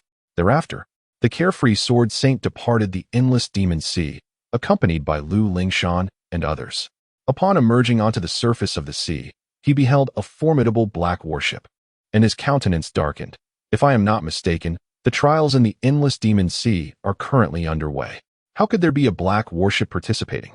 Is this not a violation of the fairness of the trials? Gu Bin, your Xinghua sword sect possesses audacity indeed. How dare you engage in such blatant cheating? The carefree master rebuked Gu Bin directly. In his view, It was evident that the Xinghua sword sect had established connections with someone from the Taichu sword cave, thus receiving special privileges. Historically, the North Lu sword state had maintained the closest relations with the Taichu sword cave. Other major states could not accomplish such a feat today. The carefree master had not noticed this until now. However, having encountered it, the situation would not be so simple. Originally, Gu Bin and Fiancée appeared despondent and anxious. They had believed they could trap the followers of the celestial teaching within the sword array's secret realm and thereby gain opportunities for themselves, an endeavor that would yield dual benefits. Little did they anticipate meeting the carefree sword saint. His demeanor was exceedingly peculiar, and for reasons unknown, he evidently favored the celestial teaching. This was exceedingly awkward, akin to shooting oneself in the foot. Gu Bin and Fiancée not only worried for themselves, but also for the Xinghua sword sect and the Yuchan palace, fearing they might be implicated. If that were the case, they would be deemed sinners of the faction. However, upon hearing the words of the carefree sword saint, Gu Bin and Fiancée's eyes gleamed with hope. Gu Bin promptly began to explain, "Carefree sword saint, this is a grave misunderstanding." The carefree master's expression darkened. "With such a grand black warship docked here, do you take me for blind?" Gu Bin continued. In response, "Carefree sword saint, this is not the vessel of the Xinghua sword sect participating in the trials." The carefree master was skeptical. "Then where is your Xinghua sword sect's vessel?" Gu Bin gestured towards another direction. "There, in that vicinity." The carefree master's gaze followed, spotting a tattered sailboat not far away, appearing precarious and pitiful in comparison to the black warship. The corners of the carefree master's mouth twitched. He inquired again, "Then what of this black warship?" Gu Bin replied, "That belongs to the celestial teaching." At this revelation, both Lu Lingshan and Situ Jing felt a jolt within their hearts, their expressions shifting dramatically. They had discerned the carefree master's profound ire regarding such actions. Ordinarily, the carefree sword saint was quite amiable towards Lu Lingshan and Situ Jing. If this incident were to affect their standing, it would spell a significant loss for the celestial teaching. Perhaps they will revoke their qualifications for the trial. What should I do? Lu Lingshan's thoughts raced. Seeing Lu Lingshan and Situ Jing's expressions change dramatically, Gu Bin and Fiancée exchanged cold smiles. Lu Lingshan, this cannot be blamed on us. It is merely the misfortune of the Jietian sect, as if even drinking water causes them to choke. Neither Gu Bin nor Fiancée anticipated such a turn of events. Moreover, Gu Bin pondered further. "Fiancée, do you believe Elder Sun Mao intentionally bestowed this black worship upon the Jietian sect?" Gu Bin inquired telepathically. Instantly, Fiancée's eyes brightened. "Gu Bin, are you suggesting that Elder Sun Mao was aware of the presence of the carefree sword saint and thus plotted against the Jietian sect?"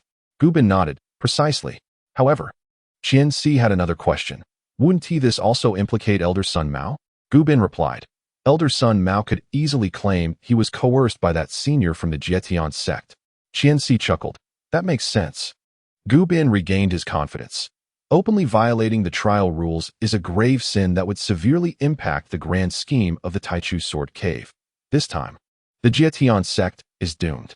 Gu Bin and Fiancée looked at the carefree sword saint, eagerly awaiting his reprimand of Lu Lingshan.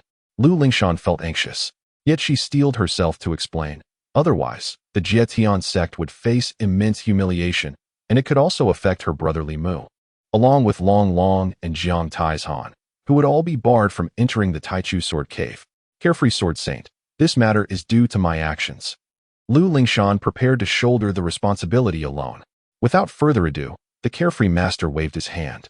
Upon hearing this, Lu Lingshan and Situ Jing's hearts sank. It seemed the carefree sword saint was indeed furious. Gu Bin and Fiancée's expressions grew even more triumphant. Gu Bin resolved to press the advantage. "Carefree sword saint, regarding the Jietian sect's actions, I believe their qualifications should be revoked, and they should be held accountable, along with punishing Elder Sun Mao, who provided the Jietian sect with the black worship." Gu Bin's words were exceedingly malicious. A single arrow striking 3 targets.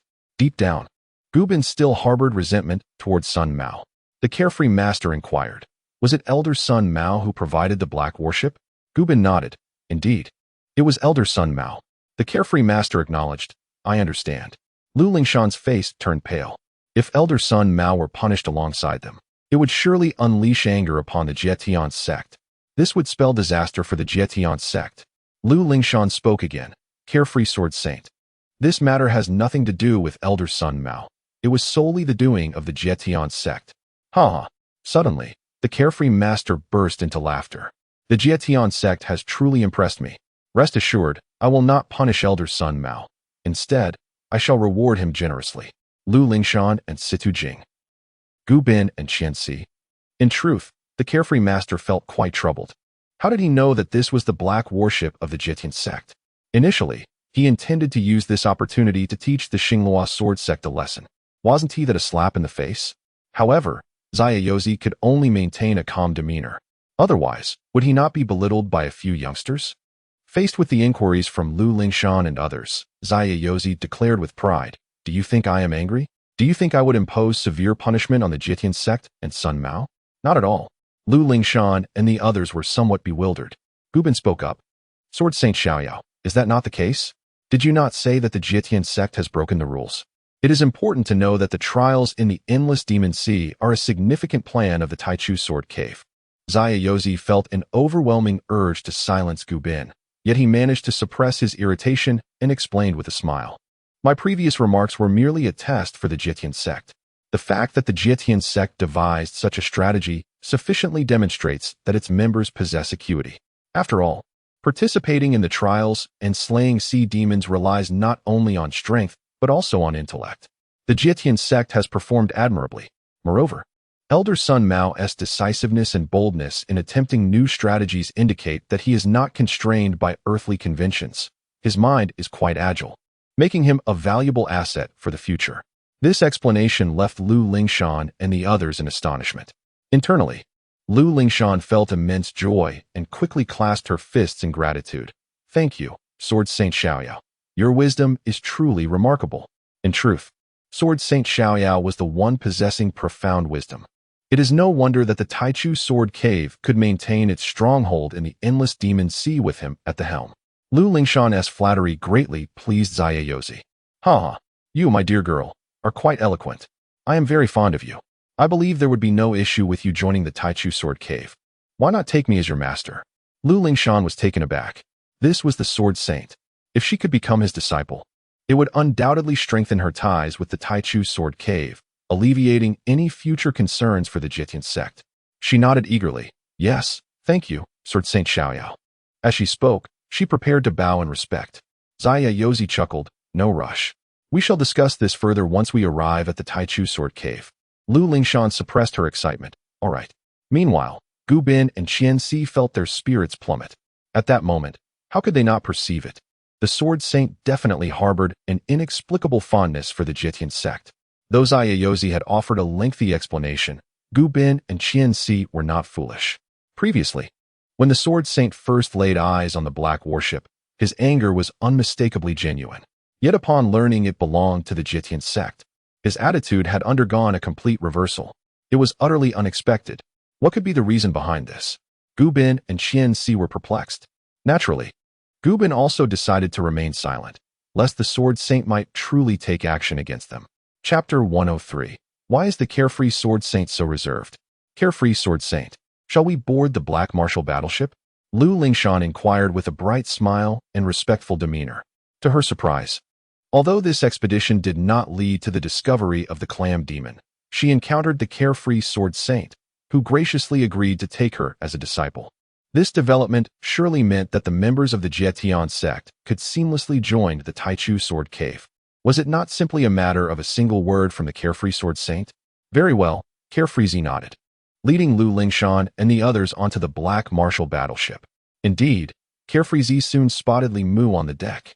At that moment, Li Mu was savoring barbecued delicacies alongside a green ox, with Su Lang nearby. "Master Lu, you failed to capture the clam demon, yet you returned with an old codger?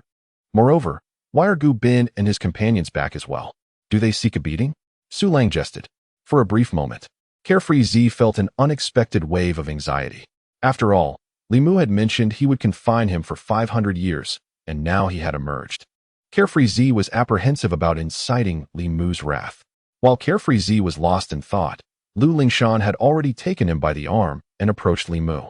"Brother Li Mu, allow me to introduce the esteemed Carefree Sword Saint." Su Lang was taken aback. swallowing a skewer of barbecue whole, then bowed respectfully. Disciple of the Jietian sect, Su Lang, pays his respects to the carefree sword saint. However, Carefree Z did not acknowledge him. Feeling equally nervous and hesitant to look at Li Mu. This is a disaster, Su Lang lamented, realizing he had unwittingly insulted a sword saint by referring to him as an old codger.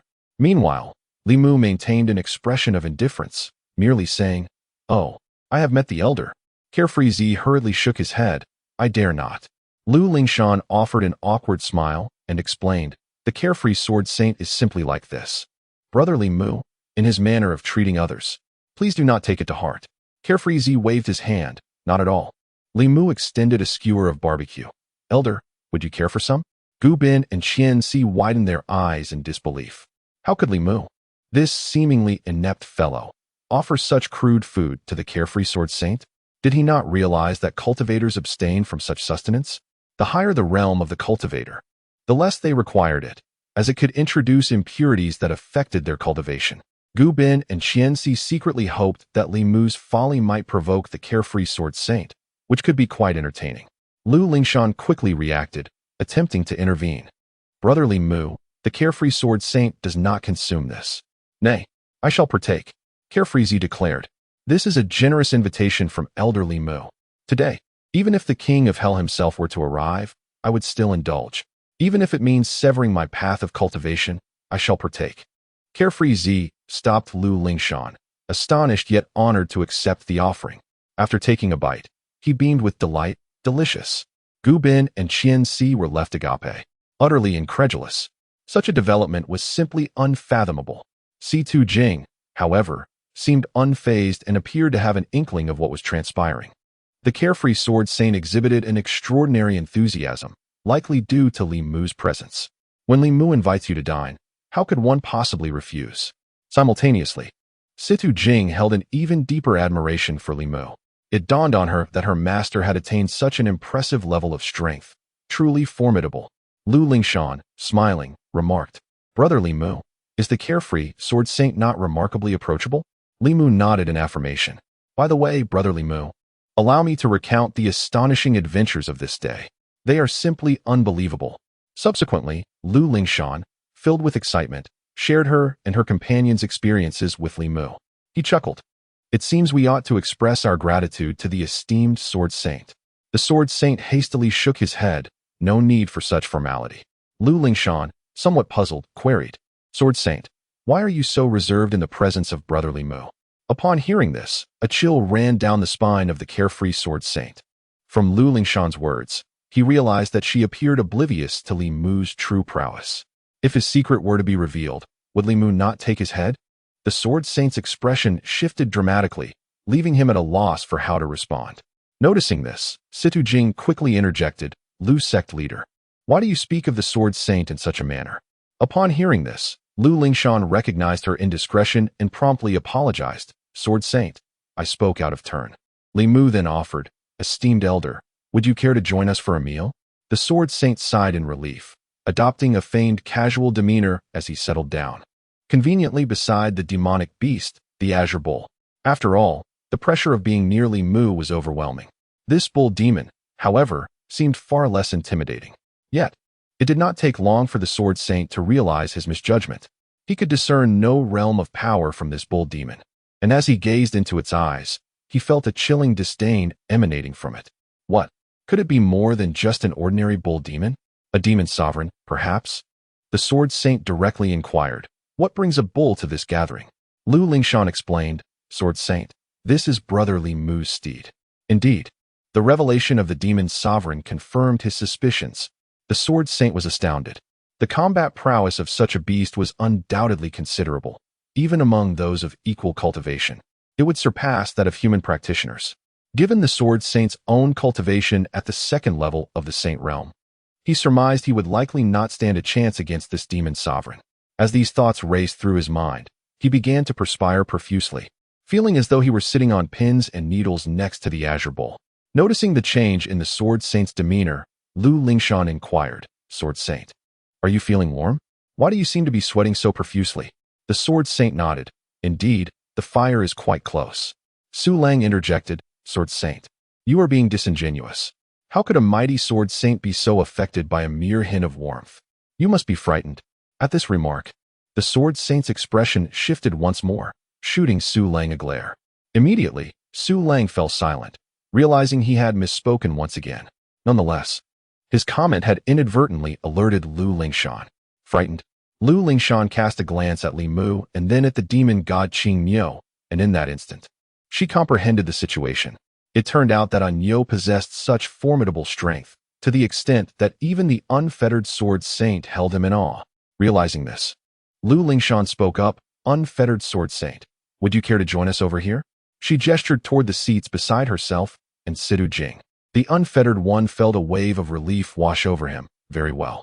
Indeed, Lu Lingshan's deduction had been validated. Subsequently, she turned to Li Mu and said, "Brother Li Mu, I am about to gain a master. Can you guess who it is?" Li Mu glanced at the unfettered one. It wouldn't happen to be this esteemed unfettered sword saint, would it? Lu Lingshan's face lit up with excitement. "Exactly, Brother Li Mu. You are truly astute." Upon hearing this, the unfettered one's expression reflected a hint of pride, and he felt a sense of anticipation.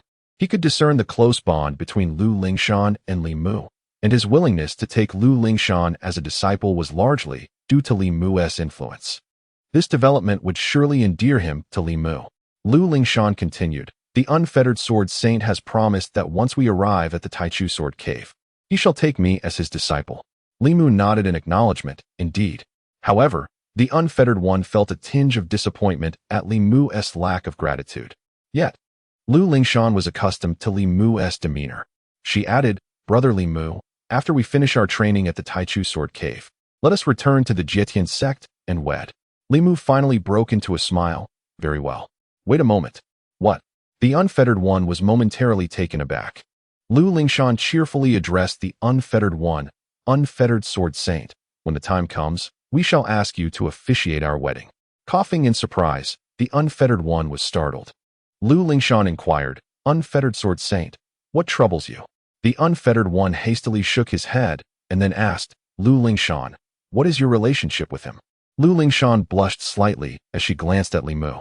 Gu Bin interjected, "The esteemed Lu sect leader is the fiancée of this good-for-nothing, Li Mu." By the heavens! The unfettered one was utterly astonished. He finally grasped the reason behind Li Mu's lack of joy upon hearing that he intended to take Lu Lingshan as a disciple. It was because he felt unworthy. The unfettered one recalled his earlier smug expression and wished he could vanish into the boundless sea of demons. In a fit of frustration, he swatted Gu Bin away with a single slap, exclaiming, "You talk too much." Meanwhile, Fiancée, feeling terrified, quickly offered, "Unfettered sword saint, you need not intervene. I shall handle this myself." He then leaped into action. The unfettered one could no longer remain seated. "Lu sect leader, I must take my leave." With that, he hastily made his exit. "Brother Li Mu, why did the unfettered sword saint leave so swiftly?" Lu Lingshan asked, somewhat disheartened. Perhaps he was too overwhelmed with excitement.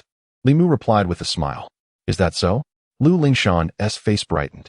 "Indeed," Li Mu confirmed. "I too am quite excited." "How vexing."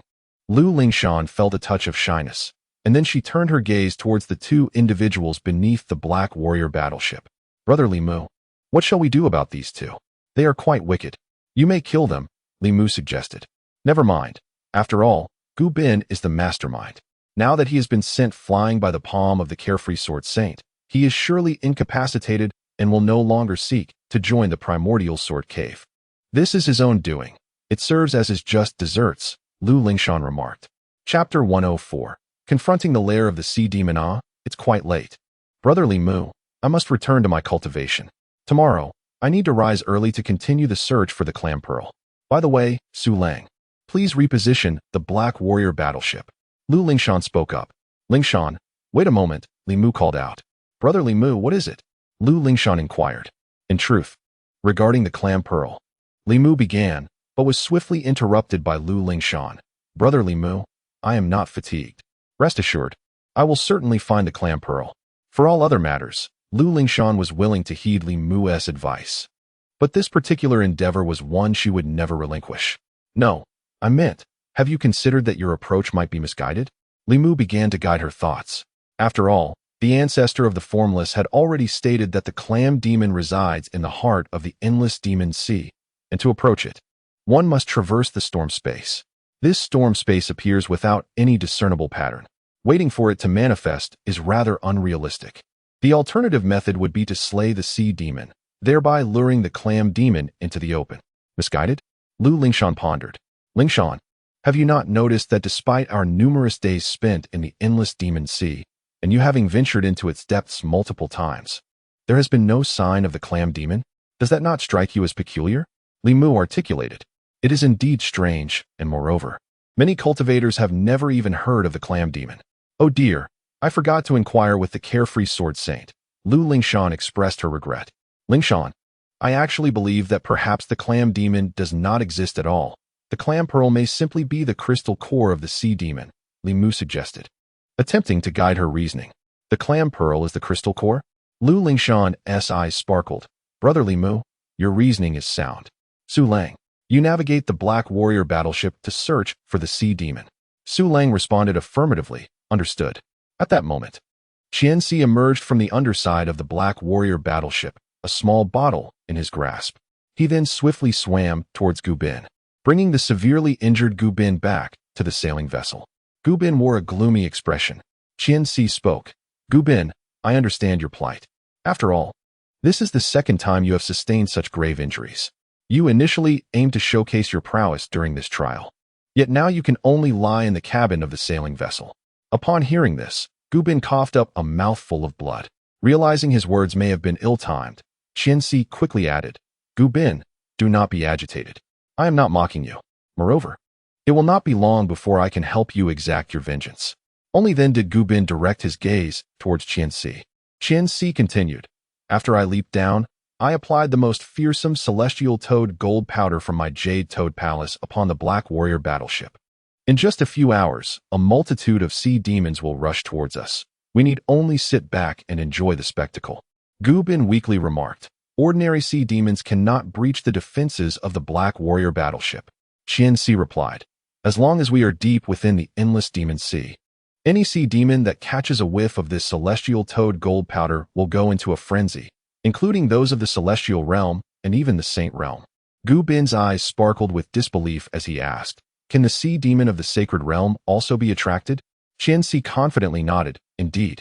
Gu Bin, do you know what a celestial chanter is? It is the sacred beast of my Yuchan palace. While the combat prowess of our celestial chanter may not be the strongest, it is undoubtedly the most venomous. Otherwise, how could it silently cause all the ice silkworms in the ice silkworm valley to metamorphose, rendering the ancient ice silkworm species nearly extinct? Gu Bin interjected, but isn't there one left in the ice silkworm valley? Fiancée replied, that is an exception. Even the sea demon of the sacred realm would go mad upon detecting the scent of the celestial chanter's golden powder. Gu Bin nodded, very well. I shall trust you once more.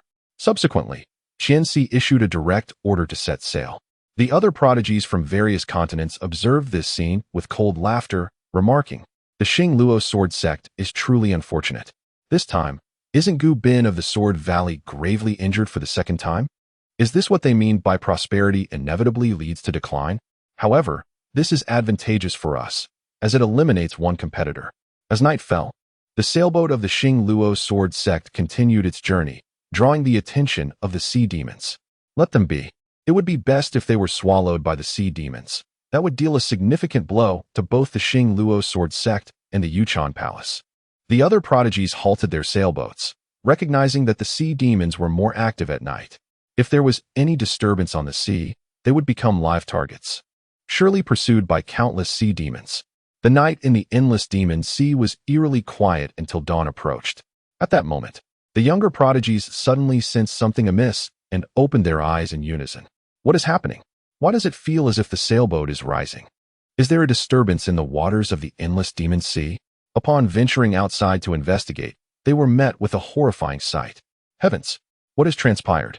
Their gazes fell upon an endless swarm of sea demons, lifting the surface of the endless demon sea. It was terrifying.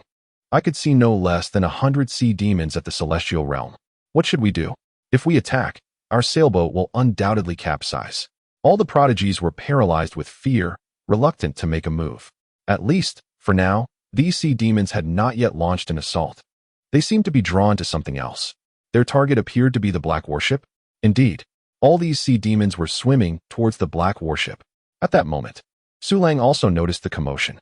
After surveying the situation, he leaped up in excitement, exclaiming, "Wow, I have discovered a new world." Hearing the commotion, Lu Lingshan, Situ Jing, Jiang Taizhan, Long Long, and others rushed out. Upon witnessing the dense mass of sea demons surrounding the black warship, they all gasped in shock.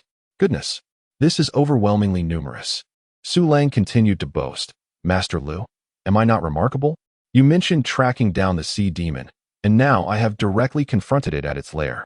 Lu Lingshan's expression grew grave. Bang! Situ Jing, infuriated, delivered a powerful punch to Su Lang. "How impressive you are! You are putting our lives at risk. We are being targeted by all the sea demons." Li Mu stood quietly to the side, his demeanor calm. He had already perceived the situation, yet he refrained from speaking. It was inconsequential. Once the unrivaled sword domain was unleashed, all would be obliterated in an instant. These sea demons were hardly worthy of his attention. Li Mu gazed into the distance, where he sensed a disturbance, a fluctuation of sacred energy. A sea demon of the Saint Realm was approaching. Consequently, the other sea demons refrained from attacking, as they awaited the arrival of their Saint Realm counterpart. As Li Mu contemplated his next move, the demon god, the Azure Bull, transmitted a message. "Master, allow me to take charge. After all, Mistress is already aware of my capabilities." Li Mu nodded. "Are you certain you can handle it?" The demon god, the Azure Bull, affirmed, "I will not utilize my demon god powers. I will control the Black Marshal battleship. Over these past few days, I have studied it thoroughly and can adeptly manipulate its formations to unleash a saint-level assault." Li Mu, taken aback, replied, "Very well, I entrust this to you." Chapter 105. The Sea Demons of the Sacred Realm. Su Lang. "Hurry, move the Black Marshal warship," Lu Lingshan exclaimed, her expression shifting to one of urgency. "Understood," Su Lang replied, promptly maximizing the power of the Black Marshal warship. However, the sheer number of sea demons proved overwhelming. The warship's movement was restricted, and its speed was far from swift. In the distance, an ancient roar echoed. "Attack! Eliminate the sea demons surrounding the Black Marshal warship," Lu Lingshan commanded once more. "Yes." Situ Jing and the others responded in unison. Naturally, it was not Lu Lingshan and her companions who would engage directly. The overwhelming horde of sea demons rendered it impossible for them to leave the protective formations of the warship. To do so would risk encirclement and certain demise. Lu Lingshan and Situ Jing maintained their positions within the formation, while Jiang Taizhan and Long Long descended to unleash the sea demon cannons. Boom, boom, boom. The terrifying sounds of cannon fire soon erupted, blasting apart the ranks of sea demons. The scene was one of utter carnage, with blood and flesh scattering amidst the chaos. Hiss! Is this the might of the sea demon cannon? Truly, the Black Marshal warship lives up to its reputation. Looking at our sailing vessel, if those sea demons set their sights on us, we would hardly last a single exchange, one of the young talents from the distant continents remarked with envy. The formidable power of the sea demon cannons cleared a wide space around the Black Marshal warship. "Big guy, the cannon is truly impressive," Long Long exclaimed in awe. "Indeed, its power rivals that of a celestial realm being," Jiang Taizhan replied. "If only my ice Silkworm Valley possessed a Black Marshal warship," Long Long mused dreamily. "Does your ice Silkworm Valley have access to the sea?" Jiang Taizhan chuckled. "Not exactly, but we do have lakes," Long Long answered earnestly. "That would hardly allow the Black Marshal warship to demonstrate its true potential." Jiang Taizhan shook his head. "True. In fact, having just a few sea demon cannons would suffice. If mounted atop the hills of Ice Silkworm Valley, who would dare invade? A single cannon shot would suffice to deter them." Long Long thought this notion quite pleasing. Thus, the sea demon cannon would merely become a mountain cannon? Jiang Taizhan teased. Haha. Long Long laughed heartily. "A mountain cannon is still a cannon, as long as it can deal with enemies," Long Long replied. "Even that is quite challenging. The sea demon cannon may not be difficult to operate, but the ammunition is prohibitively expensive. Each shot requires the essence of a celestial realm sea demon," Jiang Taizhan explained. "What?" Long Long was taken aback. Then, a sudden thought struck Long Long. "Big guy, if we were to bring this ammunition back, could we not also contribute to the Taichu Sword Cave?" Do not dwell on such fantasies. Let us first deal with the sea demons at hand, Jiang Taizhan advised. Otherwise, I fear that even with the might of the Black Marshal battleship, we shall not reach the primordial sword cave, Jiang Taizhan cautioned. Indeed, Long Long nodded vigorously. Fire! Fire! Fire! At this moment, the prowess of Jiang Taizhan, a master of bodily arts, was fully manifested. Were it any other cultivator, the mere act of loading a single sea demon cannon would leave them utterly exhausted, let alone loading all the cannons simultaneously. Of course, had elder son Mao been present, he would undoubtedly lament having relinquished the Black Marshal battleship, for it consumed resources as if they were mere water. Boom, boom, boom. The cannons of the Black Marshal battleship roared incessantly, decimating countless sea demons. Those below the celestial realm stood no chance against a single strike. Even the sea demons at the celestial realm were either grievously wounded or obliterated amidst the relentless barrage. The spectacle was nothing short of awe-inspiring. The sole regret was that the crystal cores of these sea demons could not be obtained, as they were either shattered by the cannon fire or fell into the boundless demon sea, where none dared to retrieve them. Despite the continuous onslaught of sea demons, the speed of the Black Marshal battleship had significantly increased.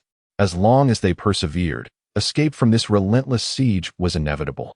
Alas, it is a pity. Who would have thought the Black Marshal battleship to be so formidable, once again turning peril into safety for the Jietian sect? The young prodigies from various continents could not help but express their admiration. Should the Jietian sect fall, they would undoubtedly lose several powerful competitors. With the aid of the Black Marshal battleship, the members of the Jietian sect could easily acquire numerous crystal cores, making entry into the primordial sword cave a certainty. However, they remained unaware that the Jietian sect had yet to obtain any sea demon crystal cores, for in recent days, Lu Lingshan had been in pursuit of the clam pearls. Nevertheless, Li Mu held a different perspective. He was intently observing the horizon where the sea met the sky. Though he had not unleashed the invincible sword domain, he could already sense the approach of a sea demon at the Saint Realm, drawing near with haste. It is coming, Li Mu conveyed through sound transmission. Indeed, the demon god Blue Bull nodded in acknowledgement. At this moment, a voice, ancient and resonant, echoed from the depths of the boundless demon sea. Previously, the cacophony of the sea demons had drowned out many sounds, but this time, a multitude had heard it. Did you hear that sound? Indeed, it sent shivers through my very soul. What could it be? Many young prodigies furrowed their brows in confusion. Look, something is swiftly approaching. They all turned their gazes in unison toward a singular direction. On the horizon of the endless demon sea, a dark radiance streaked across like a meteor, drawing closer with alarming speed. As it neared, they discerned a figure. Upon approaching even further, their eyes widened in horror. Heavens! What is that? In that instant, every young prodigy was left agape, their expressions filled with terror. It was a fearsome creature, possessing the body of a man with the head of a fish. Atop its head sprouted two pitch-black horns, and on either side of its shoulders were two sinuous appendages resembling serpent heads. Its head was adorned with sharp, ebony spikes. Though not particularly tall, standing at just over 3 zhang, its muscular form was imposing, exuding an aura of oppression and dread. In its formidable hands, it wielded a massive fishbone, as tall as itself. Merely gazing upon this entity instilled an immense pressure. Most alarmingly, this being had already assumed a humanoid shape. It was a demon beast, a harbinger of enlightenment on the sacred path. Without a shadow of a doubt, it was a saint-level sea demon. Hiss! As this realization dawned upon them, all the young prodigies inhaled sharply. They fell silent, paralyzed by fear. They could scarcely fathom that their participation in the Taichu Sword Cave trial would lead them to encounter a saint-level sea demon. The terror was palpable. Who could possibly withstand such a force?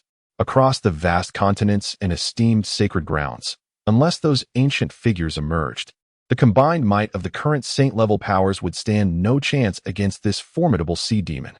At that moment, these aspiring talents could only hope to survive by some stroke of luck. Their concerns about joining the Taichu Sword Cave had become trivial. Wait, it seemed this saint-level sea demon had its sights set elsewhere. Was it heading straight for the Black Marshal worship? Could it be that the Jietian sect had committed unspeakable acts, provoking the wrath of this sea demon? It was plausible, after all.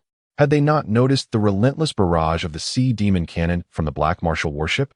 How many sea demons must be vanquished? Indeed, it was certain that the Jietian sect had angered a powerful figure from the boundless demon sea, thus summoning forth this saint-level sea demon. They were in for quite a spectacle. Do you think the Black Martial worship can withstand it? What a fanciful thought. Had not Elder Sun Mao stated that the Black Martial worship was designed to confront saint-level sea demons? That was when the elders of the Taichu Sword Cave were present. Now, the Black Martial worship was manned by the Jietian sect members, alongside the gravely injured Jiang Taizhan and the young scion from the Ice Silkworm Valley. Do you truly believe they could activate a saint-level attack? That was simply inconceivable. This time, the Jietian sect was doomed. We must hasten our departure from this perilous place. Let us take advantage of the chaos to eliminate a few sea demons, and then proceed to the Taichu Sword Cave to report. Chapter 106. The Sacred Path Assault Formation, that is the Sacred Realm Sea Demon. What shall we do, Master Lu? At this moment, Su Lang's expression changed dramatically. What more could be done? Lu Lingshan's face was equally grim. The only option left was to attempt to activate the Sacred Path attack of this Black Martial worship. Given the formidable presence of the Sacred Realm Sea Demon, one could only hope that the Taichu Sword Cave would take notice. Master Lu, I apologize. This is all my fault. If it weren't for my brashness, we wouldn't have stumbled upon this lair of the Sea Demon. At this moment, Su Lang wished he could slap himself. Su Lang, this is not your doing. The appearance of so many sea demons is inherently strange. Moreover, we have not provoked them in any way. How could they come for us? Lu Lingshan offered a comforting word, though she too found the situation perplexing. Master Lu, do you think it could be the Yuchan Palace? Situ Jing interjected. Compared to Lu Lingshan and Su Lang, Situ Jing remained relatively composed. After all, with Li Mu and the demon god Qing Yo present, even a single Sacred Realm Sea Demon would pose no threat, let alone 10. Thus, Situ Jing was able to think rationally. The Yuchan Palace? Could it be that Gu Bin and Qian Si are behind this? It certainly isn't out of the realm of possibility. Previously, we were lured by the sea demons to discover that sword formation's secret realm. If the enemy possesses even more formidable means, they might be able to incite these sea demons to attack the Black Martial worship. With Situ Jing's reminder, Lu Lingshan also came to a realization. So it is the Xing Luo sword sect and the Yuchan Palace. Master Lu's merciful decision to spare their lives has unexpectedly led them to retaliate against the Jietian sect. This is truly intolerable. Let me not encounter anyone from the Xing Luo sword sect or the Yuchan Palace. Otherwise, I, Su Lang, will not let them off easily.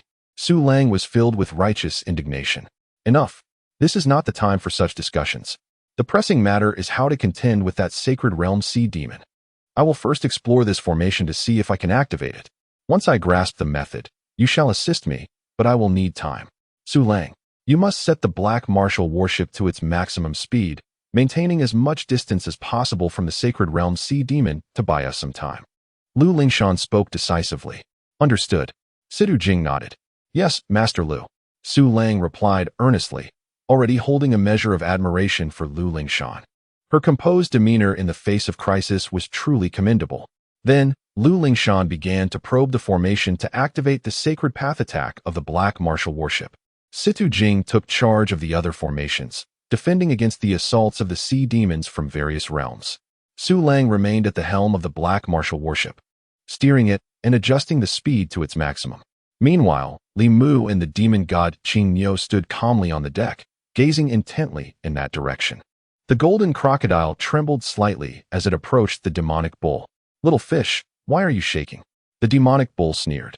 Big brother, I'm cold, do you believe me? The golden crocodile replied. Do you really think so? Aren't you a cold-blooded creature? The demonic bull glared at the golden crocodile. Control yourself. If you push me further, I will kick you out. Big brother, please don't. I want to control myself too, but I'm scared. The golden crocodile stammered. With your big brother here, what is there to fear? The demonic bull admonished. Oh, right. Big brother is no weaker than the Sacred Realm Sea Demon. Besides, there are immortals present.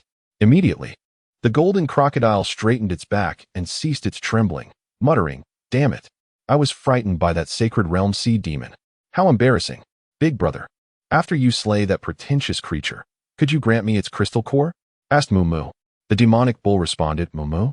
The golden crocodile looked over with a pleading expression.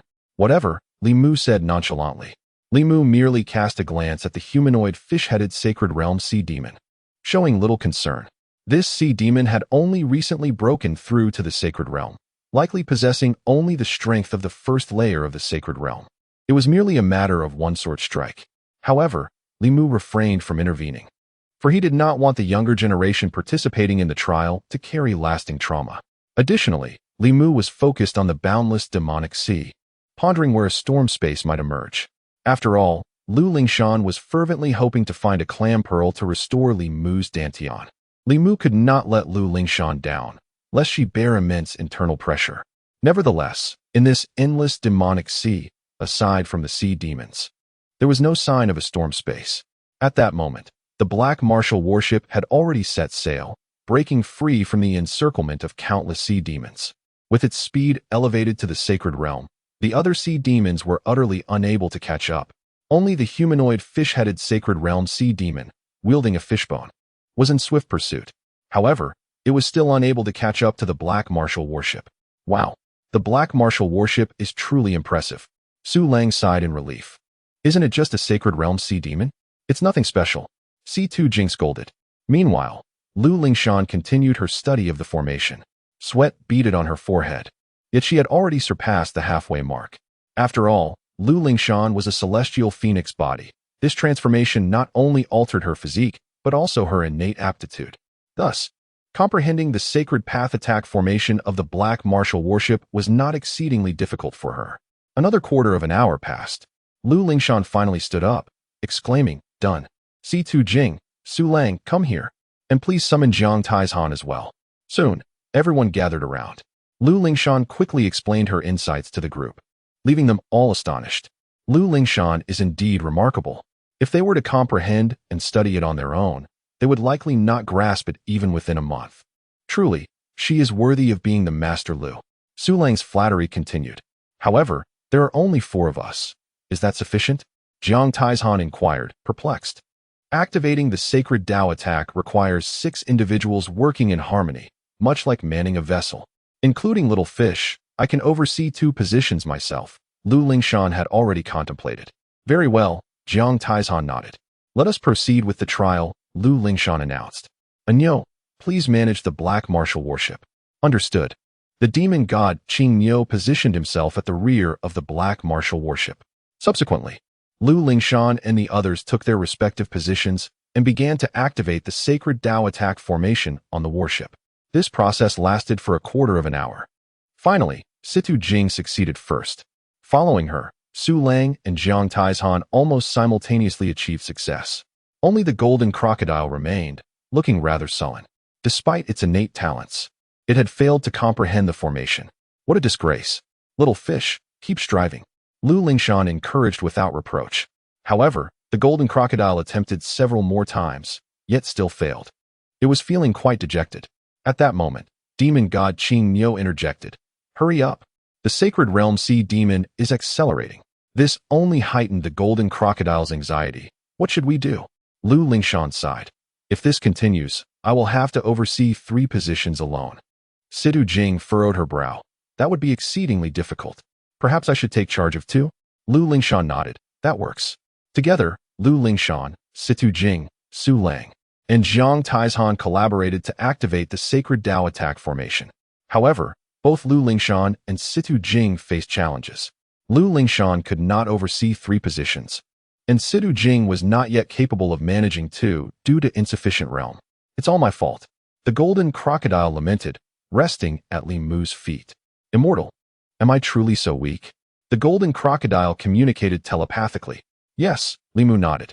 Immortal, you shouldn't discourage me like this, the golden crocodile replied, feeling even more disheartened. I was merely speaking the truth, Li Mu responded. Very well. The golden crocodile swallowed its frustration. Yet, with your innate talents, comprehending this formation should pose no challenge. Li Mu remarked. Really? The golden crocodile's eyes brightened. Indeed, let me offer you some guidance, Li Mu said. He then provided a few pointers, and in an instant, the golden crocodile felt as if it had received enlightenment. The golden crocodile approached Lu Lingshan and the others. At this point, everyone was sweating profusely for the humanoid. Fish-headed Sacred Realm Sea Demon was drawing near. I wish to try again, the golden crocodile spoke. Little fish, have you comprehended it? Lu Lingshan exclaimed in delight.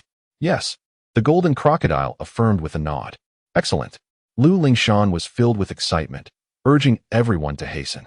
Soon, with the golden crocodile's involvement, Lu Lingshan and the others coordinated their efforts, successfully activating the sacred path attack formation.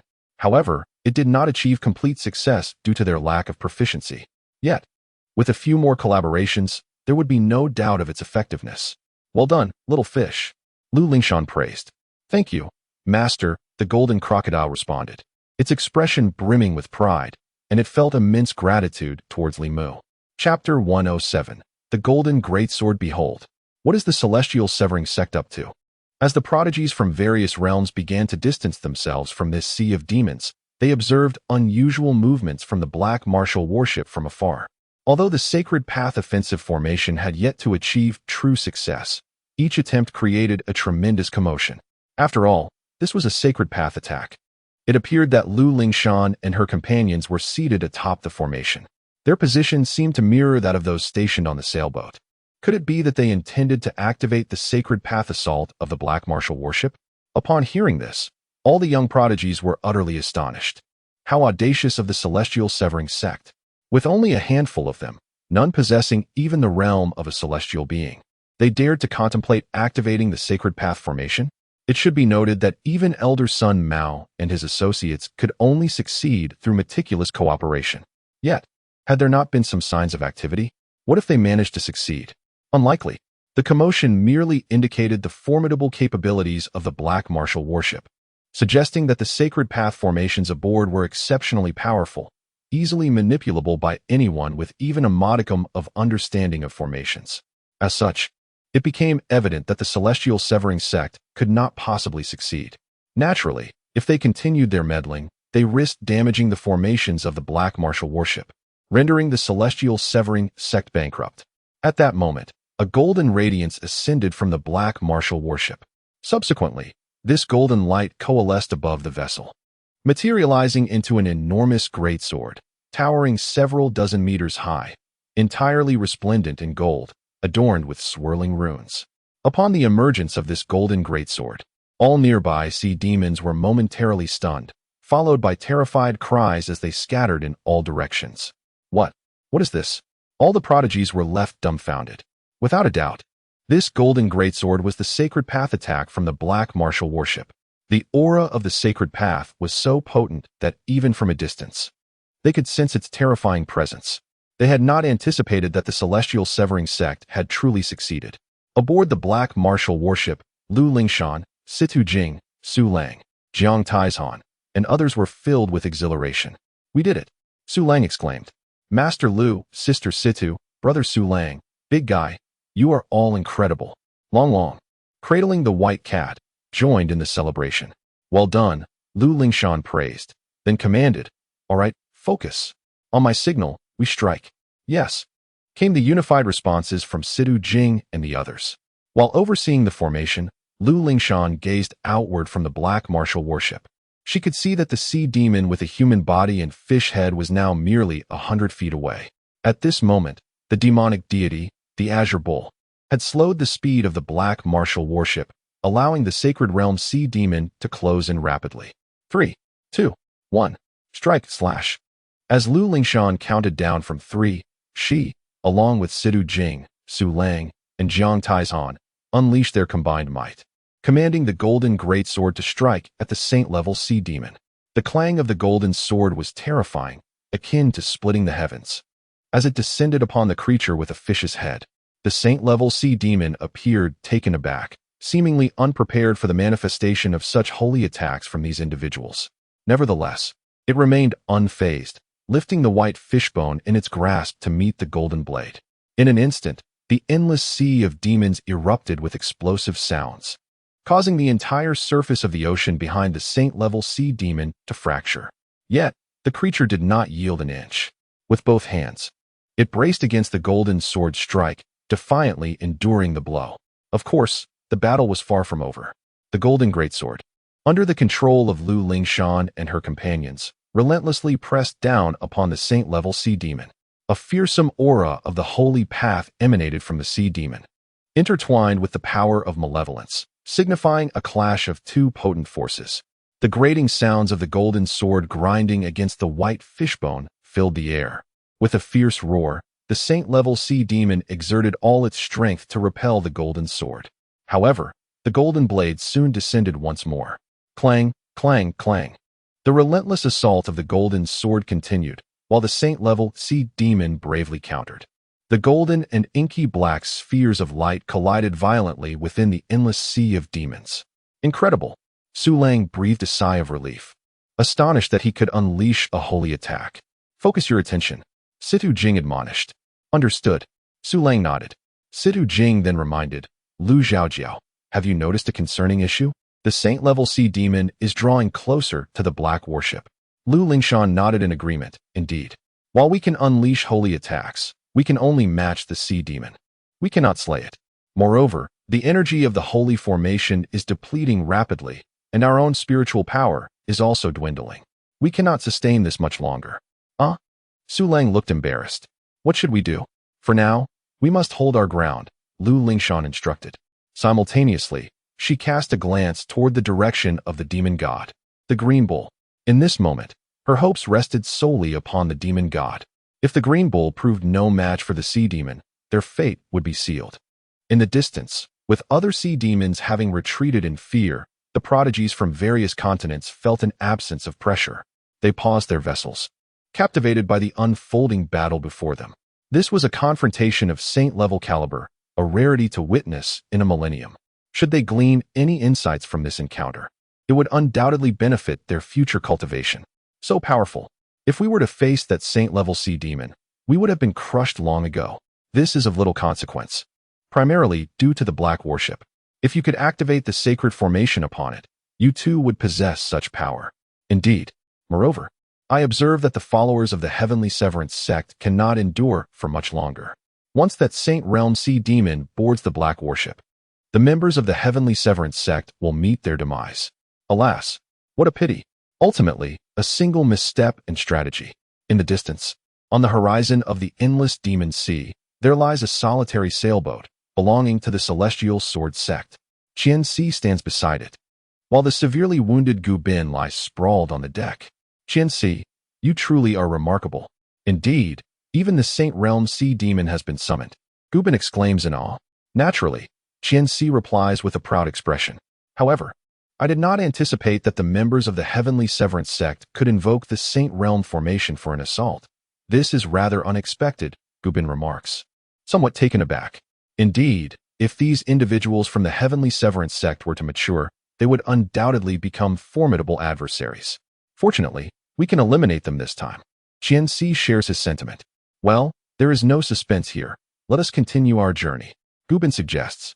Agreed, Qian Si nods. Suddenly, they both gaze towards a certain direction. What is that? Qian Si asks, astonished. It appears to be a storm, Gu Bin responds. But this storm is exceedingly vast. Qian Si remarks, astonished. Should we steer clear of it? Gu Bin observes it for a while. Then a look of exhilaration spreads across his face. Qian Si, have you ever heard of the legends surrounding the endless demon sea? Qian Si appears puzzled. What legends? Gu Bin replies, the legend of the clam demon. Chapter 108, a killer move? I have one too. Is this a celestial body? Bang. At last, Lu Lingshan and her companions could not hold on any longer. The towering saint-level sea demon, with a human body and a fish head and two serpent heads on its shoulders, leapt onto the black martial warship. The defensive formation of the warship was utterly inadequate against the white bones of this saint-level sea demon. Instantly, the countenances of Lu Lingshan and the others changed dramatically. Observing the saint-level sea demon up close amplified their sense of terror. The creature's skin, along with the black-scaled armor on its back and arms, adorned with sharp spines, radiated vitality, evoking a prickling sensation merely by sight. The two spined heads on its shoulders coldly glared at the group, baring their teeth in a manner that sent chills down their spines. Undoubtedly, even a celestial realm practitioner would meet their end in a single bite from those heads. Master Lu, what should we do? Su Lang inquired urgently.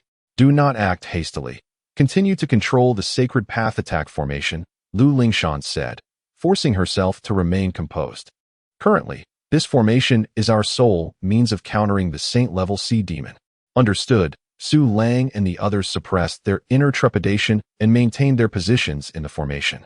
Then, a magnificent golden sword materialized between the group and the saint-level sea demon.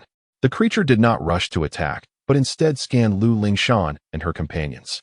However, the sea demon was taken aback. It could not discern half of them. Why does this woman in a flowing white dress appear as a chaotic enigma to me? I cannot glean any information. Even the saints from the Taichu Sword Cave, with their enhancements, should not be able to conceal themselves so well. Furthermore, the woman clad in a crimson outfit, with a thick red cord at her waist adorned with a pair of bells, was discernible in terms of realm. Yet something within her posed a threat to me. Could it be a sacred artifact? Yet, an ordinary sacred artifact would not suffice. Additionally, the plump little girl cradling what seemed to be a young ice silkworm. Why does this ice silkworm possess such a formidable bloodline? Has it achieved the legendary transformation into a dragon? Moreover, the golden crocodile, though of modest cultivation, was still within the realm of comprehension. Yet it too harbored a terrifying energy within. Has the strength of the Taichu Sword Cave reached such heights? The saint-level sea demon grew increasingly astonished. Master Lu is truly remarkable. It seems this saint-level sea demon is somewhat subdued by us, Su Lang communicated telepathically. Do not let your guard down, Lu Lingshan cautioned. Yet, even she found it peculiar that the saint-level sea demon had not acted immediately. Master Lu, it appears that this saint-level sea demon is sizing us up. Is there something within us that instills caution in it? Sidu Jing pondered aloud. Something that makes a saint-level sea demon wary? This remark directly alerted Lu Lingshan. Could it be due to my heavenly phoenix body? And this exquisite garment I am adorned in? Suddenly, a realization struck Lu Lingshan. Everyone remained calm. I possess a trump card. She nearly forgot that she still held the celestial talisman bestowed upon her by Lu Tianxing. A trump card? I possess one as well. Sidu Jing understood that it could no longer be concealed. Within her, there resided an embryonic celestial sword. Though uncertain whether she could vanquish the Holy Realm sea demon, she was confident it could breach its defenses. This posed no challenge. Hearing this, the golden crocodile was equally unyielding. Everyone remained calm. I too have something to offer. This declaration left Lu Lingshan and Situ Jing somewhat astonished. Could this golden crocodile truly contend with a Holy Realm sea demon? Hadn't it previously trembled in fear? However, faced with their skeptical gazes, the golden crocodile straightened its posture, exuding confidence. This compelled Lu Lingshan and Sidu Jing to believe in its authenticity. This seemed implausible. At this juncture, only Su Lang and Jiang Taizhan remained silent. Exchanging glances, both discerned the awkwardness reflected in each other's eyes. They pondered deeply, realizing they lacked any hidden cards to confront a Holy Realm sea demon.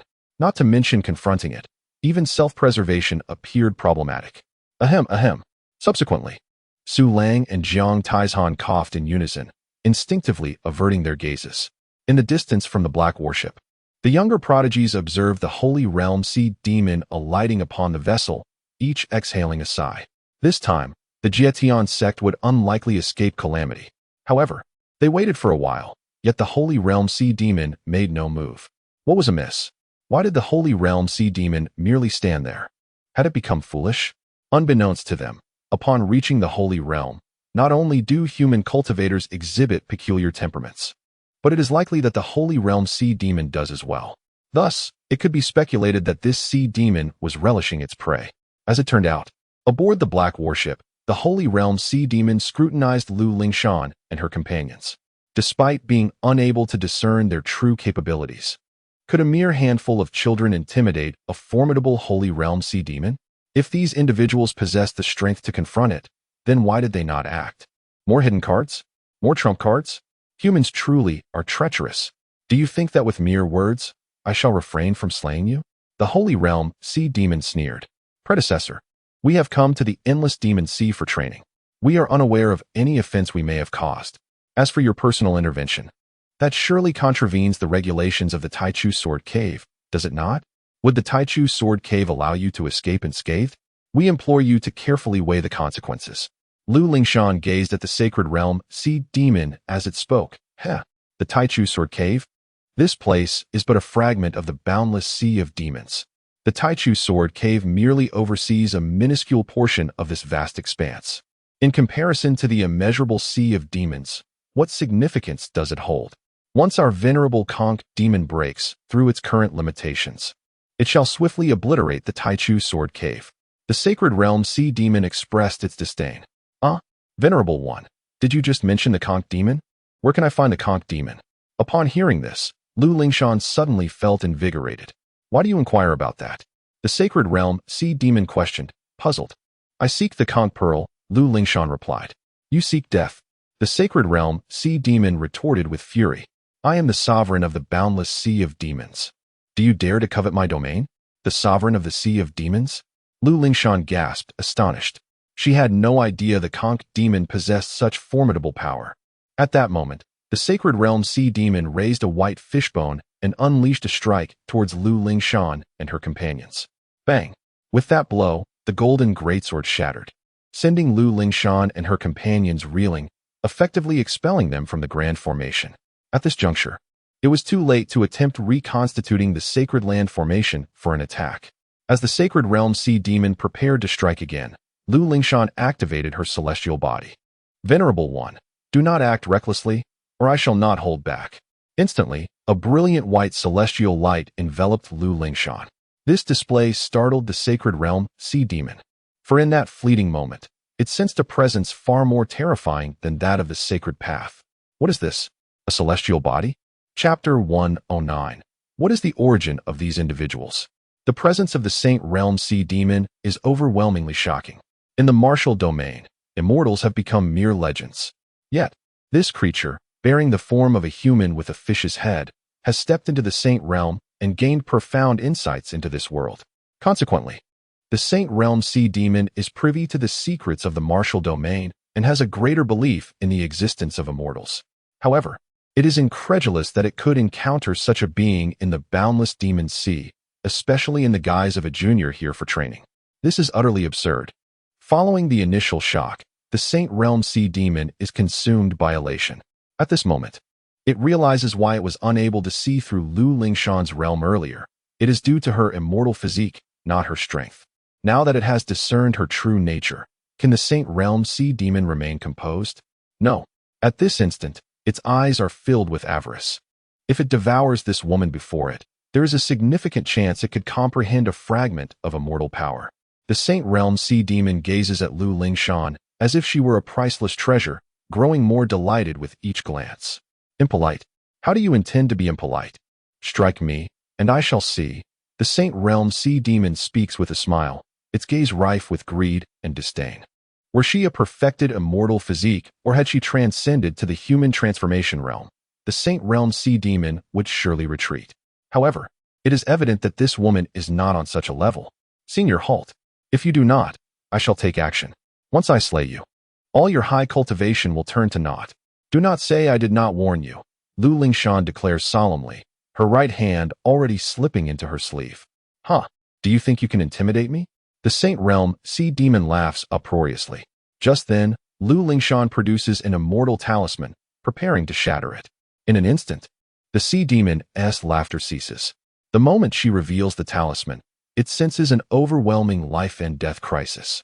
As a creature of the demon race, it is inherently more attuned to external stimuli, and this sensation is intensely acute. It dawns on the sea demon that the talisman in the woman's hand must far surpass the quality of ordinary treasures. By heavens, an immortal talisman! The sea demon is struck with a sudden fright, its expression shifting dramatically, and it quickly exclaims, "Stop!" Lu Lingshan immediately ceases her actions. After all, this is an immortal talisman. Once used, it is gone. Were it not for the imminent threat to her life, she would never resort to using such a precious item. Senior, will you still make a move? Lu Lingshan fixes her gaze upon the Saint Realm Sea Demon.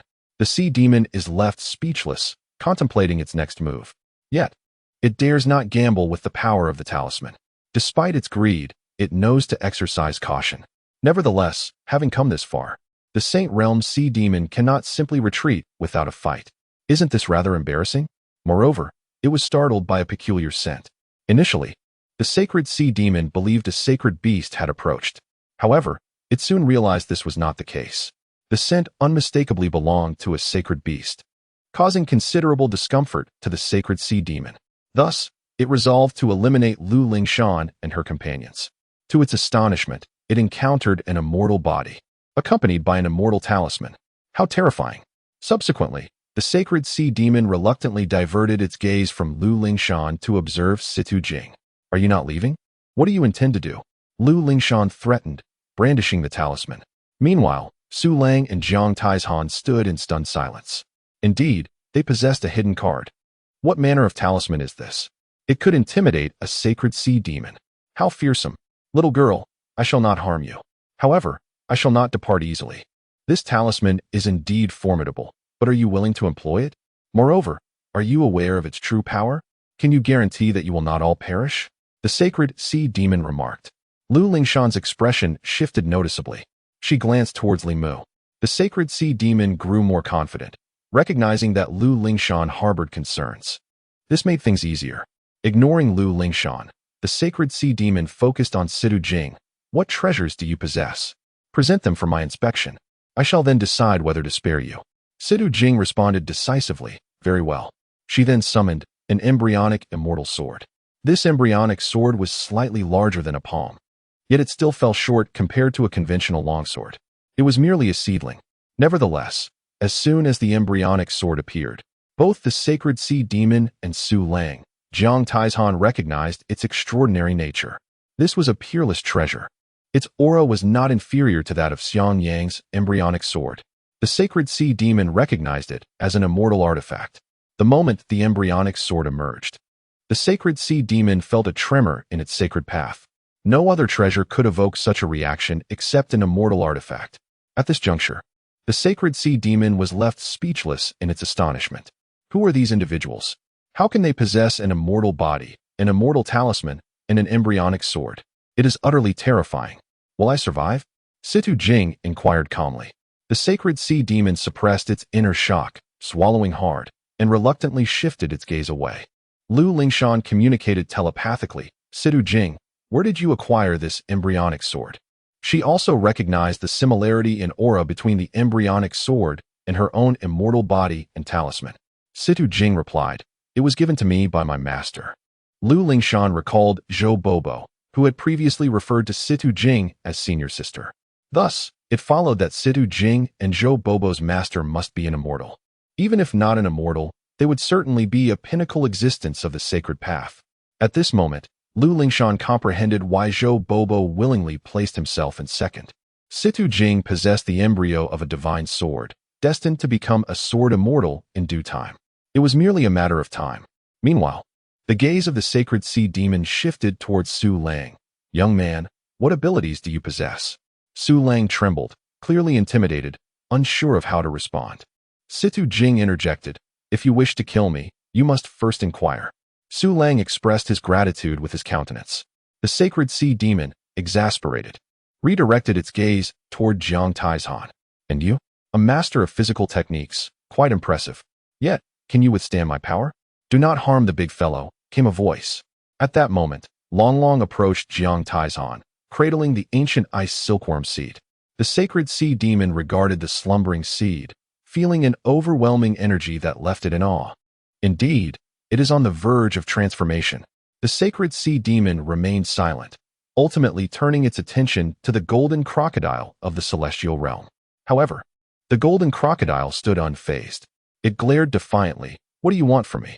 Do you think I fear you just because you have two little snakes on your shoulders? I am right here. Do you dare touch even a hair on my body? Such audacity took the sacred sea demon aback. Even Lu Lingshan, with her celestial body and talismans, had not been so brazen, nor had Situ Jing, who possessed the sword embryo. What justified the golden crocodile's arrogance? Su Lang and Jiang Taizhan were equally astonished. Indeed, what gives you the right to be so arrogant?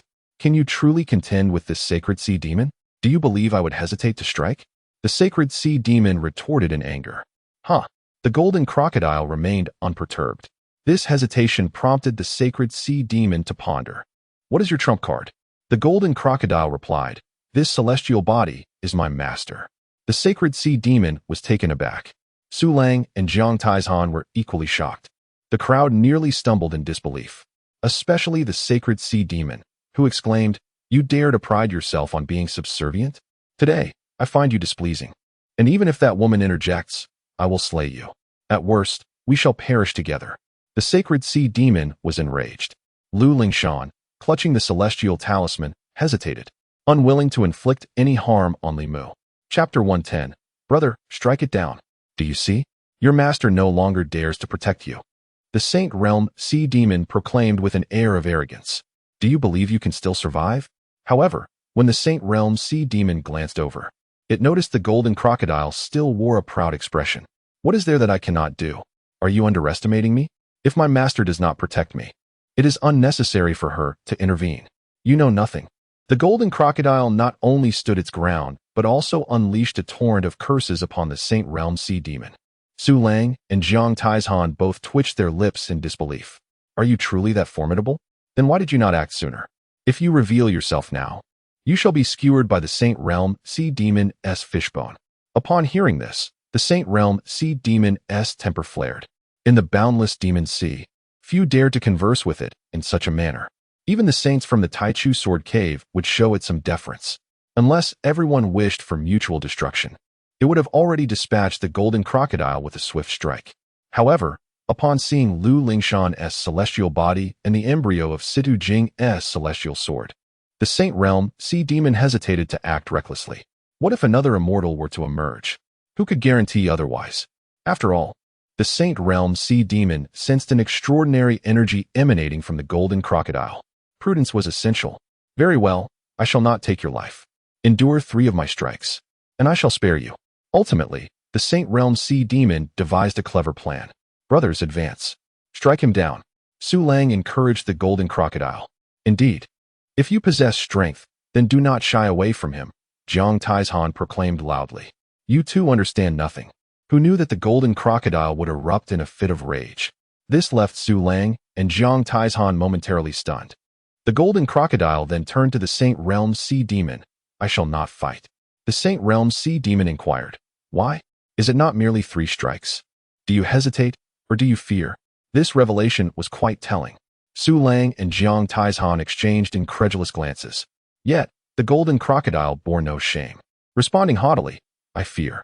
This response was crisp and unequivocal. The Saint Realm sea demon was infuriated. You insolent creature, what are you pretending to be? Today, I shall have your head. Even if the King of Heaven himself were to arrive, it would be of no consequence. With that, the Saint Realm sea demon prepared to strike. The golden crocodile stood tall, unafraid, and calmly stated, I have an elder brother. This declaration left the Saint Realm sea demon bewildered. You have an elder brother?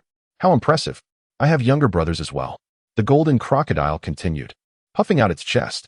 My elder brother is exceptionally strong. The Saint Realm sea demon scanned its surroundings. Who is this? Meanwhile, Su Lang and Jiang Taizhan exchanged puzzled glances.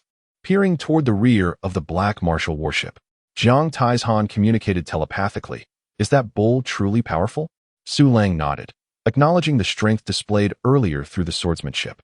Jiang Tieshan's eyes sparkled with intrigue, but he quickly shook his head. A master of the sword.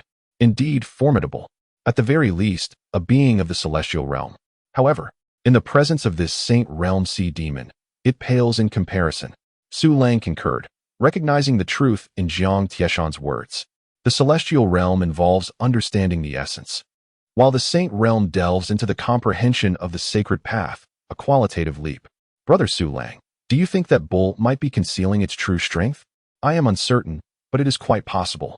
Otherwise, what audacity does this crocodile possess? Either it truly has a trump card, or it is simply a fool. Su Lang nodded in agreement. The Saint Realm sea demon then turned its gaze towards the demon god Blue Bull. Initially, it had merely cast a cursory glance at the bull, deeming it unremarkable, much like a wild bull, hardly worthy of being classified as a beast. Yet upon closer examination, the Saint Realm sea demon was taken aback once more, as its true nature remained elusive. Could this bull be exceptionally powerful? Perhaps an immortal from the celestial realm? The Saint Realm sea demon inquired of the golden crocodile, what is your brother's background? The golden crocodile arrogantly replied, curious, are you? Kneel and pay your respects to your superior. The Saint Realm sea demon was infuriated by the golden crocodile's audacity yet hesitated to retaliate. Finally, it set its sights on Li Mu, positioned at the forefront of the black warship. This time, the Saint Realm Sea Demon was convinced that Li Mu was merely an ordinary human. Very well, you shall be my target. Without further ado, the Saint Realm Sea Demon launched an attack against Li Mu. Predecessor, how dare you? Lu Lingshan exclaimed in shock, urgently calling out.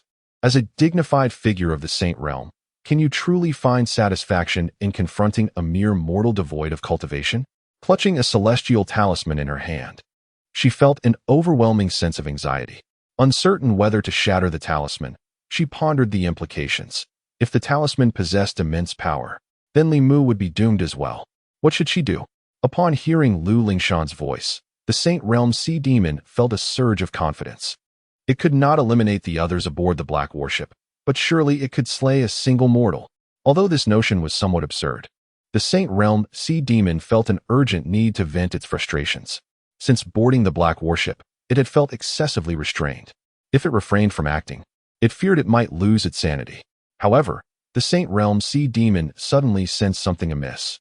Wait, why is this mortal so composed? I am the Saint Realm Sea Demon, a fierce and terrifying being. You, an insignificant mortal with no cultivation, do not fear me? How audacious! Do you possess some hidden power or a secret weapon? The Saint Realm Sea Demon felt a flutter of anxiety within. Nevertheless, it resolved to act. Time was of the essence. The arrow was nocked and could not be unshot. At this critical juncture, Lu Lingshan recalled something. Lu Lingshan urgently exclaimed, Brother Li Mu, take out the celestial talisman. Following her command, Li Mu leisurely retrieved a celestial talisman, waving it gently before him. The Sacred Realm Sea Demon hastily retracted its fishbone weapon, nearly paralyzed with fear. How could each of them possess a celestial body, celestial talisman, and the embryonic form of a celestial sword? Who exactly were these individuals aboard this vessel? The Sacred Realm Sea Demon scanned Lu Lingshan and her companions, demanding, What is your origin? Taking a relieved breath, Lu Lingshan replied, Respected elder, we hail from the sacred land of the Middle Continent, the Jietian sect. Just a sacred land. How could they possess such formidable power? Even the primordial sword cave likely could not compare. The Sacred Realm Sea Demon trembled internally. It was well aware that whether it was a celestial body, celestial talisman, or the embryonic form of a celestial sword, each one could incite chaos throughout the martial realm. In such a case, countless ancient beings would emerge to vie for that opportunity. Yet, this extraordinary celestial fortune appeared to manifest continuously within the Jietian sect and astonishingly amongst several young disciples. If that were the case, how much more powerful must the elders of the Jietian sect be? The thought of being pursued across 100,000 miles by the Jietian sect's elders sent chills down the sea demon's spine, struggling against its greedy desires. The Sacred Realm Sea Demon nodded at Lu Lingshan and her companions, saying, I apologize for my earlier offense. I shall take my leave. Respected elder, you won't kill us? Su Lang inquired. At these words, the Sacred Realm Sea Demon's mouth twitched. It certainly desired to kill. However, it dared not act on that impulse. This young man was undoubtedly lacking in common sense, a bit of a fool. Were it not for the protection of his female companions, he would have been the first to meet his demise. The Sacred Realm Sea Demon cursed under its breath. Did it think this was a place one could come and go as they pleased? Just then, the Sacred Realm Sea Demon heard a voice. It was the Golden Crocodile speaking. You little crocodile, do you think you can stop me? If you have the capability, come out for a one-on-one duel. The Sacred Realm Sea Demon scoffed contemptuously. Of course not, the Golden Crocodile replied, its expression brimming with pride. I am no match for you, but I have an older brother.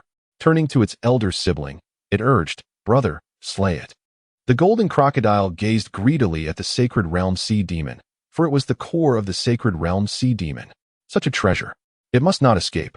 Chapter 111. The Arrival of the Sacred Bull. Look, that Sacred Realm Sea Demon has moved. At that moment, numerous talented youths observing from a distance aboard the Black Martial warship began to exclaim. Their patience was wearing thin, for they could not comprehend why a Sacred Realm Sea Demon had already boarded the Black Martial warship, yet no offensive maneuvers had been executed. Logically, there should have been some taunting or posturing. Was the enemy not to be slain? This seemed like a sheer waste of time.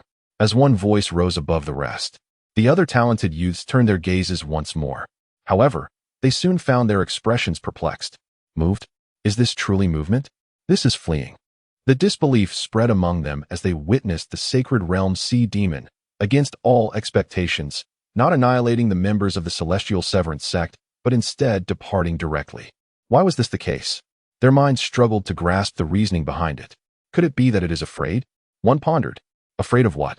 Indeed, it is a sacred realm sea demon. Is there truly someone within the celestial severance sect that poses a threat to it? This was a matter of speculation. For the celestial severance sect had once been an immortal dynasty. Who could say what artifacts from the past might remain? Perhaps some celestial talismans, elixirs, or divine instruments. Are you serious? If that were the case, how could the celestial severance sect have fallen to such a state?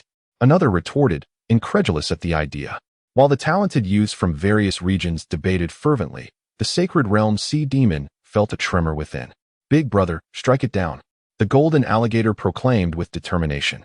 This left the sacred realm sea demon bewildered, unable to discern whether this was mere bravado or if genuine strength lay behind those words. At that moment, the sacred realm sea demon found itself unable to judge, having already experienced enough shock for one day. Now, it perceived every being as a celestial entity, each seemingly endowed with treasures from the immortal realm. The sacred realm sea demon dared not take any chances, and, thus, ceased to regard the golden alligator with any seriousness. Focusing solely on its escape, the boundless demon sea parted before it, creating a path for its retreat. Of course, as it fled, the sacred realm sea demon remained vigilant to the situation aboard the Black Marshal warship, particularly concerning the presence of the Green Bull. On the Black Marshal warship, Lu Lingshan, Situ Jing, Su Lang, and Jiang Taizhan turned their attention to the rear of the vessel, uncertain whether the Green Bull would emerge. Only Situ Jing understood that it was the demon god Green Bull, an entity of formidable power. However, should it choose to reveal itself, it would inevitably expose its identity as a demon god. Surrounded by the talented youths of various regions, the implications of this event were monumental. Should word of it spread, it would spell catastrophic ruin for the celestial severance sect. At that moment, the Taichu Sword Cave would undoubtedly lead all forces to launch a collective attack. This was not an optimal choice. Meanwhile, Lu Lingshan felt a twinge of uncertainty. She pondered what the true strength of the demon god Qing Niu might be.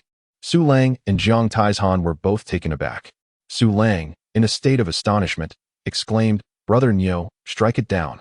The Holy Realm Sea Demon was left speechless, inwardly cursing, "Damn it! The loudest boasts come from those without power, like that foolish buffoon and the ostentatious golden crocodile. It's infuriating." However, at that moment, the demon god Qing Niu leisurely emerged from behind the black warship. His demeanor was somewhat arrogant, a subtle smirk adorning his lips. Most importantly, the Holy Realm Sea Demon sensed a profound disdain emanating from the gaze of the Qing Niu, akin to the contempt he directed towards Su Lang and the golden crocodile. This expression stemmed from an overwhelming superiority in strength. Suddenly, the Holy Realm Sea Demon's heart raced. For reasons unknown, he sensed an imminent danger. Run! The Holy Realm Sea Demon was startled, hastening his escape. Big brother. The golden crocodile expressed utmost reverence and pride. Indeed, having a powerful ally is truly remarkable. Furthermore, with a big brother like him, his support was unparalleled. Such a formidable backing could rival the heavens. It was exhilarating. Lu Lingshan and the others turned their attention to the demon god Qing Niu, eager to see whether he would take action and how he would proceed. At this juncture, the Holy Realm Sea Demon had already plunged into the boundless sea of demons. The demon god Qing Niu approached the Holy Path Attack Array and, with a gentle stomp, unleashed a terrifying aura that surged from the array. With a roar, golden runes erupted from the Holy Path Attack Array, soaring into the sky and coalescing into form. However, this time, it was not merely a golden sword. At this moment, the golden sword was only a small part of the spectacle. Beneath it stood a magnificent golden bull in a humanoid form, robust and powerful. Wow! Lu Lingshan and the others were utterly astonished. It turned out that Niu was also of the Holy Realm. Lu Lingshan was internally shaken. Not only did we work together to activate the Holy Path Attack Array, but Niu was genuinely harnessing the array's power, complemented by his own insights. So that was it. Situ Jing also realized. The esteemed demon god had long intended to utilize the holy path attack array of the Black Warship to confront the Holy Realm Sea Demon, thereby concealing his true identity. It was evident that such a meticulously crafted scheme had to be conceived by their master. Wow, Big Brother is indeed exceptional. When he chooses to act, it is nothing short of earth-shattering. The golden crocodile was immensely excited, his eyes nearly popping out, as he lavished praise upon the demon god Qing Niu. Incredible, incredible, incredible, Su Lang echoed, equally astonished, shouting fervently. Su Laudi? However, the golden crocodile interrupted Su Lang. Brother Crocodile, what is the matter? Su Lang inquired excitedly. Do not dare to say impressive, the golden crocodile retorted. Why? Su Lang asked. It is the most fitting term I can find to describe Brother Niu. Because my brother does not possess such qualities, the golden crocodile replied earnestly. Su Lang was left bewildered. Meanwhile, in the distance from the Black Martial Warship, the younger generations of the various great states were rendered speechless by the profound shock within their hearts. Previously, they had thought that the ability of the Celestial Sect to collectively activate the sacred attack formation of the Black Martial Warship had already surpassed their imagination. Now, this sacred attack formation was being activated once again, and this was the true essence of its might. Most astonishingly, the one who initiated this sacred attack formation was a mere cow. Could it be that they were inferior to even a cow? Reflecting on their training in the sect, when rebuked by the elder, being likened to a cow, wasn't he that a form of praise? Undoubtedly, the most staggering revelation was that of the Saint Realm Sea Demon. Initially, the Sea Demon believed that diving into the endless sea of demons would allow it to evade peril. However, it never anticipated the terror of the Azure Cow, which was also of the Saint Realm and undoubtedly of a higher caliber. In that moment, the Saint Realm Sea Demon was thrown into a state of panic, unsure how to withstand that single sword strike. Swiftly, the golden cow raised its golden sword and struck down towards the endless sea of demons. The Saint Realm Sea Demon was filled with dread, as if it had been locked onto by the golden sword and found itself unable to evade. Moments later, the endless sea of demons was cleaved in two, revealing the figure of the Saint Realm Sea Demon. The demon instinctively raised a fishbone, only to have it severed instantly. Subsequently, an overwhelming surge of malevolent energy emanated from the Saint Realm Sea Demon, forming a heavy armor, yet it shattered with a crisp sound. The demon then summoned various treasures, but none could withstand that single sword strike.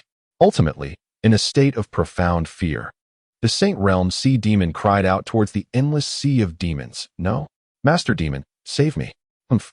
Now you realize the prowess of my brother, do you? I shall impart a piece of wisdom to you. It will be of no use, no matter how loudly you scream. The golden crocodile declared with pride. Boom.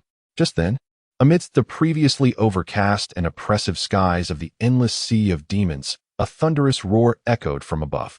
This thunderbolt cleaved half the heavens apart and struck the golden sword, causing it to be deflected.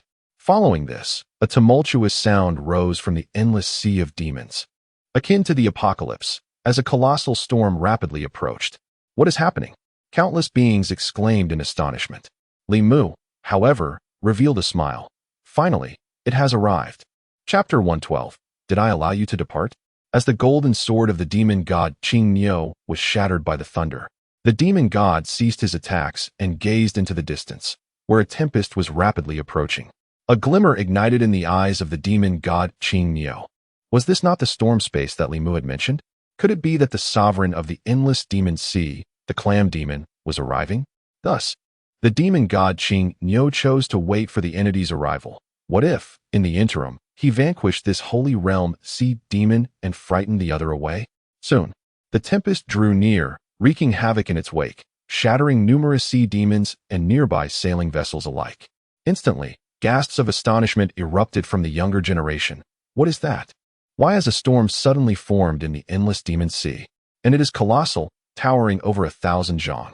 Upon witnessing the storm, the holy realm sea demon breathed a sigh of relief. Thankfully, the clam demon lord had not abandoned it. Now, with the clam demon lord's appearance, it was assured of its survival. In the endless demon sea, who would dare provoke the clam demon lord? Who would be audacious enough to strike down a holy realm sea demon? As the tempest approached, it halted 100 zhang away from the Black Warrior battleship, from which a woman's reprimanding voice emerged. However, Even Li Mu could not discern any beings through the storm. Is this storm merely an entrance? The true clam demon has not arrived and remains in the so-called center of the endless demon sea.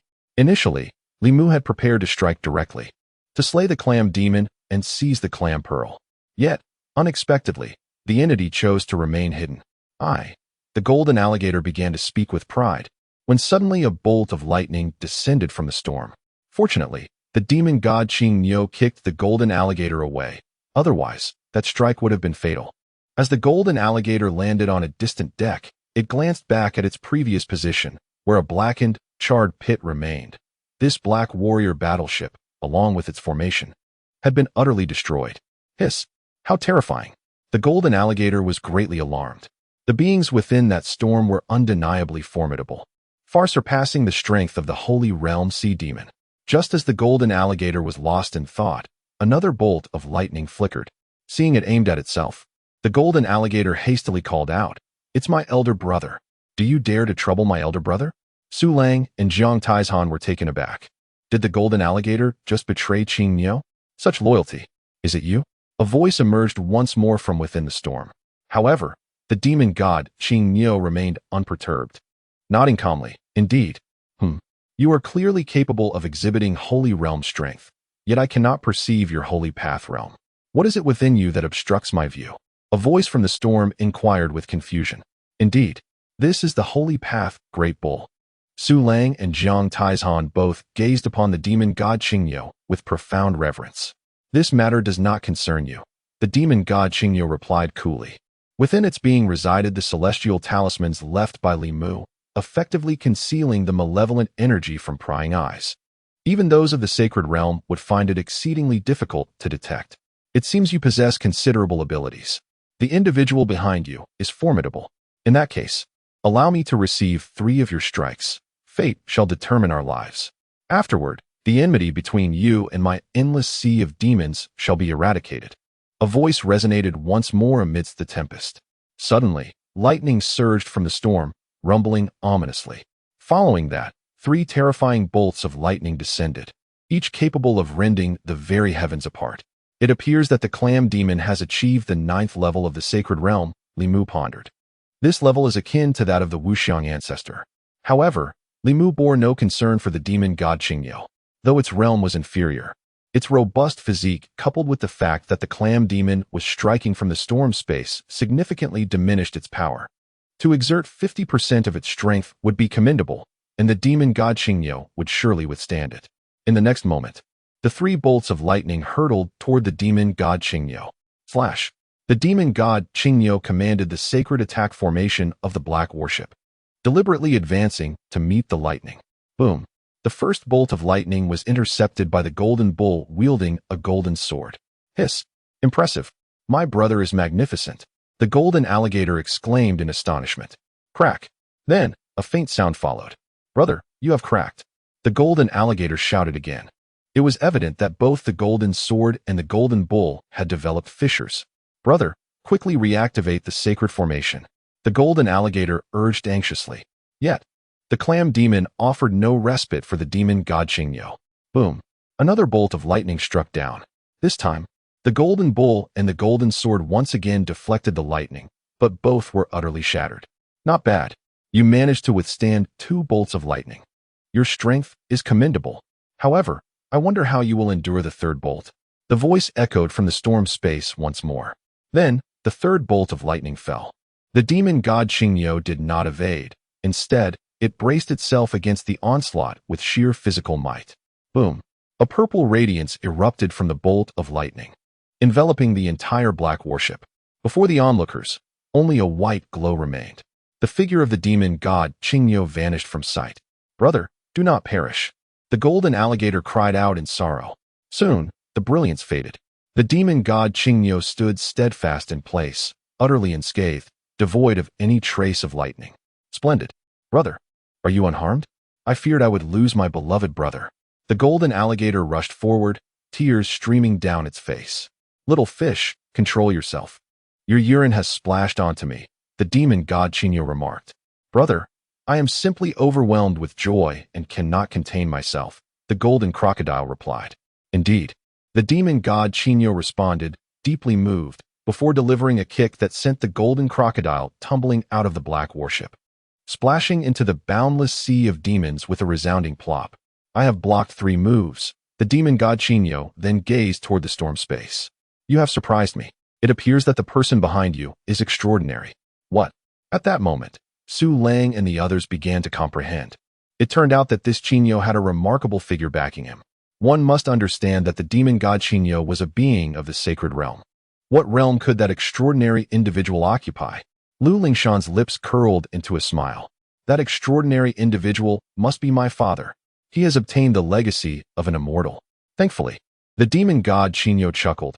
As long as you refrain from indiscriminately slaying the sacred realm sea demons of my endless sea, I shall not take action against you. The voice from the storm space responded, very well, let us depart. The storm space began to drift away, accompanied by the sacred realm sea demon.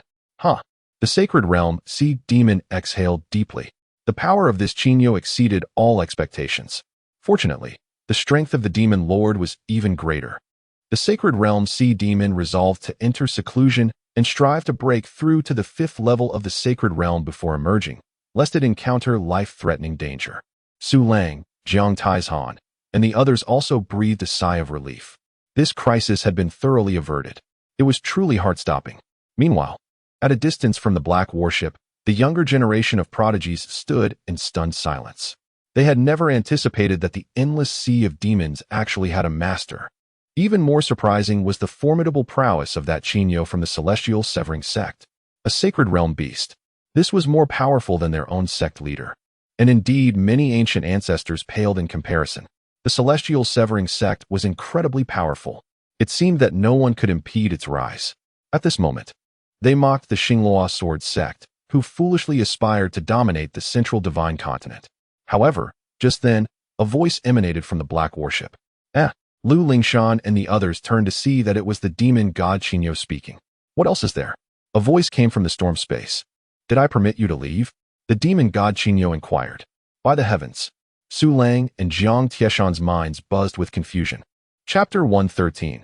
You dare to take my 3 strikes? Su Lang and Jiang Taizhan stared wide-eyed in disbelief at the demon god Qinyo. Even the master of the endless demon sea was preparing to depart. Why would one call out to him? Even the ostentatious golden crocodile was taken aback. Brother, you are indeed formidable. However, we may boast, but we shouldn't gamble with our lives.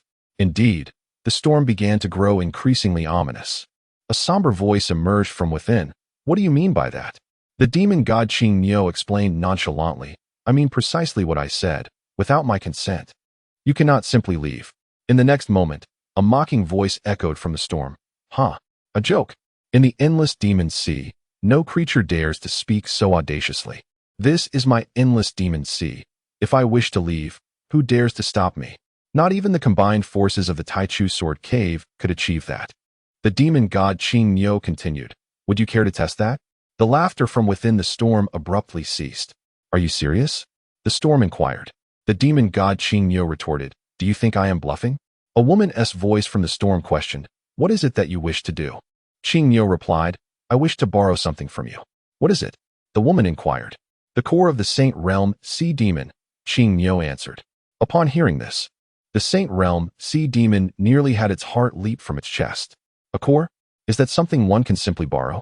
Does he not intend to slay me? It hastily cast a pleading glance towards the storm. Absolutely not. The woman in the storm resolutely refused.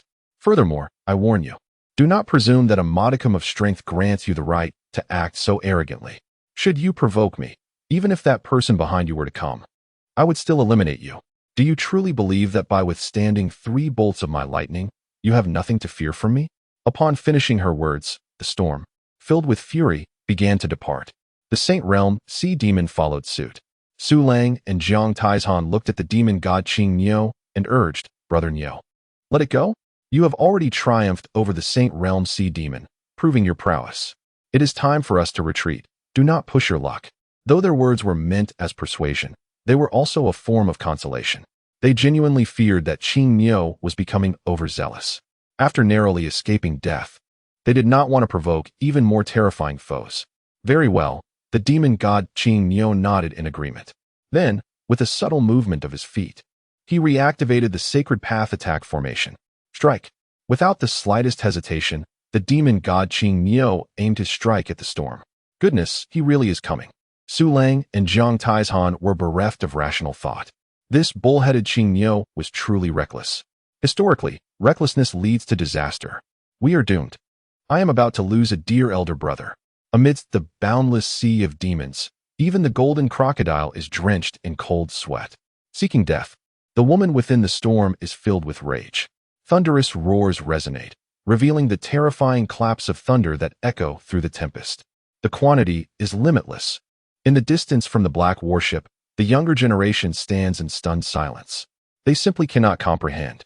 Clearly, the master of the endless sea of demons had shown considerable deference to that saintly bull, so why pursue relentlessly? Is this not akin to offering oneself up for slaughter? Will you not cease? The woman in the storm speaks in a deep tone. Flash. The demon god, the azure bull, responds succinctly. At this moment, the reformed golden bull, wielding a golden greatsword, has caught up with the storm. Then I shall fulfill your wish, the woman in the storm declares. In an instant, countless bolts of lightning rain down upon the demon god, the azure bull.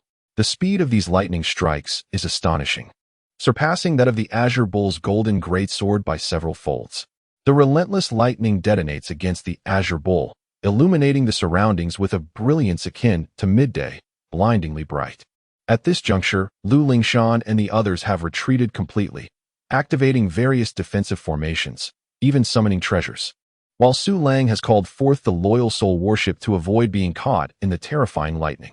Once the storm dissipates, the figure of the demon god, the azure bull, re-emerges unscathed. Is that all? The azure bull provokes. Do not be arrogant, the woman in the storm responds, her tone tinged with frustration. As her true form remains concealed, her power is significantly diminished through this storm attack. Your defense is formidable, yet your offense cannot inflict even a scratch upon me. The storm woman continues. Is that so? The azure bull grins. Subsequently, the azure bull activates the saintly formation to attack once more. The earlier assault has been obliterated amidst the overwhelming lightning. Do you have the capability to withstand a strike from me? The azure bull inquires. Very well. Feel free to make your move, the woman in the storm nods. This is merely a storm. No matter how powerful the azure bull may be, or if the forces behind him arrive, the woman in the storm remains unfazed. Watch closely, the azure bull declares, approaching the storm and swiftly delivering a slash. Bang! Indeed. When the golden greatsword strikes within the storm, it is instantly torn to shreds. Why is your storm so formidable? The azure bull asks in astonishment.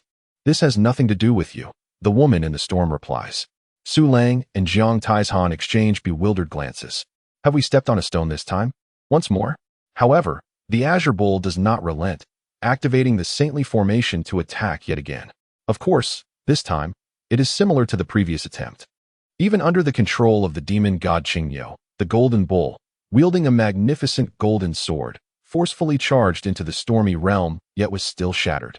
How could this be? A woman's disdainful expression resonated from within the tempest. Enough. I have no time to play with you. I shall take my leave. Do not let me encounter your true form, for I shall undoubtedly slay you. Not so fast. Just now, you claimed I would endure 3 of your strikes. Now, it is your turn to receive 3 blows. You have only faced 2, 1 remains. The demon god Qingyo once again halted the storm. Very well. The woman within the tempest acquiesced. Let us begin. The demon god Qingyo summoned the sacred pathway formation for a 3rd attack. This time as before, it was a swift gathering followed by a rapid strike. Yet the storm remained utterly still, for it was unnecessary to react. This sacred attack would shatter anything that drew near. Su Lang, Jiang Taizhan, and the golden crocodile all shook their heads in disapproval. What is the purpose of this? It is merely an invitation to discomfort. You dare. At that moment, a thunderous roar erupted from within the storm.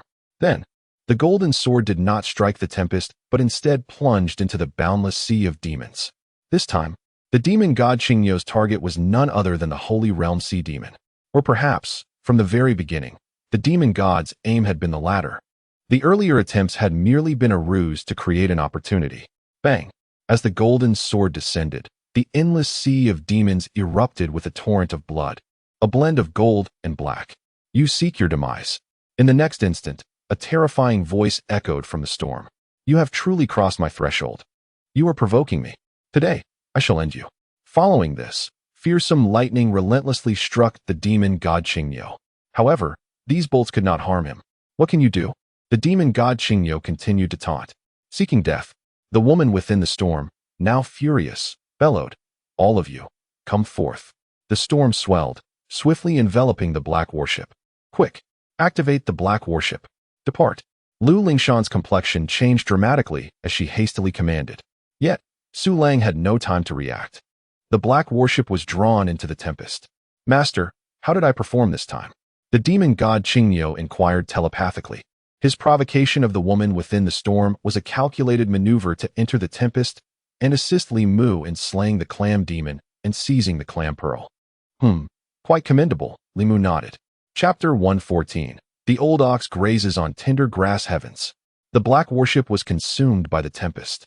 In the distance, the talented youth struggled to steady their respective vessels, their astonishment palpable. Soon, the storm dissipated, and the boundless sea of demons returned to tranquility, as if nothing had ever transpired. Yet, the preceding spectacle left all the gifted youths trembling with fear. What manner of power was that? Surely, it must be at least the zenith of the sacred realm. What was the purpose of that sacred pathbull's actions? Why would it seek its own demise? Many of the aspiring talents found themselves perplexed.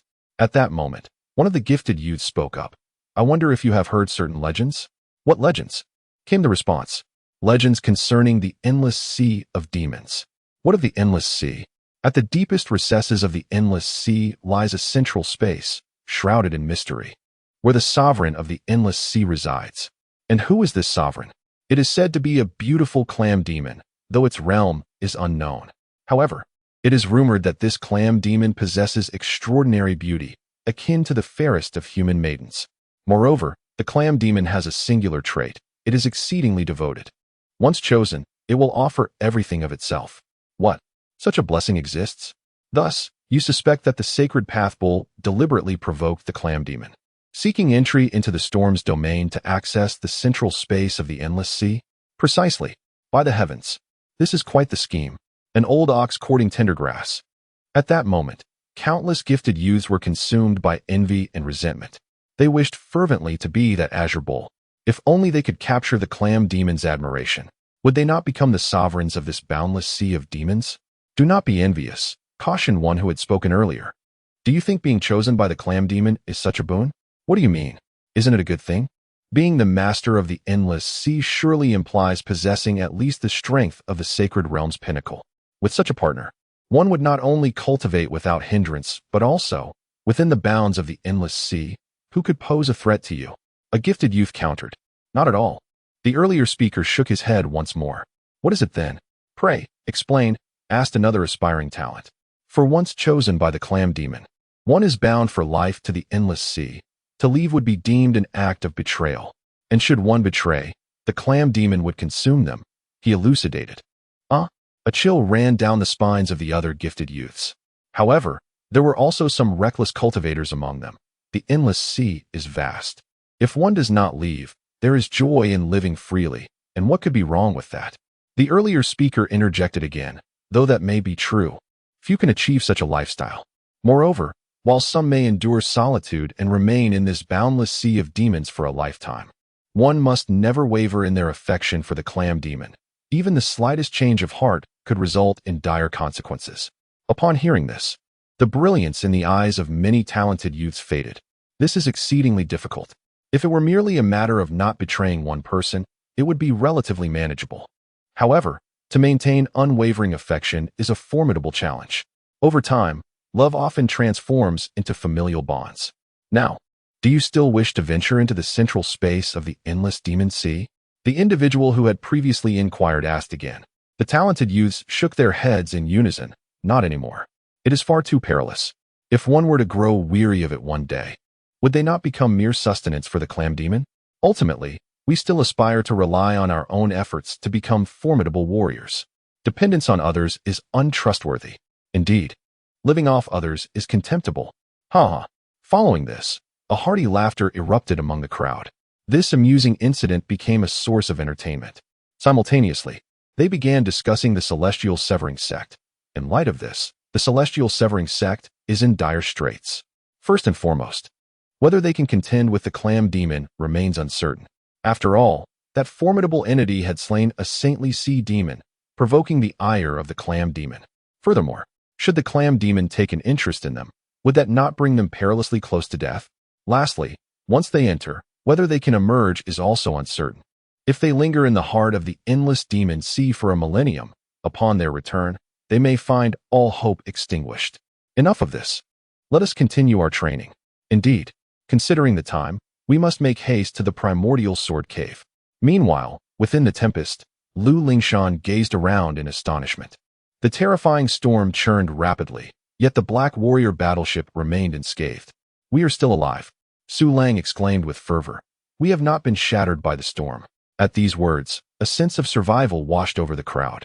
Unbeknownst to them, a golden aura enveloped the vicinity of the Black Warrior battleship. This was Li Mu's invincible sword domain. "Brother Li Mu, do not be afraid." Lu Lingshan quickly approached Li Mu, linking her arm with his. Li Mu nodded. "This is the storm space. Perhaps we might find a clam pearl here." Lu Lingshan continued. "With a Nyo here, we shall surely escape unharmed." "Certainly," Li Mu affirmed. On the other side, the golden crocodile approached the demon god Azure Bull, nudging him. "Brother, you are truly valiant." The demon god Azure Bull nodded. "It is manageable." The golden crocodile flashed a sycophantic grin. "Brother, I have never seen anyone as fearless as you."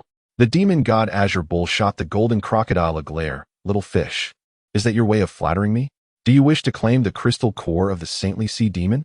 The golden alligator's eyes sparkled with disbelief as he exclaimed, "Brother, have you acquired it?" The tempest had arrived with such swiftness that the golden alligator had been solely focused on boarding the black warship, neglecting the crystal core of the Saint Realm sea demon. The demon god, the Azure Bull, produced a black crystal covered in sharp spikes and inquired, "What do you think?" The golden alligator, filled with exhilaration, replied, "Thank you, brother. I always knew you had my best interests at heart. From now on, my life belongs to you." The Azure Bull tossed the Saint Realm sea demon crystal core towards him, stating, "Your life is still your own. However, should danger arise, ensure the mistress escapes first, otherwise, I shall break your legs." The golden alligator nodded eagerly. "Brother, rest assured." Subsequently, he accepted the Saint Realm sea demon crystal core and swallowed it whole. The golden alligator then retreated to a nearby spot to enter seclusion for cultivation. Before long, the tempest began to abate. Suddenly, Su Lang gasped, "Everyone look! What is that?" The crowd turned, their faces etched with astonishment as they beheld an unforgettable sight. In the void, a beam of light appeared, reminiscent of a rainbow. Yet it bore a somber hue. Most terrifying of all, within this dark luminescence, there were wandering souls, all advancing towards a singular direction.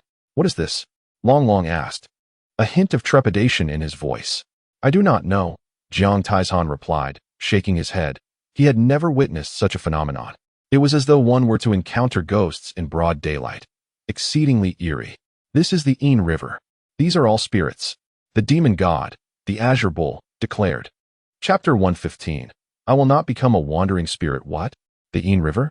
Upon hearing this, Lu Lingshan and the others felt a twinge of trepidation. Indeed, it was as if they had encountered a ghost in broad daylight. Why would there be a Ain River here? Shouldn't it reside in the underworld? Long, with a face filled with dread, inquired. In truth, the Ain River has always existed. It is merely that we rarely witness it in our daily lives. Naturally, the Ain River connects entirely to the underworld, replied the demon god, Qing Niu. Indeed, our sect of heaven also possesses similar records. Lu Lingshan managed to regain her composure. Though the sight of such a vast Ain River, teeming with countless wandering souls, was overwhelmingly exaggerated. Hence, her initial fright. Now that she understood it was the Ain River, she felt somewhat reassured, for she had heard of it before. It is said that the Ain River typically appears in places where many beings have perished. The denizens of the underworld construct the Ain River to guide some wandering souls to their realm, Lu Lingshan continued. Master Lu, why are there wandering souls? I have only heard of divine souls. Once a divine soul perishes, does that not mean it ceases to exist? Furthermore, why must wandering souls be guided? Long, Both frightened and curious, asked once more. These wandering souls, in essence, belong to the realm of divine souls, yet they are distinct. When a divine soul extinguishes, it dies and completely vanishes. If the divine soul endures, then life persists, allowing for the possibility of repairing the corporeal form. There exists another state, one between existence and annihilation, where the divine soul loses its consciousness. This is what we term a wandering soul, Lu Lingshan elucidated. I see. Long, appearing somewhat enlightened. Then queried, so, why does the underworld guide so many wandering souls? According to the records of our sect of heaven, it is to augment the strength of the underworld. Though I am not entirely well versed in the specifics, Lu Lingshan responded. I understand. So, once they are guided to the underworld, do they not become denizens of that realm? Can they return here? Long asked, curiosity piqued once more. I am not entirely certain, but it seems plausible. After all, were there not denizens of the underworld who constructed this Yin River?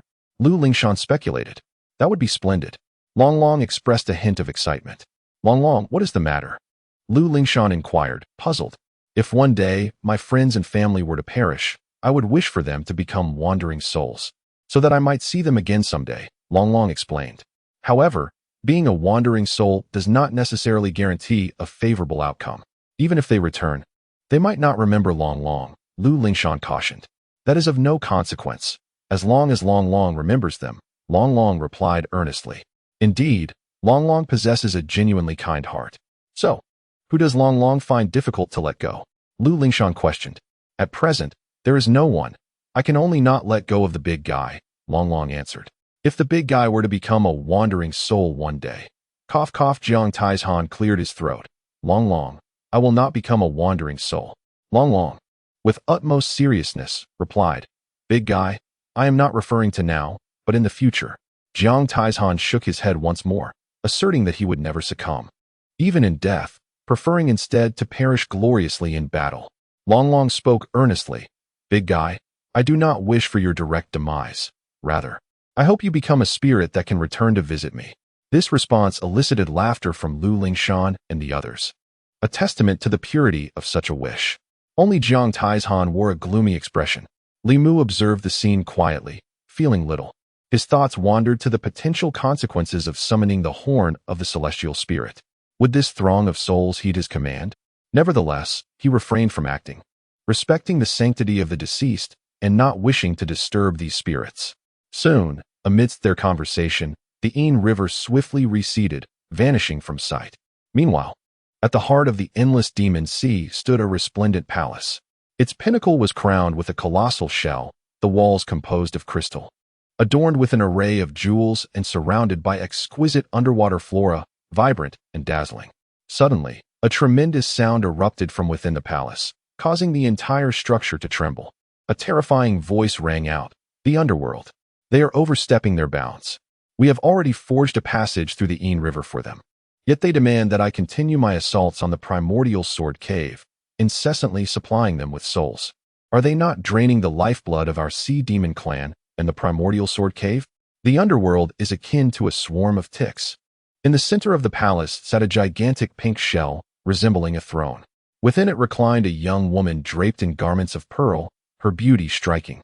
With phoenix-like eyes and willow-shaped brows, exuding an innate authority without the need for anger. However, she towered over ordinary women by a head, and atop her head, 9 serpentine heads adorned with thorns twisted menacingly. Surrounding her were dozens of beings of various forms. Upon hearing her furious declaration, their expressions varied widely. An elderly creature, burdened by a heavy shell, spoke up. My lady, please temper your wrath. After all, the soul of our old matriarch remains in the underworld's grasp. The young woman replied in a deep voice, Humph. Were it not for the underworld's shamelessness in capturing my mother's soul, would I be threatened by them? Should they dare approach, I shall pierce through their Yin River. Her fury was palpable, and none dared to interject. After a moment, a creature covered in hair, its eyes obscured, ventured to speak. My lady, in truth, the underworld is not entirely unfavorable. If we could forge an alliance with them, we would inevitably eradicate the primordial sword cave, and the endless demon sea would become the dominion of our sea demon clan. Upon hearing this, The young woman's countenance darkened significantly. Then, a creature spoke up, urging, "My lord, we, your loyal ministers, understand that you still harbor feelings regarding the late demon lord. However, is not the action taken by the underworld an effort to preserve the legacy of the former lord? Moreover, is it not true that the young master of the underworld harbors a keen interest in you? Should you consent to a union, you would undoubtedly become the mistress of the underworld's young master." A scornful laugh escaped the lips of the young woman, who then cast a disparaging gaze upon the assembled beings. "What benefits have you received from the underworld that compels you to advocate for them so fervently?" A creature, entirely cloaked in hair, responded, "My lord, we act in your best interest." The others echoed in agreement. "Indeed, it is far too arduous for you to govern the endless sea of demons alone, with the support of the underworld. The primordial sword cave would surely think twice before launching any attacks or recklessly slaying the sea demons of our realm. Consequently, the endless sea would be spared from imminent peril." The young woman retorted, "I am at the 9th level of the sacred realm, while the young master of the underworld has merely just ascended. Is this truly for my benefit? Is it not rather that he seeks to acquire my bloodline to aid his own ascension? Furthermore, should I indeed wed the young master of the underworld, the endless sea would no longer resemble its current self, but would instead become a pawn of the underworld. It would transform into a battleground, continuously supplying souls to the underworld, and you would be no exception. No sea demon within the endless sea could remain unscathed. Have you considered this? You believe that by accepting a mere token of favor, I am oblivious? I merely turn a blind eye to your machinations. Do not overstep your bounds, or I shall have to take decisive action regarding the Sea Demon Palace." At these words, the expressions of the creatures below shifted dramatically. Yet the creature covered in hair spoke once more. "My lord, by the way, I neglected to mention something important." The young woman inquired, "What is it?" The hairy creature replied, "The black and white emissaries of the underworld have conveyed that the young master's patience is limited. He has granted you a decade to ponder this matter. Should you fail to acquiesce by then, the soul of the late demon lord will be obliterated, and the underworld will invade the endless sea." Chapter 116. The Fate of the Clam Demon Clan and the Selection of a Partner. With a resounding thud, the young woman struck the colossal clamshell, her furious voice reverberating throughout the Sea Demon Palace. "You have gone too far. You have forced my hand," she declared, clenching her teeth as a tempest swirled around her. The bearded creature before her remained unfazed. "Do you truly believe that with your solitary strength, you can vanquish us? If you desire the endless demon sea to be destroyed by your own actions, then by all means, proceed." "Do not, my lady." The elder crone, burdened by a heavy shell, interjected urgently. The young woman scoffed, dissipating the storm. "Indeed, my lady, your youthful followers still have 10 years to live." The bearded creature laughed heartily, waving a hand as 8 of the beings departed. The young woman glared fiercely at their retreating figures, her hands clenched tightly, veins bulging, a testament to her fury. These elders are utterly insufferable. They wield their age as a weapon, undermining our authority. Finally, the previously silent woman, who appeared quite striking yet bore a body encased in layers of hardened shells resembling heavy swords, could no longer contain herself. "Aji, you may only voice such thoughts here. Do not speak recklessly outside," the elder crone admonished earnestly. "Yes, Granny Luo," Aji responded, casting a wary glance outside, her eyes still aflame with anger. "Yet I cannot help but feel indignant. Are these elders not members of the Sea Demon Palace? Why do they not diligently protect our realm and the endless demon sea? Why must they conspire with the underworld? Furthermore, they are well aware that our former matriarch fell into this predicament out of love for a man from another clan." "Aji," the elder crone admonished sharply. Indeed, the matriarch's countenance darkened, though she did not erupt in anger. "Aji, your words are reckless. Do not take them to heart." Granny Luo consoled. Though harsh, it is the truth, the matriarch conceded with a nod. At that moment, she suddenly cried out, nearly losing her balance. Instantly, it felt as though countless insects were gnawing at her, inflicting unbearable pain. "My lady?" Granny Luo and Aji exchanged worried glances, helpless to assist. After a moment, the matriarch regained her composure, the agony subsiding. "My lady, has it occurred again?" Granny Luo inquired, her expression filled with concern.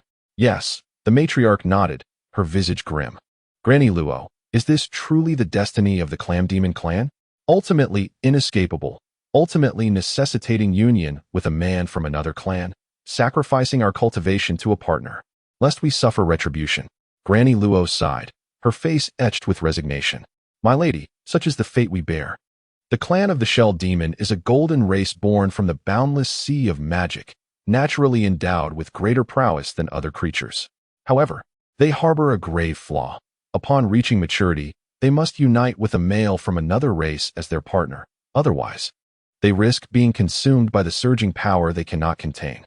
Nevertheless, the Demon Lord, after such a union, enjoys a decade to stabilize this power, after which they will bear offspring, heralding the birth of the next Demon Lord.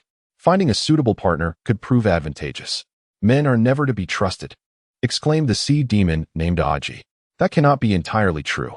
The former partner of the old Demon Lord was quite commendable. Unfortunate events merely transpired later, sighed Granny Luo. Granny Luo, let us not dwell on the past, the Demon Lord said solemnly. Very well, Granny Luo nodded. What are your intentions, Demon Lord? 10 years granted by the underworld, neither long nor short. Perhaps I could ultimately master the boundless sea of magic. At that time, I will possess the means to contend with the underworld, replied the Demon Lord. Demon Lord, are you suggesting that you will feign consent to a union with the young lord of the underworld? Granny Luo inquired, her brow furrowing. Certainly not. The underworld threatens me through my mother. I harbor a deep-seated enmity towards them. The Demon Lord replied with gravity. What then? Granny Luo appeared puzzled. Others of their kind have entered, the Demon Lord disclosed. Are you referring to the beings who recently slew Yukuin? Were they not obliterated by the Demon Lord's storm? Granny Luo exclaimed, astonished. They were not. The Demon Lord shook his head, realizing he had underestimated them. Is the Demon Lord considering selecting a partner from among those beings? Granny Luo discerned the Demon Lord's thoughts. Indeed, the Demon Lord affirmed. Demon Lord, that is unwise. Aji protested vehemently. Demon Lord, humans are the most treacherous of all. Should you unite with one, the boundless sea of magic will undoubtedly fall under human dominion, collaborating with the Taichu Sword Cave, leading to the total annihilation of our clan. Have you forgotten the old Demon Lord's lesson? Aji. Granny Luo chastised as Aji broached the topic again. Demon Lord, even if you punish me, I shall accept it. However, I firmly oppose your choice of a partner from among humans, Aji declared resolutely. Was it not the humans who slayed Yukuin? That is a profound enmity. This cannot be tolerated, Aji continued. Aji, do not be so quick to anger. Let us hear the Demon Lord's reasoning. He must have his own considerations, Granny Luo interjected. Both Granny Luo and Aji turned their attention to the Demon Lord. The Demon Lord spoke. It is not a human, but a demon beast. A demon beast? Both Granny Luo and Aji were taken aback. The one who defeated Yukuin was not a human, but a bull demon of the sacred path, the Demon Lord explained. Now I understand, Granny Luo replied, enlightened. Due to the recent trials being held at the Primordial Sword Cave, there are those who mistakenly believe it to be a gathering of human cultivators. The Sea Demon clan harbors a profound disdain for humans, yet they maintain a close affinity towards the beastly spirits. However, can a mere nameless saintly bull demon truly be worthy of the title of Demon Lord? Once the Demon Lord makes the announcement, it is certain to provoke opposition from the elder factions. Without a compelling justification, chaos will ensue within the Sea Demon Palace, rendering all untrustworthy, much like in the days of the former Demon Lord. Aji expressed her concerns. There is no need for such worry. That bull demon possesses a remarkably powerful patron, the Demon Lord replied. The implication of the Demon Lord's words suggested an interest in the formidable figure behind the saintly bull demon. If that patron's support could be secured, then there would be no need to fear the underworld, pondered Granny Luo thoughtfully. Precisely, the Demon Lord affirmed. Under no circumstances shall I conspire with the underworld.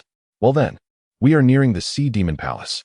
You two should go and extend a welcome, commanded the Demon Lord. Understood, Granny Luo and Aji responded in unison before departing. Chapter 117. Who among you is a brother? Call me grandfather. Brotherly Mu, what are you observing? Inquired Lu Lingshan. There is a sailboat over there, Li Mu replied. Lu Lingshan gasped, swiftly turning her gaze.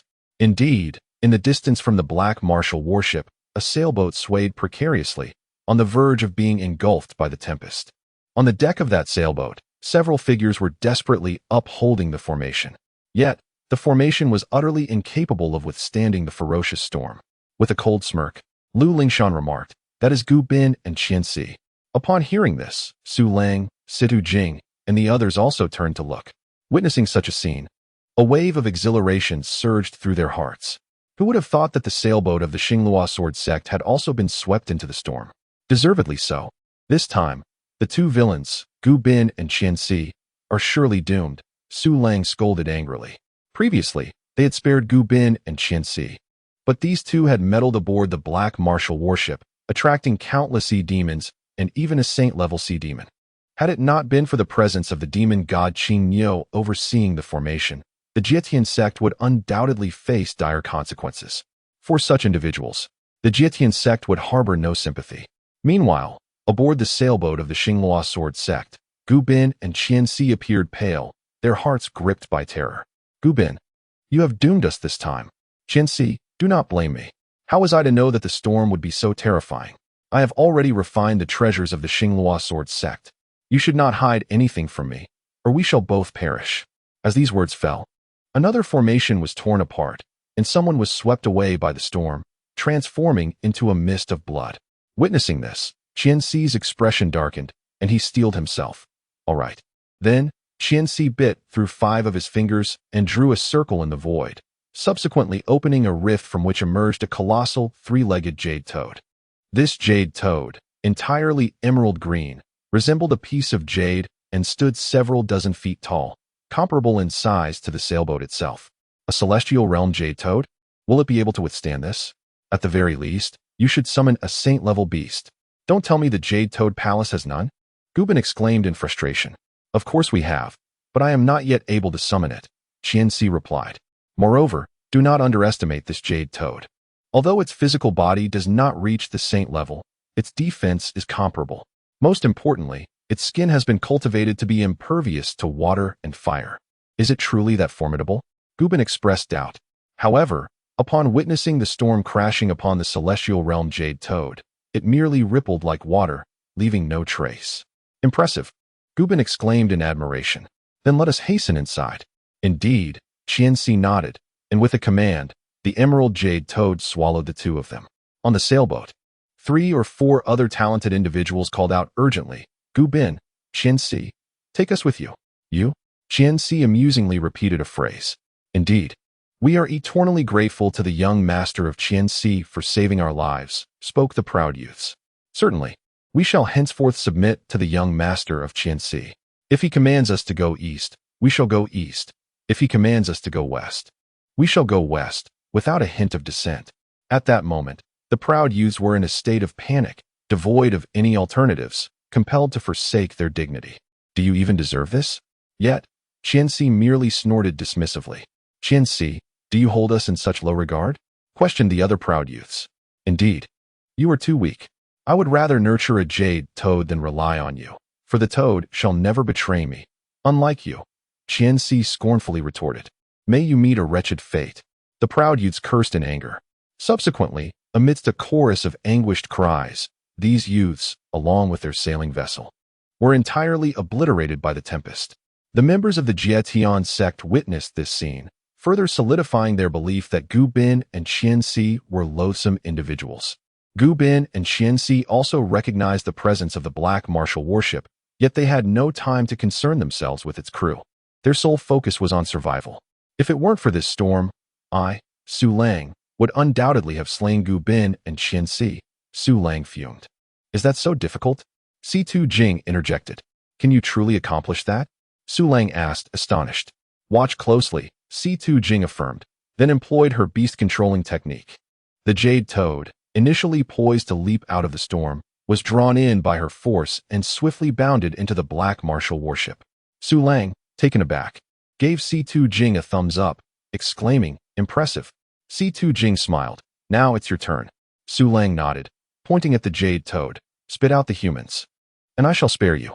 The Jade Toad, overwhelmed, gazed at the surrounding beings with predatory intent, and complied.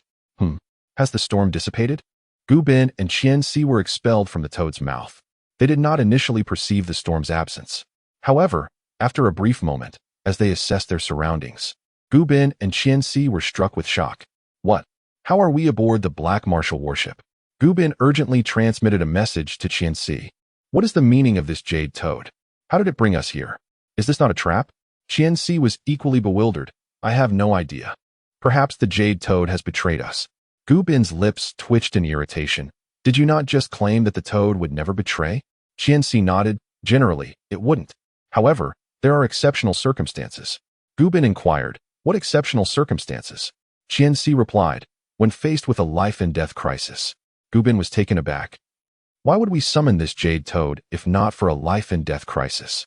Su Lang had turned to them. Gu Bin, Fiancée, long time no see. Gu Bin forced a smile. Isn't this Su Lang, my young brother? What a small world, and here we meet again. Fiancée spoke up. It seems we are truly destined to be friends. Su Lang chuckled. Who considers you as brothers? Address me as grandfather. Gu Bin, filled with indignation, was about to retort, but was halted by Fiancée. Grandfather Su Lang, please do not take offense. Su Lang nodded approvingly. Well done. Now, I command you to give each other a thorough beating. Unable to endure such humiliation, Gu Bin reached for his sword, only to be restrained once more by Fiancée. Grandfather Su Lang, must it be so severe? Su Lang inquired. Will you strike first, or shall we? Fiancée glanced at the others and acquiesced. Let us handle it ourselves. With those words, Fiancée delivered a punch to Gu Bin. Are you serious, Fiancée? Gu Bin exclaimed in anger. What else? Did you not hear Grandfather Su Lang's words? Fiancée retorted. What followed was a spectacle of Gu Bin and Fiancée exchanging insults and blows. Li Mu merely observed, finding it rather dull. However, it was evident that Fiancée possessed greater cunning than Gu Bin. Most importantly, beings from the depths of the endless demon sea were approaching. Before long, the storm subsided, revealing two peculiar entities, an elderly woman burdened by a heavy shell, and a woman whose body resembled a composition of limbs. Notably, both exuded formidable auras, both at the saint realm level. The elder woman was particularly impressive, boasting an 8th-tier saint realm, while the other, though slightly weaker, was still at the 3rd tier. In any of the major states within the Taichu Sword Cave, these two would be considered titans. Thus, the demon god Qing Niu cautioned, these two are of the saint realm. Lu Lingshan and her companions were taken aback. Lu Lingshan stepped forward. I am Lu Lingshan, the leader of the Jietian sect. It is an honor to meet you both. Are you two sent by the demon lord? The elderly woman smiled warmly and replied, Indeed, I am known as Granny Luo. The woman composed of limbs responded coolly, I am Aji. Lu Lingshan continued, We apologize for our abrupt visit, and we hope for your understanding. The elderly woman shook her head, Not at all. Please, follow us to the Sea Demon Palace. Chapter 118. The most unfazed crocodile demon esteemed guests, please rest here for the time being. In a few days, I shall escort you to meet the demon lord. The old crone led the members of the Heavenly Severing sect to the Sea Demon Palace and arranged accommodations for them. Thank you for your efforts, Granny Lo. Lu Lingshan nodded in acknowledgement. Furthermore, this is the Sea Demon Palace, where the sea demon harbors a strong disdain for outsiders, particularly those of the human race. It would be prudent for you to remain here and refrain from venturing out, lest you provoke a conflict. The old crone imparted her admonitions once more. Understood, Lu Lingshan responded. Additionally, during these days, Aji will be outside. Feel free to seek her assistance should you require anything. With that, Granny Lo took her leave, leaving only the woman resembling a collection of limbs behind. Now, only Lu Lingshan and her companions remained, all feeling as though they were ensnared in a dream. Lu Zhangjiao, the demon lord referred to by Granny Lo, must be the clam demon, right? Su Lang inquired. It seems so, Lu Lingshan affirmed. But why are they treating us with such courtesy? Isn't the clam demon furious because Brother Nyo slew that saint-level sea demon? Su Lang expressed his confusion. I am equally perplexed, Lu Lingshan shook her head. Who could have imagined that amidst the boundless demon sea, there would exist such a magnificent underwater palace? Moreover, it harbors terrifying saint-level sea demons. Upon entering, rather than facing the fierce onslaught of raging storms, they were warmly welcomed by the saint-level sea demons of the palace. This is exceedingly strange.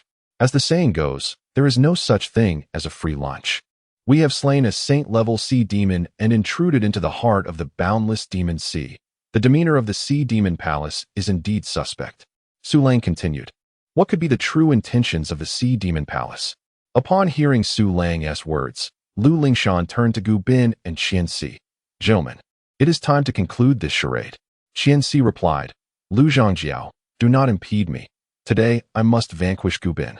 Lu Lingshan spoke firmly. This is merely a pretense. Do you think we are oblivious? A pretense? Su Lang's eyes widened. Do you dare to play games with me? Su Lang prepared to take action, but was halted by Lu Lingshan. Fiancée and Gu Bin ceased their skirmish. Indeed, the Heavenly Severing Sect possesses astute individuals. Why have you come here? Lu Lingshan inquired. Lu Zhangjiao, if I were to claim we were inadvertently swept in by a storm, would you believe me? Fiancée jested. I would not, Lu Lingshan replied. As expected of Lu Zhangjiao, truly astute. I do not believe it either, Fiancée chuckled. My temper is not to be trifled with. Cease your frivolity, or I shall grant you no further chances. Otherwise, your lives will be forfeit, Lu Lingshan declared. Noticing Lu Lingshan's seriousness, Fiancée hesitated briefly before responding. We indeed entered intentionally, with the aim of confronting the clam demon. Lu Lingshan regarded Fiancée. Are you adversaries of the clam demon? Fiancée shook his head. Naturally not. The clam demon is the master of the endless demon sea. Even if we combine the strength of Yuchan Palace and Xing Luo Sword Sect, we are no match for it. Lu Lingshan continued to inquire. Is it for the treasures of the Sea Demon Palace? Surely not. With so many sacred realm sea demons here, you cannot escape. Fiancée replied, No, it is a matter of life and death. Our sole objective is the clam demon. I don't understand, Lu Lingshan shook her head. Do you know that the clam demon possesses a unique trait, devotion? Fiancée articulated. What do you mean by that? Lu Lingshan genuinely did not comprehend. It is said that the clam demon is immensely powerful, yet it is unwaveringly devoted to its partner, even bestowing its cultivation upon them. If one could win the favor of the clam demon, they would undoubtedly become the sovereign of the endless demon sea, Fiancée elucidated. Hearing this, everyone's eyes widened in disbelief. That is utterly absurd. Are you saying that you wish to become the clam demon's partner? Lu Lingshan queried. Naturally. It is a desire shared by any man of our kind. Fiancée chuckled, showing no hint of embarrassment. Conversely, Gu Bin appeared somewhat uncomfortable. I wish you luck, Lu Lingshan remarked. Thank you, sect leader Lu, Fiancée smiled. You truly bring shame upon yourselves. Su Lang scolded. Do you think all men are like you? Aren't you any different? Do you not harbor similar thoughts? Situ Jing retorted with a cold laugh. How could that be? I, Su Lang, would never entertain such sordid notions. Su Lang rebuffed vehemently.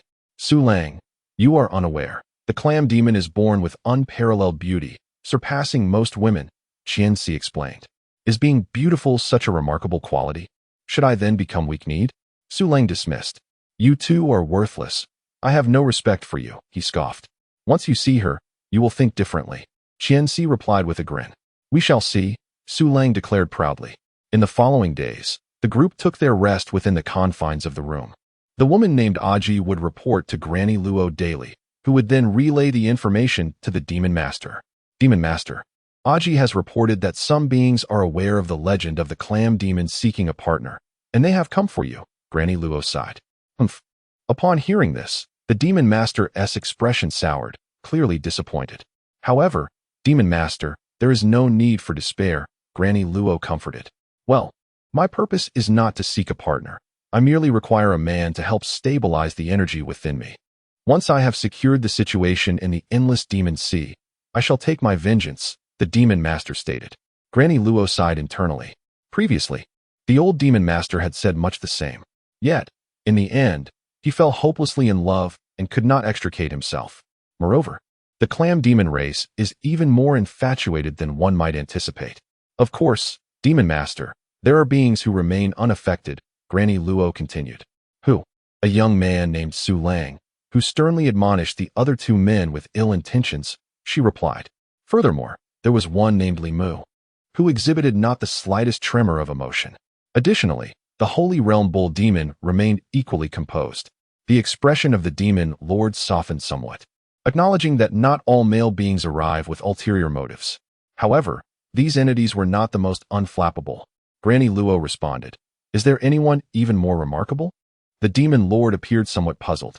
Indeed, there exists a crocodile demon, who is unexpectedly engrossed in secluded cultivation, Granny Luo replied.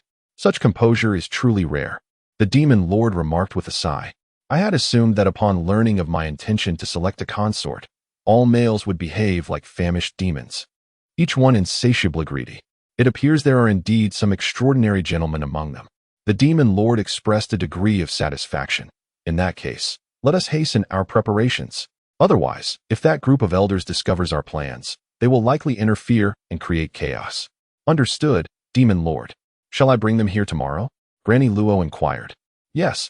The demon lord nodded affirmatively. Chapter 119. The Three Trials. Why has the demon lord not yet graced us with their presence? Indeed, we have been waiting for several days. Gu Bin and Fiancée communicated through sound transmission, their anxiety palpable. They found themselves at the mercy of the Jietian sect's followers. Without the support of the demon lord, they were destined to bow submissively before their captors. Should they become the demon lord's consorts, they would then wield authority over the boundless sea of demons. At that moment, Granny Luo approached once more. Please prepare yourselves. The demon lord wishes to meet you today, she announced with a smile. Excellent news. Gu Bin and Fiancée felt a surge of exhilaration. Such trivial pursuits.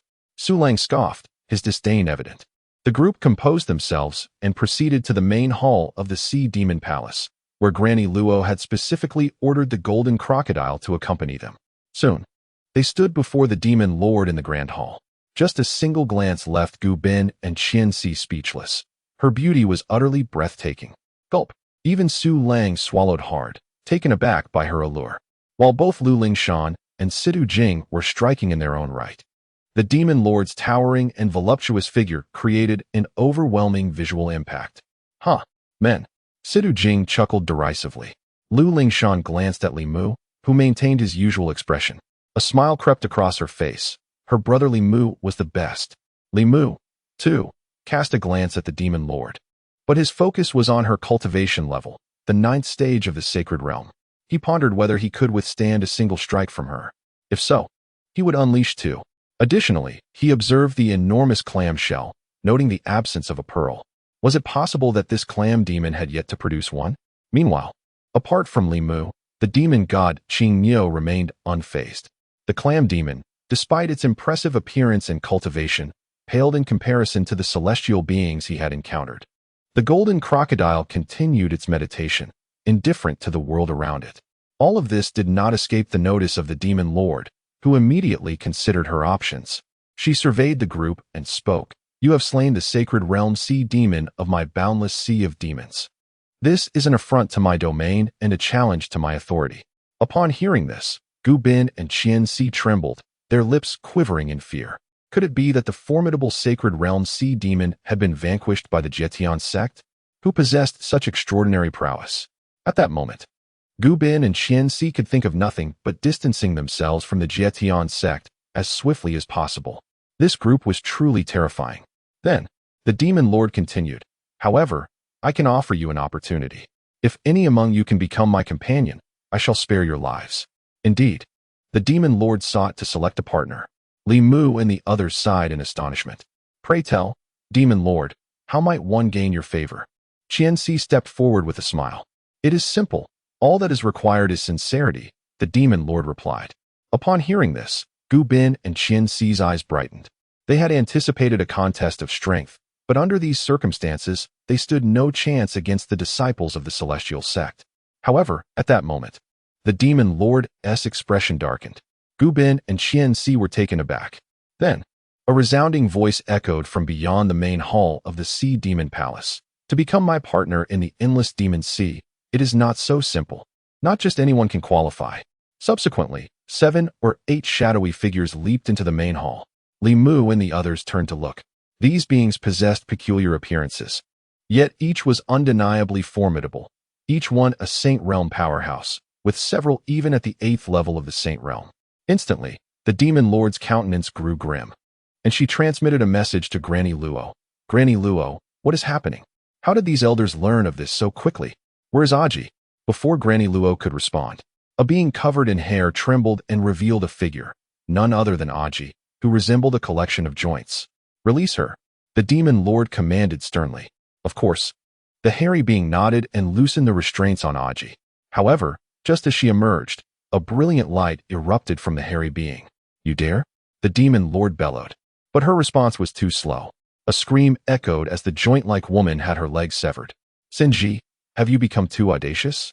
the demon lord reprimanded, her surroundings swirling with a tempest. The other newly arrived beings stood united with the hairy creature, further incensing the demon lord. It was evident they sought to confront her. Her trusted confidants were few. Aside from Granny Luo, it was only Aji. There had once been another, Yu Kuan, who had just broken through to the Saint Realm. But he had been slain by the Celestial Sect. "Demon Lord, why have you concealed such a significant matter as the selection of a partner from us? Moreover, Aji attempted to obstruct us. I have merely severed a leg to spare her life, which is already showing you respect," the hairy being named San Ji stated solemnly. "Indeed, the selection of a partner is a momentous affair for our Sea Demon Palace. This matter concerns not only you, Demon Lord, but also the fate of our palace. We cannot allow you to decide unilaterally, otherwise, the Sea Demon Palace shall repeat the tragic fate of the former Demon Lord." Other beings also offered counsel. Upon hearing this, the Demon Lord's expression fluctuated between darkness and light. Yet, ultimately, he refrained from taking action. Meanwhile, Li Mu and the others deduced that the Demon Lord was not the sole authority within the Sea Demon Palace, and his position appeared precarious. It would undoubtedly prove to be a formidable challenge for anyone aspiring to become the Demon Lord's companion. Gu Bin and Qian Si bore troubled expressions. The recent attack from the sea demon known as Senji had sent tremors through their hearts. The woman named Ji was of the 3rd level of the sacred realm, and without hesitation, she had her leg severed.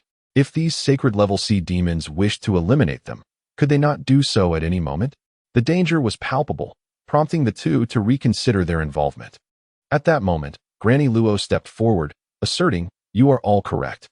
However, this is ultimately a significant matter for the Demon Lord, who must make the final decision. Do you intend to exert control over him?" The sea demon known as San Ji shook his head in response. "We would not dare. Granny Luo, please do not place such a heavy burden upon us. Nonetheless, this matter pertains to the fate of the Sea Demon Palace. Should we not have a say in it?" Granny Luo nodded. "Of course. How would you like to participate?" Sanji replied. "The selection of a companion must be made by the Demon Lord. However, it is our responsibility as elders to ensure that the candidates meet the necessary criteria. This is our final stipulation." This was clearly an attempt to eliminate the others from contention.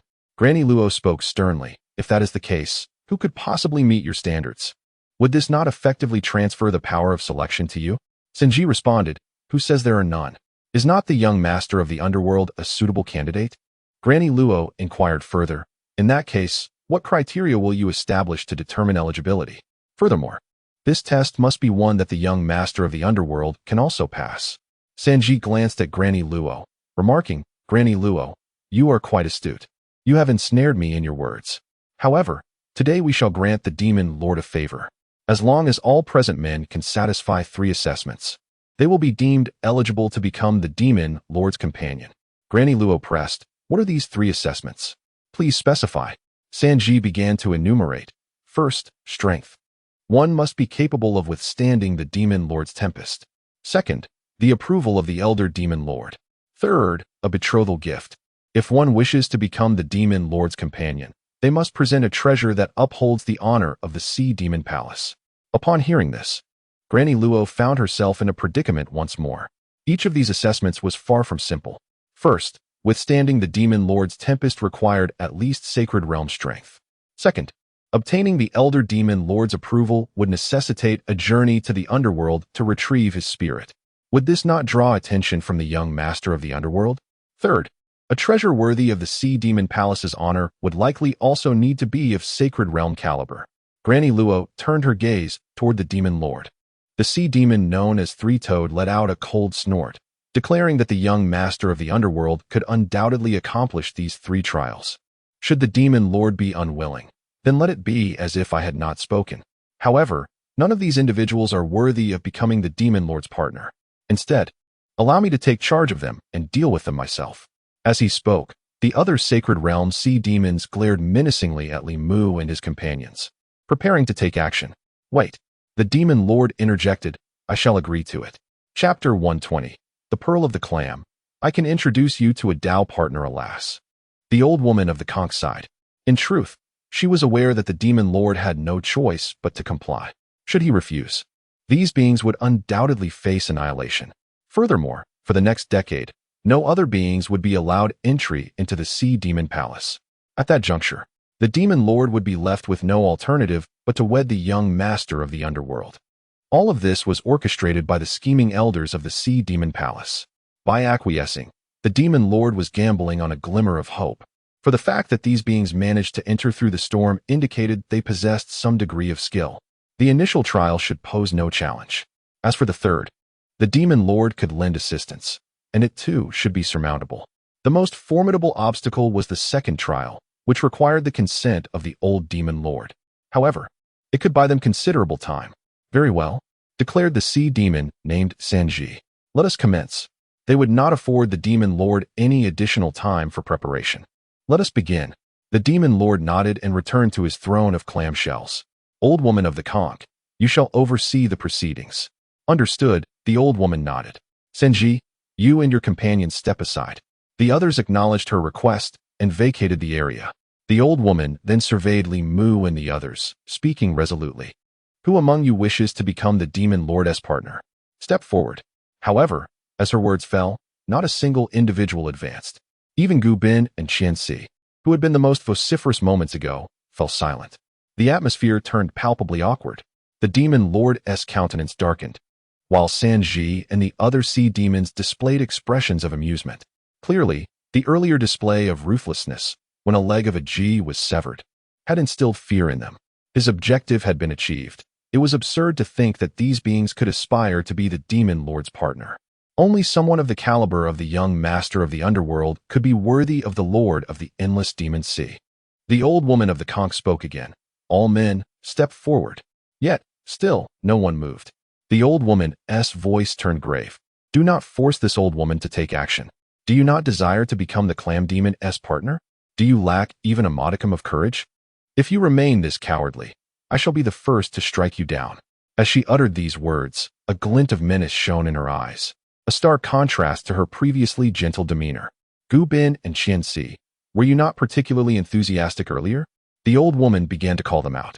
Instantly, Gu Bin and Fiancée felt a chill run down their spines. Gu Bin hastily replied, Elder, I wish to become the demon lord's partner, but I cannot even withstand this storm. I have no qualifications. The old woman regarded him disdainfully. Then how did you manage to enter? Gu Bin responded, It was Fiancée who brought me in. Otherwise, I would have been consumed by the storm. Fiancée, incensed, retorted, Gu Bin, have you just betrayed me? Gu Bin, feeling awkward, replied, There was no choice. Preserving my life is paramount. If you could become the consort of the demon lord, then I would also bask in that glory. Granny Luo turned to Fiancée and inquired, Can you weather the storm? Fiancée nodded helplessly, Yes. I can rely on a jade toad from my jade toad palace to shield us from the tempest. Granny Luo's expression softened considerably. However, Fiancée continued, Yet, I am unable to venture into the underworld. Thus, I am unworthy. You. Granny Luo was infuriated. Nevertheless, it was evident that neither of these two was favored by the demon lord. Their earlier intentions were too transparent, and now they appeared intimidated. Such individuals were undoubtedly unworthy of the demon lord. Subsequently, Granny Luo cast her gaze upon Li Mu, Su Lang, Jiang Taizhan, the demon god Qing Niu, and the golden crocodile. These were the ones truly favored by the demon lord. Before Li Mu could speak, Lu Lingshan clarified, Senior, my brother Li Mu and I are already betrothed. Moreover, my brother Li Mu is merely a mortal and possesses no cultivation. Truly no cultivation? Granny Luo was taken aback. Previously, she had thought she could not discern Li Mu's prowess. It turned out he was just an ordinary person. Granny Luo felt somewhat disheartened. However, she did not make things difficult for them and turned her attention to the others. Jiang Taizhan spoke up, Senior, I also cannot withstand this storm. As I arrived aboard the Black Warrior battleship, Granny Luo nodded, acknowledging that Jiang Tieshan's strength was far too feeble to impress her. Su Lang echoed, Senior, I too cannot withstand it. Granny Luo did not press further, and all eyes eventually fell upon the demon god Qing Niu. The demon lord's original target was indeed this powerful entity. The sea demons, including one named Sanji, displayed smiles, expecting some challenges. They were surprised at how effortlessly matters unfolded. "Anyo, what about you?" Granny Luo inquired, her tone becoming amiable once more, as she believed the demon god Qingniu held the most promise. However, the demon god Qingniu did not respond directly, but looked at the demon lord, stating, "None of these are issues. I merely have one condition." Granny Luo's eyes brightened. She had finally encountered someone unyielding. "What is your condition?" "I desire the pearl from the clam," replied the demon god Qingniu. "Anyo?" Lu Lingshan's heart trembled, astonished that the demon god Qingniu was willing to consent to becoming the consort of the demon lord for the sake of the clam pearl. Such a sacrifice was immense. Now that everyone understood what the sea demon palace entailed, no one wished to become the consort of the clam demon. It was far too perilous, facing not only the other sea demons of the sacred realm, but also enmity from the underworld. Who would be willing? It was tantamount to seeking death. "Matriarch, there is no need for further words," the demon god Qingniu declared. However, just as the demon god Qingniu finished speaking, a terrifying commotion erupted from the sea demon palace. Including Granny Luo, all the sea demons regarded the demon god Qingniu with hostility. "How audacious!" The sea demon named Sanzi reprimanded. "Demon sovereign, do you truly believe that such beings can become your companions? Slay them." The other sea demons were equally infuriated. The demon sovereign's expression darkened as he inquired, "Do you know what a clam pearl is?" The demonic deity, Qingniu, shook his head in ignorance. The demon sovereign's demeanor softened slightly as he replied, "The clam pearl is my crystal core." At this revelation, Lu Lingshan and the others were taken aback. They understood the source of the sea demon's fury. This implied a desire to eliminate the demon sovereign. Qingniu fell silent, turning his gaze towards Li Mu. If Li Mu were to intervene, it seemed he could contend with these sea demons. Li Mu, too, was astonished. No wonder he had been unable to find the clam pearl in the sea demon palace. It was, in fact, within the possession of the demon sovereign. There was little left to contemplate. Once he encountered the demon sovereign alone, he would eliminate him without hesitation. Demon sovereign, these beings lack purpose. How can they possibly compare to the air of the underworld? With a mere word from you, I shall slay them, Sanzi declared in a low voice. Lu Lingshan and the others were shaken, their vigilance heightened. Granny Luo remained silent, her disappointment palpable. Initially, she had thought that Qingniu and the others were unlike the greedy spirits, and thus of better character. However, it was revealed that these entities had come for the clam pearl, which rendered them even more despicable. The demon sovereign's expression fluctuated before he finally spoke. "If you are willing to become my companion, I shall bestow upon you the clam pearl, but you must wait 10 years. Demon sovereign, that is unacceptable." Sanzi interjected solemnly. "Do not dissuade me. My resolve is unwavering," the demon sovereign replied. "Are you willing?"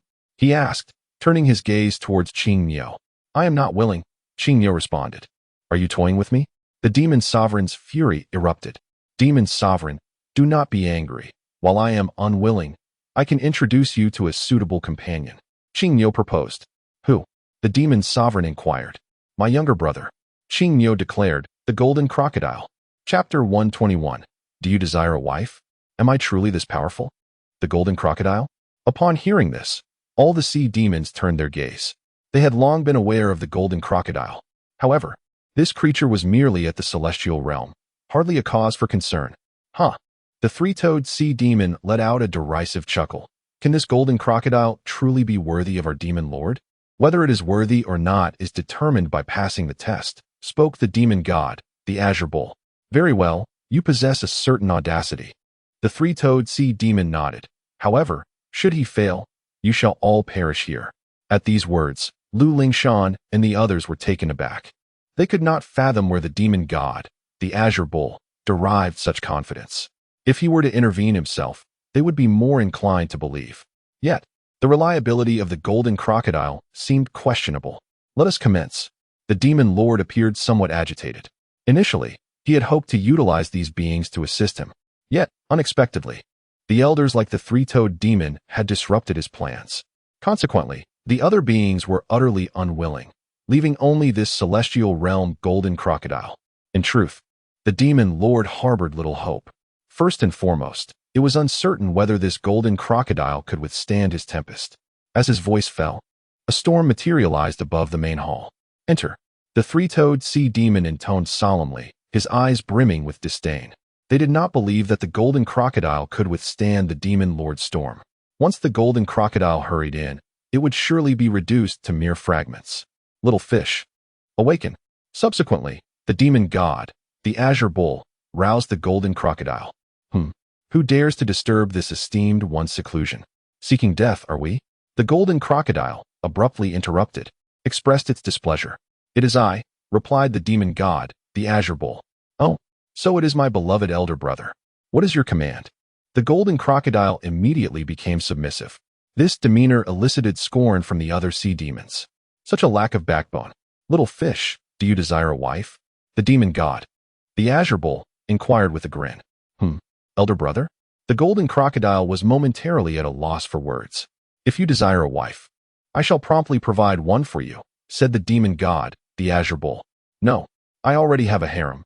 It is too bothersome, the golden crocodile flatly refused. Upon hearing this, the demon lord and the elder sea demons exchanged glances, their expressions darkening. What position do they think their demon lord occupies? Bang! The demon god, the azure bull, delivered a sharp slap. You shall say yes, commanded the demon god. Elder brother, must I truly acquiesce? The golden crocodile cried out in pain. Bring her forth. Your younger brother will reluctantly accept. The demon lord of the sea demon palace, the demon god, the azure bull, turned toward the demon lord. The golden crocodile glanced over, and suddenly, its eyes sparkled with excitement. This is my wife. Elder brother, why did you not mention this sooner? She is so beautiful. Why did I refuse? Truly, elder brother is wonderful, thinking of such splendid matters for your younger brother. The golden crocodile was deeply moved. Control yourself, the divine bull of azure said, feeling somewhat awkward. Brother, I am overwhelmed with excitement. You allow me to take on such matters. You truly are a good brother. The golden crocodile grew increasingly animated, causing an uncontrollable release around him. Control yourself. You are contaminating the water source. The divine bull of azure delivered a punch, prompting the golden crocodile to finally restrain himself. However, to win the affection of his desired partner, he would have to pass 3 trials. What trials? Inquired the golden crocodile. The first is to withstand that storm, the divine bull of azure replied. Brother, perhaps it is best I forego this. I wish to preserve my life. The golden crocodile responded, attempting to retreat. Yet, the divine bull of azure offered him no chance, lifting the golden crocodile and hurling him directly into the tempest. What is happening? Lu Lingshan and the others gasped in fright. Wasn't the divine bull of azure closest to the golden crocodile? Why was he so ruthless? Su Lang and Jiang Taizhan were equally perplexed. Buzz. In the next moment, a subtle tremor emanated from the storm, which then dissipated entirely. At that instant, many beings were taken aback. They never anticipated that the golden crocodile's arrival would cause the storm to vanish. Even the demon lord was astonished. The expressions of the other sea demon elders darkened. This was not as they had envisioned. Meanwhile, Lu Lingshan, Situ Jing, Su Lang, and Jiang Taizhan were filled with excitement. Well done, little fish, exclaimed them, while Granny Luo and Aji were equally stunned. How could the golden crocodile, with its celestial realm prowess, withstand the storm of the demon lord so effortlessly? How is this possible? Demon lord, did you intervene? Questioned a sea demon named Sanji. I did not. The demon lord shook his head. Then why did the storm dissipate upon the golden crocodile's entry? Even a holy realm expert could not achieve such simplicity, Sanji pressed. This has nothing to do with me, the demon lord insisted. Demon lord, please act once more, Sanji implored. This defies logic, does it not? Wasn't it already past? Lu Lingshan interjected, uncertain of how the golden crocodile had managed this feat. She worried it was merely a stroke of luck. This matter concerns my sea demon palace. Outsiders should not meddle, Sanji stated sternly. At these words, Li Mu's expression darkened. Sanji was now a dead man. Mistress, it's all right. The divine bull of azure reassured confidently. The golden crocodile's ability to withstand the storm was not solely due to its own strength. Rather, it was because the divine bull of azure had given the wind-stabilizing pearl provided by Li Mu to the golden crocodile. Now activated, the pearl could withstand not just a mere storm. Even the full power of the clam pearl could not harm the golden crocodile in the slightest. Haha. Am I truly that formidable? The golden crocodile exclaimed, returning to his senses from the shock. Previously, in the boundless sea of magic, the golden crocodile was well aware of the ferocity of storms. To his astonishment, he managed to effortlessly withstand it. This is nonsense. My dear, bring it on. The golden crocodile declared with a laugh. The demon lord, seeing no objections from the god of magic and the golden crocodile, promptly agreed. Then, the demon lord made her move, unleashing another tempest. This time, it struck directly upon the golden crocodile. However, as the fearsome storm materialized, it merely brushed against the golden crocodile before dissipating into a gentle breeze. The scene was exceedingly bizarre. The demon lord and the assembly of elder sea demons were once again astounded. Is that all? Quite trivial, the golden crocodile boasted even more confidently. Have you all witnessed this? It is the golden crocodile's own formidable strength. The demon lord's eyes sparkled with delight, her excitement palpable. She did not care who became her partner, as long as they could assist her in stabilizing the backlash of power within her and fortify her strength to command the boundless sea of magic. Humph, grunted the sea demon named Sanji, incredulous. This is utterly bewildering. He could not fathom how the golden crocodile had achieved such a feat nonetheless. It was begrudgingly acknowledged that the golden crocodile had passed the first trial. Now, let us proceed to the second trial, he announced. This second trial requires a journey to the underworld and will take some time, Elder Luo stated. Very well, we shall wait for 3 months. Sanji nodded in agreement. 3 months was not a short duration. However, Li Mu and the others could not afford to wait. They still needed to venture to the primordial sword cave. Lu Lingshan, feeling anxious, turned to the god of magic, Qing Niu, and whispered, Anyo, is 3 months too long? Also, can Xiaoyu manage it? The god of magic, Qing Niu, nodded reassuringly. Rest assured, mistress, it will not take 3 months. Only then did Lu Lingshan feel at ease. The demon lord also turned to the god of magic, inquiring, is 3 months necessary? Qing Niu shook his head. Not at all. The demon lord furrowed her brow. How long will it take? Qing Niu replied, 1 day is sufficient. Chapter 122, The Return of the Souls. Is this a celestial artifact? Upon hearing this, not only the demon lord but also the other elder sea demons were taken aback. They possessed a passage to the underworld through the Yin River. However, even traversing this passage would not allow them to reach the underworld in a single day. Moreover, upon arriving in the underworld, they would still need to sift through the countless souls to locate the essence of the old demon lord, akin to finding a needle in a vast ocean. The task was exceedingly daunting. Even if granted a year to wander the underworld, success was far from guaranteed. Furthermore, there was a possibility that the young master of the underworld had already hidden the old demon lord's soul away. In such a case, even more time would be rendered futile. This was precisely why the sea demon named Sanji did not overly concern himself with the first trial. For the second trial was nigh impossible. To their astonishment, the Azure Bull proclaimed that it could be accomplished in just 1 day. This was utterly preposterous, sheer fantasy. Very well, then, 1 day it shall be. The sea demon named Sanji nodded in agreement. Since the opponent was courting disaster, who would decline? The demon lord, however, wore an expression of unease.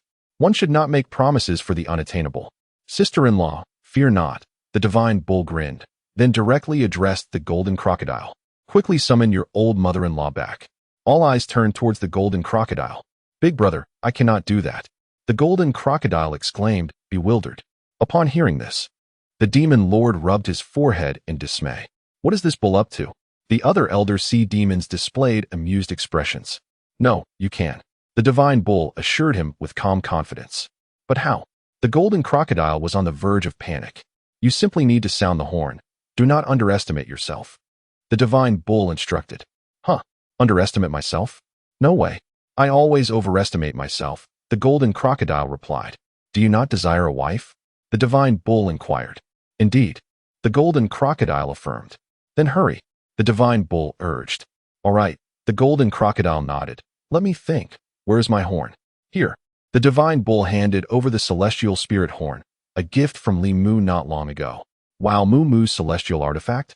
The golden crocodile's eyes lit up as he took it, saying, understood. He then blew into the celestial spirit horn. Whoa, the divine bull. The demon lord? The elder sea demons. All beings were struck dumb by the golden crocodile's performance. Are we certain this is not a joke? The sound was utterly atrocious. Humph. Ignorance breeds fearlessness. The sea demon named San Ji snorted coldly. Do you think the underworld is a mere trifle? Do you think souls are trivial? Without entering the Ain River and the underworld, seeking the old demon lord's essence is nothing but a daydream. However, do as you please. After a day passes, none of you shall depart. As soon as the three-toed sea demon uttered these words, a tempest swept through the sea demon palace. An ominous river materialized in an instant, and a lost soul hastened forward. Who else could this be but the soul of the ancient demon lord? What? Upon the anguished wails, the ancient demon lord's soul returned? All the sea demons, including the demon lord, the three-toed, the old sorceress, and Aji, were utterly astonished. Such a scenario had never crossed their minds. If it were so simple, the demon lord would not have been captured by the underworld sovereign. The demon lord would not have been in such haste to seek a partner. Mother.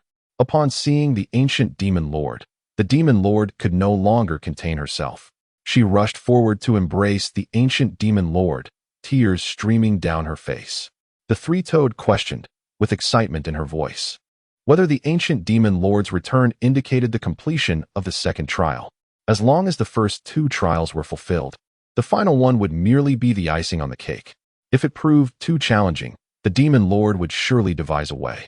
Unexpectedly, it was achieved by this golden alligator. The old sorceress, still in disbelief, found this to be utterly surreal. Humph. The ancient demon lord has returned, the three-toed sneered. However, you will still need the ancient demon lord to speak. This second condition requires the ancient demon lord's consent to the demon lord's marriage. Three-toed, how can you be so shameless? The old sorceress's expression darkened. The ancient demon lord is but a soul. How could she possess self-awareness? How could she possibly consent to the demon lord's marriage? That is not my concern. I forewarn you, if the ancient demon lord does not agree, then the second trial shall not be deemed complete. The three-toed was resolute. She was also quite perplexed. How could the ancient demon lord's soul return so easily? Was it possible that the ancient demon lord's soul had already been near the sea demon palace? Had the golden alligator merely stumbled upon it? Demon lord? The old sorceress looked at the demon lord with a hint of distress. The condition proposed by the three-toed was exceedingly arduous. At this moment, the demon lord was filled with exhilaration.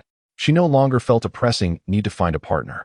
Her mother had returned, and as long as she remained by her side, she would not fear the underworld's threats. Yet, she still had to endure that terrifying energy. You old scoundrel, utterly shameless. Do you dare to challenge me? The golden alligator seethed. This old scoundrel has been trying to impede him, clearly with ulterior motives. What did you say?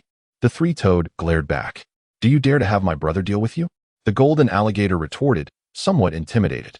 The three-toed glanced at the demon god Qing Miao, finding him inscrutable. With a cold huff, she disregarded him. Fail the trial, and you shall all perish. Brother, what shall we do? The golden alligator was growing anxious. Fear not. The demon god Qing Miao exuded confidence. This is the celestial spirit horn. This not only has the power to summon spirits, but also to restore consciousness. Otherwise, how could it be regarded as a divine artifact? Naga. At that moment, a feeble voice emanated from the soul of the old demon lord. Naga. Upon hearing this name, the elder sea demons of the sea demon palace were taken aback, for this appellation belonged to the demon lord herself, a name known to but a few. Once their shock subsided, they reacted as if they had seen a ghost. The old demon lord? The demon lord trembled, unable to believe her ears, and cried out, Mother? You have returned? The spectral form of the old demon lord nodded, saying, Naga, my daughter, I have come back. Unable to contain her emotions any longer, the demon lord wept once more. The elder sea demons, meanwhile, changed color drastically, their expressions akin to those who had encountered a specter, their hearts filled with trepidation. In the past, they had committed acts that had wronged this venerable demon lord. After reminiscing, the old demon lord finally surveyed her surroundings. Naga, the sea demon palace is quite lively today. There are even humans among us. What is the occasion? The Naga demon lord replied bashfully, Mother, it is nothing of significance. Granny Luo? The old demon lord turned her gaze toward Granny Luo. In response, Granny Luo stated, I am here to help the Naga demon lord select a partner. Mother, I no longer wish to choose. The Naga demon lord felt a bit embarrassed. No, you are not so young anymore. It is time for you to select a partner, lest the power within you turn against you, the old demon lord advised. Is there anyone suitable? The old demon lord then scanned the likes of Li Mu and others. This young man has a pleasing appearance, but why does he lack any cultivation? Mother, this person is named Li Mu. He is the partner of Lu Lingshan, the leader of the Jietian sect, the Naga demon lord explained. There are a few others who seem quite commendable, the old demon lord remarked, glancing at Su Lang and the others. Mother, they have not passed the trials, the Naga demon lord replied. Trials? The old demon lord inquired, somewhat puzzled. Yes. It was proposed by the esteemed elders such as Sanji. The Naga demon lord briefly elaborated. Upon hearing this, the old demon lord's expression darkened as she addressed the sea demons, Sanji and the others. Do you mean to say that the demon lord of the sea demon palace lacks the authority to choose a partner and requires your unwarranted interference? The old demon lord, please calm your anger. Sanji and the other sea demons were greatly frightened. We do not intend to interfere. We merely hope that the Naga demon lord's decision will be beneficial to our sea demon palace. After all, we cannot withstand another blow. Upon hearing this, the old demon lord's expression shifted multiple times before she nodded. That is indeed true. So, does this mean that a living being has passed the second trial? Mother, it was the golden alligator that awakened you. The Naga demon lord expressed her gratitude toward the golden alligator. Oh, the old demon lord turned her gaze, frowning. But you are merely at the celestial realm. How did you manage this? Mother-in-law, do not underestimate the alligator, the golden alligator chuckled. The ancient demon lord's gaze fell upon the celestial horn held by the golden crocodile. Instantly, he discerned that this object was extraordinary. Might I have a glimpse of that? The golden crocodile hesitated, torn between the desire to please the ancient demon lord and the concern that Li Mu might refuse. Little fish, isn't there still a third trial? Why not offer this celestial horn to the ancient demon lord? Li Mu suggested with a smile. Very well. The golden crocodile felt immense gratitude and then extended the celestial horn. As the ancient demon lord accepted it, a tremor of astonishment coursed through him. This was undoubtedly beyond a sacred artifact. It was a celestial instrument. Moreover, the celestial horn seemed to possess a unique power over souls. With the aid of this celestial artifact, it could surely stand against the netherworld. Instantly, the ancient demon lord regarded the golden crocodile with an extraordinary gaze, one filled with immense satisfaction. Well, since you have demonstrated such intent, I shall accept it. The ancient demon lord declared. Now, you have successfully passed all 3 trials. Ancient demon lord, the 3-clawed senior sea demons attempted to voice their objections. Do you have any dissent? Do you doubt my judgment? The ancient demon lord glared at them. Nay, the senior sea demons, despite their awareness of the ancient demon lord's lack of strength, felt an innate trepidation towards his authority. However, should the ancient demon lord not inquire about their intentions? What is your purpose? He asked. Is it not to unite with the Naga as partners? The ancient demon lord inquired. They seek the clam pearl, sneered the 3-clawed demon. Chapter 123. Repairing the Dantian, establishing the foundation at the 9th level. Upon hearing these words, Naga, Granny Luo, and Aji all changed their expressions. The 3-toed creature clearly intended to provoke trouble. This was a taboo for the Clam Demon clan. With such a statement, was it not certain that the matter of their partnership would come to an end? Moreover, if the old demon lord were to become enraged, she might order the execution of all these beings. What should they do? Lu Lingshan and the others also turned pale, uncertain of how to respond. Old demon lord, previously, we were unaware that the clam pearl was a crystal core. Now that we are enlightened, we have no further need for it. Lu Lingshan finally spoke. Regardless of the circumstances, preserving their lives was of utmost importance. Helping Li Mu repair his Dantian could be addressed later. Was it as simple as stating they no longer desired it? Yet, did they not yearn for it deep down? The creature known as Sanji continued, Mother. They did not mean any offense. Naga, the demon lord, also urged, because the golden crocodile summoned the old demon lord's spirit, I remain grateful. Thus, I do not wish for my mother to issue a death order. Enough, the old demon lord raised her hand, and silence immediately enveloped the space. What do you need the clam pearl for? We no longer require it, Lu Lingshan added hastily. The old demon lord queried once more, Speak. In response, they explained, Old demon lord, They desire the clam pearl to assist Li Mu in repairing his dantian. At this moment, Gu Bin stepped forward again. Upon hearing this, Lu Lingshan and the others glared at him. Repair his dantian. The old demon lord turned her gaze to Li Mu. Indeed, you possess no cultivation. Your dantian is shattered. Even if you were unaware that the clam pearl is a crystal core, you have ventured deep into the perilous center of the endless demon sea, arriving at the sea demon palace. Do you truly believe this is worth it for a mere mortal? If we could obtain it, then undoubtedly it is worth the risk. Lu Lingshan replied resolutely. And if it were to cost your life, would you still be willing? The old demon lord inquired with growing anger. At this proclamation, the members of Jietian sect all paled. I would, Lu Lingshan answered without hesitation. You have boundless potential ahead of you, even if you repair your dantian. It does not guarantee a breakthrough to the divine concealment realm. Do you truly think that is worth it? The old demon lord pressed, her tone growing increasingly hostile. It is worth it, Lu Lingshan asserted firmly once more. Just as all beings believed the old demon lord would become infuriated, she spoke. Very well. I shall grant you the clam pearl. All beings were momentarily taken aback. Why had the old demon lord suddenly changed her stance? Soon, the holy sea demons within the sea demon palace began to comprehend. It seemed that the old demon lord had once made a similar choice. It appeared she held no regrets. Old demon lord, from where do you acquire the clam pearl? If you give away Naga's clam pearl, the strength of the sea demon palace will be significantly diminished. The creature named Sanji interjected again. Who says I do not possess a clam pearl? The old demon lord retorted, and then a radiant light emerged from her being, revealing an extraordinarily luminous clam pearl, its surface shimmering silver and exuding an aura of purity. Mother, the Naga demon lord sought to dissuade. If you wish for the pearl, it must also be given by me. The Naga remarked. This artifact holds no value for my mother anymore. The sea demon palace requires your presence. The ancient demon lord spoke. Take it. With that, the elder demon lord presented the pearl to Lu Lingshan. For the next few days, you shall refine this pearl here. Once you have done so, allow the Naga to escort you out. Thank you, elder demon lord, Lu Lingshan exclaimed, her heart brimming with joy, utterly surprised by such fortuitous gain. Li Mu, however, regained his composure. Had it not been for this, the Naga demon lord would undoubtedly have met her demise after their departure. 3 days elapsed, and Li Mu emerged from his seclusion. In truth, he had refined the pearl within a short span of time. Yet, to avoid drawing attention, he lingered for 3 extra days. What? Brother Li Mu, you have truly restored your dantian? Lu Lingshan gasped in amazement. Indeed, it has been repaired. Li Mu nodded affirmatively. And your realm? Lu Lingshan continued to inquire. Have you returned to the 9th level of foundation establishment?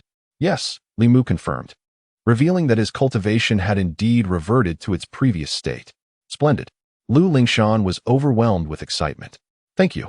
Li Mu smiled, finding joy in her elation. Brother Li Mu, please do not say such things, Lu Lingshan interjected. Seeing her in such a state, Li Mu found himself unable to resist and lowered his head, preparing to kiss her. Ahem ahem. Nearby, the golden crocodile could no longer bear to witness the scene. What are you doing? Have you no sense? Li Mu inquired. Mu, I do not wish to remain in the endless demon sea.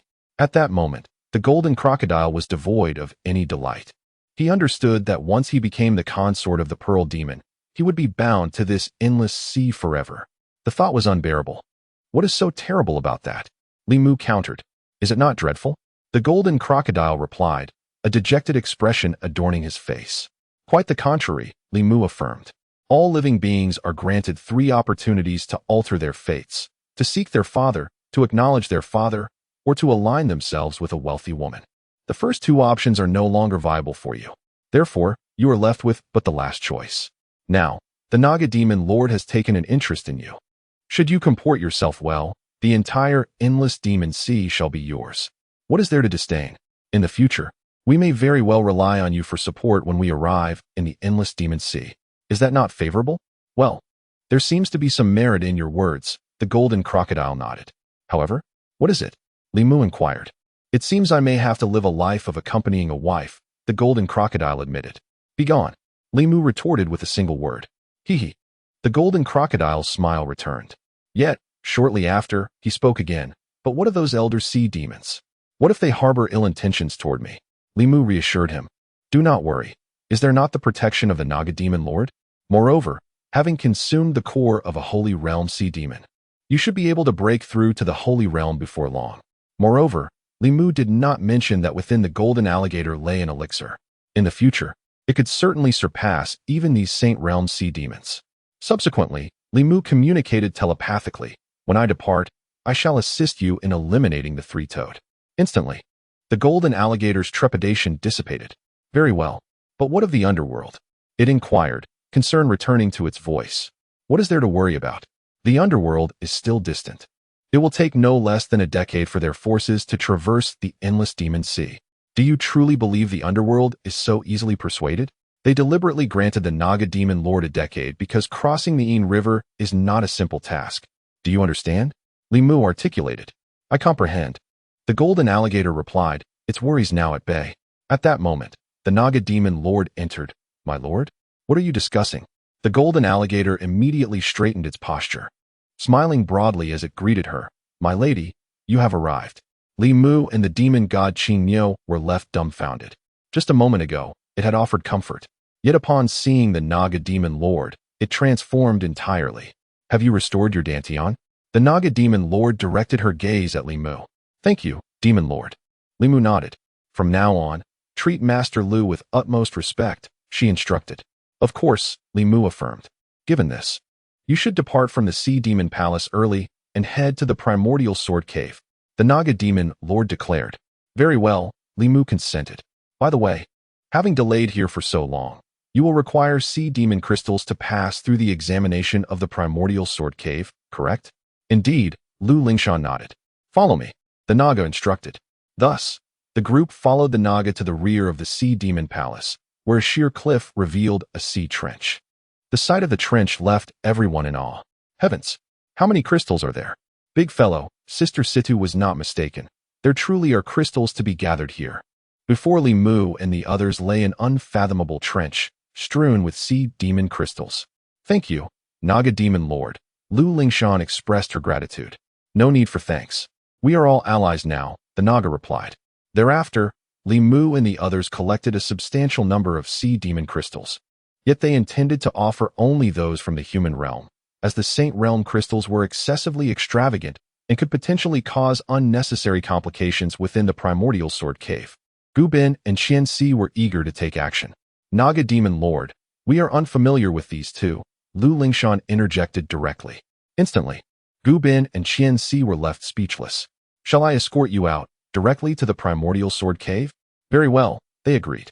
Subsequently, the Naga Demon Lord summoned a tempest, transporting the black warship carrying Li Mu and the others away. Despite Lu Lingshan harboring animosity towards Gu Bin and Fiancée, she still brought them along. Chapter 124. Your maternal family is strong, eating soft rice in a hard way amidst the tempest. The demon god Qing Niu turned to Li Mu and conveyed telepathically, "Master, shall we eliminate those elder-level sea demons?" Li Mu nodded in affirmation. "Indeed. Little fish remaining in the Sea Demon Palace will undoubtedly become a thorn in the flesh for these Holy Realm sea demons. Although Naga can offer temporary shelter, it cannot last indefinitely. Therefore, it is essential for little fish to grow independently. However, as friends, we must create favorable conditions for her. Thus, we must slay a few to instill fear in those Holy Realm sea demons. Of course, we must exercise caution not to kill too many, lest we significantly weaken the Sea Demon Palace's strength." The demon god Qing Niu inquired, "How many does the master intend to eliminate?" Li Mu responded, "Let us take down 2. The primary target is that three-toed. He cannot be allowed to survive. This Holy Realm sea demon is exceedingly ruthless." Qing Niu concurred, "But can the master directly slay them using the sword domain? Wouldn't employing the extermination sword array risk exposure?" Li Mu replied, "There is no need for the extermination sword array. I shall have the Wuxiang ancestor take action." Qing Niu's eyes sparkled with anticipation. Subsequently, Li Mu activated the invincible sword domain, which instantaneously enveloped the entire storm, shrouding the abyss and the Sea Demon Palace in a golden halo. Naga, witnessing this golden circle, trembled in shock. In disbelief, she gazed at the storm, failing to perceive that among the members of the Celestial Severance sect was a sword cultivator of such formidable prowess. Who could it be? "My lord, Who among the celestial severance sect is a sword cultivator? Naga inquired. There are many. For instance, my elder brother is a master of the sword path, as are Situ Jing, Su Lang, and the master himself. All are sword cultivators, replied the golden crocodile. And who possesses the sword domain? Naga pressed on. Sword domain? The golden crocodile was taken aback, and a singular figure flashed through his mind. Only Li Mu. Madam, why do you ask this? The golden crocodile questioned warily. Since we have become partners in the Tao, is there anything we cannot discuss? Naga frowned. It is not that we cannot speak, but rather that we dare not. This is for both your and my sake, the golden crocodile explained. Truly, you dare not speak? Naga asked. Indeed, the golden crocodile affirmed with a nod. Very well, Naga acquiesced, though within her heart, tumultuous waves surged. This sword cultivator must be extraordinarily powerful. Yet, Naga could somewhat accept that this formidable sword cultivator, being on good terms with the golden crocodile, likely bore no ill intent toward the sea demon palace. However, she wondered, what purpose could there be in suddenly unleashing the sword domain? Naga then glanced in a particular direction, and a realization struck her. She hurriedly made her way to the palace of the three-toed. Upon arrival, she beheld a golden figure emerging from the sword domain. This figure, bearing sword-like brows and starry eyes, was indistinguishable in gender. It was the Wuxiang ancestor. Then, the Wuxiang ancestor, wielding a great sword, swiftly set up the Wuxiang sword array, trapping the three-toed within its confines in an instant. However, the Wuxiang ancestor did not immediately slay the three-toed creature, waiting instead for the Naga to arrive. Who are you? Inquired the Naga. Wuxiang, the ancestor replied. What? You are one of the revered ancestors from the Taichu Sword Cave? The Naga was taken aback, realizing that this figure had existed for a duration surpassing even her mother's. Indeed, the Wuxiang ancestor nodded. Why have you targeted my sea demon palace? The Naga pressed. I am merely following my master's orders, clearing away some obstacles for you, the ancestor explained. So it was you, Naga? You dare to conspire with the Taichu Sword Cave against us elders? Once I emerge, I shall surely join forces to slay you. The three-toed creature seethed with rage. You talk too much, the Wuxiang ancestor interjected, activating the Wuxiang sword array. The sword light flashed, and soon the furious voice of the three-toed creature faded into silence, leaving the array devoid of any presence. The three-toed creature had been slain. Witnessing this scene, the Naga was struck with fear. Even though she was an entire realm above the three-toed creature, at the 9th level of the sacred realm compared to its 8th, she understood that dispatching it would require considerable effort. Nothing could be so effortless. This led the Naga to question the Wuxiang ancestor's true strength. Had this ancestor transcended the sacred realm? In truth, the Wuxiang ancestor was also somewhat astonished. His former peak power was at the 9th level of the sacred realm. Yet now he was reduced to a mere remnant soul, significantly weakened. He had not anticipated gaining such formidable strength within Li Mu's sword domain. At that moment, the Wuxiang ancestor felt even more convinced that becoming a sword disciple within Li Mu's extermination sword array was indeed a sagacious choice. Subsequently, the Wuxiang ancestor plunged into the invincible sword domain, reappearing in another palace to eliminate another 8th level sacred realm sea demon. By the time the Naga processed this, the Wuxiang ancestor had returned. Her expression shifted dramatically. How many lives must you take from my sea demon palace? 2 will suffice, the Wuxiang ancestor replied. By the way, my master has a message for you. Treat Xiao Yu well, or your sea demon palace shall cease to exist. With that, the Wuxiang ancestor vanished into the invincible sword domain, and the golden halo dissipated in an instant. Hearing this, the golden crocodile was moved to tears. It seems your maternal family is quite formidable, the Naga remarked with intrigue. Ahem, you referred to them as maternal family. I consider them my backing, the golden crocodile corrected. Aren't you the one who joined the sea demon palace? The Naga questioned. Without capability, it's called joining. With capability, it's called taking charge, the golden crocodile retorted. Husband, are you planning to live off your wife? The Naga laughed. Is that not acceptable? The golden crocodile countered. Quite, the Naga nodded. At this moment, her spirits were high. Although the Wuxiang ancestor had slain 2 sacred realm sea demons from her palace, it also alleviated a significant threat for her. Ultimately, it is quite challenging for Naga to contend with these elders alone, now that the formidable ancestor Wuxiang has skillfully eliminated 2 of them. Naga can effectively balance the power within the Sea Demon Palace. Previously, Naga had envisioned taking a decade to fully seize control of the Sea Demon Palace, but it appears that such a lengthy duration is no longer necessary. Moreover, Naga is not overly concerned about the underworld. For the golden crocodile has brought forth the celestial spirit horn, an artifact that specifically targets the souls of the deceased, serving as their nemesis. Naga had not anticipated that by merely selecting a partner, the fate of the Sea Demon Palace could be altered so dramatically. Consequently, Naga harbors a great sense of satisfaction towards the golden crocodile. My dear, although you are the demon sovereign of the Sea Demon Palace, I am your husband, and in the presence of others, you must remember to show me respect. Do you understand? The golden crocodile became even more spirited. Well, what if there are no outsiders? Naga inquired playfully. Then you may take the lead, the golden crocodile responded, instantly deflated. Now that is more like it, Naga remarked, genuinely pleased. Chapter 125, The Storm Unleashed. The arrival of the black warship. Meanwhile, amidst the boundless sea of demons, there lies a colossal mountain range, resembling a multitude of swords piercing the heavens. Merely gazing upon it invokes a sense of dread, as its formidable presence sends shivers down one's spine. This is the Taichu Sword Cave. At this moment, numerous sailboats have begun to return to the shores of the Taichu Sword Cave, carrying the young prodigies who ventured into the endless sea of demons for their trials.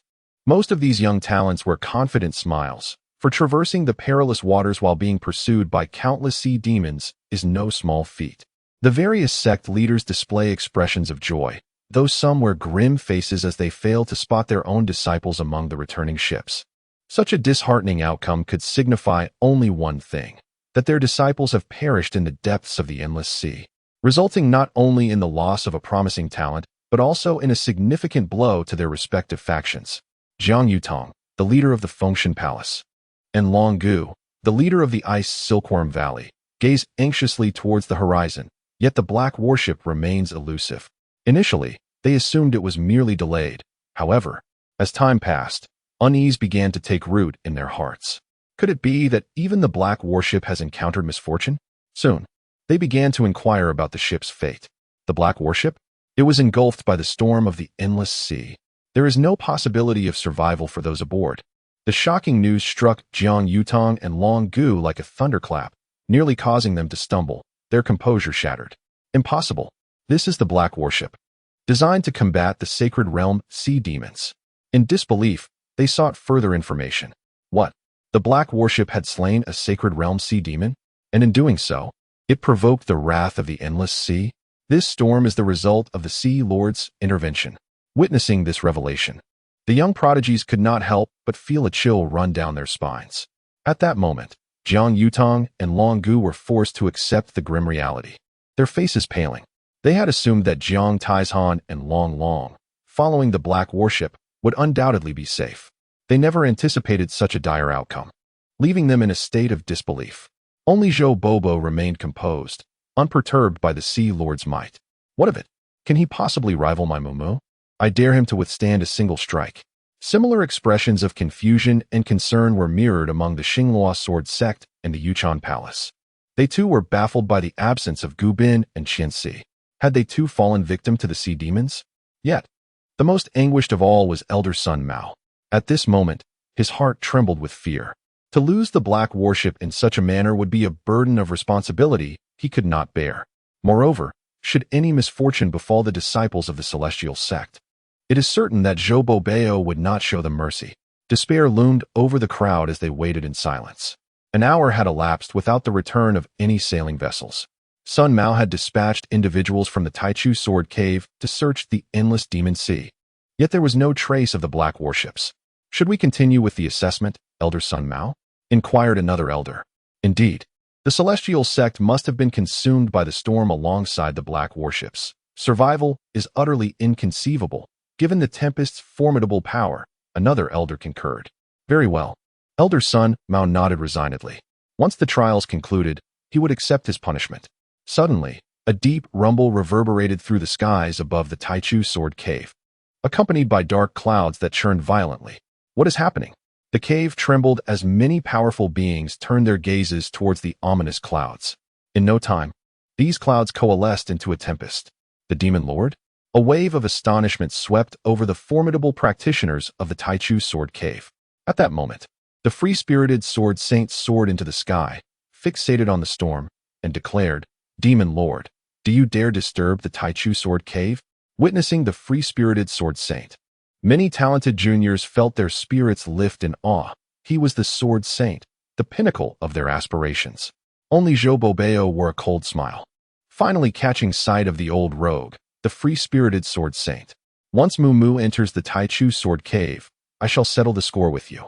However, amidst the storm, no voice from the Demon Lord could be heard, and soon, a colossal shadow emerged. Heavens! What is that? Why is it so enormous? Indeed, it must be at least 100 feet long. Could it be a saint-level sea demon? How audacious to attack the stronghold of the Taichu Sword Cave. It is hard to say. The strength of the endless demon sea is not inferior to that of the Taichu Sword Cave. All the cultivators wore expressions of horror. The free-spirited Sword Saint felt immense pressure, yet he firmly gripped his sword, suppressing the urge to strike. For this storm belonged to the Demon Lord, and he was no match for it. Suddenly, a glimmer sparked in the free-spirited Sword Saint's eyes. This does not seem to be the Demon Lord. Is that not the Black Worship? Could it be that the celestial sect had returned? Just as the free-spirited Sword Saint pondered this, the Black Worship pierced through the storm, emerging triumphantly and landing near the waters of the Taichu Sword Cave. With a thunderous crash, the waves soared to great heights, startling everyone present. They were left bewildered, unable to comprehend how the Black Worship had emerged from the tempest. Could this be a provocation from the Demon Lord against the Taichu Sword Cave? In no time, the storm dissipated. As the crowd turned their gaze, they beheld the Black Worship, upon which the members of the Jitian sect appeared unscathed. This revelation left everyone gasping in disbelief. How could those who had seemingly been consumed by the storm still be alive? It was indeed a terrifying prospect. Meanwhile, Zhang Yutong, Long Gu, and other leaders of the sects felt a surge of relief, realizing that their younger generation had survived. Jiang Taizhan, Long, the heads of the Xinglua Sword sect and the Yuchan Palace were equally astonished to discover that Gu Bin and Fiancée were also aboard the Black Worship. This unexpected turn of events was somewhat surprising, yet the mere fact that they were alive was a comfort. Elder Sun Mao breathed a sigh of relief as well. The Black Worship had returned, and with it, the members of the Jitian sect. How wonderful! Elder Sun turned to the Xianyao Sword Saint and inquired, "Xianyao Laozu, shall we proceed with the assessment?" Originally, this responsibility lay with Elder Sun, but with the arrival of the Xianyao Sword Saint, it was only fitting to seek his counsel. Indeed, the Xianyao Sword Saint replied, descending gracefully, "Greetings, Xianyao Sword Saint. Greetings, Xianyao Sword Saint. Greetings, Xianyao Sword Saint." The leaders of the various holy lands bowed respectfully. This was the Sword Saint, a figure they could only admire from afar. Though they were leaders of their respective holy lands, before the Sword Saint, they felt like mere juniors. The Xianyao Sword Saint responded with calm humility, and soon only Zhou Bobo remained present. "Xianyao Sword Saint, this is Senior Zhou," Elder Sun Mao hurriedly introduced. "Senior Zhou is also a sage." Upon recognizing Zhou Bobo, the Xianyao Sword Saint's expression shifted to one of mild awkwardness. "I am aware. I know him," he nodded.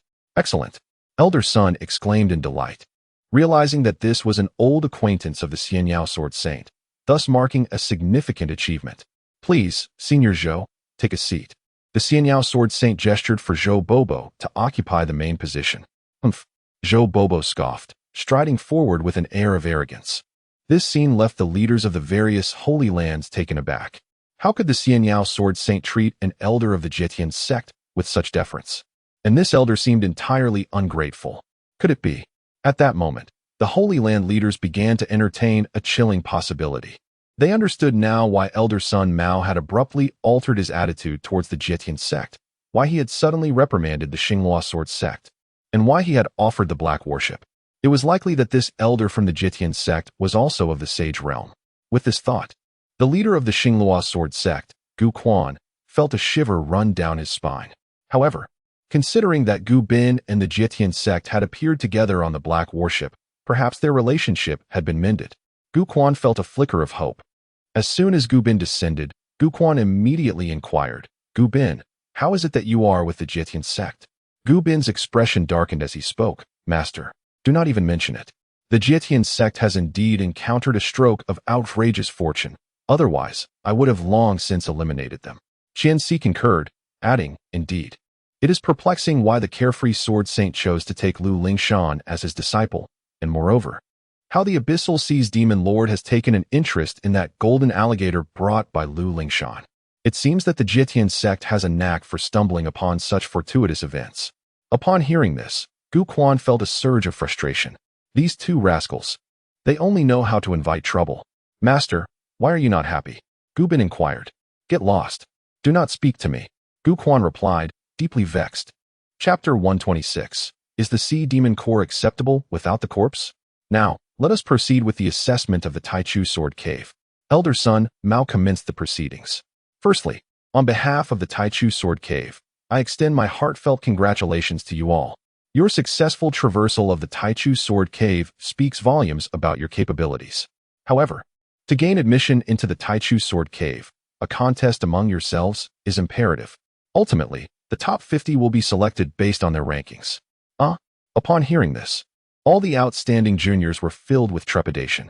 The available slots seemed exceedingly scarce, merely about a quarter of the 200 participants. The competitive pressure was overwhelming. Elder son Mao, may I inquire how the initial rankings will be determined? Is it based on the number of sea demons slain? One of the talented juniors asked. Indeed. Elder son Mao nodded in affirmation. Then, if the individual ranked 200 defeats the one ranked first, what would become of the first place? Another junior queried. Surely they cannot be relegated to the 200th position? Naturally not, for such an outcome would render your efforts in slaying sea demons futile. Elder son Mao replied, shaking his head. If the first-ranked individual is defeated, they will merely drop one position. Oh, understood. Thank you, Elder son Mao. The junior nodded, appreciating the clarity of the rules. Well then, now that everyone is aware of the regulations, please present the sea demons you have slain. Disciples from the Taichu Sword Cave will tally the results, and preliminary rankings will be established based on the realm and quantity of the sea demons slain. Elder son Mao continued. As his words concluded, over 20 disciples from the Taichu Sword Cave approached the participating juniors.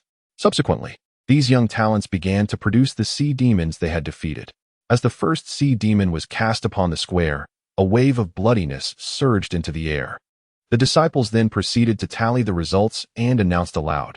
From Southern Yu Prefecture, Wanzhong Alliance, Luo Hu has slain 3 sea demons of the Divine Concealment Realm and 5 from the Soul Palace Realm. Luo Hu, do you have any objections? None. The individual named Luo Hu responded with a proud smile, shaking his head. This achievement is commendable, especially considering that most of the participating juniors are at the Divine Concealment and Soul Palace realms. Slaying 3 sea demons of the Divine Concealment Realm is indeed impressive, reflecting the collective efforts of all cultivators in Southern Yu Prefecture. Upon hearing this, many nearby talented juniors exhibited expressions of envy. Luo Hu is truly formidable. It seems that entering the Taichu Sword Cave should pose no problem for him. Following that, more disciples from the Taichu Sword Cave announced, from Southern Yu Prefecture. 10 Absolute Clan, Domei, has slain 2 sea demons of the Divine Concealment Realm and 6 from the Soul Palace Realm. Domei, do you have any objections? None. The response came from a young woman with braided hair adorned with totems, her expression filled with concern. Although she had slain 6 Soul Palace Realm sea demons, the 2 God-hidden realm sea demons could not elevate her ranking above that of Luo Hu. In eastern Qingzhou, at Qianbird Tower, Bai Hongji had vanquished a Nirvana realm sea demon. Bai Hongji, do you have any objections? None. Upon hearing this outcome, the surrounding talented youths were once again stirred. My heavens! Someone actually defeated a Nirvana realm sea demon. This is a battle across realms. How did he achieve that? Are you not familiar with Qianbird Tower? Eastern Qingzhou is also coastal, and they have long engaged in combat with sea demons, hence they possess specialized methods to deal with them. I see. In Eastern Qingzhou, at Duai's Pavilion, Li Yeye had slain a Nirvana realm sea demon. In Eastern Qingzhou, at Songhai Tower, Sha Ruizhi had slain a Nirvana realm sea demon.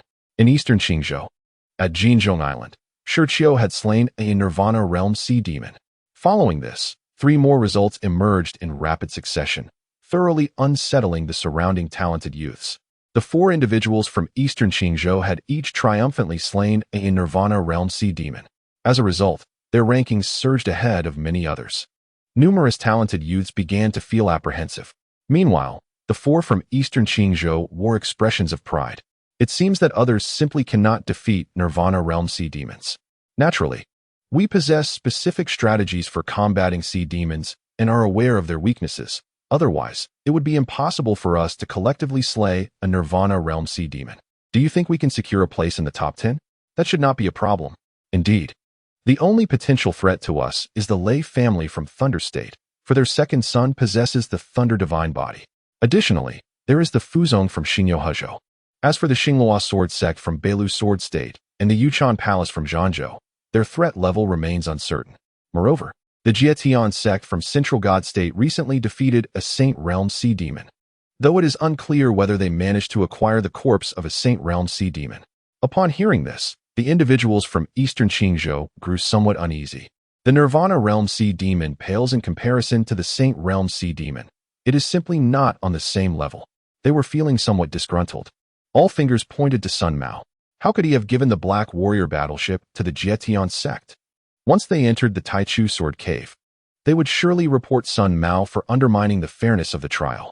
As the statistics continued to roll in, the vast majority of talented youths had only slain God-hidden Realm Sea Demons, with a few managing to defeat Nirvana Realm Sea Demons.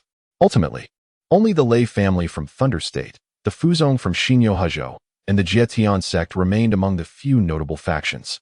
All gazes were fixed upon them, for the results from these factions would significantly influence the rankings. From Thunder State, Lei Xiaoshu had slain 3 Celestial Realm Sea Demons. Boom. Upon hearing this result, all the talented youths, including many leaders, were taken aback. After all, this involves Celestial Realm Sea Demons. As a result, a junior unexpectedly managed to slay 3 formidable foes. This achievement is one that even many esteemed leaders cannot attain. Truly, the Thunder God Body is remarkable. The Thunder Clan has produced an exceptional talent. Indeed, once Lei Xiaoshu matures, the Thunder Clan will rival the Xinghua Sword Sect, unifying the entirety of Liezhou. Numerous leaders expressed admiration and envy, hoping their own juniors could achieve similar feats. In the West Nyo Hezhou, the Fu sect, represented by Fu Rongrong, vanquished 3 sea demons of the celestial realm. Upon hearing that the Fu sect had also accomplished the same, all the young prodigies and leaders felt a tremor of awe. The Fu sect is equally terrifying. Who is Fu Rongrong? She is the daughter of the sect leader, a natural-born talisman body. Thus, it became clear to all. In the West Nyo Hezhou, the Fu sect, led by Yang Yao, defeated 3 demons of the Nirvana realm and 10 from the Divine Concealment realm. Additionally, Gu Hongba of the Fu sect eradicated 20 Divine Concealment realm sea demons. Zhongxi of the Fu sect conquered 1 Nirvana realm and 15 Divine Concealment realm sea demons, as well as 30 from the Soul Palace realm. Following this, several other members of the Fu sect showcased astonishing accomplishments, though not as remarkable as Fu Rongrong's. The number of sea demons they defeated was indeed staggering. Consequently, for members of the Fu sect ranked prominently, truly, the Fu sect is deserving of their reputation. Their formations are equally adept at offense and defense. Next, it must be the turn of the Jietian sect, and one cannot help but be curious about the spoils they have garnered aboard their black warship. If they fail to secure a spot in the top 10, it would be quite a shameful affair. At most, one individual managed to slay a sea demon of the sacred realm, while the performance of the others remains uncertain. The crowd's gaze then fell upon the Jietian sect, with Jiang Yutong and Long Gu wearing expressions of eager anticipation. They bore significant pressure, as the current rankings indicated that to enter the top 50, one must at least slay 3 sea demons of the Divine Concealment realm. Even Luo, who from the Southern Yuezhou Wanzhong alliance barely secured the 50th position, while all others from Southern Yuezhou faced elimination, a truly dismal outcome. The main issue was that they were all cramped aboard a single sailing vessel, managing to slay several Divine Concealment realm sea demons. But the spoils were insufficient when divided among them. Jiang Taizhan, a master of physical arts, could not showcase his prowess in the boundless demon sea. Jiang Yutong was uncertain if he could defeat 3 Divine Concealment realm sea demons, and as for Long Long, his strength was even weaker. With the 10,000-year ice silkworm still in slumber, lacking any combat capability, Long Gu was exceedingly worried. Master Lu, please present the sea demon corpses you have slain. inquired a disciple from the Taichu Sword Cave. None, Lu Lingshan replied, shaking her head. What? At this moment, everyone was taken aback, their faces contorted with mockery. To their astonishment, the sect of the Celestial Abode had achieved nothing. How amusing. Is that black worship merely for show? Elder Sun Mao wore a look of disbelief. Even if the members of the sect of the Celestial Abode lack strength, could that black worship not even vanquish a sea demon? Is it truly incapable of usage? What you fail to realize is that when besieged by sea demons, surviving aboard the black warship is already a remarkable feat indeed. That sea demon cannon fired indiscriminately, without restraint. Furthermore, the formation of the black warship had nearly exhausted its energy. Upon hearing this, Elder Sun Mao nearly succumbed to darkness, almost fainting from the sheer absurdity. Is this not the epitome of extravagance? He furtively glanced at the carefree sword saint, whose expression was far from amiable. This is disastrous. It must surely pertain to the debacle of the black warship. Elder Sun Mao felt a heavy weight in his heart. Little did he know, the carefree sword saint was merely casting a remorseful glance at Zhou Bobo. Moreover, the carefree sword saint also harbored apprehension towards Li Mu. Master Lu, if you have not slain any sea demons, then I must render my judgment, spoke a disciple from the Taichu Sword Cave. Wait, while we do not possess any sea demon corpses, we do have this. Does it count? Inquired Lu Lingshan, as she produced a crystal core. Witnessing this, all the young prodigies erupted into mockery once more. What did Lu Lingshan mean by this? Was she attempting to buy off the disciples of the Taichu Sword Cave in public? Indeed, to present a mere stone and expect it to be deemed a treasure? However, some young prodigies were left utterly astonished. Furthermore, the leaders of various sacred grounds were taken aback. What is that? That is a sea demon crystal core. Chapter 127. Securing the top 4. How many sea demon crystals are needed? What? The sea demon crystal? Upon hearing this, all the cultivators were utterly astonished.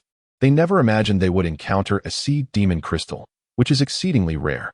Only high-ranking sea demons can condense such crystals, typically referring to those of the celestial realm. While some Nirvana realm sea demons may also form crystals, such occurrences are exceedingly scarce. Previously, other prodigies who returned with Nirvana realm sea demons found none possessed crystals. Indeed, this is a sea demon crystal from the celestial realm. Is it legitimate? Lu Lingshan inquired. Please hold on. I must consult the elder, replied a disciple from the Taichu Sword Cave. This situation was unprecedented for them, as the sea demon crystal is of immense value. Even if a prodigy slays a celestial realm sea demon, they would not surrender the crystal but rather the demon's corpse. As seen with Lei Xiaoshu from the Lei family in Laizhou and Fu Rongrong from the Fu sect in Xinyohezhou. Senior Elder Sun Mao, does the crystal count? The Taichu Sword Cave disciples turned to Elder Sun Mao. He was equally taken aback and unable to make a decision. He then looked toward the carefree sword saint. Naturally, it counts. Obtaining a sea demon crystal is far more challenging than slaying a sea demon, declared Zayayozi with finality. The crucial point was that he dared not declare it otherwise, lest he incur Li Mu's wrath. Furthermore, Lu Lingshan presenting the sea demon crystal would only benefit the Taichu Sword Cave. Yes, it counts. Elder Sun Mao conveyed the decision. Sectmaster Lu, do you possess only one celestial realm sea demon crystal? Inquired a disciple from the Taichu Sword Cave. How many sea demons have been slain to secure the first place? Lu Lingshan asked. Lei Xiaoshu and Fu Rongrong had both slain 3 celestial realm sea demons, tying for first. The Taichu Sword Cave disciple spoke with a hint of reverence. Indeed, Lu Lingshan nodded, then produced 3 celestial realm sea demon crystals, a total of 4. What? The disciples of the Taichu Sword Cave were left dumbfounded. They clearly saw that Lu Lingshan possessed only one. This was utterly astonishing. Had she possibly slain an entire nest of celestial realm sea demons? Subsequently, the disciple from the Taichu Sword Cave, still in shock, announced, in Central Divine Continent, from the Jietian sect, Lu Lingshan has acquired 4 celestial realm sea demon crystals. Boom. At this moment, all the young prodigies were thrown into disarray. These 4 celestial realm sea demon crystals equated to the slaying of 4 celestial realm sea demons.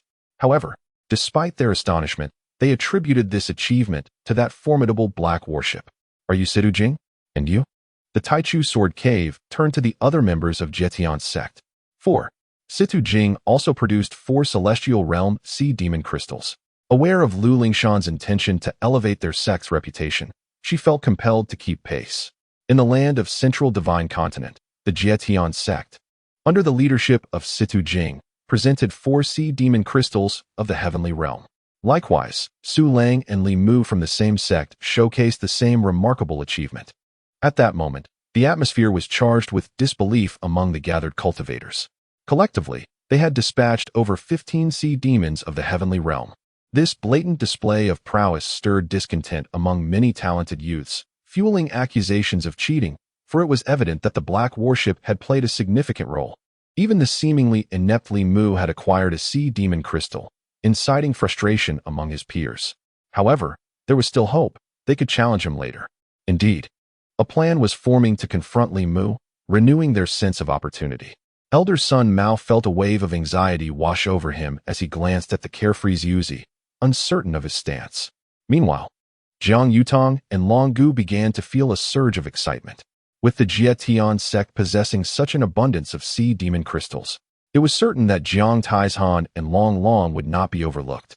In the Central Divine Continent, the Fengshan Mansion's Jiang Taizhan presented a single sea demon crystal of the heavenly realm, while Long Long from the Ice Silkworm Valley did the same. Jiang Yutong and Long Gu exhaled in relief. Although neither had produced 4 crystals, their singular contributions were still commendable enough to place them among the top 10. Subsequently, Gu Bin and Qian Si each revealed a sea demon crystal, leaving Lu Lingshan and the others astonished. Had they stolen them? Su Lang furiously questioned.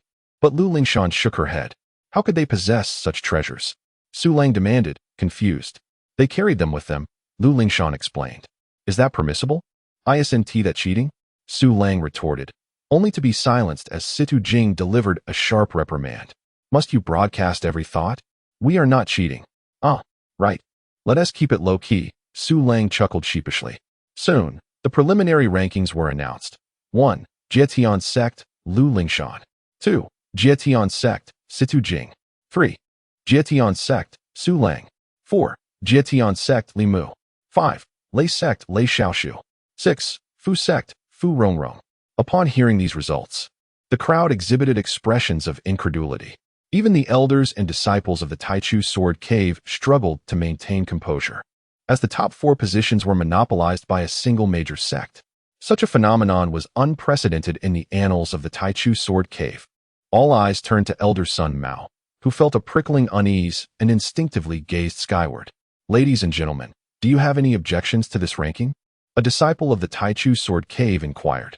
If there are no objections, shall we proceed to the next duel? Suddenly, a man with crimson hair spoke up from the crowd. Lei Zong, Lei Xiaoshu, do you have any objections? Asked the disciple of the Taichu Sword Cave. In response, Senior brother, I had momentarily forgotten that I possess 3 Heaven Realm Sea Demon Crystal Cores, Lei Xiaoshu declared. If we combine our resources, should I not rank first? Upon hearing this, the Taichu Sword Cave square was once again stirred. Well done, Lei Xiaoshu. We cannot allow the Jietian sect to be so arrogant, shouted numerous prodigies in support. Indeed, the Jietian sect is cheating. This ranking is utterly unfair. If combined, you would be equivalent to 3 Heaven Realm Sea Demon Crystal Cores, along with 3 bodies of Heaven Realm Sea Demons, thus temporarily securing the top position, replied the disciple of the Taichu Sword Cave, though his eyes reflected a hint of sympathy for Lei Xiaoshu. For the Jietian sect, their crystal cores were plentiful. Who could possibly compete with them? What were you thinking? The disciple then turned to Lu Lingshan, asking, Elder Lu, do you have anything to say? Lu Lingshan smiled and replied, I too had forgotten. I still have some Sea Demon Crystal Cores to present. She then produced 3 Heaven Realm Sea Demon Crystal Cores. I have some as well. Following suit, Situ Jing and Su Lang each revealed 3 Heaven Realm Sea Demon Crystal Cores. Even Li Mu followed their lead. Ahem, ahem. At that moment, the crowd was taken aback, coughing nervously. The Jietian sect then produced 12 Heaven Realm Sea Demon Crystal Cores. This was indeed a substantial fortune. Was it all just for show, and now gone? How outrageous. If other prodigies possessed even a single Heaven Realm Sea Demon Crystal Core, they could easily secure a place on the list. The disparity among individuals was indeed vast. Elder Lu, is your action truly worthwhile? Lei Xiaoshu inquired. Why would it not be? Lu Lingshan retorted. Your strength is insufficient. Even if you made the list, you would soon be challenged. What is the point? Lei Xiaoshu responded. That is not for you to worry about, Lu Lingshan replied. We shall see. Lei Xiaoshu shook his head.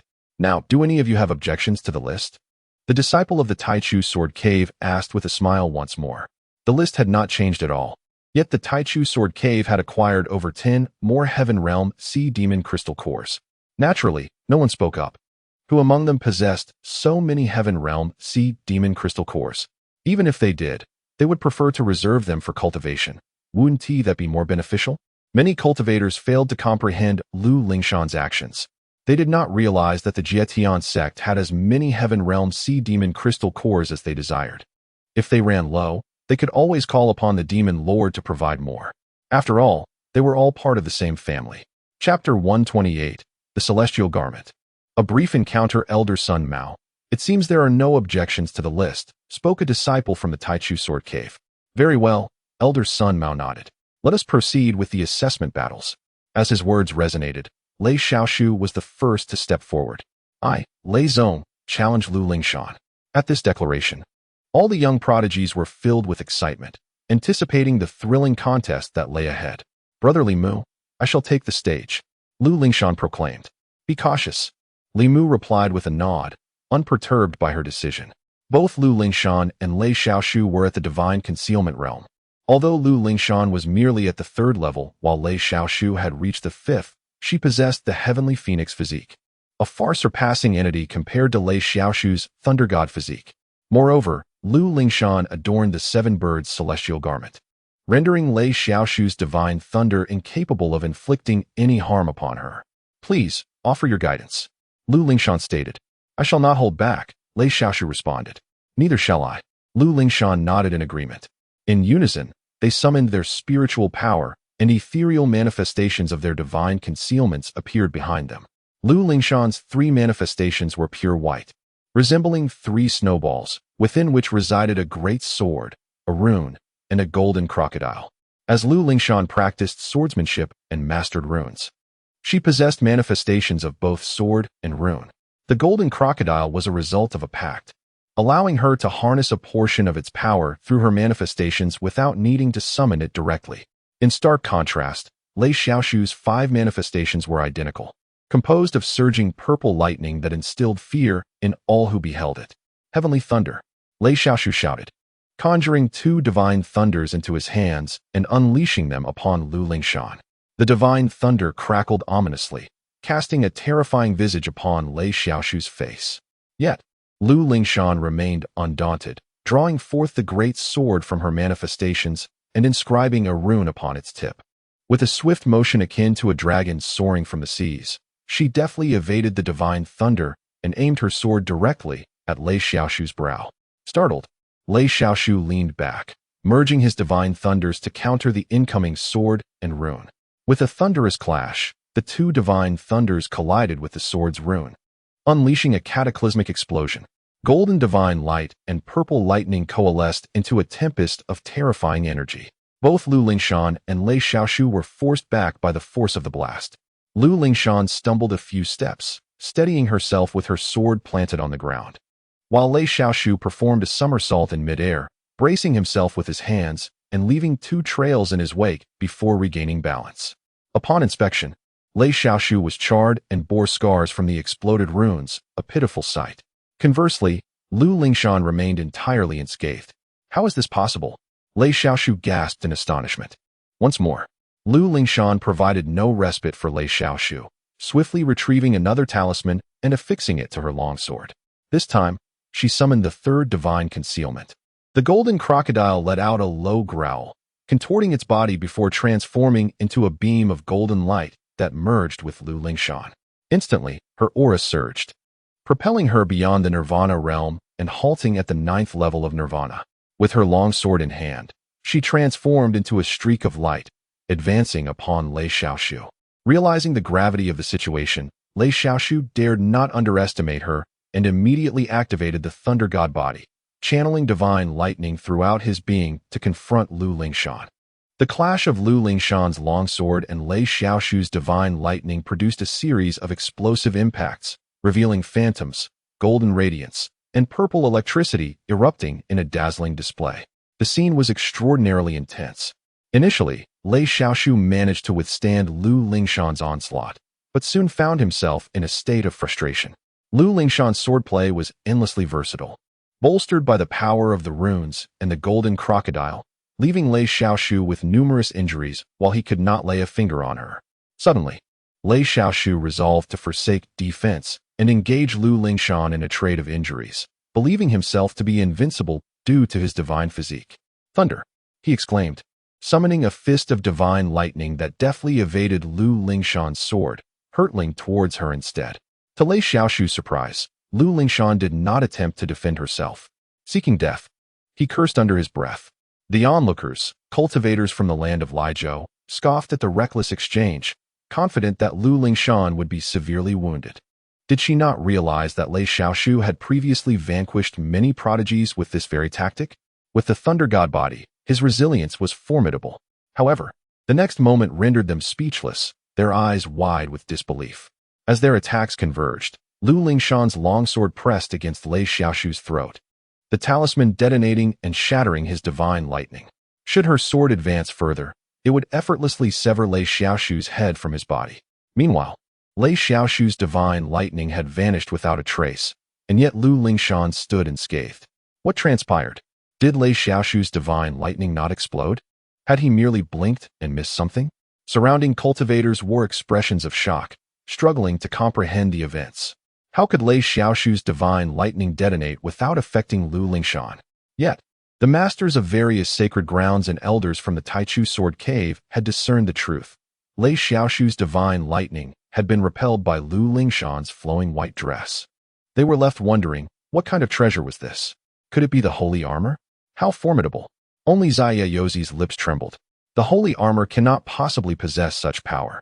This is indeed a celestial garment. Xia Yozi then cast his gaze towards Li Mu, realizing that it must have been bestowed upon him by Li Mu. Clad in celestial attire for the duel, what chance remains? What is that you wear? Lei Xiaoshu asked incredulously. None of your concern, Lu Lingshan replied coolly. Will you concede or continue?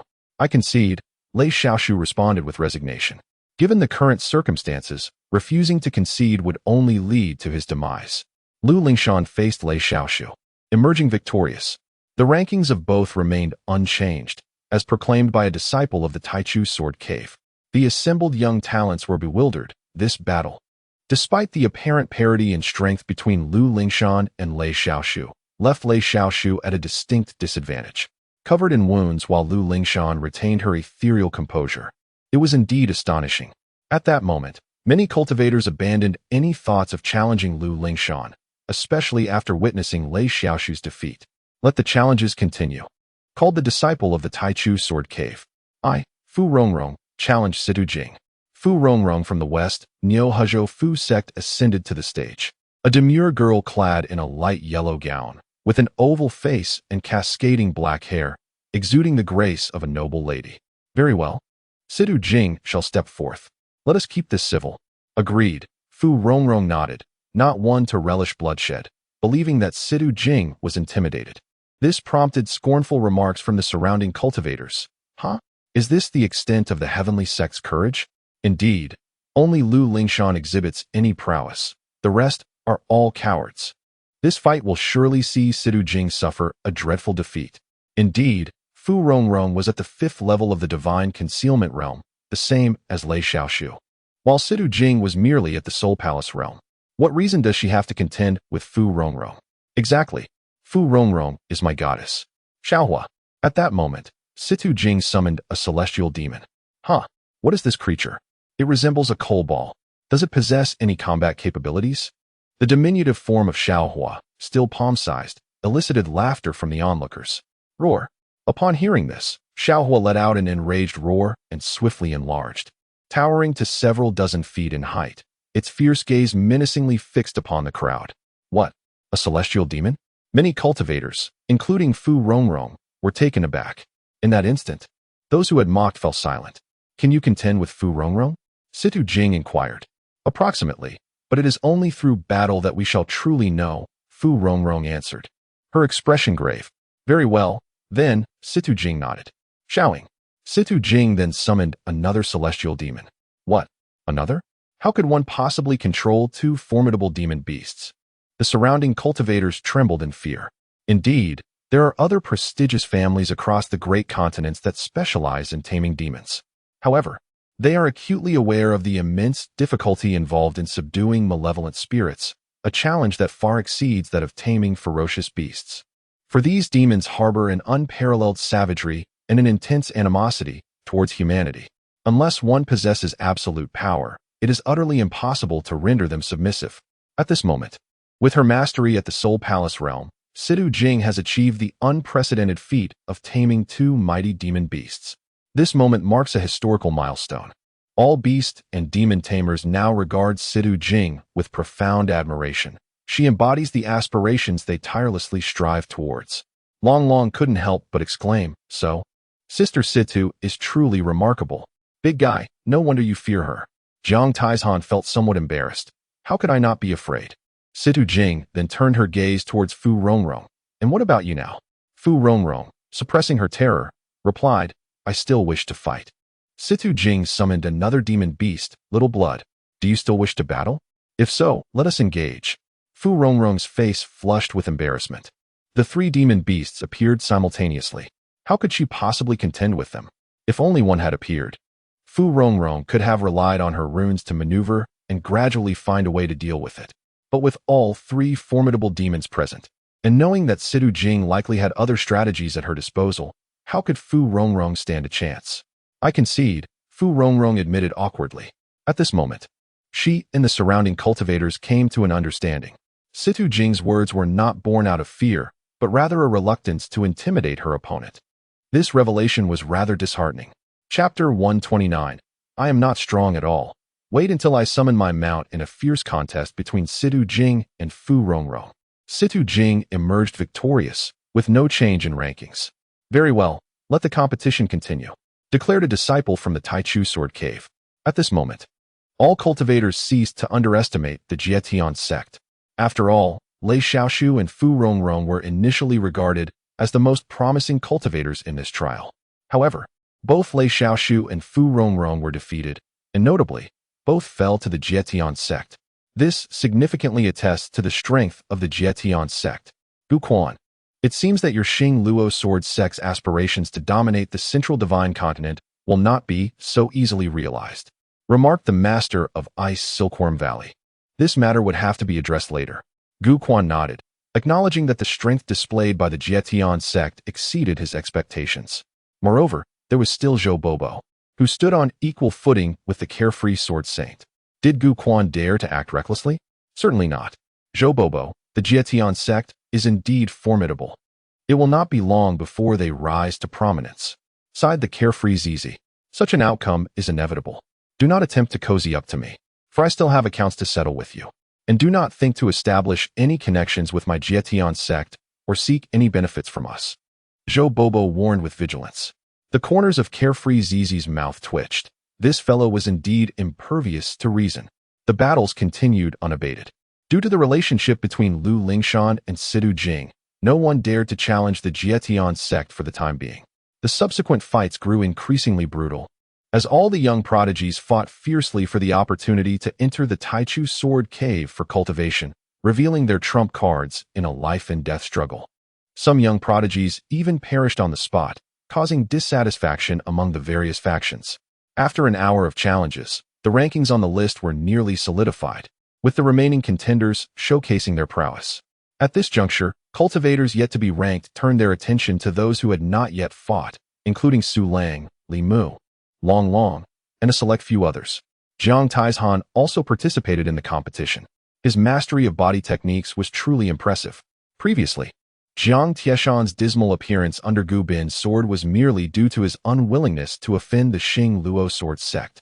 However, once Jiang Taizhan unleashed his body techniques and employed a blood curse, he swiftly eliminated an opponent, dissuading other cultivators from targeting him. This brought honor to Jiang Yutong. Su Lang, feeling somewhat bored, remarked, "Why has no one challenged me? Is it because I am too strong?" Situ Jing replied, "Then why not call someone out?" Su Lang nodded, "That makes sense." He then stood up, approached the arena, and summoned 3 Nirvana Realm loyal soul warriors, declaring, "You may challenge me. I am not strong at all." At this, the surrounding cultivators erupted in scornful exclamations. "What an arrogant fool! Can you not resist the urge to show off?" 3 Nirvana warriors, bolstered by dragon energy, their combat strength rivals that of the celestial realm. And yet you claim to be weak? Why don't you just die? Su Lang felt a wave of embarrassment wash over him before he replied, "Situ Jing, it seems they are quite upset. This won't do." Situ Jing turned her head and said, "Don't say that. I know you." She had intended to tease Su Lang, but to her surprise, this dullard took it seriously. Indeed, he was singularly focused. After Su Lang showcased his abilities, the onlookers turned their attention to the remaining participants. Ultimately, a courageous female cultivator spoke up from Southern Yu Prefecture. The 10 Absolute Clan, Domei, challenges Li Mu. Upon making her declaration, Domei looked at Lu Lingshan and continued, "Master Lu, please forgive me. I harbor no ill will against the Jietian sect. The 10 Absolute Clan does not wish to be enemies with you, but I simply wish to enter the Taichu Sword Cave." Lu Lingshan remained silent, as this had crossed her line. "It's fine. If you enter the Taichu Sword Cave, then we shall be enemies henceforth." Lu Lingshan would never allow anyone to jeopardize Li Mu's opportunity. At her words, Domei trembled with fear, contemplating withdrawal. Was the Jietian sect being overly domineering? Just then, a voice from Southern Yu Prefecture, Luo Han, spoke up loudly indeed. "This is the Taichu Sword Cave, not your Jietian sect." Other cultivators from Southern Yu Prefecture echoed his sentiments. "Li Mu is merely a worthless cultivator. Why should he occupy a spot? We are dissatisfied. This is unfair. Will the elders of the Taichu Sword Cave not intervene? We require their judgment." Following Luo Han, cultivators from various other prefectures voiced their agreement. Lu Lingshan interjected, "Regardless of your opinions, I stand by my words.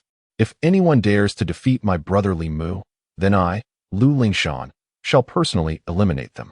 Li Mu chuckled at her words. "Ah, the comforts of a soft life." Lu Lingshan's face flushed. "Li Mu, be serious. I'm genuinely worried about you." This only fueled the indignation of the surrounding cultivators.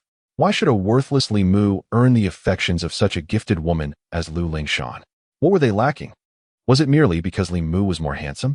It was utterly unjust. "Master, you have stirred the wrath of the masses," Situ Jing communicated with a chuckle. "What can I do?" Li Mu sighed. It seemed that being this handsome was also a burden. Situ Jing laughed exuberantly. "Master, how will you respond? Will you take action?" "No, isn't there in Yo?" Li Mu replied. "Ah, I almost forgot." Situ Jing nodded. At that moment, Elder Sun Mao wore an expression of distress. How should this be addressed? Lu Lingshan's overt threat was indeed excessive. However, could Elder Sun Mao intervene? Would he dare? He turned to look at the carefree sword saint, who internally cursed, "Are you really as foolish as a pig, Sun Mao? Dare you to confront that which I do not?" Ultimately, the enigmatic Xian Yaozi spoke. Seeking the counsel of Li Mu, he entrusted the decision to Li Mu. What fear could remain in the face of Li Mu's prowess? A mere hint of his strength would suffice to contend with these individuals. Elder Sun Mao's eyes sparkled with understanding. Wise indeed, ancestor. Yet, Xian Yaozi bore a countenance of discontent. Elder Sun Mao inquired, "Li Mu, what is your opinion?" Lu Lingshan interjected, "Brother Li Mu, do not acquiesce. Let us see if they dare." Li Mu reassured her, "Do not worry. I shall comply, though I will not intervene." Lu Lingshan looked perplexed, and then, with a gesture, Situ Jing pointed at the demonic deity, the Azure Bull. Lu Lingshan felt reassured. Brother Li Mu is truly astute. I shall agree. Li Mu ascended the dual platform, stating, "Furthermore, I require an apology from you all. I am not without cultivation." He then unleashed his aura. Foundation establishment, 9th level. Ha ha ha. What difference does that make? Li Mu, have you come to amuse us? The cultivators erupted in laughter. Jiumei, step forward. If you can defeat Li Mu, you shall gain entry to the Taichu Sword Cave, encouraged Luo Hu. Indeed, do not mind Lu Lingshan. Would she dare to harm you? Surely, the Taichu Sword Cave would intervene? The other cultivators chimed in. Very well, Jiumei nodded, albeit timidly stepping onto the dual platform. Jiumei, is it? Do not fear. I possess the strength of the 9th level of Foundation establishment. Rest assured, I will not harm you, Li Mu consoled her. He harbored no disdain for the girl, recognizing her aspirations to join the Taichu Sword Cave as justifiable. Oh, Jiumei replied obediently, The other cultivators could no longer contain themselves. Li Mu, what pretense is this? You, a mere 9th-level foundation establishment, could possibly contend with a Soul Palace cultivator? Indeed, Jiumei, do not hesitate. Defeat Li Mu and mar that irritating visage. Are you prepared? I shall strike now, Jiumei inquired, glancing at Li Mu. Wait, Li Mu interjected. Allow me to summon my steed. You are also a summoner? Jiumei asked curiously. Indeed, Li Mu nodded. Then summon away. I shall await your command, Jiumei replied. I feel somewhat hesitant to engage with you, Li Mu admitted. Fear not. Should your summoned creature prove formidable, I shall accept my defeat willingly, Jiumei responded. Li Mu remained silent, turning to Elder Son Mao. Elder Son. Should I lose, I would still be in 5th place, correct? Elder Son Mao affirmed, indeed. Li Mu nodded, then I concede. He then stepped down from the duel platform. Everyone was bewildered by Li Mu's actions, including Jiumei, who remained dazed upon the platform. Li Mu faced Jiumei, who emerged victorious, taking Li Mu's place in 4th, while he settled into 5th. All cultivators instantaneously shifted 1 rank backward, as announced by the disciples of the Taichu Sword Cave. Upon hearing the words of the disciple from the Primordial Sword Cave, all the remarkable younger generation finally came to a realization. What a surprise! Li Mu is executing such a maneuver? After all, he ranks among the top few. Unless all the cultivators behind him challenge him, he remains within the top 50. Surely, there will be cultivators wary of the Celestial Severing Sect. It is truly disgusting. If one cannot win, then one cannot win. Why must one put on airs? What is there to fear? He is merely at the 9th level of foundation establishment. Can't everyone unite against the Celestial Severing Sect? These younger prodigies grumbled in disdain. I apologize. Sister Do bowed to Li Mu and Lu Lingshan, then swiftly descended. Lu Hu, why does your expression change? I'm now ranked 51st, Lu Hu replied, taken aback that Li Mu had conceded so easily, causing all the cultivators to teleport back, resulting in his own expulsion from the list once again. What? I'm sorry. Sister Do apologized once more. It's fine. At worst, I shall challenge Li Mu as well, Lu Hu declared, stepping onto the stage. In the southern region of Yuezhou, from the 10,000 Heights Alliance, I, Lu Hu, challenge Li Mu. Li Mu, do you concede? Why should I concede? Li Mu retorted. In that case, do not blame me for being merciless. Do not blame me if my strikes are severe, Lu Hu scoffed coldly. Wait, Li Mu interjected. Humph. Isn't it still a concession you're after? Lu Hu sneered in disdain. Who said that? Allow me to summon my mount, Li Mu proclaimed. A mount? Let us see what you can summon. Isn't this trick something you just employed? Lu Hu scoffed mockingly. Not just Lu Hu, but all the cultivators were incredulous, including Sister Do. After all, Li Mu was merely at the 9th level of foundation establishment. Whether it be a demonic beast or a fiend, he was hardly regarded. Li Mu had no means to tame demonic beasts or fiends. Even with assistance from others, he would face backlash. Onyo, Li Mu called out nonchalantly, and soon a towering demonic blue ox ambled forth. Is this not the blue ox that commands the sacred path attack formation of the Black Warrior battleship? This beast has slain a sacred realm sea demon. Upon witnessing the demonic blue ox, all the cultivators were left utterly dumbfounded. Chapter 130. Is this the devil? Luo, whose expression changed dramatically. How could he possibly contend with this creature? He was undoubtedly no match for the Azure Bull. Luo, who spoke in a low voice. Li Mu, are you scheming? Li Mu replied nonchalantly. What do you mean by scheming? Luo, who was infuriated and turned to Elder Son Mao. Elder Son. This is clearly not Li Mu's mount. Li Mu countered. Why is it not? Elder Son Mao found himself in a difficult position. When he instinctively glanced at the carefree sword saint, he was nearly struck dead by the latter's glare. Reluctantly, Elder Son Mao spoke. Li Mu, how can you prove that this Azure Bull is your mount? Li Mu responded, it's quite simple. Anyo. The divine Azure Bull nodded. Master. Li Mu chuckled. Is this sufficient? At this, all the cultivators involuntarily twitched their lips. They had seen shamelessness, but never to this extent. What more could be said? Even the Azure Bull had no objections. Regardless of whether it was truly Li Mu's mount, it no longer mattered. The crucial point was that this junior prodigy dared to claim that a sacred realm bull demon would address him as master. Was that even possible? Elder Son Mao wore a peculiar expression before finally conceding. This Azure Bull is indeed Li Mu's mount. Luo Hu, if you are not his match, then you might as well concede. Luo Hu was seething. Humph. Li Mu, Consider yourself fortunate. However, a person like you will not fare well even upon entering the primordial sword cave. Your innate talent ensures that you will never break through to the Zhou realm. After cursing, Luo Hu prepared to concede. I admit. Wait. However, he was interrupted by Li Mu. What more do you want, Li Mu? Luo Hu was furious. You think you can insult me and just walk away? Li Mu replied, do you wish to kill me? Killing you is pointless, but a lesson is in order. In this world, one must tread carefully, Li Mu admonished earnestly. Humph, what can you do to me? Once I step off the arena, can you handle me? Luo Hu sneered, then said, I concede. Yet again, his words were cut short, this time by a bull's hoof covering his mouth. No, you shall not. The divine azure bull grinned widely. Luo Hu struggled, but to no avail. How could his meager strength possibly escape the grasp of the divine azure bull? He attempted to speak, but no words escaped his lips. Despair washed over his face. Without my consent, you think you can leave? Not a chance. As I said, a lesson is inevitable. Do not be afraid. Li Mu chuckled. Luo Hu's face was filled with dread. Give him a good thrashing, Li Mu commanded. To what extent? The divine azure bull inquired. Do not kill him, and do not injure him too severely, Li Mu instructed. Understood, the divine azure bull nodded. Bang, bang, bang. Then, the demon god, the azure bull, tightly embraced Luo Hu, while the other hoof relentlessly struck Luo Hu's abdomen, delivering blow after blow. The rhythm of the azure bull's assault resembled the beating of a drum. Wailing in agony, Luo Hu found himself unable to utter a sound. What is happening? The onlookers, all cultivators, were left dumbfounded. Li Mu was exceedingly cruel. Lacking strength himself, he had summoned a bull demon of the holy realm to deal with his adversary. How ruthless. Most astonishingly, Li Mu maintained a smile throughout. Is this a devil? Subsequently, the sounds of the azure bull's pounding and Luo Hu's whimpering filled the air, creating an unbearable atmosphere.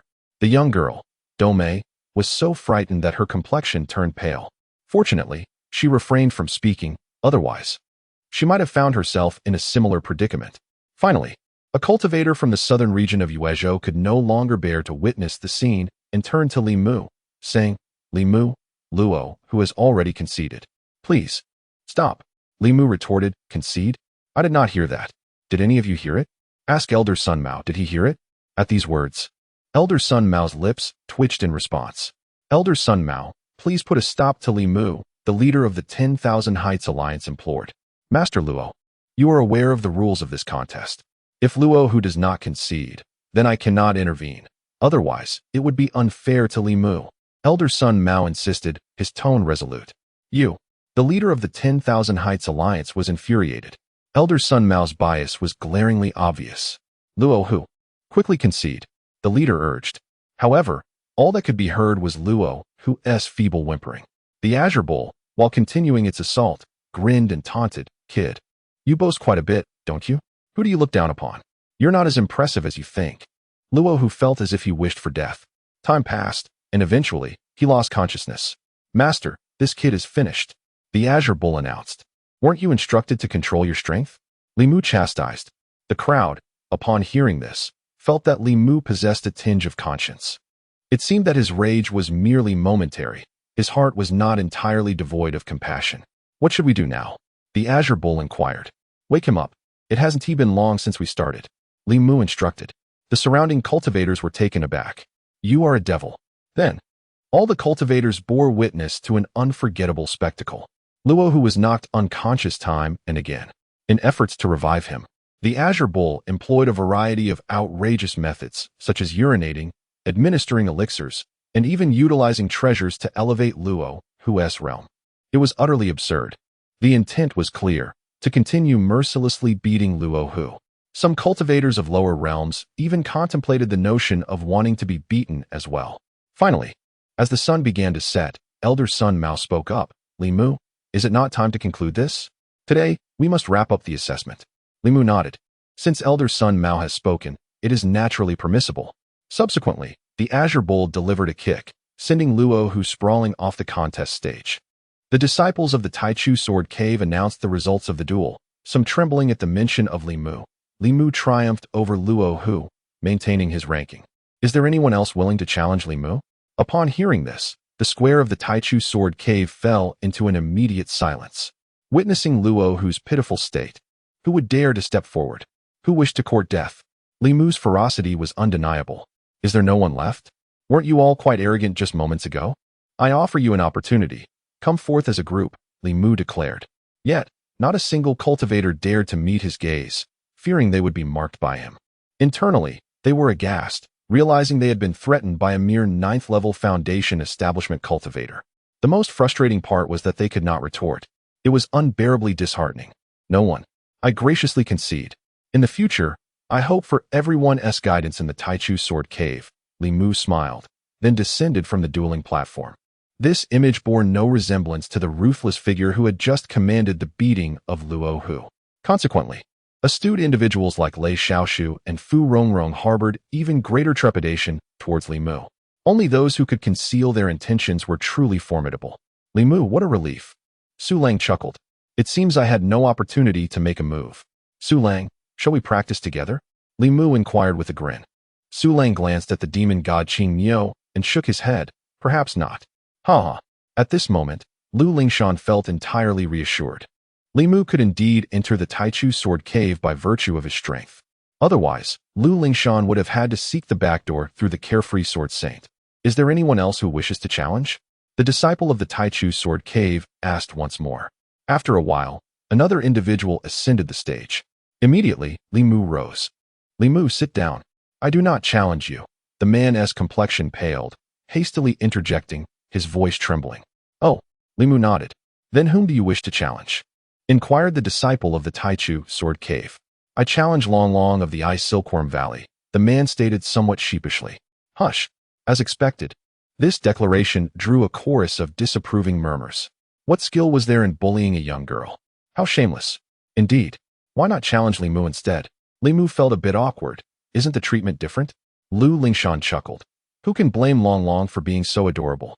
Long Long blushed, then timidly turned to Li Mu, asking, Brother Li Mu, could you lend me your Qingniu? Ha ha. At this, Lu Lingshan and the others burst into laughter. Long Long, you're quite clever. However, the man who had issued the challenge turned pale and urgently protested. This is not permissible. You are violating the rules. Nevertheless, neither the disciples of the Taichu Sword Cave nor Elder Sun Mao responded. They dared not. No, Li Mu decisively refused. Lu Lingshan and the others were somewhat astonished. Hadn't Li Mu always been considerate of Long Long? Why would he refuse now? Surrounding prodigies expressed their disdain once more. This is Li Mu. I have seen through him. He is nothing but a hypocrite, all show and no substance. Upon hearing this, Long Gu, the master of Ice Silkworm Valley, was immediately filled with concern. What shall we do, Long Long? Long Long herself, however, wore a mask of disappointment. Brother Li Mu, I understand now. It was my recklessness. Jiang Taizhan confronted Li Mu. Why not lend it? Li Mu replied calmly. There is no need. Jiang Taizhan and the others were bewildered. Li Mu elaborated. Does Long Long not have Dabai? Jiang Taizhan interjected. But Dabai is in slumber, is he not? It is time for him to awaken. Li Mu stated. In the next moment, a resounding dragon's roar emanated from the ancient ice silkworm seed, reverberating throughout the Taichu Sword Cave. The myriad of demon beasts trembled in fear, for this was the bloodline intimidation of a superior demon beast. What? Witnessing this, Long Gu and the others were left utterly astounded. The ancient ice silkworm seed has actually transformed into a dragon. Chapter 131. Reporting Sun Mao. Is this truly a punishment? Accompanied by the resonant roar of a dragon, the ancient ice silkworm broke free from Long Long's embrace. Soaring toward the heavens like a dragon ascendant, thunder rumbled ominously as dark clouds gathered, followed by a tempest of lightning. The onlookers beheld the multitude of bolts striking the ancient ice silkworm, its aura rising steadily, its realm continuously transcending. Nirvana realm. Celestial realm. Ultimately, it halted at the 5th level of the celestial realm. Upon witnessing this, Long Gu, the head of the Ice Silkworm Valley, nearly shed tears of joy. The moment was overwhelmingly exhilarating. After countless years, the Ice Silkworm Valley had once again witnessed the transformation of an ice silkworm into a dragon.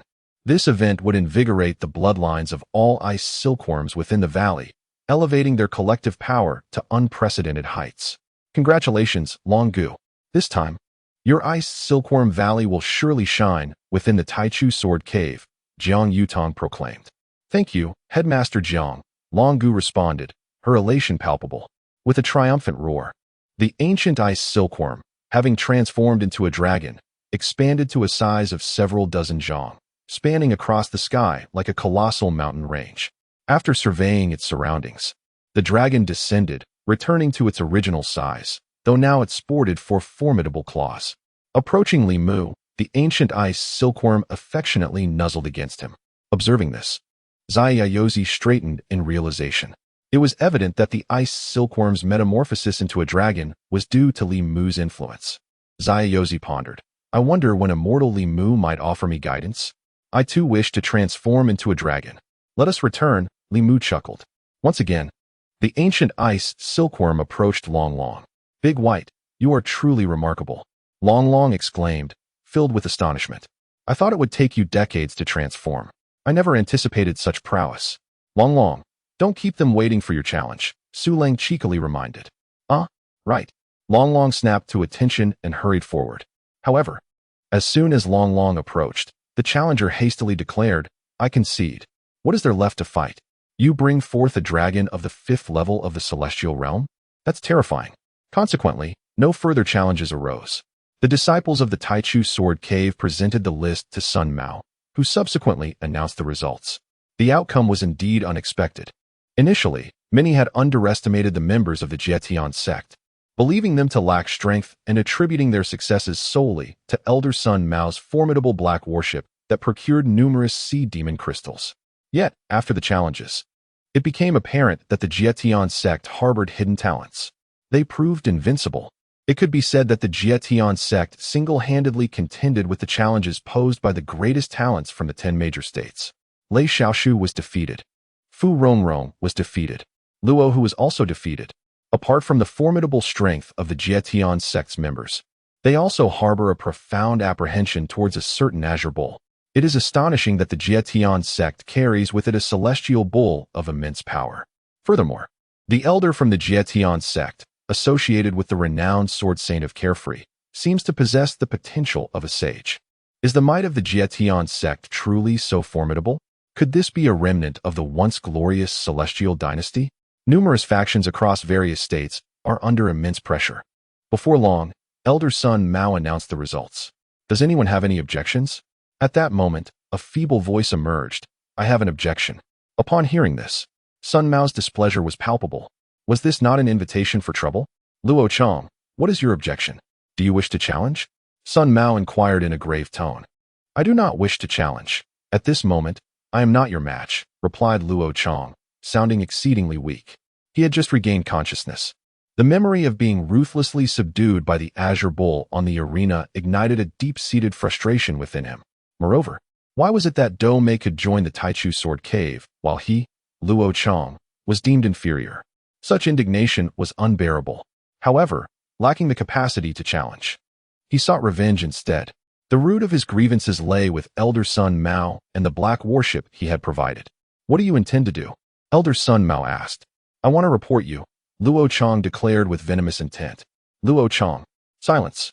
The leader of the Wanzhong alliance chastised sternly. In truth, the leader was also dissatisfied with Elder Sun Mao's actions.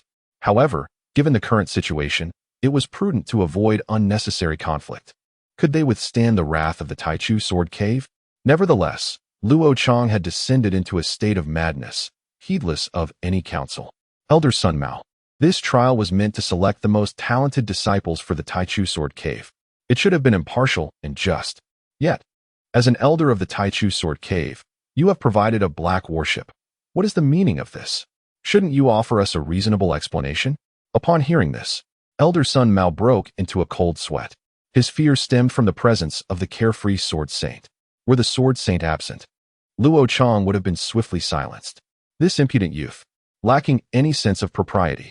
If Elder Sun Mao has no response, then let us request an explanation from the carefree sword saint, Luo Chong continued. We seek an explanation from the carefree sword saint.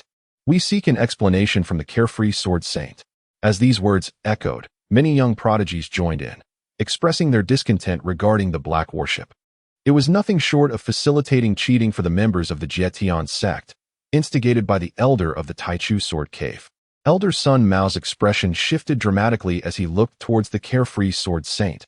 Ancestor, this matter is indeed my oversight. I beg for your reprimand. At that moment, the carefree sword saint felt a profound sense of exasperation. These young aspirants were utterly foolish. Li Mu is capable of commanding a sacred realm Azure Bowl. Do you truly believe it is reliant on others? These individuals have indeed disappointed Xian Yaozi. Even if Elder Sun Mao deliberately favors the Jietian sect, what can Xian Yaozi do? Can he impose punishment? Wouldn't that be tantamount to slapping Li Mu's face? Xian Yaozi wishes to live a few more years. Old rogue Xian Yao, is Elder Sun Mao being excessive? Zhou Bobo stoked the flames from the sidelines. At this moment, Xian Yaozi could no longer contain himself. Bang! He slammed the table, rising in anger. The sheer force of his presence silenced all the young prodigies present. This is the might of a sage. Elder Sun Mao was terrified, nearly collapsing to the ground. However, he clung to the last vestiges of his strength to maintain his composure. Otherwise, it would be too humiliating. Upon hearing this, Gu Quan, the headmaster of the Xing Luo sword sect, let out a cold laugh. Gu Quan harbored dissatisfaction with Elder Sun Mao as well. This man feared the strong and bullied the weak. Despicable. Sun Mao, as an elder of the Taichu Sword Cave, you have indeed acted thoughtlessly, Xian Yaozi stated. Indeed. Elder Sun Mao nodded repeatedly. Why did you only provide the Black Martial battleship? Have you considered what would happen if the Jietian sect members are unable to activate the Sacred Path Array? Does that not place them in grave danger against the sea demons? Furthermore, your Black Martial battleship's sea demon cannons are insufficient. Xian Yaozi scolded vehemently. The other headmasters and young prodigies were taken aback. Sun Mao, what is this? Was this truly a lesson for Elder Sun Mao? Upon hearing this, Zhou Bobo's temper softened considerably, and Li Mu revealed a faint smile. Seeing this, Xian Yaozi recognized his success. He continued, Sun Mao, you must go find Elder Lu, who oversees supplies, and ensure that the sea demon cannons and array of your Black Martial battleship are completely repaired and replenished. Venturing into the boundless demon sea without proper preparations is far too perilous. Elder Sun Mao was filled with immense joy upon hearing this. The sword saint of Xian Yao not only refrained from punishing him, but also provided resources to repair the Black Martial battleship. This brought a great sigh of relief to Elder Sun Mao. Why did the sword saint not punish Elder Sun Mao? Luo Yu then interjected. Indeed, there has been no punishment. Xian Yaozi nodded. Instantly, Elder Sun Mao's expression darkened. He had already taken note of Luo Yu and the entire Wanzhong alliance. Sun Mao, your actions have indeed been inappropriate, causing dissent among the other young prodigies. Since you have acted unjustly, I shall impose a punishment upon you. You will take on the responsibilities of Elder Lu and manage the supplies of the Taichu Sword Cave, Xian Yaozi declared. Thank you, Ancestor, Elder Sun Mao replied hurriedly, bowing in gratitude. This was hardly a punishment, it was a bestowal. In comparison to his current position, managing the supplies of the entire Taichu Sword Cave meant a status that was undoubtedly second only to the ancestors themselves. Upon hearing this, Luo Yu collapsed to the ground. Realizing his fate was sealed, the sword saint of Xian Yao was also biased in favor of the Jietian sect. Meanwhile, the headmaster of the Wanzhong alliance appeared ashen. All right, let us proceed to the final matter, Xian Yaozi announced. Yes, Ancestor. Elder Sun Mao was filled with astonishment. Below him, all the juniors who had entered the Taichu Sword Cave were given the opportunity to select one of the sword caves. Our Taichu Sword Cave boasts a total of 108 sword caves, excluding certain ancestral meditation chambers and forbidden areas, leaving 30 sword caves available for your selection. Subsequently, Elder Sun Mao proceeded to introduce these 30 sword caves and the respective elders under whom they fall. Once the introductions were complete, Sun Mao turned his gaze toward the members of the Jietian sect, feeling that they were indeed his fortuitous stars. Master Lu, your Jietian sect may choose first. He declared, Elder Sun Mao, is it solely permissible to apprentice under the elders? Inquired Lu Lingshan. What are your thoughts? Elder Sun Mao asked patiently. We wish to be disciples of the Carefree Sword Saint's Cave, Lu Lingshan responded. Elder Sun Mao looked toward Carefree Z. Ancestor, what say you? Carefree Z, with a reluctant nod, replied, it is acceptable. Elder Sun Mao smiled. The ancestor has consented. And you, Lei Xiaoshu? I also wish to apprentice under the carefree sword saint. Lei Xiaoshu declared confidently. Members of the Jietian sect shall follow me, while the others may take their leave to apprentice under other elders. Carefree, Z decisively stated. Leaving no room for negotiation. Lei Xiaoshu appeared rather awkward. The favoritism of the carefree sword saint was unmistakably evident. Chapter 132. The Sword Immortal's Grand Stage. I will not delve deeper. I shall merely observe, said Long Long. Then we shall take our leave, replied Lu Lingshan. Master Lu, I cannot bear to part with you all. Long Long's eyes glistened with unshed tears. In recent days, being alongside Lu Lingshan and the others had become a cherished routine for Long Long. These moments were the happiest of her life. Do not weep, Long Long. We will be in the Taichu Sword Cave for at least a decade. You can come and visit us whenever you wish. Lu Lingshan consoled her gently. All right. Long Long nodded through her sobs. Farewell, Long Long. Should anyone bully you, seek me out. C2 Jing smiled. Thank you, Sister C2. Long Long acknowledged with a nod. With Dabai by your side, no one will dare to bully you, Li Mu jested. If anyone does, let Dabai give them a bite. Haha. Long Long's laughter rang out. Let us depart. Su Lang waved his hand. Thereafter, Li Mu, Lu Lingshan, Su Lang, and C2 Jing followed the carefree Z towards a sword cave, accompanied by Zhou Bobo and the demonic beast Qing Yo. Wow, this sword cave is magnificent, far beyond my imagination. Lu Lingshan exclaimed in awe. Before them lay not a mere dark cavern, but rather a small world brimming with ethereal energy, ancient trees standing tall, accompanied by the calls of cranes and the cries of monkeys. This place is saturated with sword intent and an array of energies I cannot discern. Could those be sword path particles? C2 Jing remarked, equally astonished. Indeed, replied the carefree Z, nodding with pride. Such sword intent and sword path particles are a hallmark of every cave within the Taichu Sword Cave. They are inexhaustible resources. Here, your cultivation will surely allow you to comprehend sword intent and grasp the sword path. As for how high you can ascend, that depends on your own fortuity. Excitement radiated from Lu Lingshan and the others, while only Zhou Bobo wore a look of disdain. Senior Carefree, from whence do these sword intents and sword path particles originate? Li Mu inquired. At this, the Carefree Z felt a tremor within. This is a secret of the Taichu Sword Cave. Were it anyone else, I would not divulge it. However, you are different, Li Mu. Even if I remain silent, you will discover the truth in due time. In fact, the Taichu Sword Cave is situated atop an ancient tomb of a sword immortal, the Carefree Z revealed. Boom. Upon hearing this revelation, Lu Lingshan and the others were taken aback. A sword immortal's tomb. The existence of such a being was already astonishing, let alone that of a sword immortal. Have you unearthed anything? Li Mu pressed further. The most formidable find is the holy sword embryo, along with several sacred artifacts. Yet, the most critical areas remain untouched. The Carefree Z replied candidly. Why has it not been excavated? Li Mu asked. Because we dare not, the Carefree Z responded. To address the puzzled expressions of Lu Lingshan and the others, the Carefree Z elaborated.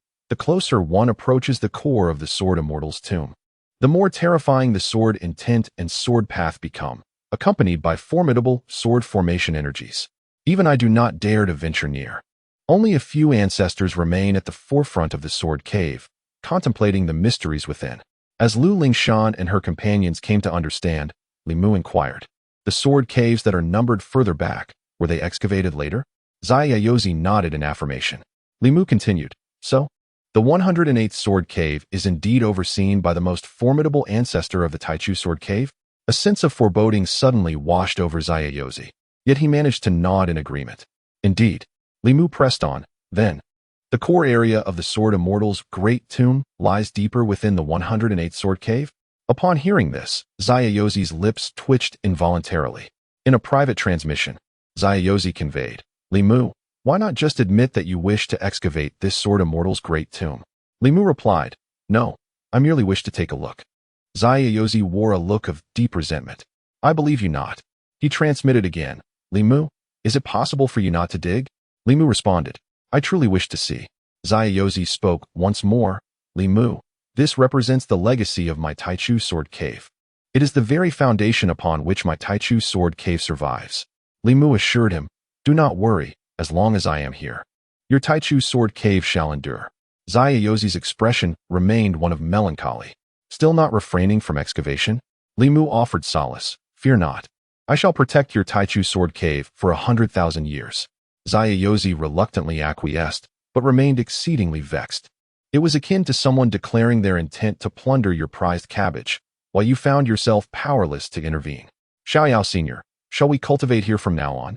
Indeed. Xiaoyao Sr., are we permitted to utilize the numerous spirit stones present? As you wish.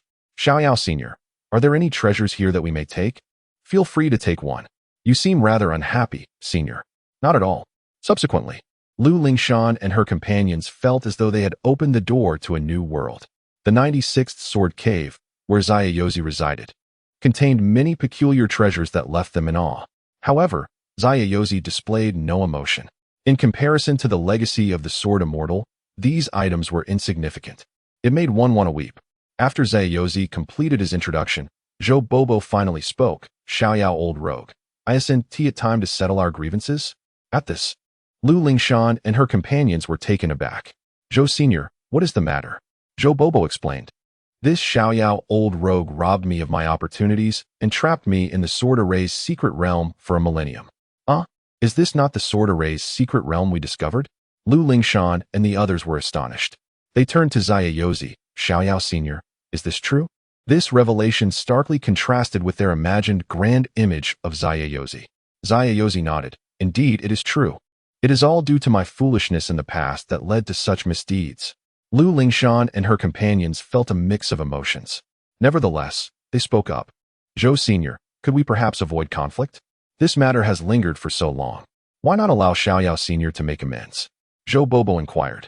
No compensation shall suffice unless the old rogue Xiaoyao hands over that sword array diagram to me. Lu Lingshan found this request exceedingly challenging. Take it. To her surprise, Yozi displayed no hesitation whatsoever as he presented the sword array diagram to Zhou Bobo, for he was utterly incapable of comprehending its intricacies. Are you truly giving this to me? Zhou Bobo expressed a hint of astonishment. Indeed, it rightfully belongs to you, Yozi replied. In that moment, a sense of relief washed over him, as if an understanding previously elusive had suddenly returned. Yozi sighed. So it is. Congratulations to Senior Xiaoyao and Senior Zhou on reconciling. Lu Lingshan and the others chimed in merrily. Yozi and Zhou Bobo exchanged a knowing smile, their past grievances seemingly forgotten, for the passage of time had dulled their significance. Brother Li Mu, shall we cultivate here? Lu Lingshan proposed, and the group began to seek a suitable place for their training. Lu Lingshan discovered a location brimming with sword intent, perfectly accommodating 2 practitioners. Just the 2 of us? Li Mu's eyes sparkled with interest. Brother Li Mu, what are you thinking? I mean genuine cultivation, quite literally, Lu Lingshan said shyly. In that case, I shall take a stroll, Li Mu responded. All right, but Brother Li Mu, you must remain diligent. Otherwise, I shall urge you to focus on your training, Lu Lingshan insisted. Very well, Li Mu chuckled. Senior Xiaoyao, I shall wander about. Would you care to accompany me? Yozi inquired. No need. You and Zhou Bobo should enjoy some drinks and reminisce, Li Mu replied. Chapter 133. The Sword Essence of the Celestial Sword. The Celestial Sword arrives. Li Mu began to wander within the sword cave. Ding. In the 96th chamber of the Taichu Sword Cave, the sign-in was completed, and he received the Celestial Sword Essence. Li Mu was filled with joy. Finally, this reward was different. However, what exactly is this Celestial Sword Essence? Soon, Li Mu began to investigate further. A stream of information emerged in his mind. Celestial Sword Essence. The essence of the Celestial Sword from the Celestial Realm, capable of refining celestial swords and enhancing their quality. Such a function? Li Mu was elated. He then called for Situ Jing. Master, what is it? Situ Jing inquired. Integrate this into your Celestial Sword embryo, Li Mu instructed, taking out a piece of Celestial Sword Essence. Master, this is such pure energy. What kind of treasure is this? Situ Jing exclaimed in astonishment. The Celestial Sword Essence can enhance the quality of celestial swords, Li Mu replied. Remarkable. Situ Jing gasped, then began to fuse the Celestial Sword Essence with the Celestial Sword embryo. However, she soon furrowed her brow. Master, the speed seems rather slow. It may take at least half a year, right? I shall assist you, Li Mu offered. Moments later, with Li Mu's help, The piece of celestial sword essence was fully merged into the celestial sword embryo, accompanied by a resonant sound of a sword ringing. The embryo visibly began to grow at a rapid pace. Initially, the celestial sword embryo was merely the size of a palm, but now it had grown to the length of a forearm. Master, this celestial sword essence is truly extraordinary, Situ Jing exclaimed, brimming with excitement. I have nurtured this celestial sword embryo for so long without any significant change, and now, with the fusion of this essence, it has doubled in size. Is there any more? Situ Jing's eyes sparkled with anticipation. Wait a moment, Li Mu replied, continuing to sign in. Ding. In the 96th chamber of the Taichu sword cave, the sign-in was completed, and he obtained celestial sword essence. Ding. In the 96th chamber of the Taichu sword cave, the sign-in was completed, and he obtained celestial sword essence. Ding. In the 96th chamber of the Taichu sword cave, the sign-in was completed, and he obtained celestial sword essence. After a quarter of an hour, Li Mu handed 10 pieces of celestial sword essence to Situ Jing. This should suffice for you to refine for a decade. Master, won't you assist me? Situ Jing asked, feeling a bit overwhelmed. I have other pressing matters. Take your time to refine it. It will benefit you, and do not always rely on others for help. Li Mu admonished. In essence, he simply preferred not to exert himself. Why say so much? Situ Jing mumbled under her breath. What are you mumbling about? Li Mu glared. If you do not want it, I shall keep it. Hee. Master, no. Thank you, Master. You are absolutely right, Situ Jing quickly replied with a cheerful smile. Situ Jing, like a protective parent, carefully gathered all 10 pieces of the celestial sword essence. Just a little trick, Li Mu retorted, and then departed from the 96th sword cave. Ding. At the 97th sword cave of the Taichu sword cave, the sign-in was completed, and the celestial sword essence was obtained. Ding. At the 98th sword cave of the Taichu sword cave, the sign-in was completed, and the celestial sword essence was obtained. Ding. At the 99th sword cave of the Taichu sword cave, the sign-in was completed, and the celestial sword essence was obtained. Subsequently, Li Mu continuously ventured towards the rear of the Taichu sword cave, persistently signing in. The rewards from these sign-ins were predominantly celestial sword essences. Li Mu had no qualms about accumulating more, as these essences would be invaluable for his sword cultivation. The sword caves were vast, and Li Mu would typically linger in a single cave for an entire day. The latter caves were all overseen by the revered ancestors of the Taichu sword cave. Nevertheless, Li Mu concealed his aura, rendering him undetectable to these ancients. Finally, on the 5th day, Li Mu arrived at the 100th sword cave of the Taichu sword cave, where he found an elderly man with white hair and beard, appearing exceedingly ancient, almost on the verge of transcending. Li Mu chose not to disturb him and continued signing in. Ding. At the 100th sword cave of the Taichu sword cave, the sign-in was completed, and the celestial sword essence was obtained. Ding. At the 100th sword cave of the Taichu sword cave, the sign-in was completed, and the celestial sword essence was obtained. Ding. At the 100th sword cave of the Taichu sword cave, the sign-in was completed, and the celestial sword essence was obtained. Li Mu wandered within the 100th sword cave. At that moment, a familiar voice echoed in his mind. Ding. Does the host wish to sign in at the celestial sword monument within the 100th sword cave? Sign-in completed, and the celestial sword embryo is obtained. Huh, the celestial sword monument? Li Mu was taken aback and glanced down at his feet. There appeared to be a stone tablet, indistinguishable from a piece of blue stone brick. He chose to disregard it for the moment, as he was thrilled to have acquired the celestial sword embryo. Without hesitation, he initiated the sign-in. Instantly, a beam of celestial light, resembling a slender, ethereal dragon, descended into Li Mu's hands. This was indeed the celestial sword embryo, a familiar entity to him. However, it appeared rather diminutive. The celestial sword embryo was still in its nascent state. Although it was of celestial quality, its capabilities were limited, especially for sustaining the extermination sword array. If nurtured gradually, it would take at least a century to fully form, which was far too slow. Fortunately, he possessed an ample supply of celestial sword essence this time. Thus, Li Mu settled beside the embryo and took out the celestial sword essence, commencing the fusion process into the celestial sword embryo. The embryonic sword of immortality, upon encountering the essence of the celestial sword, resembled a newborn cradling for sustenance. Even without the aid of Li Mu's refining, it swiftly absorbed the essence of the celestial sword. What could be the reason for this? Previously, the embryonic sword of Sidu Jing required assistance from others. Why was this particular embryonic sword different? Could it possibly be a reflection of its master? Li Mu pondered, feeling quite satisfied. If Sidu Jing were to discover Li Mu's thoughts, she would undoubtedly be filled with profound resentment. This was indeed disheartening. Before long, the embryonic sword had devoured 2 or 3 dozen pieces of celestial sword essence. At this moment, the embryonic sword had grown to the length of an arm. It was translucent, radiating an ethereal glow. The blade was sharp yet restrained, its body elusive and divine, akin to an invincible sword immortal. The aura it exuded was unparalleled. Excellent. It seems this embryonic sword has taken shape. No, it can no longer be referred to as merely an embryonic sword.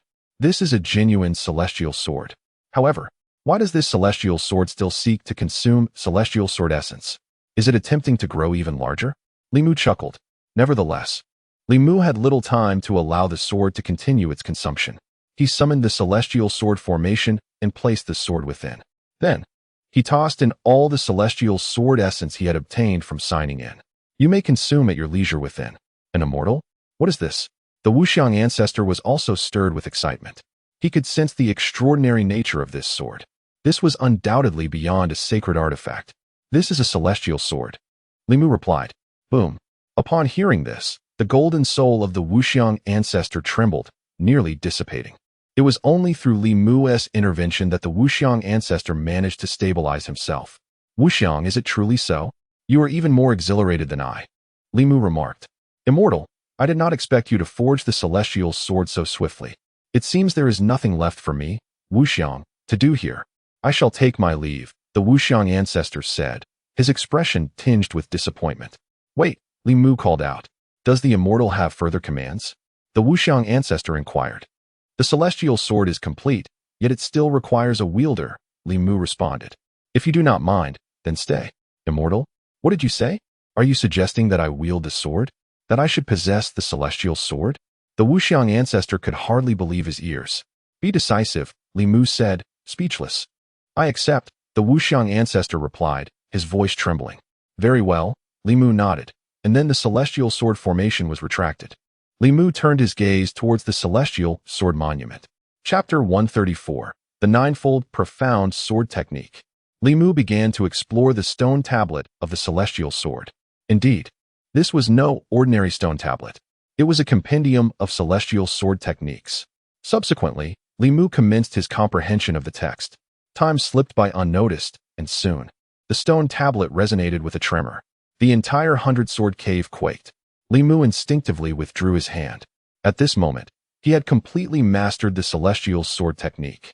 This technique was known as the Ninefold Profound Sword Technique. For Li Mu, it posed no challenge whatsoever. Any sword technique or cultivation method acquired by him could be instantly grasped, thanks to the enhancement of the sign-in system. In an instant, Li Mu had command over the entirety of the Ninefold Profound Sword Technique. This was also the reason the stone tablet trembled. With a crack, as Li Mu retracted his right hand, the celestial sword tablet shattered. This was to prevent it from falling into the hands of another. Who are you? However, this commotion attracted the attention of the patriarch of the Taichu Sword Cave, who was in seclusion within the 100-sword cave. Patriarch, I am Li Mu. A newly initiated disciple of the Taichu Sword Cave, Li Mu replied respectfully. A new disciple? The white-haired patriarch frowned, visibly displeased. This is not a place for you. Leave at once. Understood, Li Mu responded. Yet, just as he was about to depart, the white-haired patriarch called out to him again. Wait.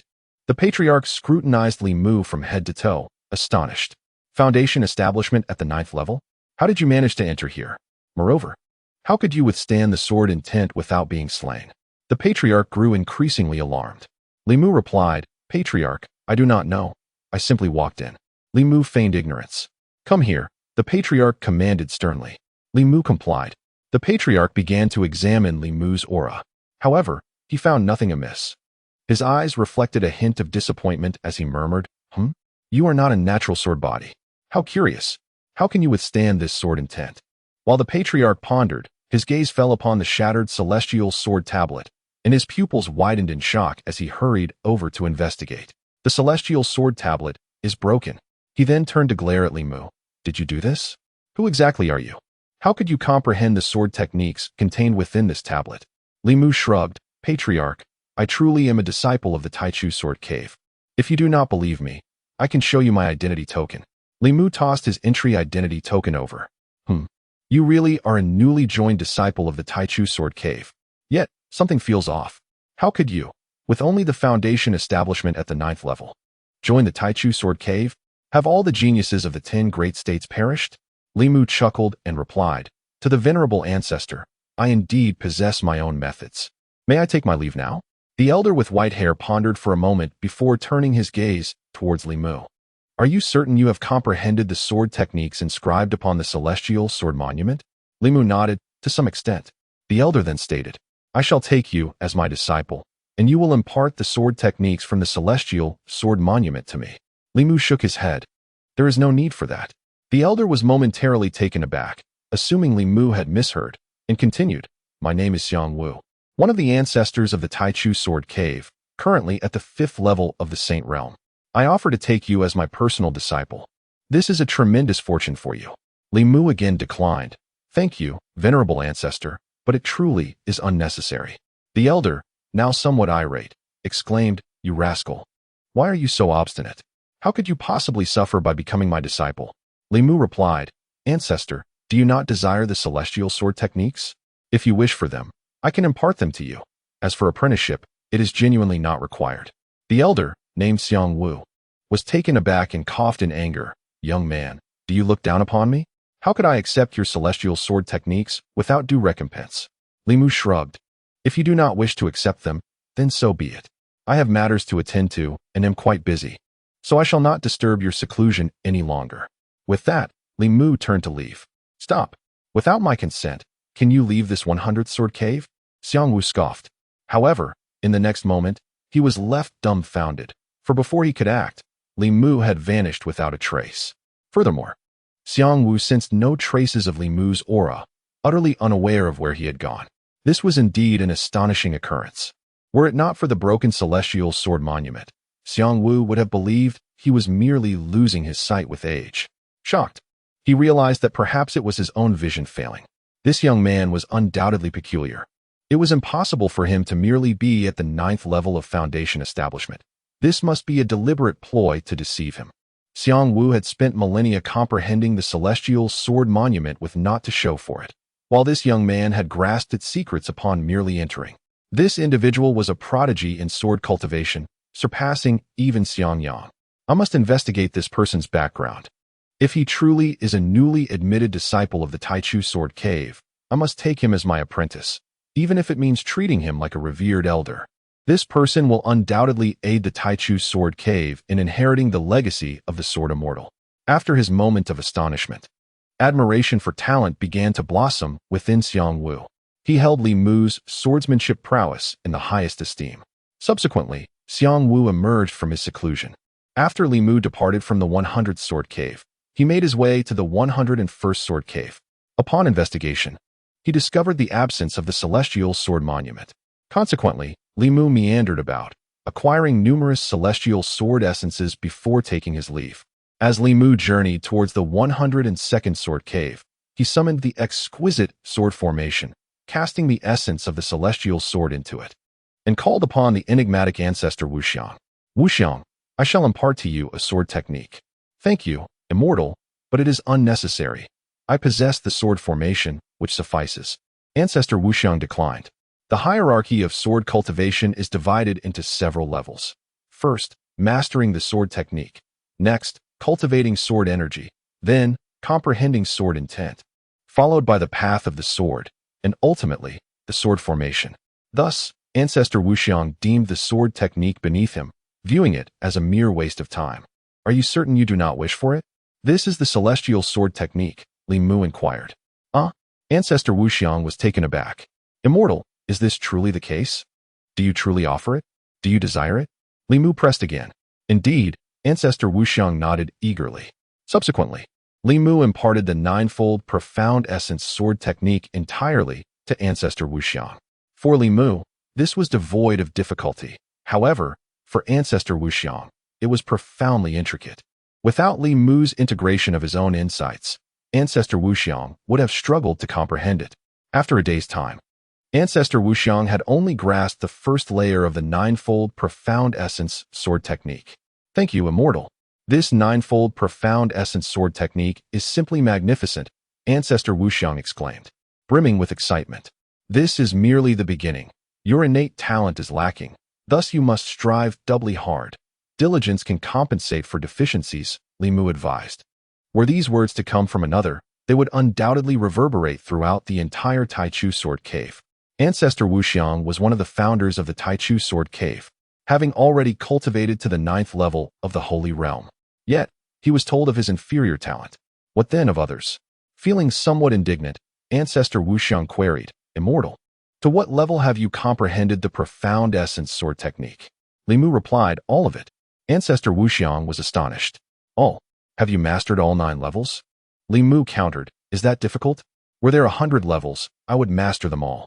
Ancestor Wuxiang fell into a state of despondency. This was an immense blow to his pride. At that moment, he began to accept Li Mu's words, realizing that indeed, he possessed inferior talent. As the day passed, he barely managed to comprehend a single layer of the profound essence sword technique, with Li Mu's assistance. How humiliating. Immortal, I was wrong. I shall earnestly strive to improve. Ancestor Wuxiang said, his face etched with remorse. Recognizing one's shortcomings is a step in the right direction, Li Mu nodded. Immortal, do you have any shortcomings? Ancestor Wuxiang inquired again. I do not, Li Mu replied. Ancestor Wuxiang fell silent, pondering why he had spoken out of turn. Chapter 135. Your senior brother has perished, yet the Sword Immortal's tomb remains? Ding. At the 102nd Sword Cave of the Taichu Sword Cave, the sign-in is complete, and the Celestial Sword Essence is acquired. Ding. At the 103rd Sword Cave of the Taichu Sword Cave, the sign-in is complete, and the Celestial Sword Essence is acquired. Ding. At the 104th Sword Cave of the Taichu Sword Cave, the sign-in is complete, and the Celestial Sword Essence is acquired. Before long, a week passed. Li Mu finally arrived at the 108th Sword Cave. Upon reaching the entrance of this cave, he was immediately struck by an overwhelming sword intent, particles of sword path, and a formidable energy from the sword array. This was nearing a tangible form. It seemed that without the strength of the 9th heaven of the Saint Realm, entry here would be impossible. Li Mu's physical form was insufficiently strong. Thus, he summoned the invincible sword domain. Li Mu controlled the range of this invincible sword domain to encompass only a radius of 1 zhang around himself. Within this domain, all sword intents, sword path particles, and sword array energies were kept at bay. As he entered, Li Mu discovered that the cave was incredibly tumultuous. Here, only sword intents, sword path particles, and sword array energies existed, along with rocky debris. The environment was exceedingly harsh. The terrifying energy of the sword array raged violently, rendering even Saint Realm experts incapable of cultivating here. It appeared that the elder of the Taichu Sword Cave possessed formidable strength. Soon, Li Mu traversed through the 108th Sword Cave, reaching its deepest recesses. At that point, he was compelled to summon the Zhuxian sword to fend off the overwhelming energy of the sword array. It was indeed too powerful. This was a storm of sword array energy. The Wuxiang ancestor was also taken aback. It seems my senior brother is nearing the core of the Sword Immortal S domain. I wonder if he has broken through to the Saint Realm? Has he entered the Immortal Realm? He is dead, Li Mu replied indifferently. Who has perished? The Wuxiang ancestor failed to comprehend. Your senior brother has died, Li Mu stated. How dare you speak such words? The Wuxiang ancestor frowned. See for yourself. Li Mu gestured ahead. At the source of the storm of sword array energy, it was nearly blinding. Yet, one could vaguely discern a gaunt figure seated there, hands clasped around a great sword. At this moment, the figure bore no signs of life whatsoever. He had indeed entered eternal repose. Senior brother. The Wuxiang ancestor's expression changed dramatically, a cry of anguish escaping his lips. Subsequently, emotion surged within him, memories of the past flooding back. Senior brother. It is my recklessness that has brought this about. My excessive ambition drove me to seek fortunes alone. Had I remained by your side to guard this sword immortal tomb, you would not have fallen victim to the sword array's energy. Perhaps we could have both broken through to the Saint Realm together. Forgive me, senior brother. Li Mu stood silently beside him, resolutely shielding against the sword array energy. After a considerable time, the Wuxiang ancestor turned to Li Mu and spoke. Thank you, immortal, for allowing me this moment. Li Mu shook his head. It is but human nature, I understand. Even immortals should possess emotions. The Wuxiang ancestor nodded. Immortal, may we proceed? I wish to see my elder brother. If the Wuxiang ancestor had a corporeal form, he could advance, but now he was merely a remnant of golden soul. Crossing the sword formation would result in being consumed by its energy. Li Mu nodded. Let us go, and thus he led the Wuxiang ancestor forward. At that moment, Li Mu beheld the figure of the one who had achieved enlightenment. The individual bore a youthful visage, showing no signs of age, resembling a middle-aged man, with no indication of having lived for millennia. Moreover, the man's expression was resolute. Even in death, he remained steadfast at the energy outlet of the sword formation, showing no inclination to depart. Your elder brother is truly deserving of respect. Through his sacrifice, he has secured thousands of years of peace for the Taichu Sword Cave. Li Mu felt a profound reverence for this individual. Beneath this man lay the energy outlet of the Grand Sword Immortal Tombs formation. Should the energy erupt entirely, all sword caves within the Taichu Sword Cave would suffer dire consequences. At that time, barring a few powerful saints, none would be able to withstand it. All elders and disciples of the Taichu Sword Cave would be annihilated in an instant. Indeed, even in death, he must continue to guard this place. Protecting the Taichu Sword Cave, the Wuxiang ancestor lamented. However, your elder brother cannot hold on much longer, Li Mu remarked. What? Why do you say this, immortal? The Wuxiang ancestor was taken aback. Do you not see the cracks forming upon your elder brother's hands? Within a year, he will undoubtedly disintegrate into ashes. And at that time, the Taichu Sword Cave will face disaster, Li Mu responded. The Wuxiang ancestor looked over and indeed saw the fine fissures on his elder brother's hands, and the sword he grasped was beginning to tremble. This condition could not endure for long. At that moment, the Taichu Sword Cave would cease to exist. What shall we do? The Wuxiang ancestor was frantic. If all the powerful saints of the Taichu Sword Cave were to act, it would merely repeat the tragic cycle. They would be trapped here, while the endless demonic sea and other enemies would cast their covetous eyes upon the Taichu Sword Cave. There would be no favorable outcome for the Taichu Sword Cave. Immortal, I implore you to suppress this sword formation's energy. The Wuxiang ancestor turned to Li Mu with desperation. Rest assured, Li Mu nodded. I shall not stand idly by. However, let us first enter and assess the situation. Indeed, the Wuxiang ancestor replied respectfully. In that moment, he was not only in awe of Li Mu's strength, but also filled with deep respect for him. Subsequently, Li Mu led the Wuxiang ancestor as they stepped into the Grand Sword Immortal Tomb. The entrance was a delicate space within the large sword, from which the terrifying energy of the sword formation emanated. However, for Li Mu, as long as there exists a slight opening, as long as the invincible sword domain can reach a certain place, he can traverse directly. Before long, Li Mu and the incomparable ancestor found themselves in an unfamiliar space. Upon witnessing the scene before them, both were left utterly astonished.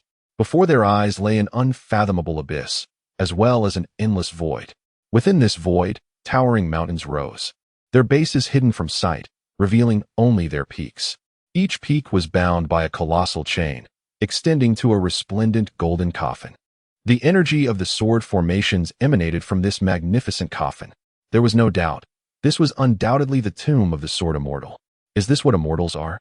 Seemingly located within the primordial sword cave, yet truly in the void. Li Mu spoke. Immortal, I never imagined that in my lifetime. The incomparable ancestor would truly encounter an immortal. The excitement of the incomparable ancestor was palpable. Soon after, he realized he had misspoken and added, yes, immortal. You are a living immortal, while that is a deceased one. They are not the same. Li Mu replied, not necessarily deceased. The golden soul of the incomparable ancestor trembled violently, nearly dissipating had he not been within Li Mu's Excalibur sword formation. How terrifying! An immortal who is not dead? Immortal, should we approach? The incomparable ancestor felt a surge of anxiety. Although he had broken through to the 9th level of the Holy Realm, just one step away from immortality, that step was a chasm apart. If that immortal were still alive, A mere breath of immortal energy could scatter his soul. How frightening. Since we have come this far, we might as well take a look, Li Mu stated calmly. Chapter 136. The Jade Balance, Sword Immortal, allowing the divine sword to rest in silence. Li Mu's invincible sword domain expanded, enveloping this vast expanse of void. He sought to ascertain whether any other beings lingered here. As for the immortal, Li Mu had already discerned his presence, concealed within a mountain peak. This presence was remarkably hidden, surrounded by a layer of restrictions. Yet, Li Mu was still able to perceive it, for within the invincible sword domain, no creature could evade detection. Even the faintest fluctuation of energy could be detected by him. Li Mu did not act immediately, for there was no necessity. It was merely a fragment of divine consciousness, undoubtedly formidable, hundreds of times stronger than that of the Wuxiang ancestor. However, it remained just a fragment. Within the celestial slaying sword array, could it withstand a single strike? One strike was insufficient, then two would suffice. Moreover, Li Mu now possessed an additional celestial sword. Indeed, from one of the mountain peaks, a faint sound immediately emerged. This sound was ethereal and intangible. It was the immortal. At this moment, the immortal was profoundly shaken. He never anticipated that the Taichu Sword Cave would cultivate such an extraordinary sword cultivator. This justified the thousands of years he, the Jade Balance Sword Immortal, had dedicated to nurturing this place. At last, someone was worthy of entering the Sword Immortal's grand tomb. This sword cultivator's physical form would belong to me, the Jade Balance Sword Immortal. In less than a millennium, I shall restore my sword immortal body. Then, with a single strike, I shall breach the heavens and enter the celestial domain. When that time comes, I shall surely slay the Lu family's Lu Immortal, who boasts a tyrannical physique. The Sword Immortal's heart was tumultuous, filled with excitement and resentment. As the illustrious Jade Balance Sword Immortal, he found himself in the martial domain due to being vanquished, his physical form severed. Fortunately, he had ultimately unleashed his full power to shatter the passage between the celestial and martial realms, allowing him to linger here in a state of existence. However, I shall not act hastily. To ensure success, I shall wait until that young man opens the celestial coffin. Then, he shall be struck down by my Jade Balance Immortal Sword, and that will be the opportune moment. While the Jade Balance Sword Immortal reveled in his thoughts, Li Mu, having found no other beings, felt completely at ease. Thus, he approached the golden coffin of the immortal with the Wuxiang ancestor by his side. Are we truly going to open it? The Wuxiang ancestor inquired once more. Are you afraid? If so, you may return, Li Mu replied. Perhaps it is best to proceed. Even in death, I wish to behold the true visage of an immortal. Why must they be immortal while we are confined to the realm of saints? The Wuxiang ancestor, emboldened by his dissatisfaction, steeled his resolve. Indeed, Li Mu chuckled, you may find yourself disappointed, for I have already glimpsed the appearance of that fragment of an immortal's soul. It is merely an ordinary old man, lacking even the handsomeness of the Wuxiang ancestor, let alone my own comparison. Why is it only at the 9th level of foundation establishment? This is rather weak, is it not? Could such a realm possibly unlock the coffin of this old man? Amidst that towering peak, the lingering spirit of the Jade Balance Sword Immortal grew increasingly anxious. Subsequently, Li Mu placed his hand upon the celestial golden coffin, revealing a layer of prohibitions. Thereafter, Li Mu's invincible sword domain commenced its incursion, swiftly dismantling these barriers. With a resounding clang, as the prohibitions fell away, the chains connecting the peaks trembled. In mere moments, Li Mu effortlessly breached the seals. He then exerted his strength to push aside the lid of the celestial golden coffin. Creaking, the lid, presumably forged from celestial gold, was immensely heavy, and even Li Mu found it somewhat taxing. Opening the coffin was akin to pushing aside an overwhelmingly weighty stone door. As it cracked open, a blinding radiance of celestial gold shone forth, accompanied by a formidable energy from a sword formation and a faint aura of celestial power. This essence was familiar to Li Mu, for he possessed celestial pills, seals, and artifacts. A smile graced Li Mu's lips. It seemed there truly was a celestial sword within. This meant he would possess 2 celestial swords, thus completing half of the extermination sword formation. Witnessing this scene, the lingering spirit of the Jade Balance Sword Immortal was filled with delight. It appeared this young man had concealed his strength, indicating he was indeed formidable. Fortunately, the old man had refrained from emerging directly. Otherwise, it would have taken considerable effort. With all his might, Li Mu fully pushed open the celestial golden coffin lid. The Wuxiang ancestor had long been entranced, drawn by the celestial power, which all ninth-level Saint Realm beings yearned for. The Wuxiang ancestor instinctively leaned forward. "Be careful." Li Mu frowned and called out, employing the extermination sword formation to pull the Wuxiang ancestor back. Meanwhile, Li Mu immediately activated the Celestial Control Classic. "Freeze," he commanded, and at this critical moment, a beam of celestial golden light hovered at his brow.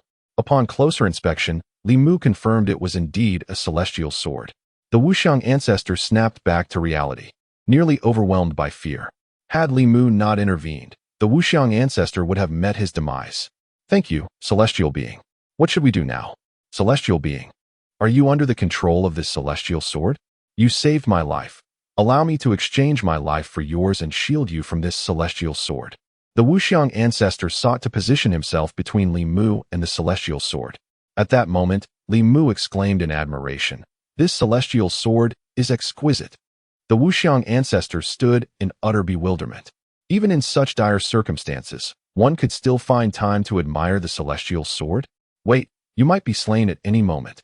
The formless ancestor was utterly oblivious to the fact that the enchanted sword was incapable of advancing even the slightest bit. Li Mu was entirely absorbed in examining the sword, which was indeed exquisite. This celestial blade was a vivid emerald green, with a core of celestial gold at its center, flanked by pure white jade. It appeared to be a natural creation rather than a product of craftsmanship, as if it had been born from the heavens themselves. Li Mu found himself quite enamored with this celestial sword, and now it belonged to him. Meanwhile, on another peak, the remnants of the jade balance sword immortal stared in disbelief, his eyes wide with horror. He could hardly fathom that his meticulously devised plans had come to naught. His own jade balance sword had been thwarted by a mere boy at the 9th level of Foundation establishment. Flash! The jade balance sword immortal immediately summoned his celestial power. Reaching out to the jade balance sword, the sword began to tremble violently in response. The formless ancestor was greatly alarmed. "This is disastrous. The immortal is about to be slain. I shall take your place," the formless ancestor exclaimed. "Silence," Li Mu intoned gravely. The formless ancestor promptly fell silent. "Did I not mention?" Li Mu continued. Is this not just between you and me?" The formless ancestor queried, puzzled. "I am addressing the celestial sword," Li Mu clarified. The formless ancestor was taken aback. Could this sword truly comprehend? And would it heed his words? However, in the next moment, the formless ancestor was startled to find silence enveloping his ears. He looked up at the celestial sword and was left astounded. At that moment, the sword indeed hovered quietly before Li Mu, emitting no sound whatsoever. "What? This is astonishing." This completely surpassed the formless ancestor's understanding. Chapter 137. You have influenced my Tao heart. You are in serious trouble. Recognize your master. Li Mu continued. This proclamation left the Wuxiang ancestor utterly dumbfounded. The ancestor believed he had misheard. "Brother, this is a celestial sword. You cannot simply declare it as your own.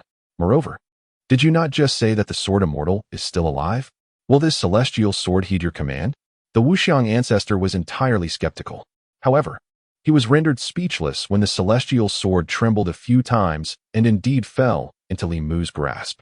At that moment, the profound astonishment within the Wuxiang ancestor was beyond description. He now believed that anything occurring around Li Mu was not surprising in the least. By the heavens! The Yuxian Classic? A resounding voice erupted from atop a mountain peak. This time, the voice did not conceal itself, for the Yuheng sword immortal could no longer remain hidden. If he continued to do so, not only would he fail to eliminate the soul of this 9th layer Foundation establishment youth, but he would also risk losing his Yuheng sword. At this, the Wuxiang ancestor was filled with dread. He then beheld a vast soul approaching, akin to an auspicious omen, radiating celestial light, evoking a desire for reverence and worship. Had it not been for the Zhanxian sword array, the Wuxiang ancestor would have been utterly overwhelmed by this immense pressure. What a formidable soul! Could this be the sword immortal? Realizing this, the Wuxiang ancestor's expression changed dramatically. He hastily urged Li Mu, "Immortal, that sword immortal is indeed alive. You must look at him." Nevertheless, Li Mu remained composed, continuing to scrutinize the celestial sword. For as long as there were a few breaths left, this celestial sword could be completely refined. Such was the might of the Yu classic, to command humans, demons, ghosts, and even gods and immortals. The Yu sword immortal fixed his gaze upon Li Mu and questioned, "Who are you? How do you comprehend the Yu classic? Are you perhaps a disciple sent down for training from the Yu cave in the immortal domain?" At this revelation, the Wuxiang ancestor was taken aback. So that was it. In that moment, he comprehended why Li Mu possessed such strength. It was because he was originally from the immortal domain. A formidable backing indeed. The Wuxiang ancestor was overwhelmed with excitement. "No, I hail from the martial domain." Li Mu shook his head. "Immortal, you are putting on an act again. Please, be more modest." The Wuxiang ancestor was unconvinced. "Impossible. If you are not from the immortal domain, how could you possibly understand the Yu classic?" The Yu sword immortal shared the same disbelief. "I do not wish to explain," Li Mu replied. "Return the celestial sword, and I shall allow you to depart." The Yu sword immortal spoke in a deep tone. At this moment, the Yu sword immortal was exceedingly vexed. He had waited long for someone capable of entering the sword immortal's tomb, only to discover they originated from the immortal domain's Yu cave. This left the Yu sword immortal at a loss for words. The primary issue was that the Yu cave was far too powerful. Even at the height of the Yu sword immortal's power, there was no way to resist. This was primarily due to the control of the Yu cave over the Yu classic, which was reputed to have the ability to command all things. You old fool. Do you really think that a mere utterance from you would compel the immortal to return the divine sword? How naive can you be? This sword is already destined for the immortal. Immortal, strike him down." The Wuxiang ancestor chuckled coldly to himself. "You wish to strike me?" The Yu sword immortal cast a fierce glare at the Wuxiang ancestor. "What the hell? Can you hear my thoughts? This is truly an ancient monster." The Wuxiang ancestor was taken aback. "You dare to insult me?" The Yu sword immortal glared back. "Sword immortal, I would not dare." The Wuxiang ancestor quickly apologized. "This is quite terrifying, isn't it? Hand it over." However, the Yu sword immortal did not trouble the Wuxiang ancestor. He discerned that this was a sword attendant of Li Mu and did not wish to become adversaries with him. "Take it." Li Mu smiled faintly and tossed the Yu immortal sword over. The Yu sword immortal accepted it and inspected the sword, visibly satisfied. "You all should leave quickly." The Wuxiang ancestor hastened his steps, but Li Mu remained still. "Do you have more to say?" The Yu sword immortal spoke in a deep voice. "Yes." Li Mu nodded. "What is it?" The Yu sword immortal inquired. "I desire this immortal sword," Li Mu stated. "Impossible," the Yu sword immortal replied sternly. "Even if you come from the Yu cave, I do not wish to become enemies with them. But if you covet this sword, then I shall have to slay you." "Oh," Li Mu calmly responded. "Senior, you have misunderstood. I, Li Mu, would never engage in such base conduct." The Wuxiang ancestor breathed a sigh of relief. He genuinely feared that Li Mu might confront the sword immortal. The Wuxiang ancestor admired Li Mu, yet he did not believe that Li Mu could match the sword immortal. "Then be gone." The Yu sword immortal scolded, his gaze darkening. Were it not for the fact that he was left with only his soul, Li Mu could have faced dire consequences for his earlier words. Even if the Yu cave were to pursue him, the sword immortal could easily escape. Most importantly, how could a dignified sword immortal endure such humiliation? "You dare insult me?" Li Mu remained unmoved. "What is the matter? Is that not acceptable?" The Yu sword immortal retorted. "You have disturbed my state of mind.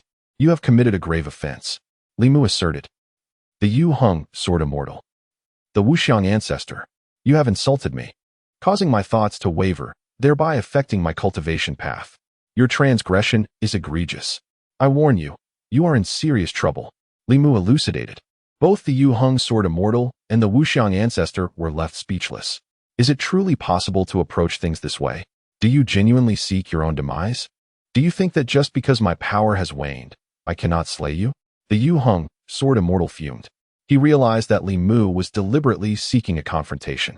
Had Li Mu refined the Jade Balance immortal sword earlier, the Jade Balance sword immortal might have chosen to tolerate the situation. However, now that the sword rests in his grasp, the Jade Balance sword immortal, brandishing the celestial blade, pointed it menacingly at Li Mu and the Wuxiang ancestor.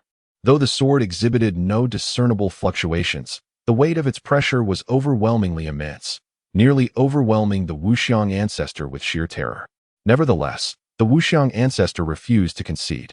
"You go first, and I shall follow behind," he insisted. "No need for such consideration," Li Mu interjected. "Do you truly believe this Jade Balance Immortal Sword will strike him?" "What? How do you know the name of this sword?" The Jade Balance Sword Immortal exclaimed, astonished. "Could it be that you have already refined it?" "Indeed." Li Mu confirmed with a confident nod. "Impossible. I checked just moments ago." The Jade Balance Sword Immortal was incredulous. "Try it," Li Mu urged. "You have brought this upon yourself." The Jade Balance Sword Immortal's ire finally erupted, and he swung the Jade Balance Immortal Sword towards Li Mu. To his astonishment, the sword came to rest against his own neck. His countenance paled in fear. Had he exerted true force, his life would have been forfeit. Fortunately, the Jade Balance Sword Immortal had retained some caution, delivering only a tentative strike. Unexpectedly, the Jade Balance Immortal Sword had turned against its wielder. The humiliation was unbearable. At that moment, the Jade Balance Sword Immortal felt as though he had ingested countless flies. "Remarkable! Immortal, strike him down!" the Wuxiang ancestor exclaimed, his heart filled with awe. The Jade Balance Sword Immortal shot a reproachful glare at the Wuxiang ancestor. "Forgive me, Senior. I momentarily forgot you could eavesdrop on my thoughts." The Wuxiang ancestor hastily apologized and then turned to Li Mu, stating, "Immortal, strike him down." This time, he felt no need to mask his intentions. After all, the Jade Balance Sword Immortal could hear his thoughts. "Do you wish to perish?" Li Mu inquired. The Jade Balance Sword Immortal trembled with rage, his face a mask of fury. Meanwhile, the Wuxiang ancestor regarded Li Mu with newfound respect, exclaiming, "Immortal, how formidable!" Initially, upon entering the Sword Immortal's grand tomb, the Wuxiang ancestor had felt a sense of trepidation at encountering a genuine immortal. However, he soon perceived that the Jade Balance Sword Immortal appeared rather unimpressive, seemingly apprehensive of Li Mu. Now, with Li Mu openly threatening the immortal, the Wuxiang ancestor felt a wave of disappointment. This immortal, it seemed, was not all that extraordinary. Chapter 138. Becoming a Sword Child, absolutely impossible. The countenance of the Jade Balance Sword Immortal shifted dramatically. The esteemed Sword Immortal found himself threatened by a mere Foundation Establishment 9th layer youth. If this were to be disclosed, the entire immortal realm would erupt in laughter. Nevertheless, the Jade Balance Sword Immortal was a formidable figure who had endured countless epics. He had faced numerous life-and-death situations and had weathered fierce storms. Upon listening carefully, he discerned that Li Mu did not necessarily intend to kill him. However, it was evident that it would not be so simple. Soon, the Jade Balance Sword Immortal steadied his mind and inquired, "What conditions must be met for me to preserve my life?" "Of course, relinquishing my Jade Balance Immortal Sword is out of the question." Li Mu nodded with a smile. "Senior, you are indeed astute." The Jade Balance Sword Immortal's expression soured. "Speak plainly." Li Mu began. "You see, you have disrupted my Tao heart, and in order to achieve my path to immortality, I shall require assistance in other areas. Currently, my sword array is not fully constructed, and I am in need of an immortal sword." The Jade Balance Sword Immortal reiterated firmly, "I have stated that I will not part with my Jade Balance Immortal Sword. You may propose other terms, such as my protection of your Taichu Sword Cave for a millennium, and so forth." Li Mu shook his head. "That is unnecessary. I shall protect the Taichu Sword Cave myself. I understand that you will not relinquish your Jade Balance Immortal Sword. Hence my intention is to have you become my sword child." "What?" At this proclamation, the Jade Balance Sword Immortal's soul trembled. Disbelief etched across his face as he gazed at Li Mu. "Do you comprehend the gravity of your words? You wish for a sword immortal to become your sword child? This is utterly preposterous." Such a notion was inconceivable. Even the Wuxiang ancestor was taken aback. He had not anticipated Li Mu's ambition to be so grand. In this scenario, both he and the Sword Immortal would be sword children. However, the prospect of standing shoulder to shoulder with a Sword Immortal did seem appealing. Then, the Jade Balance Sword Immortal shot a glare at the Wuxiang ancestor. "What are you staring at? What if it were possible? Can't you entertain the thought?" The Wuxiang ancestor bristled. "It is impossible. I would rather perish than become a sword child." The Jade Balance Sword Immortal's resolve was unwavering. "Is that so?" Li Mu inquired. "Indeed, I shall not waver. The title of Sword Immortal cannot be sullied at will. We, as Sword Immortals, must defend our name with our very lives," declared the Jade Balance, Sword Immortal, his voice resonant and righteous. "Very well." Li Mu was deeply moved. "Will you not consider an alternative condition?" The Jade Balance, Sword Immortal believed he had persuaded Li Mu, reasoning that as a fellow sword cultivator, they should share a common sense of honor and disgrace. "No alternatives." Li Mu shook his head. "You, the Jade Balance, Sword Immortal, seethed with frustration. "How could this youth be so obstinate? All I require is an immortal sword. Nothing else holds value for me," Li Mu stated. "Of no value? Your audacity is remarkable," the Jade Balance, Sword Immortal sneered. "Quite well." Li Mu spoke, in truth. "If you are willing, I could reshape your physical form. What do you think?" The Jade Balance, Sword Immortal was utterly unconvinced. "And you, with merely a foundation at the 9th level, despite your enhanced abilities, have yet to transcend to the realm of sword immortals. Do you truly believe you can reconstruct the body of a sword immortal? Such a notion is laughable. If you possess such capability, why not assist this fellow?" He gestured towards the Wuxiang ancestor, whose face was filled with anticipation. "Indeed, I am unable to accomplish that at this moment," Li Mu admitted with a nod. The Wuxiang ancestor appeared somewhat disheartened. "However, that does not preclude future possibilities," Li Mu continued. "Perhaps, but I do not wish to wait several thousand or even tens of thousands of years," the Jade Balance, Sword Immortal declared. "It may not take that long," Li Mu countered. "My spirit cannot endure such a lengthy wait," the Jade Balance, Sword Immortal reiterated, shaking his head. "Impossible," Li Mu asserted. "As long as I do not allow you to perish, you will find it exceedingly difficult to end your own life." "Humph, such bravado for one so young. Do you believe yourself to be the ancestor of the Immortal Cave?"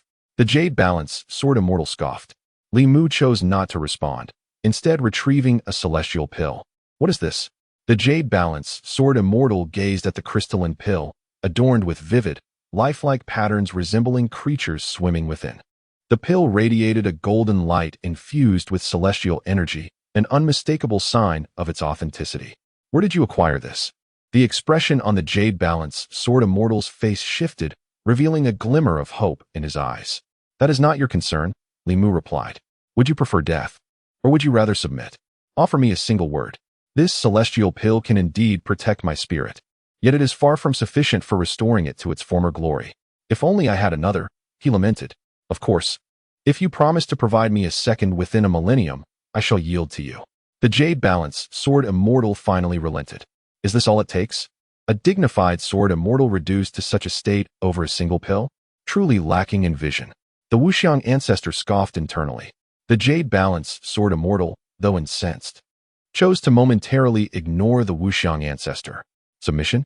This is yours," Li Mu said, revealing a collection of at least 10 celestial pills. "What?"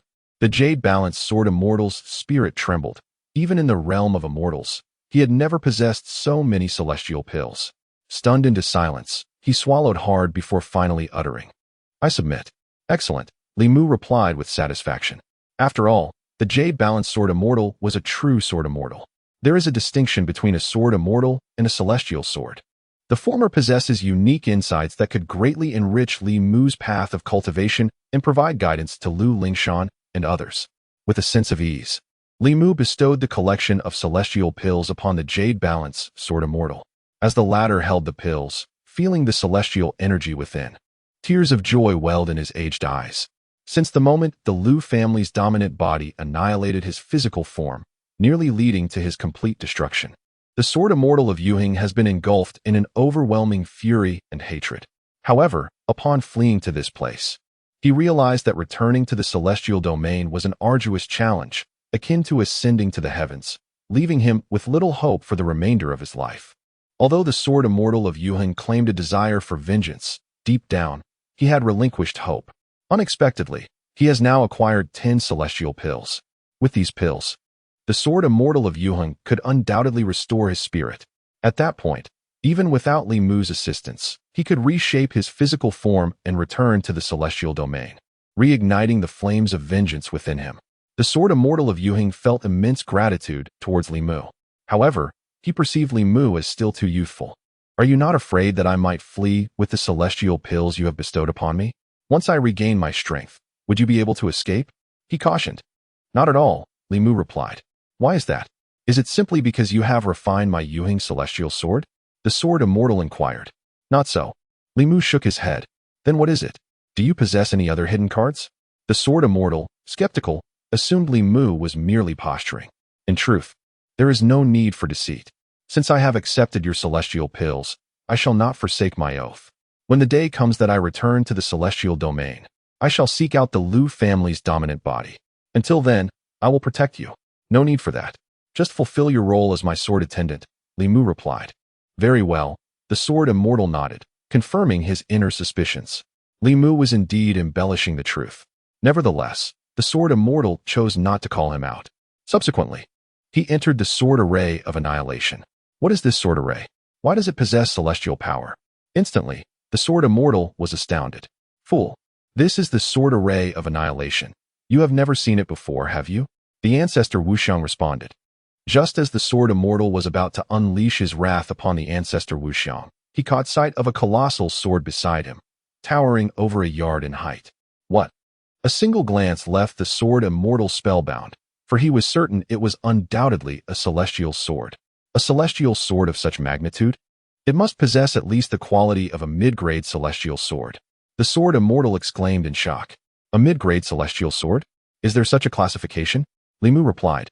But if the embryo of this celestial sword can break through, its efficacy will undoubtedly be greater. Li Mu was exceedingly pleased. This was a delightful surprise. Unknown to you? Then how did you manage to facilitate the breakthrough of the celestial sword? The sword immortal pressed on. Even after achieving the status of sword immortal, he had continuously tempered the Yuhing celestial sword without ever enabling it to ascend to the rank of a mid-grade celestial sword. This was an arduous task, primarily due to the scarcity of materials. By the way, did you just mention that this is the cultivation of a celestial sword embryo? The sword immortal inquired again. Indeed. Li Mu nodded. How is that possible? Are you perhaps a celestial-grade artifact smith? The jade balance sword immortal widened his eyes, filled with profound reverence at that moment. No, it is merely allowing this sword embryo to devour the essence of the celestial sword. Li Mu responded, gesturing towards a pile of stones carelessly strewn on the ground. The essence of the celestial sword? The jade balance sword immortal inquired with a hint of confusion, and then, following Li Mu's, he beheld the mountain of stones. Instantly, he gasped in astonishment. Even a dignified sword immortal like himself was taken aback. This was simply too extravagant. Chapter 139. The Mid-Grade Celestial Sword Brother. What is all this fuss about? These celestial sword essences are merely a few stones from the celestial realm. Why act as if you've never seen anything before? You are no longer just an individual. You are the sword attendant of an immortal. Your behavior could bring shame upon the immortal, spoke the Wuxiang ancestor from the side. How dare you? Do you even know what celestial sword essence is?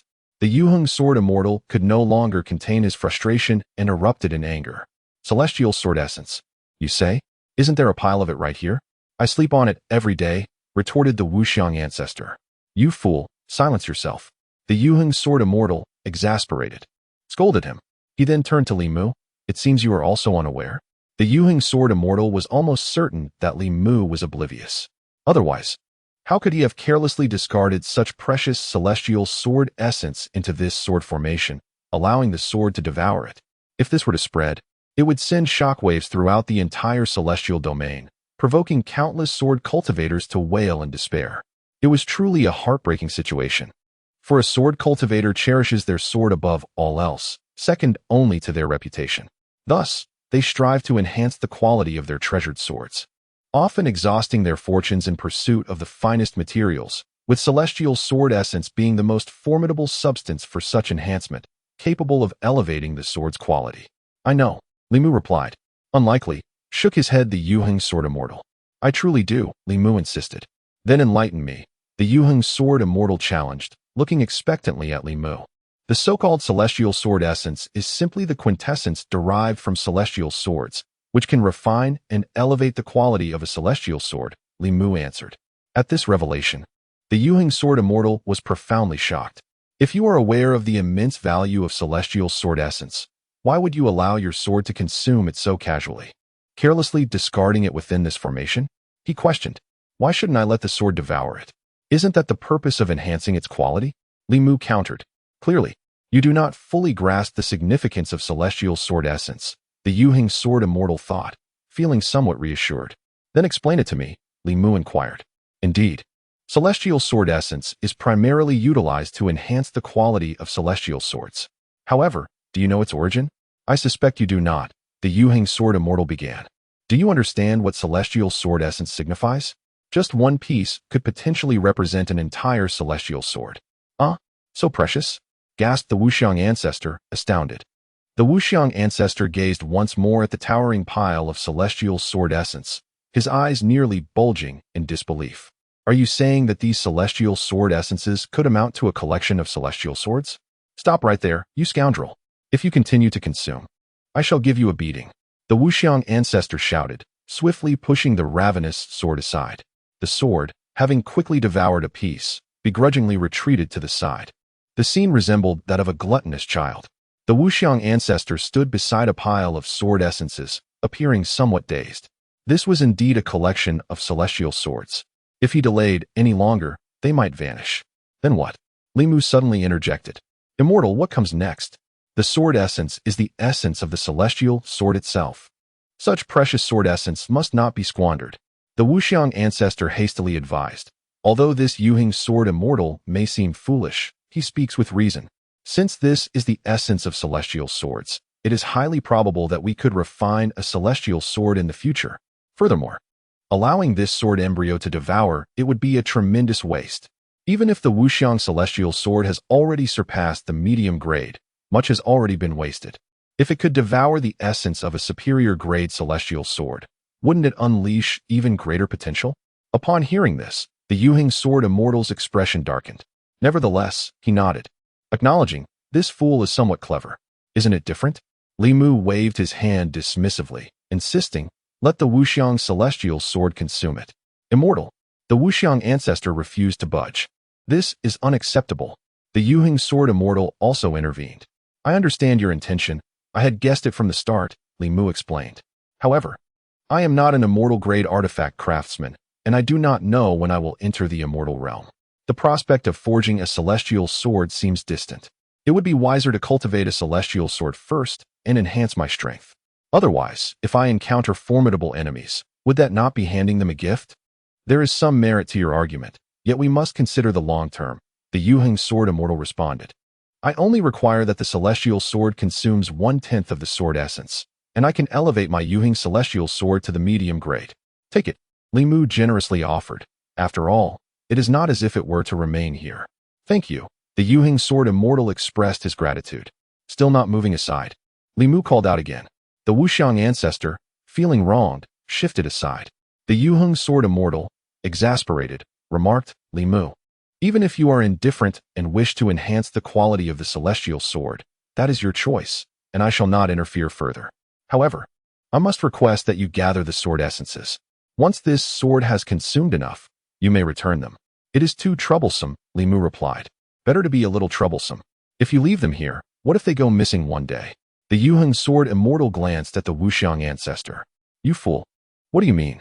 Are you suggesting that I would covet these sword essences? The Wuxiang ancestor was filled with indignation. Almost. Is that not so? The Yuhing sword immortal retorted. Nonsense. I have been here longer than you. The Wuxiang ancestor shouted in anger. Hearing such coarse language, the Yuhing sword immortal's countenance darkened. Li Mu, if I become your sword bearer, there is one condition. Speak, Li Mu inquired. Make this fool leave. Such trash is unworthy to wield a sword. Especially one named Wuxiang celestial sword. What qualifications do you possess? The Yuhing sword immortal scolded.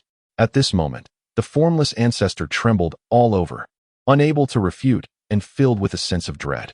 Indeed, when compared to the Yuhing sword immortal, the formless ancestor appeared exceedingly weak, merely at the 9th level of the sacred realm. This matter should not be mentioned again. Furthermore, all of you are my sword-bearing disciples, so it would be prudent to refrain from quarreling. Li Mu concluded decisively. Lastly, let me say this, those celestial sword essences. Feel free to take as many as you require. There is an abundance of them. In truth, since entering this place, Li Mu had been continuously signing in. And within this sword immortal's grand tomb, he had acquired even more celestial sword essences, often in batches of 10.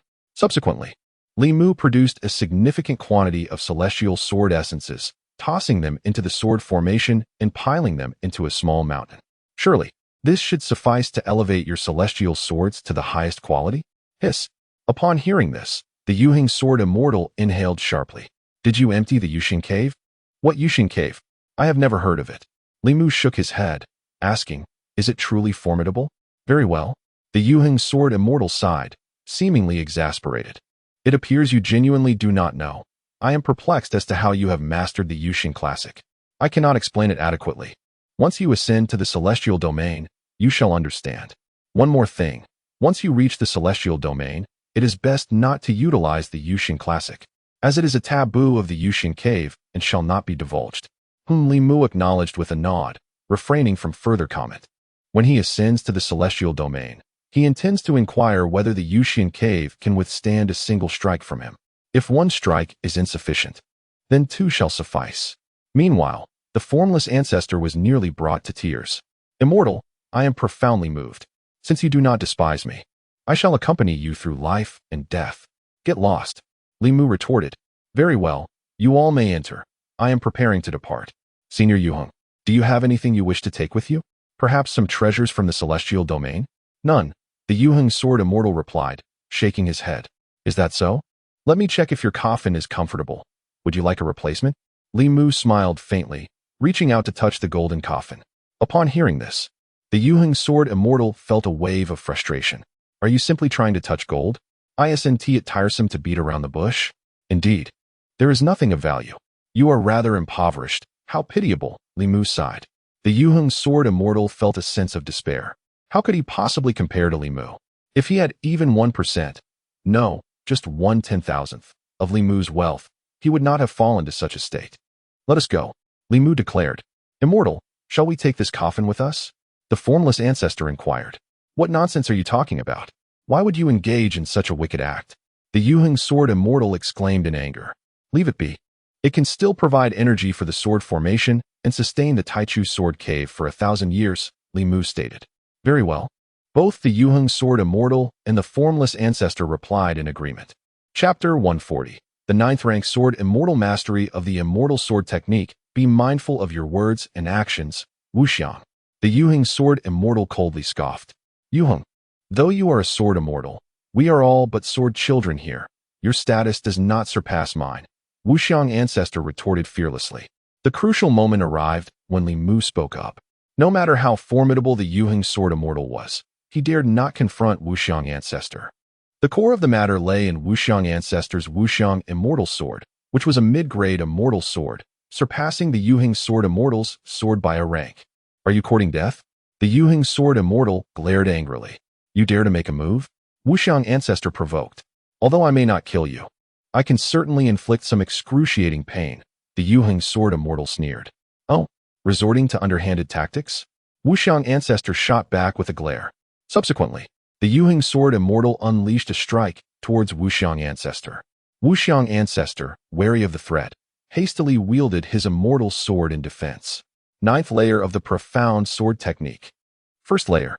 With a resounding boom, a terrifying surge of immortal energy erupted from the sword, radiating forth like the dawn. In the next instant, Yuheng sword immortal's pupils widened as he was sent flying backward, crashing heavily into the sword array of execution. Cough cough.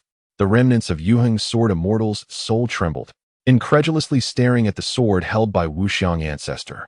Wuxiang ancestor, alarmed, muttered, Brother, how can you be so fragile?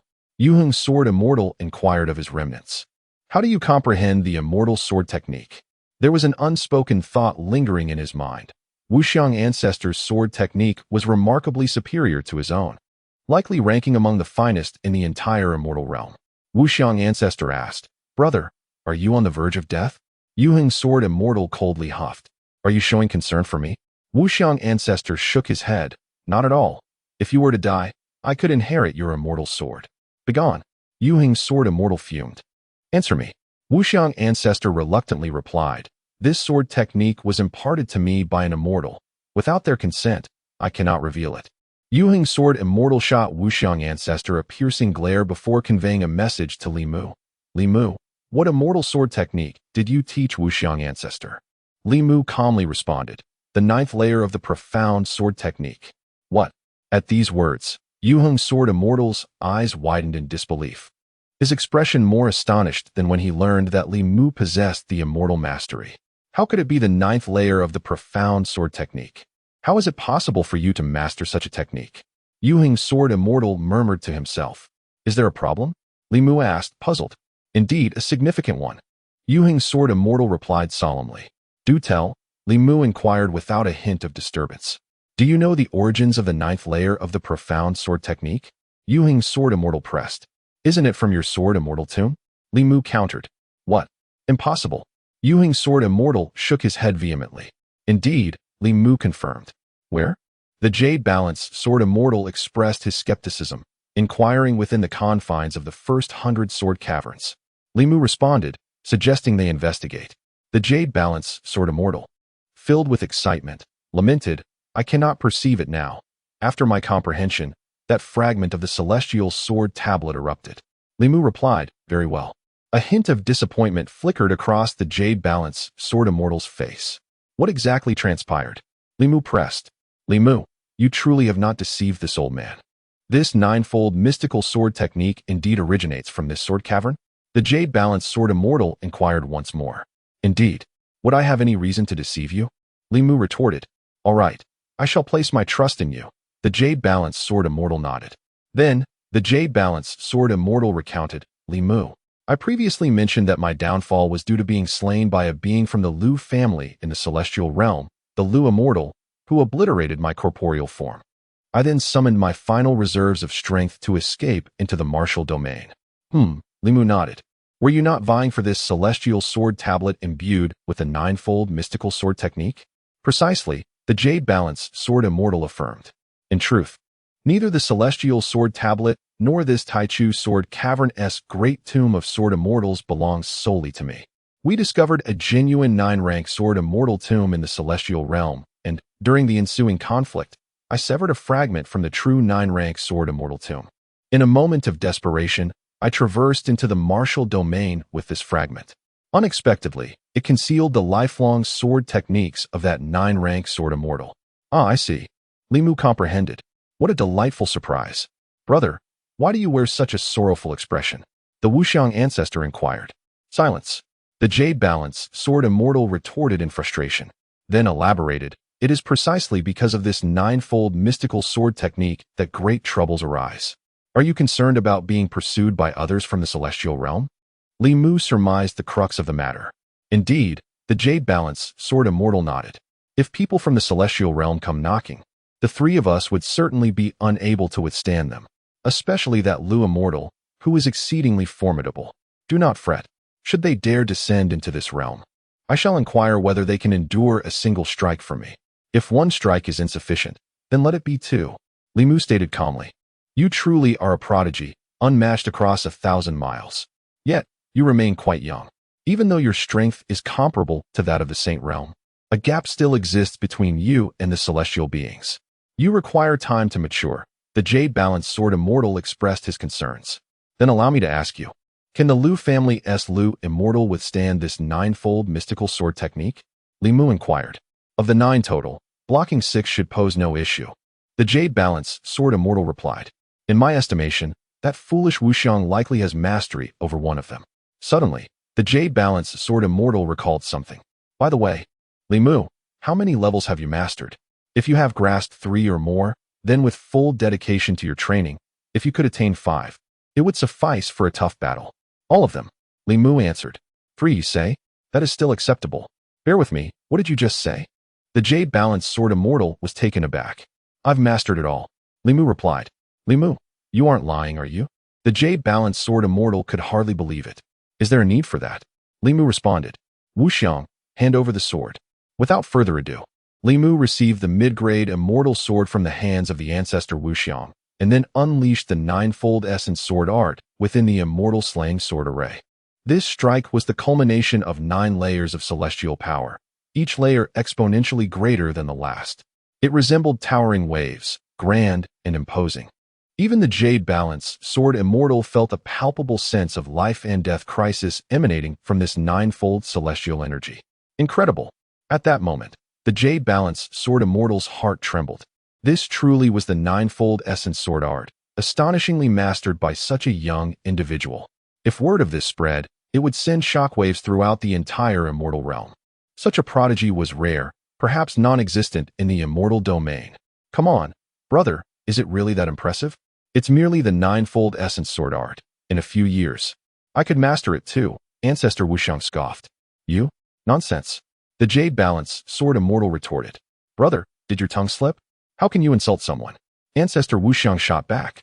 This ninefold essence sword art is the culmination of that ninth-grade sword immortal's lifelong cultivation. What makes you think you can handle it? The jade balance sword immortal derided. On my own, I certainly cannot, but with the guidance of an immortal, I surely could. After a single instruction, I grasped the first layer of the essence sword art. If I were to receive 2 instructions, wouldn't I master the second layer too? Ancestor Wuxiang argued. The jade balance sword immortal was left speechless. He had seen many spineless individuals, but none quite like this. Suddenly, the jade balance sword immortal exclaimed, What did you just say? Ancestor Wuxiang retorted, I said nothing. I merely let out a fart. You scoundrel. The jade balance sword immortal was at a loss for words, and then turned to Li Mu. Li Mu, can you instruct others in mastering this ninefold essence sword art? Indeed, Li Mu nodded. Upon hearing this, Ancestor Wuxiang wore a proud expression. Li Mu then added, However, Wuxiang, your talent is quite lacking. You've only grasped the first layer. Ancestor Wuxiang looked embarrassed. The jade balance sword immortal eagerly interjected, Might you instruct me once? I vow to serve you unwaveringly for the rest of my life. The term serve sounds rather off, akin to driving a car, Li Mu remarked. Simply follow my commands. Understood. The jade balance sword immortal nodded. Now, listen closely. I shall impart the ninefold essence sword art to you and demonstrate it once. Li Mu announced. Chapter 141. The 13th rank sword immortal. Your ancestor has passed away before long. Li Mu concluded his demonstration. Now, commence your comprehension. The extent of your understanding depends solely on your innate talent, he stated. Understood, replied the Yuheng sword immortal with utmost respect. Subsequently, he settled into a meditative posture, beginning to visualize the ninefold profound sword art within his mind. Observing this, the Wuxiang ancestor scoffed. Is this it? Can one truly master the sword through meditation? Li Mu retorted, This is a cerebral evolution. Your realm is insufficient. Oh, the Wuxiang ancestor's expression turned awkward. A quarter of an hour later, the Yuheng sword immortal, filled with exhilaration, rose to truly practice the sword. Ninefold profound sword art. First strike. With a swift motion, the Yuheng sword immortal unleashed a strike, radiating celestial brilliance, resembling a crescent moon sweeping across the horizon. The Wuxiang ancestor's eyes widened in disbelief. Is this a success? Previously, he had attempted countless times to achieve this, but it was only with Li Mu's guidance that he barely managed to execute his first strike. Indeed, the Yuheng sword immortal surpassed his expectations. Without hesitation, the Yuheng sword immortal continued, executing his second strike. Ninefold profound sword art. Second strike. This strike followed closely behind the first, blossoming like a lotus, stars emerging in its wake. Yet, the Yuheng sword immortal was far from finished. Ninefold profound sword art. Third strike. Fourth strike. As he continued, the Wuxiang ancestor felt a tremor within his heart. He had not anticipated such remarkable talent in the Yuheng sword immortal. It seemed he had underestimated his opponent. I must cultivate a good rapport with this elder. Should formidable foes arise, I could seek his assistance. I cannot indulge in momentary satisfaction and neglect future needs. Li Mu felt a sense of satisfaction. However, he was not surprised. After all, the Yuheng was inherently a sword immortal. If he could only manage 1 or 2 strikes, that would be truly abnormal. Now, executing 4 strikes was a standard achievement. However, the 5th strike would still pose a challenge. Li Mu spoke. For the 5th strike, envision a grand scene. A water curtain hanging in the heavens, the Milky Way cascading down, flowing boundlessly, a magnificent expanse. Indeed, the Yuheng sword immortal's sword had momentarily halted after executing 4 strikes, as if frozen in time. Yet, upon hearing Li Mu's voice, a vast panorama unfolded in his mind, and everything fell into place. Exactly. The 5th strike must embody such grandeur. A water curtain in the heavens, the Milky Way cascading down. Ninefold profound sword art. 5th strike. Once more, the Yuheng Sword Immortal unleashed his sword. Boom. This time, the 5 strikes converged, coalescing fivefold celestial power. As the Yuheng Sword Immortal sheathed his sword, he was profoundly astonished by the fivefold profound sword technique. He had never dared to envision that his inaugural strike could reach such heights. It was utterly inconceivable. If this were the case, the Yuheng Sword Immortal felt less apprehensive about the formidable Lu family's Lu Xianbati in the time to come. As long as he could unleash the 6th sword, even Lu Xianbati would have no choice but to concede. Should he master the 7th sword, the Lu family's Bati might very well flee. Of course, all of this was thanks to Li Mu's guidance. Without Li Mu's assistance, the Yuheng Sword Immortal could have managed only a mere 3 strikes at best. Such smooth progress would have been impossible otherwise. Grateful to the Immortal, the Yuheng Sword Immortal bowed deeply to Li Mu at that moment, his admiration for Li Mu genuine. He regarded Li Mu with the reverence due to a senior. No need for that. Further practice is required, Li Mu replied. Indeed, the Yuheng Sword Immortal acknowledged humbly. By the way, you previously mentioned that this Sword Immortal's Grand Tomb belonged to a 9th-tier Sword Immortal. Is there still a grading system for Sword Immortals in this celestial domain? Li Mu inquired. Indeed, just as in the martial domain, the levels are categorized into Foundation Establishment, Zhou Tian, Kai Yuan, Soul Palace, Divine Abode, Nirvana, Celestial Being, Holy Path. Culminating in Ascension, the Yuheng Sword Immortal elucidated. This celestial realm also has levels, albeit less complex, ranging from the 1st to the 13th tier. Oh, so there are indeed 13 tiers. Li Mu comprehended. Brother Yuheng, what tier are you? From my perspective, if not 9th, you must be at least 8th. The Wuxiang ancestor interjected with a playful grin. Not at all. I am merely a 3rd tier, the Yuheng Sword Immortal responded. That's rather weak, isn't it? If I were born in the celestial domain, I would certainly be at least a 10th tier. The Wuxiang ancestor mused internally. However, he maintained a cheerful facade, saying, 3rd tier? Remarkable. It is something I could only dream of in my lifetime. The Yuheng Sword Immortal couldn't help but feel a sense of irony. I can hear your thoughts. The Wuxiang ancestor replied, embarrassed, I forgot. My apologies, I shall be more mindful next time. Get lost. The Yuheng Sword Immortal retorted. How dare you curse? Do you think achieving the 5th sword makes you exceptional? You are still just a sword novice. The Wuxiang ancestor's temper flared. Yuheng, don't you possess an immortal pill? Once you refine it, you should be able to break through by 2 or 3 tiers, right? Li Mu reminded him. Yes, at least to the 3rd tier. The Yuheng Sword Immortal replied respectfully. This was undoubtedly a great fortune bestowed by Li Mu. With the immortal pill, coupled with the 9-fold profound sword technique, the Yuheng Sword Immortal could potentially elevate himself by 3 tiers. This was beyond anything he could have imagined, as normal cultivation in the celestial domain would require thousands, if not tens of thousands of years. What? A sudden elevation of 3 tiers? Is that truly so remarkable? The Wuxiang ancestor exclaimed in surprise, then turned to the Yuheng Sword Immortal. Brother Yuheng, I may have offended you earlier.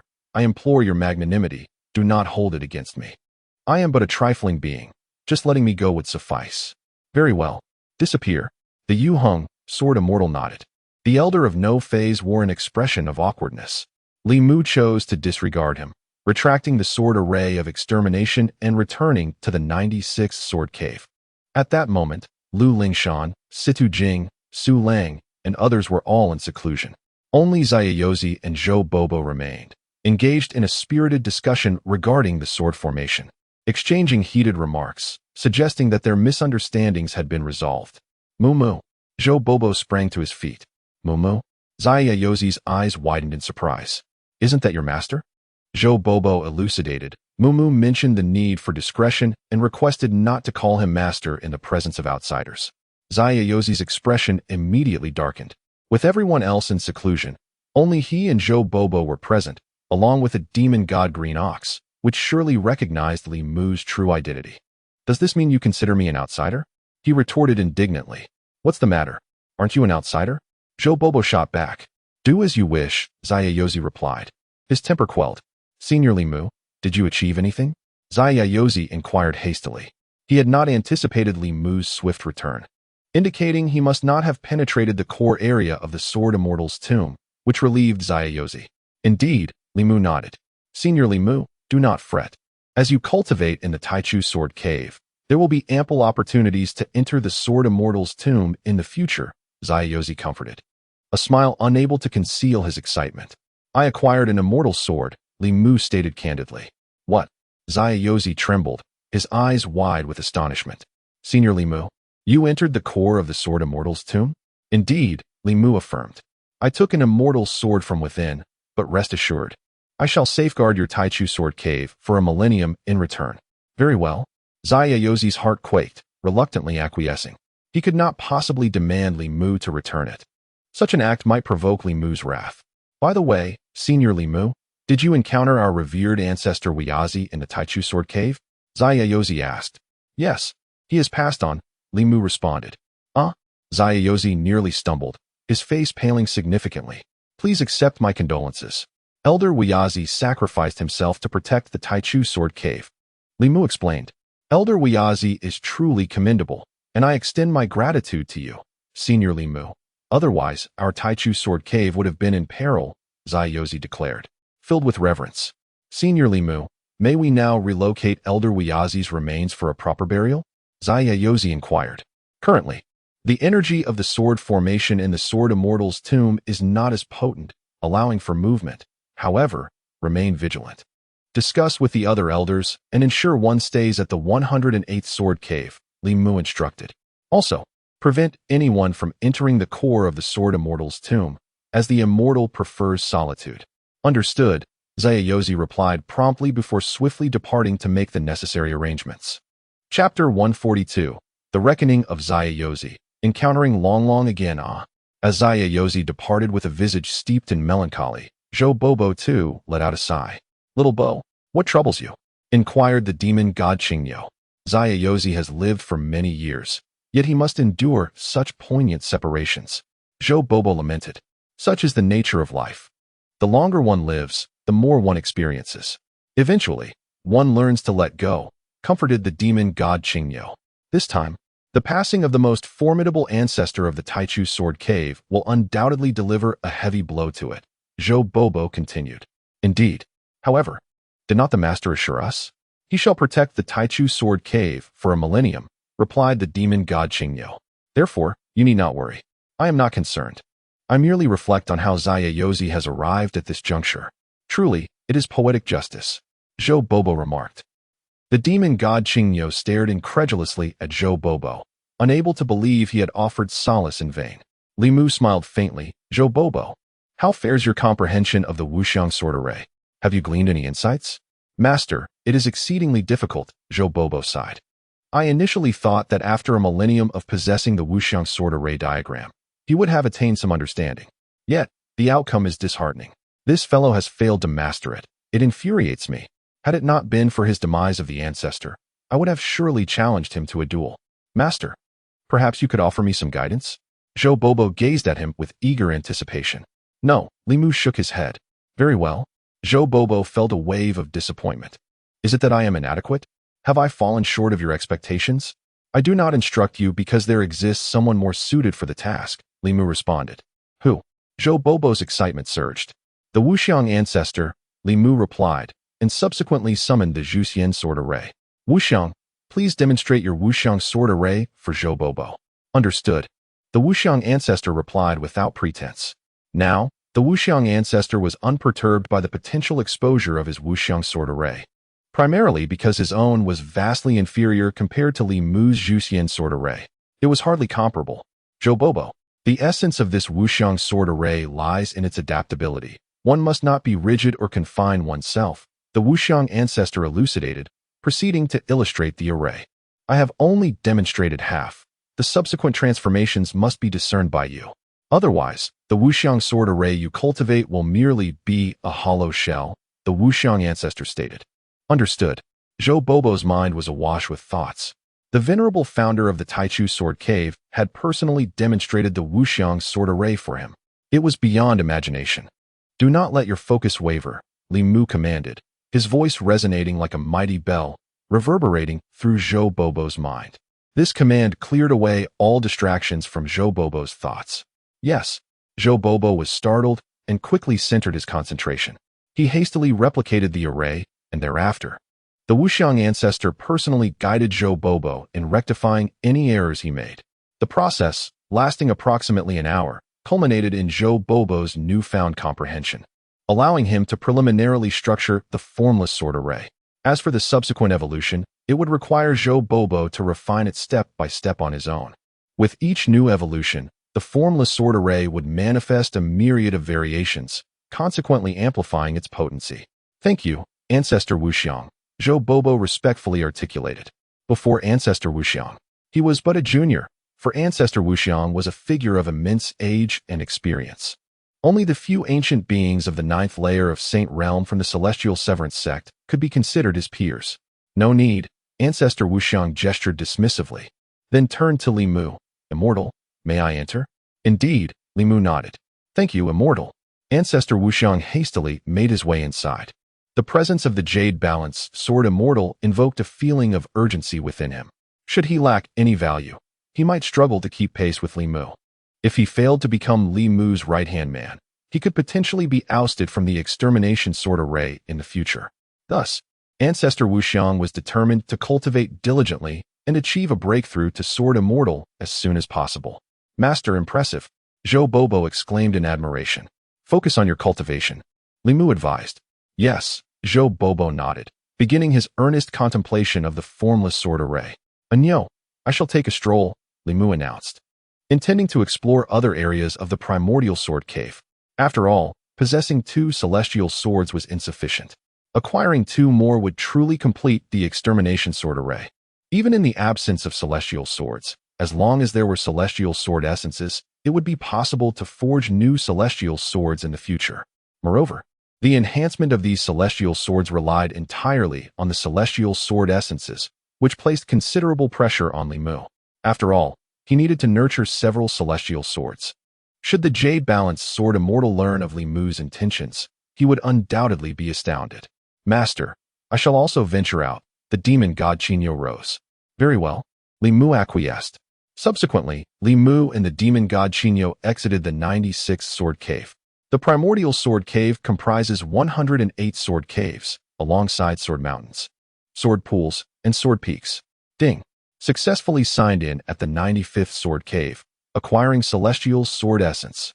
Successfully signed in at the 70th sword cave, acquiring celestial sword essence. Successfully signed in at the 50th sword cave, acquiring celestial sword essence. Successfully signed in at the 30th sword cave, acquiring celestial sword essence. Over the next few days, Li Mu and the demon god Qinyo made their way back to the initial sword cave. "Master, may I cultivate the sword?" The demon god Qinyo's eyes sparkled at the sight of the celestial sword essence. "Unnecessary," Li Mu shook his head. "You are the embodiment of a demon god, destined for demonic cultivation." "Understood." The demon god Qinyo nodded, fully aware that it was not entirely suitable. He forges swords, thereby relinquishing his own advantages. Upon witnessing Li Mu wielding 2 celestial swords and possessing a plethora of sword spirits, the demon god, Qinyo, felt an insatiable yearning. Enough of such thoughts. Let us refine these 3 celestial pills and strive to ascend to a higher realm, ultimately breaking through to the 9th level of the sacred realm and transcending to the celestial realm. Li Mu spoke, seamlessly infusing the 3 celestial pills into the body of the demon god, Qinyo. "Thank you, Master. Additionally, may I merge the sword spirits into my being?" inquired the demon god. "Can you refine them?" Li Mu responded with a hint of surprise. "It should be possible," Qinyo chuckled. "Very well," Li Mu nodded, subsequently merging 10 sword spirits into Qinyo's body.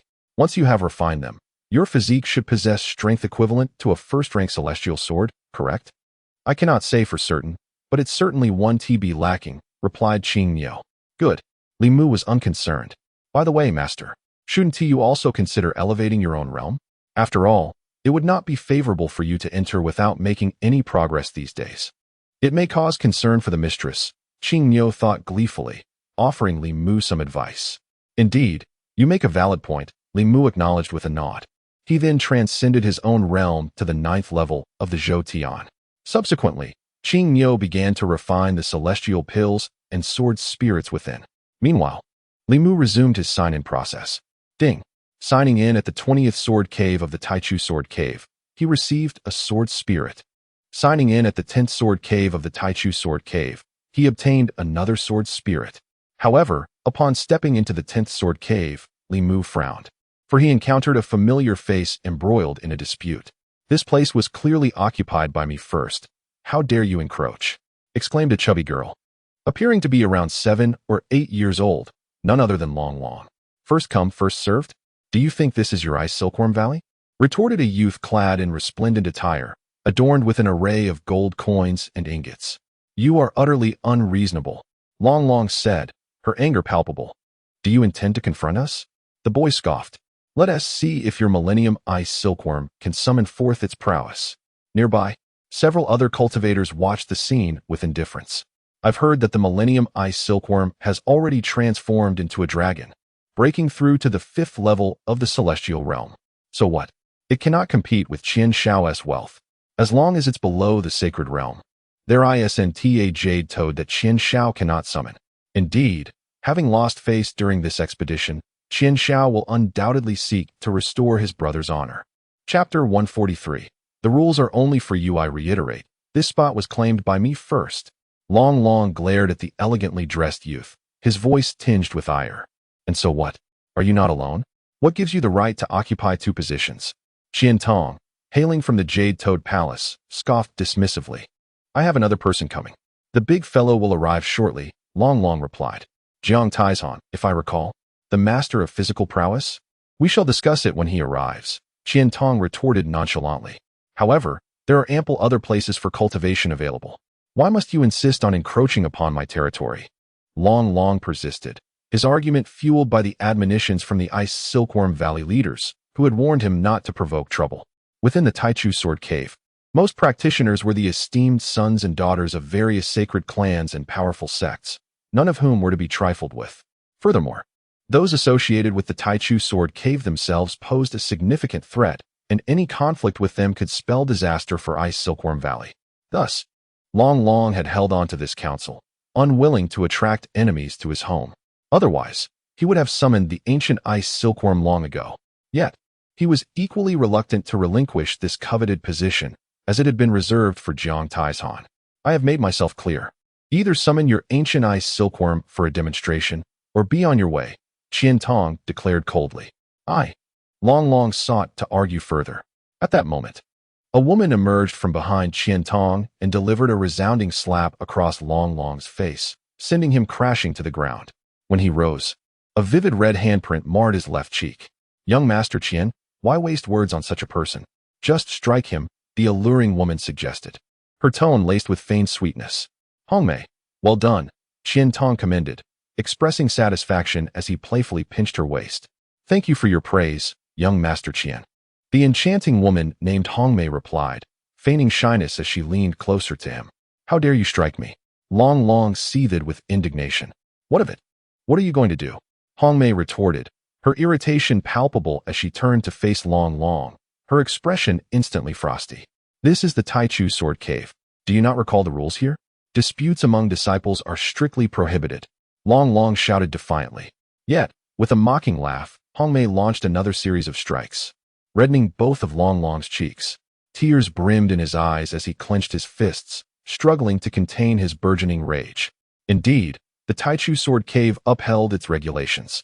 However, those rules applied solely to individuals like Long Long. For them, the freedom to act as they pleased was unimpeded. "Even if you summon the elder of the Taichu Sword Cave, the one to face repercussions will solely be you," declared a woman named Hongmei, her demeanor exuding confidence. "Impossible," Dragon Long retorted. "The elder of Taichu Sword Cave is known for their fairness and would never show favoritism towards you. Disbelieve? Just summon them," Hongmei laughed. "Are you aware of Qian Shao's true identity? He has been taken as a direct disciple by an ancestor of the Taichu Sword Cave, a status that surpasses that of an elder. Do you think the elder would dare to speak against him upon arrival?" "Ha ha." At her words, the surrounding youths erupted into boisterous laughter. Within the 10th Sword Cave, many other young cultivators were present, yet they could only seethe in silence. Knowing they could not provoke Qian Tong, Dragon Long observed their reactions, a sense of injustice swelling within him. "This world is profoundly unfair.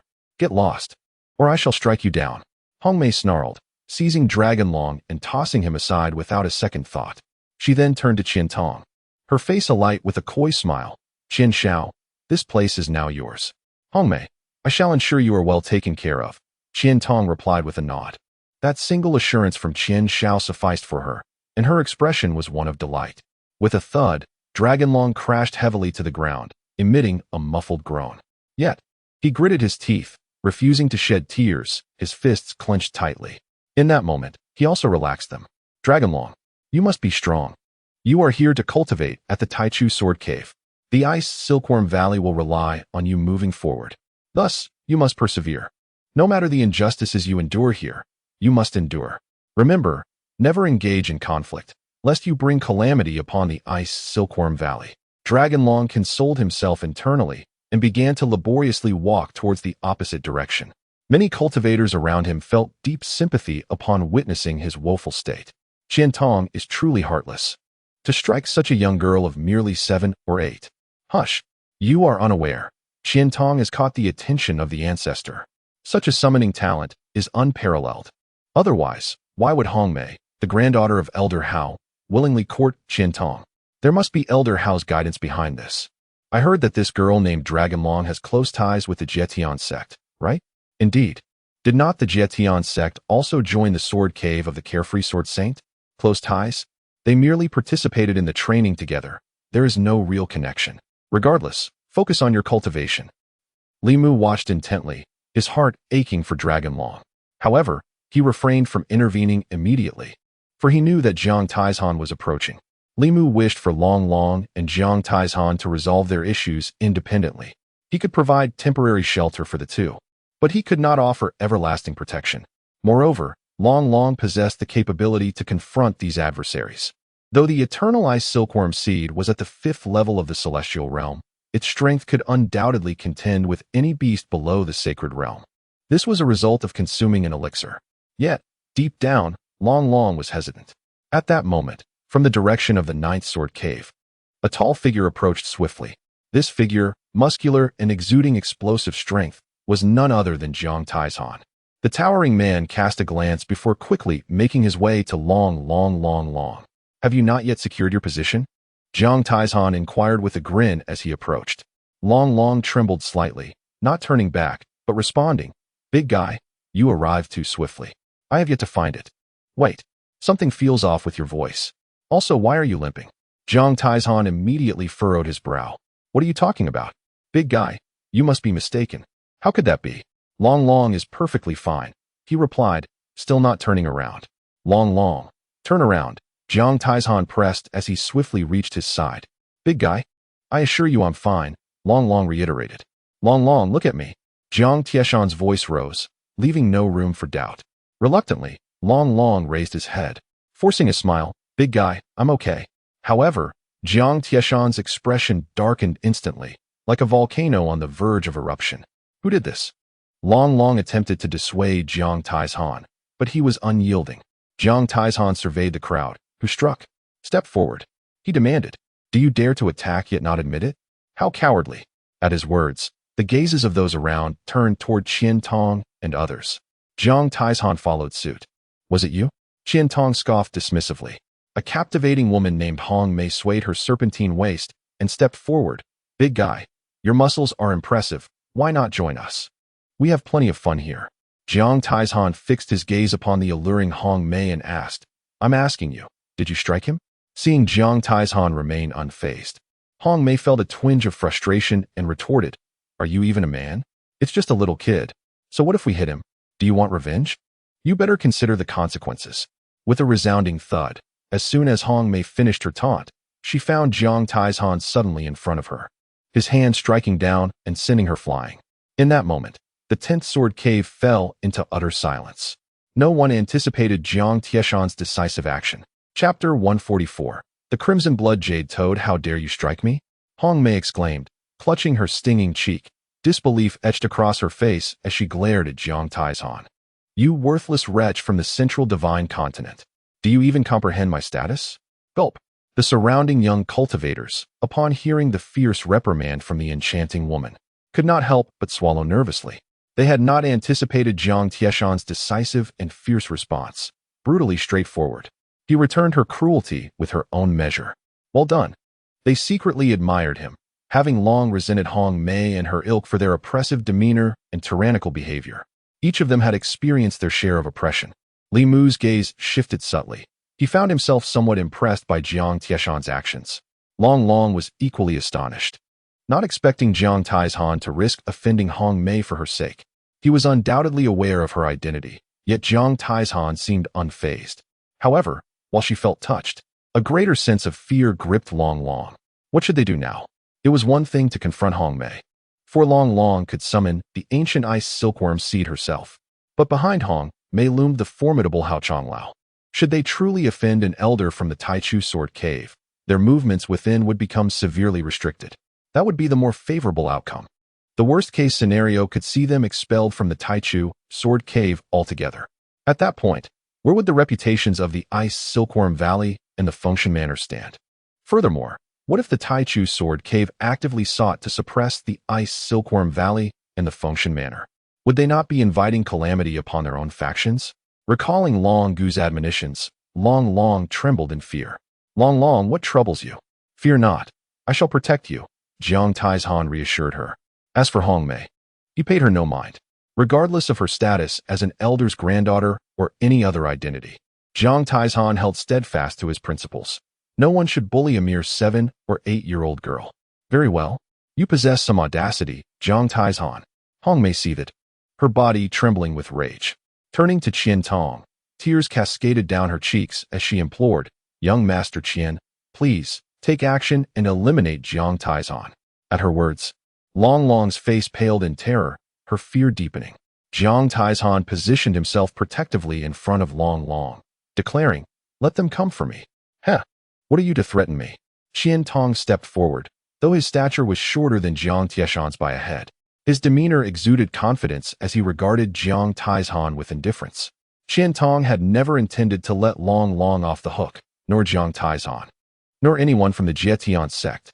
Their actions had caused Qian Temple to lose face. They had tarnished the reputation of the Jade Toad Palace, and worse, his own dignity. Such affronts were intolerable to Qian Tong. Crimson Blood Jade Toad. Subsequently, Qian Tong pressed his right hand into the void, swiftly opening a passage to another realm. Accompanied by an overwhelming aura, an enormous being manifested within the 10th Sword Cave. This creature was a colossal jade toad, towering 10 zhang high. Its body was a vivid crimson, exuding an aura that was both terrifying and formidable, adorned with spiked shoulder armor. This jade toad emanated a presence that was at the level of a celestial being of the 9th heaven, surpassing even the ancient ice silkworm breed. Was this not exceedingly fearsome? The surrounding young cultivators were utterly awestruck. Was this the might of the Jade Toad Palace? Even Qian Tong could casually summon such a celestial being? The ability to summon such a beast surpassed that of the Ice Silkworm Valley. No wonder the Ice Silkworm Valley had always been suppressed by the Jade Toad Palace. Before this blood-red Jade Toad, even the robust Jiang Taizhan appeared insignificantly small. Ha ha! Hong Mei laughed heartily. Jiang Taizhan, were you not quite formidable a moment ago? Why don't you dare to strike at the blood-red Jade Toad? Are you perhaps frightened to the point of losing control? Do you only know how to deal with weak women like me? Her taunts were relentless. Jiang Taizhan did not respond, his brows furrowed in concentration. The presence of the blood-red Jade Toad weighed heavily upon him. However, he was resolute and unafraid. Let us fight, Jiang Taizhan declared. Long Long stepped back. Long Long instinctively retreated. Paralyzed by fear, not due to the Jade Toad, but rather from the dread of the power behind Qian Tong, the ancient ancestor of the Taichu Sword Cave. This authority far surpassed that of any elder from the Taichu Sword Cave. One word from that ancestor could dictate life and death. If he provoked the elder, Long Long could seek assistance from Lu Lingshan and others for reprieve. However, angering the ancestor meant that even if the likes of the Jietian sect allied with the carefree sword saint, they would likely not oppose another elder for the sake of an outsider. What should he do? Long Long was utterly distraught. With a fierce roar, Jiang Taizhan unleashed the full strength of a grandmaster of body techniques, employing his blood curse without reservation.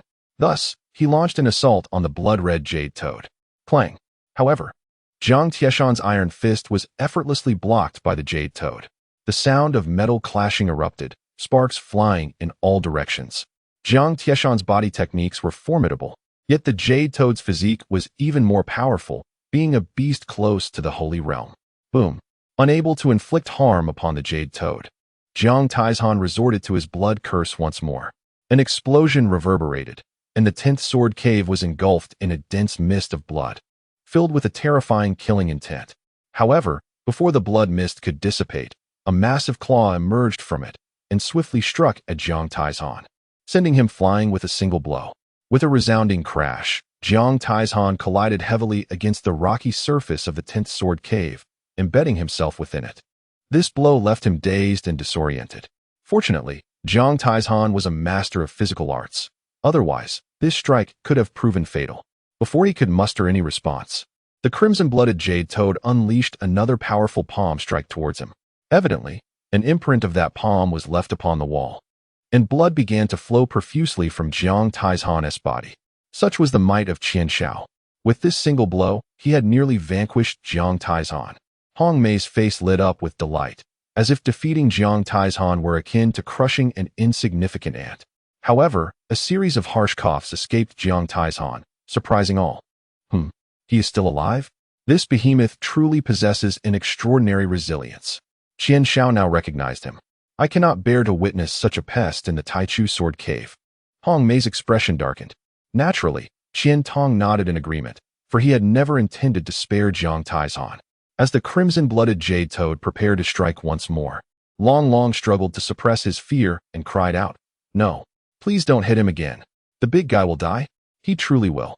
Yet, no one paid heed to Long's desperate pleas. To them, it was merely the lamentations of the weak, unworthy of sympathy. At that moment, Long cast aside all hesitation. Just as the palm of the crimson-blooded Jade Toad was about to descend upon Jiang Taizhan, accompanied by a mighty dragon's roar, a white figure, resembling a celestial dragon, suddenly appeared before the Jade Toad and sank its fangs into its arm. This was none other than the legendary ice silkworm. Chapter 145. The scheme for the 10,000-year ice silkworm. Upon the appearance of the 10,000-year ice silkworm, Qian Tong's eyes sparkled with excitement. He meticulously scrutinized this magnificent creature, which measured several dozen feet in length and boasted four powerful limbs beneath its body. Its imposing presence rivaled that of the crimson-blood Jade Toad. Moreover, Qian Tong discerned what the average person could not perceive. Beneath the surface of the 10,000-year ice silkworm, there lay concealed plates of armor. As the strength of the ice silkworm escalated, these scales would emerge, augmenting its prowess even further. It was truly beginning to transform into a dragon. Qian Tong was utterly astonished. What secrets lay within this creature? Why could I not fathom them? The energy emanating from it was terrifying, instilling a profound sense of dread within my very soul. What could this possibly be? This 10,000-year ice silkworm was indeed extraordinary. Otherwise, how could it breach the confines of my Jade Toad Palace? It must either belong to me or be eradicated.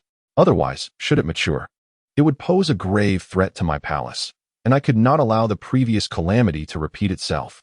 Qian Tong resolutely resolved within himself. Bang! Bang! Bang! The crimson-blood Jade Toad, in pain, struggled to escape the 10,000-year ice silkworm. However, like a colossal python, the ice silkworm coiled tightly around the toad, sinking its fangs into the right arm, rendering the creature powerless. In desperation, the crimson-blood Jade Toad leaped within the confines of the 10th Sword Cave, crashing against the stone walls. Yet the ice silkworm refused to relent, even as blood began to seep from its wounds. Long, filled with concern, urged the ice silkworm to persist. "Big guy, are you all right?" He unearthed Jiang Taizhan. Cough, cough, cough. Jiang Taizhan expelled blood along with his breath, declaring, "I'm fine. I won't die." His gaze appeared somewhat vacant as he observed the crimson-blood Jade Toad and the 10,000-year ice silkworm, grappling with self-reproach and doubt. Had he made the right choices? Qian Xiao, should we not intervene to assist the crimson-blood Jade Toad against the 10,000-year ice silkworm? Hong Mei inquired with concern. "No," Qian Tong replied, shaking his head. "I will take action personally." With that, he stepped forward, positioning himself atop the shoulder of the crimson-blood Jade Toad, looking down upon the 10,000-year ice silkworm from a vantage point. The ice silkworm glared at Qian Tong, its breath hissing from its nostrils and splattering against his face. Yet, instead of anger, Qian Tong felt an exhilaration. "Submit to me. I can assist you in transcending to the Saint Realm," he proclaimed. Roar. The 10,000-year ice silkworm let out a furious roar, its meaning unmistakable. Humph, how temperamental. Yet, without enduring some hardship, one would remain oblivious to the prowess of this young master. Qian Tong's expression turned severe as he produced a pouch of golden powder, which he then directly scattered upon the ancient ice silkworm seed. In an instant, the ancient ice silkworm seed emitted a furious roar, thrashing in agony. Initially, it resisted, unwilling to relent, but the torment became unbearable as the golden powder inflicted excruciating pain, akin to being gnawed by a multitude of insects, burrowing deep into its very essence. "Subdue it," Qian Tong commanded. The crimson-blooded jade toad immediately embraced the ancient ice silkworm seed, firmly pinning its head to the ground. "Will you submit?" Qian Tong inquired once more. Yet the response was another furious roar. At that moment, the ancient ice silkworm seed recalled the past when the Jade Toad Palace had employed such tactics to annihilate its lineage. This memory lingered within the depths of the ancient ice silkworm seed, rendering submission impossible. In this moment, the ancient ice silkworm seed yearned only to slay the individuals of the Jade Toad Palace along with the crimson-blooded Jade Toad. However, despite its desperate struggles, it could not break free, and its strength appeared to be rapidly waning, diminishing with each passing moment. This realization filled the ancient ice silkworm seed with dread. It had finally reached the brink of transformation into a dragon. Was this to be its end? Big White Long Long had just settled Jiang Tai's Han when he beheld this scene, his eyes instantly reddening. He rushed forward, only to be intercepted and swiftly struck aside by Hong Mei. "That slap is for you," she sneered. "Initially, all you needed to do was step aside. Now, not only have you implicated Jiang Tai's Han, but also your beast. All of this is your own doing." Upon hearing this, Long Long's face turned pale, his mind buzzing with confusion. He had intended to summon the ancient ice silkworm seed back at that moment, yet he had forgotten all about it. The surrounding cultivators watched, their hearts heavy with melancholy, sighing in unison. Such is the harsh reality, the strong oppressing the weak. They were mere spectators, powerless to effect change. Everything had already been set in motion. Perhaps the true aim of Qian Tong and his companions had never been Long Long or Jiang Tai's Han, but rather the ancient ice silkworm seed itself. Their dealings with Long Long and Jiang Tai's Han were merely a means to vent their frustrations, to coax the ancient ice silkworm seed into revealing itself. "If you do not submit, I shall slay you," Qian Tong declared once more. At this juncture, the ancient ice silkworm seed, influenced by the golden powder, had eyes filled with fury yet also a hint of disorientation, its consciousness affected. As these words fell, the ancient ice silkworm seed did not resist as it had before. Witnessing this turn of events, Long Long's heart plummeted. "No, Big White, do not submit. Release my Big White." However, Long Long found it utterly impossible to advance. Each time she charged forward, she was sent flying by a resounding slap from Hong Mei. In this moment, Long Long felt an overwhelming sense of helplessness, even more so than before her arrival at the Taichu Sword Cave for her trials. Despite the fact that Dabai had grown stronger, she remained incapable of altering any circumstances. Why, with such a formidable jade toad at your disposal, do you still seek to undermine my Dabai? You possess influential backing, so why engage in such treachery? Why? In this moment, Long Long wept bitterly, unable to comprehend the reasoning behind it all. Why? In this world, questions abound without answers. The path of cultivation demands the trifecta of wealth, companions, skills, and territory. Each element is essential and earned through sheer strength. You are still too young to grasp this truth. When you mature, you will come to understand the harshness of this world. With a disdainful laugh, Hong Mei offered her mocking counsel. Just then, a sigh echoed through the 10th Sword Cave. Though the sound was faint, it resonated deeply within the souls of all present. Who could it be? Qian Tong and Hong Mei turned simultaneously to investigate. They beheld a man clad in a robe, accompanied by a verdant ox. Chapter 146. The worthless one is not you. Obedient. The young man possesses quite an admirable appearance, though his identity remains a mystery. Upon catching sight of Li Mu, Hong Mei's enchanting eyes sparkled with delight. Few could match Li Mu's striking features within the Taichu Sword Cave. It is he. The other young cultivator's eyes gleamed with recognition as they discerned Li Mu's identity, particularly wary of the formidable azure bull that accompanied him, a true embodiment of the sacred realm, far surpassing the likes of Long Long's Millennium Ice Silkworm or Qian Tong's Crimson-Blooded Toad. Brother Li Mu. The most astonished were Long Long and Jiang Tai's Han, with Long Long exclaiming in excitement. What? Hearing Long Long's revelation, Qian Tong and Hong Mei were taken aback. You are Li Mu? Hong Mei inquired, bewildered. Indeed. Li Mu replied with calm assurance. So, you are the so-called waste? Hong Mei's expression darkened, the earlier glimmer in her eyes extinguished. With a mere foundation of the 9th level, Li Mu's cultivation was akin to that of a non-entity, regardless of his handsome visage. He was merely a decorative vase, beautiful yet devoid of substance. Hong Mei's interest waned entirely. Slap. As her words faded, she was struck and sent flying. Thud. Hong Mei crashed to the ground, gasping for breath, the force of the blow evident. A vivid hoof print marred her right cheek. Indeed, the assailant was not Li Mu but the demonic azure bull. Speak with more respect. It is not you who can label him as worthless. The demonic azure bull scoffed, its disdain palpable. Were it not for Li Mu's prohibition against violence within the Taichu Sword Cave, the bull would have long since dispatched this brazen woman with a single blow. In its eyes, Hong Mei was but an insignificant insect, audacious enough to mock its master, a flagrant display of ignorance. Covering her face, Hong Mei's eyes brimmed with fear, tears cascading down in a pitiful display. Yet she dared not utter a word. She had heard tales of the sacred realm azure bull that accompanied Li Mu, which granted him the ability to enter the Taichu Sword Cave at his meager 9th level of foundation. This was not a confrontation she could instigate. Even with the backing of Hao Chonglao, an elder of the Taichu Sword Cave, it was insufficient to provoke a being of the sacred realm. Feeling utterly wronged, Hong Mei cast a pleading glance at Qian Tong. Meanwhile, the demonic azure bull, incensed by Long Long's presence, barked. What are you staring at? Smack! Smack! The bull unleashed a flurry of strikes, instantly transforming Hong Mei's visage into that of a swollen visage akin to a pig's head. Witnessing this spectacle, the surrounding cultivators fell into a hushed silence, too frightened to speak.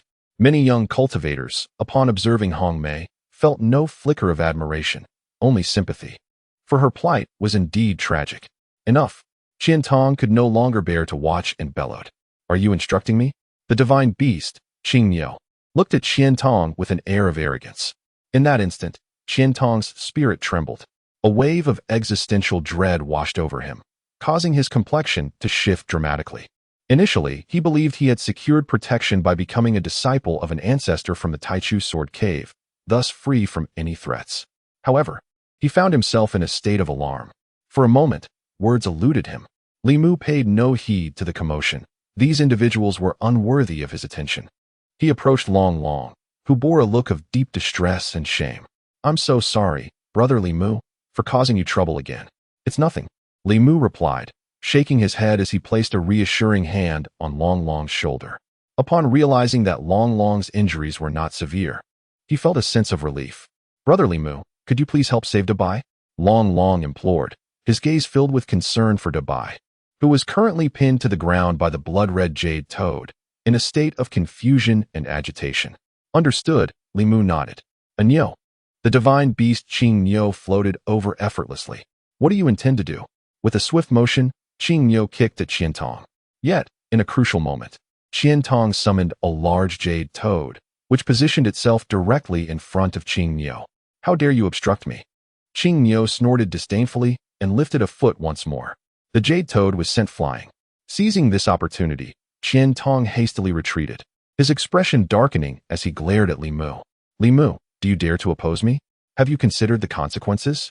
Meanwhile, Long Long voiced his concerns.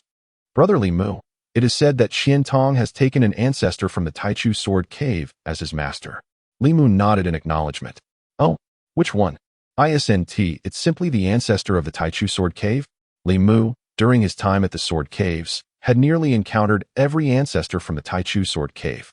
Hong Mei, assuming Li Mu was intimidated, smugly interjected, it's the venerable Master Ma One. He oversees the 97th Sword Cave, and ranks even lower than the carefree Sword Saint. Now you understand the gravity of your situation, don't you? But alas, it's too late. Even if you kneel and beg for mercy today, it will be of no avail. With that, as if on cue, Hong Mei was struck by Qing Niu once more. Do you lack common sense? How have you lived this long? Why has no one put an end to your nonsense? Qing Niu questioned incredulously. At this, Hong Mei fell silent. Qing Niu then approached the blood-red jade toad, which regarded him with palpable fear.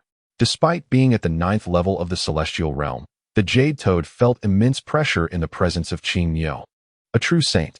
However, without Qiantong's command, the jade toad dared not move, for the methods of the Toad Palace were notoriously ruthless. Disobedience could result in dire repercussions. For a moment, the jade toad was at a loss for what to do. Will you not leave? The divine beast, the azure bull, regarded the blood jade toad with disdain. You kicked me. The blood jade toad communicated telepathically. With a swift motion, the azure bull retaliated with another kick, sending the blood jade toad soaring through the air. In that moment, the blood jade toad felt an unexpected sense of liberation. Roaring, the ancient ice silkworm, now free from its confinement, lunged at the azure bull. Yet, the azure bull effortlessly pinned the ice silkworm down, even as it thrashed about wildly. Brotherly, will Big White be all right? Long asked, her face etched with worry. At this moment, I am no match for you. But should you wish to save this ice silkworm, without the antidote from my Toad Palace, it shall succumb to madness and be devoured by its own power. Qiantong replied coldly. With another decisive action, the azure bull struck again, leaving a vivid hoof print on Qiantong's face. Li Mu, you are capable. Then let that ice silkworm await its demise.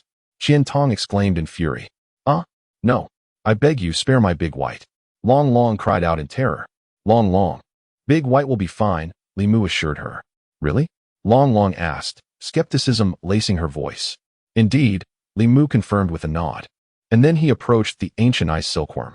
A mere fool, thinking he understands the art of beast taming? This is a unique technique of my Toad Palace. Qiantong sneered at Li Mu's actions. Big White, be good, Li Mu said calmly, extending his right hand. The ice silkworm roared at Li Mu, opening its massive maw, poised to bite off his arm. Big White, no? Brotherly, be careful. Long gasped, covering her eyes in fright. The surrounding young cultivators braced themselves for a gruesome scene. For how could a mere foundation establishment cultivator possibly soothe a celestial realm beast? Even its master, Long, could not accomplish such a feat. Was this not an invitation to death? Yet, the sacred azure bull remained still, seemingly unfazed. However, they did not hear Li Mu's voice of command. How could this be? Qiantong's incredulous voice trembled. The crowd hastily opened their eyes to behold the astonishing sight. To their utter astonishment, the ancient ice silkworm did not bite Li Mu's arm. Instead, it rubbed against his hand in a display of submission and affection. What had just transpired? Chapter 147. No ancestor will come. I have traversed the sword cave. Li Mu, you worthless. How did you achieve this? Are you a Saint Realm Beast Master? Qiantong questioned, his face a mask of fear. He had employed the secret techniques of the Jade Toad Palace, which, combined with the Jade Toad Gold Powder, could easily subdue any beast that was not of the Saint Realm. The fact that this Millennium Ice Silkworm could endure for so long took Qiantong by surprise. However, he believed it was only a matter of time. Thus, he had no intention of confronting Li Mu head-on. After all, it wouldn't be long before this Millennium Ice Silkworm would obey his commands. But now, with just a single utterance from Li Mu, the Ice Silkworm was fully awakened. This was truly terrifying. It was not merely a loss of a celestial realm beast for Qiantong. It rendered the methods of the Jade Toad Palace ineffective. Such an occurrence had never happened before. This was undoubtedly bad news for the Jade Toad Palace. Qiantong could not conceive of any other possibility. The only explanation was that Li Mu was indeed a Saint Realm Beastmaster. With a resounding crack, the hoof of the demon god Azure Bull met Qiantong, sending him flying. Long, with a worried expression, asked, Brother Li Mu, will this provoke the ancestor of the Taichu Sword Cave? Li Mu reassured her, do not fear. Long, in the future, should anyone trouble you here in the Taichu Sword Cave, simply summon Dabai. Long shook her head, I dare not. Li Mu inquired. Why not? Long replied. The dragon matriarch instructed me not to cause trouble outside, as it would bring misfortune to the Ice Silkworm Valley. Li Mu shook his head. But can you truly avoid trouble by not summoning Dabai? Long touching her cheek and glancing at the severely injured Jiang Taizhan and Dabai beside him. Shook her head again, no? Li Mu spoke. Then isn't that settled? Regardless, trouble is unavoidable. Long Long continued. But what if I get expelled for this? Li Mu assured her, that won't happen. As long as I am here, no one in the Taichu Sword Cave can expel you. Long Long's eyes sparkled. Not even the ancestor? Li Mu nodded. Not even the ancestor. A smile spread across Long Long's face. Good. Thank you, Brother Li Mu. In that moment, a transformation occurred within Long Long's heart. Li Mu felt a sense of satisfaction. Sometimes, one must not yield excessively. Otherwise, it may encourage the enemy to take further advantage. However, Qian Tong, Hong Mei, and the others observed this scene with silent derision. They believed Li Mu's words to be mere bravado. When the ancestor of the Taichu Sword Cave truly manifested, they were certain Li Mu would tremble in fear. Hong Mei sent a message to Qian Tong, young Master Qian. What shall we do now? Should we seek the assistance of Ancestor Mawen? Otherwise, there will be no resolution to this matter. Qian Tong nodded. Indeed. It has come to this. He then cast a glance at Li Mu. Li Mu, we shall see. Then, Qian Tong and Hong Mei swiftly departed. At that moment, other young cultivators dared to speak.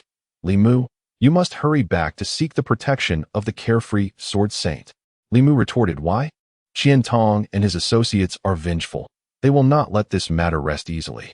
Their pretense of leaving is merely to find the ancestor Ma Wan.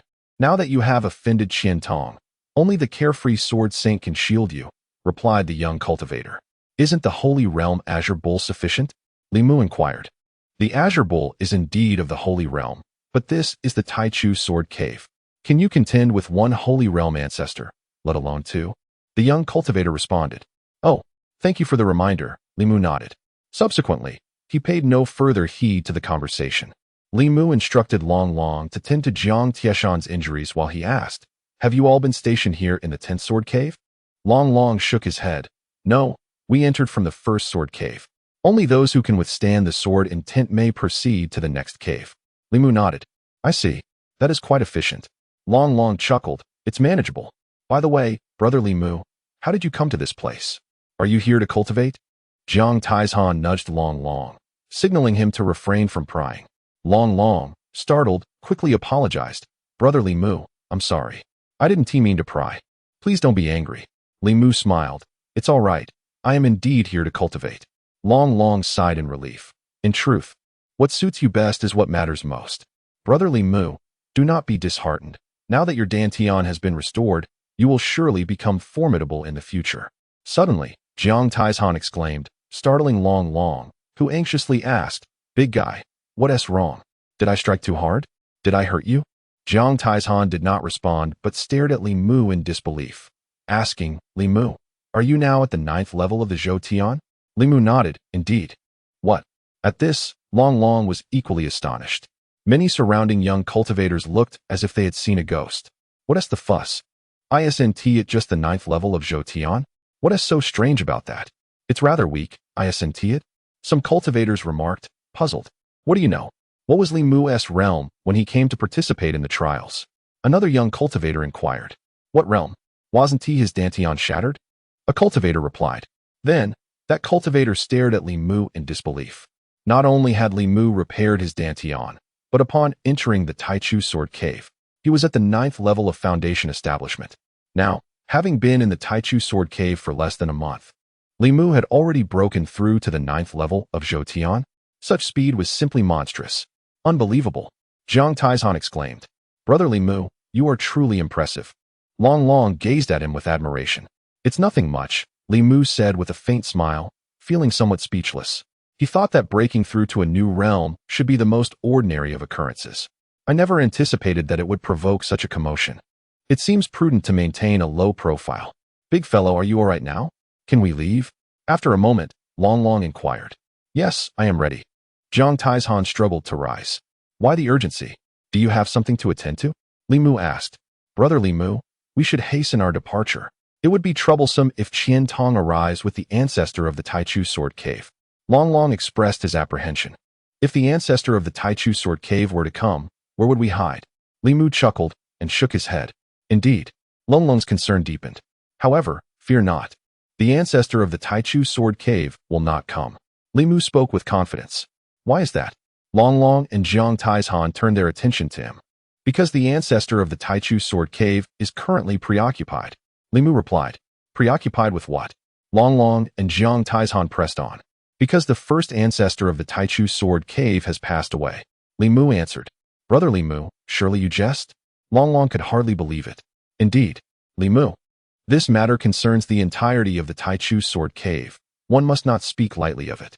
Jiang Tieshan's expression was grave. I do not speak in jest, Li Mu asserted. How do you know? Jiang Taizhan inquired further. I witnessed it with my own eyes, Li Mu responded truthfully. How could you have seen it? Since it pertains to the first ancestor of the Taichu Sword Cave, he must be stationed within the 100th Sword Cave. Have you reached it? Jiang Tieshan's eyes widened in astonishment. I have completed the journey, Li Mu replied. Hiss. Both Long Long and Jiang Taizhan were taken aback. Chapter 148. The ascendance of Master Ma. 1. As Master Ma Wen emerges from his seclusion, he shall undoubtedly seek vengeance upon Li Mu. That arrogant azure bull, a mere beast, will kneel before the majesty of the Taichu Sword Cave.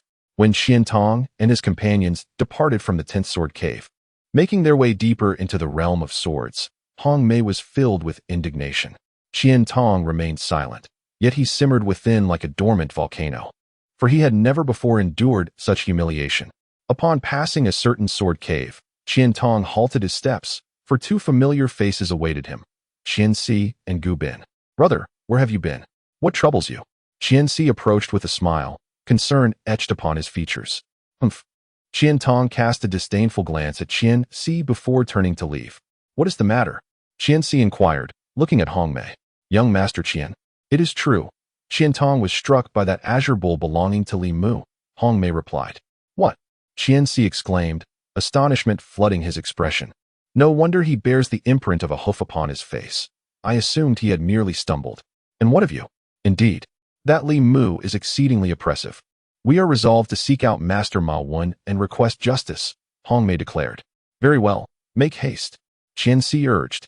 By the way, Hong Mei, be patient with Qian Tong. His temper is quite obstinate.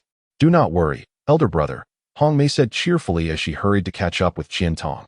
Once they had departed, Gu Bin opened his eyes and regarded Fiancée. It seems all of this was orchestrated by you. Fiancée widened his eyes in surprise. Gu Bin, what do you mean? Gu Bin continued. Fiancée, do not feign ignorance. Qian Tong's conflict with Li Mu and the others stems from your influence. Does it not? Fiancée defended. My younger brother is spirited and wishes to stand up for me. What is wrong with that? Gu Bin pressed on. Yet, you failed to warn him that Li Mu is not to be trifled with. That individual is exceedingly formidable. A smile crept across Fiancée's face. As long as Qian Tong remains, my affairs with Yuchan Palace shall be inconsequential. It is beneficial for my brother to temper his enthusiasm. Gu Bin replied. The threat is far more severe than mere tempering. You must understand, should Li Mu be genuinely provoked, the consequences could be dire. At that moment, Gu Bin's apprehension towards Li Mu had reached its zenith. Through careful analysis, he discerned that the rise of the Jietian sect was intricately linked to Li Mu. Even without showcasing his prowess, the mere presence of Li Mu instilled fear in Gu Bin. Such a person, calm and composed, could unleash devastating force when provoked. Fiancée, feeling aggrieved, retorted, let us not speak of what is evident. Now, focus on your cultivation. Meanwhile, Qian Tong and his companions finally arrived at the 97th Sword Cave. Qian Tong, paying respects to Master Ma Wen. Qian Tong, paying respects to Master Ma Wen. Qian Tong, paying respects to Master Ma Wen. However, despite the multiple proclamations, no response was forthcoming. Why is the money so scarce? Could it be that Master Ma Wen has not heard? Or is he in seclusion? Hong Mei inquired. Impossible. Qian Tong shook his head. If Master Ma Wen were in seclusion, he would surely have informed me. The lack of response, could something have gone awry? Suddenly, Qian Tong felt a chill run down his spine. Could it be that Master Ma Wen has passed away? Hong Mei gasped in shock. We must enter, Qian Tong said, disregarding everything else as he rushed into the 97th Sword Cave. However, he found no trace of Master Ma Wen. Do you think Master Ma Wen could have been slain by that green bull? Hong Mei speculated again. What? Qian Tong's face turned pale with fear. If that were the case, then he would have lost his last bastion of support. Hong Mei found it quite plausible. At that moment, she thought that Li Mu seemed rather charming. If she could align herself with him, Even if he lacked strength, that green bull was a holy realm beast. In the future, it would be a force to be reckoned with in the Taichu Sword Cave. Just then, a series of urgent bell tolls echoed through the entire Taichu Sword Cave. Generally, such sounds did not occur unless something significant had transpired. Hongmei furrowed her brow, quickly counting the number of tolls. 1, 2, 3.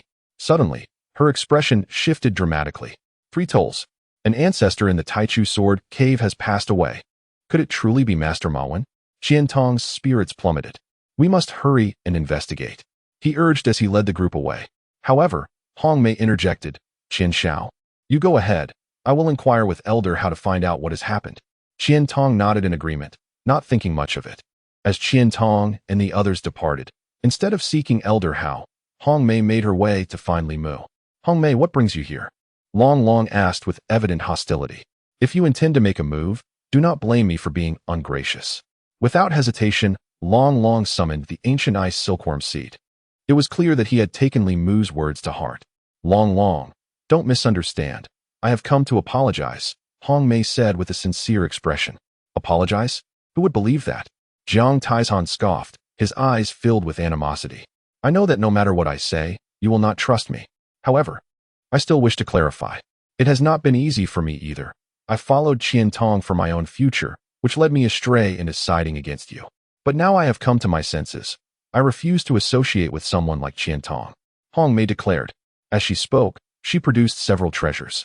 Long, I attacked you earlier, and this is a healing pill from the divine concealment realm. Once you take it, you will recover fully within a few days. Additionally, this is a piece of armor from the divine concealment realm. With sufficient spiritual energy infused, it can withstand 3 full-force attacks from a cultivator of the same realm. Dragon Long hesitated. Hongmei, have you truly changed? He questioned, unable to believe it. Indeed, Hongmei replied earnestly, nodding her head. Brother Li Mu, big guy? What do you think? Dragon Long turned to Li Mu and Jiang Taizhan. I remain skeptical, Jiang Taizhan scoffed dismissively. If it's offered, then accept it. After all, there is no loss. Li Mu spoke with indifference. He too was uncertain about Hongmei's true intentions. Yet, as long as there was a benefit, it was best to take it. All right, let us go, Li Mu declared. The tolling of the bell just now surely signifies something significant has occurred at the Taichu Sword Cave, Dragon Long expressed with concern. Do you not know what has transpired? Allow me to inform you. The 3 consecutive tolls indicate that an ancestor has passed away at the Taichu Sword Cave, Hongmei stated. What? Dragon Long and Jiang Taizhan exclaimed in astonishment. They then looked at Li Mu in disbelief, realizing that what he had said was indeed true. This scene, witnessed by Hongmei, only solidified her conviction that the ancestor Ma Wen had indeed passed away. Chapter 149, Is It Not Alive? There are ghosts. After the bell of the Taichu Sword Cave resonated, all the cultivators in seclusion within the cave emerged, hastening towards the ancestral site located on the back mountain of the Taichu Sword Cave. The atmosphere was heavy with somber expressions. For who would have anticipated that amidst the absence of warfare, an elder would pass into eternal rest? Each elder is a figure of the sanctified realm, and the loss of one bears an exceedingly grave weight upon the Taichu Sword Cave. Among the gathering was an elderly woman, her hair tinged with gray yet adorned in a form-fitting and flamboyant attire. Where could that girl Hongmei have gone? Why has she not arrived yet? This elderly woman was none other than Elder Hao. Moments later, Elder Hao's eyes brightened as she finally spotted the familiar silhouette. However, her expression swiftly darkened upon noticing that Hongmei's cheeks were swollen, resembling those of a pig. Though Elder Hao was merely an elder of the Taichu Sword Cave, the ancestral figures seldom intervened in daily matters, rendering the elders the most influential voices within the cave. To think that someone would dare to mistreat her granddaughter within the confines of the Taichu Sword Cave was utterly reckless. Grandma, Hongmei, upon seeing Elder Hao, hurried over to pay her respects. Elder Hao scrutinized Hongmei, then cast a glance at Li Mu and the others, her face stern as she inquired, Hongmei, what has transpired? Speak the truth. You need not fear, for I shall advocate for you. Elder Hao was convinced that Li Mu and his companions had bullied Hongmei. Initially, Hongmei was filled with excitement. Her eagerness to foster a good relationship with Li Mu had made her momentarily forget her injuries. Grandma, it is not as you think, Hongmei quickly explained, concerned that Elder Hao might clash with Li Mu and the others. jeopardizing her own efforts. What do you mean by that? In the Taichu Sword Cave. No one dares to act so brazenly towards me. Elder Hao retorted angrily. Beside her, Li Mu and the others listened to Elder Hao's words. Beginning to understand why Hongmei was so audacious, it was indeed a result of Elder Hao's excessive indulgence. Grandma, let me briefly explain, Hongmei said, then communicated telepathically with Elder Hao, recounting the events. What? Elder Hao was taken aback. First by the revelation that the azure bull accompanying Li Mu was a being of the sanctified realm. During the previous trials at the Taichu Sword Cave, Elder Hao had remained in seclusion and was thus unaware of the situation. Now, hearing Hongmei's account, her heart trembled. She had just scolded a sanctified beast. Was there truly any difference between that and courting death? Elder Hao scolded Hongmei. You foolish girl. Why did you not inform me sooner?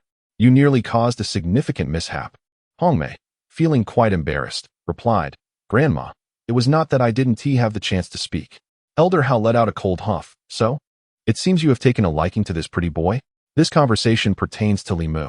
Hongmei nodded slightly, her demeanor somewhat bashful. Mother-in-law, do you agree or disagree? Elder Hao spoke up. That Qingyo is formidable, yet this pretty boy is rather lacking. Hongmei replied, but he is quite handsome. Moreover, not everyone has a guardian spirit beast of the sacred realm. Elder Hao nodded. Indeed. What is the background of this Li Mu? Hongmei responded. He hails from the Jitian sect, and it is said he is the fiancé of the esteemed Lu Lingshan. Furthermore, the legendary sword saint of Carefree has taken a liking to Lu Lingshan. Elder Hao furrowed his brow. That presents a bit of a dilemma. However, mother-in-law can facilitate matters to ensure the Carefree sword saint does not meddle. Hongmei's eyes sparkled. Thank you, mother-in-law. Elder Hao continued. And what of Qiantong? Does he not hold any interest in you? After a moment's contemplation, Elder Hao inquired. Hongmei replied solemnly. Mother-in-law, you may not yet be aware, but Ancestor Mawen has passed away. What? Elder Hao was taken aback. Are you certain? Elder Hao had previously encountered Ancestor Mawen and found it hard to believe he would pass. However, Elder Hao was also unaware of today's events, which were known only to the ancients. 99%, Hongmei replied. Otherwise, why would I choose Li Mu? Wise decision. Elder Hao nodded. You understand the importance of timing and the necessity of choices. You have matured. Indeed. Isn't this what I learned from you, mother-in-law? Hongmei smiled. You. My dear. Elder Hao displayed a satisfied smile. Then, turning to Li Mu, Elder Hao suddenly found him quite agreeable and spoke with a smile. So, you are Li Mu? From now on, I will rely on you to look after Hongmei. Li Mu was utterly perplexed, while Hongmei appeared quite bashful. Noticing Li Mu's silence, Elder Hao did not mind, thinking that Li Mu was inexperienced, and said, let us proceed swiftly. All right, Hongmei nodded, then beckoned Li Mu and the others. Hongmei, Elder Hao. Just as they took a few steps, they heard Qiantong's voice. Why is this Qiantong persistently pursuing me? Hongmei inwardly lamented. Isn't this bound to make Li Mu dislike me? Hongmei wished to ignore Qiantong, pretending not to see him. However, Elder Hao's expression drastically changed. For Qiantong was not alone. Beside him stood an elder with a horse-like face. This elder donned a robe adorned with various patterns of spirit beasts. This robe, known as the robe of 10,000 beasts, belongs solely to Ancestor Mawen. Isn't he alive and well? Why does this wretched girl claim he is dead? Elder Hao's mind raced with confusion, and she called out through thought. Hongmei, Hongmei, Hongmei, Hongmei. Somewhat impatient, replied, Mother-in-law, what are you afraid of? It is merely Qiantong. Yet, she still glanced over. Upon doing so, she fainted in shock. Oh no, is there a ghost? Elder Hao widened his eyes, supporting Hongmei. Qiantong, accompanied by the venerable Ancestor Mawen, approached. Elder Hao, what has happened to Hongmei? Elder Hao's lips trembled as he responded. It's nothing, Qian Shao. Hongmei has sustained severe injuries and can no longer hold on. Upon glancing at Li Mu and the others, Qiantong immediately comprehended the situation. Indeed, Hongmei has worked hard. Not only did she seek out Elder Hao, but she also brought Li Mu and the others along. Elder Hao, please take Hongmei down. I will handle things here. I will check on her later. Elder Hao nodded eagerly. All right. He then bowed to the venerable Ancestor Mawen, saying, I pay my respects to venerable Ancestor Mawen. Mawen's expression remained unchanged, merely acknowledging with a grunt, before scrutinizing the azure bull beside Li Mu. Upon closer inspection, Ma Wen was taken aback. Why can I not discern the true nature of this holy realm beast? Has this bull's cultivation reached such profound heights? Unbeknownst to Ma Wen, Li Mu had placed restrictions on the demon god Azure Bull, rendering it invisible to his perception. Indeed, the Azure Bull's realm surpassed that of Ma Wen. Ancestor, Li Mu is bullying his disciple, and he shows disdain towards you. Qian Tong stoked the flames of discord from the sidelines. Ma Wen nodded in response.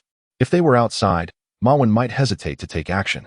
However, within the Taichu Sword Cave, should he strike, the other ancestors would undoubtedly come to his aid.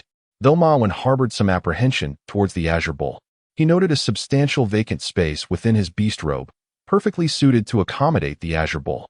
Ma Wen was intent on subjugating the demon god Azure Bull. Chapter 150, Seeking an Escape Route. Will the old hag perish in silence? A formidable holy realm bull demon. Such audacity. In the Taichu Sword Cave. How dare you be so brazen? Today, I shall undoubtedly subdue you to prevent you from wreaking havoc upon others. Upon realization, Ancestor Ma Wen bellowed loudly.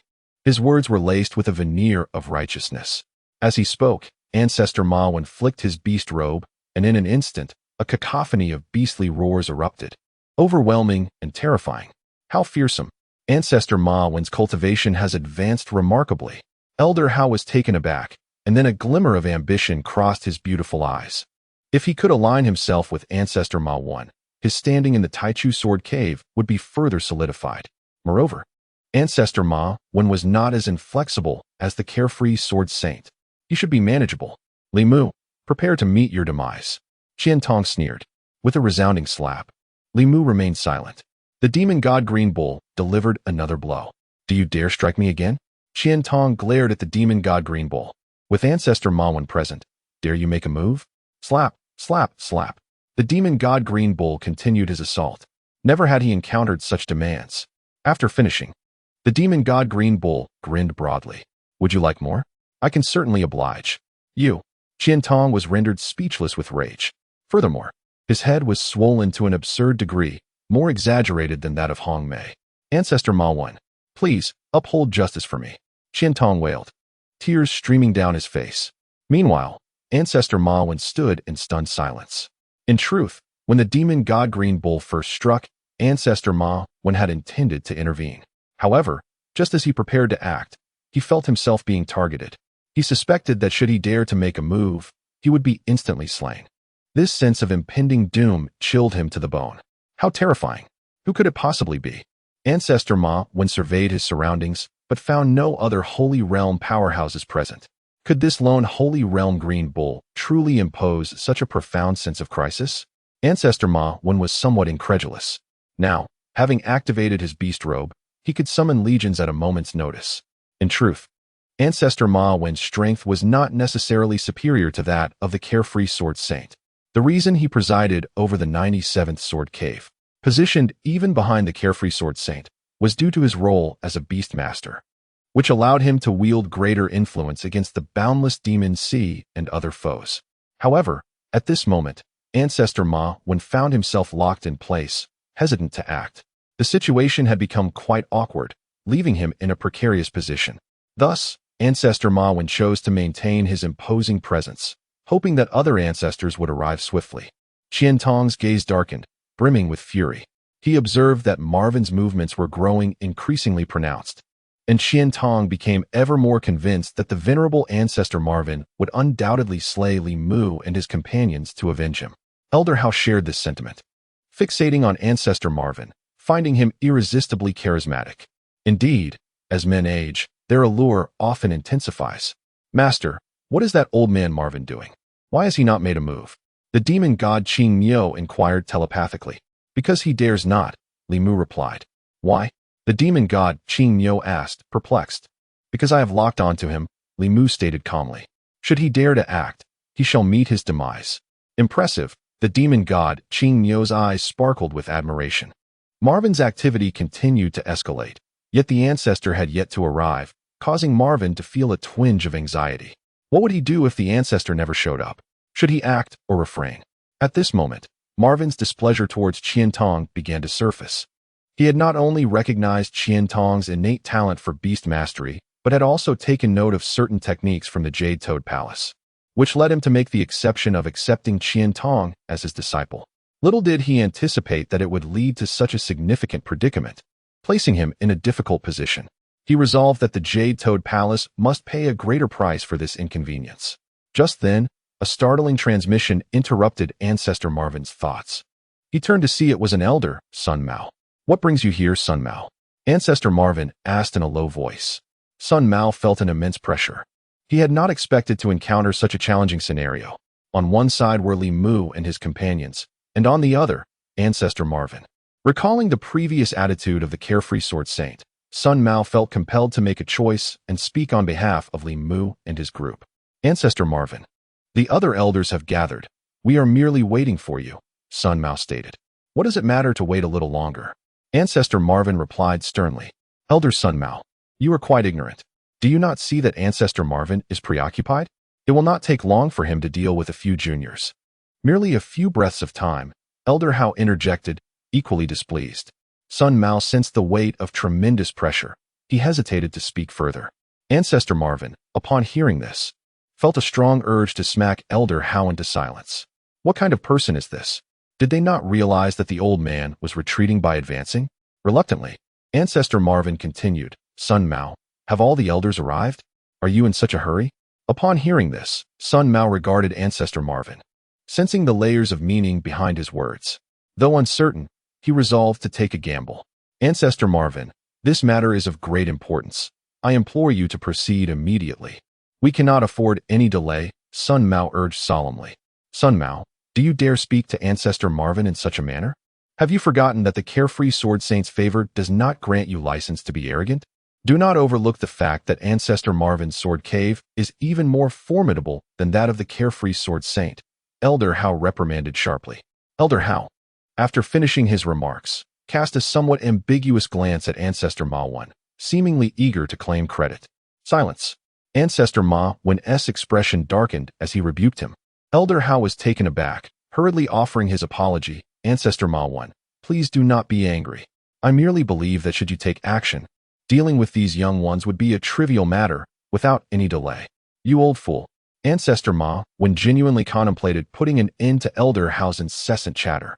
Could she not refrain from speaking for once? Sun Mao had been observing Ancestor Ma Wen closely and noticed that he seemed somewhat reluctant to engage. As for the underlying reasons, Sun Mao was oblivious. He sensed this was an opportunity. Without hesitation, Sun Mao interjected, "Ancestor Ma Wen, several elders have specifically instructed me to urge you. We cannot afford any delay. Should we miss the appointed time, it would bode ill for the fortunes of the Taichu Sword Cave. Moreover, today marks the ancestor's passing, making it an inappropriate time for conflict." Ancestor Ma Wen regarded Sun Mao, appreciating his initiative. With a sigh, he conceded, "Indeed, let us postpone for today. Once this matter has passed, you shall come forward to atone for your actions." He addressed Li Mu and the others, and then swiftly departed with Sun Mao. Elder Hao and Qian Tong's expressions shifted dramatically. However, Elder Hao reassured Qian Tong, "Do not worry, Qian. Today is indeed not suitable for confrontation. Once the morning rites have concluded, Li Mu and the others will not escape." Qian Tong nodded in agreement. Chapter 151, A Legacy of Extraordinary Talent. Someone surpasses Xiang Yang brother Li Mu. Upon arriving, Li Mu and his companions encountered Lu Lingshan and others. "Master," Si Tu Jing also conveyed with a voice transmission. "Oh." Li Mu smiled. "Have you emerged from seclusion? Brother Li Mu, where have you been? Why aren't you cultivating?" Lu Lingshan inquired. "I was feeling a bit restless in the sword cave, so Nyo and I decided to take a stroll," Li Mu replied with a chuckle. "Nonetheless, Brother Li Mu, it is essential to prioritize your cultivation and not become complacent," Lu Lingshan gently remarked, linking her arm with his. She was concerned that her words might displease him. "I understand. I've already made a breakthrough," Li Mu reassured her. "Really? Have you reached the Zhou Tian realm, Brother Li Mu? That is wonderful," Lu Lingshan exclaimed, her excitement palpable. After probing Li Mu's cultivation level, her eyes widened in astonishment. "Brother Li Mu, you are at the 9th layer of Zhou Tian?" "Indeed," Li Mu affirmed with a nod. "Truly impressive, Brother Li Mu. You are remarkable." Lu Lingshan beamed with joy, convinced that Li Mu's long-standing efforts had culminated in this significant advancement. Perhaps, Li Mu replied with a modest smile, initially contemplating how to explain his progress. But he was surprised that the girl had filled in the blanks herself. Most importantly, it was sufficient that Lu Lingshan need not worry about him. I am genuinely happy. Brother Li Mu, it has been a long time since I felt this elated. Lu Lingshan spoke sincerely. Yes, these years have placed too much pressure on you, Li Mu said, gently grasping her hand. Feeling the warmth of Li Mu's gaze, Lu Lingshan, noticing the surprised looks from those nearby, quickly withdrew her hand. Brother Li Mu, let us hurry. I have heard that an elder has passed away. Li Mu nodded, slightly embarrassed. All right. Simultaneously, he inwardly cursed the elder from that generation. At that moment, Hong Mei awoke, witnessing the scene with a mixture of envy and jealousy. Soon, the funeral ceremony commenced, presided over by Xiao Yaozi. Upon learning that the esteemed ancestor of the Tai Chu Sword Cave had passed, all the younger generation were struck with disbelief. This signified the collapse of their most formidable support. Countless elders and disciples lamented in sorrow. As Xiao Yaozi narrated the life of the deceased ancestor, he guided the elders and disciples in kneeling to pay their respects. This solemn ceremony was set to continue for half a month. As the first day drew to a close, all the elders gathered in the council hall. Following the passing of an elder, there were pressing matters that required attention. Xiang Wu was the first to speak. Of course, Xiang Wu was not the most senior. There were others of greater standing present. However, these elders were too advanced in age and lacked the vigor to partake in these discussions. Elder Xiang Wu, please proceed. Xiao Yaozi and Ma Wen respectfully nodded. The passing of our esteemed ancestor is a profound blow to the Tai Chu Sword Cave. Xiang Wu began to speak. However, such matters are indeed unavoidable. Moreover, the first generation sacrificed themselves for the entirety of the Tai Chu Sword Cave. Therefore, we, the younger generation, must not betray the hopes and efforts of our predecessors. It is imperative that we strengthen the Tai Chu Sword Cave, which requires the collective effort of us all. Now, a pressing question arises. Who shall inherit the legacy of the first generation? Upon hearing this, the previously heavy atmosphere became lively. After all, the Tai Chu Sword Cave is divided into several factions. Should any specific faction inherit the legacy, their status would undoubtedly surpass that of the others, which carries significant implications. Let us all express our thoughts. Do not hesitate, Xiang Wu encouraged. As soon as ancestor Xiang Wu spoke, an elder boldly nominated himself. An imposing elder rose, tall and robust like a mighty sword, exuding an aura of menace. This elder, known as Wei Xian, is a sword enthusiast currently presiding over the 98th Sword Cave. If you, ancestor Wei Xian, are so shameless, then I shall be as well, declared the elder from the 99th Sword Cave, who also stood up. Subsequently, other elders began to voice their opinions. Though I may lack talent, I too am willing to inherit the legacy of the first generation, Ma Wen stated. Ma Wen, as a beast master, what business do you have in this matter? Do you look down upon beast masters? He retorted. If I were to master the first generation sword formations, I would become the strongest beast master. In that case, who could rival a dual cultivator of beasts and swordsmanship? Utterly shameless. Enough of this nonsense. As tensions rose, Xiang Wu's voice cut through the discord. Silence. You are all of considerable age. Is this how you conduct yourselves? If word gets out, we will become the laughingstock of the younger generation. Hearing this, the elders quieted down. Ancestor Xiang Wu, what do you mean? Were you not the one who encouraged us to speak? Now you wish us to remain silent? Ancestor Xiang Wu, why not simply inherit the legacy yourself? We have no objections. Xiang Wu replied, while speaking is indeed necessary, you are all misguided. Since we are discussing the inheritance of the first generation's legacy, it must be entrusted to the youth. Regardless of whether it is you or I, we are all advanced in years. Even if we were to inherit, our impact would be minimal and our time is limited. It would be better to give the opportunity to the younger generation. The elders felt a sense of shame, their faces reddening. Oh, I see. Ancestor Xiang Wu, you should have said so earlier. Ancestor Xiang Wu, I have a disciple named Qian Tong, whose talent in beast mastery is exceptional. If he were to inherit the legacy of the first generation, he would surely. Ma Wen began again. However, before he could finish, someone interjected angrily. Ma Wen, have you no shame? As a beast master, what right do you have to inherit the legacy of the first generation? What place does that leave the other disciples of the Tai Chu Sword Cave? You are far too selfish. neglecting the interests of the Taichu Sword Cave. Do not speak of Xiang Yang, nor even of Xiang Kong, nor of the esteemed Jinzi Gu Bin from the Xinghua sword sect, for they pale in comparison to the formidable Qian Tong. Ma Wan, utterly flustered by the criticism, found himself at a loss for words and awkwardly explained. Isn't this merely presenting a possibility? Ultimately, it is up to Ancestor Xiang Wu to decide. He felt as if he could retreat into silence. Just as tensions began to rise among the assembly, Xiang Wu interjected, "Enough, let each of you speak." Indeed, what Ma Wan proposed holds merit. I invite you all to recommend a candidate. I recommend Qian Tong. Ma Wan was the first to voice his choice once more. I recommend Xiang Yang. Came the next suggestion from an elder known as Wei Xian. I too recommend Xiang Yang. Echoed yet another elder. Before long, the majority of the elders had spoken, with most advocating for Xiang Yang, while a few, like Ma Wan, chose to endorse their own disciples. Zaya had remained silent, his heart heavy with sorrow, as he had already settled upon a candidate. However, revealing this choice would undoubtedly cause considerable upheaval. Noticing his silence, Xiang Wu turned his gaze towards Zaya. "You have yet to speak, Zaya. Please, share your thoughts." Xiang Wu held high hopes for Zaya, who had shouldered the banner of the Taichu Sword Cave. In Xiang Wu's estimation, Zaya would surely recommend Xiang Yang, given Zaya's numerous praises for him. The other elders shared this expectation. It was clear it would be none other than Xiang Yang. Indeed, we all knew that Zaya had an affinity for swords, and Xiang Yang, being endowed with a congenital sword body, possessed the sacred sword embryo bestowed by Zaya himself. After a moment's hesitation, Zaya finally declared, for the sake of the Taichu Sword Cave, Xiang Yang is indeed remarkable. The most prodigious talent to have emerged from the Taichu Sword Cave in nearly a millennium. Zaya, your words hold deeper meaning, do they not? Is there someone more formidable than Xiang Yang? I was unaware. The other elders, astute as they were, immediately discerned the underlying implications in Zaya's statement. He nodded, affirming, indeed. Had that other individual not appeared, I would have undoubtedly recommended Xiang Yang. Who is this person?